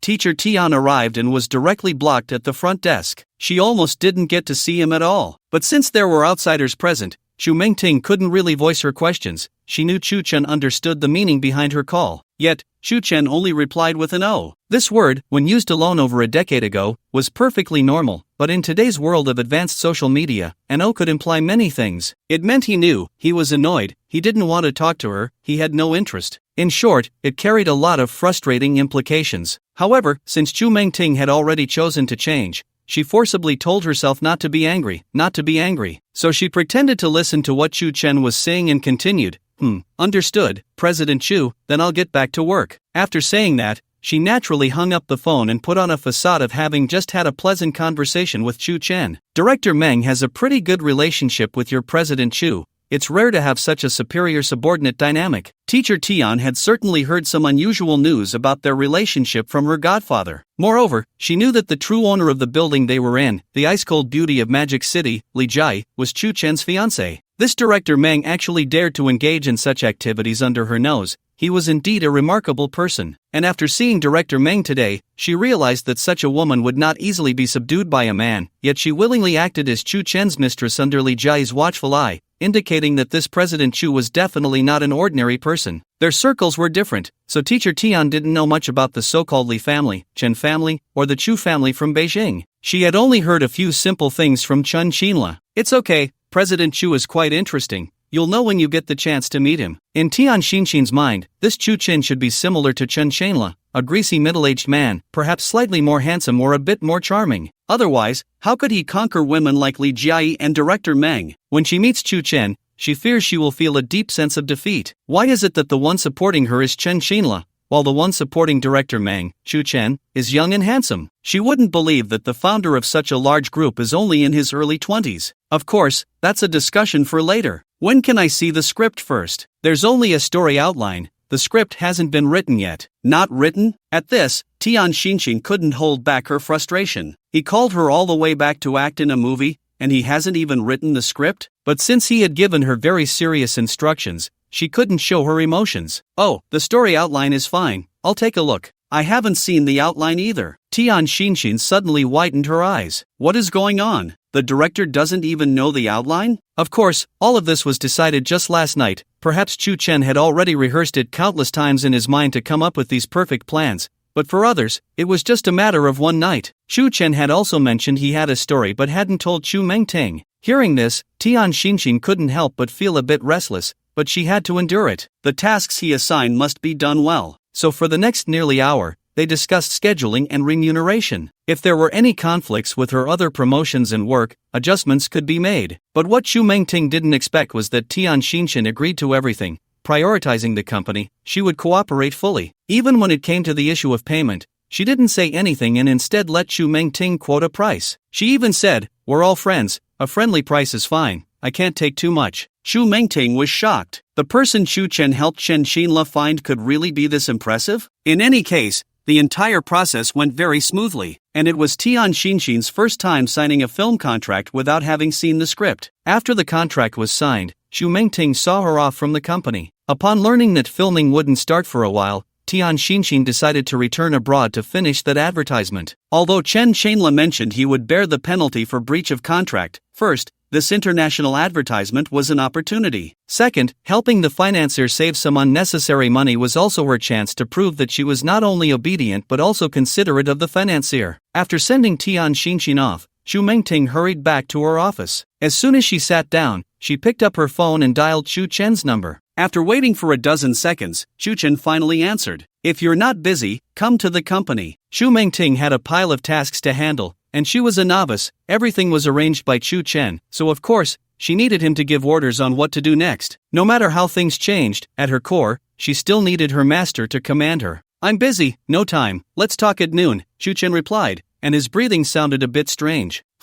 Where are you?" Chu Mengting asked again. At that moment, she vaguely heard a woman's voice in the background. "Sir, is this okay? Do you need to change?" Suddenly, all sorts of imagined scenes and thoughts flooded her mind. Although nothing had happened between her and Chu Chen, and their relationship was merely that of superior and subordinate on the surface, she couldn't help it. Moreover, she wasn't just thinking about herself but also about Li Jiayi. She knew that Li Jiayi was busy at the company. She had seen her when getting on the elevator. A man with a fiancé was actually doing such things? She couldn't believe that Chu Chen wouldn't be interested in her but would be with another woman? Could there be someone around him more beautiful than herself? It turned out he was a scumbag. A thorough scumbag. "I'm sorry to my fiancé." Before meeting Chu Chen, Chu Mengting had never experienced anything like this. She didn't think of herself as someone easily swayed by emotions, but only Chu Chen could make her mind so chaotic every time. Chu Mengting suddenly stood up and asked again, "Where are you?" Chu Chen was in his bedroom, the light dim, lying comfortably on a large massage table while on the phone. A young female therapist, probably around an 8 in looks, was sitting on his lower back, relaxing his shoulders. This woman had an extraordinary figure, not skinny like a stick but very full and curvy. "What are you so excited about?" Chu Chen laughed, his breath unstable due to the massage. "What did you hear that made you react so strongly?" He was deliberately teasing her. After hearing this, Chu Mengting calmed down. In fact,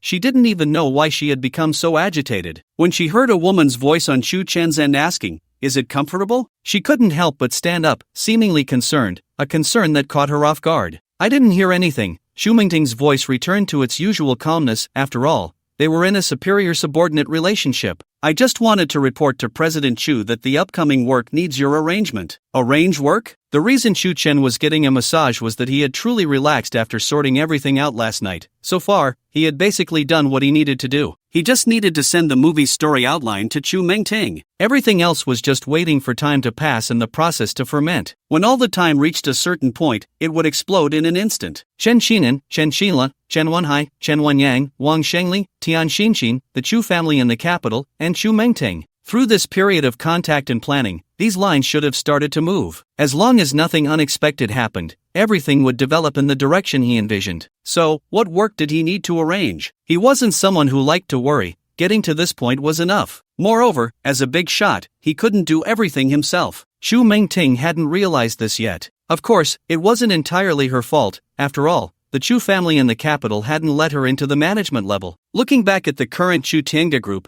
managed neatly by Li Changming, Wang Zining, and others, there was no need for Chu Chen to intervene, which was why he chose these people. With the system, he could judge people more accurately than having seen countless individuals. "You still want me to arrange work?" Chu Chen became serious. Although Chu Mengting was from the Chu family in the capital and indeed capable, her psychological issues were indeed different from those of normal girls. Perhaps it also related to the methods he used when they first met. Now, in Chu Mengting's mental world, there was almost only him. "I've arranged for you. What you need to do was already mentioned last night. Are you useless? Do you have to ask me for every step?" Chu Mengting stood by the boss's desk. It was the first time someone had called her useless, and she was left speechless because it was true. Understood, President Chu. She could only silently hang up the phone. Although her mind was a mess, she had to start somewhere. After all, in her position, she needed to do her job well. So she gathered her subordinates again, and after receiving Chu Chen's story outline, began preparing for the crew's work. On the other hand, several clues planted by Chu Chen also began to operate. That night, after leaving the tea house, Chen Qinla went directly to find his trusted confidant. After investigation, they had already found out where Wang Shengli was currently residing, a regular house in the suburbs of the Magic City. President Chen, it's right here. Chen Qinla and his subordinates sat in the car,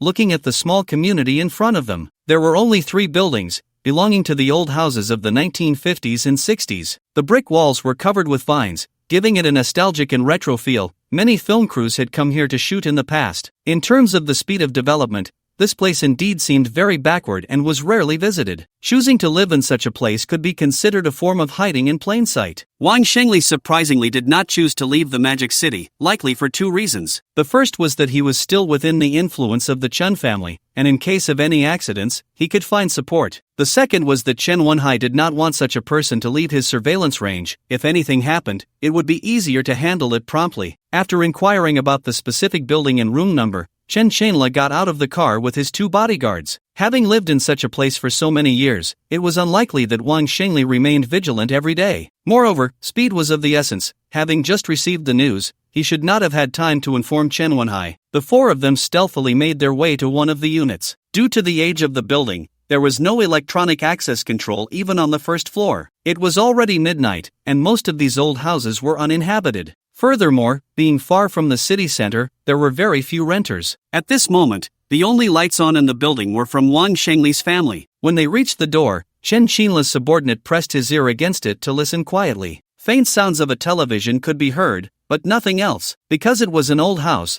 the door was not a security door, just an ordinary wooden one. Perhaps Wang Shengli did not want to attract too much attention, so he had not made many external decorations. After giving his signal to the 2 bodyguards to step aside, the 2 burly bodyguards rushed forward and kicked the door open. The 4 of them rushed in like a flash, and at that moment, Wang Shengli and his wife were sitting on the sofa. Although the television was on, they were in a half-asleep, dazed state. This was the life of an old couple. Startled awake by the sound of the door, they had no time to react before being subdued by the 2 bodyguards, who pressed them firmly onto the sofa. Wang Shengli's face was filled with terror, his features contorted from the pressure, but he still tried to look at the people around him. "Who are you? What do you want?" His wife screamed in shock, struggling desperately, but it was futile. Chen Qinla slowly walked in, observing the decor of the room. Wang Shengli must have spent a lot of money to do this. Although they lived in an old house, the interior was extremely luxurious, and despite appearing to be just one room, it was actually an open layout that spanned the entire floor. Seeing that Wang Shengli and his wife had been subdued, Chen Qinla was not in a hurry to ask questions. Instead, he began to admire the room. Despite the old exterior, the interior was resplendent, like a palace. Chen Qinla shook his head with a smile, then walked up to Wang Shengli, sizing him up before asking, "Do you remember me?" "It's you." Wang Shengli, with his dimming eyesight, focused on Chen Qinla in front of him and blurted out. Seeing that he recognized him,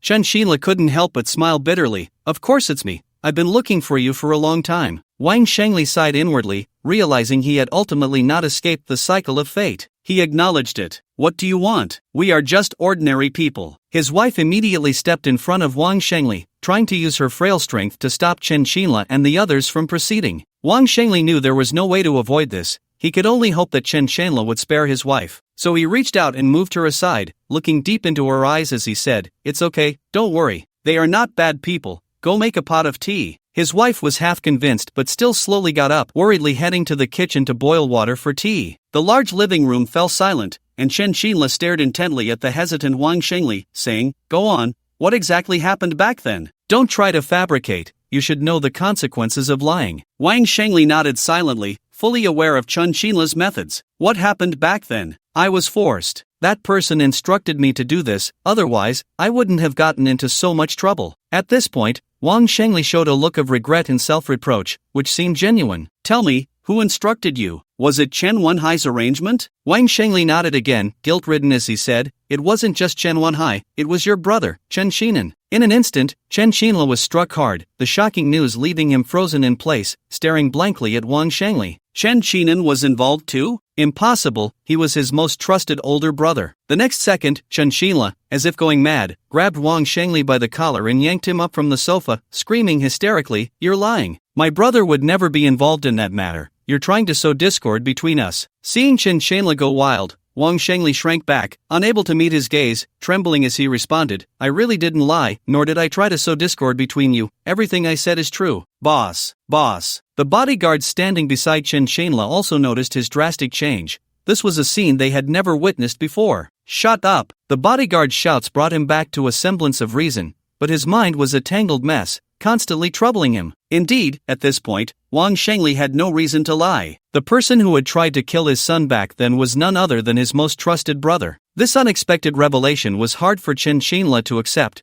and he plopped down onto the sofa, his gaze filled with deep sorrow. He and his brother Chen Shinan had relied on each other, building a vast family business together, with all the hardships vividly etched in his memory, as if they had happened just yesterday. But he never expected. Chen Shinan had long been wary of him. The earlier claim that all of the Chen family's assets would be handed over to his son now seemed like utter nonsense. It was simply impossible. The reason was clear. Chen Shinan undoubtedly wanted to pass the Chen family's assets entirely to his son, Chen Wenhai. As for the actions taken back then, they were meant to stabilize himself while also clearing obstacles and threats for Chen Wenhai to inherit the family business. Reflecting on every event over the years, he could find clues everywhere. It was just that his complete trust in Chen Shinan had left him completely oblivious. Now, awakened from his dream, Chen Shanla realized how ridiculous he had been, even failing to notice the slightest hint. Such a brother was better off without. Chen Shanla regrouped, his eyes shining with a brilliant light. It was time to reclaim what belonged to him. Next, his serious and stern expression turned to Wang Shengli, truly frightening him. His body trembled slightly, seemingly very tense, cautiously asking, what's wrong? Though you were instructed back then, you were also involved. If I let you go, it would be a disgrace to my face, so I give you two choices. One is to pay the price for what happened back then. I can guarantee your wife's safety. The other is for your entire family to leave Modu forever, never to set foot here again. Chen Shanla coldly observed Wang Shengli's emotional changes. At this moment, Wang Shengli was sweating profusely, fully aware that Chen Shanla's methods were even more ruthless than Chen Shinan's. Anyone you provoke will not end well. After a moment of contemplation, Wang Shengli immediately made his choice. No, I choose the second one. Tomorrow morning, I'll pack up and leave the Magic City with my family, never to return. Remember what you said. If anyone sees you coming and going in the Magic City, I can't guarantee your fate, Chen Shanla stated ominously, then stood up and left the dilapidated building. Back in the car, Chen Shanla had already prepared to sever ties with Chen Shinan. He took out his phone and dialed Chu Chen's number. Given the current status of the Chen family, no one he associated with was willing to have a conflict with Chen Shinan, except for the mysteriously backed Chu Chen. If he wanted to reclaim what belonged to him, his personal strength alone was far from enough. He needed Chu Chen's assistance. What's up, brother Chen? Chu Chen asked directly as soon as the call connected. Chen Shanla, disregarding any family shame, responded candidly, I've understood the whole process from back then. It was my brother Chen Shinan and Chen Wenhai pulling the strings behind the scenes. Although Chu Chen was already aware, he feigned surprise. What? It was Chen Shinan and Chen Wenhai? You and your brother built this empire together. Why would he do this? While appearing shocked, he secretly laughed, reiterating Chen Shanla's contributions, aiming to stoke the fire. Only when Chen Shanla was furious would he be fully committed to cooperating with him. As expected, upon hearing this, Chen Shanla was infuriated. Old coffin, one thing on the surface, another behind the scenes. From now on, I have no brother like him. I want to reclaim what I deserve. After enduring for so many years, Chen Shanla finally unleashed his true character. He wanted to prove to the entire Chen family that he would only be stronger than Chen Shinan, not weaker. Chen Shanla continued, Chen Wenhai is petty. You took his fiancé, humiliating him. No one can resolve this, so why not? Chen Shanla hesitated, seemingly troubled. It appeared he was still conflicted about whether to reveal his true thoughts to Chu Chen. After a moment of hesitation, he recalled the conflict between Chu Chen and Chen Wenyang. He was precisely the partner he sought. Understanding the situation, Chu Chen did not press further but quietly waited for Chen Shanla to express his thoughts. After a brief silence, Chen Shanla spoke in a somewhat gloomy tone. Why don't we join forces to bring down the Chen family together and help me reclaim what belongs to me? As for the reward for my little brother, the portion that belongs to Chen Shinan can all go to you. Oh, it seems that knowing the whole story has thoroughly angered Chen Shanla. Not only did he disregard brotherly ties, but he was also willing to split the Chen family's assets with Chu Chen after bringing down Chen Shinan. It was clear that in Chen Shanla's eyes, he only wanted to reclaim what was his. Who got the rest didn't matter, as long as it wasn't given to Chen Wenhai. After all, they had been so ruthless back then, even wanting his son's life. Little brother, are you listening? Seeing Chu Chen silent, the call was extremely quiet, which made him anxious. He was eager to understand Chu Chen's thoughts. At this moment, Chu Chen smiled slightly, pretending to be confused as he responded, "Brother Chen, I'm here, but this is your Chen family's grudge. I don't want to get involved." How could Chen Xinla, who had been in the underworld for many years, not understand the implication in Chu Chen's words? On the surface, it was a refusal, but in reality, it meant that his offer was not enticing enough. After a brief moment of deep thought, Chen Xinla said seriously, "Little brother, aside from the assets belonging to Chen Xinan, I still owe you a personal favor. In the future, as long as you ask, I, Chen Xinla, will do my utmost." Such a condition made Chu Chen quite satisfied, and he casually replied, "Brother Chen, aren't you slapping my face?"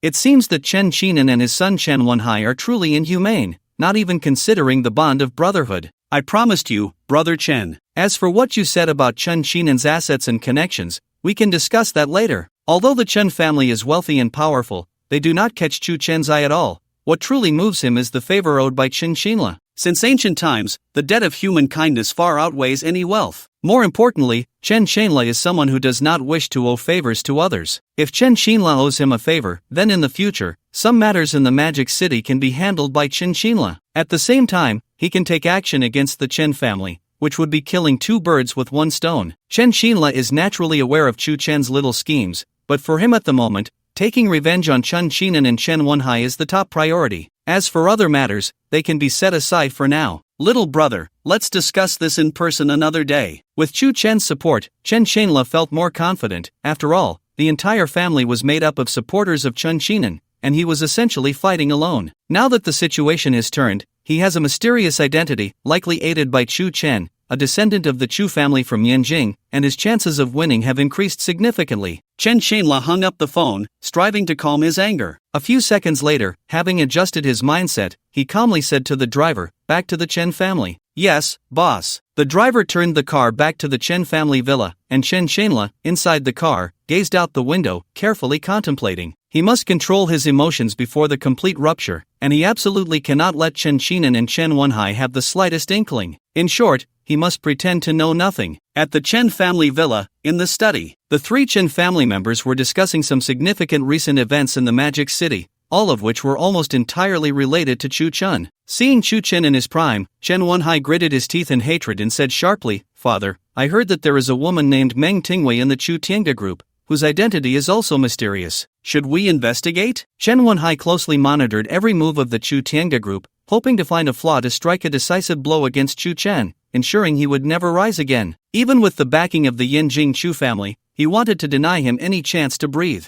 That was his goal. Chen Xinan nodded slowly while pondering. Currently, the only threat they felt in the entire Magic City was Chu Chen. They must clarify the network of relationships surrounding Chu Chen and investigate whether he is indeed a descendant of the Yanjing Chu family. Only by understanding these situations can the Chen family take appropriate countermeasures. "Wenhai, we can investigate, but we must ensure confidentiality and never alert the snake by stirring the grass." Chen Xinan was still not entirely at ease with Chen Wenhai, as he knew his son very well. The fact that Chu Chen had taken away Li Jiai had already become a knot in his heart. Because of this knot, it could very well lead to the destruction of the entire plan, allowing Chu Chen to understand the Chen family's actions and deduce their next moves. Through his potential understanding of Chu Chen, he realized that Chu Chen's methods were no less shrewd than those of seasoned veterans like them, and he could even be described as surpassing them. The recent open and covert struggles had also changed Chen Wenhai, who gradually began to take Chu Chen seriously, not daring to relax even slightly. Suddenly, Chen Wenyang, who had been silent, spoke up. "Do you think the Lu family is so quick to ally with Chu Chen because they know something about the inner workings of the Chu Tiange group?" Chen Wenyang seemed to be strategizing, but in reality, he was helping to divert attention away from Chu Chen. If Father Chen Xinan and elder brother Chen Wenhai truly shifted their focus to the Lu family,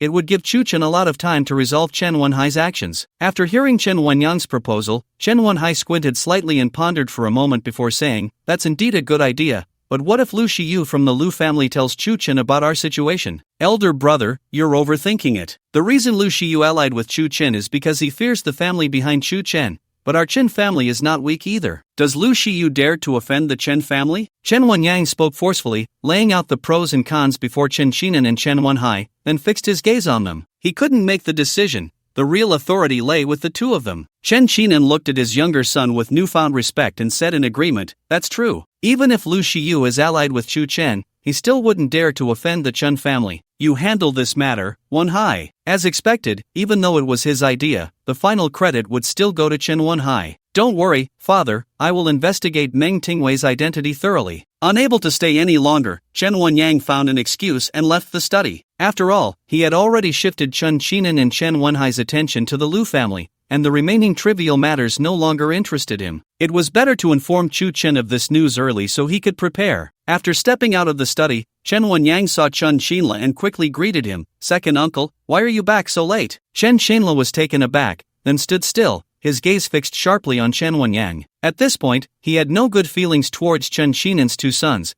but he couldn't show it too obviously. Wanyang, I just got back from a trip. By the way, how did you come out of the study? Were you discussing something with your elder brother? Since the Chen family had gained a certain scale, Chen Xinla had handed over all his power and spent his days indulging in pleasure, giving off an air of arrogance. This had drawn the resentment of many high-ranking members of the Chen family. Yet, despite his behavior, Chen Qinan and Chen Wenhai still viewed him as a threat, which truly saddened him. The fact that he could maintain such a demeanor was already the result of his efforts. Chen Wanyang seemed oblivious to the slight change in Chen Xinla and responded casually, well, it's because someone named Meng Tingwei from Chu Tiangu Group came to investigate, so I plan to look into it carefully. Second uncle, why not go inside and share your thoughts? Chen Xinla's face twitched slightly, but he quickly adjusted, making it undetectable. It seemed that Chen Wanyang was preparing to take revenge on Chu Chen, and this important news needed to be communicated to him quickly for early precautions. With this in mind, Chen Xinla smirked and shook his head, saying, forget it, let your elder brother and Wenhai decide. Alright, I'll head back to my room then, second uncle. After chatting for a bit, Chen Wanyang immediately returned to his room. After locking the door, he dialed Chu Chen's number. The moment the call connected, Chen Wanyang couldn't wait to say, Brother Chu, I have something to tell you. At that moment, Chu Chen was playfully splashing water with Li Jia, too distracted to pay attention to Chen Wanyang, casually asking, what situation? Chu Chen had no reservations about the affairs of various families in the Magic City. He had already calculated the developments, so there was no need for concern. While inquiring about the situation, he reached out to sneak attack Li Jia with a legendary move, the Dragon Claw. Stop it, you're on the phone. A shy voice immediately came out, followed by Li Jia shooting an annoyed glance at Chu Chen before leaping out of the bath. On the other end of the line, Chen Wanyang heard the entire exchange clearly and awkwardly said, Brother Chu, my elder brother is planning to investigate a girl named Meng Tingwei from your group. I've already shifted my focus from Meng Tingwei to the Lu family. Chen Wanyang candidly informed Chu Chen about everything that had happened in the Chen family's study. As Chu Chen listened intently, a glimmer passed through his eyes. It was clear that Chen Wanyang had made the right choice, which was to shift his focus. On one hand, Lu Shiyu from the Lu family had sincerely pledged allegiance to him, and Lu Yishan had become his trusted aide. With the two of them delaying matters, it would undoubtedly create significant trouble for Chen Wenhai's investigation. On the other hand, it would allow Lu Yishan to leak Meng Tingwei's identity, and he could use this time to create a smokescreen, causing Chen Wenhai and the Chen family to fall into suspicion. Chu Chen cleared his throat and said seriously, you've done well with this matter. If your brother or the Chen family makes any moves, you must inform me. Understood, Shuge, I'll be in touch, Chen Wanyang replied briefly before hanging up the phone, feeling quite excited and unconsciously humming a tune. Chen Wenhai still needed Chu Chen to take care of him. Once his father, Chen Qinan, completely lost faith in Chen Wenhai, he would smoothly become the head of the Chen family. At that time, whether he was an enemy or a friend to Chu Chen would all depend on his words. This was Chen Wanyang's thought process. Just as Chu Chen hung up the phone and prepared to spend the night with Li Jia, the harsh ringtone once again shattered the romantic atmosphere. The caller ID showed it was Chen Xinla calling. The content was roughly the same as what Chen Wanyang had introduced,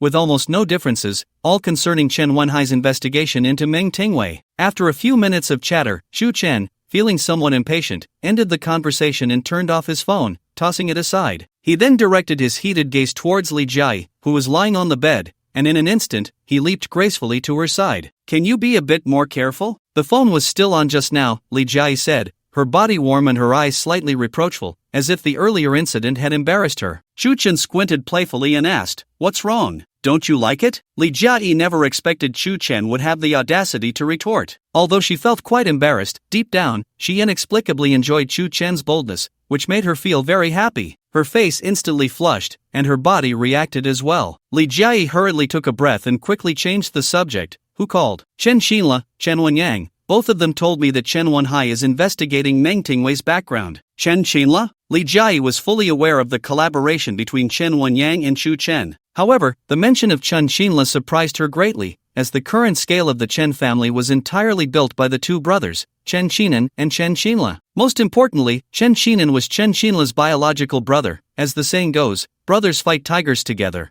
and fathers and sons go to battle. What could be the reason for Chen Qinla's actions? With a puzzled expression, Li Jiayi looked at Chu Chen and voiced her confusion. Chen Qinla and Chen Qinan are biological brothers who built this foundation together. Isn't what you're doing equivalent to cutting off the Chen family's future? Chu Chen gently scratched Li Jiayi's nose and then said meaningfully, since ancient times, brothers have always settled accounts clearly, especially with such a large family business. Would Chen Qinan be willing to share it equally with Chen Qinla? The astute Li Jiayi suddenly understood, realizing the conflict between Chen Qinan and Chen Qinla. This made all the unreasonable matters seem very reasonable. What is there to discuss about their brotherly issues? It's better for us to be happy. The next day, Chu Chen and Li Jiayi woke up past 10 o'clock. After washing up and having a simple breakfast, Chu Chen drove the flashy pink Ferrari to drop Li Jiayi off at work. Rather than saying he was dropping her off, it was more accurate to say he was coming to the company to discuss some matters. Hello, Director Chu. Hello, Director Li. When the receptionist saw Chu Chen and Li Jiayi, she greeted them with utmost respect. At that moment,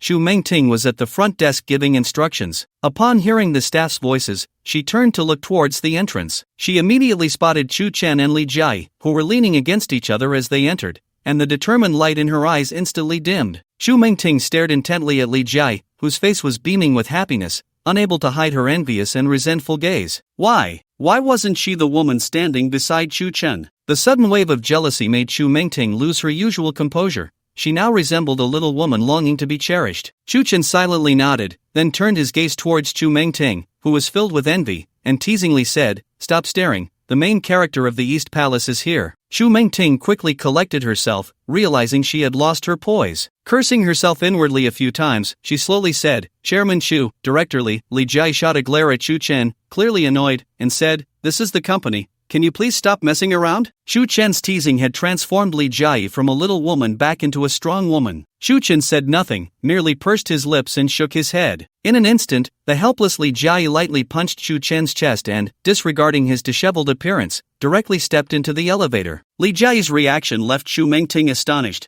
Her fiancé openly flirting with another woman, and she didn't seem angry at all. Was she confident, or did she think she wasn't a match for her? Just as Xu Mengting was deep in thought, Chu Chen's serious voice suddenly reached her ears. "Meng Tingwei, if you're not busy, go call Louis Shan and Zhao Guoping to come to my office." What? She was still a manager, how could she be doing such errands? Chu Chen was both teasing her and giving her orders, always leaving her with a feeling of being close yet distant, which made Xu Mengting quite uncomfortable. The observant receptionist noticed Xu Mengting's changing expressions and spoke up to ease the tense atmosphere. "Chairman Xu, Director Meng still has official business. Why don't I go instead?" As she spoke, she started to step out from the front desk, only to be stopped by Chu Chen. "What are you doing? Each to their own, understand? Just take care of your own front desk duties. You don't need to worry about anything else." Xu Mengting was completely stunned. The receptionist staying at the front desk was called doing their job, but having her, a department manager, run errands was also called doing their job? Chu Chen glanced at Xu Mengting with a playful look and casually said, "It's urgent, don't delay my matters, okay?" Leaving that remark, he returned to his office, leaving her feeling unsatisfied. Now that Chu Chen had said so, Xu Mengting had no choice but to reluctantly play the role of the company's little sister, conveying the message to Louis Shan and Zhao Guoping. Louis Shan and Zhao Guoping understood Chu Chen's character well. He could stay away from the company for a long time if everything was peaceful. But if he appeared at the company,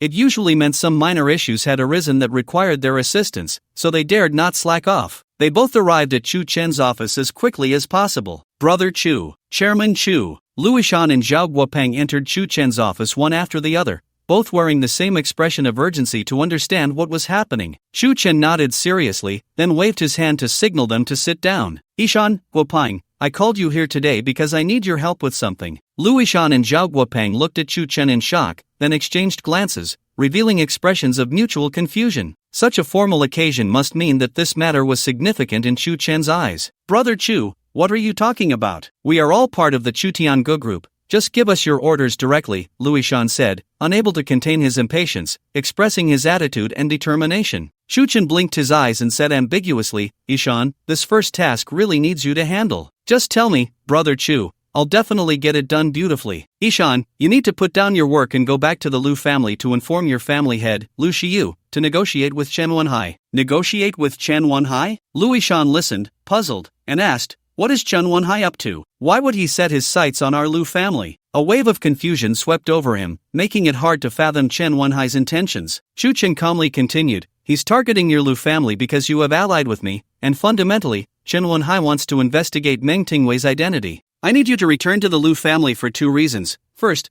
to have Lu Shiyu negotiate with Chen Wenhai, and second, to find an appropriate time to let it slip that I am with Meng Tingwei, but don't make it too obvious, do you understand? Luishan carefully pondered Chu Chen's words and gradually came to a realization. This was essentially asking the entire Lu family to act in a play with Chen Wenhai, and he also needed to deliver a certain impact at the right moment. Understanding the implication, Luishan nodded excitedly. This task posed no difficulty for him. Next, Chu Chen turned his attention to Zhao Guopeng and said very calmly, Guopeng, what I need you to do is simple, modify Meng Tingwei's information and change her address to this one. Saying this, he tossed a document in front of Zhao Guopeng, which detailed a courtyard in Yanjing. After receiving the document, Zhao Guopeng did not ask further questions and simply replied, Chairman Chu, I will modify President Meng's information within an hour, is that alright? This task was neither too difficult nor too simple for Zhao Guopeng, as it involved some tedious details. Even so, Zhao Guopeng still made a solemn promise. Chu Chen glanced at the swift Zhao Guopeng and said leisurely,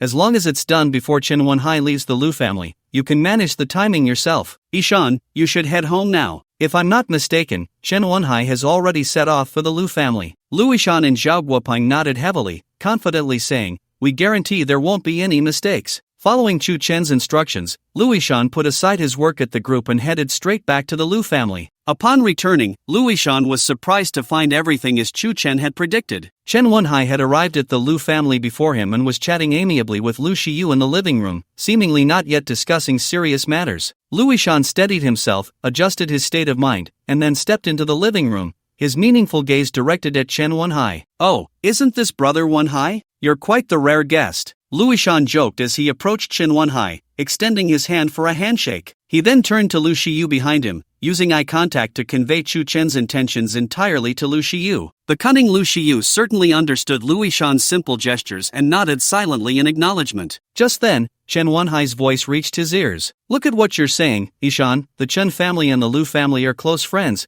both surviving in the Magic City. How can you call me a rare guest? That sounds a bit too formal. In fact, when he said this, he had already noticed Luishan and Lu Shiyu communicating with their eyes. He was just pretending to be oblivious. It must be said that Chen Wenhai's depth of character far surpassed that of his peers, even rivaling seasoned figures like Lu Shiyu. Luishan immediately forced a smile and said, Brother Wenhai is right, I was being too formal. But you can't blame me. Who told you, Brother Wenhai, to be such a busy person? It's really hard to see you. Following this, Luishan directed the conversation straight at Chen Wenhai. On the surface, it was a complaint about his busy work making it hard to show up, but in reality, it was a veiled jab at his involvement in schemes and plots. In an instant, the atmosphere in the living room became quite delicate, as if a storm was brewing. Lu Shiyu knew that allowing the two to continue their confrontation would inevitably lead to Chen Wenhai's retaliation, so he quickly interjected, saying calmly, Wenhai, your visit today is probably not just a simple catch-up, so if there's something on your mind,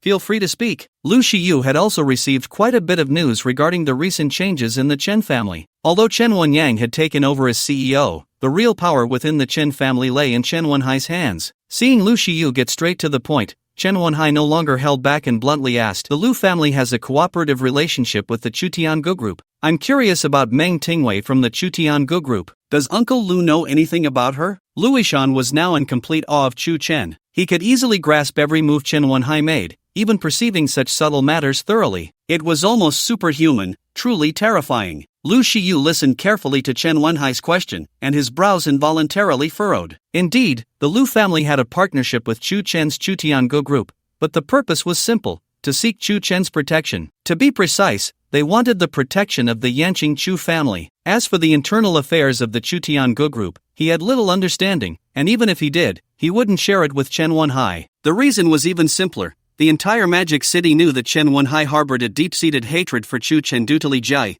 and revealing the internal situation of the Chu Tiangu group to him would undoubtedly be digging a grave for the Lu family. Moreover, through Luishan's gaze, he could tell that Chu Chen was already aware of the Chen family's actions. Understand, but not really. Don't you read the news, Wenhai? Wasn't there a report recently about a double PhD graduate working as a cleaner at the Chu Tiangu group? Lu Shiyu was a seasoned veteran. By saying this, he neither offended the Chen family nor avoided the topic. Upon hearing Lu Shiyu's response, Chen Wenhai's eyes narrowed slightly. He knew Lu Shiyu was brushing him off. However, he couldn't find any loopholes. Wenhai, Uncle Lu advises you not to waste your youth over someone like Li Jie. Looking at the sudden change in Chen Wenhai's expression, Lu Shiyu smiled, earnestly advising him. In the past, even as the head of the Lu family, he wouldn't have dared to mock Chen Wenhai so recklessly, but the situation was different now. They had Chu Chen as their backing. Even if one day Chu Chen couldn't control the Chen family, there was still the family behind Chu Chen to support them. Chen Wenhai never expected Lu Shiyu would dare to bring up the matter he was most sensitive about,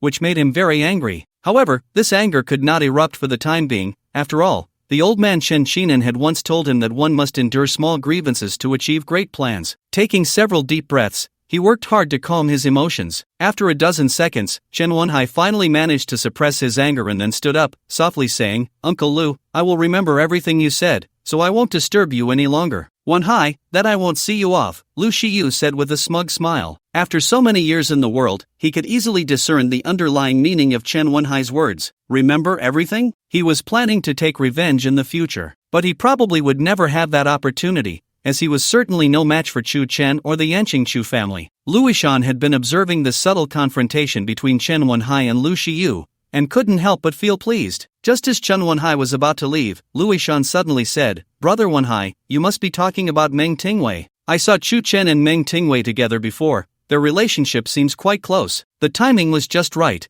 but it left the complacent Lu Shiyu quite astonished. What was Luishan doing? Oh, so that's how it is. Let's have a meal together sometime, Ishan, Chen Wenhai said, appearing calm on the surface, but a hint of wariness surged within him upon hearing the news. Meng Tingwei's identity was far from simple on the surface. It seemed necessary to conduct a thorough investigation. After exchanging pleasantries, Chen Wenhai immediately left the Lu residence. At the moment Chen Wenhai exited the living room, Lu Shiyu cast a puzzled glance at Luishan and curiously asked, Did you let something slip? I didn't let anything slip. I was just following Brother Chu's plan, Luishan explained nonchalantly. He was well aware that this news would act like a smoke bomb, confusing Chen Wenhai and instilling a sense of caution in him. Lu Shiyu fell silent, secretly relieved. Fortunately, he had allied himself with Chu Chen in time. Otherwise, with Chu Chen's capabilities and the family backing him, annihilating the Lu family would be as easy as squashing an ant. As for the Chen family, their days of suffering were not far off. After leaving the Lu residence, Chen Wenhai had already developed a wariness regarding Meng Tingwei's identity. Meanwhile, the Chen family also provided relevant records about Meng Tingwei. She had only recently joined the Chu Tiangu group,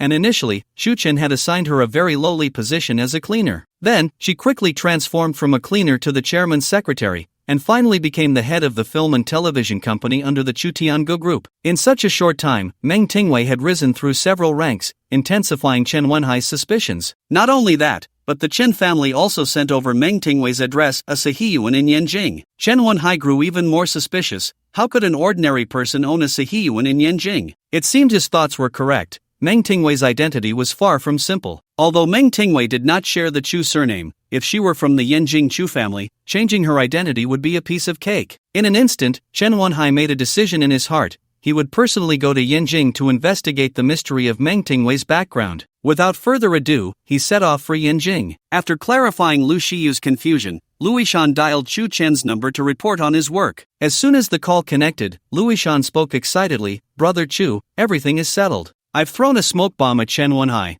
I believe he is already convinced. Just wait for the show to unfold. Chu Chen, lounging in his office, had a glint in his eyes and said meaningfully, Indeed, it's a good show, but we mustn't let our guard down. Put the group's matters aside for now. Secretly take a trip to Yanjing. You must not let Chen Wenhai find out. Report everything he does to me, Chu Chen instructed. Though he said this, he was not worried at all. He could let Chen Wenhai investigate Meng Tingwei's identity freely. The more he investigated, the more panicked he would become. As for having Luishan follow Chen Wenhai, the purpose was simple. to understand his every move and adjust plans as needed. Luishan was delighted with the task assigned by Chu Chen. After all, the Chu Tiangu group was already on the right track, and he was only dealing with trivial matters in the Magic City. Rather than waste precious time, it was better to do something meaningful. Luishan's admiration for Chu Chen made every task assigned by him feel significant. Alright, Brother Chu, I promise that Chen Wenhai's every move in Yanjing will be transparent. Ishan, then I appreciate your hard work. Shortly after, Chu Chen hung up the phone. At this moment, Lu Shiyu, who had been waiting nearby, looked at Luishan with anticipation. What did Chu Chen say on the phone? Now that Luishan had entered the Chu Tiangu group, he had become one of Chu Chen's trusted aides. This also prompted his status in the Lu family to soar, to the point where Lu Shiyu, the head of the Lu family, had to rely on Luishan to learn about Chu Chen's latest movements. Only in this way could the Lu family ensure its survival in the Magic City. Luishan deeply understood this, gazing intently at Lu Shiyu, and said without reservation, Brother Chu asked me to go to Yanjing with Chen Wenhai to understand his every move. Lu Shiyu responded with an "oh," instantly grasping Chu Chen's intentions. After blinking a few times, he solemnly said, since it is Brother Chu's order, the Lu family will fully support it, and all expenses will be borne by the Lu family. The cost of going to Yanjing was not much, but it could express loyalty to Chu Chen. It signified that whatever decision Chu Chen made, the Lu family would wholeheartedly support him, always standing on the same front as Chu Chen and the Chu Tiangu group. Lu Shiyu's actions seemed simple, yet they were shrewdly calculated. Luishan stared at Lu Shiyu, his eyes filled with astonishment, and responded naively, isn't that unnecessary? The round trip won't cost much. Besides, Brother Chu isn't short on money. Indeed, Luishan was a rare genius, but when it came to human affairs and cunning, he was quite naive. Perhaps this was related to his proud character. After all, in his view, any useless matters had nothing to do with him. He neither wanted to manage nor participate. This was also the direct reason he was not given much responsibility in the Lu family. However, Lu Shiyu was different from Luishan. He had to rely on his ability to manage people and navigate the world to continuously develop and strengthen the Lu family, making it a top-tier noble clan. Ishan, don't be foolish. What I'm doing is to show loyalty to Chu Chen. Only under his protection can the Lu family thrive, and in the future, we will surely surpass the Chen family and be on par with the Li family. Lu Shiyu passionately described his vision for the future, directly conveying his truest thoughts to Luishan. It seemed he wanted him to understand that even if the Lu family allied with Chu Chen still had reservations about them. Only by truly gaining Chu Chen's trust could the Lu family lay the foundation for a glorious future. Otherwise, a sharp sword would always hang over the Lu family, ready to fall at any moment. This was Lu Shiyu's greatest concern. Luishan chuckled and quickly waved his hand at Lu Shiyu, softly saying, so that's how it is. There's no need to be so troublesome. Brother Chu already considers me one of his own. As long as I'm by Brother Chu's side, he will trust the Lu family 100%. Lu Shiyu felt embarrassed. How could their family produce a descendant who didn't even understand human affairs? I don't even know how to say this to you. Although you are a member of the Lu family, what Chu Chen values is your ability, which does not represent his unwavering trust in the Lu family. We must start with the small things. Only then can we put Chu Chen's mind at ease about the Lu family. Lu Shiyu was clearly a bit exasperated, reaching out to tap Luishan's head, suppressing his anger as he tried to clarify the situation. Finally, under such straightforward words, Luishan had an epiphany. He understood the good intentions of the family head Lu Shiyu.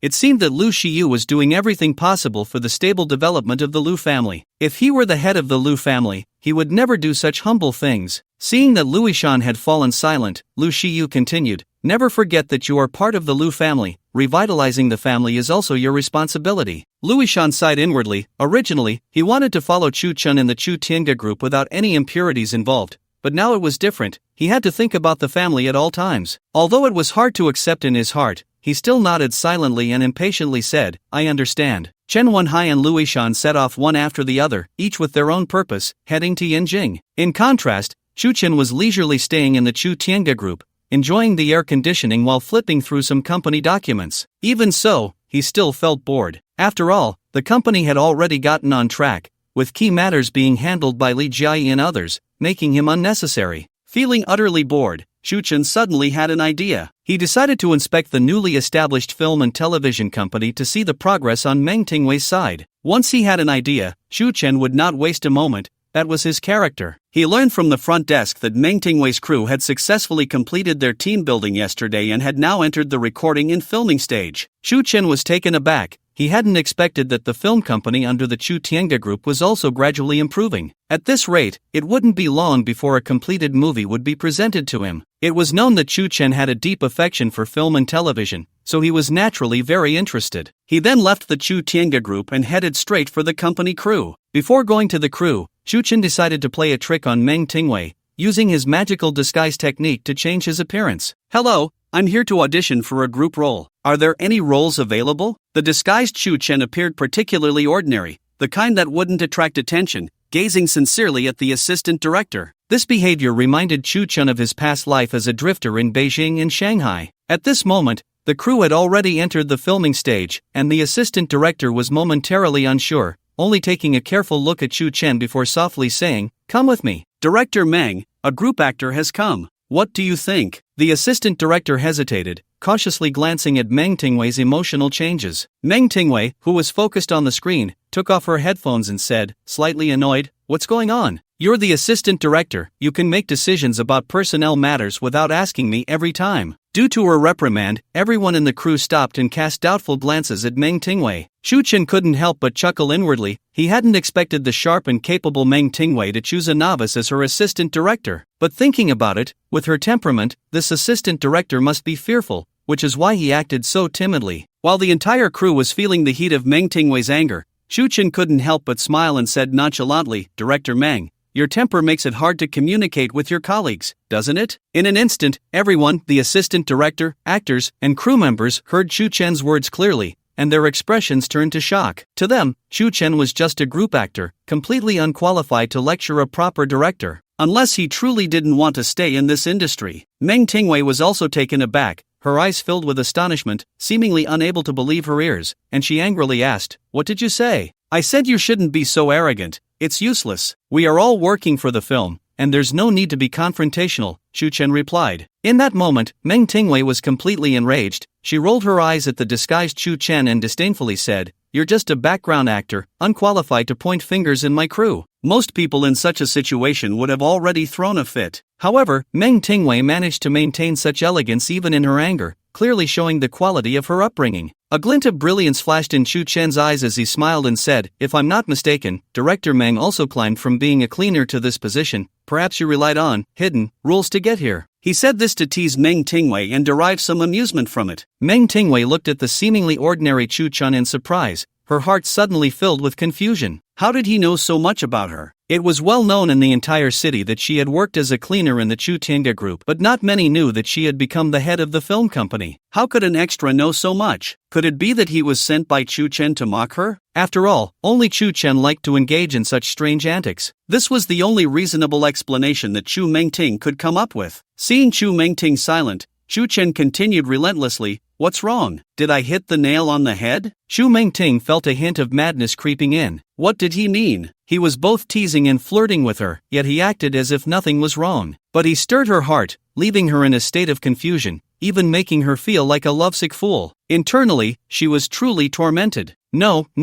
there are no suitable roles for you in this production. Please leave here. What are you all standing around for? Hurry up and shoot." Chu Mengting did not answer the question, and the reason was simple. She indeed had a heart she wanted to dedicate to Chu Chen. Her approach was also straightforward and blunt. She didn't care whether he was sent by Chu Chen or not. She directly issued an eviction order, venting her frustration on the disguised Chu Chen. The assistant director, well aware that he had caused trouble, hurriedly tried to make amends. He reached out to pull Chu Chen away, saying, "Don't make it difficult for me, just leave quickly." Chu Chen, unhurried, glanced at Chu Mengting and said meaningfully, "If this place doesn't keep me, there will be another place that will." After all, he was not here to act in the movie. With his current status, playing the lead role would be no problem. His purpose was to toy with Chu Mengting, and now that he had achieved that, it made no sense for him to stay. He casually dropped a line and returned to the car, removing his disguise. Restoring his original appearance, he reappeared in the production team. "Director Meng, everything still going smoothly?" Chu Chen walked over to Chu Mengting with small steps, peering at the camera in the display. When Chu Mengting turned to look and found Chu Chen standing beside her, her brows furrowed slightly. The departure of the extra and the arrival of Chu Chen were only a few minutes apart. Was there an inevitable connection between them? Chu Mengting even had a feeling that her suspicion was correct, that the extra was indeed sent by Chu Chen to mock her, and then to watch her make a fool of herself. Thinking of this, Chu Mengting shot a glare at Chu Chen and said, thanks to President Chu's blessings, everything is still going smoothly, except for the occasional troublemaker coming to the set. Oh, Chen could tell she was speaking indirectly. In an instant, he burst into laughter, his gaze fixed on the dissatisfied Chu Mengting. Who dares to be reckless in my production? Tell me, they won't get away with it. Now, in Chu Mengting's eyes, Chen was both a scumbag and shameless. Yet even so, she couldn't help but secrete dopamine at the sight of the masculine hormones he displayed. Blushing, she lowered her head, not daring to look at Chen beside her. You are shameless. Chu Mengting had been brewing her words for a long time, but it only came out as a spoiled complaint towards Chen. Chen's serious gaze observed her inner turmoil, surprisingly discovering that she actually wanted him. To be honest, he hadn't peered into someone else's inner desires for a long time. Suddenly realizing that the little secret hidden within Chu Mengting was so explosive, he smirked, leaned in close to her ear, and whispered softly, "After work, let's go." Chen hesitated, seemingly wanting her to figure it out herself. Meanwhile, he was not idle, gently blowing warm air into her ear. Chu Mengting's already flushed face turned even redder, and she felt a sudden sense of helplessness,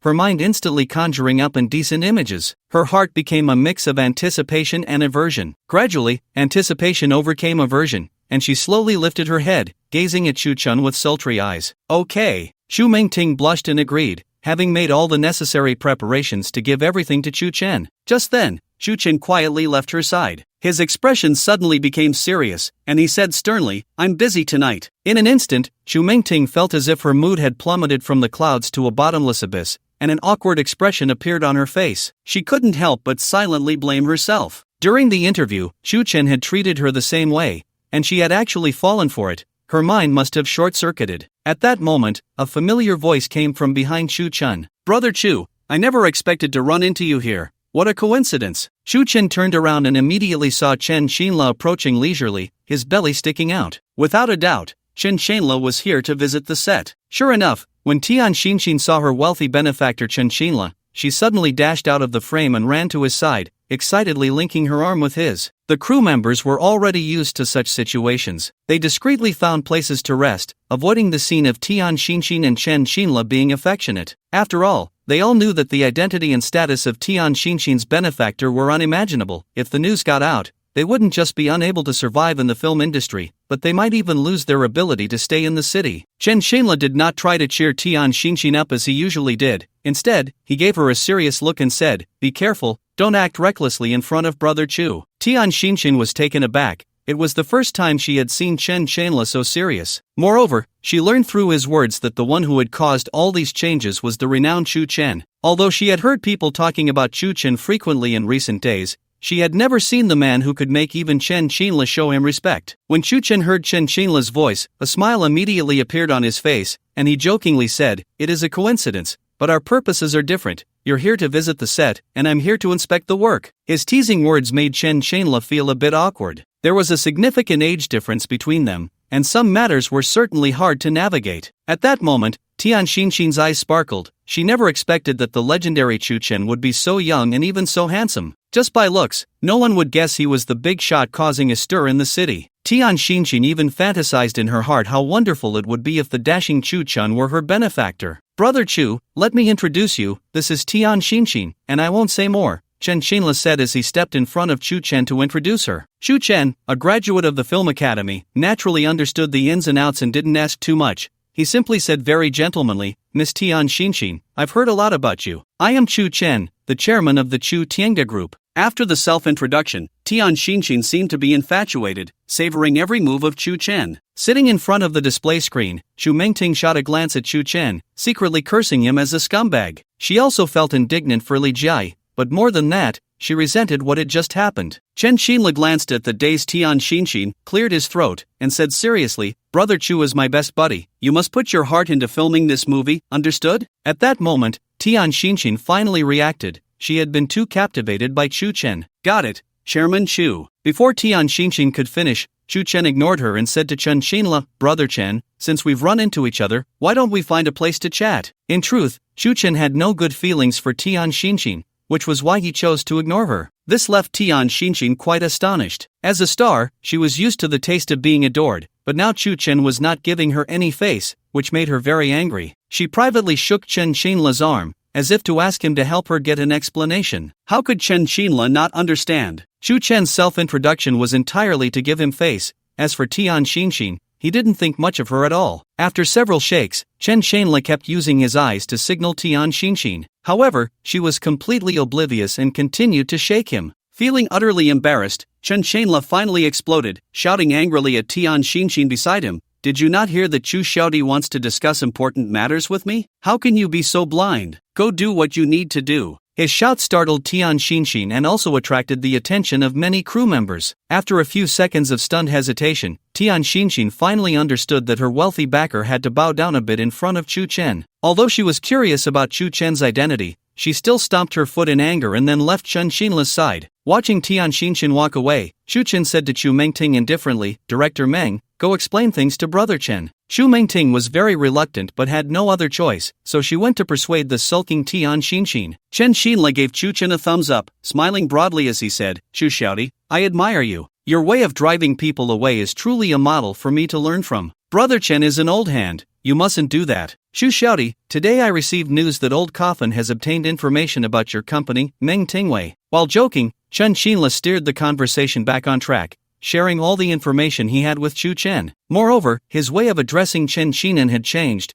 which was enough to prove his determination to sever ties with Chen Xinan. Chu Chen secretly laughed. They were indeed interesting. Chen Shanla was recounting delayed news, while Chen Wenhai was being played around by him without realizing it. However, his ability to do this already indicated that he wanted to stand on the same front as himself. Now, in the Chen family of Magic City, there were two of his partners, and he believed it wouldn't be long before the Chen family would fall into his hands. "Brother Chen, to be honest, from the call you made last night, I already guessed Chen Xinan and Chen Wenhai's intentions, so I made full preparations early this morning." Although Chen Shanla and Chen Wenyang had cooperative relationships with him, he absolutely could not let them understand this layer of relationship at the moment. Otherwise, it would be very difficult to control these two strong insiders. After hearing Chu Chen's words, Chen Shanla felt a deep admiration for him. No wonder such a young Chu Chen could make the cunning Chen Xinan and the deep-minded Chen Wenhai suffer losses repeatedly, only to swallow their anger. Chen Shanla sighed deeply, looking dejected as he said, "If I had the alertness of Chu Xiaodi,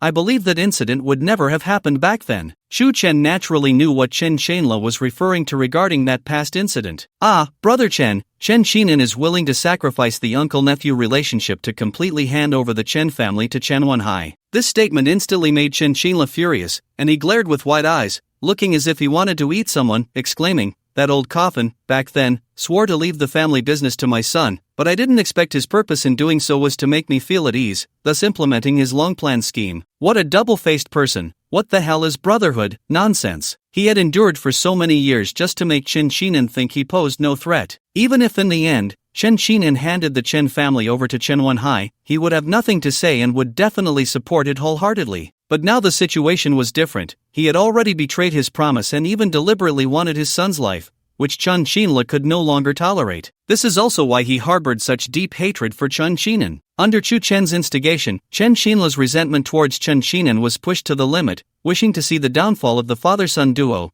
Chen Xinan and Chen Wenhai, at once. A glimmer passed through Chu Chen's eyes as he patted Chen Shanla's shoulder, speaking slowly, "Brother Chen, it is precisely because of the injustice from Chen Xinan and Chen Wenhai that I am determined to help you seek justice." He continued, "As for after the success, I don't want a single asset from the Chen family, all of that is what you deserve, Brother Chen." In an instant, Chu Chen appeared to Chen Shanla as an embodiment of justice. In fact, in his heart, he found Chu Chen more trustworthy than the treacherous Chen Xinan. Moreover, Chen Shanla had already made plans. After defeating Chen Xinan, he would only take back what belonged to him, while everything that belonged to Chen Xinan would be given to Chu Chen as his reward. After all, his wealth was enough for him and his son's livelihood. Chen Shanla sighed heavily and said gratefully, "Brother Chu, it's really not a good look for family to tear each other apart, but there's no other way. He was unjust first, so I can't be blamed for being ungrateful. And I won't let you suffer, Brother Chu. Everything will be done as we discussed over the phone. The share from the old coffin will belong to you, and I, Chen Shanla, will owe you a favor. Even if I can't repay it in this generation, the next generation will surely have to." For him, Chu Chen was the only person he could trust right now. That's why he openly shared his true thoughts with Chu Chen. Chu Chen smiled slightly, It seemed that Chen Shanla was much more righteous than Chen Qinan. As for whether he would keep his promise in the end, that remained to be seen. However, Chu Chen had no worries. After all, he could take down Chen Qinan and Chen Wenhai, and if Chen Shanla refused to acknowledge it, he could deal with that too. Look at you, brother Chen, this is quite embarrassing. Then I will respectfully comply. Chu Chen feigned modesty after gaining an advantage. In truth, it was still the same. Chen Shinan's assets were insignificant, and what truly attracted him was Chen Shinla's favor. Fixing his gaze on the indignant Chen Shinla, Chu Chen continued to ask, Brother Chen, do you have any plans now? How should we deal with Chen Qinan, Chen Wenhai, and the other high-ranking members of the Chen family? Chu Chen's question struck at the heart of the matter. Chen Shinla fell into deep thought, and after a few seconds, he slowly raised his head, his mood having calmed down considerably. Brother Chu, to be honest, ever since the Chen family began to take shape, I have retreated to the second line, so the high-ranking members of the Chen family do not obey me, and the funds I can mobilize are very limited. Although I have made many powerful connections in Magic City over the years, when I fell out with the old coffin, they were basically of no use to me and would even side with the old coffin, so. At this moment, Chen Shanla's expression was extremely gloomy as he spoke. After hesitating, his helpless eyes turned to Chu Chen. The implication was very clear. When he tore his face with Chen Qinan, he had almost no personnel or funds to mobilize. Therefore, he needed Chu Chen's full support. Chu Chen blinked, looking at the helpless Chen Shanla, and patted his chest, speaking boldly, Brother Chen, don't worry. When the time comes, all personnel and funds will be handed over to the Chu Tiange group. To put it arrogantly, these things are small problems for me. Chen Shanla knew that Chu Chen was not joking. With the current strength of the Chu Tiange group, they could completely stand up to the challenge. Moreover, behind Chu Chen was the mysterious Chu family from Yanjing. Hearing Chu Chen's words, Chen Shanla instantly felt more confident. With Chu Chen's support, he would soon seek the opportunity to confront Chen Qinan and Chen Wenhai head-on, reclaiming what belonged to him. Great kindness and great virtue, unforgettable for a lifetime. In the future, if you, Brother Chu, need any help, just say a word, and I will definitely get it done for you. Chen Shanla looked at Chu Chen with gratitude in his eyes, and waves of emotion surged within him, causing his eyes to gradually moisten. Brother Chen, don't let others see the joke. Remember to continue living as before until the masks are torn off. Chen Wenhai, who had traveled to Yanjing, found Meng Tingwei's address in Yanjing according to the information passed down from his family. It was a standard 3-entry courtyard, a Sahiyuan, with classical craftsmanship carved on the red-painted high door. Chen Wenhai gazed at the front door before him and couldn't help but gasp. This was the Grand Liang Gate. To be clear, 100 years ago, those who could live in such a place were all from families of considerable rank and status. Even in this day and age, owning such a Sahiyuan would require an astronomical price. Moreover, even if you had the money, it might not be possible to buy it. The fact that Meng Tingwei could live in such a place was enough to indicate her identity and background. But why would she come to the Chu Tiange group? Could it be related to Chu Chen? If that's the case, Meng Tingwei's real name is definitely not this. She is likely surnamed Chu. She might be an elite transferred from Yanjing by Chu Chen. This means that the Yanjing Chu family behind Chu Chen truly exists, and it is a force with a mysterious and legendary aura. Chen Wenhai had learned that, on the surface, these family powers were wealthy, but they were not the strongest. The truly great families would undoubtedly shock all regions when they emerged. It seemed that the Yanjing Chu family was one of them. Compared to these hidden families, the Chen family was almost insignificant. The more Chen Wenhai thought about it, the more frightened he became, and the more uncomfortable he felt, as if every cell in his body was suffering from relentless torment. What should I do? Chen Wenhai squinted his eyes, secretly mumbling to himself. At this moment, the Yanjing Chu family held an emergency meeting. The meeting gathered nearly half of the senior members of the Chu family, all of whom were prominent figures in Yanjing. However, no one knew their specific identities and backgrounds, and they all used aliases when appearing in public. The head of the Chu family, Chu Haiyuan, surveyed the senior members present and asked calmly, Meng Ting has been in motive for a while now. Has there been any news? In response to the head's inquiry, everyone exchanged glances, revealing expressions of confusion. They had not received any information from Chu Mengting, as if she had vanished into thin air after arriving in Modu. The silver-haired Chu Haiyuan frowned and said meaningfully, This girl, Shu Lingfeng, how's the investigation I asked you to do? Any results? He shifted his gaze to a young man sitting at the conference table. He was about the same age as Chu Chen and was particularly outstanding,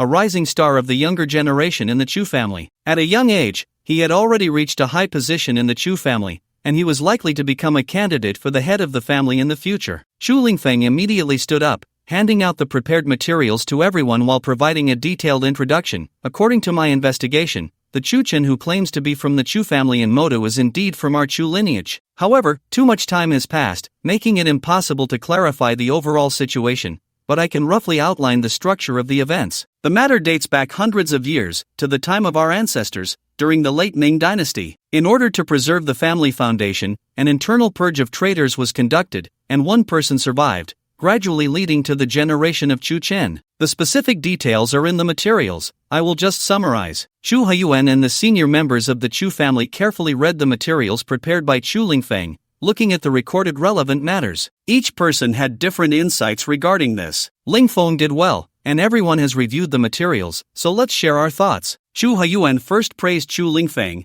then seriously inquired about everyone's opinions. After all, Chu Chen was using the Chu family name in Magic City, which was inextricably linked to the Yanjing Chu family. If not handled properly, problems could easily arise. The silence that lasted for several seconds was finally broken by a cough. Immediately, a middle-aged man in his 40s adjusted his tie and said thoughtfully, "This is just my personal opinion. The final decision still rests in the old man's hands. Cut the nonsense and get to the point." Chu Haiyuan glared at the middle-aged man, showing his impatience. The middle-aged man seemed quite fearful, wiping the sweat from his forehead, and cautiously said, "Chu Chen in Magic City is indeed part of our Chu lineage. He can identify himself with the Chu family, but I think we should observe the situation first." "You can't say that. Although the Chu family has gone into seclusion, it doesn't mean anyone can use it to deceive others." "I agree, and the materials clearly state that Chu Chen's grandfather survived the purge of traitors. Such a person is untrustworthy. Perhaps our ancestors prioritized the bigger picture and eliminated traitors within the family,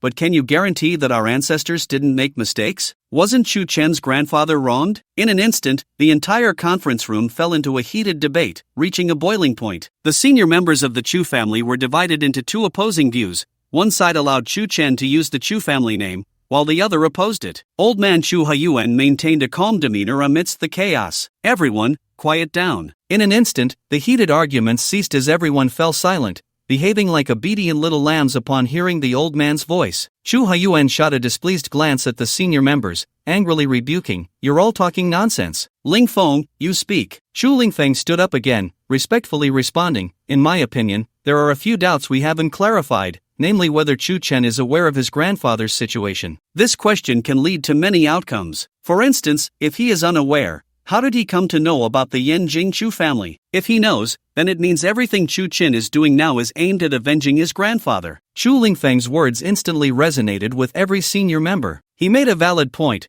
It seemed they had been narrow-minded and overlooked such a crucial matter. Old man Chu Haiyuan nodded in satisfaction, realizing that Chu Lingfeng was far superior to the other senior members, not only with unique insights but also with thorough analysis. He had articulated the concerns that were in Haiyuan's heart. "You've all been silent for so many years, it's time to take action. Keep a close watch on every move of Chu Chen in Magic City, and at the same time, contact Chu Mingting as quickly as possible to have her investigate the situation closely." The Yanjing Chu family immediately grew suspicious of Chu Chen in Magic City. The most common speculation was that Chu Chen was using the Chu family name for revenge. This made the Chu family members cautious. After all, investigations revealed that Chu Chen had stabilized his position in Magic City and even gathered considerable power. Although Chu Chen's current strength was not enough to shake the Yanjing Chu family's status, his bold declaration to the world indicated that his strength was far from simple. There must be other forces behind him, otherwise, he wouldn't dare to show himself so openly. After the meeting, Chu Lingfeng received a message from his subordinate,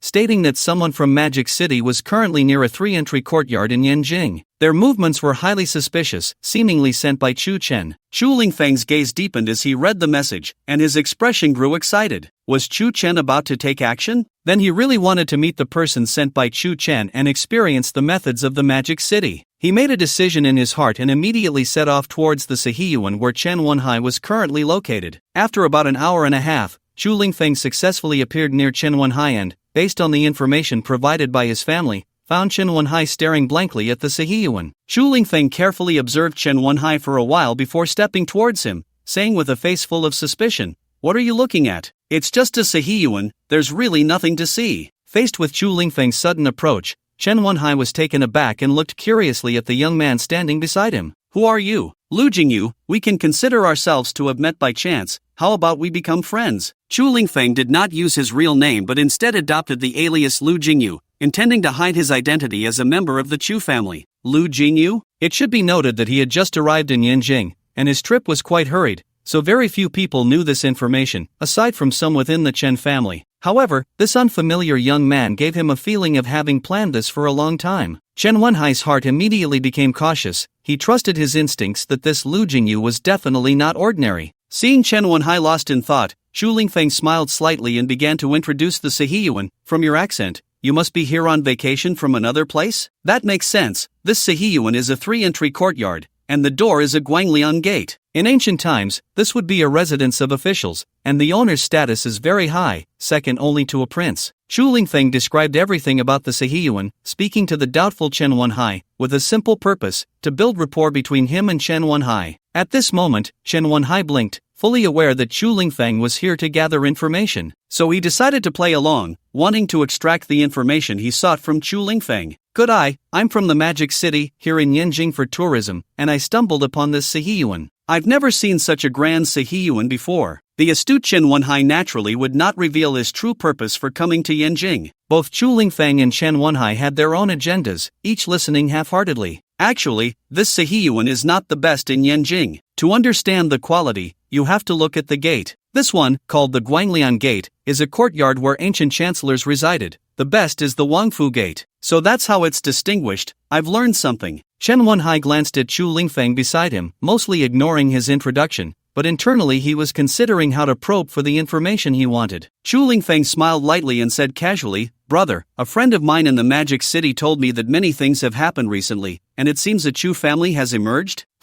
Suddenly inquiring about the Magic City. It seemed his guess was correct. This person claiming to be Lu Jingyu was likely related to Chu Chen. Although the Chen family and Chu Chen had not yet reached a deadlock, both sides were secretly planning to deal with each other swiftly. If this person was indeed from Chu Chen, why would he go through such trouble? Could he be from the Yanjing Chu family? In an instant, Chen Wenhai couldn't help but take a deep breath, his expression serious as he scrutinized Zhu Lingfeng. Indeed, a Chu family has emerged in the Magic City, and they have integrated most of the family forces there, forming a terrifying strength. Chen Wenhai's mind raced, instantly elevating Chu Chen's development in the Magic City. His approach was quite simple. If Lu Jingyu was truly from the Yanjing Chu family, hearing his description would surely reassure him to let Chu Chen develop freely in the Magic City. As long as the Yanjing Chu family no longer intervened, the Chen family would have an opportunity to exploit. At this moment, upon hearing Chen Wenhai's description, Zhu Lingfeng's eyes flickered with a hint of doubt, half believing his words. If this were true, then Chu Chen would pose a significant threat. After all, from Chen Wenhai's account,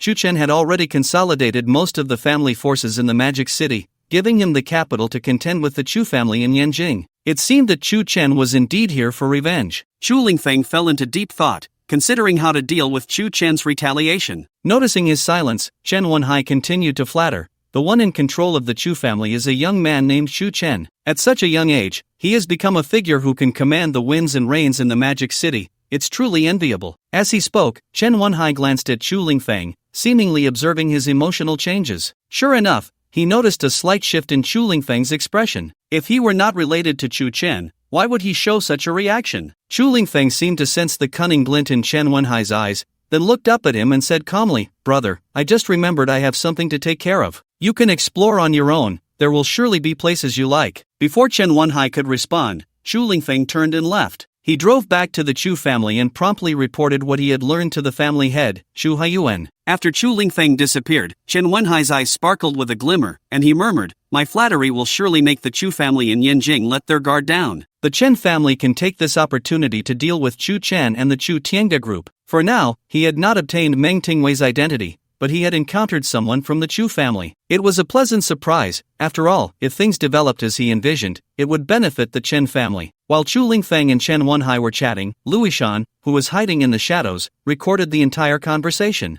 Immediately afterward, Luishan called Chu Chen to report on what had happened with Chen Wenhai in Yanjing. Once the call connected, Chu Chen asked with a hint of confusion, "Ishan, did Chen Wenhai discover something in Yanjing?" "No, Chen Wenhai went to that courtyard but didn't actually enter. However, he met someone named Lu Jingyu, and they talked for quite a while. The gist of their conversation was like this: after some small talk, they got straight to the point and discussed matters related to the Magic City, mostly revolving around you, Brother Chu." Luishan dared not be careless and relayed everything to Chu Chen. Upon hearing Luishan's report, a glimmer passed through Chu Chen's eyes, followed by a smile. someone found Chen Wenhai right away? And the topic of discussion was him. After careful analysis, Chen quickly deduced that the person who met with Chen Wenhai was likely someone from the Chu family in Yanjing. As for the name Lu Jingyu, it was probably not real. After all, there was a good example nearby. Chen couldn't help but joke to himself, the people from the Yanjing Chu family really know how to play. They have names but prefer to use aliases. Is this a common trait of theirs? The one using the alias Meng Tingwei was Chu Meng Ting, and now there was another claiming to be Lu Jingyu from the Chu family. It was quite amusing. Luishan listened intently to Chu Chen's words, feeling puzzled and asking, "Brother Chu, what do you mean?" The next moment, Chu Chen collected his thoughts and responded very calmly, "Is there anything wrong with their conversation?" After pondering for a moment, Luishan recalled the scene that had just unfolded. "Wrong? Right, Brother Chu." Chen Wenhai seemed to have lost his mind. He was wildly praising you in front of Lu Jingyu, as if he had long admired you. "Oh." Chu Chen deliberately elongated his tone, then narrowed his eyes slightly. Chen Wenhai was flattering him in front of the Chu family in Yanjing? What could his true intentions be? Gradually, Chu Chen began to speculate about Chen Wenhai's inner thoughts. The reason Chen Wenhai viewed him as a thorn in his side was due to his concern about the relationship between him and the Chu family from Yanjing. When he next encountered members of the Chu family, he desperately praised him, hoping to divert the Yanjing Chu family's attention from the affairs of Modu, allowing the Chen family to take this opportunity to crush his influence in Modu in one fell swoop. This would stabilize the Chen family's status and reputation in Modu. From this, one can see how deep Chen Wenhai's scheming is, almost unfathomable. However, what he does not realize is that the Yanjing Chu family has no connection to him, and the Chu family has begun to investigate him gradually. In fact, Chu Chen no longer cares about any background. With his current strength, he can completely contend with the Chen family. As for the Yanjing Chu family, he would temporarily ignore them. As long as they did not offend him, they could investigate as they pleased, since his identity was quite simple. Yenshan, continue to follow Chen Wenhai. Inform me of any news at any time, and make sure he doesn't find out. Understood, Brother Chu. After hanging up the phone, Chu Chen once again sorted through the developments of the situation, feeling that things were increasingly aligning with his expectations. Meanwhile, after Chen Wenhai left Modu, Chen Wenyang initiated a series of actions. He first found Chen Xinla and handed him a USB drive, while saying with a gloomy expression, "Second uncle, I think you need to take a look at this, but please don't get angry." Chen Wenyang's intention was to thoroughly intensify the conflict between Chen Xinla and Chen Wenhai, thereby achieving his desired goal. Most importantly, Chen Xinla was the only one in the entire Chen family who dared to oppose the old man, Chen Xinan. Therefore, he was willing to do anything to target Chen Xinla. During this time, Chen Xinla had not communicated with Chen Xinan and his son at all, and upon Chen Wenyang's sudden appearance, a look of surprise appeared on his face. More than that, he felt a growing curiosity about the contents of the USB drive. "Wenyang, what do you want me to see?" "You'll know when you look. I'm really conflicted about whether to show you." Chen Wenyang seemed quite hesitant, then took a deep breath, squinting his eyes to observe Chen Xinla's emotional changes. As Chen Xinla watched Chen Wenyang's performance, his curiosity about the contents of the USB drive intensified. He then reached out to take the USB drive, plugged it into the computer, and was shocked to find videos in the folder. He hesitated to click, but once he did, Chen Xinla was left dumbfounded. This was the affair between Tian Xinxin and Chen Wenhai, and the images were all inappropriate for children. Chen Xinla's heart raced, and anger surged on his face as he slammed his hand on the table. He then stood up and smashed the computer that was playing the video into pieces. Chen Wenhai. Chen Xinla gritted his teeth, fists clenched, his eyes filled with blazing fury. At this moment, he felt completely detached from the Chen family, filled only with hatred, even wishing for mutual destruction with Chen Xinan and Chen Wenhai. First, for the Chen family's interests, they had taken his son's life, and fortunately, he had escaped a calamity. Now, Chen Wenhai had taken Tian Xinxin. Although he had no official relationship with Tian Xinxin, she was still his woman, and he actually. These events flashed vividly before Chen Xinla's eyes, pushing his previously restrained heart to the breaking point. He decided to explode. It was time to reclaim all justice. Otherwise, he would forever suffer the bullying of Chen Xinan and his son. Chen Wenyang secretly laughed, but his face showed a worried expression, as if he had done something wrong, saying, "Second uncle, please don't be angry. If I had known this would happen, I wouldn't have given you the USB drive." Chen Xinla shot a fierce glare at Chen Wenyang. In his view, Chen Wenyang was not as sinister and ruthless as Chen Xinan and Chen Wenhai, but he was no good either. In any case, he was extremely disgusted with Chen Xinan and his son. Moreover, his long-suppressed temper ignited in an instant. and without caring, he left the room, heading straight for Chen Xinan's study. This is exactly what Chen Wenyang wanted. In order to avoid being discovered by Chen Xinla for his subjective actions, he hurriedly chased after him. Second uncle, what are you going to do? Impulsiveness is the devil. Second uncle, I was really wrong. I shouldn't have shown you this USB drive, I should have destroyed it directly. As Chen Wenyang chased after him, he tried to persuade Chen Xinla. On the surface, he was dissuading him, but in reality, he was adding fuel to the fire. Chen Xinla, feeling his heart racing, angrily stepped into the study where Chen Xinan was. Chen Wenyang did not follow him in but quietly stood outside the study, listening intently to every movement inside. Wenhai, are you saying that the Chu family really exists in Yanjing? Chen Xinan leaned back on the sofa, holding the phone and having a remote meeting with Chen Wenwei, who was far away in Yanjing. On the other end of the line, Chen Wenwei responded frankly, that's right. Although the Chu family in Yanjing hasn't shown themselves, the Lu Jingyu I encountered is definitely from the Chu family. Moreover, in front of the Chu family, I praised Chu Chen. I believe this will definitely make the Yanjing Chu family relax their guard against the Magic City. We can take this opportunity to crush Chu Chen and make him leave the Magic City forever. Chen Xinan was very satisfied with Chen Wenwei's proposal, as he believed in Chen Wenwei's abilities. Otherwise, he wouldn't have been able to cultivate him as the heir of the Chen family. What do you want to do?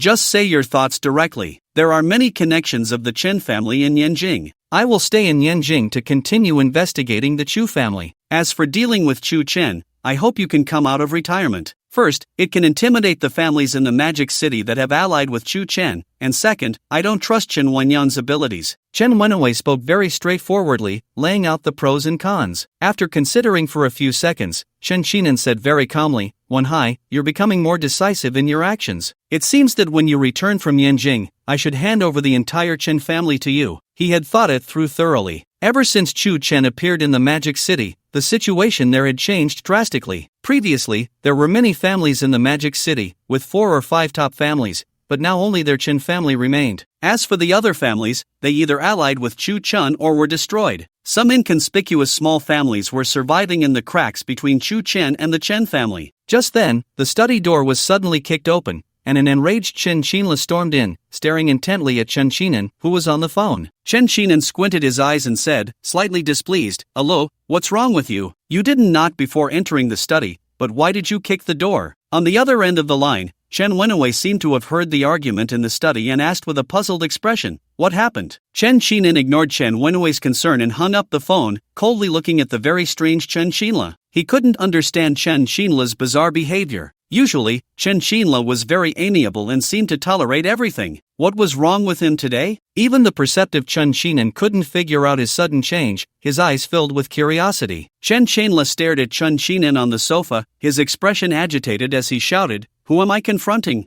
I'm confronting you, you two-faced old coffin, and your heartless son." Was his change due to himself? This left Chen Xinla very confused. He couldn't figure out what had happened. What could have turned his usually amiable brother into this? "I'm two-faced? Have you been instigated by someone?" Chen Xinan looked at the agitated Chen Xinla in surprise, questioning him. "Old coffin, if you want to keep something from others, you must not do it yourself. You know what you've done." Chen Xinan shook his head, surprised, and said, "Hello, if you don't explain what's going on today, I will definitely pursue this matter." Interesting. Was it you who sent someone to crash into my son back then? And what did you say at that time? Hand over the Chen family's assets to my son, and yet you do this? Isn't that being two-faced? Now I'm not afraid of losing face. Your beastly son actually got involved with my woman. That's my woman. You two are truly hopeless. With people like you, the Chen family will never develop. At this moment, Chen Xinla spoke without restraint, expressing the grievances he had bottled up for so many years, unable to contain his anger. Due to Chen Xinla's words, Chen Xinan suddenly recalled what had happened back then. Indeed, it was all his doing, but one must look out for oneself. Besides, his son Chen Wenhai was indeed more suitable to take over as the head of the Chen family. After so many years, he had long forgotten about this matter. He never expected it would be brought up by Chen Xinla. Although Chen Xinan claimed he would not regret his decision,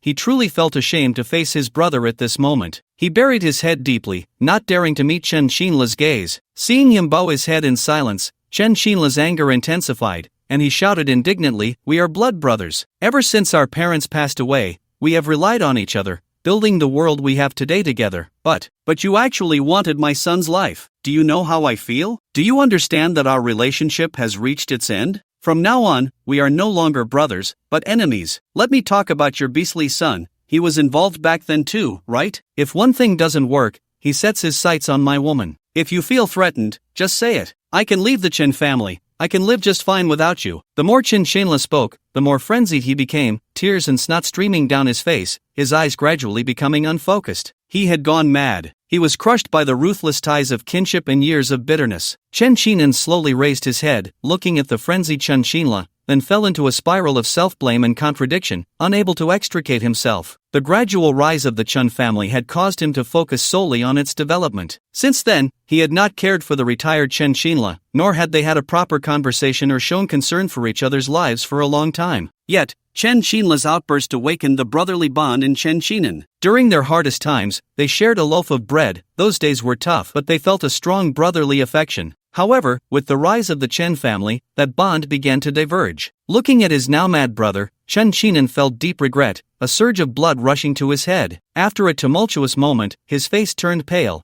and then he spat out a mouthful of blood. In an instant, he collapsed on the sofa, gasping weakly. The crazed Chen Shanla kept repeating, "You are all two-faced, beasts with human faces." A tremendous change occurred in the study of the Chen family villa. Chen Wenyang, who was hiding outside the door, heard everything, his eyes shining with joy, then he smirked. "Now, the Chen family belongs to me, Chen Wenyang. My brother's schemes can't compare to my methods." With Chen Shinan's critical condition and Chen Shanla's madness, the Chen family was suddenly left leaderless. As for Chen Wenhai, he was far away in Yanjing, completely unaware of the upheaval in the Chen family. Even though his confidants sent news, it would take time for Chen Wenhai to return to Modu. Chen Wenyang's thoughts were very clear. He needed to replace the original team of the Chen family before Chen Wenhai returned to Modu. After all, they were all confidants of Chen Qinan and Chen Wenhai, and keeping them close would make it difficult to fully take over the Chen family and become the new head. With a swift and decisive action, Chen Wenyang, in his capacity as CEO of the Chen family, directly dismissed many senior executives of the Chen family and replaced them with loyal individuals. As for the mid-level managers of the Chen family, they narrowly escaped disaster. In Chen Wenyang's eyes, they posed no significant threat. Taking advantage of Chen Wenhai's absence from the Magic City,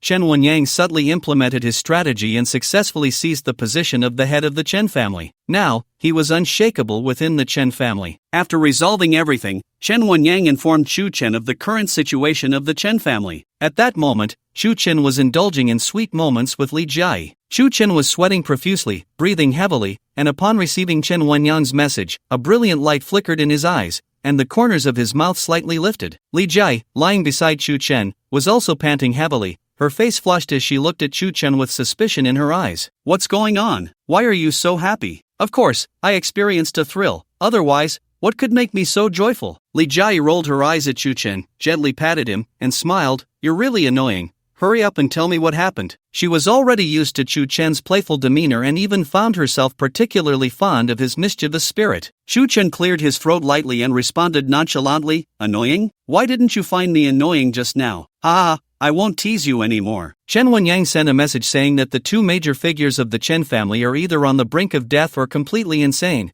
and now the Chen family is under Chen Wenyang's control. Seeing Li Jiai about to react, Chu Chen smiled and then relayed all the information Chen Wenyang had sent him. Upon hearing Chu Chen's words, Li Jiai couldn't help but show a look of surprise. The Chen family changed hands? How could they not have heard any rumors about such a significant event? Moreover, even if the two major figures of the Chen family fell, it shouldn't be Chen Wenyang's turn, as the position of the head of the Chen family was supposed to be inherited by Chen Wenhai. How was Chu Chen connected to Chen Wenyang? A wave of confusion washed over Li Jiai, and she looked at Chu Chen eagerly, seemingly wanting to understand the entire situation. In fact, it was understandable that Li Jiai had no knowledge of this, as she had been busy with work since the establishment of the Chu Tiangu group and had no idea about the happenings in the Magic City. Moreover, because of Chu Chen, she had set aside the Li family's business to wholeheartedly assist him in managing everything related to the group. Chu Chen looked at the inquisitive Li Jiai and burst into laughter, saying softly, "You have quite a few questions, girl. The Chen family has indeed changed hands, and Chen Wenyang seized the position of head of the family while Chen Wenhai was away in Yanjing.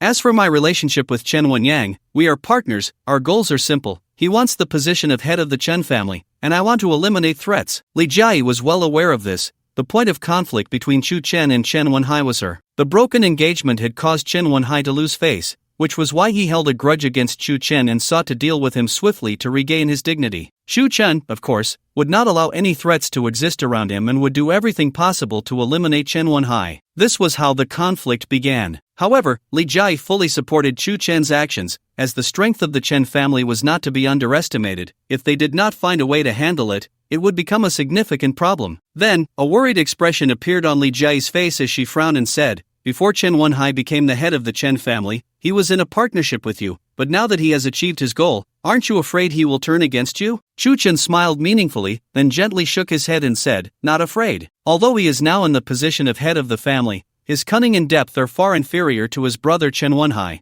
and he will not be my opponent. If he behaves and listens, the Magic City still has a place for the Chen family. But if he acts recklessly, I will make the Chen family completely disappear from the Magic City." Dominant and bold. In an instant, Li Jia fell into a state of obsession. Moreover, she knew very well that Chu Chen was not just boasting. Since he said it, he could definitely do it. Li Jia blinked and gazed dreamily at Chu Chen, continuing to ask, "You said Chen Wenhai went to Yanjing. I think he will soon receive the news about the change of family leadership, and he will definitely rush back to reclaim the Chen family." Chu Chen understood her concerns. Once Chen Wenhai reclaimed the position of family head from Chen Wenyang, he would undoubtedly take drastic measures against the Chu Tianga group. At that time, they would still face threats. A brilliant light flickered in Chu Chen's eyes as he reached out to stroke Li Jia's hair, disdainfully saying, "If Chen Wenyang, who has already become the family head, can't even deal with Chen Wenhai, then there's no point in keeping him. Even if Chen Wenhai regains the position of family head, what can he do? What dares he do?" In Chu Chen's mind, there was only one thought: to sit back and watch the tigers fight. In the end, who would win, he did not care. What he truly cared about was consolidating the forces in the Magic City to establish a super alliance. Li Jia stopped asking and nodded slightly, fully trusting Chu Chen. As long as he was there, she felt secure enough, and the Li family would also be protected, surpassing their former glory. "Girl, why talk about them? There are more important things waiting for us." Chu Chen looked at Li Jia with interest, speaking while getting a bit playful. Li Jia lowered her voice, murmuring to herself, "Here we go again, can't you let a person rest? You're so vigorous, I can hardly take it." Although her voice was low, it was clearly heard by Chu Chen, who then gazed at Li Jia tenderly. With a teasing tone, he said, "Don't worry, I'll be gentle." Following that,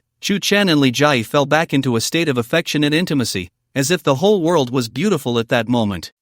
I'm ready." Far away in Yanjing, Chen Wenhai was in contact with forces that had a good relationship with the Chen family, hoping to find clues about the Chu family through local power. Although he had encountered Lu Jingyu in front of that courtyard, which made him believe that there was indeed a large and mysterious family in Yanjing, he still had no specific information. Moreover, relying on local forces, he still found no trace of the Chu family, as if the Chu family had never existed in Yanjing. As for the memorable Lu Jingyu, he had not appeared again. Chen Wenhai's experience in Yanjing made him quite wary of the Chu family. If the Chu family targeted the many families in the Magic City, the entire Magic City would likely be unable to withstand it. Besides searching for the Chu family's whereabouts every day, he was also considering how he should contend with the Chu family to keep the Chen family in an invincible position. After several days, a phone call shocked him. It was his trusted aide informing him that the Chen family had changed leadership, and two major figures were critically ill. Moreover, during the days he was away, Chen Wenyang had completely replaced all his trusted aides with his own people. Chen Wenhai was immediately stunned.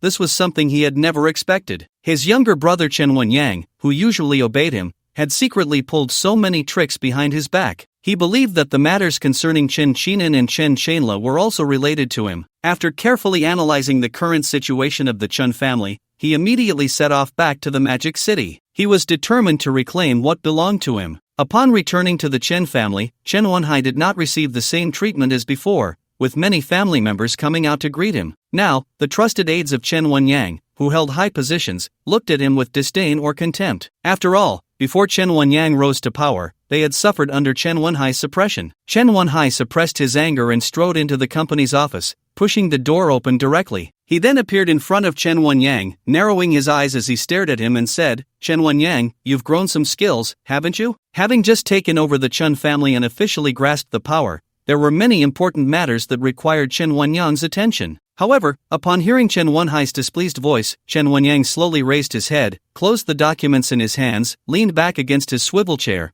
and responded with a piercing gaze, "I thought who it was, turns out it's my big brother. What brings you back?" Chen Wenyang retorted playfully. His demeanor was vastly different from before. In the past, Chen Wenhai had told him that no matter how dissatisfied he was, he would still comply. But now, he felt no need to give Chen Wenhai any face. Chen Wenhai was momentarily taken aback, his brows slightly furrowing as he said with a deep gaze, "Chen Wenyang, do you really think you're the one in charge of the Chen family? As long as I'm here, don't even think about daydreaming." Chen Wenhai, now quite furious, could no longer hold back, pointing at Chen Wenyang and speaking forcefully, as if he were still the decisive heir of the Chen family. Chen Wenhai blinked and then revealed a slight smile, dismissively saying, "Am I not? Besides, whether I become the head of the Chen family or not is not for you to lecture me on. Calling you brother is already giving you enough face. With the mess you've made, I feel you don't deserve to be my brother, let alone a member of the Chen family. It's truly embarrassing." In response to Chen Wenhai's rage, Chen Wenyang showed him no respect and directly insulted him. Embarrassing? Chen Wenhai was completely enraged. Ever since he was groomed by Chen Qinan to be the successor of the Chen family, he had worked hard to strengthen the family. He asked himself, he had never done anything to betray the Chen family. For Chen Wenyang to say this was to pin an unfounded accusation on him,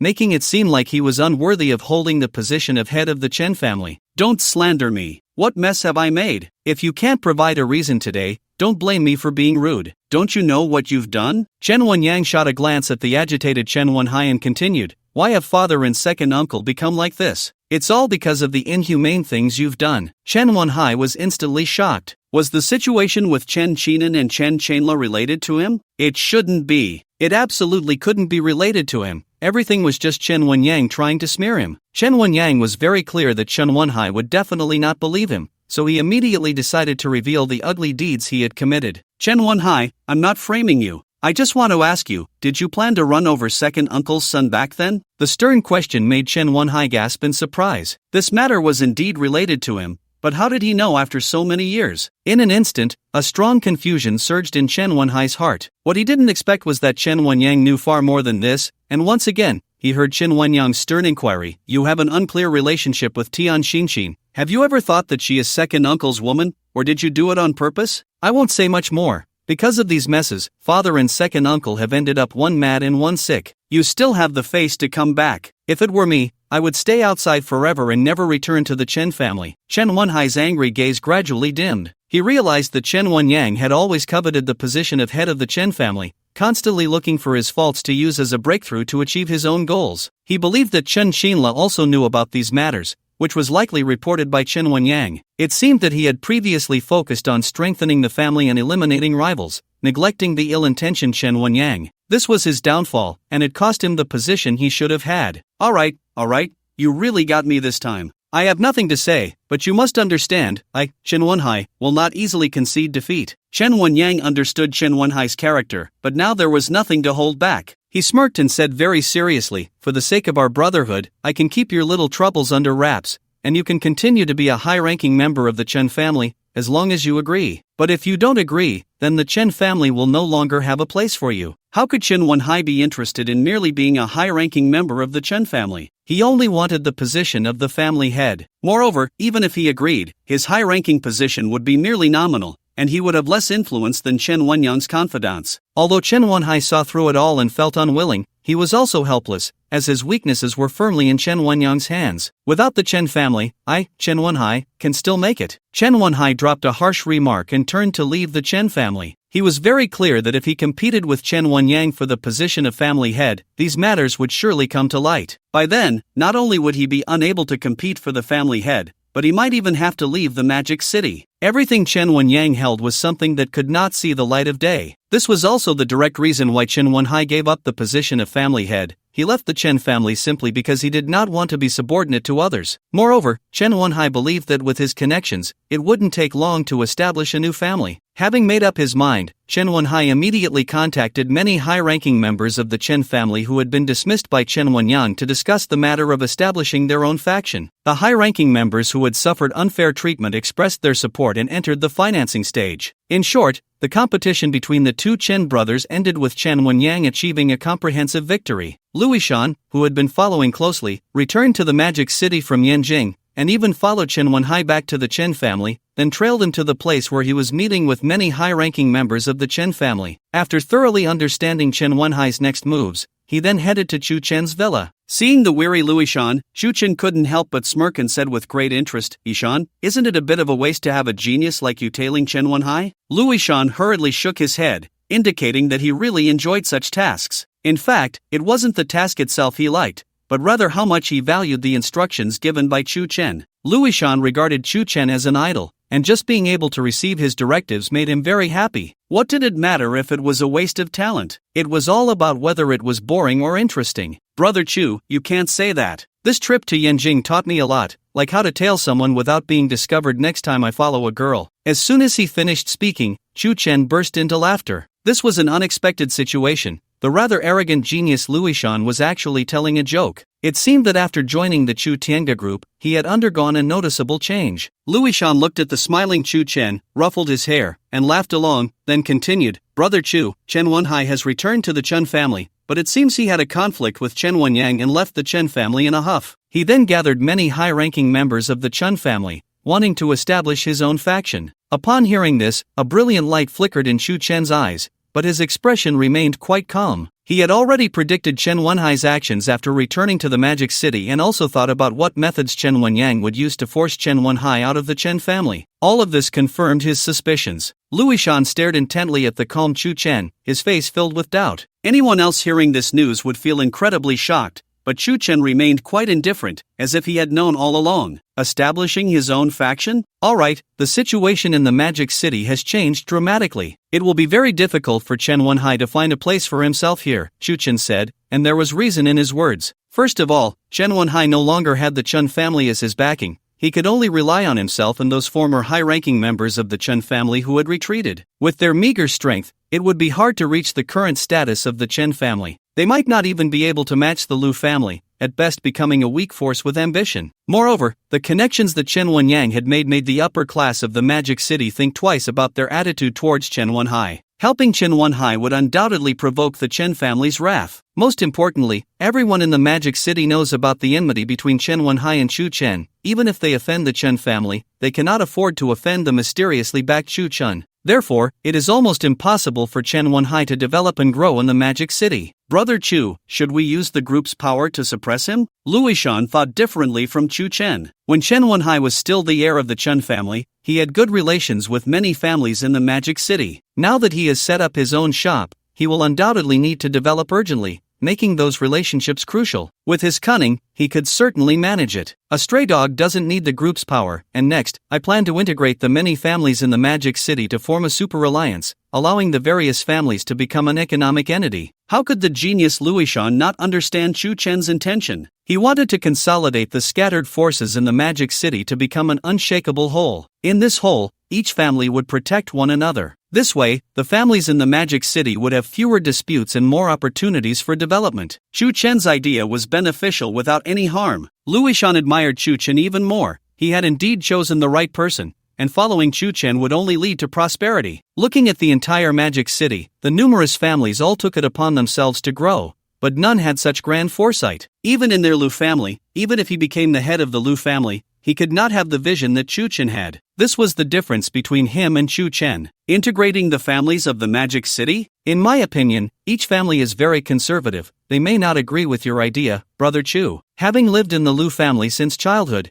and with friends who were also from prominent families, he understood each family very well. Achieving this was not as easy as it seemed. Upon hearing Luishan's concerns, Chu Chen instantly revealed a light smile and said calmly, they have their own ideas, but I can change their thoughts. If I can't change them, then there's no need to force it. The words force carried a heavy weight, seemingly indicating his inner thoughts. Chu Chen looked intently at Luishan and then said meaningfully, you've worked hard these days, go back to the Lu family and rest for 2 days. By the way, inform your family head that I will invite the families of the Magic City to a meal, and the location will be at the Marriott Hotel. Luishan instantly understood and nodded silently. With a determined gaze, he responded to Chu Chen, Brother Chu, rest assured, I will convey your message exactly as it is. But I won't take it easy. I believe the group has many matters to handle, so I'll get to work directly. Decide for yourself, Chu Chen said, patting Luishan's shoulder. With such a capable right-hand man, the Chu Tiange group would undoubtedly grow stronger and shine infinitely. He felt very gratified. Luishan was very supportive of Chu Chen's plans, so he dared not be negligent. He returned to the Lu family at the fastest speed. Lu Shiyu, hearing the news of the Chen family's change in leadership,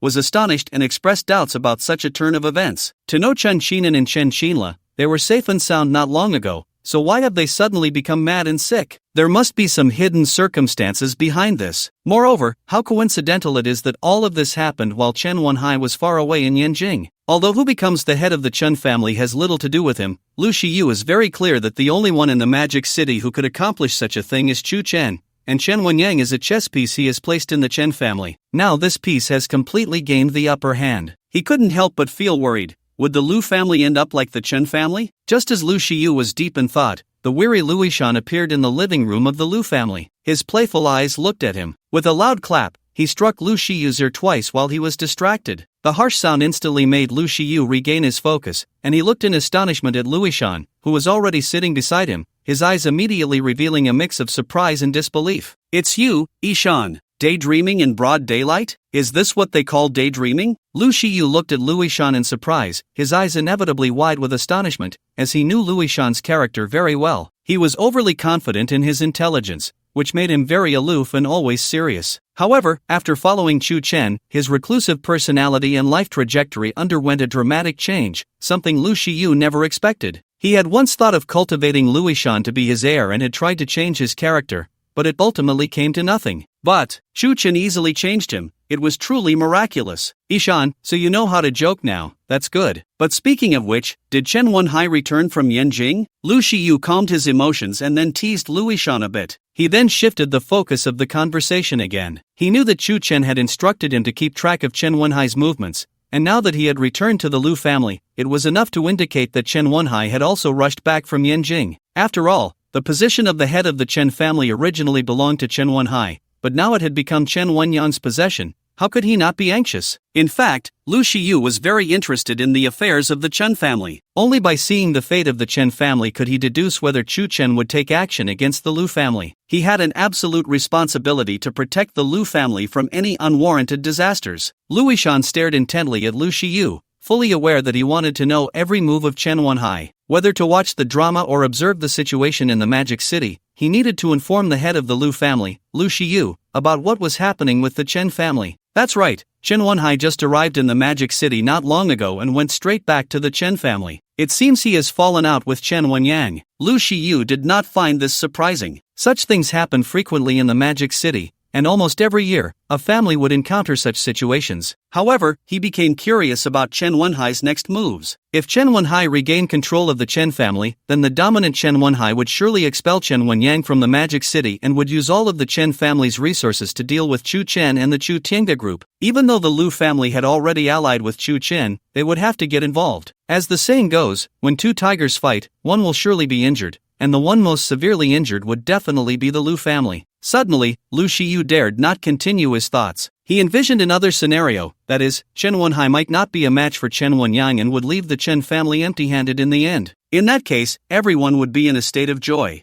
Luishan noticed Lu Shiyu lost in thought, blinked, and then continued. After leaving the Chen family, Chen Wenhai gathered the senior members of the Chen family who had been kicked out by Chen Wenyang to discuss establishing his own faction. Hearing Luishan's voice, Lu Shiyu slowly raised his head to look at him, his eyes filled with joy. This meant that in the end, Chen Wenyang had secured the position of the Chen family head. As for the matter of establishing a separate faction, it was merely child's play and would never amount to anything significant. Moreover, their intentions were not pure, and it would be difficult to reach a consensus. It was likely that any establishment would soon face disintegration. The expelled senior members of the Chen family were resentful towards Chen Wenyang, while Chen Wenwei sought to dominate the entire Magic City. With differing starting points, the probability of success became extremely slim. Since ancient times, there has been a clear principle: if you are not on the same path, do not share the same boat. Lu Shiyu instantly felt a sense of stability. In his view, Chen Wenwei would find it hard to achieve any glory in his lifetime, so there was no need to have any reservations about him. So that's how it is. Truly, one reaps what one sows. Those who always scheme against others will eventually fall victim to others' schemes. It must be said that Chen Wenyang's maneuvering made Lu Shiyu take him seriously, and he couldn't help but raise his guard against this seemingly inconspicuous second son of the Chen family. Luishan smiled faintly and said nonchalantly,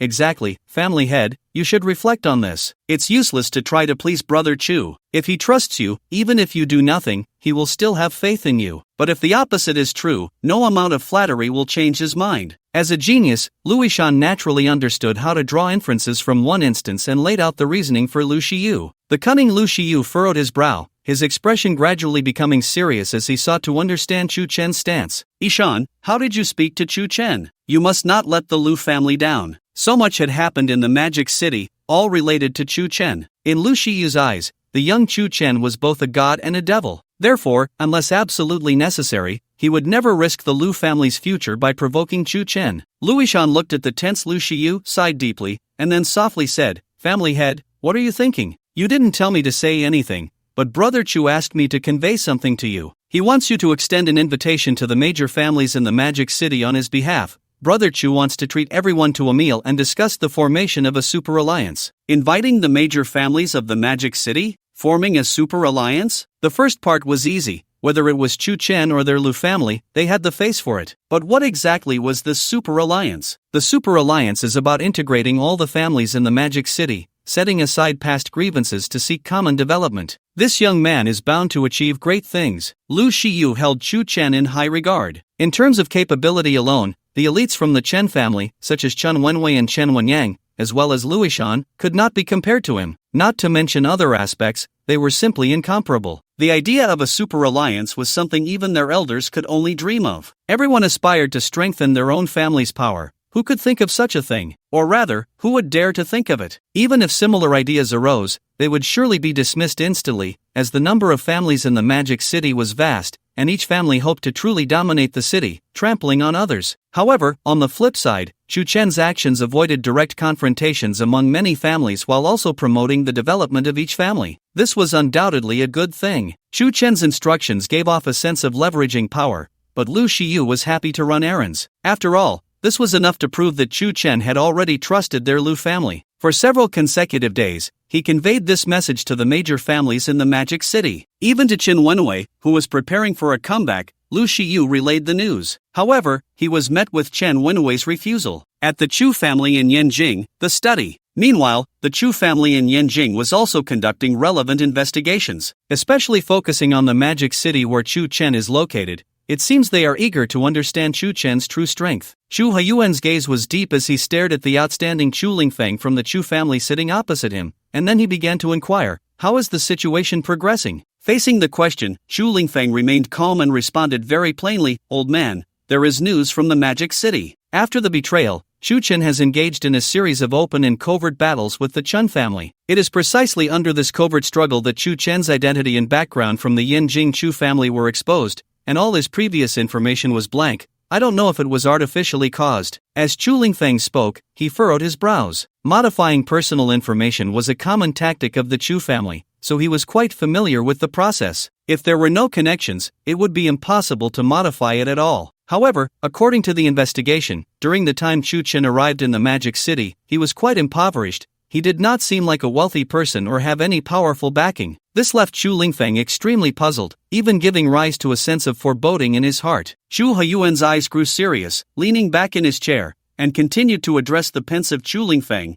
"What about Meng Ting? Has there been no contact yet?" Chu Lingfeng did not speak but nodded immediately. In his eyes, Chu Mengting seemed to have evaporated from the world. No matter how many members of the Chu family he sent to the Magic City to search for her, they all ended in failure. It shouldn't be. Mengting has always been straightforward. If she finds anything related to Chu Chen, she will definitely report it to Yanjing at the first opportunity. "Old man, don't worry too much. Mengting is exceptionally intelligent and will surely fulfill your orders." Chu Lingfeng understood that Chu Haiyuan was very fond of Chu Mengting, and now that they had lost contact for so long, he was naturally extremely worried. All he could do was to soothe Chu Haiyuan's emotions. Chu Haiyuan silently nodded and then continued, "Right now, our understanding of Chu Chen is minimal. We absolutely cannot let our guard down. At the same time, we need to send more personnel to the Magic City to see if we can get in touch with Meng Ting." The old man and Chu Haiyuan's thoughts aligned, and they basically reached a consensus. "Rest assured, old man, I have already selected suitable candidates to send to the Magic City, infiltrating into Chu Chen's Chu Tiangda group. I believe Meng Ting should be within the Chu Tiangda group." Chu Haiyuan nodded in satisfaction, expressing his approval of Chu Lingfeng's actions. The family needs individuals who can make decisions on their own and also benefit the family. Infiltrating into Chu Chen's Chu Tiange group would not only allow them to gather information about Chu Chen but also locate Chu Mengting. Lingfeng, this is a good plan, but it is definitely not the best. You should select more personnel to infiltrate the various families in the Magic City. Infiltrate all the major families? Chu Lingfeng was instantly shocked, standing there in a daze. Moreover, the Magic City was filled with families, including small ones, totaling over 100. This meant that the Yin Jing Chu family would need to select over 100 young elites, all of whom would flow into the Magic City, which would be a significant impact on the Chu family. Chu Haiyuan, being able to hold the position of the head of the Chu family, naturally possessed exceptional abilities. He saw through Chu Lingfeng's worries at a glance and spoke frankly, "Perhaps you think that wasting over 100 Chu family elites would cause a significant impact on the family. But have you considered how much valuable information those 100 Chu family elites could bring back daily? Even at a critical moment, these 100 could destroy Chu Chen, who has returned for revenge." Chu Lingfeng listened carefully and then pondered deeply. He realized that what the old man said was indeed true. He couldn't help but nod in agreement, while analyzing the old man's working style in his heart to absorb things that would help him improve. "I was foolish, old man, I will handle it this way." As he spoke, Chu Lingfeng suddenly stood up and turned to leave the study. At that moment, the old man's powerful voice rang in his ears again. "Lingfeng, I've made my decision. You will be the successor to the family head. I hope you won't disappoint me." "Ah, old man, I definitely won't let you down." Chu Lingfeng stood frozen for a few seconds before turning to look at the old man, Chu Haiyuan, his face a mix of excitement and pressure. The Chu family had never established a clear heir because there were many talented individuals within the family, and Chu Lingfeng was not the best among them. However, in matters of great importance, Chu Lingfeng displayed a mature and seasoned demeanor. A family head must possess the composure of someone who remains unflinching even when faced with a mountain collapsing before them. Only with such a mindset can one be fearless. In Chu Haiyuan's eyes, Chu Lingfeng had met his expectations, which is why he was given the position of successor. "Go ahead, do a good job, and show the elders of the family your capabilities." Chu Lingfeng nodded heavily, his spirit soaring as if he had been injected with adrenaline. He then left the study to select suitable candidates within the family. Ultimately, he chose 81 members of the Chu family, who would officially infiltrate various families in the Magic City, awaiting the orders of the family head, Chu Haiyuan. In the Magic City in Yanjing, a storm was brewing, as if a tempest was about to descend. To prevent Chu Chen's revenge, the Chu family was willing to deploy dozens of young talents to infiltrate the Magic City and gain an advantage. They aimed to understand Chu Chen's movements and prepare accordingly for a counterattack. Meanwhile, many events unfolded in the Magic City within just a few days. For instance, Chen Wenhai led the former senior members of the Chen family to regroup and establish a new force, while Lu Shiyu represented Chu Chen in extending invitations to various families in the Magic City. This news instantly stirred the entire Magic City, raising speculation among the families. After all, every family had received news of the Chen family's change in leadership,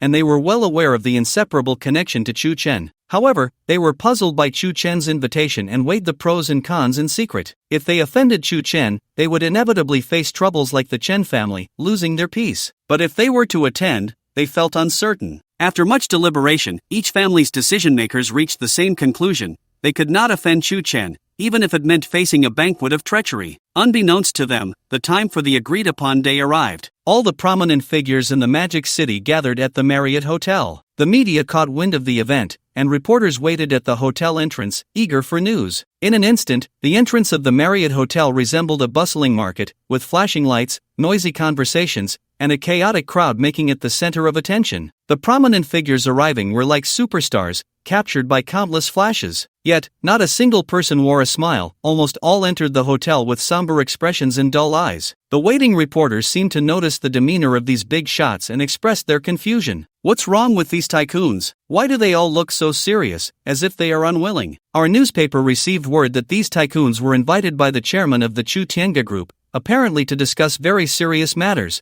which explains their expressions. The Chu Tiange group? It's truly legendary. In just a few months, it has grown to such a scale. It seems the Chu Tiange group will become the leading enterprise in the Magic City. Hey look, the new head of the Chen family, Chen Wenyang, seems quite happy. Unlike the others, he doesn't have a blank expression. One of the reporters spotted Chen Wenyang and pointed him out. Chen Wenyang, the center of attention, seemed to revel in the feeling of the flashlights aimed at him. He paused at the hotel entrance, occasionally changing his pose for the reporters. He was indeed different from the other family leaders. After all, his relationship with Chen left him with no worries about anything. That was why Chen Wenyang appeared so relaxed. Just then, the roar of an engine approached from afar. Following that, a flashy pink Ferrari pulled up at the hotel entrance. A handsome man and a beautiful woman stepped out of the sports car. They were none other than the true planners of this gathering, Xu Chen and Li Jia, who represented the Li family. After getting out of the car, Li Jia linked her arm with Xu Chen's, her face beaming with happiness as they walked toward the hotel entrance. "Brother Chu, come."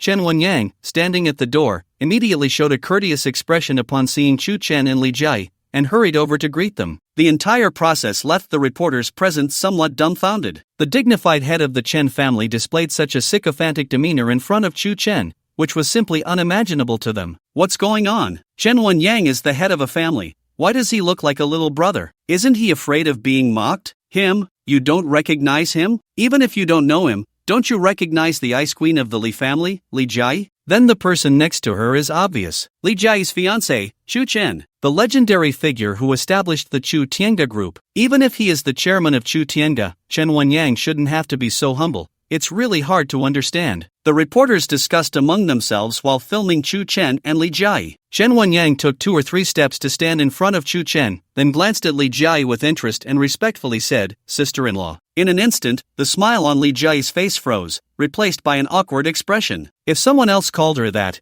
it wouldn't matter much since she was Xu Chen's fiancée. However, Chen Wenyang addressing her this way made Li Jia feel very uncomfortable. The reason related to Chen Wenhui made the term sister-in-law particularly jarring. Xu Chen noticed Li Jia's expression and immediately understood, lightly clearing his throat and calmly saying, "Wenyang, from now on, don't call her sister-in-law, call her Sister Jia." Chen Wenyang was taken aback but quickly reacted. His heart trembled involuntarily, and he gasped. How could he have forgotten about his relationship with Chen Wenhui? He almost caused a major incident. Fortunately, Xu Chen smoothed things over in time, otherwise, the consequences would have been unimaginable. Chen Wenyang looked at Li Jia and awkwardly said, "Sister Jia, long time no see." "Long time no see," Li Jia responded with difficulty, but she still couldn't shake off the earlier incident. Chen Wenyang could see the expression on Li Jia's face and quickly turned his gaze to Xu Chen, changing the subject. "Brother Chu, what exactly is the reason for such a big event?" Xu Chen's eyes sparkled with a brilliant light as he playfully looked at Chen Wenyang. "I want to integrate the families of Magic City to seek common development and resolve the disputes of each family. That is my goal." "What does your Chen family think? Integrating the families of Magic City? Wouldn't that mean being subject to others?" Chen Wenyang's pupils dilated instantly, and he fell into deep thought. He knew that he had previously been constrained by his brother Chen Wenhui, and now that he had just taken control of the Chen family, having been the head for only a few days, he was very much opposed to Xu Chen's idea and even less willing to accept it. But then he thought, what kind of person was Xu Chen? He had helped the Li family, which was facing a crisis, to emerge from it even when he was still unknown, and he had built such a vast power in a short time. He was definitely not Xu Chen's match, so refusing him would undoubtedly be seeking death. After careful consideration, Chen Wenyang made a decision in his heart, then pretended to be delighted and excitedly said, "I, Chen Wenyang, owe my current position entirely to Brother Chu's support, so I will naturally support Brother Chu's decision in every way." Xu Chen nodded in satisfaction. "That's good, let's go in." Inside the Marriott Hotel, groups of 3 or 5 gathered together to discuss the purpose of the meeting. However, no one could articulate it clearly.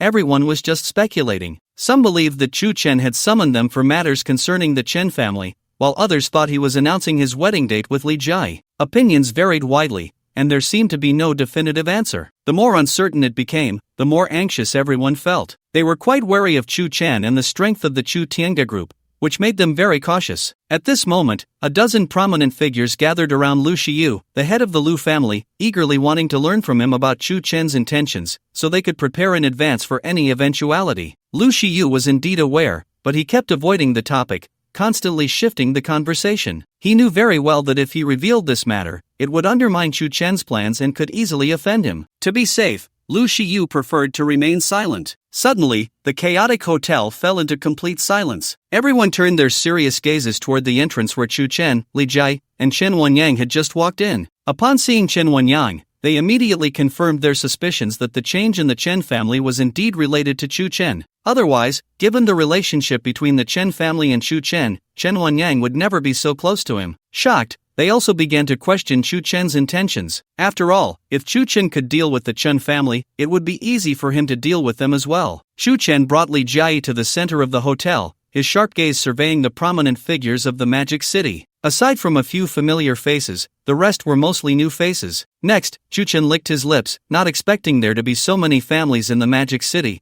It truly exceeded his expectations. If he could really integrate them, it would undoubtedly form a powerful and unshakable force. At that moment, Lu Shiyu approached Chu Chen with a light smile and said, "Young Master Chu, I have completed the tasks you assigned to me."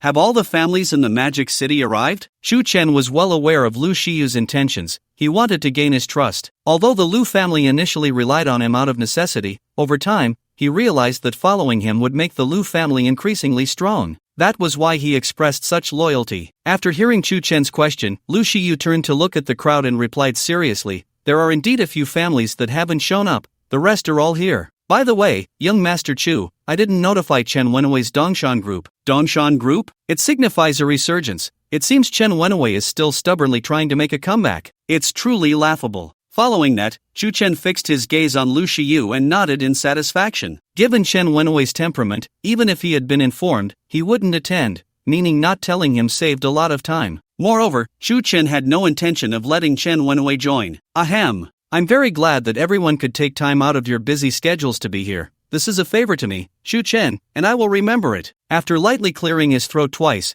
Chu Chen looked at everyone and began with quite an official tone. Everyone present turned their attention to Chu Chen in the center, revealing looks of suspicion. For them, Chu Chen's opening remarks made them feel a sense of unease. They then fell silent, their hearts secretly murmuring. Chu Chen paused for a moment and continued, "The reason I have gathered you all today is, broadly speaking, for the development of Magic City, and more specifically, for the development of each of your families." His words left these prominent figures feeling ambiguous, even somewhat bewildered. How could their gathering at the Marriott Hotel be related to Magic City and their individual family developments? Among the crowd, someone expressed great confusion and bluntly asked, "Young Master Chu, could you please elaborate? What exactly do you mean?" In an instant, all eyes turned to the middle-aged man in his 40s who had voiced everyone's doubts. A brilliant light flickered in Chu Chen's eyes, and then he smirked, responding meaningfully, "It seems everyone is quite interested, so I will speak plainly. My idea is very simple. Currently, there are many families in Magic City, but they are all fighting their own battles, and conflicts arise within each family. Every time a conflict occurs, it lasts a long time, wasting both time and resources,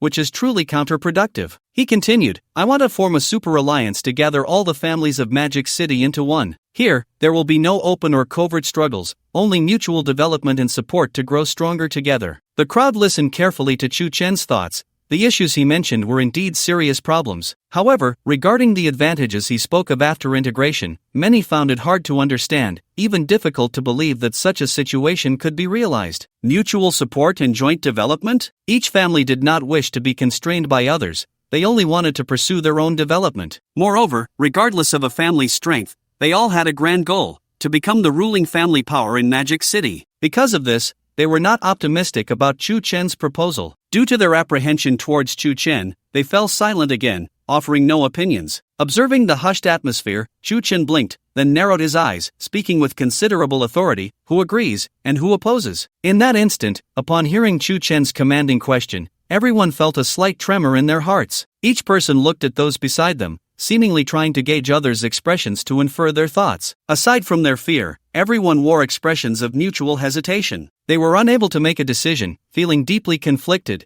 as they did not dare to easily offend Chu Chen. Lu Shiyu glanced around, observing everyone's expressions, clearly aware of their desire to refuse yet their inability to do so. He secretly chuckled to himself, realizing it was time to show loyalty. With that thought, Lu Shiyu took a deep breath, stepped forward, and solemnly said, "I agree. The Lu family is willing to join the Super Alliance. Everyone, I believe young Master Chu's approach is beneficial for each family, and I hope you can consider it seriously." Lu Shiyu not only expressed his opinion but also advocated for Chu Chen among the prominent figures present.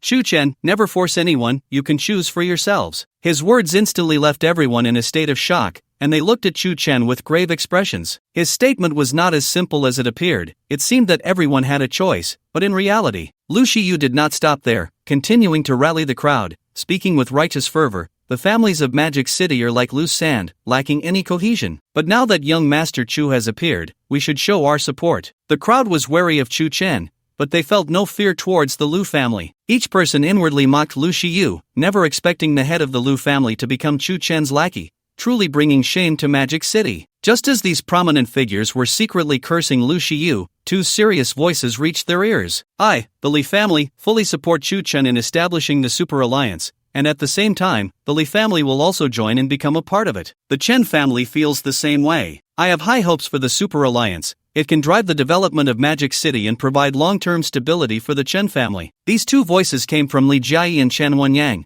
who represented the Li and Chen families, respectively. The crowd was once again shocked. Li Jiayi is Chu Chen's fiancé, so her support for him is understandable. But why was Chen Wenyang so enthusiastic? It should be noted that the Chen family's goal for many years has been to dominate Magic City, and now he chooses to agree with Chu Chen, which means the Chen family has given up its original intention. However, upon further thought, Chen Wenyang's support for Chu Chen might be directly related to the change in leadership within the Chen family. Now, with the Li, Chen, and Lu families, all powerful families, expressing their stance, what choice do the weaker families have? They have no retreat and can only be forced to accept. In no time, these big shots of Magic City successively expressed their willingness to join the Super Alliance. Chu Chen looked at the crowd that was voicing their support, a brilliant light flickering in his eyes, and he couldn't help but smile. This was exactly what he wanted, even though many were reluctant. But he believed that in the future, these families would completely submit to him. After everyone had expressed their stance, Chu Chen lightly cleared his throat and then said to the crowd, I can feel everyone's support, so I will now announce the establishment of the Super Alliance. The Super Alliance is based on the Chu Tiange group, with the Li, Chen, and Lu families as permanent council members, responsible for coordinating disputes among the families and overseeing each family's development issues. What? The Li, Chen, and Lu families as permanent council members? No wonder they were so proactive. It was obvious to everyone, yet they still showed considerable surprise. For them, this arrangement seemed unfair. However, these big shots swallowed back the words they were about to say. After all, the Chu Tiange group, in conjunction with the Li, Chen, and Lu families, had already formed an irreversible force. If they voiced any objections, they would surely face sanctions. Rather than that, it was better to accept quietly. Chu Chen looked at everyone very seriously and said calmly, rest assured, I guarantee that the families joining the Super Alliance will see significant improvements within a year. If I fail to deliver, you are free to withdraw, and I will not obstruct you. His words acted like a calming pill, soothing their anxious hearts. After all, their own development would continue, and perhaps joining this Super Alliance would yield unexpected benefits. As the saying goes, a blessing in disguise. They were indeed restricted, but being able to improve was also a good outcome. Suddenly, a passionate voice emerged from the crowd. I believe in you, young Master Chu. My Yu family is willing to follow you to the death, hoping to rise to new heights under your leadership. Chu Chen confidently nodded and said nonchalantly, with me here, there will definitely be no accidents, as long as you can cooperate. As for the internal matters of your family, I will not get involved unless requested by you. At that moment, everyone showed joyful expressions. It seemed they were no longer under anyone's control but had simply joined an organization similar to a union. Chu Chen continued, if you have any questions or misunderstandings, feel free to come to me. If you can't find me, then contact Li Jiayi, Chen Wenyang, or Lu Shiyu. I believe they can provide you with reasonable answers. After hearing Chu Chen's words, the most excited were Chen Wenyang and Lu Shiyu, as they deeply felt Chu Chen's trust. Likewise, Chu Chen had significantly elevated their status in Magic City. Since it was Chen Wenyang, he once had dreams of ruling the Magic City, although he gave up that dream after meeting Chu Chen. However, Chu Chen made everything happen effortlessly, filling him with immense joy and excitement. Li Jiayi shot a disapproving glance at Chu Chen beside her, who held little attraction for her. She had to manage the Li family and control the Chu Tiange group, and was already overwhelmed. Now, with an additional task, she felt quite resistant. Yet, in front of so many people, she had no way to refuse. The excited Chen Wenyang stepped forward and said with imposing authority, everyone, from now on we are allies. If there are any issues, you can contact me, Chen Wenyang, or Uncle Lu, and Sister Jiayi. I guarantee that if one side is in trouble, the others will come to help. Chu Chen, smiling broadly, patted Chen Wenyang on the shoulder and said meaningfully, since you all took the time to come here, let's consider it a rare leisure moment. Please, make yourselves comfortable. He then waved to Li Jiayi, Chen Wenyang, and Lu Shiyu, calling them to his side. The Super Alliance is taking shape. For long-term development, I think we need to hold a meeting to discuss matters regarding the Super Alliance. Chen Wenyang and Lu Shiyu exchanged glances, immediately showing expressions of mutual surprise. It seemed that Chu Chen was not just talking, he genuinely intended to expand and strengthen the Super Alliance. Li Jiayi looked at Chu Chen with suspicion and asked, "Should we return to the group to discuss this?" Chu Chen smiled slightly and replied softly, "No need to go through so much trouble. I've already arranged a conference room at the hotel. We can select materials on site to formulate policies as quickly as possible." The 3 permanent council families had already been chosen in his mind, so everything was prepared. At the Marriott Hotel, VIP conference room, Chu Chen and the others moved from the banquet hall to the conference room. The large conference room was silent, and Li Jiayi, Chen Wenyang, and Lu Shiyu found their seats, turning their gazes toward Chu Chen. Sitting at the head of the table, Chu Chen also looked at Li Jiayi and the others, adjusted his clothes, and slowly said, "The current shape of the Super Alliance truly relies on your leadership, otherwise, it would be difficult to persuade them." Chu Chen was not wrong. He understood the thoughts of these big shots in the Magic City very well. They were not interested in consolidating power. Almost everyone had a conservative mindset, only wanting to develop independently. However, under the influence of the Li, Chen, and Lu families, the people present began to consider joining, which made things go smoothly. "Brother Chu, you are too polite. My Chen family will definitely follow your lead unconditionally, no matter what it is," Chen Wenyang said. Now, he no longer felt apprehensive about Chu Chen but genuinely wanted to follow him, which was the wisest choice. After all, provoking Chu Chen brought him no benefits and could even cost him the hard-won position of head of the Chen family. Lu Shiyu wore a flattering smile and respectfully responded, "Young Master Chu, what young Master Chen means is also what I mean. Moreover, if possible, I would like to cultivate Louis Shan as the heir to the family head." Unlike the Chen family, the Lu family had been struggling to choose a successor. Previously, the Lu family leadership had considered Louis Shan, but he was not suitable for the role, so they ultimately abandoned him. Now, with the old matter brought up again, there was only one reason: Louis Shan was now Chu Chen's right-hand man. This move would further strengthen the relationship between the Lu family and Chu Chen. Chu Chen frowned slightly, responding with suspicion, "This is an internal matter for your Lu family. You can decide for yourselves." He was fully aware of Lu Shiyu's ulterior motives and offered no advice. Immediately, Chu Chen continued, "Let's cut the small talk and discuss the matters of the Super Alliance, as this is the most important issue at hand." He looked around and added, "From everyone's performance just now, you should have noticed that only a small portion genuinely wants to join the alliance. The rest are coerced into it. What should we do to change their minds? Let's all share our opinions. You are now permanent council members of the Super Alliance. You can't just sit idly by," he urged. Li Jiayi, Chen Wenyang, and Lu Shiyu listened intently, their minds deep in thought. They set aside everything else and focused solely on the development of the Super Alliance. Chu Chen's gaze was fixed on the 3 of them, and he couldn't help but purse his lips. It seemed his question had stumped these heads of families. After about a minute, Lu Shiyu raised his head and said with concern, "I personally believe that managing the alliance is not much different from managing a family. As long as there are no internal conflicts, everything can operate as usual." "You can't say that. In a family, everyone is of the same clan, but the alliance consists of many families, each with different thoughts. Managing it will naturally be much more difficult. We should think about how to prevent conflicts from arising." Chen Wenyang directly refuted Lu Shiyu's suggestion and offered his own insights. After all, he had personal experience. Clans could resort to various means for a position, let alone different groups. It would be hard to balance each family's interests, especially when faced with benefits. For the Super Alliance to truly develop, it must ensure the interests of every family. Chu Chen nodded in satisfaction and then turned his gaze to Li Jiayi, playfully asking, "Don't you have any thoughts or suggestions?" Facing Chu Chen's inquiry, Li Jiayi was silent for a moment before calmly saying, "It's simple. Establish clear rules and regulations. These rules should not infringe on each family's freedom but should only pertain to their conduct within the alliance. Violations must be punished. Moreover, families that perform well should be rewarded. This can be managed by the Chu Tiange group. I believe this method can prevent conflicts and gradually expand the Super Alliance." Chu Chen nodded thoughtfully. He then gave Li Jiayi a thumbs up and proudly said, "As expected of my woman, the reward and punishment system can indeed be implemented and will surely yield significant results." Not only Chu Chen,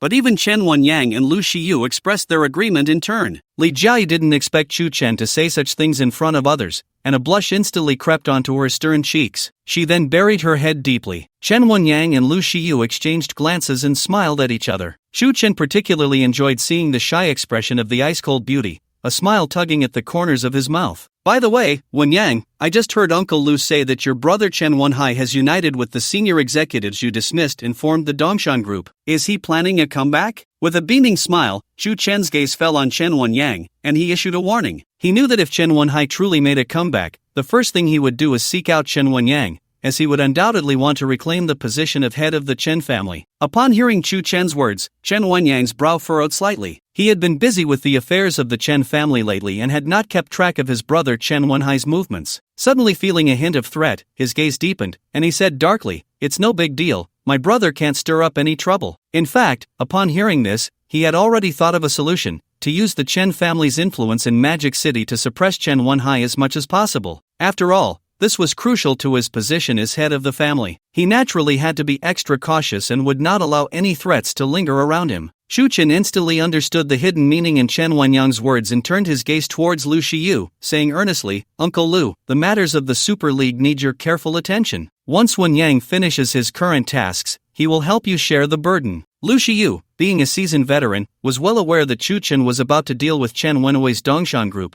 so he had no time to manage the Super League. Although the heavy responsibility had fallen on his shoulders, Lu Shiyu felt quite pleased, as it indicated Chu Chen's trust in him. "Young Master Chu, please don't say that. It is my honor to become a permanent council member, and managing the Super League is my duty." In the Marriott Hotel, Chu Chen, along with Li Jai, Lu Shiyu, and Chen Wenyang, discussed the operations of the Super League. Meanwhile, many events were unfolding on the set of the Chu Tiange group. Among them, the attitude of the actress Tian Xinxin changed drastically. She no longer acted like a diva and was very friendly towards the staff, as if she had become a different person. The reason for her transformation was her wealthy benefactor, Chen Xinla, going mad, which meant she had lost her previous arrogance. If she continued to act recklessly, it would be difficult for her to maintain a foothold in the entertainment industry. Therefore, she decided to be patient and remain friendly until she found a new benefactor. However, Tian Xinxin had already set her sights on a new target, the true boss of Chu Tiange, Chu Chen. With such a handsome and wealthy benefactor, she believed that with Chu Chen's support, she could easily rise to the position of a queen. For this, she had already made detailed plans. In addition, a young man arrived at the crew, seemingly acquainted with Meng Tingwei. When they met, they quickly found a secluded spot. Chu Mengting looked at the familiar figure before her brows furrowing slightly in shock as she said,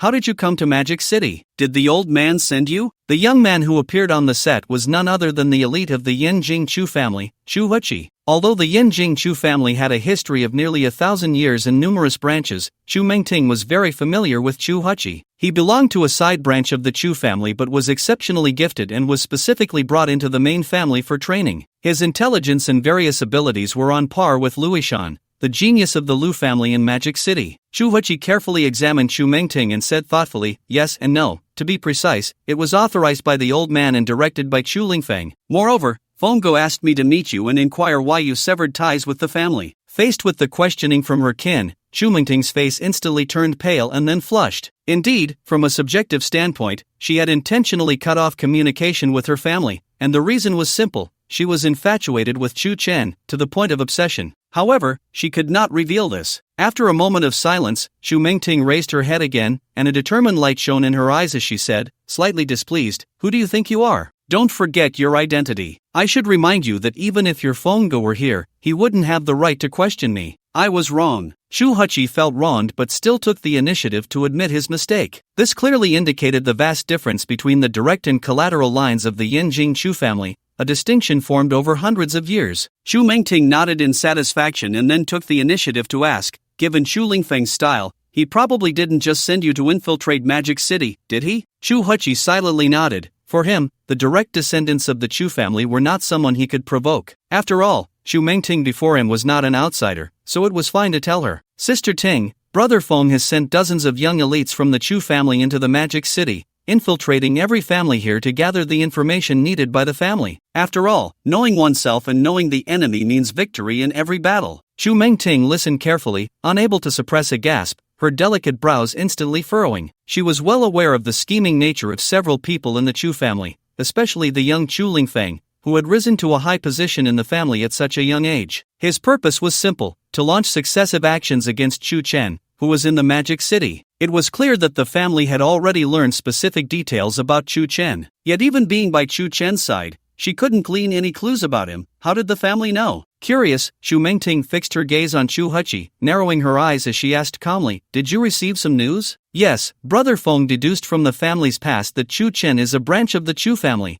which should have been eliminated hundreds of years ago. However, it was unexpected that such remnants remained, and both the family head and brother Fong agree that Chu Chen is here for revenge. Chu Huchi secretly blamed Chu Mengting for her inaction, but due to their differing statuses, he could only report everything he knew to her. In an instant, a look of shock appeared on Chu Mengting's face. It seemed that Chu Chen's identity was indeed complex, and there were issues between him and the family. Having lived in the Chu family since childhood, she had already made preliminary speculations about the family's current actions. They intended to completely categorize Chu Chen as an enemy and eliminate him to remove the potential threat. At that moment, an unbidden sense of worry arose in Chu Mengting's heart. With the current strength of the Chu Tiange group, it was impossible to be a match for the family, which meant that under the family's sanctions, Chu Chen would face defeat. What surprised Chu Mengting was how much the family valued Chu Chen. Sister Ting, in my opinion, you should contact the family as soon as possible. Chu Huchi observed Chu Mengting deep in thought and offered his perspective. The family had been waiting for news from Chu Mengting, and even the family head, who had always favored her, was showing signs of displeasure. If she continued to remain silent,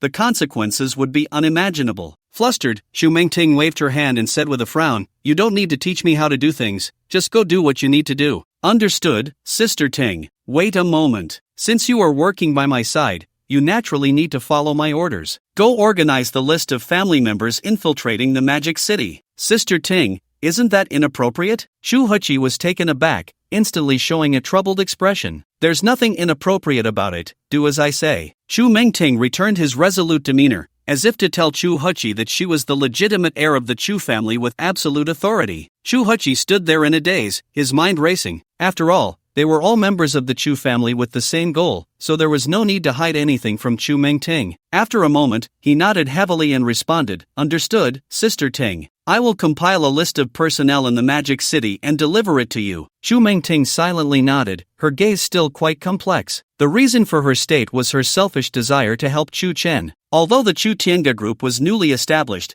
it had secured a place in the Magic City. However, compared to the entire Yanqing Chu family, it was like a small fish in a big pond, essentially insignificant. Moreover, with Chu Lingfeng arranging for dozens of family elites to infiltrate the entire Magic City, it meant that the Magic City had become quite transparent. For the still unknown Chu Chen, it was indeed an uphill battle. With her heart filled with concerns for her family, Chu Mengting found herself inexplicably worried about Chu Chen, while also making a significant decision to help him obtain the list of family members infiltrating the Magic City. This would prevent Chu Chen from being so passive. With a heart full of complexity, Chu Mengting had no time to manage everything in the film crew. After handing over her work to the assistant director, she returned directly to her single apartment. As for the rules established between Chu Chen and the three permanent member families after the Super Alliance was formed, he had completely set his mind at ease. Now, whether it was the Chu Tiange group or the Super Alliance, he could act as a hands-off manager. However, the only thing that troubled him was the film crew. Although Meng Tingwei's abilities were beyond doubt, she had many shortcomings in the film and television field. If he didn't pay attention regularly, the movie they were shooting could become a major failure in his life. Therefore, after leaving the Marriott Hotel,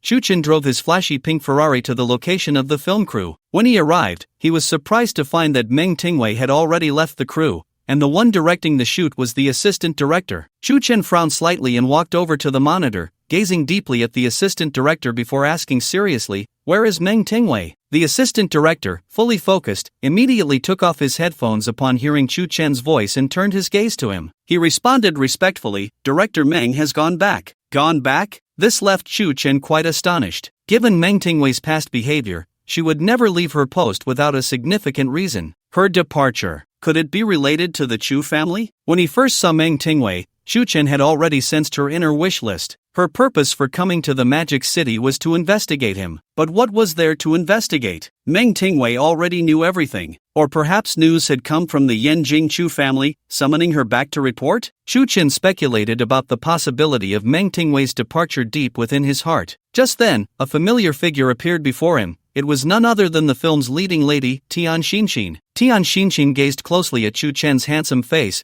her charming eyes blinking continuously. "Mr. Chu, you're here." With Tian Xinxin's appearance, Chu Chen's focus shifted instantly. He glanced at the flattering Tian Xinxin and said rather blandly, "I'm here. Is the shooting process going well?" In any case, Tian Xinxin could be considered his employee, so out of courtesy, he inquired about the shooting progress. Tian Xinxin was extremely pleased. the change in Chu Chen's attitude compared to before was evident, no longer indifferent like last time. This meant she had some hope of finding Chu Chen as her financial backer. Mr. Chu, can we talk privately for a moment? Chu Chen turned his gaze to the assistant director beside him and said rather indifferently, "You all take a break for now." The assistant director immediately understood, nodded earnestly, and led the crew away from the work area, leaving Chu Chen and Tian Xinxin in a quiet place. Once everyone had left, Tian Xinxin gazed at Chu Chen with sultry eyes and hesitantly said, "Mr. Chu, I believe you are aware of the situation with the Chen family. Chen Xinla has gone mad. You also know that in this big entertainment circle, if you don't have a financial backer, it's hard to make any progress." In an instant, a brilliant light flickered in Chu Chen's eyes, and a slight smile appeared on his lips,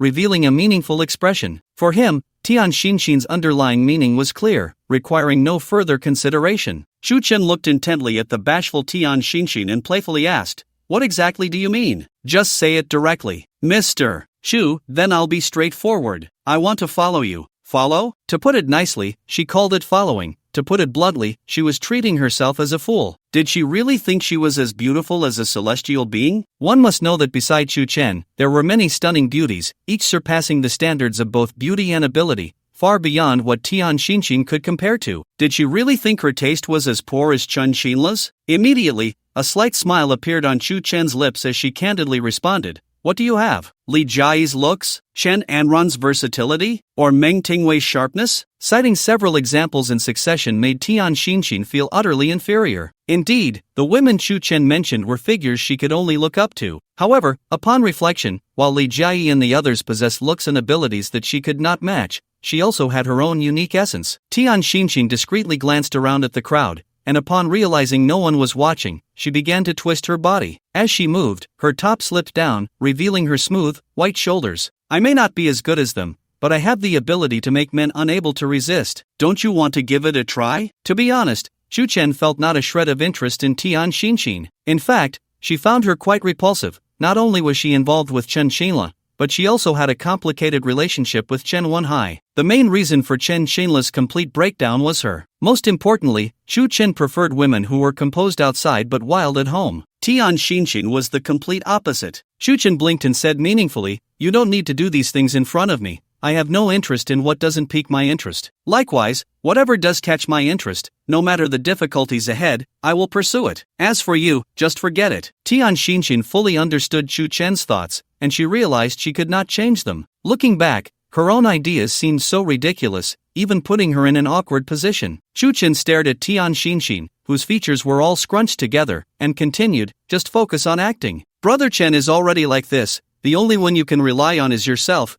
or you could seek out Chen Wenhai, he might help you." The moment her words fell, Chu Chen left the set without looking back. Tian Xinxin's flattery held no allure for Chu Chen. What intrigued Chu Chen more now was where Meng Tingwei had gone. She couldn't have really left the Magic City, could she? Filled with curiosity, Chu Chen drove her flashy pink Ferrari to the single apartment where Meng Tingwei lived. Knock knock knock. After a series of urgent knocks, the door slowly opened. Upon seeing Chu Chen's figure, Meng Tingwei's face instantly showed a look of surprise. Then she froze in place, staring blankly at the smiling Chu Chen. She was shocked by Chu Chen's sudden appearance, as if it were unexpected. After a moment of hesitation, Chu Mengting softly asked, "What brings you here?" "What? You don't want me to come see you? Are you tired of me?" As Chu Chen spoke, a panel appeared in her mind. Name, Chu Mengting wish list. 1. Quickly find the list of family members infiltrating the Magic City and hand it to Chu Chen. 2. Be able to give herself to Chu Chen before completely leaving the Magic City. 3. Hope that the Chu family and Chu Chen do not confront each other directly, and desire even more for Chu Chen to forget the grudges of the previous generation. Expand for more information. As Chu Chen carefully examined the wish list regarding Chu Mengting, she had a rough understanding of her psychological state, allowing her to deduce why Chu Mengting was acting this way. The reason Chu Mengting left the set was indeed that members of the Yanjing Chu family had appeared in the Magic City. In fact, there was more than one. It seemed many descendants of the Chu family had been dispatched. Moreover, through the wish list in Chu Mengting's heart,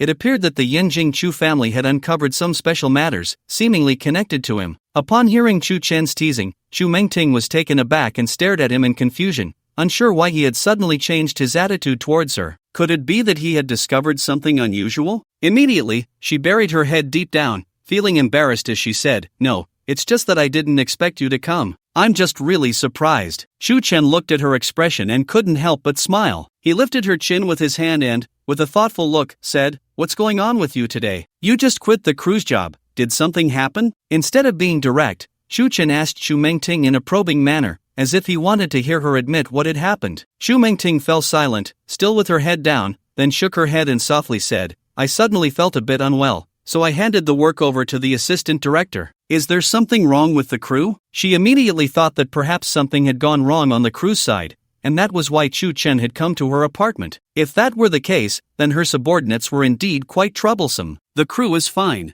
By the way, you said you're not feeling well. Is it that a relative came to visit?" She mentioned feeling unwell just casually, and in response to Shu Chen's speculation, she could only nod slightly, indicating that he was right. Shu Chen pretended to look regretful and then sighed deeply. "It seems that it's going to be hard for us to have fun now." When it came to having fun, Shu Chen revealed a slight mischievous smile at the corner of his mouth. Shu Mengting noticed the change in his mood and couldn't help but feel a bit disappointed. It had been something she had long anticipated. However, given the current situation, she couldn't just disregard her image and tell Shu Chen that there was nothing wrong with her body. That would be too embarrassing. In an instant, Shu Mengting looked up at Shu Chen with a sense of loss and softly said, "I really can't say anything to you. Shu Chen, can't you be a bit more serious? You never know what might happen in the future. If you keep being so unserious, it could really be dangerous." Amidst her disappointment, she issued a warning to Shu Chen. Having lived in the Chu family since childhood, she was well aware of the family's power and influence. With Shu Chen's current strength, he was no match for the family. Shu Chen's expression remained unchanged, but internally he became quite serious. After all, he understood that what Shu Mengting said was for his own good. Her family was taking countermeasures against him. "My dear Mang,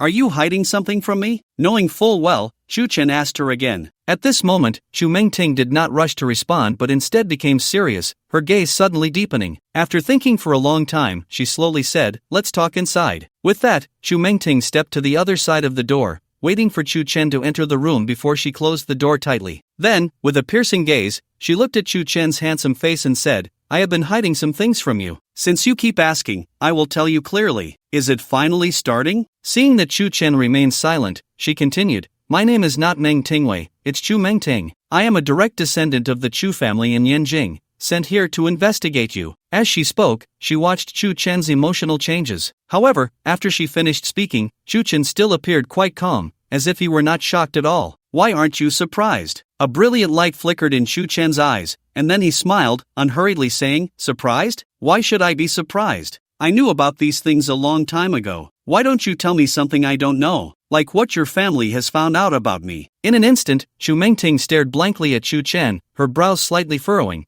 and then she revealed a look of great surprise. He had long been aware of his identity? No wonder he always maintained a somewhat distant attitude towards her. It turned out he had already taken precautions. What shocked her even more was that Shu Chen had actually learned about the news from Yanjing. It seemed she still did not understand Shu Chen. "Since you know everything, then let me mention the family's investigation into you." The origin of the matter dates back 100 years ago when the Chu family went through difficult times, and a traitor appeared within the family. Among those eliminated was your ancestor, but your ancestor escaped disaster, leading to your existence today. Ho Chu Chen couldn't help but blink his eyes. It seemed the identity background story investigated by the Chu family in Yanjing was quite interesting. It had a bit of a foundation, like the demeanor of Count Dooku. This also explained why the Chu family in Yanjing would go to such great lengths, allowing many members of the Chu family to infiltrate the Magic City, aiming to prevent any future issues. They truly put in a lot of effort. This was a development trend that even Shu Chen had not anticipated. The Yanjing Chu family had actually fabricated an identity for him as a descendant of a traitor, indicating that the real Chu family was not invincible. There was still some wariness regarding his existence. Otherwise, the Chu family would not go to such lengths, using family elites to infiltrate the Magic City. It seemed he had already become a target for the Yanjing Chu family. Shu Mengting stared at Shu Chen with piercing eyes, her face full of concern as she said, "You need to be careful. The Chu family's power is not something ordinary people can contend with." It must be said that she had developed an indescribable feeling for Shu Chen. It seemed that this feeling had led her to a state of contradiction, unsure whether what she was doing was right or wrong. One must know that the Yanjing Chu family had been able to endure for hundreds or even thousands of years, undoubtedly having a complete system to restrain every member of the family. One of the most important rules was to never betray the family. If one did, they would have to pay the corresponding price. What she was doing now undoubtedly violated the family's explicitly prohibited rules. After hesitating for a long time, when Xu Mengting told Xu Chen everything she knew, she had already prepared herself to return to the family and face punishment. Perhaps she would face imprisonment and even more severe penalties. But for Xu Mengting at this moment, she had no regrets. After hearing the warning from Xu Mengting, Xu Chen scoffed lightly. The Xu family is indeed not to be underestimated. They are mysterious in many aspects, but I, Xu Chen, am not someone to be trifled with. His life motto was, if others do not offend me, I will not offend them. If they offend me, I will surely retaliate. The recent events in the Magic City were the best example. Moreover, at that time, he was just a nobody without any background, yet he could redefine the rules of the Magic City. The Yanjing Chu family was indeed terrifyingly powerful, but now he had not only the support of the Chu Tiange group and the Li family but also the Super Alliance as a foundation, which integrated the strength of almost all families in the Magic City, enough to confront the Yanjing Chu family. Therefore, Xu Chen did not feel worried. Next, Xu Chen looked at the complex expression on Xu Mingting's face with a teasing gaze and said meaningfully, if I'm not mistaken, the Chu family's rules are quite numerous, with the most severe being betrayal of the family. Aren't you afraid of facing punishment when you return to the Chu family for doing this? Without even thinking, Xu Chen could roughly guess some of the rules of the Yanjing Chu family. After all, Xu Mingting's earlier introduction was so obvious. The reason why his ancestors' branch was eliminated was precisely because the direct line of the Chu family believed they had betrayed the family, which led to subsequent events. Xu Mingting's actions would surely not yield any good results upon returning to the Chu family. With a teasing tone, Xu Chen continued, in my opinion, you might as well not go back to Yanjing. Staying in Modu is just the same. The treatment you get in Yanjing, I can offer you here. The main reason he said this was that Xu Mingting's heart had already tilted in his favor. If she were to return to the Chu family in Yanjing, he would lose a talented individual, and she would gain nothing by going back. Xu Mingting never expected that the usually unserious Xu Chen would actively want her to stay. This made her forget her inner troubles, and a joyful smile instantly appeared on her fair, radiant face. However, this smile lasted less than a few seconds before she returned to her original demeanor. For Xu Mingting, the joy was real, but so was the sadness. Even though she knew that sharing what she had learned with Xu Chen was a major taboo in her family, she absolutely could not abandon the family that had raised and nurtured her since childhood. After much deliberation, Xu Mingting shook her head and softly said, it's different. The family has given me everything, I cannot betray it. Even if I have already done so, I must go back and bear the consequences. Xu Chen looked at the resolute Xu Mingting and secretly sighed. He had thought she could be flexible, but it turned out she was as stubborn as a wooden block, simply unreasonable. Knowing she would be punished upon returning to Yanjing, she still willingly chose to go back. He made a decision in his heart not to advise Xu Mingting, as he could not change her mind anyway. Just as Xu Chen was about to get up and leave, Xu Mingting hurriedly said, now that we've reached this point, I am a member of the Yanjing Chu family, and it is no longer appropriate for me to stay in the Chu Tiange group. You can find someone else to take over the film company and the crew. Alright, I'm leaving, Xu Chen responded without looking back, pushing the door open and directly leaving Xu Mingting's apartment. He got into his flashy pink Ferrari and took out his phone to call Luishan. After all, business is business, and personal is personal. As long as Xu Mingting hadn't made her identity clear, he could turn a blind eye. But now that she had stated her identity, it was unreasonable to keep her. Brother Chu, what's up? Luishan's slightly puzzled voice came through the phone. Xu Chen hesitated for a moment and said seriously, Ishan, from now on, you will fully take over the film company under the group and be responsible for the normal filming of the crew. Get familiar with it quickly. Although Luishan didn't understand film production, he was a genius and could adapt faster than anyone else. He was the most suitable candidate for the entire Chu Tiange group, bar none. Luishan was momentarily stunned, taking a while to react. Brother Chu, isn't the film company and crew under Meng Tingwei's responsibility? Why is it suddenly handed over to me? Don't ask for specific details, just get familiar with it quickly and don't delay the filming of the movie. Xu Chen would never reveal Meng Tingwei's true identity to others, so his tone became stern. Upon hearing Xu Chen's voice, Luishan was taken aback and quickly agreed, okay, Brother Chu, I'll head to the crew right away and will definitely not delay any progress. This was exactly what he needed, someone who could take charge at critical moments. Luishan had done just that, which made Xu Chen very satisfied. After hanging up the phone, he gazed ahead with deep contemplation, his mind wandering. He never expected that the Yanjing Chu family he had been thinking about truly existed, and that the Yanjing side had fabricated a shocking identity for him. It was precisely because of this identity that the Yanjing Chu family had set their sights on him. Looking at it now, the issues in Modu were almost resolved, but now trouble had come from Yanjing, which excited Chu Chen. What kind of power did the Yinjing Chu family possess? What bizarre and strange events had occurred in the Chu family hundreds of years ago? The big shots from all walks of life in the Magic City gathered at the Marriott Hotel, seemingly to make significant reforms. The Magic City is set for a reshuffle. Exclusive news: a super alliance composed of leaders from various sectors has officially been established, with Chu Chen, chairman of the Chu Tiange Group, serving as president, and Li Jia, Chen Wenyang, and Lu Xiyu as permanent council members. How powerful is Chu Chen, the chairman of the Chu Tiange Group? What kind of family is the Chu family from Yanjing? The Dongshan Group has reached strategic goals with several families, including the Yu family, aiming to surpass the Super Alliance. The next day, major newspapers, forums, and websites were flooded with reports about the events that took place at the Marriott Hotel in the Magic City. The overwhelming coverage turned this significant event into a hot topic for people to discuss over tea and meals. Everyone expressed their opinions and views on the Super Alliance. For ordinary citizens, the Super Alliance felt distant yet closely related to their lives. After all, the development of the Magic City now largely depends on how the Super Alliance operates. Moreover, the unwilling Chen Wenwei secretly united several families that refused to attend Chu Chen's invitation to discuss potential collaboration. Ultimately, under Chen Wenwei's enticing conditions, they reached an agreement. Once various similar reports were released, all companies in the Magic City were shocked,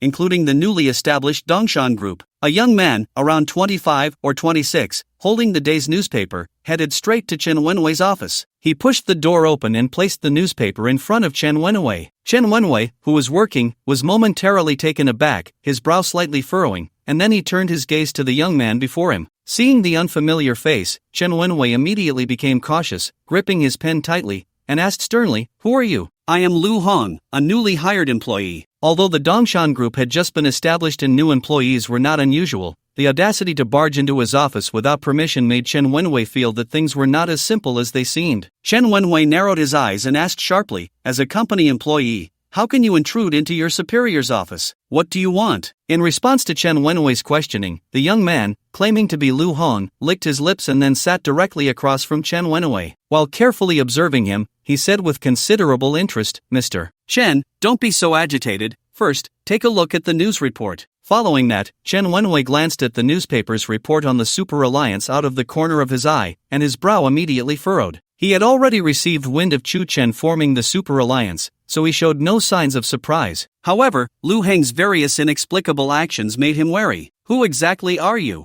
Are you with Chu Chen or Chen Wenyan? Since you are no longer hiding, you might as well not conceal it." Chen Wenwei, who was extremely astute, could see through Lu Heng's special identity, so he inquired expressionlessly. Chen Wenwei's reaction far exceeded Lu Heng's expectations. He couldn't help but give a thumbs up and said earnestly, "Let's not beat around the bush. I am from the Chu family in Yanjing. I used the name Lu Hong to infiltrate the Magic City and gather information about Chu Chen." Lu Hong candidly stated his purpose and true identity. In an instant, Chen Wenwei was taken aback, his eyes sharply assessing Lu Hong before him. He was actually from the Chu family in Yanjing? No, if he were from the Chu family, why would he be gathering information about Chu Chen? Logically, weren't they from the same family? For a moment, Chen Wenwei cautiously scrutinized Lu Hong, half believing and half doubting his words. "The Chu family in Yanjing? Chu Chen sent you, didn't he? Then you don't need to waste time at Dongshan Group. Go back and tell him that once I reclaim the position of head of the Chen family, it will be his turn next." "President Chen, perhaps you still don't understand. I am indeed from the Yanjing Chu family, but I have no connection to Chu Chen whatsoever." Chen Wenhai snorted coldly and said disdainfully, "Do you take me for a 3-year-old? Chu Chen has already made his relationship with your Yanjing Chu family clear. You say he has nothing to do with you? Take my advice and leave quickly, or don't blame me for being rude." In the past, Chen Wenhai would never have wasted so many words. He would have simply ordered someone to drive them away. The reason he was speaking this way now was due to his fear of the terrifying power of the Yanjing Chu family. Lu Heng smiled helplessly, then shook his head and said seriously, "First of all, Chu Chen does indeed belong to one branch of the Yanjing Chu family, but that connection was severed hundreds of years ago. In other words, our Chu family has no knowledge of Chu Chen's existence. Secondly, Chu Chen is not only acting under the guise of the Chu family, but he has also posed a threat to the Chu family." So, Lu Hong stared intently at Chen Wenhai, hesitating to continue. At that moment, Chen Wenhai fell into deep thought. Through Lu Heng's emotional changes, he gradually began to believe his words. This meant that Chu Chen was operating under the banner of the Yanjing Chu family in Moda without their knowledge, and from Lu Heng's words, It seemed there were many entanglements between the Yinjing Chu family and this branch of Chu Chen. His appearance in Moto was not to help Chu Chen but rather to gather information and formulate a detailed plan. Is what you said true? Lu Hang glanced at the suspicious Chen Wenhai and responded nonchalantly, whether you believe it or not is up to you. In any case, with or without you, the Chu family can deal with Chu Chen. However, without the support of the Chu family, it might be a bit difficult for you to reclaim your position. Chen Wenhai was taken aback. Lu Heng's words were indeed piercing. It was not an easy task for him to reclaim the position of head of the Chen family from Chen Wenyang. The Chen family had decades of foundation, far beyond what the Dongshan group could compare to, not to mention that Chen Wenyang had now become a permanent council member of the Super Alliance. If what Lu Hong said was true, it could indeed be said that fortunes were turning. After thinking for several seconds, Chen Wenhai slowly said, Lu Hong, your being sent to Moto was enough proof that your status in the Chu family is not high. Have someone who can speak for your family come to talk to me. Although this statement made Lu Hong quite displeased, it was the reality of the situation. Taking a deep breath to calm himself, he responded, at your request, I will report this matter to my family. As for the outcome, it depends on their response. That's fine, as long as I can meet someone responsible from your family,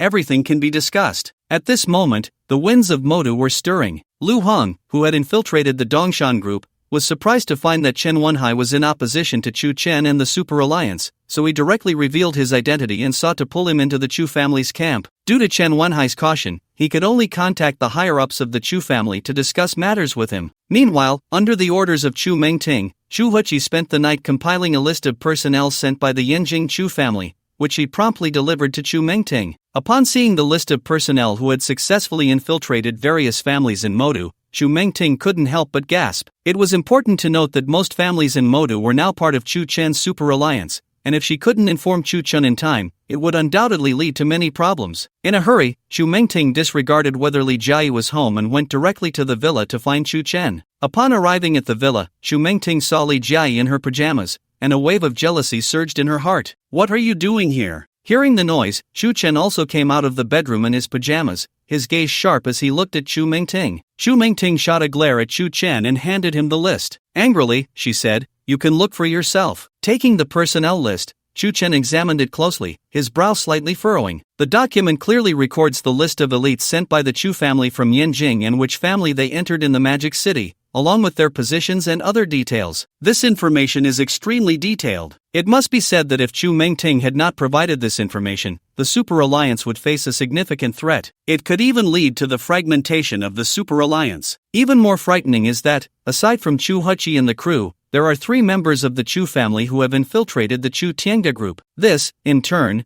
creates a considerable deterrent. Li Jiayi seemed to notice the emotions on Chu Chen's face and felt puzzled. She took the detailed document from Chu Chen's hands, read it from top to bottom, and her face instantly showed a look of shock. Not only the Chu Tiange group, but even their Li family had 2 members of the Yanjing Chu family mixed in, and more terrifyingly, one of them had already become a mid-level employee in a company of the Li family. If this continues, it won't be long before this member of the Chu family has a say in the Li family. The consequences of this are unimaginable. Immediately, Li Jiayi raised her head sharply and cast a suspicious glance at Chu Mengting. It should be clear that Li Jiayi had lived in the Magic City since childhood and was well aware of the power distribution there, even familiar with all the families of her peers. However, she had no impression of Chu Mengting, which indicated that she did not belong to any power or family in the Magic City. But then again, being able to obtain such important information before the Chu Tiange group and the Li family caught wind of it was enough to prove that her identity was not simple. Meng Tingwei, you always give me a strange feeling. Tell me, who exactly are you? What is your purpose in appearing in the Magic City? Li Jiayi speculated in her heart that Chu Mengting was not from the Magic City, so her appearance must have a strong purpose. Chu Mengting glanced at the serious face Li Jiayi, smiled slightly, and then responded, did Chu Chen not tell you? Since you asked, I won't hide it from you. After all, he will tell you in the end. My name is not Meng Tingwei, but Chu Mengting. I am from the Yanjing Chu family, and I came to the Magic City to investigate Chu Chen. She narrated calmly,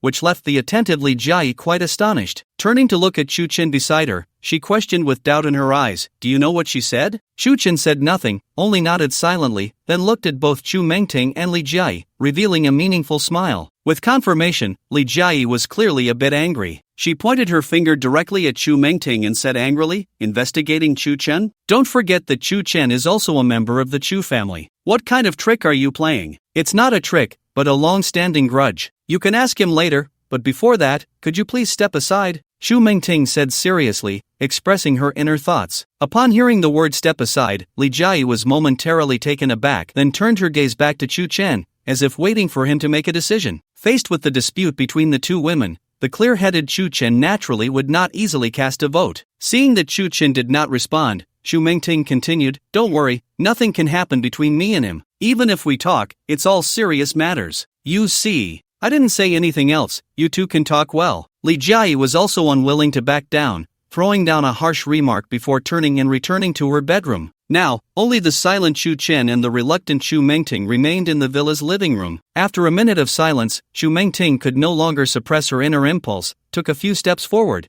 and directly threw herself into Chu Chen's arms. This sudden action took Chu Chen by surprise, causing him to take a step back. "Don't move, I'm leaving. Leave me with some memories." Chu Chen instantly understood that she intended to leave the Magic City and return to the Yanjing Chu family to face punishment. He sighed deeply, "Why bother? Staying in the Magic City, they have no way to deal with you." Xu Mingting, nestled in Chu Chen's embrace, shook her head and said calmly, "That is my family, a place I am proud of. If I have done something wrong, I should go back and face the consequences." In that moment, neither Chu Chen nor Xu Mingting spoke again, simply leaning against each other. After all, this might be their last meeting. After about 2 or 3 minutes, Xu Mingting quietly left Chu Chen's arms, her eyes glistening with tears as she said, "If possible, I hope you and the family won't be at odds." At that moment, Xu Mingting expressed her heartfelt wish. Only in this way could the person she loved and her respected family remain safe, a thought she held deep in her heart without reservation. But she knew, hope was just hope. The conflict between Chu Chen and the family was now inevitable. "The family's power is very strong, you must be extra careful. The urgent task is to expel those on the list, or you will be even more passive." Listening to Xu Mingting's warning, Chu Chen remained silent, merely nodding slightly. Xu Mingting looked closely at Chu Chen, reluctantly saying,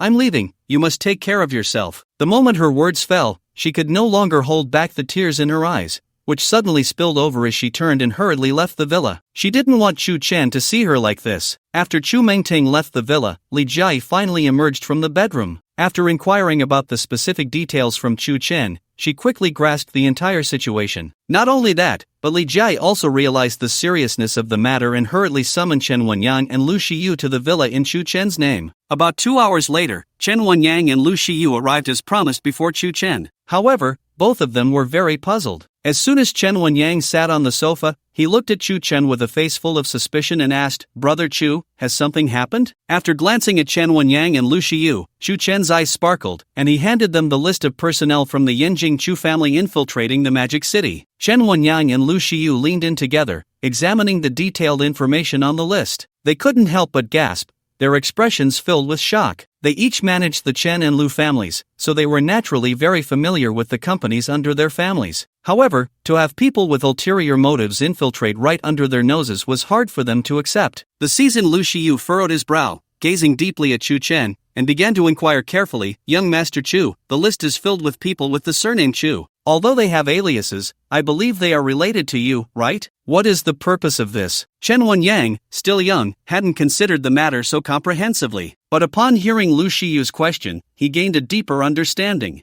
They were both completely unaware of the specifics, which was why they had such questions. Chu Chen blinked and spoke frankly, "Although the people on the list share the surname Chu, they have no relation to me. They are all from the Yanjing Chu family, infiltrating the Magic City to gather information on every family." The reason he fully disclosed this to Chen Wenyang and Lu Shiyu was simple. Chu Chen had completely grasped the Chen and Lu families. Most importantly, the two of them were now permanent council members of the Super Alliance, and important matters would require their involvement. The Yanjing Chu family? Investigating the details of every family? Chen Wenyang and Lu Shiyu were secretly taken aback, their eyes filled with curiosity as they looked at Chu Chen. Based on what they knew, wasn't the Yanjing Chu family the backing behind Chu Chen? How could such things happen? In an instant, the two exchanged glances, revealing expressions of mutual confusion. Li Jiayi also avoided the topic entirely, her gaze fixed intently on Chu Chen. Under the watchful eyes, Chu Chen smirked and said leisurely, "I understand your curiosity. I am indeed from the Chu family of Yanjing,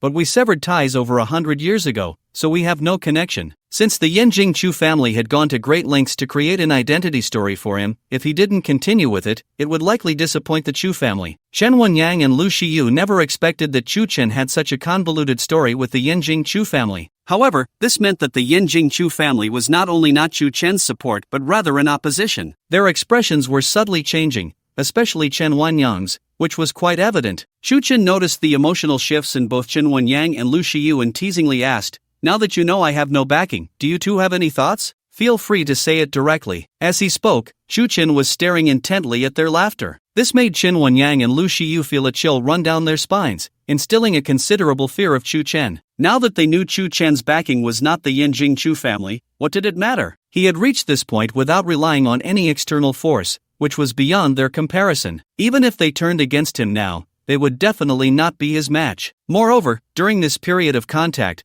they realized that following Chu Chen would only make their family stronger. Thinking of this, Chen Wenyang hurriedly explained, waving his hand, "Brother Chu, you're overthinking it. Without you, I would still be that person under Chen Wenhai. To me, you are my benefactor." After all, he had no other choice now but to follow Chu Chen down this path. As for Lu Shiyu, he fell into deep thought. Unlike Chen Wenyang, he did not dare to gamble with the future of the Lu family. Therefore, he had to weigh his options carefully before giving a final response. He had only learned about the Yanjing Chu family from Chu Chen and had sent someone to investigate in Yanjing, but found no news. However, it seemed that the Yanjing Chu family did exist. Thus, his choice had to be very cautious, leading to a great inner conflict. After a moment, Lu Shiyu thought again. Currently, Chu Chen held not only the Chu Tiange group and the Li family but also a super alliance that integrated 9 out of 10 families in Modu. No matter how powerful the Yanjing Chu family was, it could not easily defeat the entire Modu. Next, Lu Shiyu looked up at Chu Chen and said earnestly, "Young Master Chu, no matter what grievances you have with the Yanjing Chu family, the Lu family will always stand by your side." He had another purpose in doing this,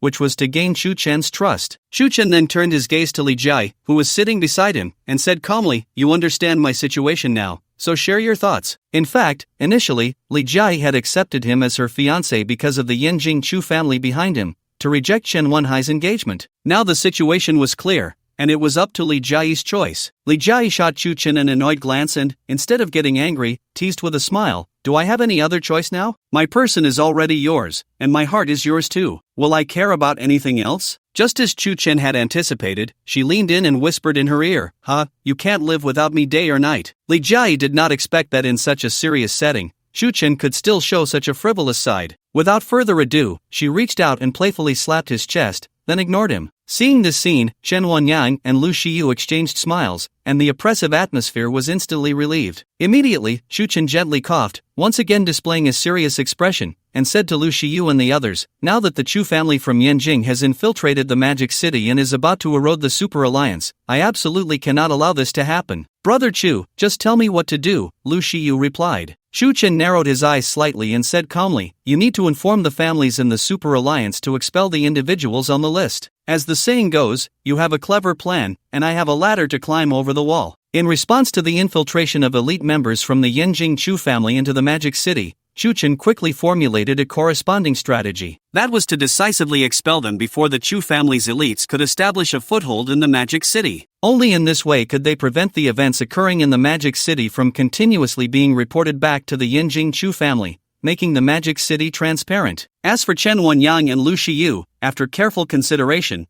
they resolutely chose to stand by Chu Chen's side. There were 2 reasons. First, the Yanjing Chu family felt somewhat ethereal to them, and they had no understanding of it, making it impossible for their 2 families to believe that the Yanjing Chu family could defeat Chu Chen. Second, Chu Chen had integrated almost all the families in the Magic City to form the Super Alliance, meaning he was leading the entire Magic City. They firmly believed that even if the Yanjing Chu family was vast, it could not be compared to the entire Magic City. Thus, Chu Chen observed the entire psychological process of their transition from worry to determination. "Uncle Lu, Wenyang, this matter is of great importance, and we must not delay in the slightest," Chu Chen said, leaning against the sofa, his eyes flashing with brilliance as he urged Chen Wenyang and Lu Shiyu. Lu Shiyu and Chen Wenyang exchanged glances. During their time interacting with Chu Chen, they had never seen him in such a state, and they were immediately taken aback. It seemed that the Chu family far away in Yanjing was indeed not so simple. Lu Shiyu calmly nodded and responded, "Don't worry, I will definitely pass the list down to every family in the Super Alliance and have them drive out these ambitious wolves." In fact, the families in the Magic City were quite conservative, just like Lu Shiyu's Lu family,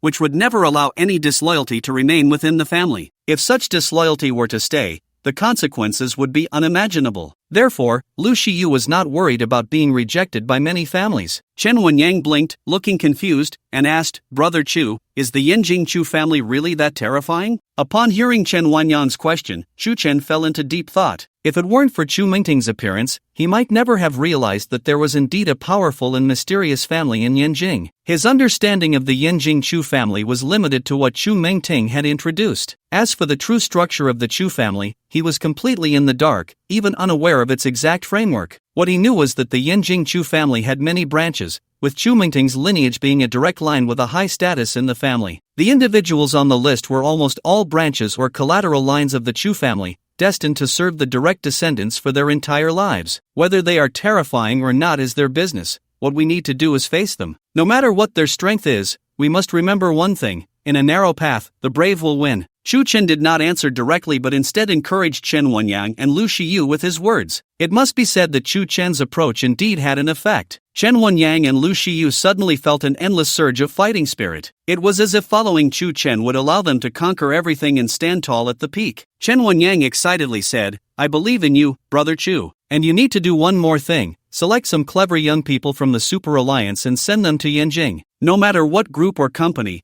arrange for someone to get in." Immediately, Chu Chen formulated a series of plans. Lu Shiyu was well aware of Chu Chen's inner thoughts. Although it seemed like a good approach, implementing it was far from simple. After all, like Modu, Yanjing was an unparalleled metropolis, home to numerous conglomerates, if not hundreds, then certainly close. Moreover, there were no industries of the Chu family among these conglomerates. This was simply a waste of time and energy. After careful consideration, Lu Shiyu hesitated and said to Chu Chen, "Young Master Chu, I think you should reconsider. If you proceed this way, it won't have any effect at all." Chen Wenyang glanced at Lu Shiyu and disdainfully replied, "Do you dare to question Brother Chu? Young Master Chen, don't be anxious. I understand young Master Chu's intention. He wants to return the favor in kind. However, Yanjing is so vast, with so many conglomerates, and they may not even be related to the Chu family. If we do this, it would be completely futile." Chu Chen listened carefully and disagreed with Lu Shiyu's points. It should be noted that the Chu family had existed in Yanjing for over 1,000 years,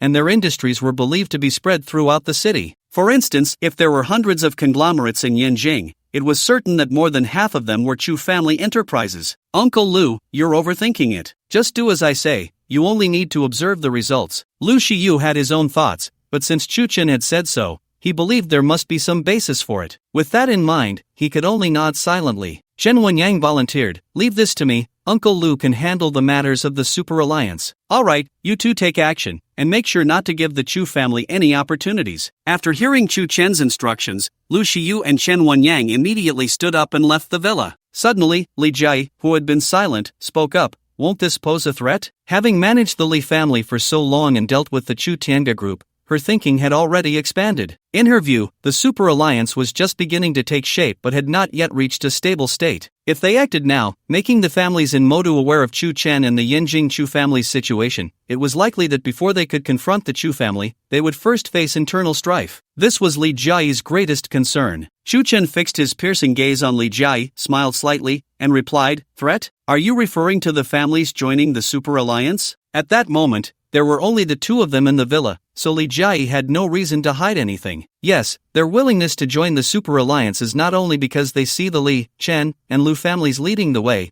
but more importantly, they fear the power behind you. This was a reasonable point, but in Chu Chen's eyes, these were minor issues. The families in the Super Alliance were wary of the power behind him. Even if they understood that the Yanjing Chu family had no connection to him, it wouldn't make much of a difference. After all, the Chu Tianga group, the Li family, the Chen family, and the Lu family united were enough to leave them in the dust. They won't, and they don't have the guts to do so. Meanwhile, Lu Hong also contacted his family and reported the situation of the Dongshan group to Chu Lingfeng. After receiving the instructions, Lu Hang informed Chen Wenhai, telling him that the senior members of the Chu family were preparing to meet him in Yanjing for a detailed discussion. For Chen Wenhai, this was his only opportunity at the moment. Only with the support of the Yin Jingchu family could he easily reclaim everything he had lost. Otherwise, with his meager Shandong group, he could not compete with the Chen family. Moreover, behind Qin Wenyang, there was also a Chu Chen and the newly established Super Alliance. Cunning and resolute, Chen Wenhai set off for Yanjing to negotiate in detail with the senior members of the Chu family. When he arrived in Yanjing, he immediately spotted Lu Jingyu, whom he had met before. A long time ago, Chen Wenhai had a premonition that Lu Jingyu was from the Chu family of Yanjing. Sure enough, this meeting confirmed his suspicion, and what shocked him even more was that Lu Jingyu was actually a high-ranking member of the Chu family. It seemed that the Yanjing Chu family was indeed very mysterious. Chen Wenhai exited the airport and followed Lu Jingyu into a luxury Maybach. At this moment, Chen Wenhai slowly said, "I have come to Yanjing to establish a cooperative relationship with the Chu family. You won't still be using the alias Lu Jingyu, will you?" Shu Lingfeng shook his head meaningfully and responded very casually, "Shu Lingfeng,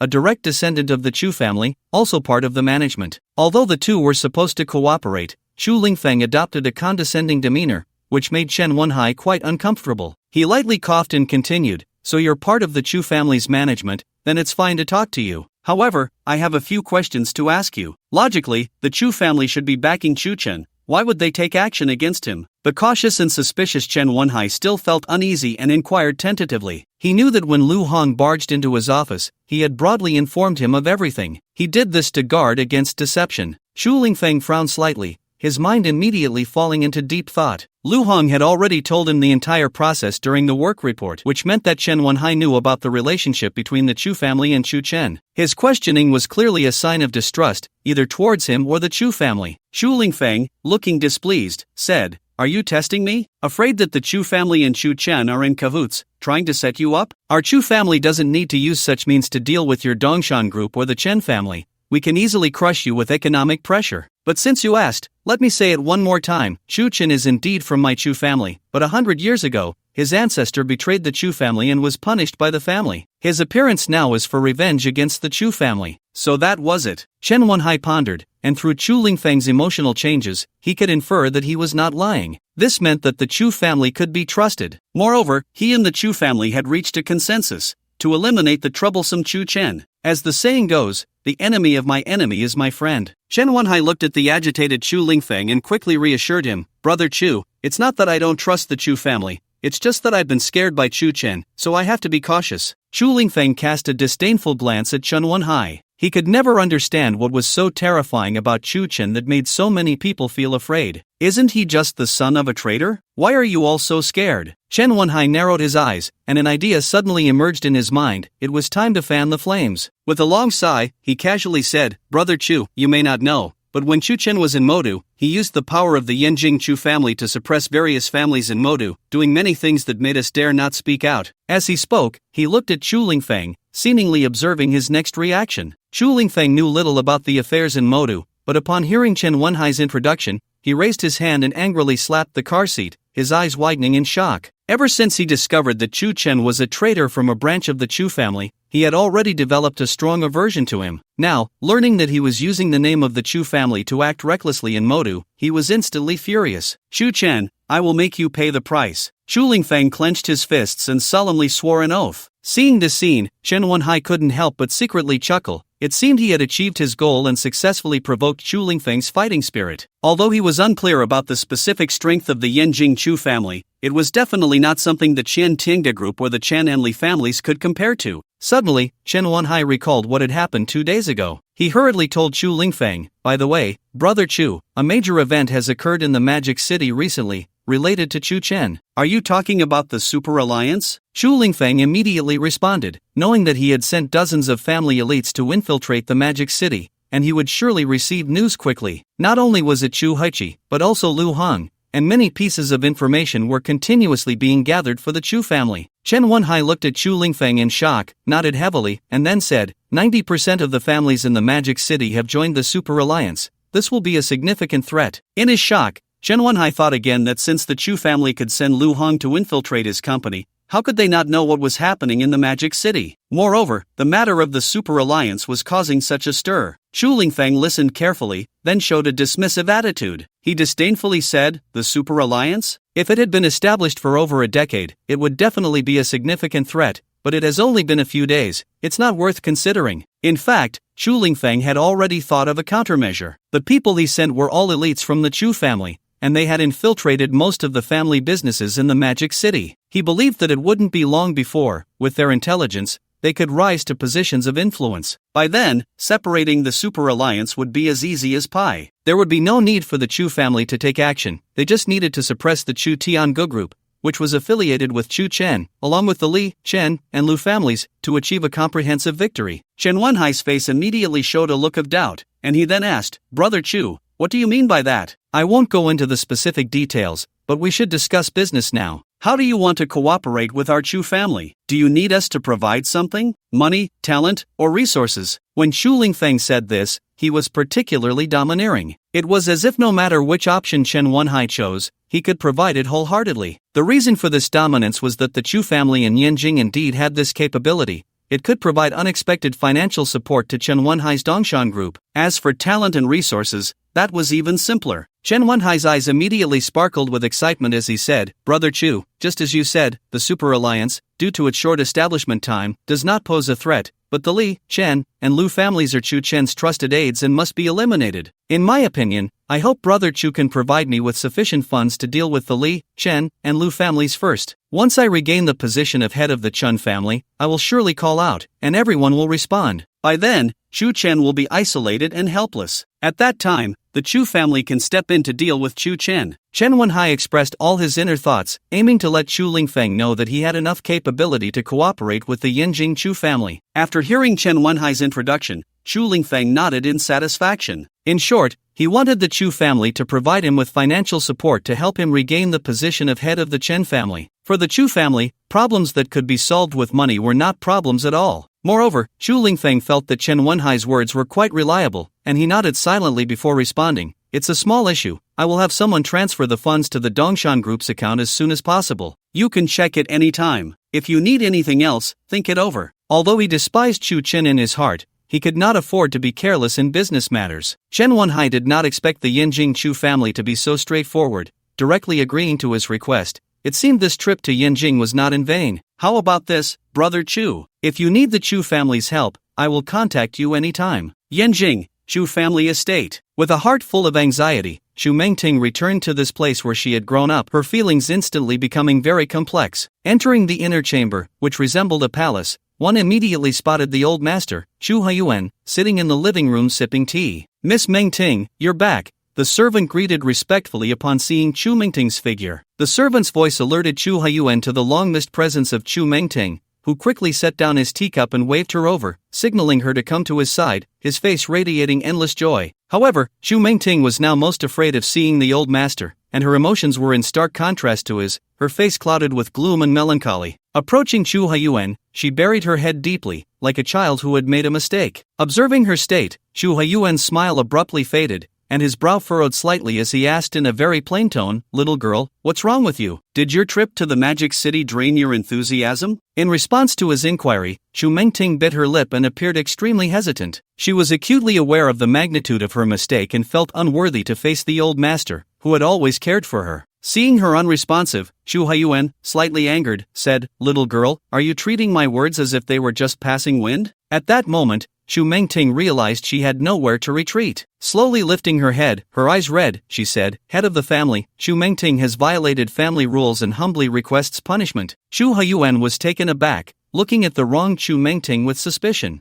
Violated family rules? Isn't it just that you didn't contact the family? It's not a big deal. It must be said that Chu Huiyuan truly doted on Chu Mengting. He first thought of her going to the Magic City, as if she had vanished from the world. She had completely severed contact with the family and forgotten the task assigned to her. These indeed violated the family's explicit regulations, yet Chu Huiyuan showed no intention of pursuing the matter. Chu Mengting was taken aback by his reaction, feeling even more distressed. It's not just that I didn't contact the family. You sent me to the Magic City to investigate Chu Chen's identity, But what? But I found nothing, and I even handed over the list of family members infiltrated into the Magic City to Chu Chen. Chu Mengting hesitated, glancing at Chu Huiyuan as if gauging his emotional response. What? She handed the list of family members infiltrated into the Magic City to Chu Chen? Wasn't that tantamount to betraying the family? Chu Huiyuan's eyes narrowed instantly, and he slammed his hand on the coffee table, shouting angrily, Chu Mengting, what are you trying to do? What on earth were you thinking? If it were any other matter, he might have turned a blind eye. But this was absolutely unacceptable,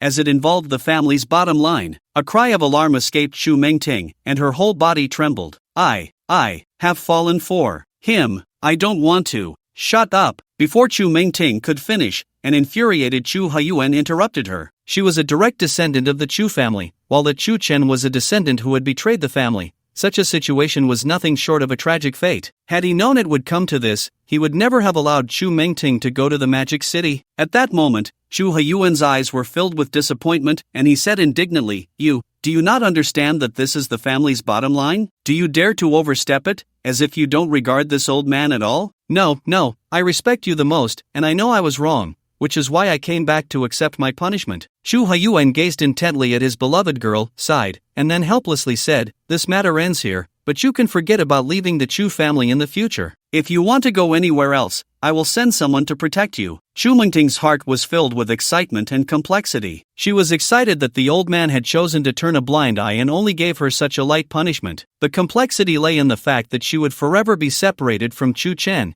and there would likely be no chance of meeting again. Girl, you should go back and rest, and take some time to reflect on your actions, Chu Huiyuan said expressionlessly, dismissing Chu Mengting. He then picked up the teacup again, turning the tea into strong liquor and downing it in one gulp. This was the only time in decades of managing the family that someone had touched the family's bottom line, and he could act as if he were oblivious. All of this was because of Chu Mengting. Had it been anyone else, the outcome would have been different. Yan Jing was deploying a series of plans, and Moda was not idle either. Lu Shiyu, a permanent member of the council, organized the first official meeting of the Super Alliance, handing over the list of personnel infiltrating Moda from the Chu family to many family heads, instructing them to eliminate the threat promptly. After the meeting, the results were significant. 90% of the families in Moda took action, expelling the Chu family's infiltrators according to the list. After all, this had a direct impact on them. On the other hand, Chen Wenyang rallied hundreds of young elites from the Li, Chen, and Lu families, urging them to head to Yanjing and blend into various corporate groups there. He required them to report back to the Chen family about anything happening in Yanjing at any time. Chen Wenyang also funded these young elites,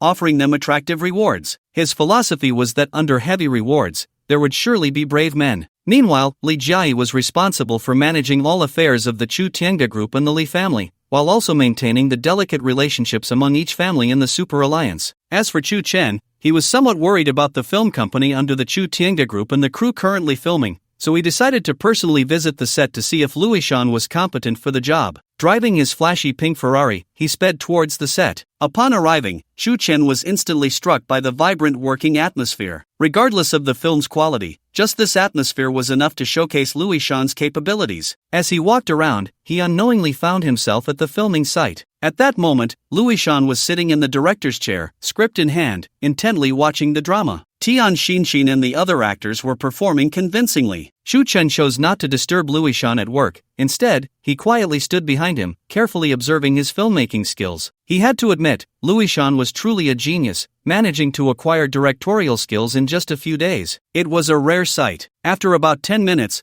Luishan shifted his gaze and called out loudly, "Cut! Everyone take a break. We'll switch to the next scene soon." At that moment, Tian Xinxin wiped the sweat from her forehead and turned to Luishan, joyfully running up to him and sweetly asking, "Darling, how did I do in this scene?" "Not bad, but your lines were a bit stiff. Looks like I'll have to give you some extra coaching tonight." "Extra coaching? You're so bad," Tian Xinxin said, then leaped into Luishan's arms. Seeing this scene, Chu Chen couldn't help but frown, then intentionally cleared his throat a couple of times. This immediately drew the attention of Luishan and Tian Xinxin. When they saw Chu Chen behind them, their faces instantly turned awkward, especially Tian Xinxin, who felt the most embarrassed. Just days ago, she had been flattering Chu Chen, and now she was in Luishan's embrace, making her feel incredibly awkward. Luishan looked at Chu Chen with suspicion and asked, "Brother Chu, when did you arrive?" Why didn't you let me know? I've been here for a while, just wanted to see how you direct, Chen replied, not even glancing at Tian Xinxin, instead maintaining a calm demeanor while looking at Luishan. To be honest, from his earlier observations, Luishan was fully capable of handling the film company and the crew's work, but he also discovered a serious problem. How could he, just a few days after joining the crew,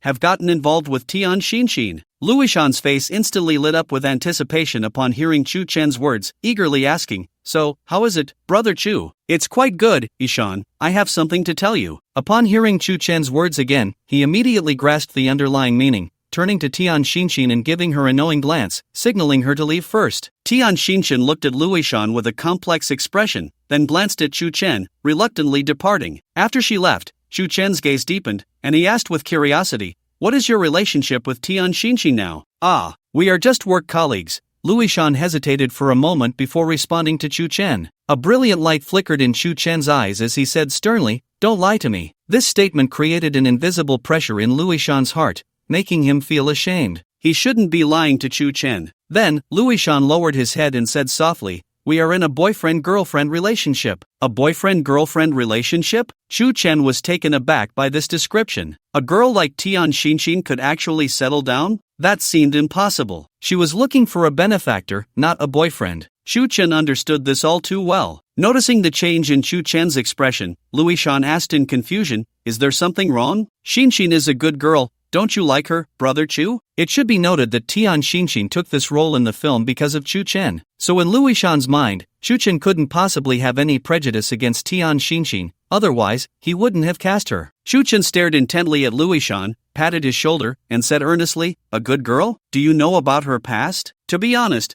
Luishan didn't know much about Tian Xinxin. Being born into the Lu family, he was a wealthy heir and a rare genius, never lacking for women, yet he found none appealing. But Tian Xinxin managed to captivate Luishan. Perhaps, as the saying goes, different strokes for different folks. Shaking his head, he heard Chen's voice again. Chen Shanla was her benefactor before, and she even had an affair with Chen Wenhai. Can you still accept that? Chen's intention in saying this was to dissuade Luishan from his thoughts. Luishan fell into contemplation, then blinked and said very seriously, "Brother Chu, I don't mind her past, I believe she will change for me." In that instant, Chen felt a wave of embarrassment. He had said everything he needed to say but couldn't change Luishan's mind. Moreover, Chen knew he couldn't continue, otherwise, it would hurt their relationship. Rather than that, it was better to let him experience it himself. After all, regardless of the outcome, it was his own choice, and he couldn't blame anyone else. Chen patted Luishan's shoulder again and said meaningfully, "As long as you're happy, but don't let it affect the film company and the crew's work, don't let me down. And, in public, be mindful of the impact." Chen left the crew and returned to the Tiangu group. To be honest, he was quite satisfied with Luishan taking over the film company and the crew. Luishan was indeed capable of handling such responsibilities. However, he never expected that Luishan would get involved with the scheming Tian Xinxin. Moreover, his attitude was so resolute, completely ignoring his advice and determined to be with Tian Xinxin. This made Chen consider replacing Luishan. After all, these were turbulent times, and one had to be extremely cautious in everything they did. Otherwise, the consequences would be unimaginable. Tian Xinxin's social connections are complex.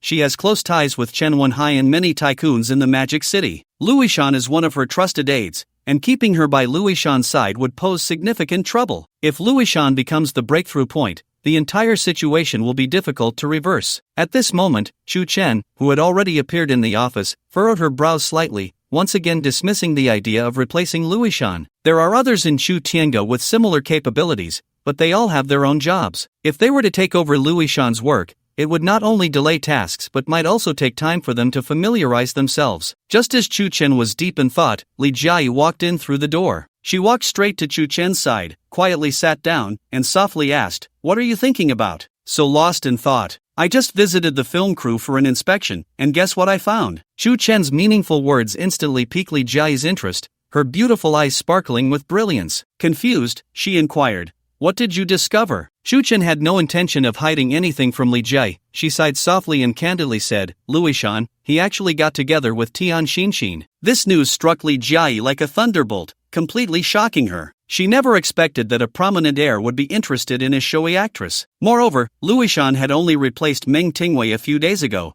and the situation was indeed developing rather quickly. Tian Xinxin? How could she possibly be interested in Luishan? Someone like her should be looking for a benefactor who can help her, Li Jia said, having grown up in high society and being well acquainted with such matters. Even some of her uncles had similar experiences, so she understood Tian Xinxin's mindset well. Although both Luishan and she lived in high society, they were fundamentally different. She was the heir of the Li family, while Luishan seemed quite ordinary. His assets were more than the average person, but compared to her, Chen Wenyang, and Chen Wenhai, he was simply incomparable. Could it be that Lu Xiyu has decided to make Luishan the heir of the Lu family? Li Jiayi looked at Chu Chen with suspicion, as if this was the only explanation for Tian Xinxin's actions. Upon hearing Li Jiayi's words, Chu Chen immediately shook her head. The scenario she described was unlikely to happen. From what she knew of Luishan, he did not like being constrained and had no insight into dealing with people or matters, almost like a fool. If Lu Xiyu entrusted the Lu family to him, it would not be a wise choice. Chu Chen thoughtfully said, if I'm not mistaken, Tian Xinxin's choice of Luishan is definitely not because he has become the heir of the Lu family. Besides, if anything happens to the Lu family, they will definitely inform us first. What she values is Luishan's current status.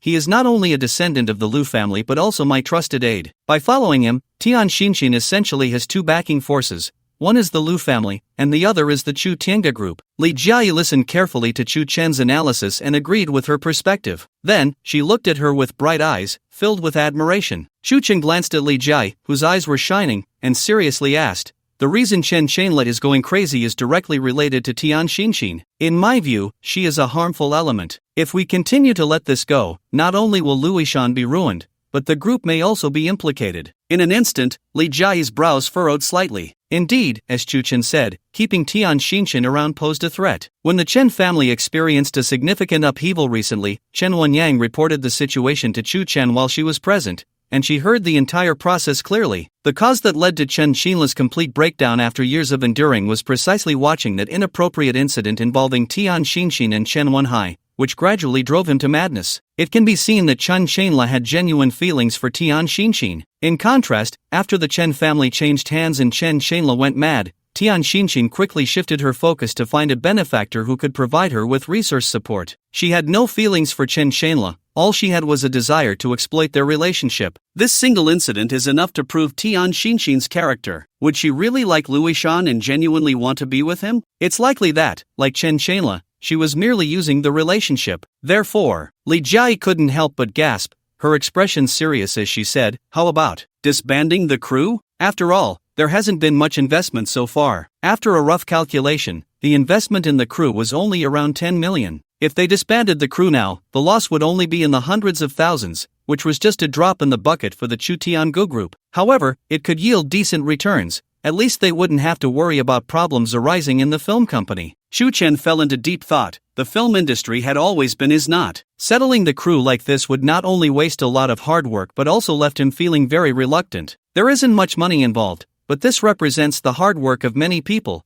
We absolutely cannot disband. Li Jiayi blinked, urgently asking, if we don't disband the crew, with Tian Xinxin around, there is a threat. Are we really going to take that risk? Facing Li Jiayi's resolute attitude, Chu Chen slowly stood up, walked around to her back, and placed his hands on her shoulders. He responded playfully, Meng Tingwei leaving and Luishan stepping in should be a good thing, but because of Tian Xinxin, it turned into a bad thing. But there are ways to solve this. You can select someone from the group to observe Tian Xinxin, and we can be informed of any news immediately, allowing us to respond and formulate corresponding solutions. Upon hearing Chu Chen's words, Li Jiayi silently nodded. This was the only option left. Suddenly, she felt two hands wandering around, and then she looked up at Chu Chen. Why are you so annoying? In Yanjing, at the Chu family estate, Xu Lingfeng brought Chen Wenhai before the family head, Chu Haiyuan. Chu Haiyuan scrutinized Chen Wenhai carefully and said with a deep gaze, you are the Chen Wenhai that Lingfeng mentioned, right? The powerful aura made Chen Wenhai feel somewhat oppressed. He had never encountered such an aura, not even from his father, Chen Qinan. In response to Chu Haiyuan's inquiry, Chen Wenhai respectfully replied, Old Master Chu, I am indeed Chen Wenhai. He dared not conceal anything. Although he was unclear about what Chu Lingfeng had discussed with this spirited old man, he knew that only this old man could help him reclaim the Chen family. Chu Haiyuan waved his hand, signaling him to sit, while he picked up the teacup in front of him. After sipping a few mouthfuls of hot tea, he appeared quite content and casually asked, not long ago, you were in Yanjing, intending to probe into the Chu family, and even praised Chu Chen in front of Lingfeng. Upon hearing this, Chen Wenhai was taken aback. His expression darkened instantly. It turned out that this was what Old Master Chu was referring to. Before he could explain, he heard Chu Huiyuan's deep voice again. You praise Chu Chen, yet why do you need to cooperate with the Chu family? Are you not afraid of retaliation from Chu Chen and Modu? Truly an old hand, he had unraveled the matter so thoroughly. Chen Wenhai's expression turned anxious, and he quickly explained, respectfully saying, Old Master Chu, you may not know, but long ago, when Chu Chen appeared in Modu, he used the Yinjing Chu family as a base to suppress many families. But the Chu family is quite mysterious, so the major families in the Magic City remain half-skeptical about them. It wasn't until a person named Meng Tingwei came to the Chu Tiange group, led by Chu Chen, that I discovered some clues. Thus, I mobilized the family's resources and obtained information about Meng Tingwei. So I came to Yinjing, where I met Brother Chu. At that time, I thought that Chu Chen's backing was indeed the Chu family, and that flattering Chu Chen was to reassure the Chu family. I could take the opportunity to suppress Chu Chen, making it impossible for him to establish a foothold in the Magic City. However, during my time in Yinjing, the family underwent tremendous changes. Chen Wenhai shared his entire thought process with Chu Huiyuan, but when he mentioned the change of ownership in the Chen family, he suddenly became extremely agitated, his relaxed palm unconsciously tightening. A look of unwillingness flashed in his eyes. For Chen Wenhai, this was an unforgettable event, especially the betrayal of his brother Chen Wenyang, which left him with no brotherly feelings, only resentment. Chu Huiyuan listened carefully, his shrewd eyes fixed on him. No matter how humble Chen Wenhai appeared now, he could not escape the keen gaze of Chu Huiyuan, who could see the deep schemes and cunning within him. His cunning and depth were certainly not comparable to that of Chu Lingfeng. If he were to cooperate with this young man before him, he would need to limit Chen Wenhai's development while dealing with Chu Chen. Otherwise, once he gained considerable strength, he would undoubtedly turn his sights on the Chu family. After all, this scheming and ambitious young man would surely aim to swallow the Chu family after eliminating Chu Chen. Although Chu Huiyuan saw through Chen Wenhai completely, he did not reveal it, instead smiling faintly and saying softly, Is it because you fear the Chu family? Do you still fear them now? Chen Wenhai frowned, unsure why the old man asked such a question. His presence in the Chu family indicated his determination to cooperate. Then, Chen Wenhai took a deep breath and said seriously, I am not afraid. In fact, the seasoned Chu Huiyuan's words had a double meaning. Saying he was afraid indicated he still had doubts about the Chu family, but claiming he was not afraid clearly showed he had no fear of them. Chu Huiyuan smiled meaningfully and said calmly, Good job, little guy. You're quite a character. By the way, what's the current situation in the Magic City? In response to Old Master Chu, the Magic City is now basically under Chu Chen's control. He has also formed a super alliance, with only my Dongshan group and a few weaker families not joining. Chen Wenhai dared not hide anything and recounted all the changes in the Magic City to Chu Huiyuan. Oh, upon hearing Chen Wenhai's introduction, a brilliant light flickered in Chu Huiyuan's eyes. He suddenly developed a strong interest in the traitor's son, Chu Chen. Hundreds of years ago, when the family eliminated traitors, several branches were completely wiped out, but the lineage of Chu Chen's ancestors survived. Although they survived, they were indeed impoverished. After all, this lineage was a subordinate branch, while the wealth was entirely in the hands of the Chu family's direct line. Chu Chen managed to unite the families of the entire Magic City through his own efforts and successfully formed a super alliance. This was truly unexpected. If possible, he really hoped to meet this mysterious Chu Chen. Chu Chen, intriguing. What does he look like? Chu Huiyuan mused to himself while sipping tea. Sitting beside him, Chu Lingfeng noticed Chu Huiyuan's momentary distraction and tentatively asked, Master, what's wrong? In an instant, Chu Huiyuan snapped back to reality, then set down his teacup and looked at both Chu Lingfeng and Chen Wenhai. Clearing his throat, he said, A super alliance? Integrating most of the families in the Magic City is something to be wary of. You two should come up with a plan and show it to me later. Upon hearing Chu Huiyuan's suggestion, Chu Lingfeng's eyes sparkled with excitement. With an excited expression, he responded, Head of the family, we have already considered this on our way here. The family elites I dispatched will continue to infiltrate the various families in the Magic City. I believe it won't be long before they reach a mid-level position. Once that happens, they will have enough say and can gradually split the super alliance, leaving Chu Chen isolated. As for the Magic City side, with Brother Chen leading, using the Dongshan group as a base, the family will provide full support to first reclaim the Chen family, and then, leveraging the Chen family's influence, suppress Chu Chen's Chu Tiange group, striking from within and without to bring him down. Chu Huiyuan frowned slightly. It seemed that Chu Lingfeng's schemes in depth were not as profound as Chen Wenhai's. This approach might not necessarily defeat Chu Chen,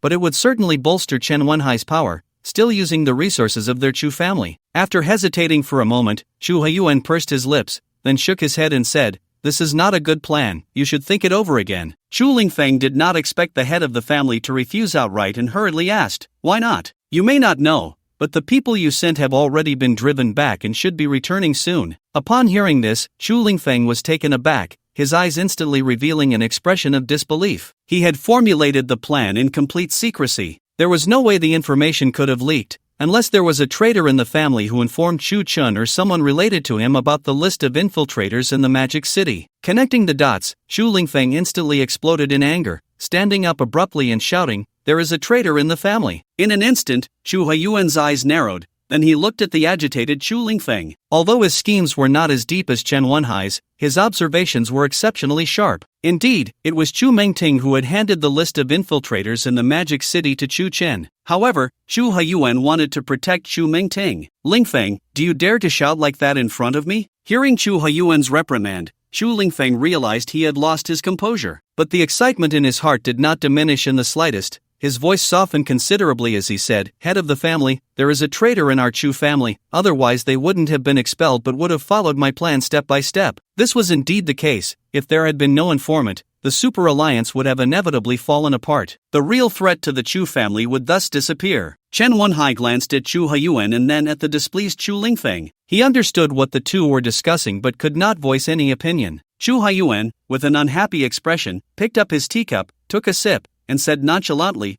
"Why are you so agitated? This matter is over, no one can mention it again." "Understood, head of the family." Chu Lingfeng nodded with a dim expression, instantly realizing that the informant was the old man's favorite, which explained the reaction. Without a doubt, this person was Chu Mengting, who had gone to the Magic City first. In the next moment, Chu Lingfeng sighed inwardly, recognizing that he and Chu Mengting had many differences in the old man's heart. If he had been the informant, he would undoubtedly face punishment according to family law. Although Chu Lingfeng was unwilling, the old man had already made his stance clear, and he had no way to argue further. Just then, Chen Wenhai, sitting obediently on the sofa, noticed a graceful figure standing at the corner of the stairs and widened his eyes in confusion, asking, "Who is this young lady?" Chen Wenhai's words immediately eased the atmosphere. Chu Huiyuan and Chu Lingfeng both turned their gazes toward the corner of the stairs, only to find that the person standing there was none other than the recently returned Chu Mengting. Chu Mengting? When Chu Lingfeng saw Chu Mengting, his eyes were filled with anger. If it weren't for her, his flawless plan would not have failed, and instead,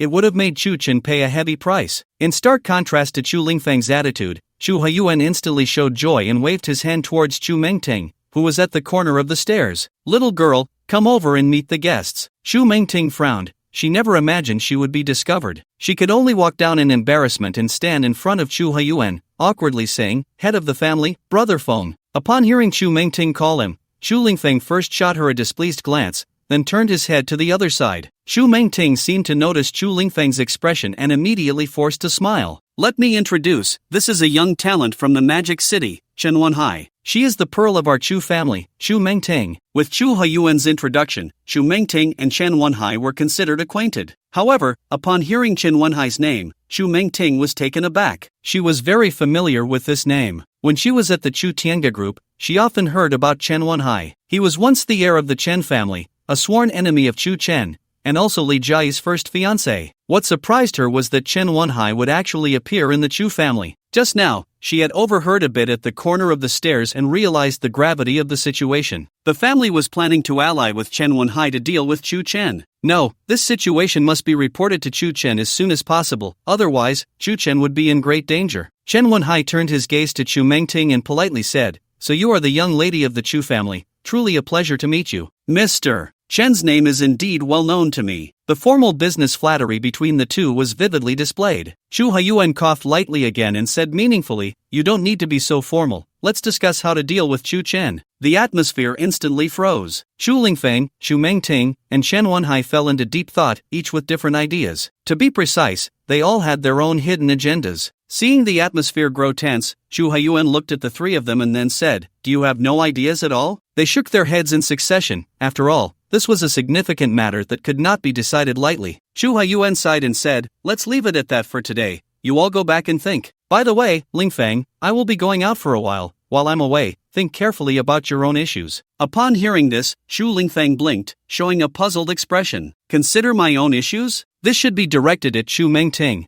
It was her leaked information that caused everything to fall apart. What issues could he possibly have? Even though Chu Lingfeng felt wronged, he dared not voice his anger. All right, head of the family. Chu Haiyuan nodded in satisfaction, waved his hand at Chu Lingfeng and Chen Wenhai, signaling them to leave, and said calmly, "You two can go, the girl stays." Chu Lingfeng and Chen Wenhai exchanged doubtful glances and left the villa with puzzled expressions. Now, only Chu Haiyuan and Chu Mengting remained in the living room. Chu Mengting buried her head deeply. She had already guessed that the old man must be referring to her leaking information. "Little girl, during the time I'm away, you absolutely cannot leave the estate, otherwise, you know the consequences." It turned out that Chu Haiyuan kept Chu Mengting behind just to warn her, to keep her steady. If she caused trouble, he might not even be able to protect her. At this moment, Chu Mengting looked up and stole a glance at the old man, realizing he was concerned about her, not blaming her. "I will, head of the family, I understand the consequences and will never touch the family's bottom line again." "That's good. Just take this time to rest and don't worry about family matters." "Hello, I would like to speak to your chairman." Chu Haiyuan appeared at the front desk of the Chu Tiangu group, dressed simply and very politely stated his purpose. The receptionist carefully scrutinized Chu Haiyuan before asking in confusion, "Excuse me, sir, do you have an appointment?" Following the usual procedure, she inquired about him. Having seen all kinds of people, Chu Haiyuan was not intimidated by the receptionist's question. He first smirked slightly and then responded with ease, "My name is Chu Haiyuan. I don't have an appointment, but I am the uncle of your chairman, Chu Chun." The surname Chu? The chairman's uncle? The receptionist had never encountered such a situation at Chu Tiangu Group and instantly felt flustered, stammering, "Old. Sir, please wait in the lounge for a moment while I make a call." Chu Haiyuan was not in a hurry because he knew that being anxious wouldn't help. The receptionist picked up the phone and dialed Li Jiai's office, stating bluntly, "Director Li, an elderly gentleman has come to the company claiming to be Chairman Chu's uncle." Li Jiai, who was reviewing documents, froze upon hearing the receptionist's words. She had never heard Chu Chen mention any relatives, so who was this unexpected uncle? After a night of passion, it was likely that Chu Chen had not yet woken up. After pondering for a moment, Li Jiai solemnly responded, "Please bring him to my office. Oh, and call Chairman Chu to report this situation." Since he claimed to be Chu Chen's uncle, regardless of whether it was true or not, there could be no negligence. First, bring him to her office, and then inform Chu Chen. After all, only he could verify the elderly man's identity. In less than 3 minutes,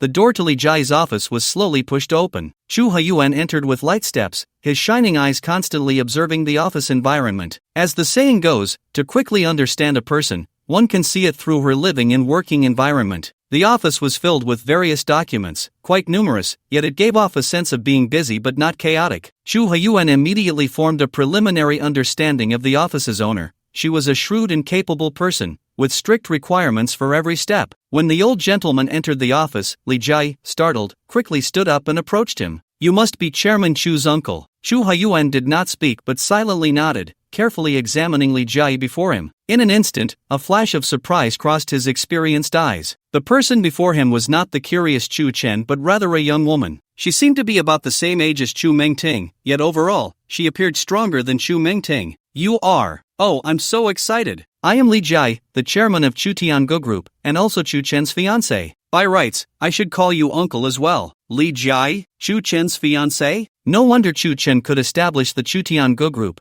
It must be significantly related to this capable partner. Although he had not yet seen Chu Chen, meeting his fiancé Li Jiai was not a wasted trip. Li Jiai also scrutinized Chu Haiyuan before saying, "Uncle, please wait a moment, Chu Chen is on his way." Chu Haiyuan nodded again. Taking on the role of an elder, he leaned on Li Jiai's desk with a smile and asked, "Does Chu Chen come to the office at this time every day?" Li Jiai frowned, staring blankly at Chu Haiyuan. "Uncle, Chu Chen has entrusted all the group's affairs to me, so he rarely comes to the group." Rarely managing the group? Wasn't he digging his own grave by doing this? One must know that the development of a group depends on the leader's attitude. If the leader is not attentive, then the group will surely not develop. Even facing social elimination, ambitious people would usurp power. Even with Chu Chen's capable wife at the helm of the Chu Tiangu Group, the situation was still far from ideal. Through these one-sided understandings, Chu Haiyuan did not feel that Chu Chen was impressive. Could it be that Chen Wenhai exaggerated? If it was an exaggeration, why would Chu Mengting risk touching the family's bottom line to leak information? "Uncle." Li Jiai, seeing Chu Haiyuan silent,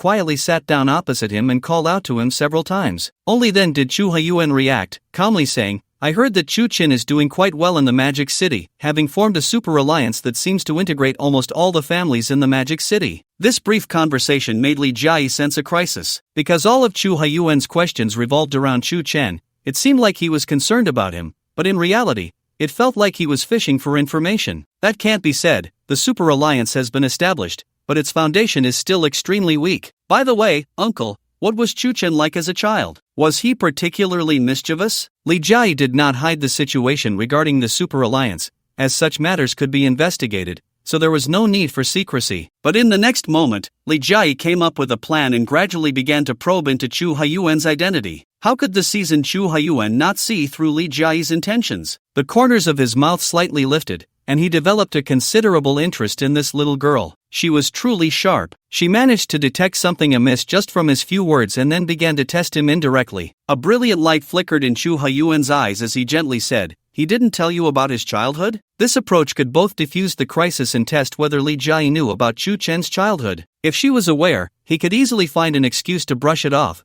But if she had never heard of it, he could recount Chu Lingfeng's childhood as if it were Chu Chen's. After all, no matter what he said, Li Jiayi would not be able to discern the truth. Li Jiayi instantly felt conflicted. She also considered the drawbacks of her probing, but the question had already been asked. After a moment, Li Jiayi replied, "No, he never mentions his childhood." Chu Haiyuan secretly revealed a proud smile. He was just too shy to tell you. Chu Chen was really quite mischievous as a child, fearless and reckless. I remember when he was about 10, he once fought a group of kids 2 or 3 years older than him. All by himself, he managed to win. Looking back now, it feels like it happened just yesterday. But who would have thought that the most mischievous child back then would become so successful today, a pride of the Chu family? Chu Haiyuan and Li Jiayi were each testing the other in their own ways. However, through this round of games, the cunning Chu Haiyuan had the upper hand. It seemed that in the eyes of old Master Chu, the little tricks Li Jiayi played were simply not worth his attention. Li Jiayi savored the sudden visit from her uncle as he recounted everything about Chu Chen's childhood, her gaze deepening at that moment. It was clear that she had no understanding of Chu Chen's past, which was the drawback of her probing into Chu Haiyuan's identity. At this moment, a hint of an awkward smile appeared on Li Jiayi's face, and she softly said,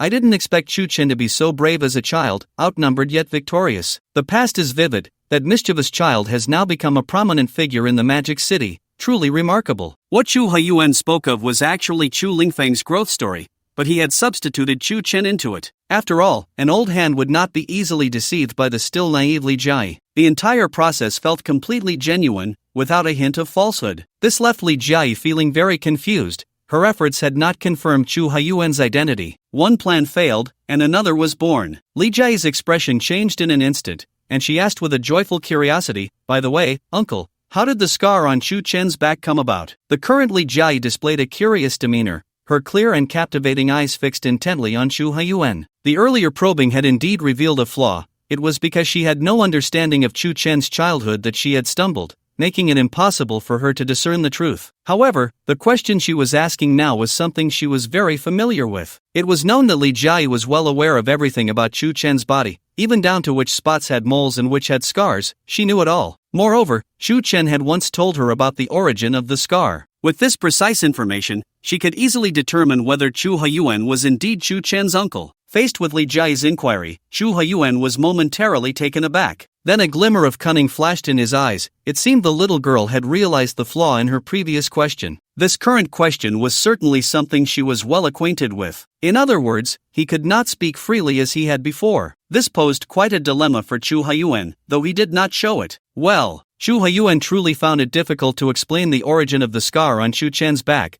especially since Li Jiayi's words could not be fully trusted. Perhaps Chu Chen didn't have a scar on his back at all. For a moment, Chu Haiyuan was at a loss for words. Without any understanding, whatever he said would fall into the trap Li Jiayi had set. However, if he chose not to speak, it would surely arouse Li Jiayi's suspicion. At that point, not only would he be unable to see Chu Chen, but he might even find it hard to stay at the Chu Tiange group. Just as he was hesitating, the office door was slowly pushed open. Chu Chen walked in, and then his gaze fell on the unfamiliar old man who was talking to Li Jiayi. The reason he appeared here was that the company receptionist had informed him of Chu Haiyuan's situation at Li Jiayi's instruction. Chu Chen was quite puzzled. he had no relatives like an uncle. So who was this person claiming to be his uncle at the Chu Tiange group? After receiving the call, Chen instantly sensed that this person's identity would not be simple, so he tidied himself up a bit and came to the company. Seeing Chen appear, Li Jia stood up again and softly said, "You're here." Chen did not speak but silently nodded. However, his eyes were fixed on Chu Haiyuan, scrutinizing him from head to toe. Who was this person? Why was he pretending to be his uncle? At that moment, doubts arose in Chen's mind,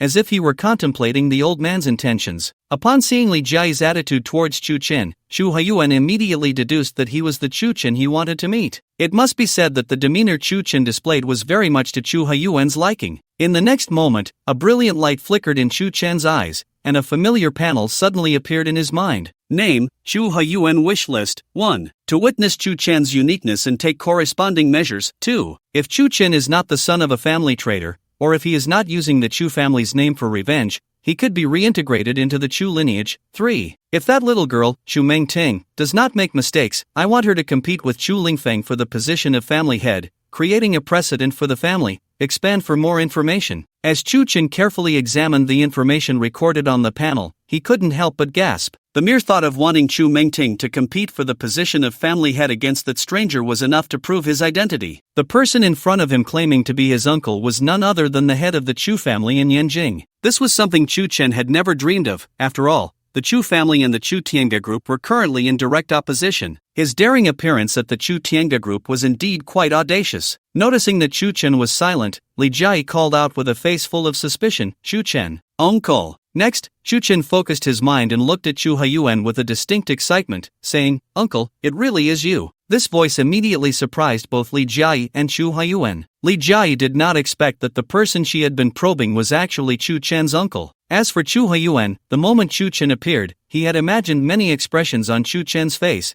but this outcome was something he had not anticipated. How could Chen not recognize his own uncle? In an instant, his interest in Chen intensified, and he became curious about the purpose behind his actions. Chen turned to Li Jia and said with a hint of reproach, "Uncle is here, and you didn't even think to have someone bring 2 cups of tea. How can you neglect uncle like this?" Uncertain of Chu Haiyuan's identity, Li Jia focused all her attention on probing him. Indeed, it was a lapse. Hearing Chen's reprimand, Li Jia's face instantly showed an embarrassed expression, and then she said with shame, "I was careless. I'll have someone prepare it right away." With that, Li Jia quietly left the office. At this moment, only Chen and Chu Haiyuan remained in the office. They exchanged glances and then smiled at each other. Chen's eyes sparkled as he said meaningfully, "Who would have thought that the head of the Chu family in Yanjing is actually my uncle? I, the person involved, am quite shocked." This statement made Chu Haiyuan realize that his previous actions were merely a performance. Chu Haiyuan looked at Chen in astonishment, his mind racing. He couldn't understand why Chen would admit to being his uncle in front of Li Jia. And after Li Jia left, he could accurately and clearly state his identity. It was simply unbelievable. Could it be that Chu Mengting told Chen? That shouldn't be, as he had only mentioned that he would leave the family for a while, and they were completely unaware of where he was going. So, how did Chen know his identity? This formed a huge mystery in Chu Haiyuan's mind, and he also changed his perception of Chen. He truly had an unfathomable level, just as Chen Wenhai and the others had said. No wonder the scheming Chen Wenhai would be defeated by Chen. It must be said that the Chen before him evoked a terrifying feeling even in the experienced Chu Haiyuan. He simply could not understand Chen. "Kid, how did you know my identity?" No matter how Chu Haiyuan thought, he did not show it. Instead, he wore a relaxed expression. Chen shook his head and jokingly said, "First of all, I don't have an uncle at all. Secondly, there is no one in the entire Magic City who can have such an imposing presence as you. Even the critically ill head of the Chen family, Chen Qinan, or the head of the Li family, Li Bingzhu, cannot compare. A person with such presence must be the inheritor of a 1,000-year legacy, and currently, the only one connected to the Chu Tiange group is the Chu family in Yanjing. So the old man can only be the head of the Yanjing Chu family." Chu Haiyuan listened carefully, savoring Chen's analysis, and then gave Chen a thumbs up. His reasoning was clear, his analysis was logical, and he could remain so composed while knowing who was behind him. This was not something an ordinary person could achieve. Good insight. It seems that your ability to establish a super alliance is not without reason. You are truly talented. Chu Haiyuan spoke with genuine admiration, without any pretense. Facing the praise from Old Master Chen quickly shook his head and said frankly, "To be honest, Old Master Chu, when I first arrived in the Magic City, I was empty-handed. It was only by borrowing the Chu family's reputation that I achieved what I have today. So, my success is inextricably linked to the Chu family. Through the wish list, Chen intuitively understood that Chu Haiyuan's purpose for coming to the Magic City was his interest in him. Otherwise, he could have stayed in Yanjing and suppressed him with a millennium of heritage. By saying this, Chen also expressed his lack of hostility towards the Chu family. However, there was another layer of meaning, which was that the Chu family still wanted to stir things up, and he was willing to accompany them. After all, Chen had risen from nothing, and regardless of success or failure, it would not have a significant impact on him. But the Chu family of Yanjing was different. It had 1,000 years of heritage. Defeating Chen would be fine, but if they lost, it would mean that the accumulated foundation of 1,000 years would completely turn to smoke. How could Chu Haiyuan not understand the implication? He then smirked slightly. He avoided discussing this matter and instead solemnly brought up another issue. Little guy, do you know your background? The most important thing now was to understand whether Chen was aware of the events from hundreds of years ago. This matter concerned the disputes between the Chu family and the Chu Tiange group, the Super Alliance, and could not be taken lightly. Chu Haiyuan was extremely fond of Chen. He had already made a decision in his heart. If Chen was unaware of the events from hundreds of years ago, he would order Chu Lingfeng to terminate all plans made for Chen. At the same time, he would reintegrate him into the Chu family and provide full support to Chen, making his super alliance even more solid. Upon hearing Chu Haiyuan's question, Chen chuckled and said with great interest, hundreds of years ago, before the Chu family in Yanjing retreated from the world, a traitor appeared in the family. To eliminate the traitor, several branches of the Chu family were obliterated. My ancestor was one of them, but he survived and completely severed ties with the Chu family. At that moment, Chen calmly recounted what Chu Mengting had told him. Meanwhile, Chu Haiyuan couldn't help but sigh, his gaze suddenly becoming profound. He felt a sudden reflection on life. Things often develop in the worst direction, which is truly disappointing. Such an interesting little guy could only become an enemy of his family, but not his friend. Seeing the slight fluctuation in Chu Haiyuan's emotions, Chen continued, Old man Chu, whether this matter is true or false, it has already become the past. My goal is only the Magic City. But the Chu family sees me as a threat and has taken many actions, known and unknown to me. Since that's the case, I have no other choice but to draw my sword. In an instant, Chen's expression changed, the smile at the corner of his mouth abruptly stopping, replaced by a determined look. It seemed to convey to Chu Haiyuan that no matter how powerful the Chu family was, he would absolutely not feel any fear. Instead of being angered, Chu Haiyuan was quite excited. He could tell that Chen had no intention of revenge. Everything was a misunderstanding on Chu Lingfeng's part. Now that the truth was revealed, it indicated that Chen held no hostility towards the Chu family. The Chu family no longer needed to go to great lengths to deal with Chen, who was far away in the Magic City, and could even reintegrate him into the family. So that's how it is. The Chu family has no hostility towards you, they just wanted to test your alertness. Rest assured, the Chu family will not take any action against you in the future, and they will also support you greatly. Chu Haiyuan looked at Chen with bright eyes, sincerity evident in his gaze. Chen naturally understood the old man's thoughts. His words had already become the past, easing his guard. This deepened his desire to reintegrate Chen into the Chu family, and his mention of strong support indicated his intentions. Thank you for your kindness, old man Chu, but I can handle things in the Magic City completely on my own, without the Chu family's help. However, what Chu Haiyuan never expected was that Chen would directly refuse him without any consideration. Although the Chu family had retreated from the world for over 100 years, very few knew of its existence, but its true strength was unknown to anyone. Such a vast and mysterious backing surprisingly did not pique Chen's interest in the slightest. Chu Haiyuan was completely baffled by Chen. His unconventional style made him hard to grasp. After a moment of hesitation, the old man slowly said, Forget it, a forced melon isn't sweet,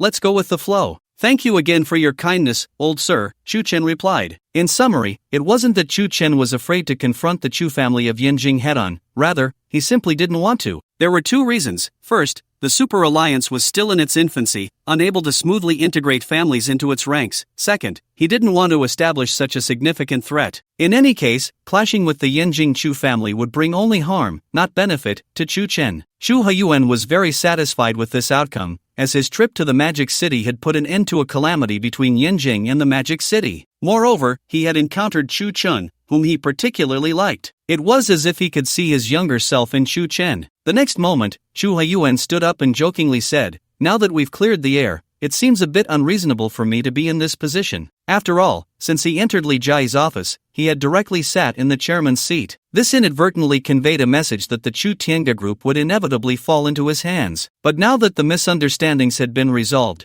sitting in the chairman's position again would indeed seem to create conflict. Chu Chen displayed a nonchalant demeanor, a slight smile at the corner of his mouth, and softly said, "Old sir, you're being polite. You should sit if you want, after all, chairs are meant for people to sit on and don't represent anything." In response to Chu Chen's teasing, Chu Haiyuan laughed instead of getting angry. This carefree attitude was something he had never seen in the proud descendants of the Chu family, like Chu Lingfeng and Chu Mengteng. At that moment, Chu Haiyuan wished that Chu Chen were a direct descendant of the Chu family, then he could completely hand over the family's power to him. But unfortunately, suddenly, Chu Haiyuan became interested, his eyes sparkling, and he said earnestly, "Kid, I've taken a tour of your Chu Tiange group. How about you come with me to Yanjing for a good look around Yanjing or the Chu family?" Chu Haiyuan still held a grudge over Chu Chen's refusal. Perhaps, if Chu Chen visited the Chu family, it might change his mind. Upon hearing the old man's words, Chu Chen fell into deep thought. Go to Yanjing? To be honest, he had never been to Yanjing, and it was indeed a good idea. Seeing Chu Chen silent, the teasing expression on Chu Haiyuan's face grew more pronounced, and he then asked with a smile, "Kid, are you scared? What is there to be afraid of? I trust the old sir's character, and besides, how could the dignified Chu family resort to such despicable means?" Chu Chen collected his thoughts and responded firmly. He made it clear that there was no room for rebuttal, leaving Chu Haiyuan with nothing to say. He could only come up behind Chu Chen, gently pat his shoulder twice,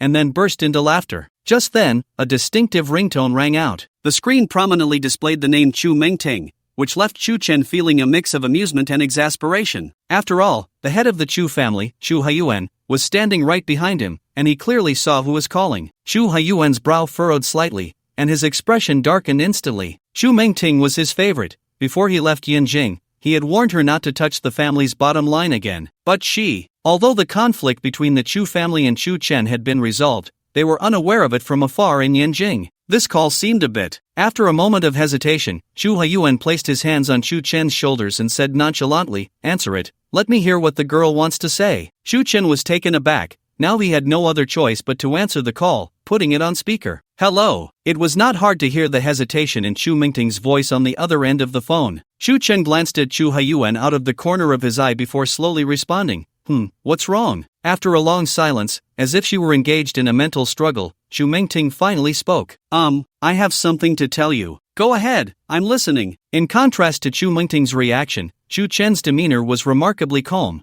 even devoid of any ripples of emotion. Taking a deep breath, Chu Mingting said, "A few days ago, Chen Wenhai from the Magic City appeared at the Chu family, seemingly to collaborate with the family and implement an inside-outside strategy against you. Be careful, miss."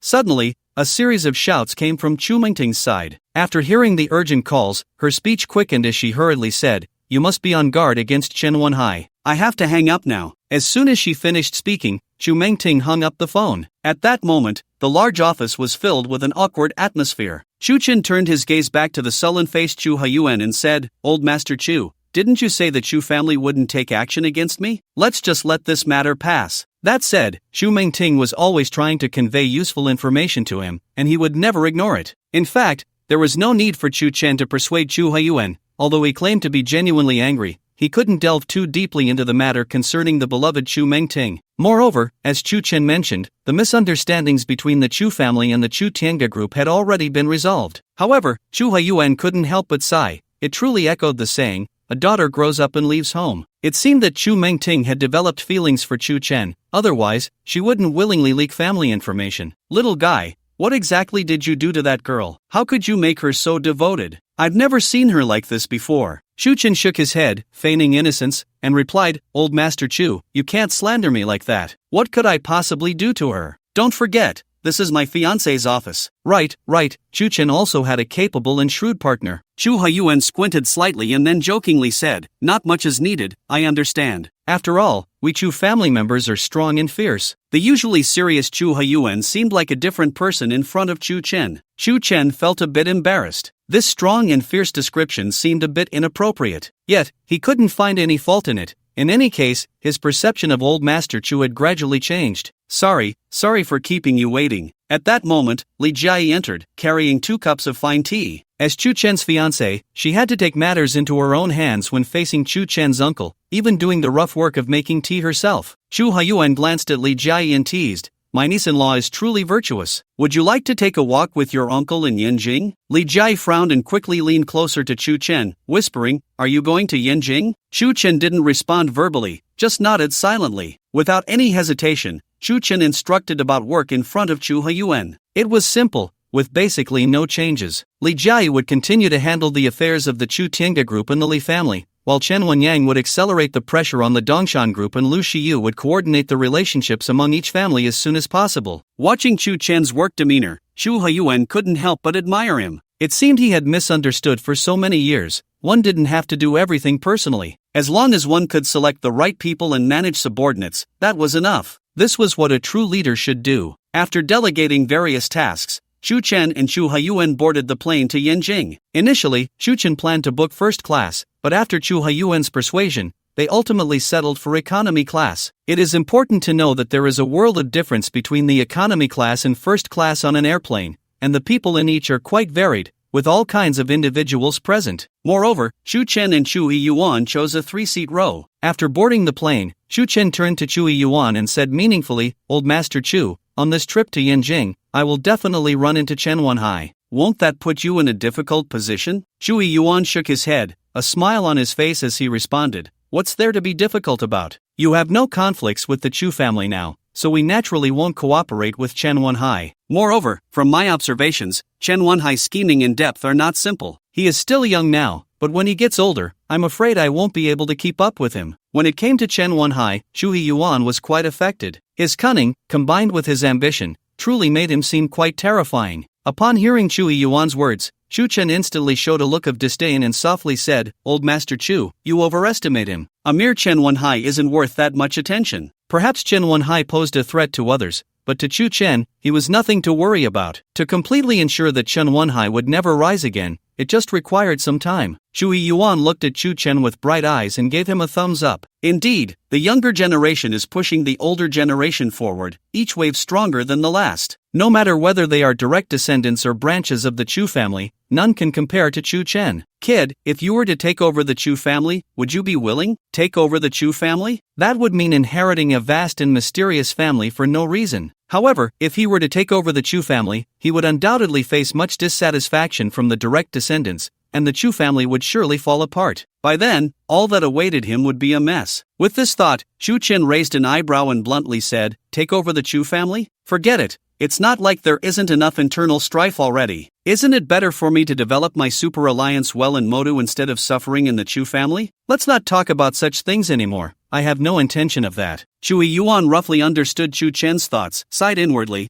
and then lowered his head in disappointment. At that moment, a middle-aged man in a suit sitting next to Chu Chen and Chu Yuan looked at them with disdain and muttered sarcastically to himself, "I've never seen such boastful people. Are they out of their minds? Chen Wenhai, the Chu family, the Super Alliance, if you have the ability, why not get a private jet?" The middle-aged man's voice immediately reached the ears of Chu Chen and Chu Yuan. Chu Chen leaned out and jokingly said, "Take a good look at me. Do you really not recognize me?" Hearing Chu Chen's question, the middle-aged man scrutinized him carefully, first shaking his head, then frowning. "Am I out of my mind? Do you really think you're the chairman of the Super Alliance?" In an instant, Chu Chen and Chu Yuan exchanged glances and burst into laughter. This was something Chu Chen had never imagined. It should be noted that when the Super Alliance was first established, all the major media in Moda gathered at the entrance of the Marriott Hotel. At that time, he was chatting with Li Jiayi and Chen Wenyang at the entrance of the Marriott, being recorded by countless reporters and flashes. The next day, it spread throughout Modu. How could the middle-aged man sitting next to him not care about such a huge event? Chu Yuan teasingly stared at Chu Chen and said meaningfully, "Kid, it seems your fame in Modu is even less than that of Chen Wenhai." "How embarrassing," Chu Chen responded with a teasing expression. At the same time, a strange figure appeared in the airplane aisle and stood next to Chu Chen. Respectfully, he said, "Director Chu,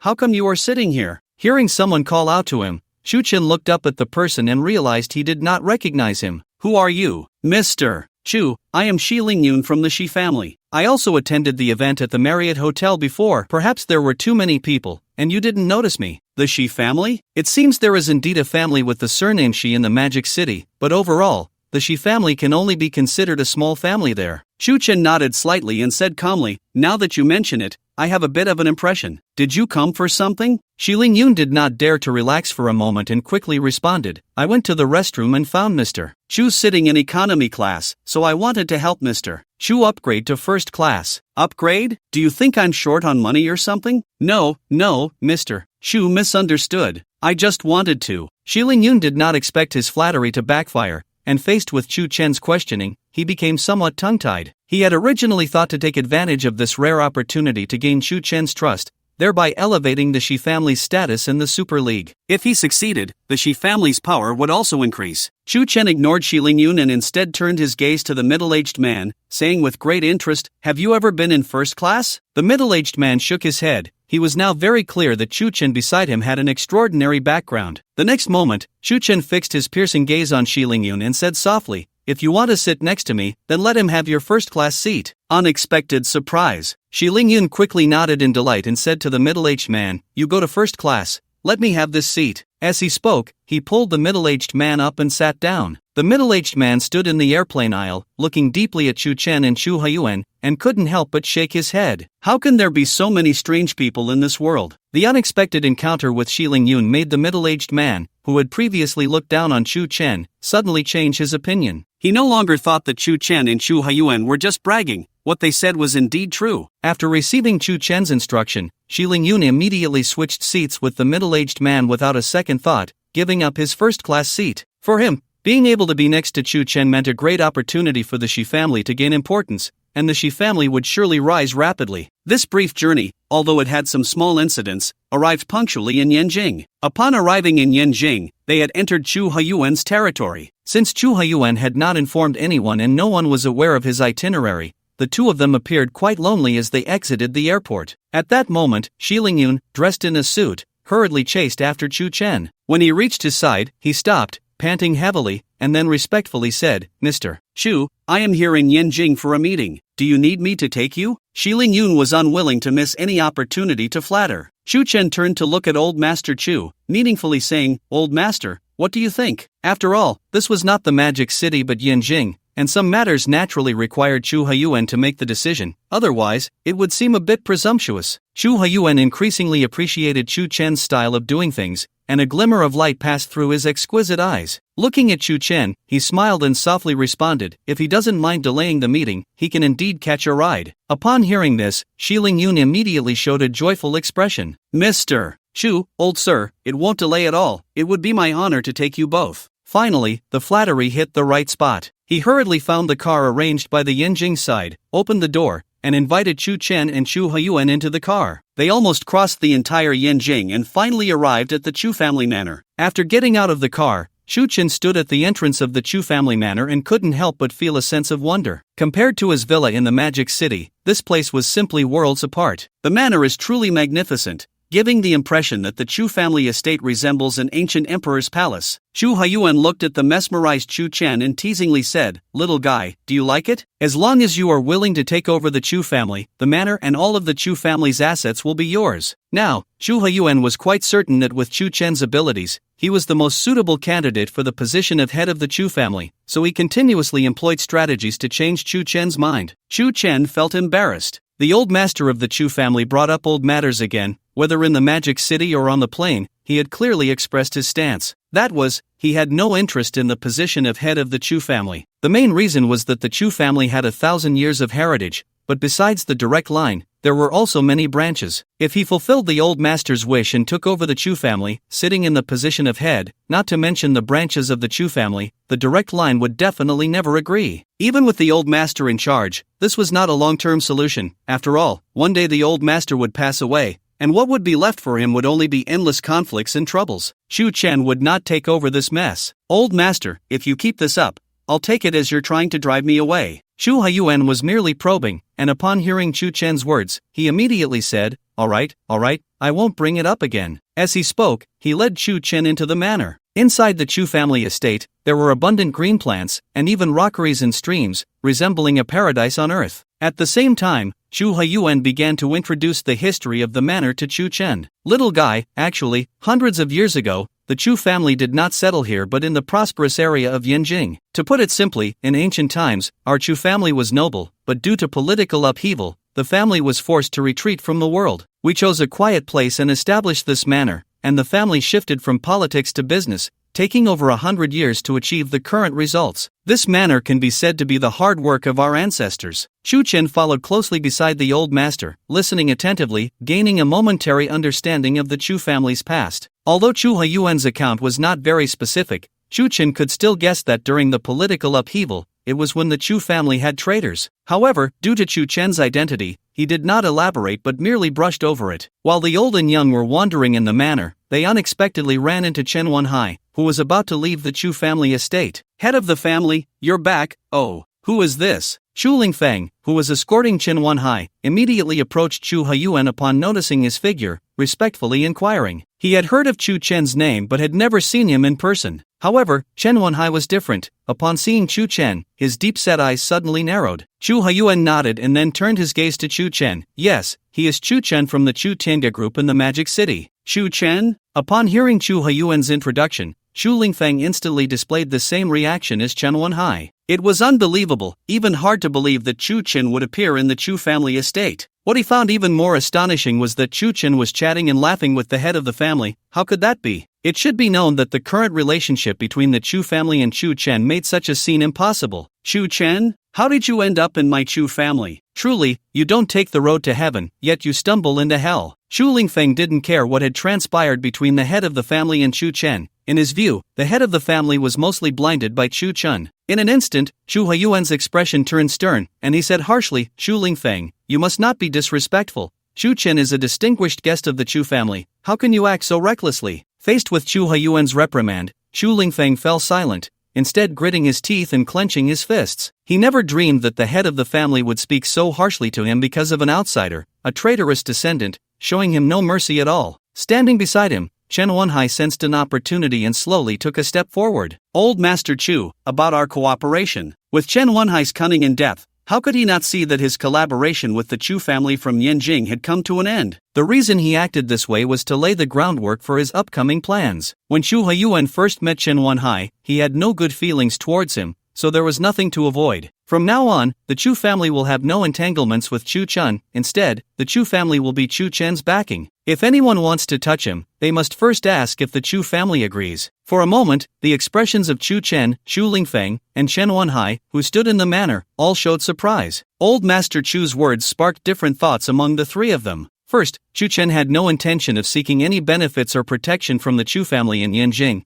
He only wanted to solidify the Super Alliance. If the Super Alliance were incredibly strong, then the power he held would be enough to compare with the 1,000-year-old Chu family. Moreover, since Old Master Chu was so clear about wanting him to take over as the head of the Chu family, if he wanted benefits or protection, he could have directly accepted Old Master Chu's proposal. But he didn't, because Chu Chen felt he could achieve it on his own. On the contrary, Old Master Chu's actions would only make the direct descendants of the Chu family see him as a threat. Similarly, as a direct descendant and successor of the Chu family, Chu Lingfeng's mind raced upon hearing Old Master Chu's intentions. In just a few days, Chu Huiyuan had shifted from fully supporting the fight against Chu Chen to now supporting Chu Chen with the power of the Chu family. Except for Chu Mengting, he had never seen Chu Huiyuan treat family descendants so well, whether they were direct or branch members. Even towards him, it was often scolding. Now that he could treat Chu Chen this way, it made Chu Lingfeng feel threatened. If Chu Chen were to plot to seize the position of head of the family while being close to Chu Huiyuan, the consequences would be unimaginable. As for Chen Wenhai, he secretly laughed. When he saw Chu Chen walking alongside the head of the Chu family, Chu Huiyuan, he already knew that his cooperation with the Chu family was about to end. However, under his inquiry, Old Master Chu actually made such statements,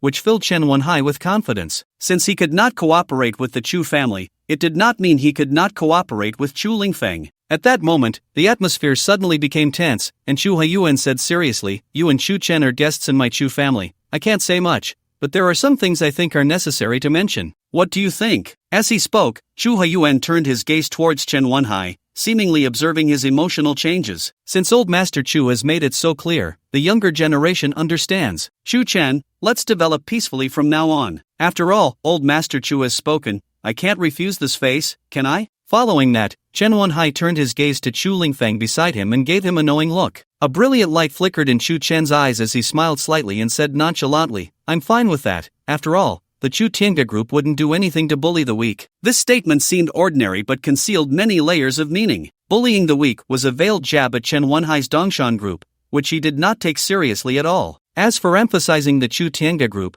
the purpose was very simple. Chen Wenyang and the Chen family were executive directors of the Super Alliance, but he was not a member of the Chu Tiange group, meaning that matters outside the Chu Tiange group had nothing to do with him. The atmosphere among the few of them was suddenly filled with a gunpowder-like tension. Meanwhile, Chu Lingfeng remained silent, his fists clenched, staring intently at Chu Chen, as if calculating something in his mind. Chen Wenhai smiled slightly and said politely, "Then let's meet again in the Magic City. Old Master Chu, I take my leave." As he spoke, he tugged at Chu Lingfeng's sleeve and turned to walk towards the entrance of the manor. After Chen Wenhai and Chu Lingfeng had walked several dozen steps, Chu Huiyuan couldn't help but shake his head and sighed, "If only this child Chu Lingfeng had half of your qualities." Similarly, Chu Huiyuan led Chu Chentian deeper into the manor. Although Chu Lingfeng had walked several dozen steps, he could clearly hear Chu Huiyuan's lament. His inner emotions could no longer be suppressed, reaching a breaking point. Chu Lingfeng stood still, turned around, and looked at the receding figure of Chu Chentian, gritting his teeth and saying, "What do you think you are? A traitor's offspring,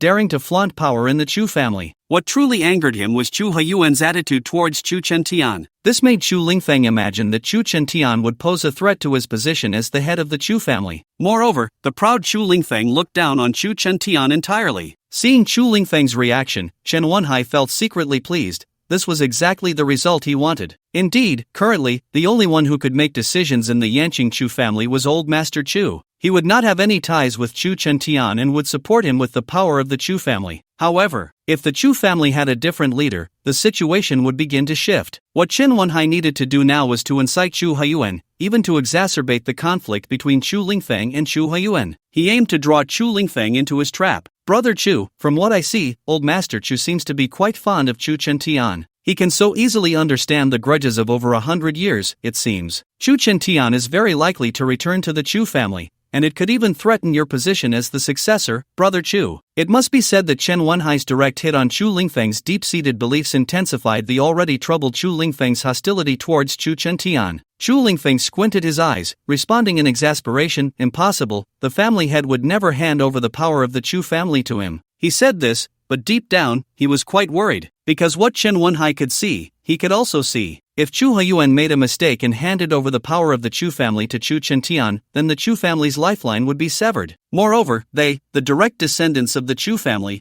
would inevitably face suppression from Chu Chentian. Chen Wenhai observed the emotionally volatile Chu Lingfeng and said meaningfully, "That may not be the case. Even if Old Master Chu has no intentions, it's possible that Chu Chentian has such thoughts. Brother Chu, think carefully about what kind of means Chu Chentian used to convince Old Master Chu to lift his sanctions against him, and what methods he employed to make Old Master Chu go so far as to use the power of the Chu family to assist him. If he can do all this, how could he not manage to get Old Master Chu to hand over the power of the Chu family to him?" Chen Wenhai directed all the questions at Chu Chentian to intensify Chu Lingfeng's hatred towards him. Chu Lingfeng could no longer control his emotions. He now believed that Chu Chentian staying in the Chu family was an attempt to seize the Chu family. He absolutely would not allow such a thing to happen. It won't happen. Since ancient times, only direct descendants have inherited the position of family head. What is Chu Chentian? You don't need to fan the flames. Take care and goodbye. With complex feelings, Chu Lingfeng dropped a sentence and turned to head towards the villa. Standing at the entrance of the manor, Chen Wenhai smirked. He had successfully instilled jealousy in Chu Lingfeng. Chu Lingfeng was deeply worried that, as Chen Wenhai said, Chu Chentian would meddle and scheme to seize the power of the Chu family. So after sending Chen Wenhai to the entrance of the manor, he hurried back to the villa,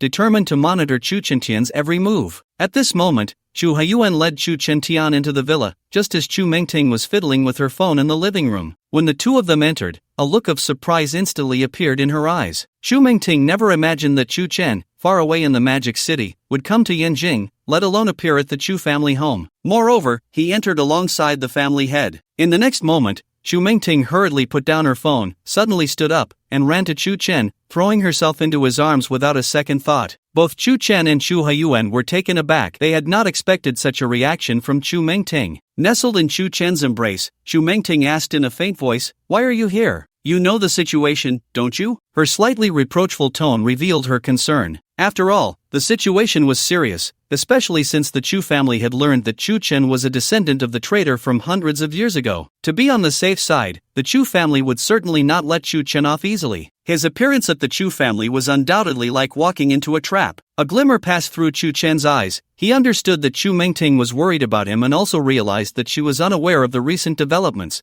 which led to her impulsive action. What situation? He replied calmly, teasingly countering her question. Chu Mingting gently patted Chu Chen's back and continued, "Your identity is quite awkward in the Chu family, you should leave here quickly." Just then, Chu Haiyuan, who had been watching the whole time, cleared his throat a couple of times, wearing an unhappy expression, and said sternly, "Little girl, you're a grown woman now, how can you act like this?" Although he was scolding Chu Mingting, he felt quite pleased inside. After this brief interaction, he had a high regard for Chu Chen's abilities and methods, and he had already considered handing over the Chu family to him. Hahowever, he had always been reluctant. But seeing the current situation, perhaps Chu Mingting could change Chu Chen and help him take over his position in the Chu family. After hearing Chu Haiyuan's reprimand, Chu Mingting reluctantly left Chu Chen's embrace. She looked at Chu Haiyuan with agitation and said, "Family head, Chu Chen never intended to be an enemy of the family, it's just that we were too sensitive, which led to this situation. Can the family head bypass Chu Chen?" She respected Chu Haiyuan greatly and always followed his orders, but now she was arguing against him because of Chu Chen. Although Chu Haiyuan had heard Chu Mingting's call in the office of the Chu Tianga group, he was still somewhat surprised. It seemed that this girl truly had feelings for Chu Chen. Next, Chu Haiyuan turned his gaze to Chu Chen, and the two exchanged smiles. "Silly girl,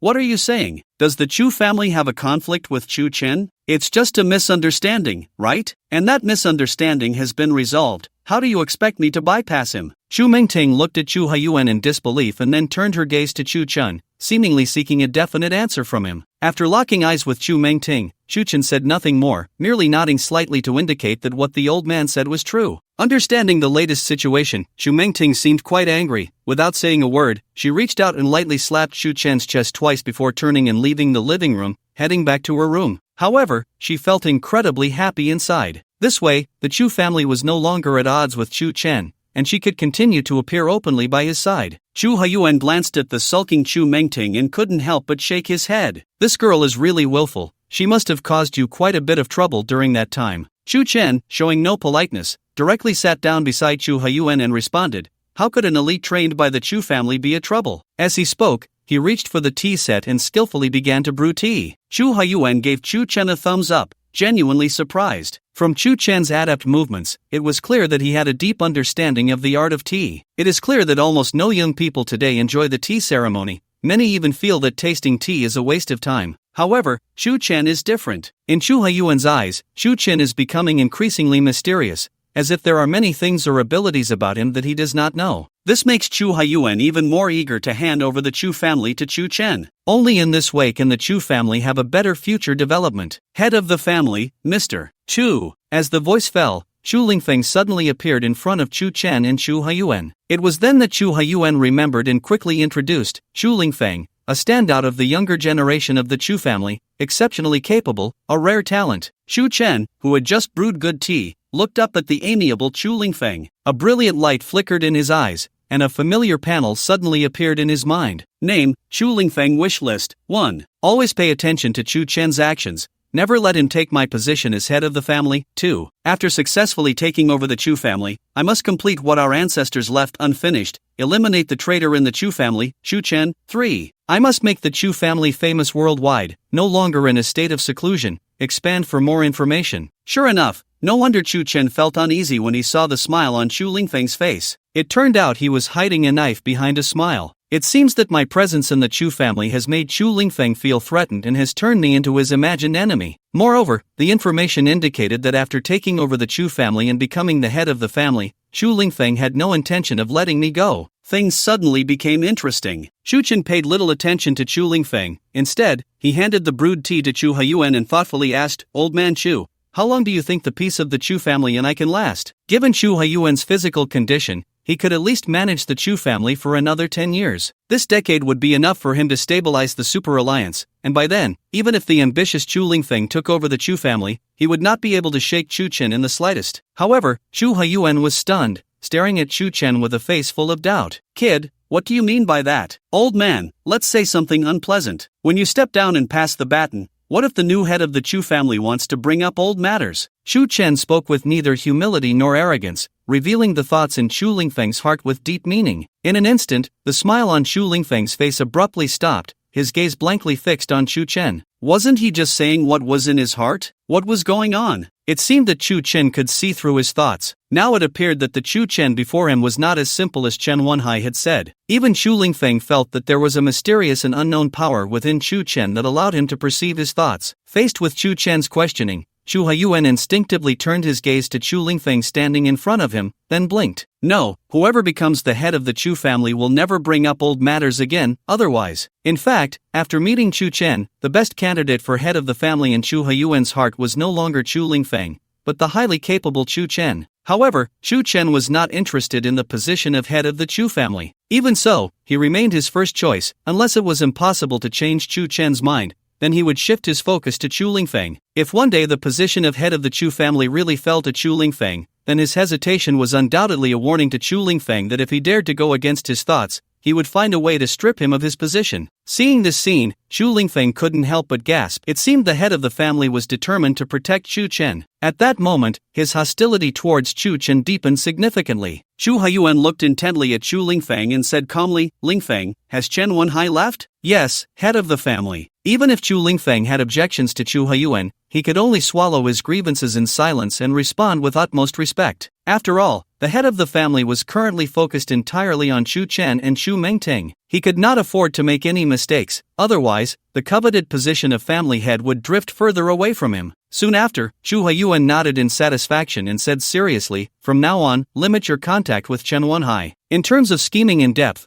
you are no match for him. Don't end up raising a wolf cub. In this matter, Chu Lingfeng and Chu Haiyuan had completely opposite views. He believed that Chen Wenhai posed little threat, rather, it was Chu Chen, who sat beside the family head, that was the true threat to the Chu family. The entire Chu family was aware that Chu Chen was a traitor who had betrayed the family for hundreds of years. No matter how many years passed, his nature would not change. His appearance in the Chu family now was solely to seek revenge and claim the family for himself. Although this was Chu Lingfeng's truest thought, he could not express it and could only respond in accordance with Chu Haiyuan's wishes. I understand, family head. I will definitely cut off all ties with Chen Wenhai in the future. As soon as he finished speaking, Chu Lingfeng frowned. He suddenly had a thought. The family head's strong aversion to Chen Wenhai was likely incited by Chu Chen. It was well known that Chu Chen and Chen Wenhai were sworn enemies, a fact that could not be changed. Chu Chen's intention was to completely sever the connection between Chen Wenhai and the Chu family, seizing the opportunity to suppress him. When the super alliance truly grew stronger, he would undoubtedly target the Chu family. Lingfeng, you should go about your business. I'll talk to Chu Chen for a while longer. Alright, family head. Reluctantly, Chu Lingfeng left the villa, but before he did, he fixed his gaze on Chu Chen. After Chu Lingfeng left, Chu Haiyuan turned his attention to Chu Chen and asked tentatively, Kid, have you noticed something? How could the perceptive Chu Haiyuan fail to notice Chu Chen's somewhat abrupt question? Given his limited understanding of Chu Chen, it was impossible for him to say such a thing without reason. Old man, your eyes are sharp. Did you not notice Chu Lingfeng's attitude towards me? To say he hadn't noticed would be a lie, but Chu Haiyuan dismissed it. After all, no matter what, Chu Lingfeng was still a part of the Chu family, and he could easily manage him, so he had no excessive worries. Chu Haiyuan smiled slightly and said calmly, Lingfeng's abilities are indeed commendable, but he is too focused on power, which is his fatal flaw. If he could have just half of your qualities, I would directly hand over the position of family head to him without a second thought. Unfortunately, he still needs some time to hone his skills before he can barely take on the role of family head. But you, kid, are different. You are a born leader, while Lingfeng is at best a capable general. If possible, I would still prefer you to take over the Chu family. With the topic reaching this point, Chu Haiyuan no longer beat around the bush and directly expressed his thoughts. After all, in his heart, there was no distinction between direct and collateral lines. There was only the future development of the Chu family. Chu Chen blinked and sighed, saying, I say, old man, we are talking about Chu Lingfeng now. How did we end up discussing taking over the Chu family? I've made it very clear that I have no interest in the Chu family at all. Moreover, if you keep saying these things, it will inevitably make Chu Lingfeng resent me, and then I will be at odds with the Chu family. Originally, Chu Lingfeng's wish list had detailed records of his wariness towards him. If he were to hear it, it would surely intensify his hatred. Chu Chen was not afraid of Chu Lingfang or the Beijing Chu family, rather, he was constrained by Chu Huiyuan's face, making it impossible for him to act against the Chu family. Furthermore, the time was still early. Chu Huiyuan was furious, raising his head and slamming the table, shouting, "He dares! As long as I am here, he won't get away with his nonsense." Regarding Chu Lingfang, the old man Chu had a sense of frustration, especially after meeting Chu Chen. Seeing that Chu Huiyuan was genuinely angry, Chu Chen quickly refilled his teacup and teased, "Old man Chu, at your age, you shouldn't get angry so easily. It's not good for your health." Now, a single word from Chu Chen could instantly calm Chu Huiyuan down. This strange phenomenon was something even Chu Huiyuan couldn't explain. He just felt a strong affinity with Chu Chen. "Alright, let's set aside these mood-affecting matters for now. By the way, little guy, it seems this is your first time in Yanjing, so let me be your personal tour guide and show you the local customs and culture," Chu Huiyuan said, suddenly enthusiastic after taking a sip of tea. Chu Chen looked at the childlike Chu Huiyuan and shook his head helplessly. "Then I'll trouble you, old man." Chu Huiyuan transformed into a tour guide, taking Chu Chen around Yanjing, visiting scenic spots for several days and almost covering all the famous landmarks. The relationship between Chu Huiyuan and Chu Chen also deepened. Chu Lingfang watched this whole process with growing hostility towards Chu Chen. During their leisure time, the monthly high-level meeting of the Chu family arrived. Chu Huiyuan didn't want Chu Chen to be alone, so he had the idea of bringing Chu Chen to this high-level meeting. In the Chu family estate, in the conference hall, all the high-level members of the Chu family had gathered as scheduled, waiting for the family head, Chu Huiyuan, to arrive. As the main door opened, Chu Huiyuan and Chu Chen appeared before everyone. Chu Huiyuan took his seat at the head of the table and then ordered a chair to be brought over for Chu Chen to sit beside him. The many high-ranking members of the Chu family showed expressions of astonishment. They did not know Chu Chen, so they were unclear about the family head's intention in bringing a stranger to the high-level meeting. All eyes turned to Chu Huiyuan, seemingly waiting for him to explain. Among the crowd, a flash of jealousy and resentment shone from Chu Lingfang's eyes. Others might not know Chu Chen's identity, but Chu Lingfang was fully aware. He never imagined that Chu Chen would be so close to Chu Huiyuan, even disregarding Chu Chen's identity to bring him into the high-level meeting. Chu Huiyuan looked at the crowd, who were all filled with suspicion, and cleared his throat before calmly saying, "Let me introduce, the young man sitting beside me is Chu Chen, the chairman of the Chu Tiangu group from Modu." "What? He is Chu Chen? Isn't he the descendant of a traitor? How can he attend our Chu family's meeting?" "Family head, what do you mean by this? We are currently in a hostile state with Chu Chen. Chu Chen, the Chu family does not welcome you, leave immediately, or else." In an instant, the high-ranking members of the Chu family launched an attack on Chu Chen upon hearing his name. After all, they were unaware that Chu Huiyuan and Chu Chen had reconciled. They only remembered Chu Lingfang's investigation, which labeled Chu Chen as the descendant of a traitor from hundreds of years ago. His existence was seen as a means to take revenge on the Chu family for his ancestors. A glimmer of light passed through Chu Huiyuan's eyes, and he said calmly, "Everyone, please calm down. There's no need for such anger. Let me explain the situation first. I have reached an agreement with Chu Chen. We will no longer be at odds. On the contrary, the Chu family and the Chu Tiangu group will seek mutual benefit and development in the future." Impossible. Everyone shared the same opinion in their hearts. Hundreds of years ago, a traitor had appeared in the family, and the ancestors had launched a purge against the traitors, but it was unclear how Chu Chen's ancestor had escaped. However, the family had thus formed a grudge against Chu Chen's ancestor. How could they trust Chu Chen? Sitting beside the source of the Chu River, Chu Chen could easily discern the thoughts of everyone in the conference hall. He smirked and said playfully, "You are all people of your word and the backbone of the Chu family. I believe you are well aware of the strength of the Chu family. Are you really afraid of a young man with a still immature mind like me?" Chu Chen's words carried significant weight, instantly plunging everyone present into deep thought. He was right. What strength did the Chu family possess? They had nearly 1,000 years of heritage. How could they fear the nascent Chu Tiangu group? The two were not comparable at all. Chu Huiyuan gazed intently at Chu Chen, nodding in satisfaction. It seemed that Chu Chen's approach was indeed effective. "Do you mean you don't even believe my words?" Suddenly, Chu Huiyuan shifted his focus from Chu Chen to the many senior members of the Chu family, his gaze becoming profound and stern as he inquired. After much contemplation, the senior members present chose to believe that Chu Chen harbored no ill intentions. At that moment, the previously silent Chu Lingfang suddenly spoke up. "Head of the family, this is an internal family meeting. Is it appropriate for Chu Chen to be here?" He hadn't intended to intervene personally,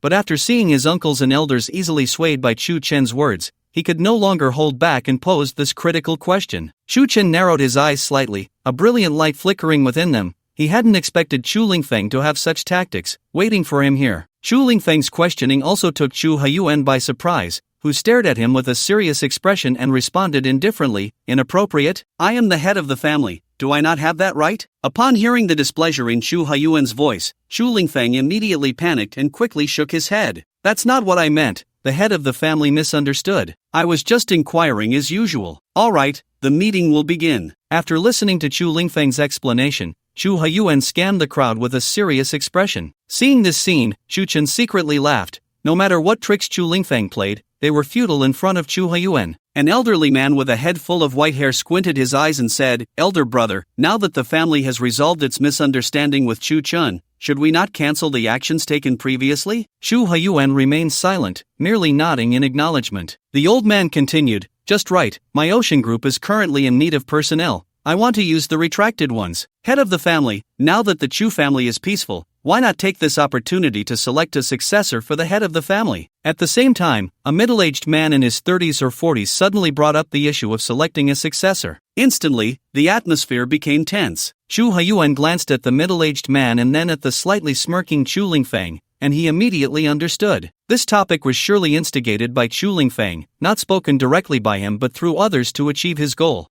Following that, Chu Haiyuan furrowed his brows. Previously, Chu Lingfeng had indeed been his first choice, but compared to Chu Chen, he fell short. In his heart, if Chu Chen could take over the Chu family, he would be the most suitable candidate. Even though Chu Chen had refused countless times, he still had not given up. He believed that one day he could change Chu Chen's mind. Therefore, bringing up the issue of selecting a successor now seemed a bit premature. After hesitating for a moment, Chu Haiyuan looked at everyone with determination and then solemnly responded, selecting a successor for the head of the family requires multiple assessments. It is not something to rush. This matter can be discussed slowly over time. Discussed slowly over time? Not something to rush? These were just childish lies, who would believe them? The matter of selecting a successor for the head of the family could be settled with just a word from Chu Haiyuan. Today, he does this because of Chu Chen, which has caused a dramatic change in the family head's attitude. Chu Lingfeng's thoughts surged within him, his eyes filled with hatred fixed on Chu Chen. He now harbored not only hostility towards Chu Chen but also had a subtle change of heart regarding Chu Haiyuan. In the next moment, Chu Haiyuan said meaningfully, since we are discussing this matter, I have something to tell you in advance. No matter who ultimately sits in the position of family head, when the time comes, we must not bring up Chu Chen or the events from 100 years ago.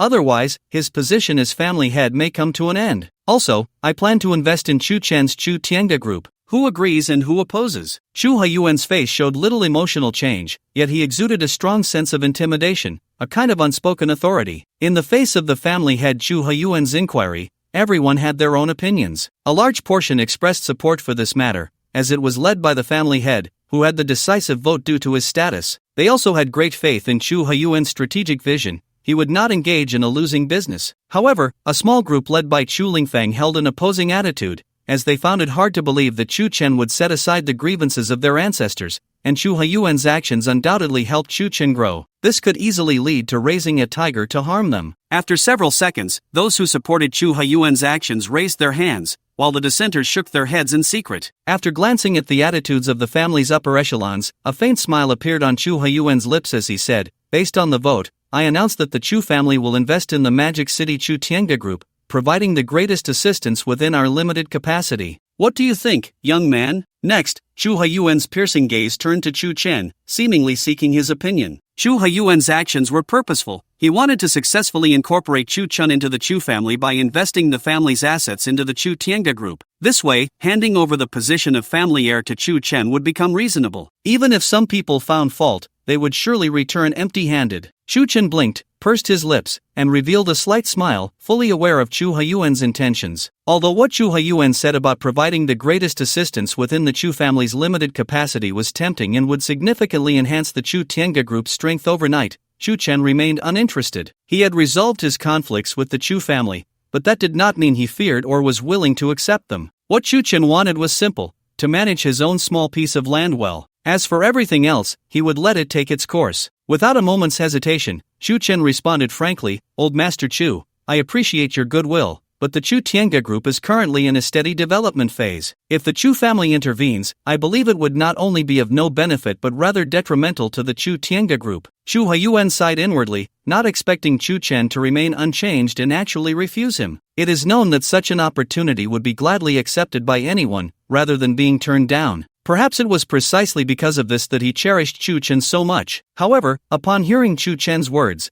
the upper echelons of the Chu family in the conference hall erupted. Especially those who supported the Chu family's investment in the Chu Tiange group reacted quite violently. Some, with a fiery temper, slammed their hands on the conference table, stood up abruptly, pointed at Chu Chen, and shouted indignantly, "Chu Chen, don't think you can act so arrogantly just because we're being polite. Does the Chu family fear you?" "Exactly, our Chu family is willing to overlook past grievances and invest in your Chu Tiange group. It is your great honor. In my opinion, family head, we need not be polite to him. It's just a mere group. Isn't it a matter of minutes to destroy it?" In an instant, the conference hall fell into heated discussions once again. The situation had turned overwhelmingly one-sided, with everyone expressing their dissatisfaction towards Chu Chen, and also feeling quite angry about his arrogance. Chu Chen looked at the agitated senior members of the Chu family with a distinct gaze, showing no fear on his face. Instead, he smirked and said with great interest, "What, do I not have the right to choose? Am I to be at the mercy of your Chu family?" In an instant, his words further heightened the discontent among these senior members. At that moment, Shu Lingfeng, who had been quietly sitting, shifted from a gloomy expression to one of excitement,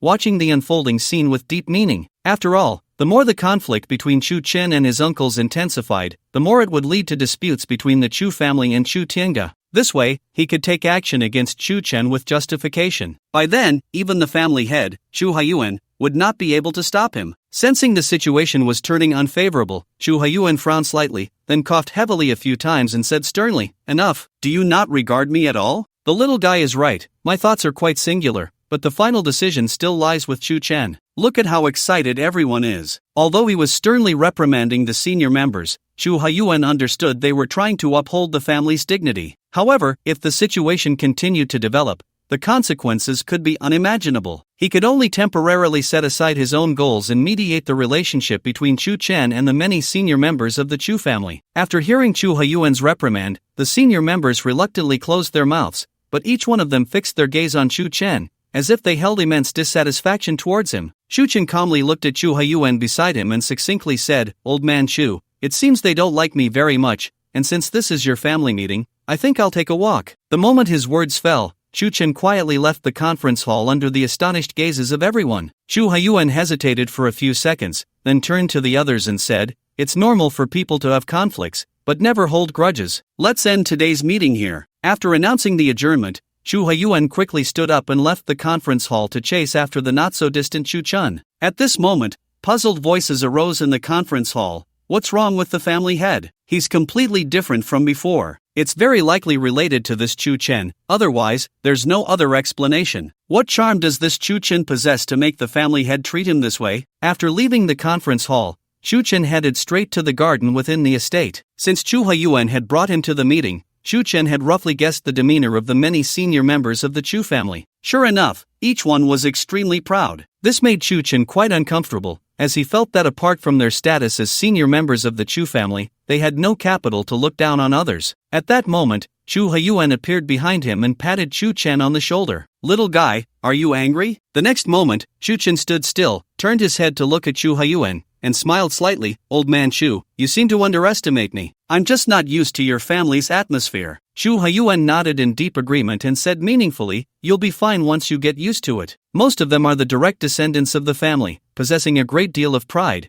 and sometimes their methods can be a bit excessive." In fact, what he said came from his own feelings. After all, as the head of the family, he had enough understanding of each person in the family. That's why he shared the same feelings as Chu Chen. However, the difference was that Chu Huiyuan, as the family head, could easily control them, but Chu Chen could not, and might even face their disdain. In an instant, the two exchanged smiles. Chu Chen said lightly, "Old Master Chu, you might as well give up on that thought early. I will not take over the Chu family, especially after attending this high-level meeting of the Chu family." The smile on Chu Huiyuan's face suddenly froze. It seemed that his actions not only failed to change Chu Chen's mind but deepened his resolve. With a quiet sigh, he nodded helplessly and said, "Alas, little guy, if you were to manage the Chu family, I believe the Chu family would have a greater development prospect. It's just a pity." From what I see, it won't be long before the Chu Tianga group becomes the top enterprise in Magic City. Indeed, Chu Chen had formed a super alliance in Magic City, gathering 90% of the families there, but that did not mean that Chu Chen's Chu Tianga could dominate alone. The current landscape of Magic City was still quite chaotic. The foundation of the super alliance was not yet stable, and there were also Chen Wenhai's Dongshan group and the 10% that refused the invitation, which were significant hidden dangers. However, Chu Haiyuan interpreted Chu Chen's abilities, aspirations, and other aspects. It wouldn't be long before Chu Chen resolved the existing problems in Magic City, completely becoming the man standing at the pinnacle of the city. Let it be, there's no need to rush on such matters, after all, we have plenty of time. Chu Haiyuan looked at Chu Chen with satisfaction and gave him a thumbs up. Such a mindset in this society, which is keen on quick success, could be described as rare. This was also the biggest and most obvious difference between Chu Chen and Chu Lingfeng. Suddenly, a sly glint flashed in Chu Haiyuan's eyes, and then he said meaningfully, "Little guy, have you considered moving the Chu Tianga group to Yinjing? Don't get too excited. It's not about you taking over the Chu family. It's just that after you come to Yinjing, we can have tea together and take a stroll." For Chu Chen, he was very clear about Chu Haiyuan's thoughts. However, doing so would bring no benefits, only drawbacks. First, moving the Chu Tianga group to Yinjing would inevitably arouse suspicion from the proud high-level members of the Chu family. Secondly, he had worked hard to secure a place in Magic City. If he followed Chu Haiyuan's suggestion, all his previous efforts would be wasted. Without any hesitation, Chu Chen resolutely responded, "Old Master Chu, don't think about it. Do you really think Chu Tianga can be compared to the Chu family? Chu Tianga doesn't have that kind of foundation. If Old Master Chu wants to have tea with me and take a stroll, that's not a problem. As long as you hand over the position of the head of the Chu family to someone else, you come back to Magic City with me, and all problems can be easily resolved." Quick-witted, Chu Chen asked back with a mischievous smile. Chu Haiyuan quickly shook his head. He had not wanted to retire and enjoy his old age, but as the head of the Chu family, he had to consider the family. Even if he handed over the position, it had to be to someone capable of leading the Chu family to develop. Chu Lingfeng? He had originally thought he was the most suitable candidate, but during this time, Chu Haiyuan discovered many of Chu Lingfeng's shortcomings, especially when compared to Chu Chen or Chen Wenhai, where his deficiencies were laid bare. Chu Chen was indeed the ideal heir to the head of the Chu family in his mind, but he had no interest in the Chu family at all. The next moment, Chu Haiyuan squinted slightly and said earnestly, "I want to, but this heir situation really puts me in a difficult position. You are not interested, and Chu Lingfeng is interested, but he has many issues himself. Chu Mengting, that girl, could work, but being a girl, she would inevitably face rejection from many high-level members." It turned out that Chu Haiyuan really considered handing the position of head of the family to Chu Mengting. If Chu Mengting became the head of the Chu family, everything would be smooth sailing. But why would she face rejection from the high-level members of the Chu family? Chu Mengting had shown strong capabilities while working at the Chu Tianga group, and with such abilities, she was more than capable of taking on the position of head of the Chu family. After hesitating for a moment, Chu Chen had a thought. This might be related to the Chu family's 1,000-year legacy. It is known that in the past, there was a preference for sons over daughters, and there were explicit rules regarding the inheritance of the family head position, which was passed down to sons only. Chu Chen blinked and then said calmly, "The Chu family has good things, but there are also bad things, like the preference for sons over daughters. What era are we in now to still be clinging to this?" He continued,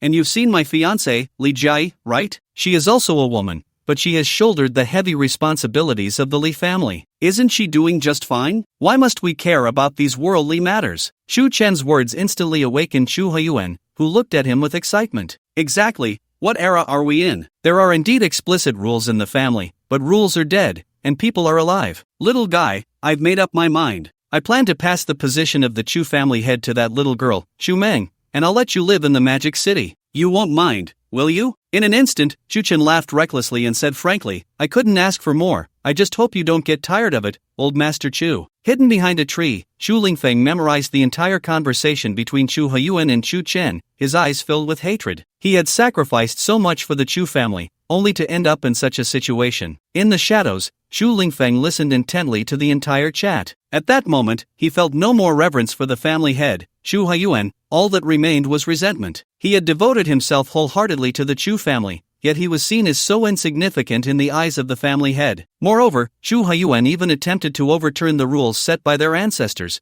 wanting Chu Mengting, a daughter, to inherit the position of the family head. He hated it. He loathed Chu Haiyuan, loathed Chu Chen, and loathed Chu Mengting. They had taken away the position that rightfully belonged to him. A sinister light flickered in Chu Lingfeng's eyes. He would not let himself be manipulated. He would take back everything that belonged to him. But in the loyal Chu family, he found no allies, and doing so would easily expose his intentions. Moments later, a suitable candidate appeared in Chu Lingfeng's mind. This person was none other than Chen Wenhai from the Dongshan group. Given the current closeness between Chu Chen and Chu Haiyuan, the Chu family had long since set aside their prejudices against Chu Chen. Instead, as Chu Haiyuan said, the Chu family would spare no effort to help Chu Chen and the Chu Tiange group. If that were the case, Chen Wenhai, far away in the Magic City, would face a lot of pressure. Since ancient times, the enemy of my enemy is my friend. In other words, he and Chen Wenhai shared a common goal, Chu Chen, so they could stand on the same front. Moreover, with Chen Wenhai's assistance, it would not only keep his intentions hidden but also make things easier. With this thought, Chu Lingfeng left the manor park reluctantly and returned to his room, directly dialing Chen Wenhai's number. The moment the call connected, he heard Chen Wenhai's joyful voice, "Brother Chu, I thought I wouldn't get your call." It should be noted that before leaving Yanjing, Chen Wenhai had constantly fanned the flames in front of Chu Lingfeng, aiming to intensify the conflict between Chu Lingfeng and either Chu Haiyuan or Chu Chen, thus leading to the breakdown of the relationship between the Chu family and Chu Chen. When Chen Wenhai was about to return to the Magic City, he encountered a pleasant conversation with Chu Chen and Chu Haiyuan,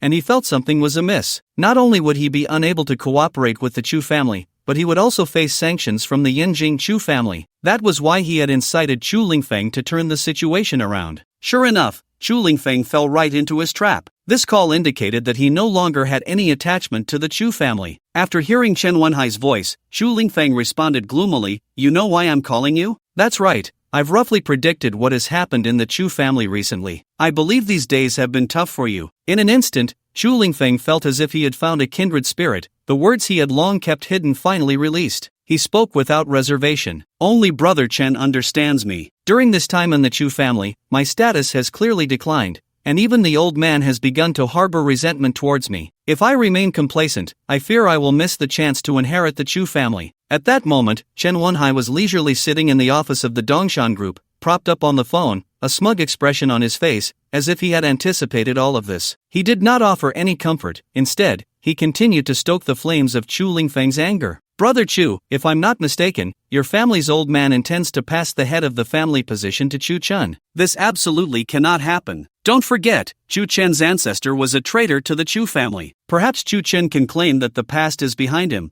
but who knows his true thoughts? Once he takes over the Chu family, he will undoubtedly target you direct descendants. Brother Chu, you must understand that it was your direct line that eliminated their branch a century ago. Moreover, with your intelligence and talent, the position of head of the family was originally yours." Chen Wenhai's demeanor truly embodied the saying that one need not fear misfortune, but rather the absence of good people. How could the completely enraged Chu Lingfeng see through Chen Wenhai's intentions? He only felt that Chen Wenhai was the one who understood him best. As for the head of the family, Chu Haiyuan, he was unworthy of being the head of the Chu family. He wanted to reclaim the power of the Chu family. He absolutely could not allow the Chu family to fall into the hands of Chu Chen or Chu Mengting. Immediately, Chu Lingfeng expressed his excitement. "Brother Chen, to be honest, I plan to reclaim my rightful position before the old man announces the heir. What do you think I should do?" Chen Wenhai's lips curled into a slight smile, revealing a wicked grin, and then he calmly responded, "Find a time when no one is around, poison Chu Haiyuan,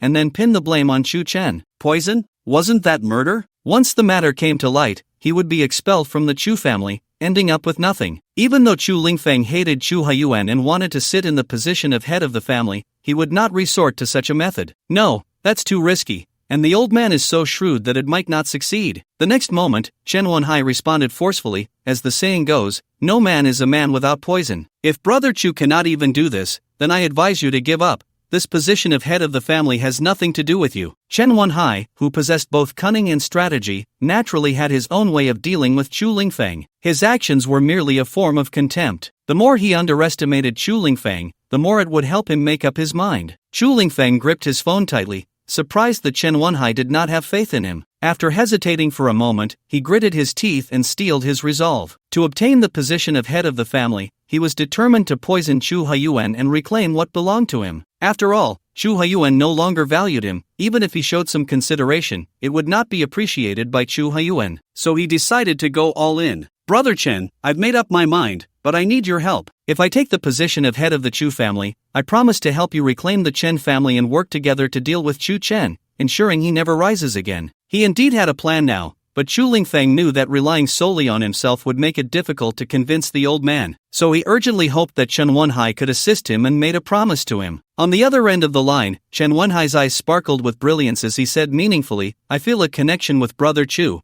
It is my honor to help you. I will set off for Yanjing right away to discuss the details with you." After hanging up the phone, Chen Wenhai lit a cigarette, slowly rising to the floor-to-ceiling window, casting a determined gaze towards the distant scenery. Then he smiled knowingly. "I believe it won't be long before the Chu family in Yanjing experiences a change. As for him, he stands to gain a lot from this incident." At the Chu family estate, beside the stream, Chu Chen and Chu Haiyuan sat side by side on a bench, gazing at the lake reflecting the azure sky. Suddenly, Chu Chen shot a sharp glance at Chu Haiyuan and teasingly said, "Old Master Chu, you wouldn't really plan to break new ground by handing the Chu family's position over to Chu Mengting, would you?" Upon hearing Chu Chen's question, Chu Haiyuan stared at him with a face full of doubt, responding in astonishment, "Do I look like I'm joking? Why would you ask that?" Chu Chen chuckled and shook his head. "If you really handed the position to Chu Mengting, I believe many people would oppose it, especially Chu Lingfeng. It seems he is determined to have that position. If the position of family head is not his, it might lead to a lot of trouble." When he had seen Chu Lingfeng in the villa's living room, he had understood his ambitions through his list of desires. In other words, Chu Lingfeng would definitely not easily relinquish the position of head of the Chu family. There was a high possibility that Chu Lingfeng could become a disaster for the Yanjing Chu family. Given his current relationship with Chu Haiyuan, Chu Chen felt it necessary to warn him to stay vigilant. After mingling in society for so many years, he had seen all kinds of people. Moreover, since Chu Lingfeng was a direct descendant of the Chu family, he would be easier to control and wouldn't cause trouble as Chu Chen suggested. A few seconds later, Chu Haiyuan calmly said, "Chu Lingfeng? He wouldn't dare. As long as I'm here, he doesn't have the guts." Looking at the imposing Chu Haiyuan, Chu Chen couldn't help but sigh inwardly. He hoped he was just overthinking. Chu Haiyuan patted Chu Chen's shoulder and said meaningfully, "Once I hand over the family matters to the girl, I'll return to Modu with you." "Old Master Chu, I welcome you to Modu, but I've been stuck in Yanjing for a while now. It's time for me to go back." In fact, there was nothing in Modu that worried Chu Chen. After all, there were Li Jai, Chen Wenyang, and Lu Shiyu holding down the fort. Chu Chen simply couldn't stay in Yanjing any longer. All in all, Yanjing was not as comfortable as Modu. After all, Modu was his territory. Seeing that Chu Chen wanted to leave, Chu Haiyuan frowned slightly and quickly asked, "Little guy,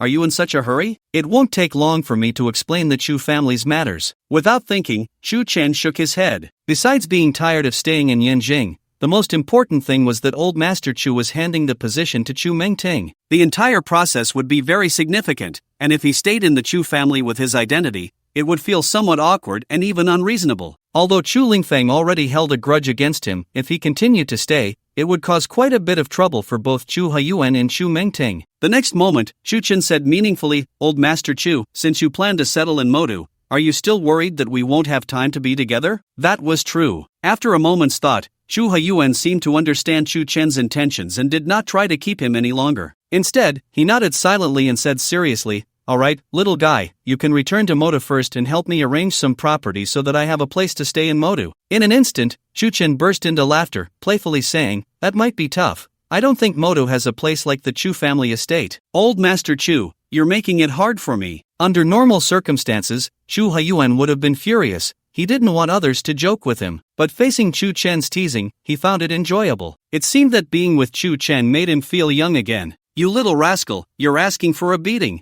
I'm already stepping back. There's no need for such a show. Just get me a villa, no matter the size, as long as it's close enough to you." Chu Haiyuan expressed his demands. Chu Chen reined in his smile, his expression serious as he nodded. He then stood up from the bench and said earnestly, "Old Master Chu, I still want to tell you, be very careful of Chu Lingfeng. He will never give in so easily." "Little guy, you're just overthinking it," Chu Haiyuan replied. Since Chu Haiyuan had said that, Chu Chen chose not to say more and simply nodded lightly. He then said, "Old Master Chu, let's meet again in Magic City." After bidding farewell to Chu Haiyuan, Chu Chen took a flight back to Magic City. The first thing he did upon returning was to head to the Chu Tiange group, ordering the staff to summon Chen Wenyang and Lu Shiyu for an emergency meeting. Upon receiving the order, Chen Wenhai and Lu Shiyu immediately set aside their work and rushed to the Chu Tiangda group. In no time, all the permanent members of the Super Alliance gathered at the Chu Tiangda group. Chen Wenyang looked at the long-lost Chu Chen, his face filled with excitement as he said, "Brother Chu, where have you been all this time? I missed you so much." A brilliant light flickered in Chu Chen's eyes, and he jokingly replied, saying such sweet things, "Be careful, your sister Jiayi gets jealous." Li Jiayi never expected Chu Chen would bring her up. She couldn't help but roll her eyes, slightly annoyed as she nudged Chu Chen beside her. "Come on, we're in a meeting, can you be a bit more serious?" Seeing Li Jiayi's displeased expression, Chen Wenyang quickly put away his playful demeanor, cleared his throat, and his expression became serious. Chu Chen also adjusted his state and then asked solemnly,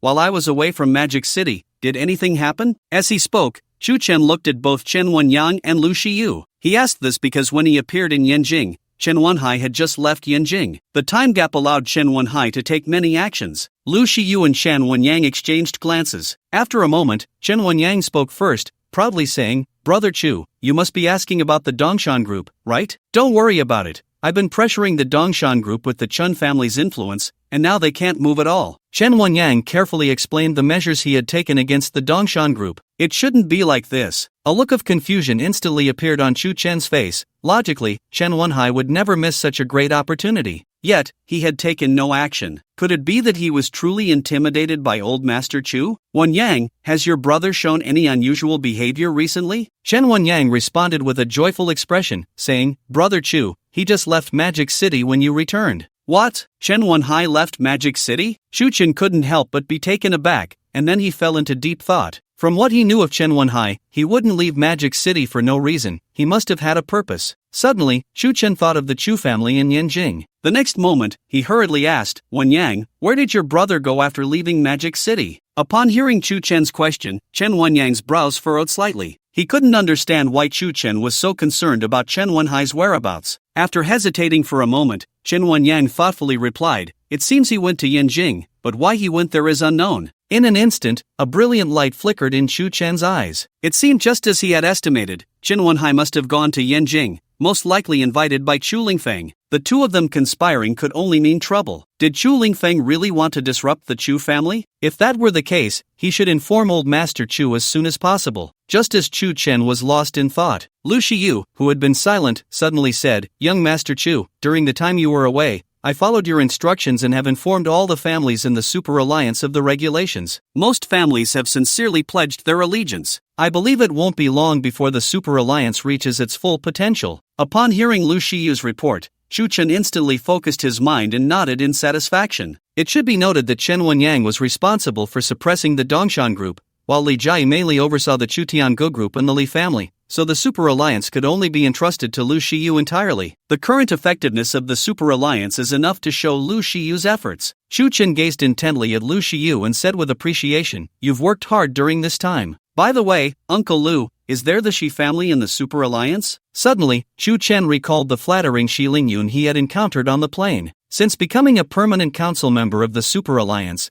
Lu Shiyu had devoted all his thoughts to integrating the families. Therefore, he had a vague memory of both large and small families. "Young Master Chu, there is indeed the Shi family in the Super Alliance." "Oh, Uncle Lu, you should know a bit about the Shi family, right?" Lu Shiyu never expected that Chu Chen would take an interest in a relatively obscure family. However, since Chu Chen asked, he naturally shared everything he knew. The Shi family is considered a relatively weak family in Modu, owning 1/3 of the Lu family's assets. But the Shi family once had its glory. Back then, our Lu family and young Master Chen's Chen family were not yet established, and the Shi family was the leading family in Modu. However, as time passed and the clan's younger generation indulged in pleasure, the Shi family completely declined to its current state. But the current head of the family, Shi Lingyun, seems quite ambitious and wants to revive the family, bringing it back to its former glory. Chu Chen listened carefully. It was no wonder that Shi Lingyun kept flattering himself on the plane. He knew that it was fundamentally impossible for the fallen Shi family to revive itself. He could only place his hopes on Chu Chen. After all, he was the first person to unite 90% of the families in Modu,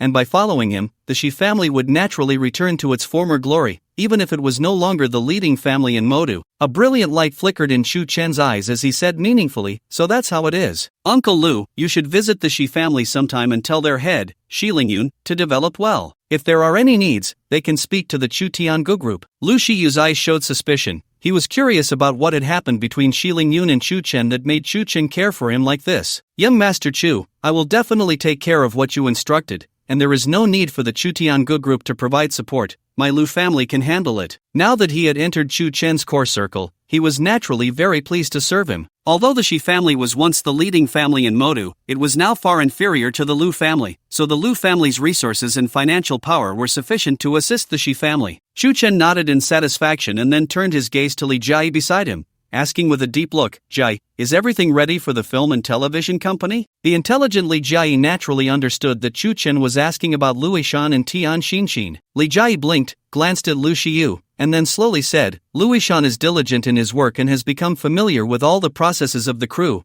and his relationship with Tian Xinxin has also become closer. But, following that, Li Jia hesitated, her eyes becoming very uncertain. Chu Chen sensed something was amiss through Li Jia's expression and immediately asked, but what? Did Tian Xinxin meet someone? Li Jia had no concealment at all, instead she gently nodded. Then she said, a few days ago, Tian Xinxin met Chen Wenhai privately behind Lu Yishan's back. As for what they talked about, it's unknown. The usually calm Lu Shiyu suddenly stood up upon hearing Li Jia's words. How could Lu Yishan be so reckless, associating with an actress? It's simply disgraceful for the Lu family. At this moment, Lu Shiyu was extremely agitated, seemingly looking down on Tian Xinxin's status. It must be said that since Lu Shiyu had entered the core, he had some understanding of how mad Chen Xinla was. Therefore, he was extremely disgusted by Tian Xinxin. Chu Chen pursed his lips, then waved his hand and said calmly, Uncle Lu, don't be so agitated. Yishan is young and passionate. It's normal for him to meet someone he likes. However, Tian Xinxin is a bit. I think she can easily sway Yishan, and then he might turn against us. The stakes were laid out before Lu Shiyu. This left Lu Shiyu quite shocked. He hadn't expected the situation to be this serious. After hesitating for a moment, Lu Shiyu squinted his eyes and said solemnly, Young Master Chu, please rest assured, I will absolutely not let such a thing happen. No need for that, Uncle Lu. Let things take their natural course. You won't interfere too much. If it really comes to that, it will also help Ishan understand. And Uncle Lu, rest assured, Ishan is my right-hand man. I won't abandon him. Tears glistened in Lu Shiyu's eyes as he gratefully said, Young Master Chu. The Lu family being under Chu Chen's command was an unparalleled honor. Yanjing, Chu family manor. In the spacious living room sat three figures, Chu Huiyuan, Chu Lingfeng, and Chen Wenhai. Chu Huiyuan squinted his eyes, staring unblinkingly at Chen Wenhai, and said without any mercy, if I remember correctly, before you left the Chu family in Yanjing, I told you that the Chu family and the Chu Tinga group had reconciled. Are you here for something? The moment he finished speaking, Chu Huiyuan turned his gaze to Chu Lingfeng and shot him a glare. Having held the position of head of the Chu family for over 30 years, he naturally had the ability to perceive matters. Chen Wenhai's appearance at the Chu family was inevitably linked to Chu Lingfeng. It might indeed relate to what Chu Chen said. Chu Lingfeng still harbored grudges against him, trying to eliminate the remnants left by the family hundreds of years ago. Upon hearing Chu Huiyuan's inquiry, Chen Wenhai appeared unhurried and respectfully responded, I came this time to advise the head of the Chu family to think twice. Chu Chen is skilled in strategy, as can be seen from when he borrowed the Chu family's name in Modu. So I hope the head of the Chu family won't be deceived by Chu Chen. We should cooperate to cut off his development. This reasoning and emotional appeal, however, earned a cold snort from Chu Huiyuan. While he was indeed skilled in strategy, when it came to cunning and scheming, he was the true standout. Chu Lingfeng noticed the change in Chu Huiyuan's expression and quickly echoed, Head, I think Brother Chen is right. Leaving Chu Chen around undoubtedly poses a threat to the Chu family. Shut up. You are the head, I am the head. Do you think what I say is just a breeze in your ears? Chu Huiyuan angrily slammed the coffee table, shouting hoarsely. If Chu Lingfeng had spoken to him alone, it wouldn't have made Chu Huiyuan this angry. But with an outsider present, he could no longer suppress his inner fury. In an instant, Chu Lingfeng and Chen Wenhai exchanged glances, revealing expressions of mutual understanding. They had long anticipated Chu Huiyuan's reaction. After all, compared to Chu Chen, Chu Huiyuan was more inclined towards Chu Chen and would only look down on them. Chu Lingfeng's expression suddenly became serious. He now had no fear of Chu Huiyuan and resolutely said, Head, by favoring Chu Chen like this, have you considered the Chu family? Have you considered the future of the Chu family? If today's Chu Chen is pretending, then the consequences are unimaginable. Chu Huiyuan never dreamed that Chu Lingfeng would one day openly refute him, as if he had forgotten his identity. Feeling deeply surprised, Chu Huiyuan's words became sharp as he responded, you dare to contradict me? Have you forgotten your own identity? Moreover, Chu Chen made it very clear to me that the past should be left in the past, and we should not pursue it any further. Chu Lingfeng laughed dismissively and said meaningfully, "Old man, you, the head of the family, actually believe Chu Chen so easily. Don't forget, the Chu family is not just yours, it also belongs to us direct descendants and collateral branches. What right do you have to gamble with the fate of the Chu family?" Now, Chu Lingfeng was completely unrestrained, no longer treating Chu Huiyuan as the head of the family. Chu Huiyuan slammed the coffee table in anger, his eyes wide open, and then said, "Chu Lingfeng, you really have no respect." "Ha ha, no respect? That's right, from this moment on, I will no longer regard you as the head of the Chu family. You are just a confused old man. Don't think I don't know that you want to hand over the power of the Chu family to Chu Mingting. Do you still remember the rules left by our ancestors? The power of the Chu family is only passed to males, not females, and you want to violate the family rules. You are not worthy of being the head of this family." In a fit of rage, Chu Huiyuan listened carefully to every word and action of Chu Lingfeng, and a look of doubt instantly appeared on his face. This was not the topic he had discussed with Chu Chen in the park before. How could Chu Lingfeng be so clear? Could it be that he was eavesdropping while chatting with Chu Chen? Chu Lingfeng, you really surprise me. Now, for the position of head of the family, you are willing to do such despicable things. Now I am determined, you will never become the heir of the Chu family. Chen Wenhai looked at the furious Chu Huiyuan, unable to help but smile slightly, then calmly said, "Chu family head, do not be angry. You two are just too emotional. There's no need to be at odds with each other." Chen Wenhai's voice instantly attracted Chu Huiyuan's attention, and then he cast a disdainful glance at him. The previous Chu Lingfeng would never have acted this way, but since coming into contact with Chen Wenhai, he dared to openly provoke his elders. Moreover, he was not only Chu Lingfeng's elder but also the head of the Chu family. After hesitating for a few seconds, Chu Huiyuan said very seriously, "This is an internal matter of our Chu family. There's no need for you, an outsider, to meddle. While I am still not completely enraged, you should leave the Chu family quickly." It should be known that after Chu Huiyuan became the head of the family, he had rarely been this angry. However, today, both Chu Lingfeng and Chen Wenhai had completely infuriated him. After hearing Chu Huiyuan's reprimand, Chen Wenhai not only did not leave but instead reached for the teapot on the coffee table and filled the teacup in front of Chu Huiyuan. He then turned his gaze to Chu Lingfeng and said calmly, "Chu brother, how can you speak to the head of the Chu family like that? No matter what, he is the head of the family and your elder. Quickly apologize to the head of the Chu family." As Chen Wenhai spoke, he picked up the freshly filled teacup and handed it to Chu Lingfeng. At the same time, he secretly signaled to Chu Lingfeng. Seeing this scene, Chu Lingfeng couldn't help but take a deep breath, accepted the teacup, and humbly presented it to Chu Huiyuan. "I'm sorry, family head. I was too emotional just now and forgot my own identity. I ask for your forgiveness." Facing Chu Lingfeng's apology, it did nothing to soothe Chu Huiyuan's inner anger. He then looked at Chu Lingfeng, realizing that his words were far less effective than Chen Wenhai's. Chen Wenhai continued to support him, saying, "Family head, Chu brother has already admitted his mistake. Please be magnanimous and let this go this time. Master of the house, I was truly blinded by greed just now, which led me to commit such a heinous act. I sincerely ask for your forgiveness." No matter what Chu Lingfeng and Chen Wenhai said now,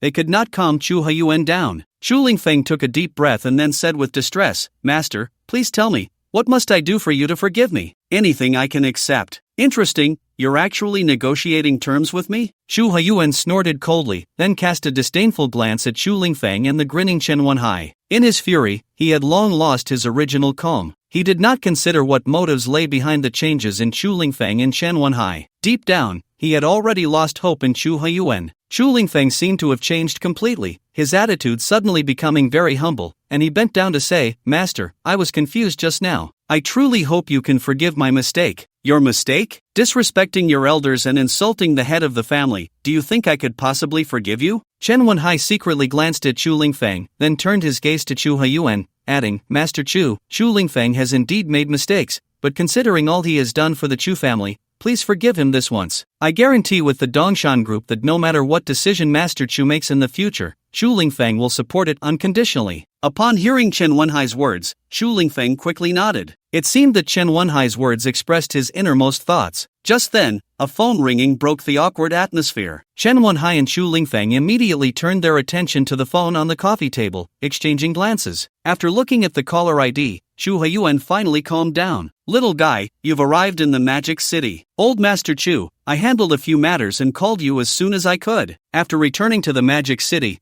Chu Chen held a meeting with the senior executives of the Super League, during which Chen Wenyang informed him about his brother Chen Wenhai's trip to Yanjing. This made Chu Chen feel uneasy. Chen Wenhai's journey to Yanjing was definitely related to the affairs of the Chu family in Yanjing. It was important to note that old Master Chu was now by his side, yet as a senior member of the Chu family and a standout of the younger generation, Xu Lingfeng was filled with hostility towards him. As the saying goes, the enemy of my enemy is my friend, and Chu Chen understood this principle well. This meant that Chen Wenhai's trip to Yanjing was to conspire with Xu Lingfeng against him. Whether it was to plot against him or to disrupt the Chu family, it was significant. After all, before he left the Chu family, old Master Chu had expressed his desire to hand over the family leadership to Chu Mingting. This could very likely lead to Xu Lingfeng's dissatisfaction. The emotions on Chu Haiyuan's face gradually eased, and he softly said, it seems I still hold some importance in this little guy's heart. For him, Xu Chen indeed brought a different feeling. Facing Chu Haiyuan's teasing, Xu Chen said meaningfully, Old Master Chu,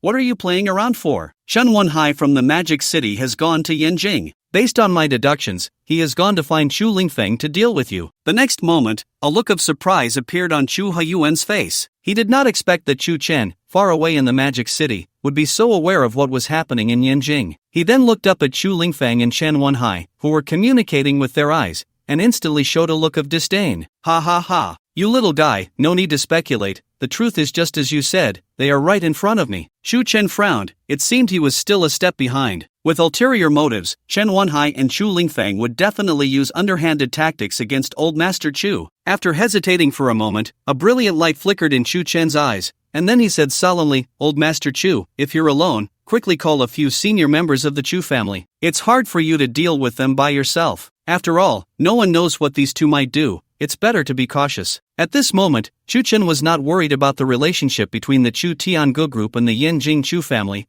but was purely concerned about the old master's safety. One must know that throughout history, many have disregarded familial ties for power. A typical example is Li heir of the Tang dynasty. After hearing Chu Chen's warning, Chu Yuan once again turned his gaze to Chu Lingfeng and Chen Wenhai, and said brazenly, no need, just two young punks, not worth mentioning. When Chu Yuan said this, he was very imposing. He had experienced great storms, and how could he fear two young men? Chen Wenhai and Chu Lingfeng exchanged glances, both aware that Chu Yuan was referring to them, and a complex expression instantly appeared on their faces. The more Chu Yuan acted this way, the more worried Chu Chen became. He was truly afraid that Chu Yuan would capsize in the gutter. Old Master Chu, trust me, having a few trusted aides around will be much better. Chu Yuan said leisurely, really no need, little guy. This is the Chu family, as long as I am the head of the family, no one can do anything to me. He was not only speaking to Chu Chen but also informing Chen Wenhai and Chu Lingfeng. After his words fell, Chu Yuan hung up the phone, his sharp gaze fixed on the two who were looking at each other, and said, I can forgive you, but from now on, you are no longer a senior member of the Chu family. You can choose any of the Chu family's subsidiaries. From now on, you can go develop on your own. Seeing this scene, Chen Wenhai showed a joyful expression and turned to Chu Lingfeng, saying,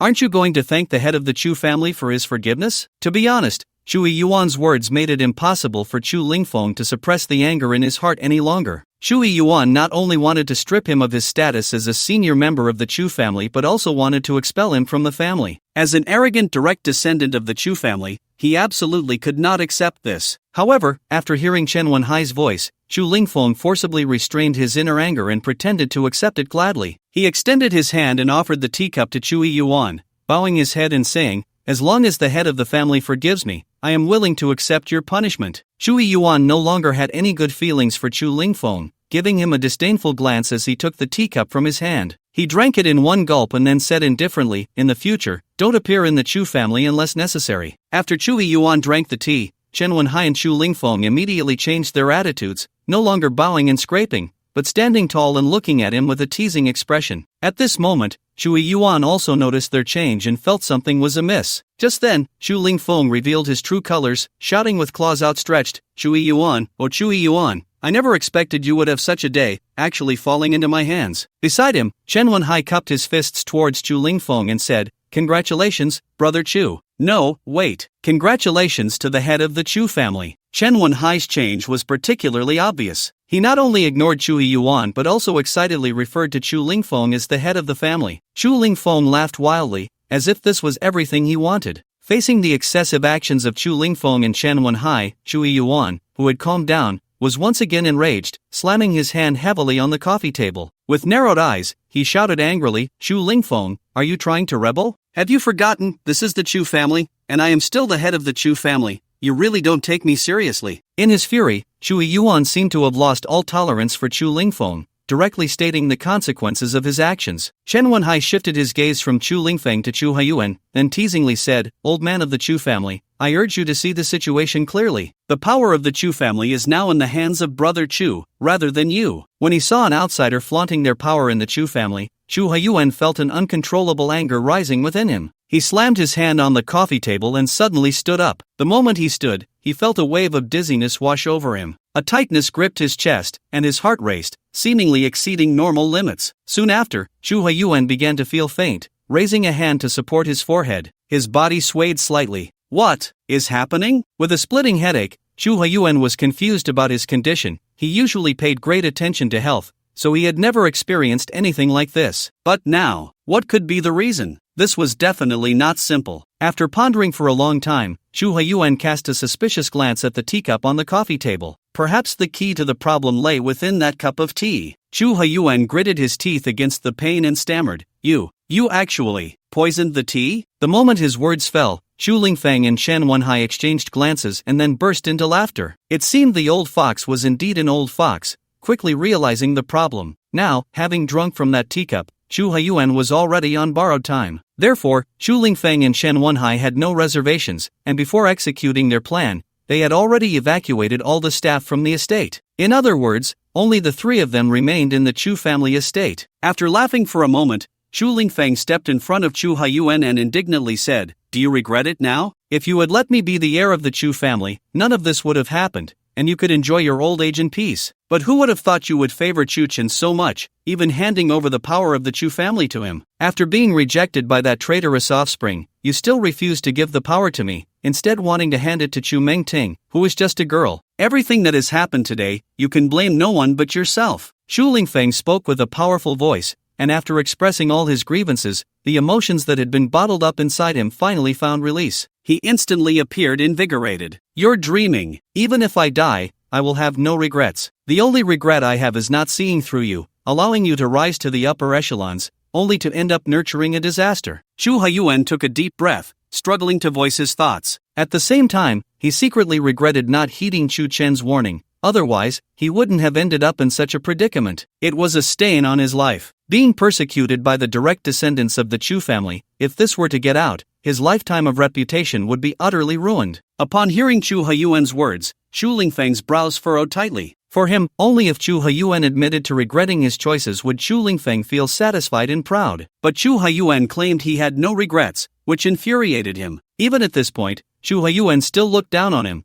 Why did Chu Chen and Chu Mengting occupy such significant places in his heart? Why didn't he consider all the sacrifices he had made for the Chu family over the years? In an instant, Chu Lingfeng reached a breaking point, his eyes reddening with rage as he kicked towards Chu Huiyuan's chest. While beating Chu Huiyuan, he roared, "Old fool, you really are an old fool. I devoted myself entirely to the Chu family, yet in the end, I have to resort to such despicable means to reclaim what originally belonged to me." With the force of his kick, Chu Huiyuan spat out a mouthful of blood, his body collapsing onto the sofa, becoming weak and breathless. At this moment, Chu Huiyuan knew he had reached the end. Scenes from the past flashed through his mind. What made him feel even more regretful was that he had not fulfilled his wish, which was to settle in the Magic City and enjoy tea with Chu Chen. You will regret it." The extremely weak Chu Huiyuan struggled to utter his last words, and then he completely lost his breath. Seeing this scene, Chen Wenhai nodded in satisfaction. This was the effect he had anticipated. "Brother Chu, from this moment on, you are the head of the Chu family." Chen Wenhai could easily see the anger in Chu Lingfeng's expression, so he had to change the topic to discuss the arrangements for what was to come. Looking at the lifeless Chu Huiyuan, the furious Chu Lingfeng finally returned to normal. Breathing heavily, he said, "This old fool, he makes me so angry." Although Chu Huiyuan was dead, the biggest obstacle had been completely removed. However, how to explain this to the family's higher-ups and what excuse to use to take over the power of the Chu family remained a concern. Chu Lingfeng turned his gaze to Chen Wenhai and asked with suspicion, "Brother Chen, what should we do next?" "The rest is simple. Among the direct descendants of the Chu family, only you and Chu Mengting have entered the upper echelons, so only the two of you are qualified to compete for the power of the Chu family. As for Chu Huiyuan's death, we can completely shift the blame to Chu Mengting. Don't forget, it was Chu Mengting who leaked the information when the Chu family took action. This will serve as a good excuse to garner support from other higher-ups. Chu Lingfeng listened carefully, pondering and nodding in agreement. This was indeed a good idea. It could shift the responsibility to Chu Mengting while allowing him to rightfully take over the power of the Chu family. It was a win-win situation. Chu Lingfeng even felt that Chen Wenhai was his lucky star. Without him, he might not only miss out on the position of head of the Chu family but also suffer a lifetime of humiliation. After a secret discussion, Chen Wenhai and Chu Lingfeng reached a consensus. They decided to strike while the iron was hot, announcing Chu Huyuan's death at the earliest opportunity and convening an emergency meeting of the Chu family's higher-ups. The many senior members of the Chu family gathered in the conference hall. Everyone expressed intense curiosity about this impromptu meeting. After all, such all-hands emergency meetings rarely occurred, and their occurrence indicated that the Chu family was facing unprecedented trouble. The senior members of the Chu family speculated among themselves, but no matter how they guessed and discussed, they had to wait for Chu Huyuan to arrive to reveal the real trouble. However, they did not wait for Chu Huyuan, they only saw Chu Lingfeng and Chen Wenhai. After entering the conference hall, Chu Lingfeng sat directly in the position that originally belonged to Chu Huyuan without saying a word. An elderly man with a head full of white hair, seemingly a senior member of the Chu family, stared intently at Chu Lingfeng and said in a hoarse voice, "Chu Lingfeng, you are in the wrong position, and what does it mean to bring an outsider to a senior meeting?" Facing the white-haired elder's questioning, Chu Lingfeng showed no signs of panic. Instead, he smirked and smiled calmly. "Second uncle, I am temporarily sitting in this position for a very simple reason. The family head has been harmed and has passed away." All the senior members of the Chu family were taken aback upon hearing Chu Lingfeng's words. Harmed? The Chu family had existed in Yanjing for over 1,000 years. It could be said that Yanjing was their territory. They could not understand who would dare to successfully harm the head of the Chu family on their own turf. The white-haired elder trembled upon hearing this bad news, his pupils gradually constricting, and then he asked, "Chu Lingfeng, if you don't clarify the ins and outs of this matter today, don't blame me for disregarding our kinship." For the old man, Chu Huyuan was his brother, while Chu Lingfeng was his nephew. In comparison, his relationship with Chu Huyuan was much closer. So after hearing the bad news, he viewed Chu Lingfeng as a suspect, as he had both motive and opportunity. It could be said that the old man was quick-witted. He believed that only a direct descendant of the Chu family could harm Chu Huyuan, as only direct family members could freely enter and exit the Chu family estate. Outsiders were not allowed. The branches of the Chu family could not enter the estate without permission. Chu Lingfeng glanced at Chen Wenhai and then calmly responded, "Second uncle, are you implying that I harmed the head of the family? If you think that way, you're mistaken. I would never do such a thing. Why would I risk everything to harm the head of the family?" At that moment, Chu Lingfeng feigned a relaxed demeanor, then fixed his gaze on the white-haired old man. The old man also stared at Chu Lingfeng, his eyes slightly narrowed, and then asked again, "Then tell me how you knew the head of the family was being harmed? How could you commit such a heinous act?" As their eyes met, Chu Lingfeng's heart was undergoing a slight change. After all, the old man, like Chu Huyuan, was a person who had weathered many storms. How could he be easily swayed by Chu Lingfeng's few words? In the next moment, a look of panic suddenly appeared on Chu Lingfeng's face. He quickly stood up from the position of the head of the family. At this moment, he was very clear that he had been too eager for quick success, or one could say he had become complacent, which allowed his second uncle to see the problem. Chen Wenhai, standing nearby, hurriedly signaled to Chu Lingfeng with his eyes, indicating that he should calm down and not let others see through him. Otherwise, it would be difficult for them to proceed with their next plan. Receiving the message, Chu Lingfeng took a deep breath and slowly responded, "Second uncle, now that the head of the family is dead, I take this position to prevent internal strife in the Chu family. As for how I knew the head of the family was harmed, it was Chen Wenhai from Magic City who wanted to report to the head of the family about Chu Chen's situation, so I took the lead to introduce him and brought him to the estate, where I witnessed Chu Mengting using poison to harm the head of the family." Chu Lingfeng acted according to the plan, directing the blame for harming Chu Huyuan squarely at Chu Mengting. At the same time, he also created an eyewitness identity for Chen Wenhai. In an instant, a middle-aged man suddenly stood up in the conference hall, angrily scolding Chu Lingfeng, saying, "Chu Lingfeng, you are talking nonsense. Who in the Chu family doesn't know that Mengting is the head of the family's favorite? What reason would she have to do this?" This middle-aged man was not only a senior member of the Chu family but also Chu Mengting's father, Chu Jiangfeng. As Chu Lingfeng approached Chu Jiangfeng, he said gently, "Reason? Ha ha ha. Good question. Before I talk about the reason, let's first discuss what happened a while ago. During that time, the head of the family agreed to my plan for Magic City. You should all be aware of that. But do you not understand why the family elites I sent out returned? In an instant, the entire conference hall became lively, with everyone whispering among themselves. The white-haired old man bluntly asked, Chu Lingfeng, stop beating around the bush. Since second uncle has asked, then I have nothing to hide. Uncles and aunts, you all remember that Chu Mingting was the first to go to Magic City, right? And she was at Chu Chen's Chu Tianga group. The two of them must have developed a romantic relationship, as they were very close. Before Chu Lingfeng could finish, Chu Jiangfeng pushed against his chest, extremely angry, and said, don't slander her. If that were true, why would the head of the family keep Mingting in the Chu family? Don't you know the family rules of the Chu family? Such a situation would not be accepted in the strictly regulated Chu family. The lightest punishment would be expulsion from the family, and the heaviest would be elimination. However, the fact that Chu Mingting remained in the Chu family indicated that what Chu Lingfeng said was all false. Chu Lingfeng completely ignored the impulsive Chu Jiangfeng and continued, in fact, how could the descendants of traitors change their nature? What Chu Chen is doing is aimed at bringing our Chu family to ruin, to avenge the grudge from 100 years ago. Coincidentally, he discovered Chu Mingting and initiated a series of seductions, ultimately getting her to help him achieve his goals. Their primary first step is to leave our Chu family leaderless,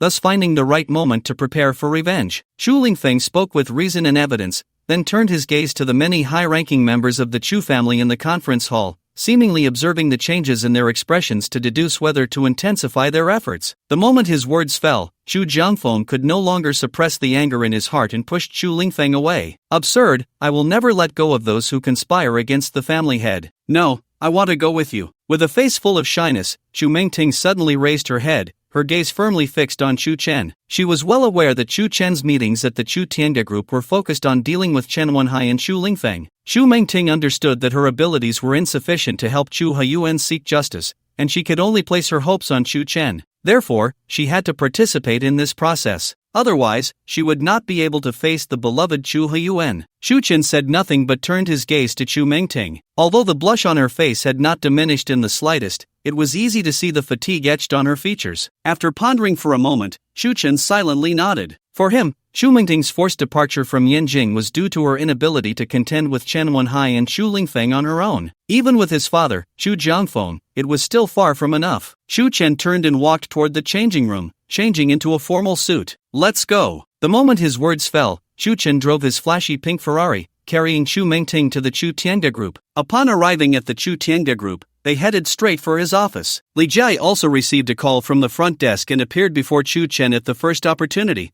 But what she saw was not just Chu Chen himself, but also the recently seen Chu Mingting. A hint of jealousy flickered in Li Jia's eyes as she bit her lip and said, slightly displeased, "You're here?" A brilliant light flashed in Chu Chen's eyes as he turned his gaze to Li Jia, calmly saying, "Yes, contact Chen Wenyang, Lu Shiyu, and Lu Yishan from the crew. By the way, tell Lu Shiyu to bring Shi Lingyun from the Shi family." Upon hearing Chu Chen's words, a look of suspicion instantly appeared on Li Jia's stern face. She did not expect Chu Chen to be so serious, vaguely sensing that something significant was happening. Li Jia was filled with doubts but still left Chu Chen's office. A few minutes later, Li Jia returned to the office. At this point, she finally voiced her curiosity, asking, "Is something wrong?" Chu Chen nodded and responded solemnly, "There has been a major change in Yanjing. Old Master Chu has been conspired against by Chu Lingfeng and Chen Wenhai. The two of them are gradually taking over the Chu family in Yanjing. Old Master Chu is gone?" Li Jia couldn't help but gasp in shock. She understood what this meant. It seemed that Chu Mingting's appearance in Yanjing was indeed justified. Chen Wenhai's schemes were impressive. He could incite the Chu family members to turn against their own family head,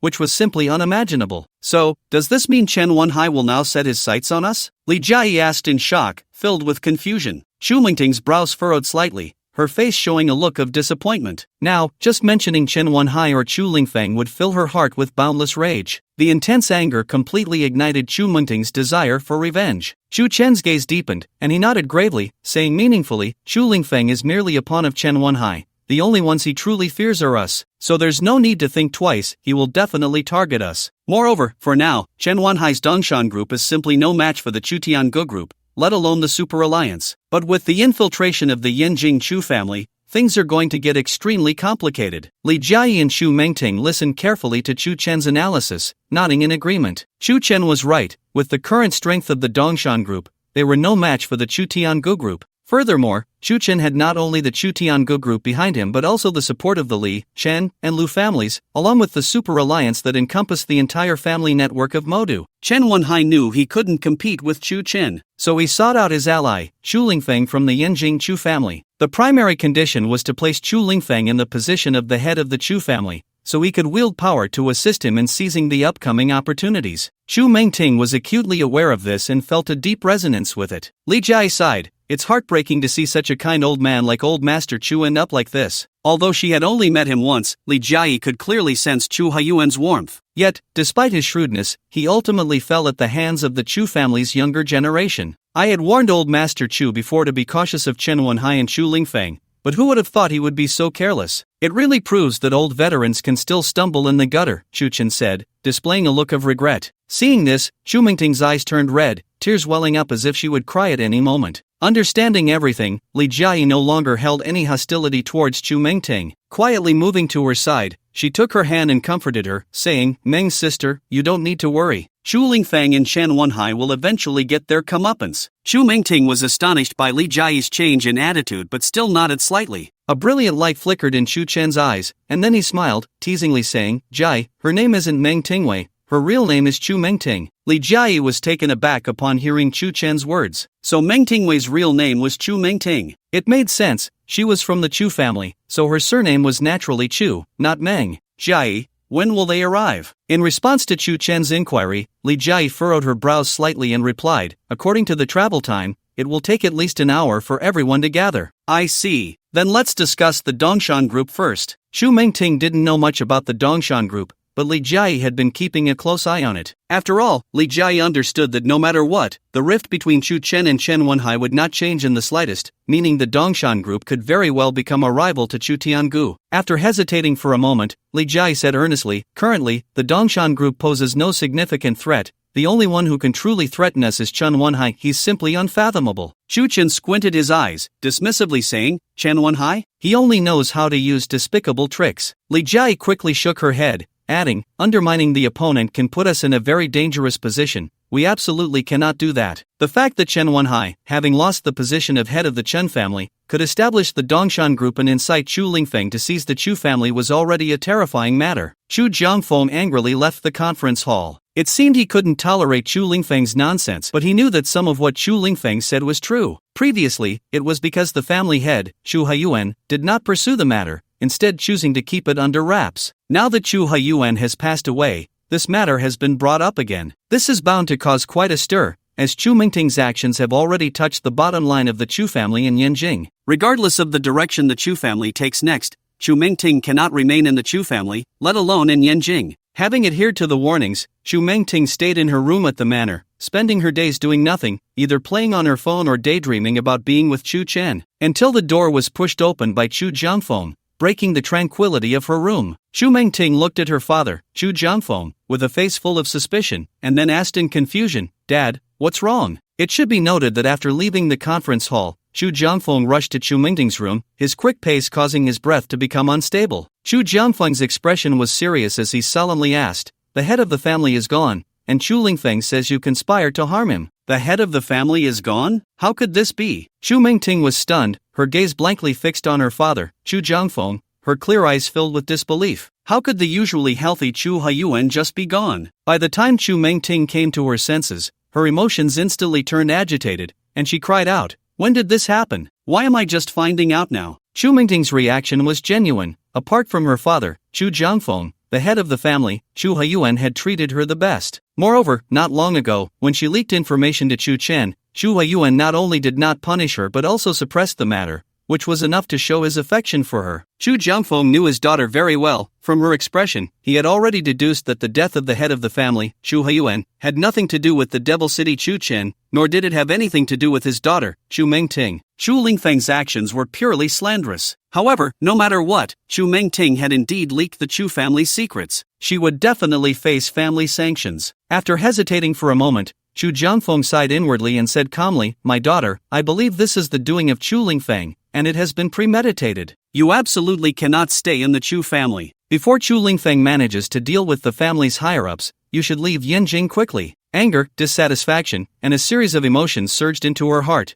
Xu Mengting was now filled with hatred for Chu Lingfeng. It was he who caused the death of the beloved Chu Huiyuan. Dad, I cannot leave Yanjing, and I will not leave the Chu family. If I leave, it would be equivalent to admitting to conspiring against the head of the family, and it would allow Chu Lingfeng's plan to succeed. I want to stay in the Chu family and confront Chu Lingfeng. Xu Mengting was resolute. She was prepared to accept the family's punishment. Yet even so, she wanted to seek justice for Chu Huiyuan and prevent Chu Lingfeng from seizing control of the Chu family. In stark contrast to Xu Mengting's thoughts, Chu Jiangfeng quickly shook his head. In his view, Xu Mengting was acting recklessly. This way, not only would she fail to uncover the truth, but she would also end up harming herself. Chu Jiangfeng glared with wide eyes, his expression very serious as he said, "Have you thought about the head of the family? He cherished you so much in life. If you don't seek justice for him, the truth will sink into oblivion. I don't deny that if you leave Yanjing, it will solidify the charge of conspiring against the head of the family, but if you don't leave, with Chu Lingfeng's temperament, he will definitely eliminate you completely. Moreover, since he became a high-ranking member of the Chu family, he has been maneuvering among the many higher-ups, which means that most of the current high-ranking members of the Chu family will lean towards him. Staying here will serve no purpose, it will only lead to your own demise." Chu Jiangfeng laid out the severity of the situation before Xu Mengting. This was a conclusion he had drawn from years of understanding Chu Lingfeng. Xu Mengting seemed unmoved, her body slightly swaying, indicating her inner anger. "I don't care, I want Chu Lingfeng to pay the price. I'm sure the uncles and elders of the family have seen it all. With my relationship with the family head,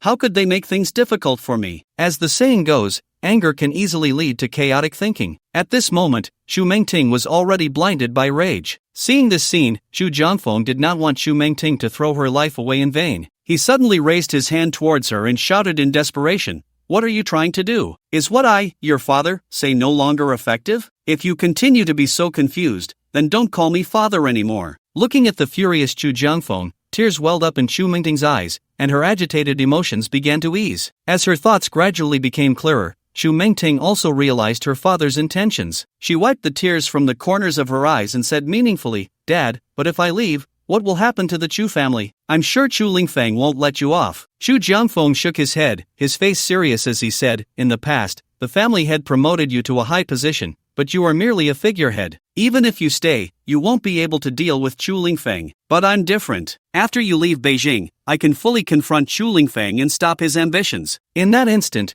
Xu Mengting felt an intense inner turmoil. What Xu Jiangfeng said was the truth. After all, a family like the Chu family in Beijing, with a history of over 1,000 years, places great importance on the concept of male superiority. Her staying would indeed have no effect. After much deliberation, Xu Mengting decided to follow her father's wishes and leave Beijing. At that moment, she also prepared for what was to come, to go to the Magic City and seek Chu Chen's help, thus avenging Chu Huiyuan with external support. What worried her was that if she left the Chu family in Beijing, her father, Chu Jiangfeng, would face great danger. It was clear that Chu Lingfeng would definitely shift the blame onto him, and with her departure, he would inevitably turn his attention to her father, Chu Jiangfeng. "Dad, I'll listen to you, but you must always be careful in the family." Chu Jiangfeng nodded in satisfaction. His greatest hope now was to protect his daughter, Xu Mengting. As for him, he had a certain degree of influence in the Chu family. It wouldn't be easy for Chu Lingfeng to frame him for any crimes. Xu Jiangfeng looked at Xu Mengting with a piercing gaze, lovingly stroking her cheek, knowing that he didn't know when he would see his daughter again. "Don't worry, just a young brat." Xu Mengting quickly packed her things, and under Chu Jiangfeng's escort, she headed to the airport. This was all happening during a high-level meeting of the Chu family, unnoticed by anyone. After sending Xu Mengting onto the plane, Xu Jiangfeng returned to the Chu family. He immediately summoned his trusted aides to hold an emergency meeting regarding Chu Lingfeng's attempt to seize the Chu family,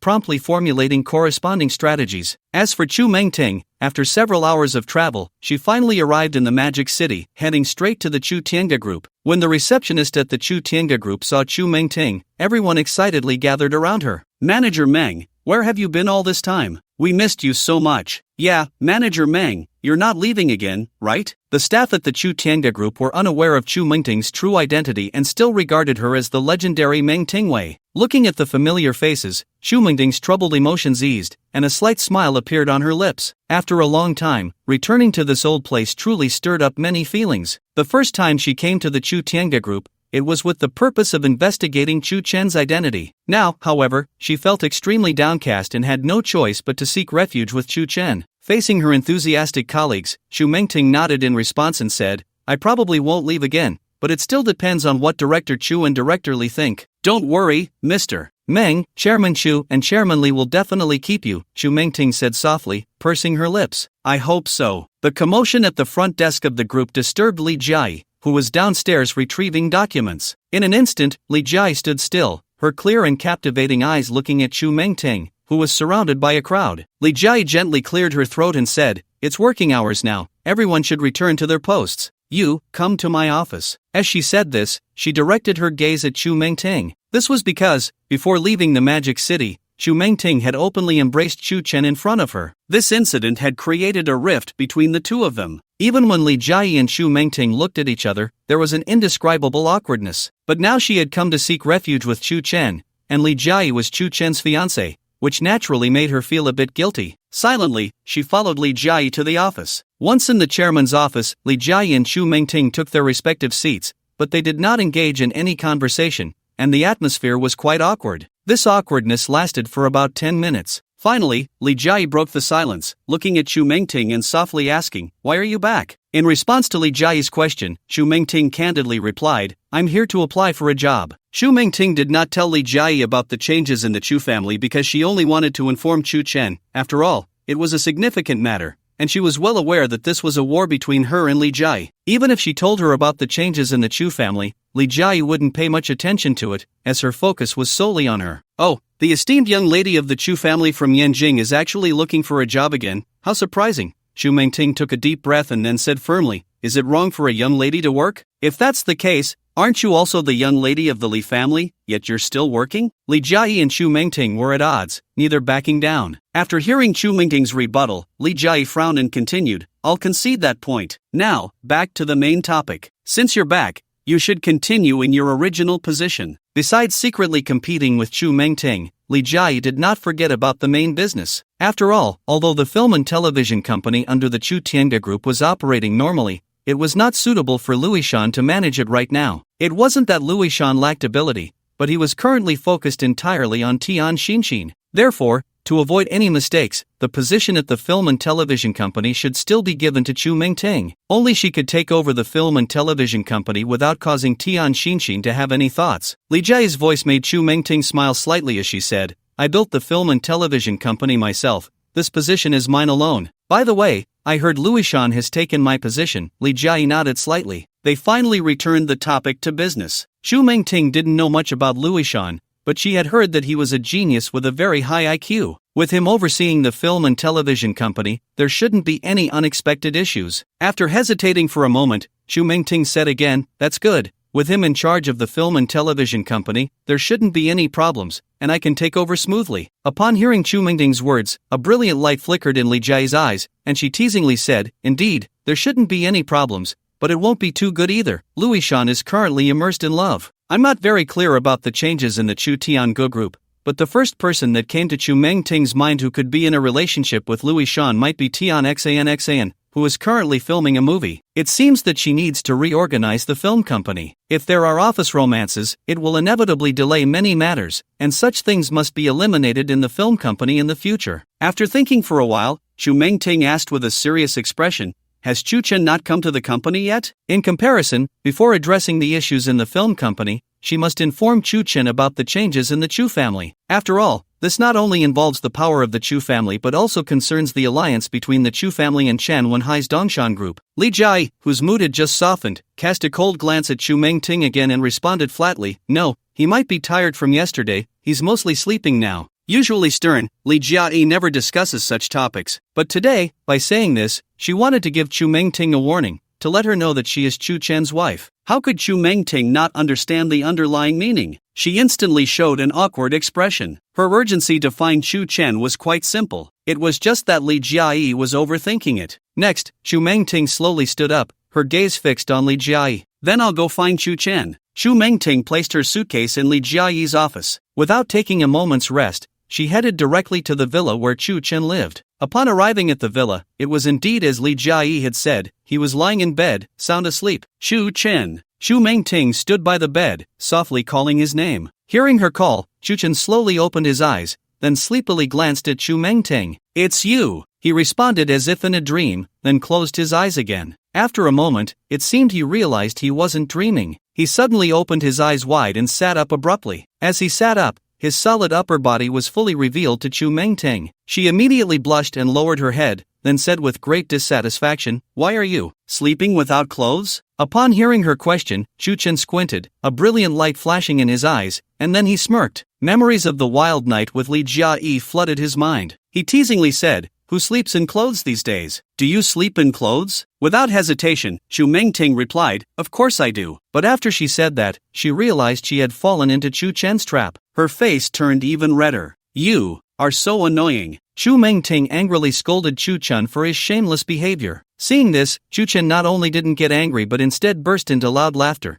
seemingly returning to his favorite pastime, teasing Chu Mengting. After several seconds of uncontrollable laughter, Chu Chen finally calmed down and fixed his gaze on the deeply buried head of Chu Mengting. With a meaningful look, he asked, "What brings you to Magic City? Did Old Master Chu send you?" Previously, Chu Chen had discussed with Old Master Chu in the Manor Park that Chu Mengting would take over the power of the Chu family, becoming the first female head of the family. Logically, the timing from announcement to taking office should be just right. But she unexpectedly appeared in Magic City instead of familiarizing herself with the family business in Yanjing. What could this be for? Or was she here to convey some message from Old Master Chu? Thinking of this, Chu Chen was quite curious. Upon hearing his question, the shyness on Chu Mengting's face suddenly stopped, and she abruptly raised her head, her eyes dimming as she said, "Chu Chen, the head of the family. He has died." Chu Mengting spoke while crying like a weeping pear blossom, looking utterly heartbroken. Indeed, she hadn't cried in front of her father, Chu Jiangfeng, nor in front of Li Jia, who was targeting her, but upon seeing Chu Chen, she could no longer hold back. The resentment and grievances in her heart flowed out through her tears. Seeing this scene, Chu Chen couldn't help but frown. He wrapped himself in a bathrobe, stood in front of Chu Mengting, and gently patted her shoulder. For Chu Chen, the news Chu Mengting shared was like a bolt from the blue, shaking his heart. However, he was well aware that there were many things waiting for him to uncover. "Don't cry yet. How could Old Master Chu,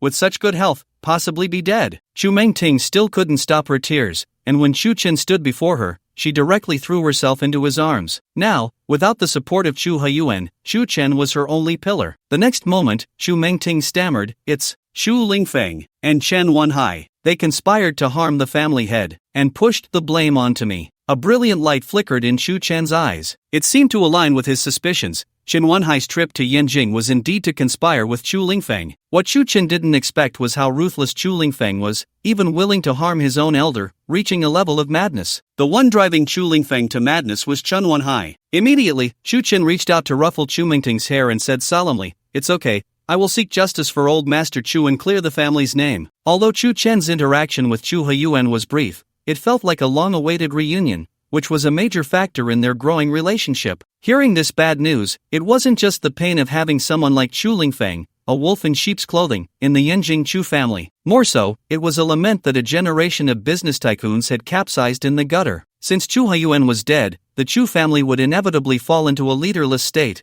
and Chu Lingfeng would definitely seize the opportunity to take control of the family. His next actions would not only involve eliminating rivals but also collaborating with Chen Wenhai's Dongshan group, targeting him completely. It seemed that he and the Yanjing Chu family, along with the Dongshan group, had reached a dead end, leaving only a battle ahead. Chu Mengting, nestled in Chu Chen's arms, slowly raised her head, her tearful eyes looking at him seriously as she said, "Father told me to leave the Chu family first. He would stay behind to stop Chu Lingfeng, but I don't think he can hold on for long." In fact, on the flight from Yanjing to Modu, Chu Mengting had thought a lot, such as if Chu Lingfeng dared to audaciously conspire against the family head, Chu Haiyuan, it meant he was prepared to burn his boats. Moreover, over the years, he had navigated among the high echelons, possessing a certain cohesion. Although the family head, Chu Haiyuan, died before announcing the heir, Chu Lingfeng would find an excuse to take the family head's position. Her father, Chu Jiangfeng, had enough say, but when facing the ruthless Chu Lingfeng and Chen Wenhai, there would still be a significant gap. After hearing Chu Mengting's words, Chu Chen nodded heavily. With a deep gaze, he said, "It's good to delay for a while, we must act quickly." Chu Chen's thoughts were clear and calm. He understood that in Chen Wenhai's eyes, Chu Lingfeng was merely a pawn, a piece he could manipulate. The Dongshan group was insufficient to deal with the Chu Tiange group or the Chen family, which was why he would ally with Chu Lingfeng, daringly inciting him to conspire against Chu Huiyuan and seize the Chu family's power. The goal was to deal with him and Chen Wenyang. Now that they had achieved their objective, the next step was to confront the Chen family and his Chu Tiange group. The situation was urgent and could not be postponed. Before Chen Wenhai and Chu Lingfeng could take action, it was necessary to curb their movements. Moreover, the Super Alliance also needed to play a role in this matter. You stay and rest well. I need to go back to the group to prepare some things, Chu Chen said to Chen Wenhai with disdain. No matter how cunning or scheming he was, he could not escape Chu Chen's keen eyes. What truly worried Chu Chen now was the Chu family, which had a history of over 1,000 years. There were two reasons for this. First, his relationship with Old Master Chu prevented him from recklessly dealing with the Chu family in Yanjing, as he did not want to waste the old man's lifelong efforts. Second, the Super Alliance was still in its infancy, and competing with the Chu family in Yanjing would surely lead to heavy losses for both sides. Li Jiayi then said, among the younger generation in Modu, Chen Wenhai is definitely one of the best.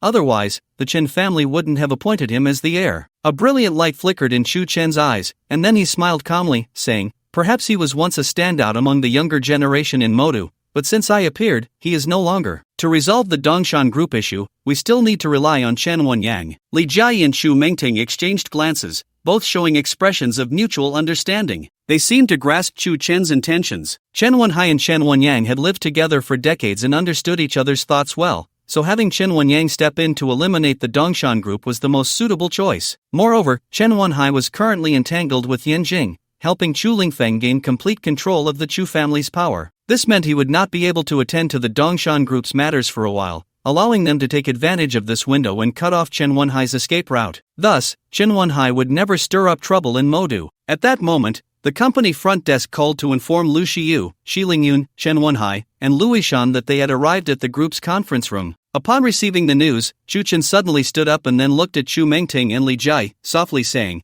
we'll discuss this issue later, let's meet with them first. Li Jiayi and Chu Mingting naturally understood that important members had arrived and quickly nodded. They followed closely behind Chu Chen into the conference room, where they each took their respective seats. The few people who had been waiting in the conference room were instantly surprised to see the long-absent Chu Mingting. It's really you, General Meng. The front desk just said you were back, and I didn't believe it. General Meng, you're not leaving again this time, right? Without you, the Chu Tiange group feels like it's missing its right and left arms. Chen Wenyang and Lu Shiyu's words were fine, but the socially awkward Louis Shan blurted out something that left everyone stunned. The seasoned Lu Shiyu quickly tugged at Louis Shan's sleeve, signaling him to stop talking, or the consequences would be unimaginable. After all, everyone had heard of Chu Mingting's legendary experiences entering the Chu Tiange group with a high degree, starting as a cleaner, then becoming the chairman's secretary, and ultimately establishing a film and television company. Such a rise was enough to prove certain things, and these things would surely provoke Li Jiayi's dislike, so everyone needed to see through it without mentioning it. However, Louis Shan showed no restraint and dared to speak freely, which made Lu Shiyu, the head of the Lu family, quite troubled. Why was this genius of the family such a social idiot? Lu Shiyu looked up at Li Jiayi, seemingly observing the changes in her expression, and quickly tried to ease the awkwardness, saying, what Ishan means is that with General Meng gone, the burden of the group falls entirely on Director Li. It must be said that Lu Shiyu was indeed very smooth. He neither offended Chu Mingting nor made Li Jiayi overthink. Shi Lingyun, sitting on the other side of Lu Shiyu, looked confused at the scene before her, unsure of what had transpired in those brief seconds. Li Jiayi first glanced at Lu Shiyu, then turned her gaze to Chu Mingting. How could she not understand the implications in Lu Shiyu's words? Uncle Lu, I don't think it's as serious as you say. The current scale of the Chu Tiange group is due to everyone's efforts, not the ability of any one person. Lu Shiyu immediately understood and nodded in agreement. Chu Chen looked at Li Jiayi, Lu Shiyu, and the others, licked his lips, and said meaningfully, we're all on the same side, so why be so polite? Let me introduce her, this is Chu Mingting. Chu Mingting? Wasn't she called Meng Tingwei? Why did she change her name? Chen Wenyang suddenly recalled that Chu Chen had previously provided them with a list of people with completely different surnames,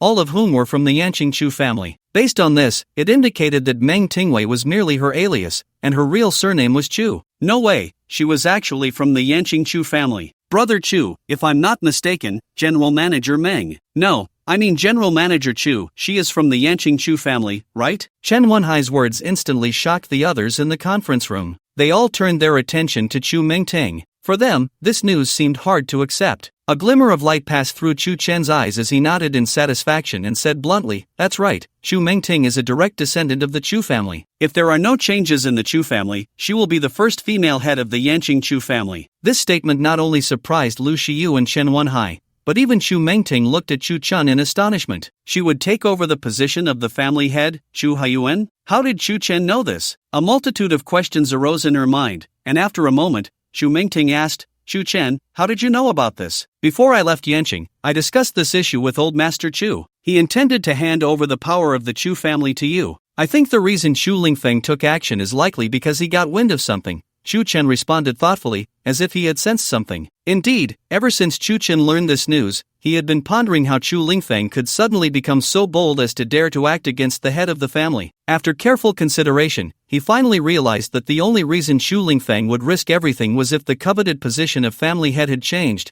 prompting him to collude with Chen Wenhai. Through Chu Chen's words, Chu Mengting also roughly understood Chu Lingfeng's motives. The more she thought about it, the more it ignited her inner anger, and she said with fiery eyes, "Chu Lingfeng, I will make you pay the price and let you understand the consequences of being part of a filthy family." Chu Mengting silently vowed in her heart. Lu Shiyu looked at Chu Mengting with a serious expression and said meaningfully, "General Manager Chu, you must believe that the heavens have their way of retribution. Those traitors like Chen Wenhai and Chu Lingfeng will meet their deserved end." Upon hearing Lu Shiyu's words, Chu Mengting instantly reined in her thoughts and hesitantly nodded. She didn't quite believe in heavenly retribution, she only believed in herself. Lu Yishan eagerly asked, "Brother Chu, now that Sister Chu is back, will she still take the position at the film and television company?" Chu Chen fell into deep thought. With Chu Mengting's return, she could indeed resume her position. This would significantly reduce the number of meetings between Lu Yishan and Tian Xinxin, ensuring that Tian Xinxin wouldn't become a threat to Lu Yishan. After careful consideration, Chu Chen calmly said, "Well, you can still handle the previous matters." Upon hearing Chu Chen's response, Lu Yishan furrowed his brows tightly and stammered, "Brother Chu, can I continue to stay at the film and television company to support Sister Chu? I will also manage my own work well." Lu Yishan's little thoughts were clear to Chu Chen. He was doing this entirely for Tian Xinxin. Chu Chen's expression immediately became serious, and he said calmly, "No, take care of your own business. If you two like each other, there's no need to stick together every day." In an instant, Lu Yishan showed an embarrassed expression and then buried his head down. He knew very well that he couldn't change Chu Chen. Seeing this scene, Chen Wenyang couldn't help but smile slightly and then asked, "Brother Chu, you called us here today, what exactly happened?" The topic was finally brought back to the main point by Chen Wenyang. Chu Chen glanced at Chen Wenyang and responded solemnly, "Chu Mengting has reappeared in the Magic City.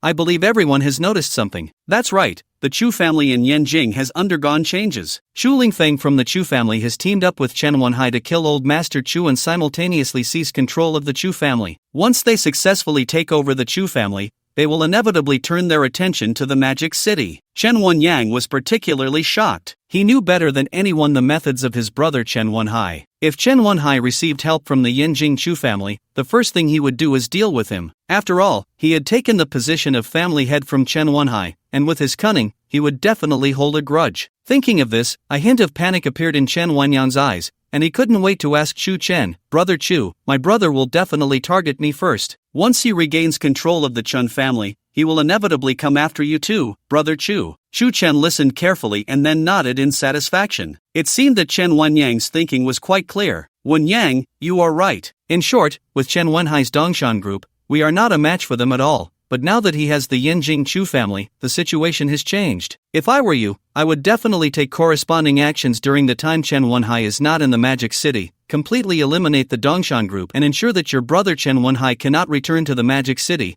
only able to stay in Yanjing. If he stays in Yanjing, he can only watch from the sidelines and cannot act." Chen Wenyang suddenly had an epiphany, savoring the words, and immediately understood Chu Chen's meaning. After taking the position of family head, there would be no more feelings between Chen Wenyang and Chen Wenhai, there would only be suppression of each other, preventing the other from rising again. Lu Shiyu also turned his gaze to Chen Wenyang, asking with a face full of doubt, "Young Master Chen, how do you plan to deal with your brother?" Chen Wenyang blinked, his gaze gradually deepening, and replied, "Gather all the strength of the Chen family to completely eradicate the Dongshan group, so that from now on, the Dongshan group will be removed from the Magic City. By the way, Brother Chu, seeing that we are about to engage in conflict with the Yanjing Chu family, We don't need to recall the people we sent out a while ago, right? In an instant, Chen suddenly remembered that he had instructed Chen Wenyan to send elites to infiltrate major companies and groups in Yanjing to retaliate. Fortunately, he had almost forgotten about this. This would become an invisible blade inserted into the abdomen of the Yanjing Chu family, a bargaining chip for him to strike back. Without thinking, Chen waved his hand and responded calmly, "Recall them?" At this point, bringing them back would be more harmful than beneficial. Wen Yang, during this time, you need to target the Dongshan group. Leave this to Shi Lingyun, let him handle this matter. Chen Wenyang did not expect Chu Chen to assign such an important task to the declining Shi family. Upon hearing Chu Chen's voice, Shi Lingyun, who had been quite uninterested, was suddenly surprised, standing up abruptly, his eyes filled with disbelief, and then said to Chu Chen, "Director Chu, I can't do it." In fact, it wasn't a matter of whether he could do it or not, but rather the heavy responsibility involved. It should be known that he was not Chu Chen's trusted aide. If he took on such a heavy burden and failed, he would not only let down Chu Chen, who had recognized his abilities, but he would also incur Chu Chen's wrath. After careful consideration, Shi Lingyun decided to give up this important task. Chu Chen turned his gaze to Shi Lingyun, his eyes sparkling with a brilliant light, and then said meaningfully, "You don't need to put too much psychological pressure on yourself. You don't have to do too much work. Wen Yang has already laid the groundwork. What comes next is simply to receive the information." Looking at the approachable Chu Chen, Shi Lingyun's heart trembled at that moment. He made a decision in his heart: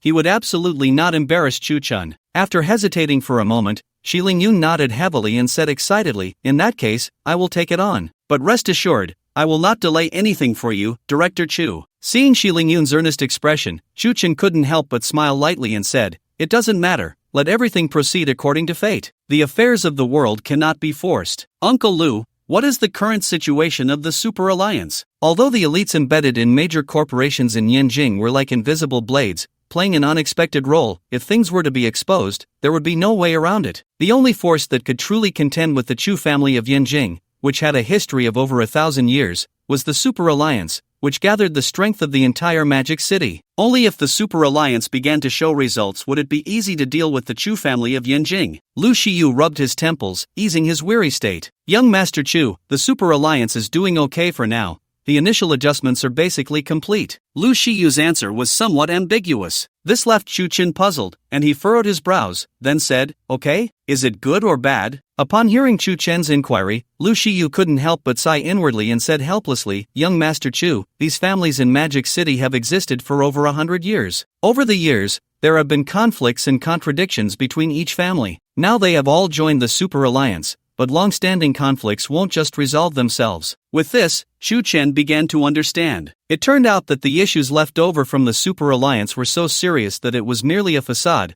with its real power being minimal. Now that the Super Alliance seemed unreliable, they could only rely on the Chu Tiange group, the Li family, the Chen family, the Lu family, and the other families willing to entrust their fate to themselves to contend with the Chu family of Yanjing. Although there was a significant disparity in strength, as long as they operated well, they could still defeat the Chu family of Yanjing. A brilliant light flickered in Chu Chen's eyes, and he then asked, "Uncle Lu, besides those with conflicts, which families are willing to fully comply with the Super Alliance?" The urgent task was to understand which families within the Super Alliance could be trusted. Facing the formidable opponent of the Chu family of Yanjing, if their hearts were not united, it would likely not yield results and could make the situation even more awkward. Hearing Chu Chen's inquiry, Lu Shiyu narrowed his eyes, carefully recalling in his mind. After a moment of hesitation, Lu Shiyu responded, "There are about 30 to 40 families, big and small, in the Super Alliance, but to say that they will wholeheartedly comply with the Super Alliance, there are only about 4 or 5 families." This summary was basically about 1/10. Chu Chen shook his head. He didn't even need to ask further, believing that these 4 or 5 families were the weakest in Magic City. The reason they chose to comply with the Super Alliance was very simple. They wanted to access the Super Alliance's capabilities to enhance their families. In short, even if the strength of these 4 or 5 weak families were combined, it wouldn't be half of the Lu family's strength. Therefore, their combat power could be completely ignored. Chu Chen had no interest in these loyal families at all. Just then, Shi Lingyun stood up again and said resolutely, "Director Chu, if you don't mind, my Shi family is willing to cooperate fully." The Shi family? Once the leading family in the Magic City,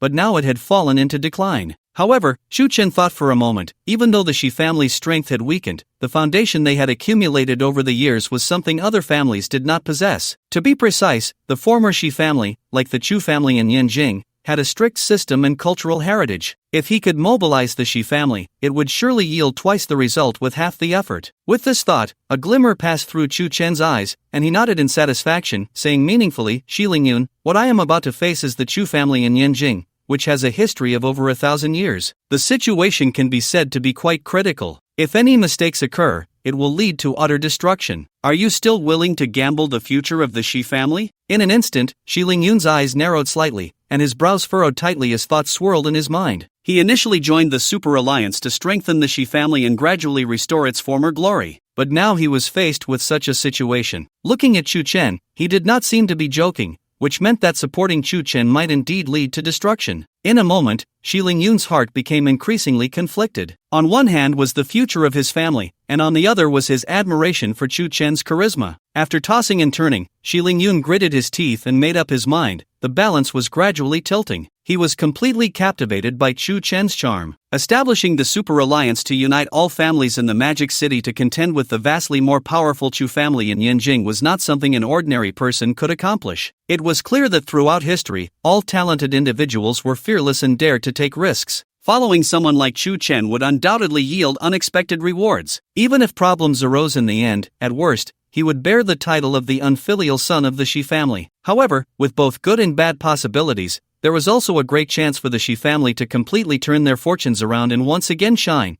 at which point he would become the pride of the Shi family. After much deliberation, Shi Lingyun suddenly raised his head, looking firmly at Chu Chen, and passionately said, "Director Chu, I've made up my mind. No matter the outcome, I will follow you to the death." A brilliant light flickered in Chu Chen's eyes as he stared intently at Shi Lingyun. He had changed his view of Shi Lingyun. No longer was he the one who constantly flattered him for the sake of family development on the plane, but rather a person with true vision. Shi Lingyun's choice would lead the Shi family back to its former glory, but that was a matter for the future. "Good, you have guts. Now you all go back and prepare," Chu Chen said. According to his plan, Chen Wenyang would use the Chen family's strength to eliminate the Dongshan group, preventing Chen Wenhai, who was in Yanjing, from returning to the Magic City. Lu Shiyu would still be responsible for contacting the various families in the Super Alliance, while Lu Yishan had to manage the work of the Chu Tiange group and mobilize the Lu family's strength for Chu Chen's command. Li Jiayi would fully control the Chu Tiange group and the Li family, while Chu Mengting would return to her position as the head of the film company, continuing to follow up on the filming progress. Finally, the newly joined Shi Lingyun would receive information from Yanjing and report it to Chu Chen in real time,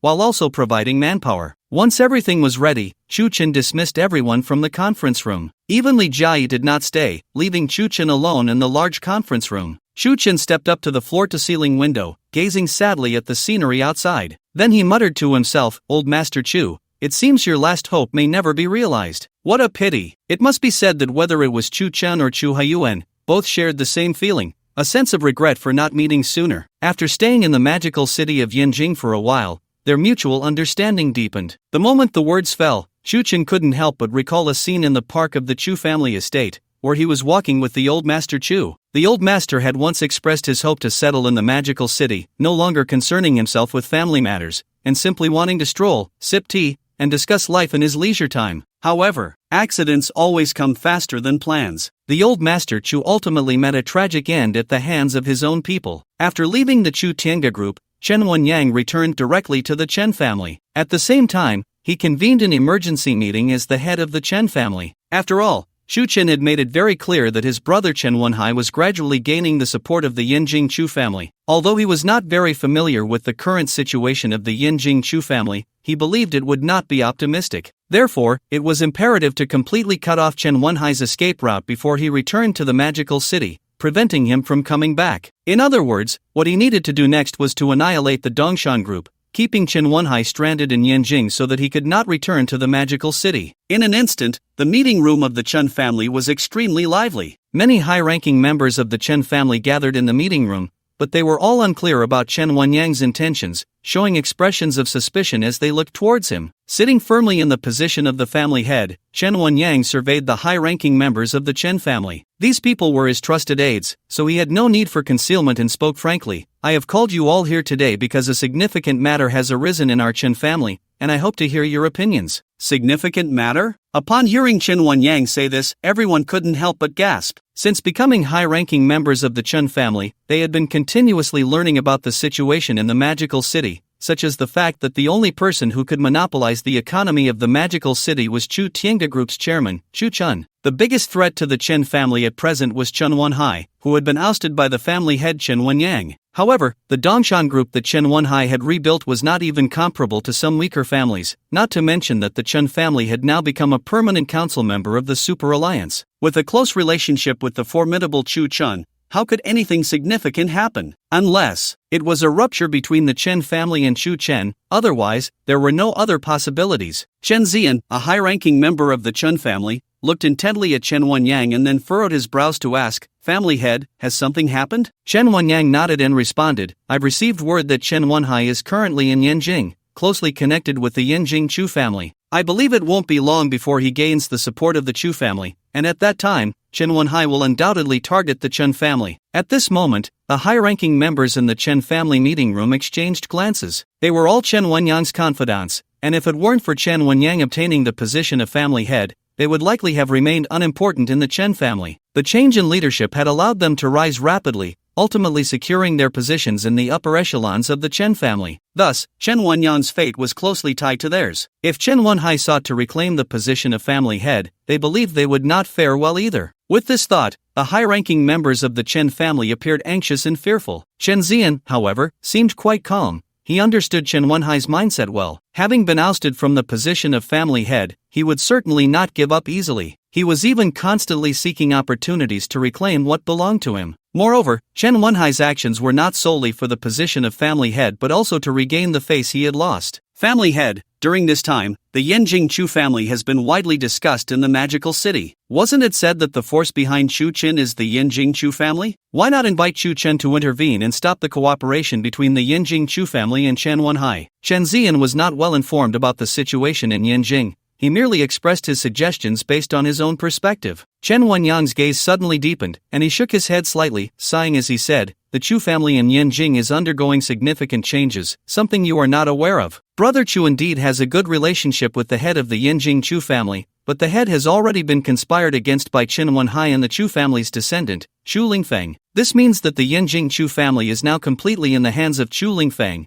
and Brother Chu has no way to intervene. However, according to Brother Chu's intention, we should take advantage of Chen Wenhai not returning to Modu to eliminate the Dongshan group, ensuring he can never return to Modu or accomplish anything." Chen Wenyang's words struck the hearts of every senior member of the Chen family present. Destroying the Dongshan group was an extremely easy task, but the Yanjing Chu family was not an entity to be trifled with. Now, the relationship between Chen Wenhai and the Yanjing Chu family would put the Chen family in a dilemma. In an instant, the faces of the Chen family seniors were filled with worry. Seeing this scene, Chen Wenyang looked up at everyone and asked earnestly, "Do you agree to eliminate the Dongshan group?" As his words fell, a middle-aged man in his 30s suddenly stood up. His name was Chen Wenfeng, a peer of Chen Wenhai and Chen Wenyang. Chen Wenfeng squinted slightly and said softly, "I think we should see the situation clearly. Even though our Chen family has an extraordinary status in Modu, the Yanjing Chu family is very mysterious, and we must not jeopardize the future of our Chen family." Following that, Chen Zian also stood up, speaking passionately, "Fourth uncle, you are too indecisive. Do not forget that we are facing not only the Yanjing Chu family but also Uncle Chen Wenhai. The current Yanjing Chu family is on the same front as Chen Wenhai. Even if you fear the Yanjing Chu family and cut off Chen Wenhai's escape route,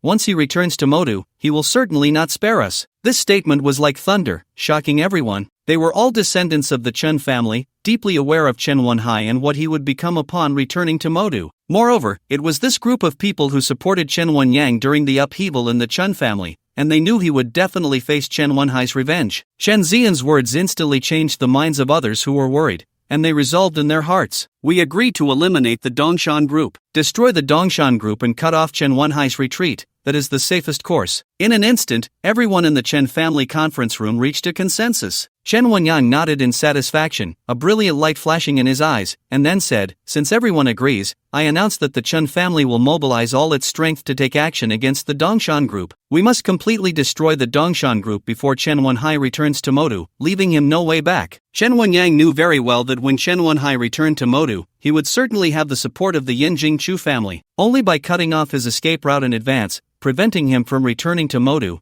could they ensure that Chen Wenhai would be unable to take any action. Everything must be done as Chu Chen suggested. That was the foolproof method. The rise of the Dongshan group in Modu ends in destruction. What are the reasons behind this, leading to the bankruptcy of a once thriving enterprise? Why did the Dongshan Group, founded by the former heir of the Chen family, fall? Is it related to the Chen family? The Shi family in Motu is poised to rise. Can the former overlord regain its glory? The Super Alliance is taking shape, and the true identity of the Alliance chairman, Xu Chen, has been confirmed. After several days of sanctions, the Dongshan Group was completely destroyed. After all, compared to the Chen family, the Dongshan Group was like a newly born infant, weak and vulnerable. The senior management of the Dongshan Group faced further oppression from the Chen family, and their resentment towards Chen Wenyang grew heavier, yet they felt helpless against him. They could only suppress their feelings and wait for Chen Wenhai's return. However, with such great turmoil occurring in the Magic City, Chen Wenhai, far away in Yanjing, naturally caught wind of the situation. He slammed his desk in anger, his eyes flashing with fury as he muttered to himself, "Good for you, Chen Wenyang, disregarding brotherly ties and trying to eliminate me completely." His tone revealed his current emotional state. But then again, wasn't he also plotting how to reclaim the position of family head and drive Chen Wenyang out of the Chen family? Xu Lingfeng could see the change in Chen Wenhai's emotions and approached him, gently patting his shoulder, saying, "Don't get so worked up. Once I completely take over the Chu family, I will fulfill all my promises." In fact, Xu Lingfeng was quite grateful to Chen Wenhai. Without his words, he might not have been able to establish himself in the Chu family, not to mention the power of the Chu family that was about to be within his grasp. Seeing that Chen Wenhai showed no signs of calming down, Xu Lingfeng continued, "It's just the Dongshan Group. If it falls, it falls. Why not stay in the Chu family and help me, becoming a senior member?" Xu Lingfeng believed that Chen Wenhai was a rare talent worth waiting for and resolutely made his decision. He proposed to abandon the family system, allowing Chen Wenhai, an outsider, to enter the upper echelons of the Chu family and become his right-hand man. Chen Wenhai temporarily suppressed his anger, looked up at Xu Lingfeng,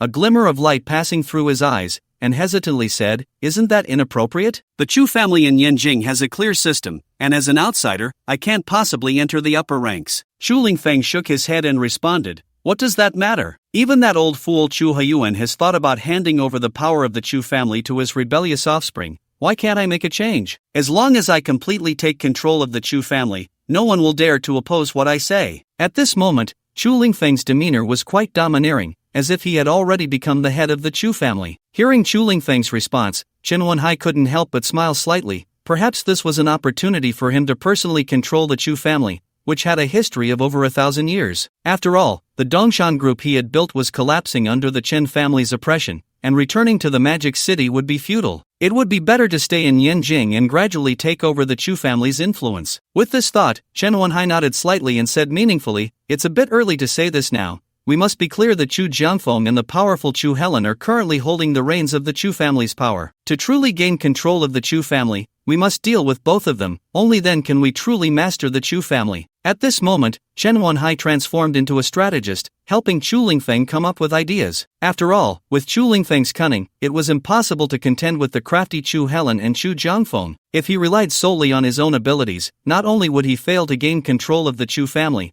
but he might also expose any plots against Chu Haiyuan. This was also the main reason Chen Wenhai chose to stay in Yanjing, disregarding the Dongshan Group. Xu Lingfeng blinked and then curiously asked, "What should I do next? Should I use the same method?" The first thing that came to his mind was to use the method he employed against Chu Haiyuan on both Chu Jiangfeng and Chu Helen. A brilliant light flickered in Chen Wenhai's eyes, and then he calmly said, "Everyone in the Chu family is very cautious now. That method is no longer effective. We should change our approach. For example, we could look for their mistakes or loopholes, and then punish them in the name of justice. This would not only extinguish their momentum but also win people's hearts, and then it would be a natural progression to take the position of family head." Xu Lingfeng listened carefully, seeming to agree with Chen Wenhai's plan. However, he also had a slight doubt about Chen Wenhai's approach. After hesitating for a moment, Xu Lingfeng looked up at Chen Wenhai and slowly asked, "The people of the Chu family are all aware that Chu Helen and Chu Jiangfeng are very loyal to the Chu family. They shouldn't make any mistakes." Chen Wenhai shook his head helplessly and said calmly, "In life, everyone is bound to make mistakes. It's impossible not to. It's just that you might not know about them." The moment the words fell, Xu Lingfeng finally dispelled his inner concerns. Indeed, just like him, he had concealed the matter of plotting against Chu Haiyuan very well, but it was very likely that others would uncover it in the future. As the saying goes,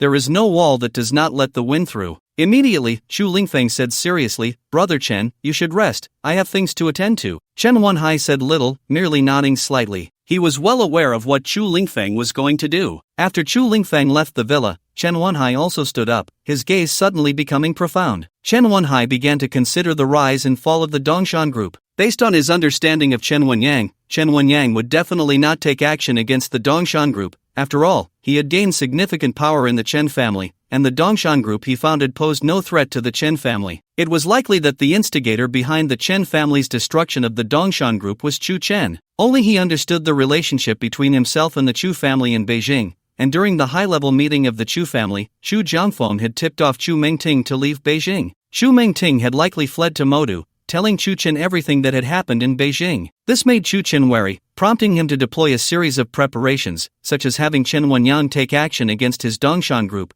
thereby cutting off his escape route. As for other preparatory plans, they were within Chen Wenhai's estimation. Upon realizing that Chen Wenyang was acting under Chu Chen's orders, Chen Wenhai was furious and said angrily, "Chen Wenyang, you really have no brains, always letting others use you as a pawn. The Chen family won't fare well under your leadership." Compared to him, Chen Wenyang was indeed on a completely different level. Chen Wenyang obeyed Chu Chen, while he was under the command of Chu Lingfeng. The downfall of the Dongshan group stirred up a wave in Modu. All the families in Modu were well aware of the inseparable relationship with the Chu Tiange group. Several families that had previously refused to join the Super Alliance sought out those who had already joined, hoping to use them as intermediaries to enter the alliance and prevent their family's downfall. In addition, the Chen family, controlled by Chen Wenyang, also imposed restrictions on the former high-ranking members of the Chen family who followed Chen Wenhai. In an instant, Modu underwent tremendous changes. Only the film and television company under the Chu Tiange group continued as usual, methodically filming movies. However, Chu Mingting's return to Modu and her takeover of the film company and crew made Tian Xinxin, who had found a new backing, feel quite out of place. During a break in filming, Tian Xinxin approached Chu Mingting with a charming smile and said, "Director Meng, Chu, you finally returned. With your guidance, I believe the box office will be great." Tian Xinxin had learned from Louis Shan that Chu Mingting was going to take over the crew again, so she was no longer as reckless as she had been when Louis Shan was around. Chu Mingting, who was watching the footage in front of her, slowly raised her head upon hearing Tian Xinxin's voice, then pursed her lips and said calmly, "The film industry itself is quite an elusive thing.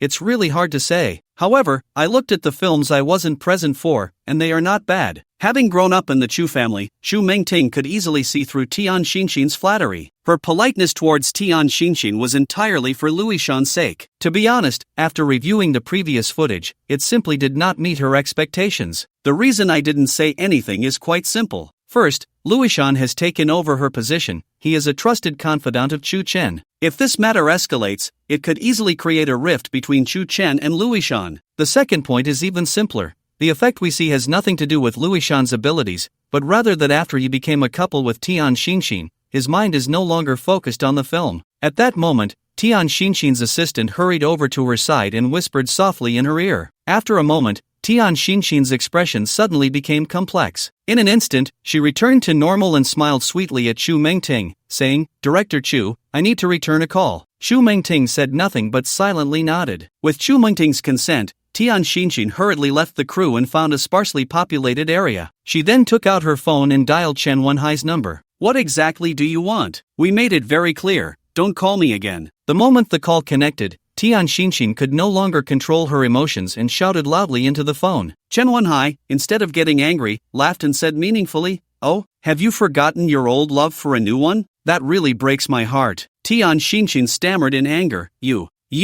They indeed had a past together, and it was during her time with Chen Xinla. Although she felt happy then, as she got to know Chen Wenhai, her feelings for him faded, leaving only hatred. Chen Wenhai was with her purely for a moment of passion. "What do you mean? Even if we have no feelings, we still have business to discuss." Just as she was about to hang up, Tian Xinxin became intrigued by Chen Wenhai's voice. She knew very well that her current situation was unsustainable. Only by accumulating enough assets could she avoid relying on others' strength. "Business? Your only Dongshan group has collapsed. What business do you have to discuss?" A brilliant light flickered in Chen Wenhai's eyes as he jokingly replied, "That's right, my Dongshan group is gone, but now I have the Yin Jing Chu family, which is more powerful than the Chen family. I believe you've heard of them." Indeed, after getting together with Louis Shan, she had continuously heard about the Yin Jing Chu family from him. This indicated that the Yin Jing Chu family was significant enough for the Chu Tiange group to take seriously. Tian Xinxin was taken aback. she hadn't expected Chen Wenhai to have connections with the Yin Jing Chu family. From his tone, it was clear he had a deep relationship with them. This puzzled her. Logically, the Yin Jing Chu family had always been close to Chu Chen, so how could they have established a connection with Chen Wenhai? After hesitating for a moment, Tian Xinxing cautiously asked, "So what business do you want to discuss with me? What kind of reward will I receive?" Chen Wenhai instantly showed joy and then calmly responded, "Let me first talk about the reward and see if you are satisfied. If you are willing to help me, upon success,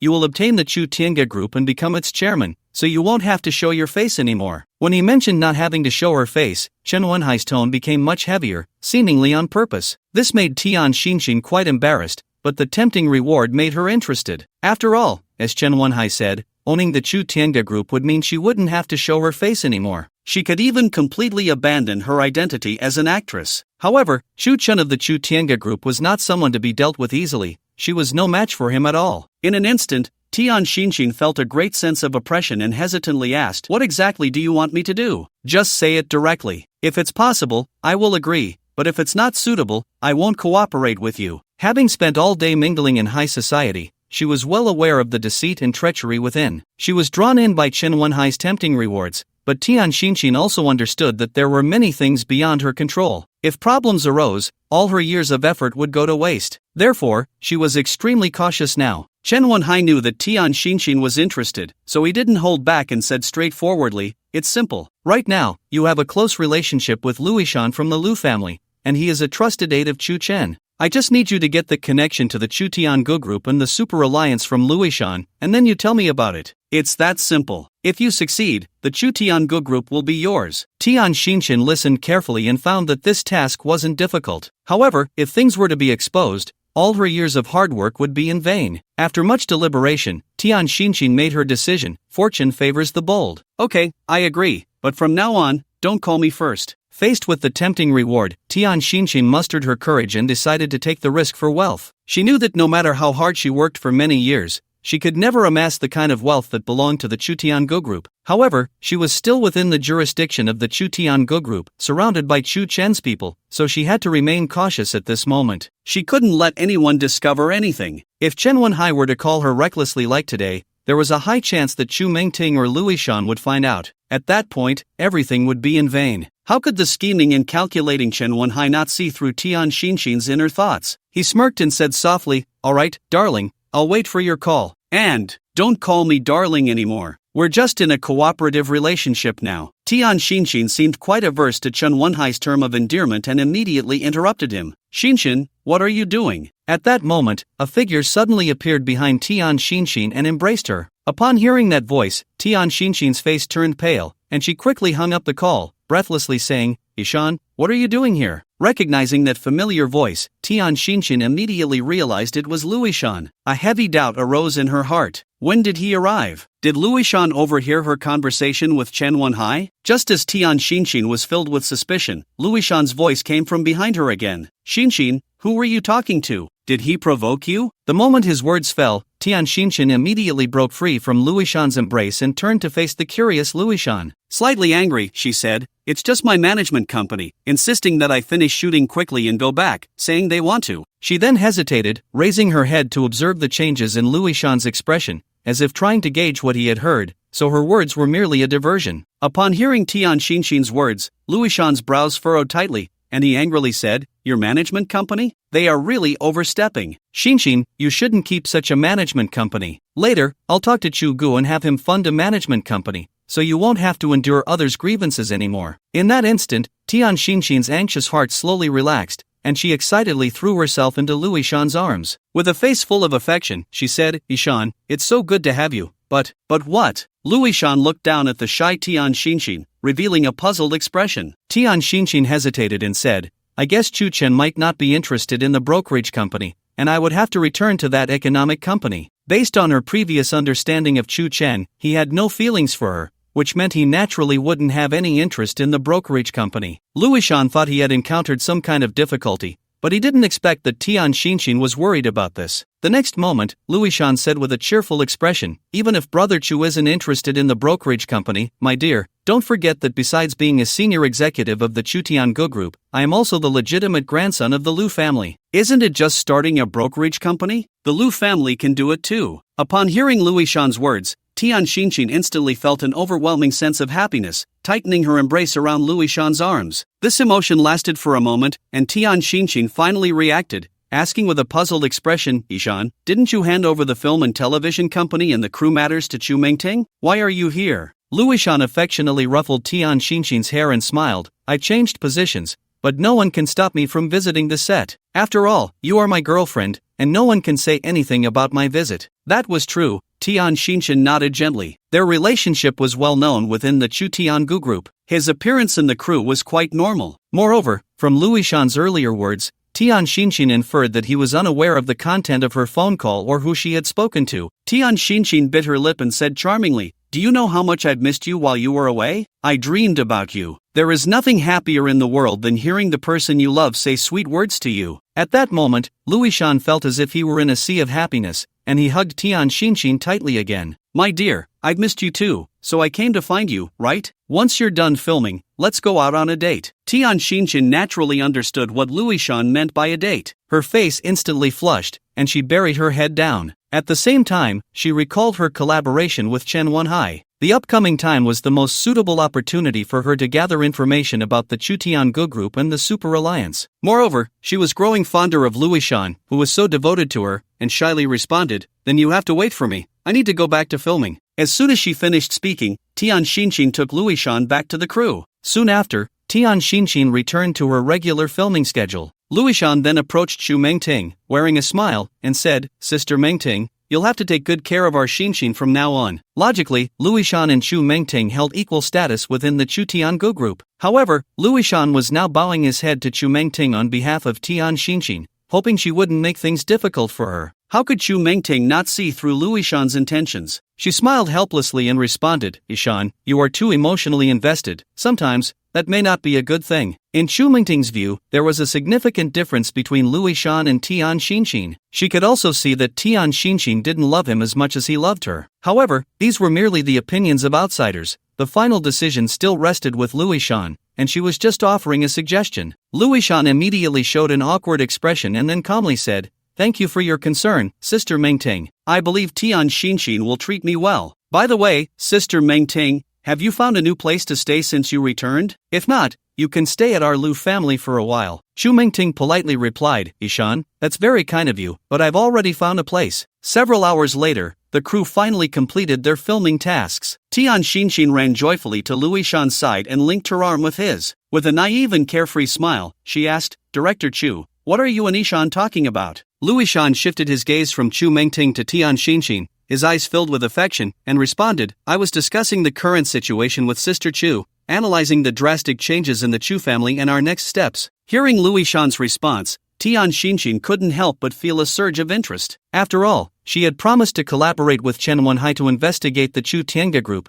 and perhaps Luishan's conversation with Chu Mingting was exactly what she needed to know. With this thought, Tian Xinxin playfully twisted her body towards Luishan and said sweetly, "Ishan, let's go." Luishan smiled knowingly. When he was in charge of the crew, he spent every day with Tian Xinxin. Now that he had left the crew and returned to his original position, there were many matters to handle. Seeing Tian Xinxin's demeanor, he couldn't help but feel a sense of longing, as if they were newlyweds. The next moment, Luishan turned to Chu Mingting and said, "Sister Mingting, we're leaving now." Chu Mingting was well aware of Luishan's purpose for being in the crew and made no attempt to stop him, simply nodding gently. Thus, Luishan took Tian Xinxin's hand and left the filming location, driving directly back to their love nest set up in the urban area of the Magic City. As if kindling a fire, the two seemed to reach a state of forgetfulness, embodying their love for each other. "Ishan, you've been so busy lately, it's really hard to see you. I almost miss you to death," Tian Xinxin said. It must be said that having mingled in high society for years, she had mastered a unique way of speaking. She did this to slowly draw Luishan into her rhythm, so she could learn everything she wanted to know. Luishan took a deep breath, seemingly calming his intense emotions,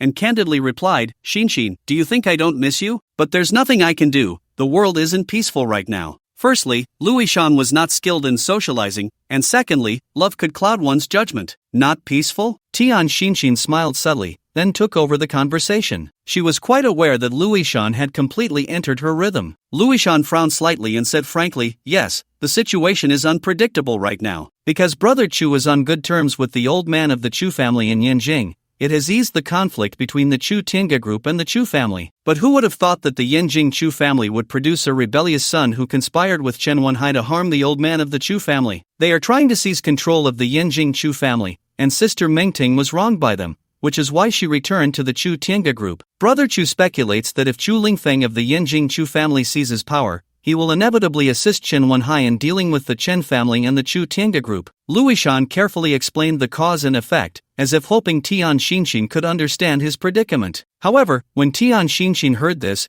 her mind instantly conjured up many questions, and her expression became momentarily dazed. This subtle change was immediately noticed by Louis Shan. He suddenly realized that he shouldn't have mentioned Chen Wenhai. The reason was simple. Tian Xinxin had once been deceived by Chen Wenhai, so hearing his name would elicit such a reaction from her. Louis Shan quickly changed the subject, reaching out to stroke Tian Xinxin's hair and said affectionately, Sister Mengting hasn't been giving you a hard time lately, has she? When Tian Xinxin noticed Louis Shan changing the subject, she quickly shook her head and then asked with a face full of doubt, Ishan, I don't think that's right. Let's not mention the Chen family for now, but just talk about Chu Chen. He is the chairman of the Chu Tinga group, supported by the Li family, the Chen family, and your Lu family, and he has almost all the families in Magic City behind him. He shouldn't be afraid of a single Yanjing Chu family, right? At this point, Tian Xinxin's words were somewhat purposeful, but Louis Shan, lost in love, couldn't see it. He intended to change the topic but found himself drawn back in by Tian Xinxin. Since they had reached this point, they could only continue. Baby, it's normal for you not to know about the Yanjing Chu family. Even I might not know much about them, they remain very mysterious to me. However, Brother Chu has said that the Yanjing Chu family has a history of over 1,000 years, something that the families in Magic City lack, and their strength is unfathomable. Even if our Lu family joins forces with the Li family and the Chen family, we might not be able to compete with a single Yanjing Chu family. Louis Shan spoke about the formidable nature of the Yanjing Chu family based on his understanding. Tian Xinxin listened carefully, nodding silently. It seemed that Chen Wenhai had not deceived her. He truly had the support of the Yanjing Chu family. Even if Chen Wenhai's last hope, the Dongshan group, had collapsed in Magic City, the Yanjing Chu family could provide him with endless resources. In that case, even the formidable Chu Chen might not be a match for Chen Wenhai. So, as long as she helped Chen Wenhai gather useful information, she could gain control of the Chu Tinga group and leap into the position of its new chairman. From then on, she would fully integrate into high society without relying on anyone else. With her mind made up, Tian Xinxin got straight to the point and asked with a face full of doubt, the Yanjing Chu family is so powerful, even Chu Chen might not be able to withstand them, right? Louis Shan immediately smiled lightly and responded, Baby, you underestimate Brother Chu too much. The Yanjing Chu family is indeed formidable, but there are ways to deal with them. Not to mention the destruction of the Dongshan group and cutting off Chen Wenhai's retreat. Even now, major corporations in Yanjing have placed our people from Magic City. I believe a large part of these corporations or companies must be under the Yanjing Chu family's influence, which means we can understand the situation in Yanjing in real time and formulate corresponding countermeasures. This statement instantly reminded Tian Xinxin of a saying, know yourself and know your enemy, and you will win every battle. Moreover, this was indeed useful information. Just then, the phone rang. After Louis Shan answered the call and listened intently for a long time, he slowly said, I understand, Brother Chu. I'll be there right away. After hanging up, Louis Shan kissed Tian Xinxin on the forehead. Baby, you should rest for now. Brother Chu needs me. Louis Shan left the love nest they had built, leaving Tian Xinxin deep in thought. Now, Tian Xinxin felt very conflicted and extremely hesitant. She was considering which side to lean towards. After all, she couldn't see clearly who the final winner would be. If she were to share information related to the Chu Tinga group, the Li family, the Chen family, and the Lu family with Chen Wenhai, once the matter was exposed, it would mean that all her years of hard work would turn to smoke. However, if Chen Wenhai ended up being the winner, she would gain unexpected rewards. After much deliberation, Tian Xinxin finally made her choice, but her heart was exceptionally anxious, as this step could lead to either a chasm or hell. Nevertheless, she decided to take the plunge. As the saying goes, fortune favors the bold. Soon after, Tian Xinxin dialed Chen Wenhai's number. Baby, did you miss me so soon? Came Chen Wenhai's teasing voice from the other end of the line, which made Tian Xinxin feel disgusted, even a bit nauseous. She could never forget the pain Chen Wenhai had caused her in the past. If it weren't for the fact that the two of them were in a cooperative relationship now, she would have likely hung up the phone immediately. A displeased expression suddenly appeared on Tian Xinxin's face, and then she said flatly, "I've already said it, can you please stop disgusting me? I've had enough. If you don't want this useful information, then our call ends here." Perhaps long ago, she didn't dare to provoke Chen Wenhai, entirely due to his status. At that time, she needed to rely on Chen Wenhai's background to get what she wanted. But the situation was different now. She and Chen Wenhai were in a cooperative relationship. The premise of cooperation was that both parties must be equal, otherwise, it would make Tian Xinxin feel like nothing had changed from before, which was what she hated the most. On the other end of the line, Chen Wenhai, upon hearing there was news, couldn't help but clear his throat, instantly straightening his attitude, and then said meaningfully, all right, don't be angry. What news do you have?" Although Chu Lingfeng had not yet fully grasped the power of the Chu family, even if he obtained relevant information, given the current situation, he couldn't take any action. However, knowing early would allow for early preparation. Once Chu Lingfeng fully controlled the Chu family's power, he could take corresponding actions against the Chu Tiange group and the Chen family, delivering effective strikes. Through Chen Wenhai's serious tone, Tian Xinxin's emotions eased a bit, and she then relayed the information she had learned from Luishan to Chen Wenhai. "This is what I found out from Luishan. I believe he wouldn't lie to me. The authenticity should be 100%. The news is that Chu Chen has already sent people to infiltrate major groups in Yanjing, seemingly to engage in espionage." As an actress, Tian Xinxin couldn't think of any other words to describe it, so she could only use the theme that often appeared in film and television dramas, espionage. This news undoubtedly shocked Chen Wenhai. He was very clear about what it meant for Chu Chen's people to infiltrate major companies in Yanjing, and he couldn't help but gasp. It even reminded him of how the Chu family in Yanjing had dealt with the Magic City in the same way not long ago. If it weren't for his shared perspective with Chu Lingfeng, he might not have realized that enemy forces had entered the company in time, and this period could cause an irreversible threat. After hesitating for a moment, Chen Wenhai said in a deep voice, "This news is very important. From now on, you need to gather more information and convey it to me as soon as possible." "As soon as possible? That's impossible. I can only guarantee to do it quickly. It shouldn't delay your matters." Tian Xinxin directly refused and expressed her thoughts. After all, the situation was so serious that she absolutely couldn't be careless, so she had to be particularly cautious when talking to Chen Wenhai. Chen Wenhai did not refute her, calmly saying, "All right, once the matter is accomplished, it will be time to fulfill your promise." After that, Chen Wenhai hung up the phone. Tian Xinxin threw her phone onto the bed, her mind filled with fantasies about the days when she would become the chairman of the Chu Tiange group, rolling excitedly on the bed. Yanjing, Chu family manor. After hanging up the phone, Chu Lingfeng turned his gaze to Chen Wenhai, asking with a face full of suspicion, "Did something happen?" Chu Lingfeng vaguely sensed the change in Chen Wenhai's emotions. After all, during their time together, he had never seen Chen Wenhai display such emotions. This made Chen Wenhai feel that something serious was happening. Facing Chu Lingfeng's inquiry, Chen Wenhai looked up at him and said frankly, "Something has happened. Chu Chen has already sent many people to infiltrate major companies in Yanjing." As soon as he finished speaking, Chu Lingfeng suddenly stood up, unable to help but gasp. Perhaps Chen Wenhai was unaware of how many of the major companies in Yanjing were part of the Chu family's industry, but he was very clear about it. 70% of the group companies here are part of the Chu family's industry, although the people in charge of these companies are all using aliases. However, he knows very well that there are no walls that do not let the wind through. If Chu Chen's people stay for a while longer, they will inevitably learn something. In his view, due to the current turmoil in the Chu family, every senior member has gathered their own trusted elites,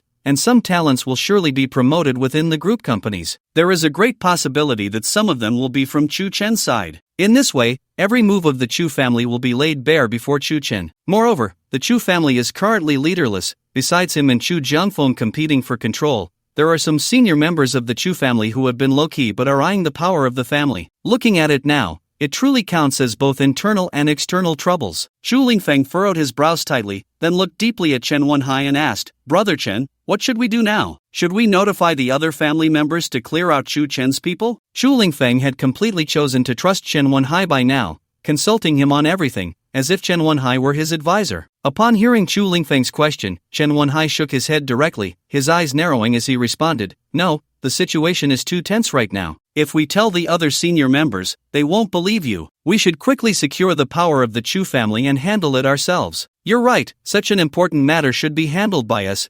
No one in the Chu family can be trusted now. Just then, Chu Lingfeng's confidant knocked on the door and walked in, looking at Chen Wenhai with apparent hesitation. Chen Wenhai naturally understood that he had important news, so he stood up, ready to leave the study. But the next moment, he was stopped by Chu Lingfeng, who said somewhat displeased, "Just say what you need to say, Brother Chen is not an outsider." His confidant then slowly said, "Chu Jiangfeng has joined forces with Chu Helen to hold a family meeting. It seems they have reached an agreement." "Got it, you can leave now." Chu Lingfeng waved his hand, his gaze becoming deep. He was very aware of the seriousness of the situation. The two most authoritative figures in the Chu family joining forces undoubtedly posed a huge threat to him. Moreover, Chu Lingfeng could clearly sense that the purpose of their meeting was mostly to resolve the leaderless state of the Chu family. This meant that whether it was Chu Helen or Chu Jiangfeng becoming the head of the family and taking over the power, they would not easily bypass him. After all, the plot he and Chen Wenhai had against Chu Huiyuan was not flawless. With a careful investigation, everything would become clear. By then, both he and Chen Wenhai would face dire consequences, so he decided not to allow such a thing to happen. The next moment, Chu Lingfeng looked at Chen Wenhai with a deep gaze, his face tense as he asked, "Brother Chen, Chu Helen and Chu Jiangfeng's actions are very obvious.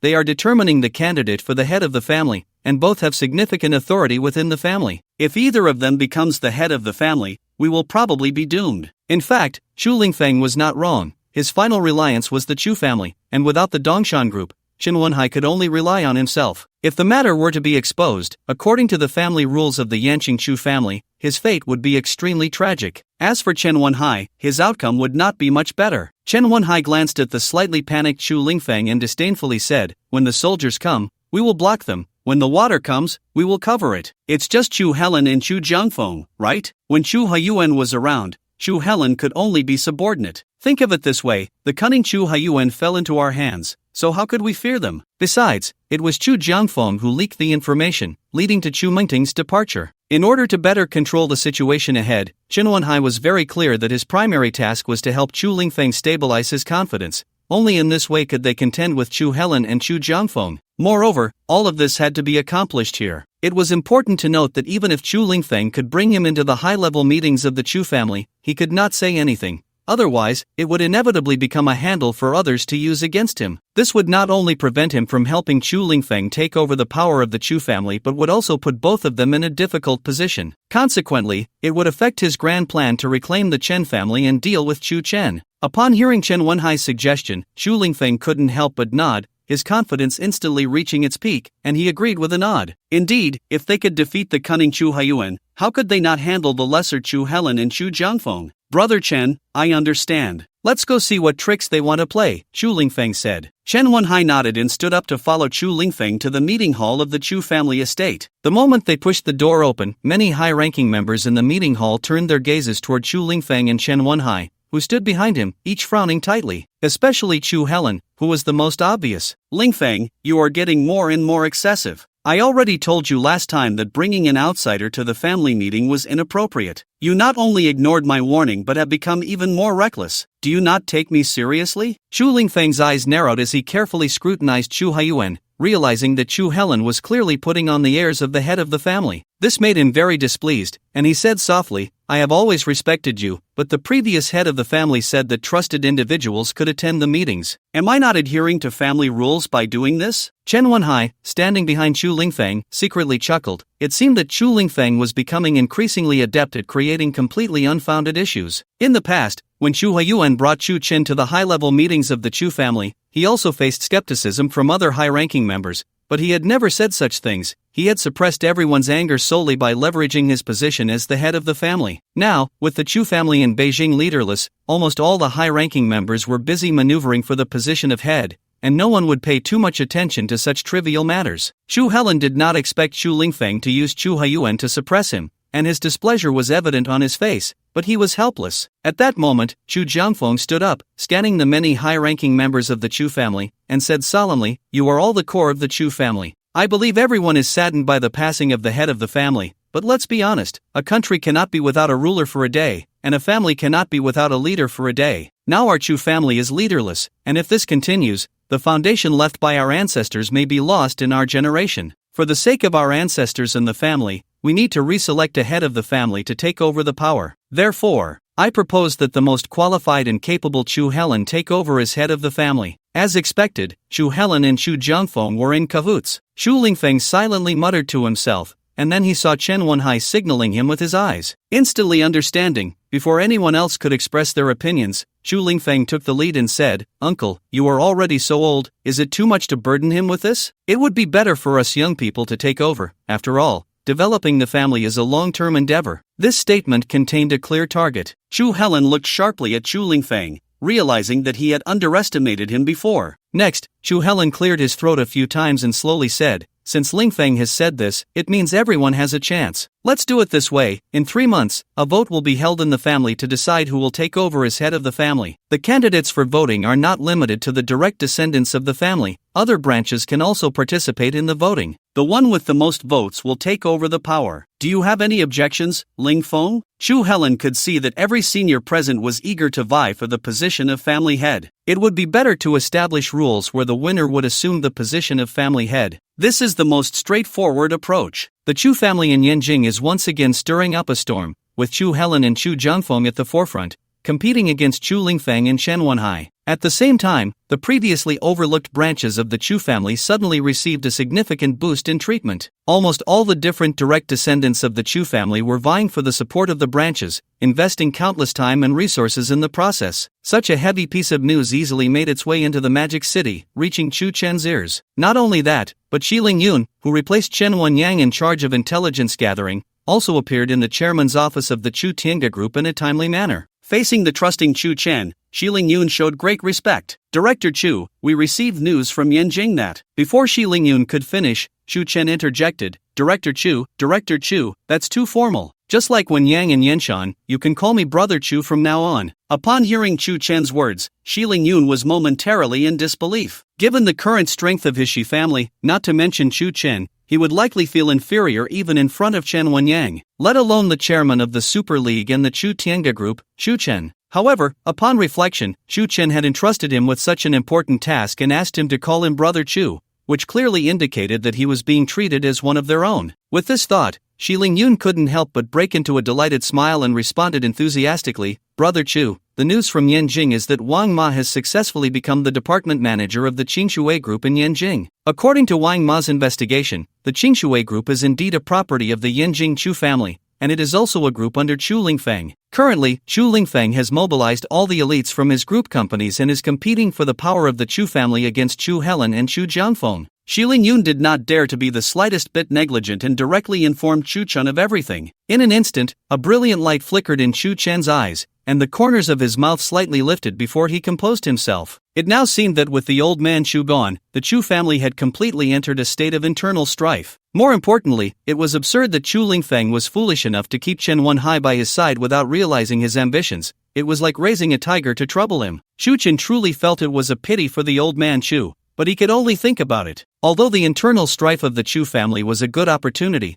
the situation in the Magic City was also quite unstable. Recently, conflicts within the Super League had been increasing, directly leading to disharmony in the alliance. During this time, Lu Shiyu had been extremely busy, which was why he had set aside his free time to resolve the conflicts within the Super League. Chu Chen was very clear that if Chu Lingfeng really took over the power of the Chu family, he would definitely help Chen Wenhai turn against him. The Chu family, with its over 1,000 years of heritage, was not something that the Chu Tiange group or the Li family, Chen family, and the Chen family alliance could contend with. At that time, the power of the Super League would have to be demonstrated. Only in this way could they completely defeat the Yanjing Chu family. However, these were all worst-case scenarios. If in the end, it was Chu Helen or Chu Jiangfeng who took over the power of the Chu family, they would undoubtedly investigate the cause of the old man Chu's death, thereby restoring Chu Mingting's innocence. They would also seek revenge for the old man Chu, saving him a lot of trouble. Of course, whether it would be good or bad was not something he could control. The only thing he could do was to prepare thoroughly.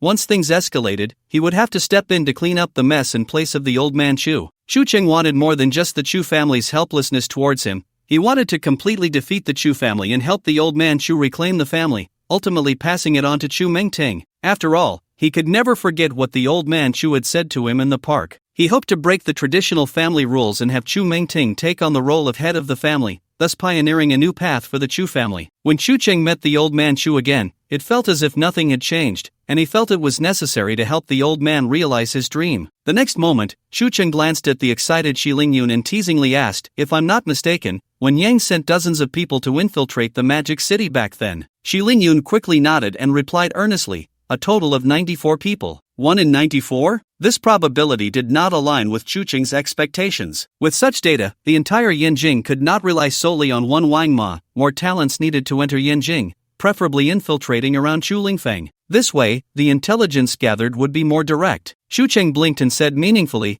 "Your Shi family has a history of over 100 years. I believe there are quite a few talents in your family. If you were to send someone to infiltrate Yanjing, how confident are you in getting into the Chu family?" In an instant, Shi Lingyun's excitement vanished, leaving only worry. After hesitating for a moment, Shi Lingyun furrowed his brow and stammered, "Brother Chu, what you mean is, I can't guarantee, but I should have about 60% confidence." His certainty stemmed entirely from the many talents cultivated by the family's heritage. Perhaps reviving the Shi family would be a very difficult task, but approaching someone with personal charm was something easily achievable. This was precisely why Chu Cheng valued the Shi family. Chu Cheng nodded silently and said calmly, "Then I'll leave this to you. I won't ask about the process, just tell me the result." Just then, the office door was slowly pushed open. Luishan strode in, first glancing at Shi Lingyun before turning his gaze to Chu Cheng, asking with a face full of suspicion, "Brother Chu, is there something you need me to do?" Shi Lingyun also looked at Luishan and couldn't help but feel emotional. The Lu family had been no better off than their down-and-out-Shi family, but after becoming Chu Cheng's trusted aide, they had rapidly risen in status. Not only had the overall strength of the Lu family improved,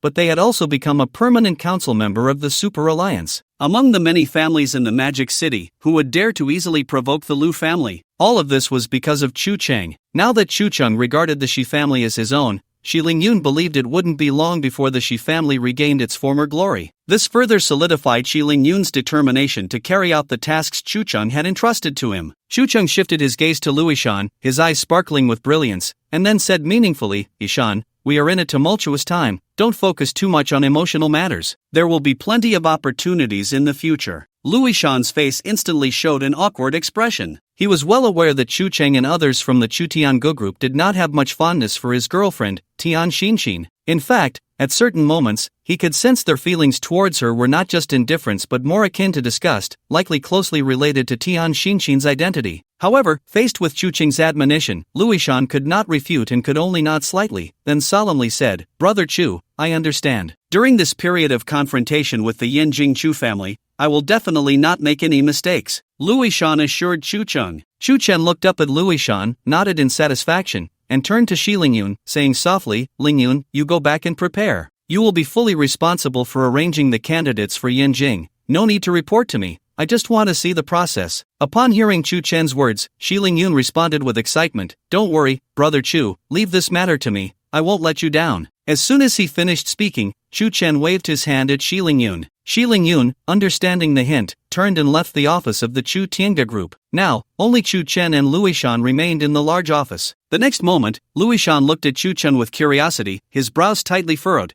and asked in confusion, "Brother Chu, the Shi family was once the leading family in Magic City. Even after several generations of decline, they still maintain their current strength. Moreover, the current head of the Shi family, Shi Lingyun, wants to return to past glory. Brother Chu, I think we have to be cautious." Luishan said this out of concern that Shi Lingyun might eventually become a rival to the Chu Tiangu group. A brilliant light flickered in Chu Chen's eyes, and then he smirked, saying meaningfully, "Ishan, you're worrying a bit too much. Since Shi Lingyun has joined the Super Alliance, I naturally have confidence in controlling him. Currently, the only real challenge we face is the Yanjing Chu family. Just now, I heard Shi Lingyun say that Chen Wenyang sent out 94 people, but only one named Wang Ma infiltrated the middle management of the Chu Lingfeng group, while the others are still at the bottom, basically unable to gather any information. Do you think there's hope for the Shi family to send people to infiltrate the Yanjing Chu family?" In an instant, Chu Chen shifted the topic to the issue of arranging personnel. Luishan suddenly furrowed his brows, looking at Chu Chen with a hint of hesitation, seemingly having no opinion on the matter. After a moment of hesitation, Luishan stammered, "It might be very difficult for the Shi family to infiltrate the Yanjing Chu family. After all, entering the Yanjing Chu family requires layers of screening, just like when we recruited Sister Mengting before." Chu Chen did not refute him, only nodding slightly. It was indeed true. How could the Yanjing Chu family,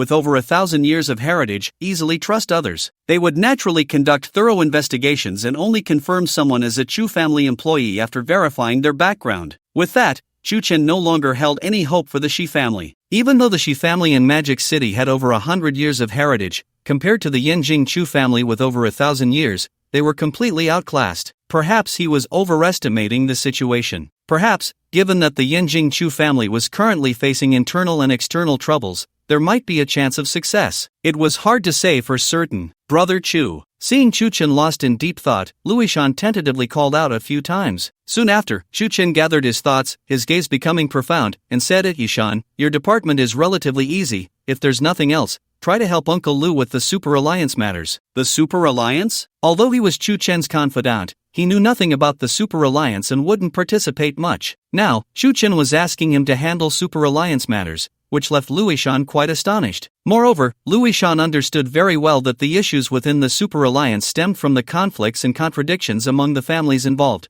which involved social interactions. He had to admit that he was like an idiot when it came to interpersonal relationships. Luishan was very clear about this and recognized it as his shortcoming, but there was nothing he could do. The next moment, Luishan hesitantly responded, Brother Chu, I'm afraid I can't handle this. How about you let Sister Jiai or Sister Mengting take care of it? Whether it's the Chu Tiange group or the film company, I can manage the crew. Indeed, Li Jiai and Chu Mengting both possess the character of strong women, and handling such matters would be a breeze for them, the process straightforward. However, aside from Luishan knowing well that he is not suited for this job, he also has his own calculations in mind. He hopes that Chu Chen can assign this task to Chu Mengting, allowing him to take her place, so he can be together with Tian Xinxin. Chu Chen blinked, instantly understanding Luishan's little thoughts, and without any hesitation, he said bluntly, No, I understand what you're worried about, but don't forget, some weaknesses will always exist if you don't change them. Only by daring to challenge yourself can you improve. Faced with Chu Chen's earnest advice, Luishan smirked, as if he was refusing. He just wanted to remain in his comfort zone. But he couldn't ignore Chu Chen's words and could only nod silently. Shu Gu, I will follow what you said. Seeing Luishan's reluctance, Chu Chen couldn't help but sigh and then shook his head helplessly. It seemed that Tian Xinxin indeed had an impact on him. In the past, whatever he said, Luishan would never hesitate. But now, his mind was filled with thoughts of being close to Tian Xinxin. If this continued, Luishan would eventually be ruined by her. Ishan, I'll say this one last time, there are many matters during this time. Don't let personal feelings delay important issues, or the consequences will be unimaginable. If you don't believe me, you can try it. After all, the Chu Tiange group, the Li family, the Chen family, and your Lu family, along with these families from the Super League in Modu, will all fall into an irretrievable situation. The reason Chu Chen spoke so seriously was to cool down Luishan's enthusiasm for Tian Xinxin during this time. After the matter settled, even if Luishan continued to be close to Tian Xinxin, it wouldn't matter, as by then, the Chu family in Yanjing would have returned to its track, and both Yanjing and Modu would become a forbidden zone for Chen Wenhai for life. Chu Ge, I won't delay your important matters. Upon hearing Chu Chen's heavy words, Luishan couldn't help but gasp, then nodded heavily. He had never thought that Modu would face such great difficulties. A serious emotion surged in his heart. He suddenly changed his demeanor, no longer flippant, but continued with a serious expression, Chu Gu, can I meet Xinxin once before helping the head of the family? I promise I won't see her again until the matter is resolved. Chu Chen did not refuse but instead nodded slightly. This indeed achieved his goal, and Chu Chen was very clear that he couldn't be too forceful in pressuring Luishan. Otherwise, it could easily have the opposite effect. Even though Chu Chen tacitly allowed his idea, Luishan showed no signs of happiness or excitement. After all, he understood what this would mean. A dispute with the Chu family in Yanjing would last a long time, possibly months or even a year or two. This meant he would be in a state of separation from Tian Xinxin. At most, they could only maintain their relationship through phone calls, and there would be no other way. Luishan said dejectedly, then I'll take my leave, Shu Gu. Chu Chen looked at the change in Luishan's expression, said nothing more, and continued to nod. The dim Luishan, having received Chu Chen's permission, turned and left the office. Sister Jiai, I'm leaving. Just as he pushed the door open, he saw Li Jiai coming towards him, then greeted her and walked past her, completely leaving the Chu Tiange group. Li Jiai sat down opposite Chu Chen, her face full of suspicion as she asked, what happened to Ishan? He doesn't seem very happy. Did something happen? Faced with Li Jiai's questioning, Chen shook his head helplessly and responded with a hint of frustration, "It's nothing much,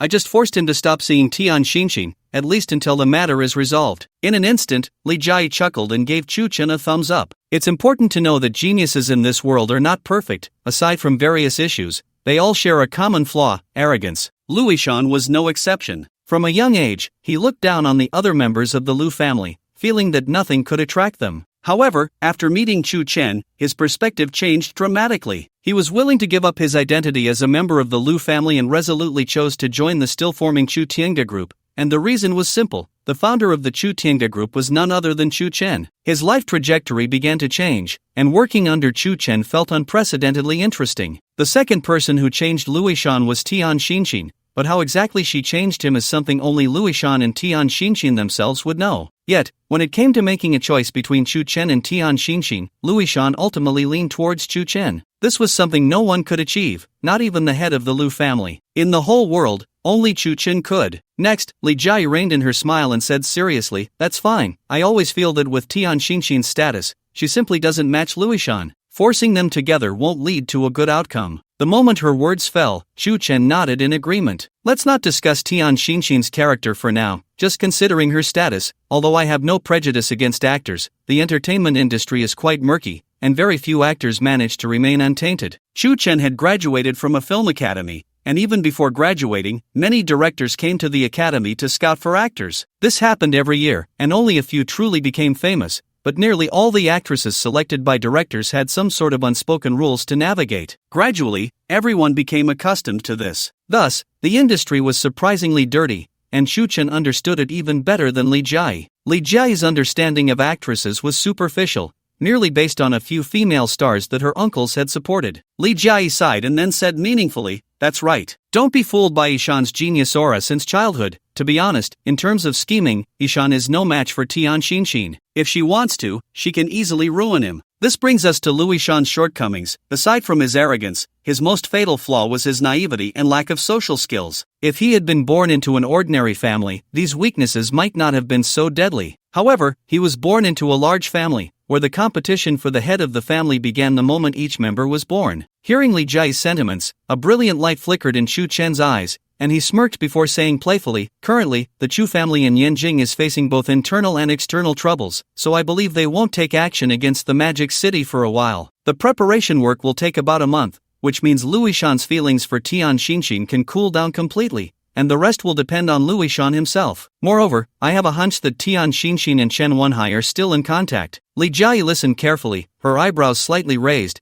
and her clear eyes immediately revealed a look of doubt. She couldn't understand why Chen would have such a hunch. After pondering for a moment, Li Jia bluntly asked, "Chen Wenhai and Tian Xinxin are still in contact? If what you say is true, will Ishan be aware of all this?" Chen did not speak, only shaking his head slightly. He also had his suspicions about this matter, and the premonition was very strong. If Chen Wenhai's contact with Tian Xinxin had not been interrupted, and Luishan was close to Tian Xinxin, he would definitely tell her what he had seen and heard. Whether Tian Xinxin intentionally or unintentionally leaked this information would have significant consequences for the Chu Tianga group and other families. Li Jia suddenly realized, clapping her hands in admiration, and said, "I understand now. This is exactly why you separated Ishan from Tian Xinxin." Chen nodded, then stood up from his swivel chair, walked around the desk, and came to Li Jia's side, placing his hands naturally on her shoulders. Leaning down, he whispered in her ear, "This is unavoidable, but we won't separate.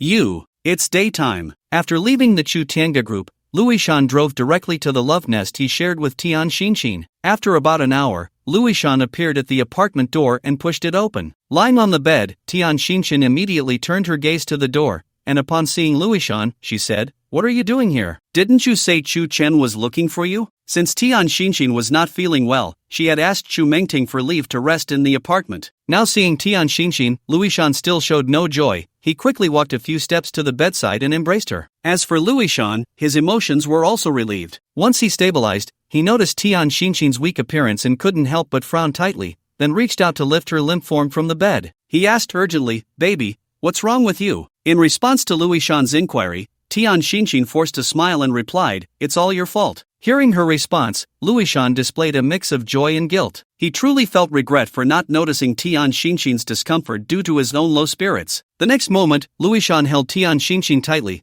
appearing extremely reluctant to let go, and then shared his thoughts. "I'm sorry, baby, I neglected your feelings. I promised Brother Chu that I wouldn't see you again until the issues with the Yin Jing Chu family are completely resolved. So I cherish every moment we have together." Upon hearing Louis Shan's words, a sly glimmer passed through Tian Xinxin's narrowed eyes, and she suddenly fell into a state of shock. After a moment, she realized that this was Chu Chen's doing. This meant that it would be difficult for her to see Louis Shan for a while, making it hard for her to obtain useful information from him. No matter how unwell Tian Xinxin felt, she did not want her fantasies to shatter. Next, Tian Xinxin trembled as she reached out to caress Louis Shan's cheek, saying earnestly, "But what if I miss you?" This Chu Chen really is, clearly trying to break us apart. Louis Shan, radiating happiness, closed his eyes to enjoy Tian Xinxin's affection. However, when he heard her complain about Chu Chen, he suddenly opened his eyes wide and hurriedly explained, "Baby, Brother Chu is also in a difficult position. You need to understand that during this time, not only the Chu Tianga group but also our Lu family, the Li family, and the Chen family are extremely busy, all to deal with the Yin Jing Chu family." Tian Xinxin frowned, her face filled with doubt as she asked, "Didn't you say before that the Yin Jing Chu family is facing both internal and external troubles? What is there to worry about? It's just Chu Chen being overly cautious." Louis Shan took a deep breath and immediately shook his head. If it were truly as she said, then things would be simple, and he wouldn't have to separate from Tian Xinxin. But things are far from simple. After all, the fact that Chu Chen is being so cautious shows the seriousness of the situation. Moreover, the Chu family in Yanjing has a huge threat, and that is Chen Wenhai. With someone as scheming and deep-minded as him assisting, it won't be long before Chu Lingfeng seizes control of the Chu family,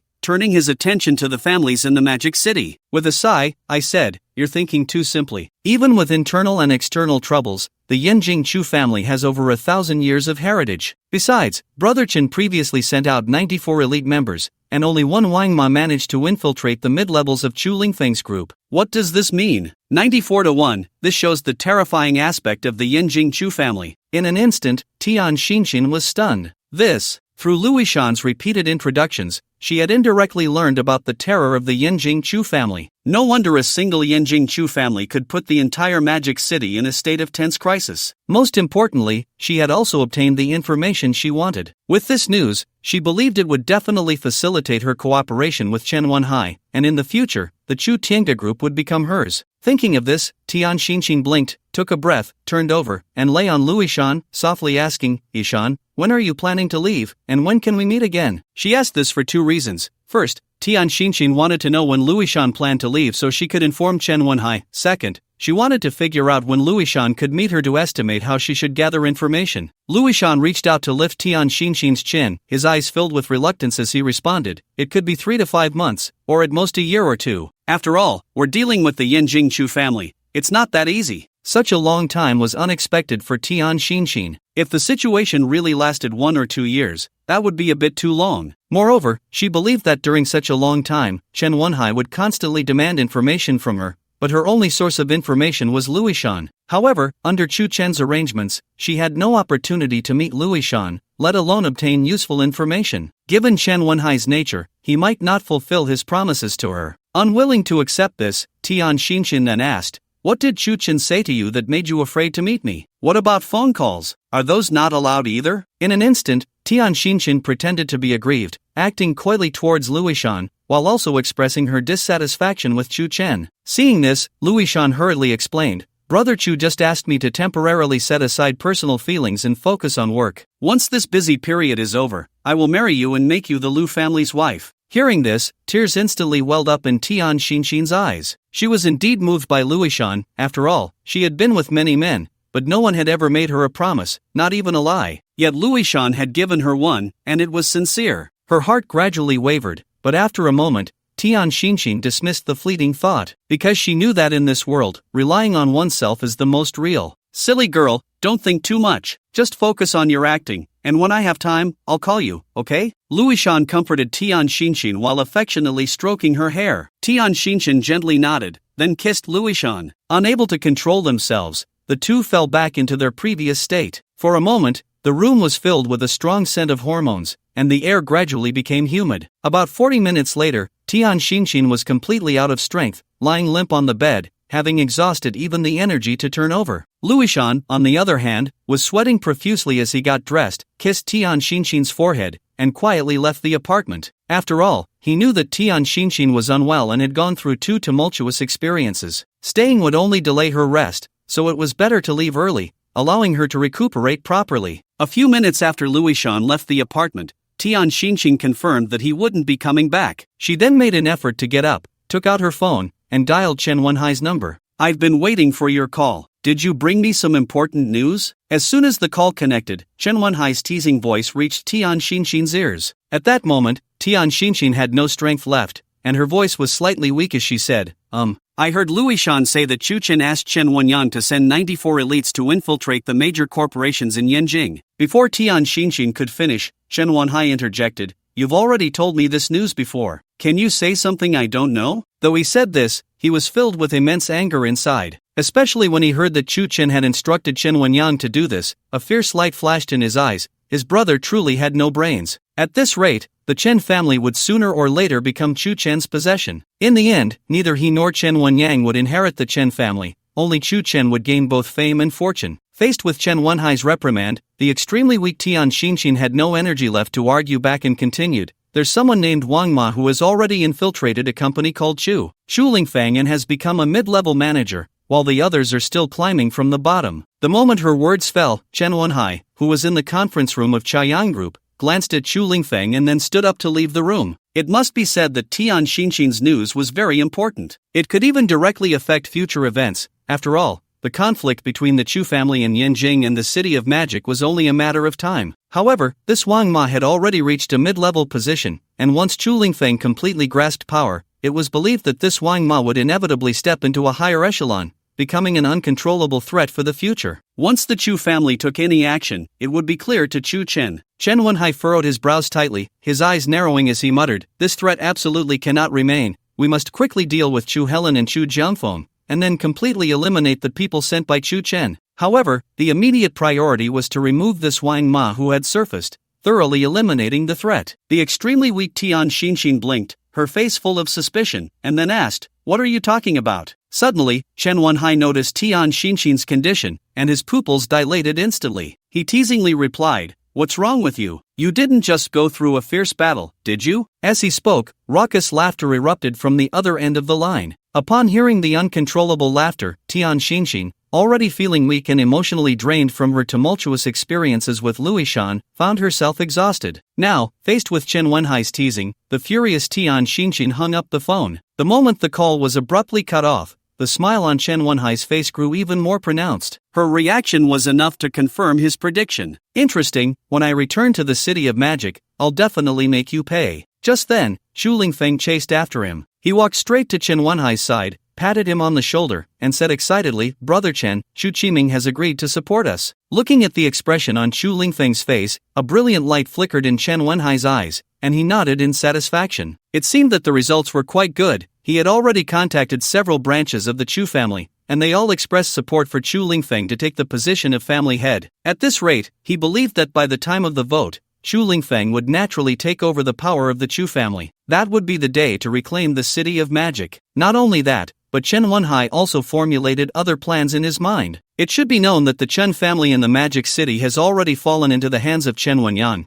while his brother Chen Wenyang has become a trusted aide of Chu Chen. The Dongshan group he worked so hard to establish has also suffered Chu Chen's retaliation, cutting off his way back to the Magic City. Now he remains in Yanjing, relying only on Chu Lingfeng, but this is not a long-term solution. He must regroup and secretly recruit his own strength. By then, he would no longer need Chu Lingfeng's support to deal with Chu Tiange group and the Chen family led by Chen Wenyang, reclaiming everything he once lost. Chu Lingfeng looked at the dazed Chen Wenhai with confusion, gently nudging him twice, and said, "Brother Chen, what's wrong? Who called just now?" After 2 calls and nudges, Chen Wenhai, lost in thought, was finally pulled back to reality. He looked up at Chu Lingfeng, then smiled smugly and said, "The secrets of heaven cannot be revealed, but this call conveyed an important message to me." "What message?" "Brother Chen, please don't keep me in suspense." Although Chu Lingfeng was not as cunning as Chen Wenhai, he was not foolish and understood that the message Chen Wenhai spoke of was of great significance to him. Chen Wenhai patted Chu Lingfeng on the shoulder, responding with an air of calmness, "Brother Chu, I'll speak plainly. The message is that there is someone named Wang Ma, who is one of Chu Chen's people and has already become a mid-level manager in a certain group company of the Chu family. And as far as I know, this group company is actually under your brother Chu. In an instant, upon hearing Chen Wenhai's account, Chu Lingfeng couldn't help but gasp, his gaze suddenly deepening. During this time, in order to compete with Chu Helen and Chu Jiangfeng for control of the Chu family and seize the position of family head, he had mobilized all the elites under him, leaving many positions vacant, which allowed Chu Chen's people to take advantage of the situation. To think they infiltrated my company, Chu Chen, you really have some skill. Brother Chen, you should go back first. I need to deal with this threat. Chapter 207, The Furious Chu Chen. This news was quite a shock to Chu Lingfeng. At the same time, it made him feel wary. After all, he was already fully engaged in dealing with the two influential figures, Chu Helen and Chu Jiangfeng, and had little time to worry about the group companies under him. Now, learning from Chen Wenhai that someone from Chu Chen had infiltrated his group company and even risen to an important mid-level position, it meant that this Wang Ma could not be left alive. Therefore, Chu Lingfeng immediately went to his subordinate company to expel this person named Wang Ma and also drove him out of Yanjing. Wang Ma was quite puzzled by the exposure of his identity. After returning to the Magic City, he immediately sought out Shi Lingyun, who was responsible for managing them. Shi Lingyun, having roughly understood the situation, was also unclear about the reasons behind it and could only take this news to the Chu Tiange group, hoping that Chu Chen would forgive his oversight. Lingyun, what brings you here? At that moment, Chu Chen was playing a game in his office. When he heard someone push the door open, he looked up at the approaching Shi Lingyun and casually asked, then buried his head back down. Shi Lingyun stood before Chu Chen, lowering his head in self-reproach, and then candidly explained the situation, saying, Brother Chu, things are not looking good. The identity of Wang Ma, who infiltrated Chu Lingfeng's company, has been exposed and he has now been expelled from Yanjing, returning to the Magic City. As soon as the words fell, Chu Chen couldn't help but furrow his brows, a brilliant light flashing in his eyes. He then turned off his phone and placed it on the desk. Without saying a word, he carefully scrutinized Shi Lingyun before him. It should be noted that Wang Ma had just become a mid-level manager in Chu Lingfeng's company, but his identity was exposed almost immediately, indicating that someone must have leaked the information. Otherwise, given the current state of the Chu family in Yanjing, Chu Lingfeng would undoubtedly be busy dealing with the disputes involving Chu Helen and Chu Jiangfeng. How could he possibly have time to pay attention to the group company? And how could he discover that someone had infiltrated it? After hesitating for a moment, Chu Chen raised his eyebrows slightly, then smirked. Lingyun, besides Wang Ma, who else among the dispatched personnel has been expelled from Yanjing? In response to Chu Chen's inquiry, Shi Lingyun mustered the courage to lift his head and immediately replied, No one, Brother Chu. No one? It seems that only Wang Ma's identity has been leaked. The only ones who know all the dispatched personnel are Chen Wenyang and the current Shi Lingyun. After all, this matter was handled by the two of them. Chu Chen first ruled out Chen Wenyang, as the position of the Chen family head had completely severed Chen Wenhai's brotherly ties, leaving them with nothing but enmity, so Chen Wenyang would definitely not leak the identities of the personnel. As for Shi Lingyun, he probably wouldn't either. First, he didn't have the courage to betray himself,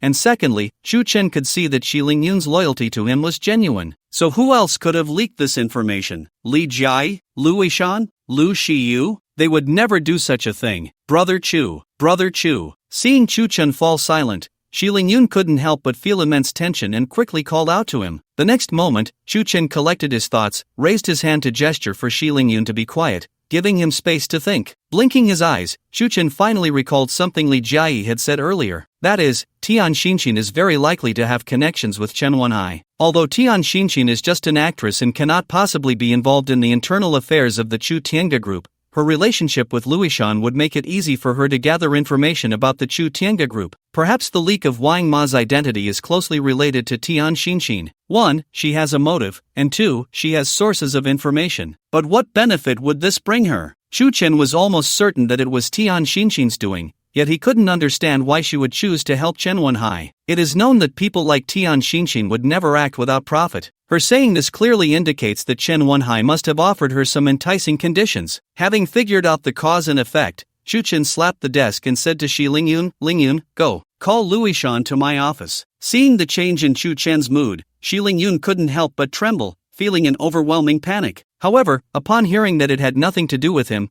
he slowly exhaled, then calmed himself down and nodded at Chu Chen. Brother Chu, I'll go right away. At this moment, Shi Lingyun clearly realized that Chu Chen was genuinely angry. Not daring to stay in the office any longer, after responding, Shi Lingyun immediately left the chairman's office. Directorly. The moment he stepped out of the office, Shi Lingyun encountered Li Jia, who was holding documents, and quickly greeted her respectfully. Upon seeing Shi Lingyun, Li Jia felt a surge of curiosity, nodded slightly, and asked casually, "You're here? Did something happen in Yinjing?" Li Jia was well aware of Shi Lingyun's current status. Naturally, she understood that his presence in Chu Chen's office indicated that something had gone wrong in Yinjing, which is why she asked. Shi Lingyun did not hide anything and straightforwardly said, directorly, among the dispatched personnel, there was someone named Wang Ma, whose identity was leaked and was expelled from Yinjing by Chu Lingfeng. Wang Ma? The one who successfully climbed to a mid-level position in Chu Lingfeng's company? How could his identity have been leaked? Li Jia stood still, carefully listening to Shi Lingyun's account, her brows furrowing. He then turned his gaze to Shi Lingyun,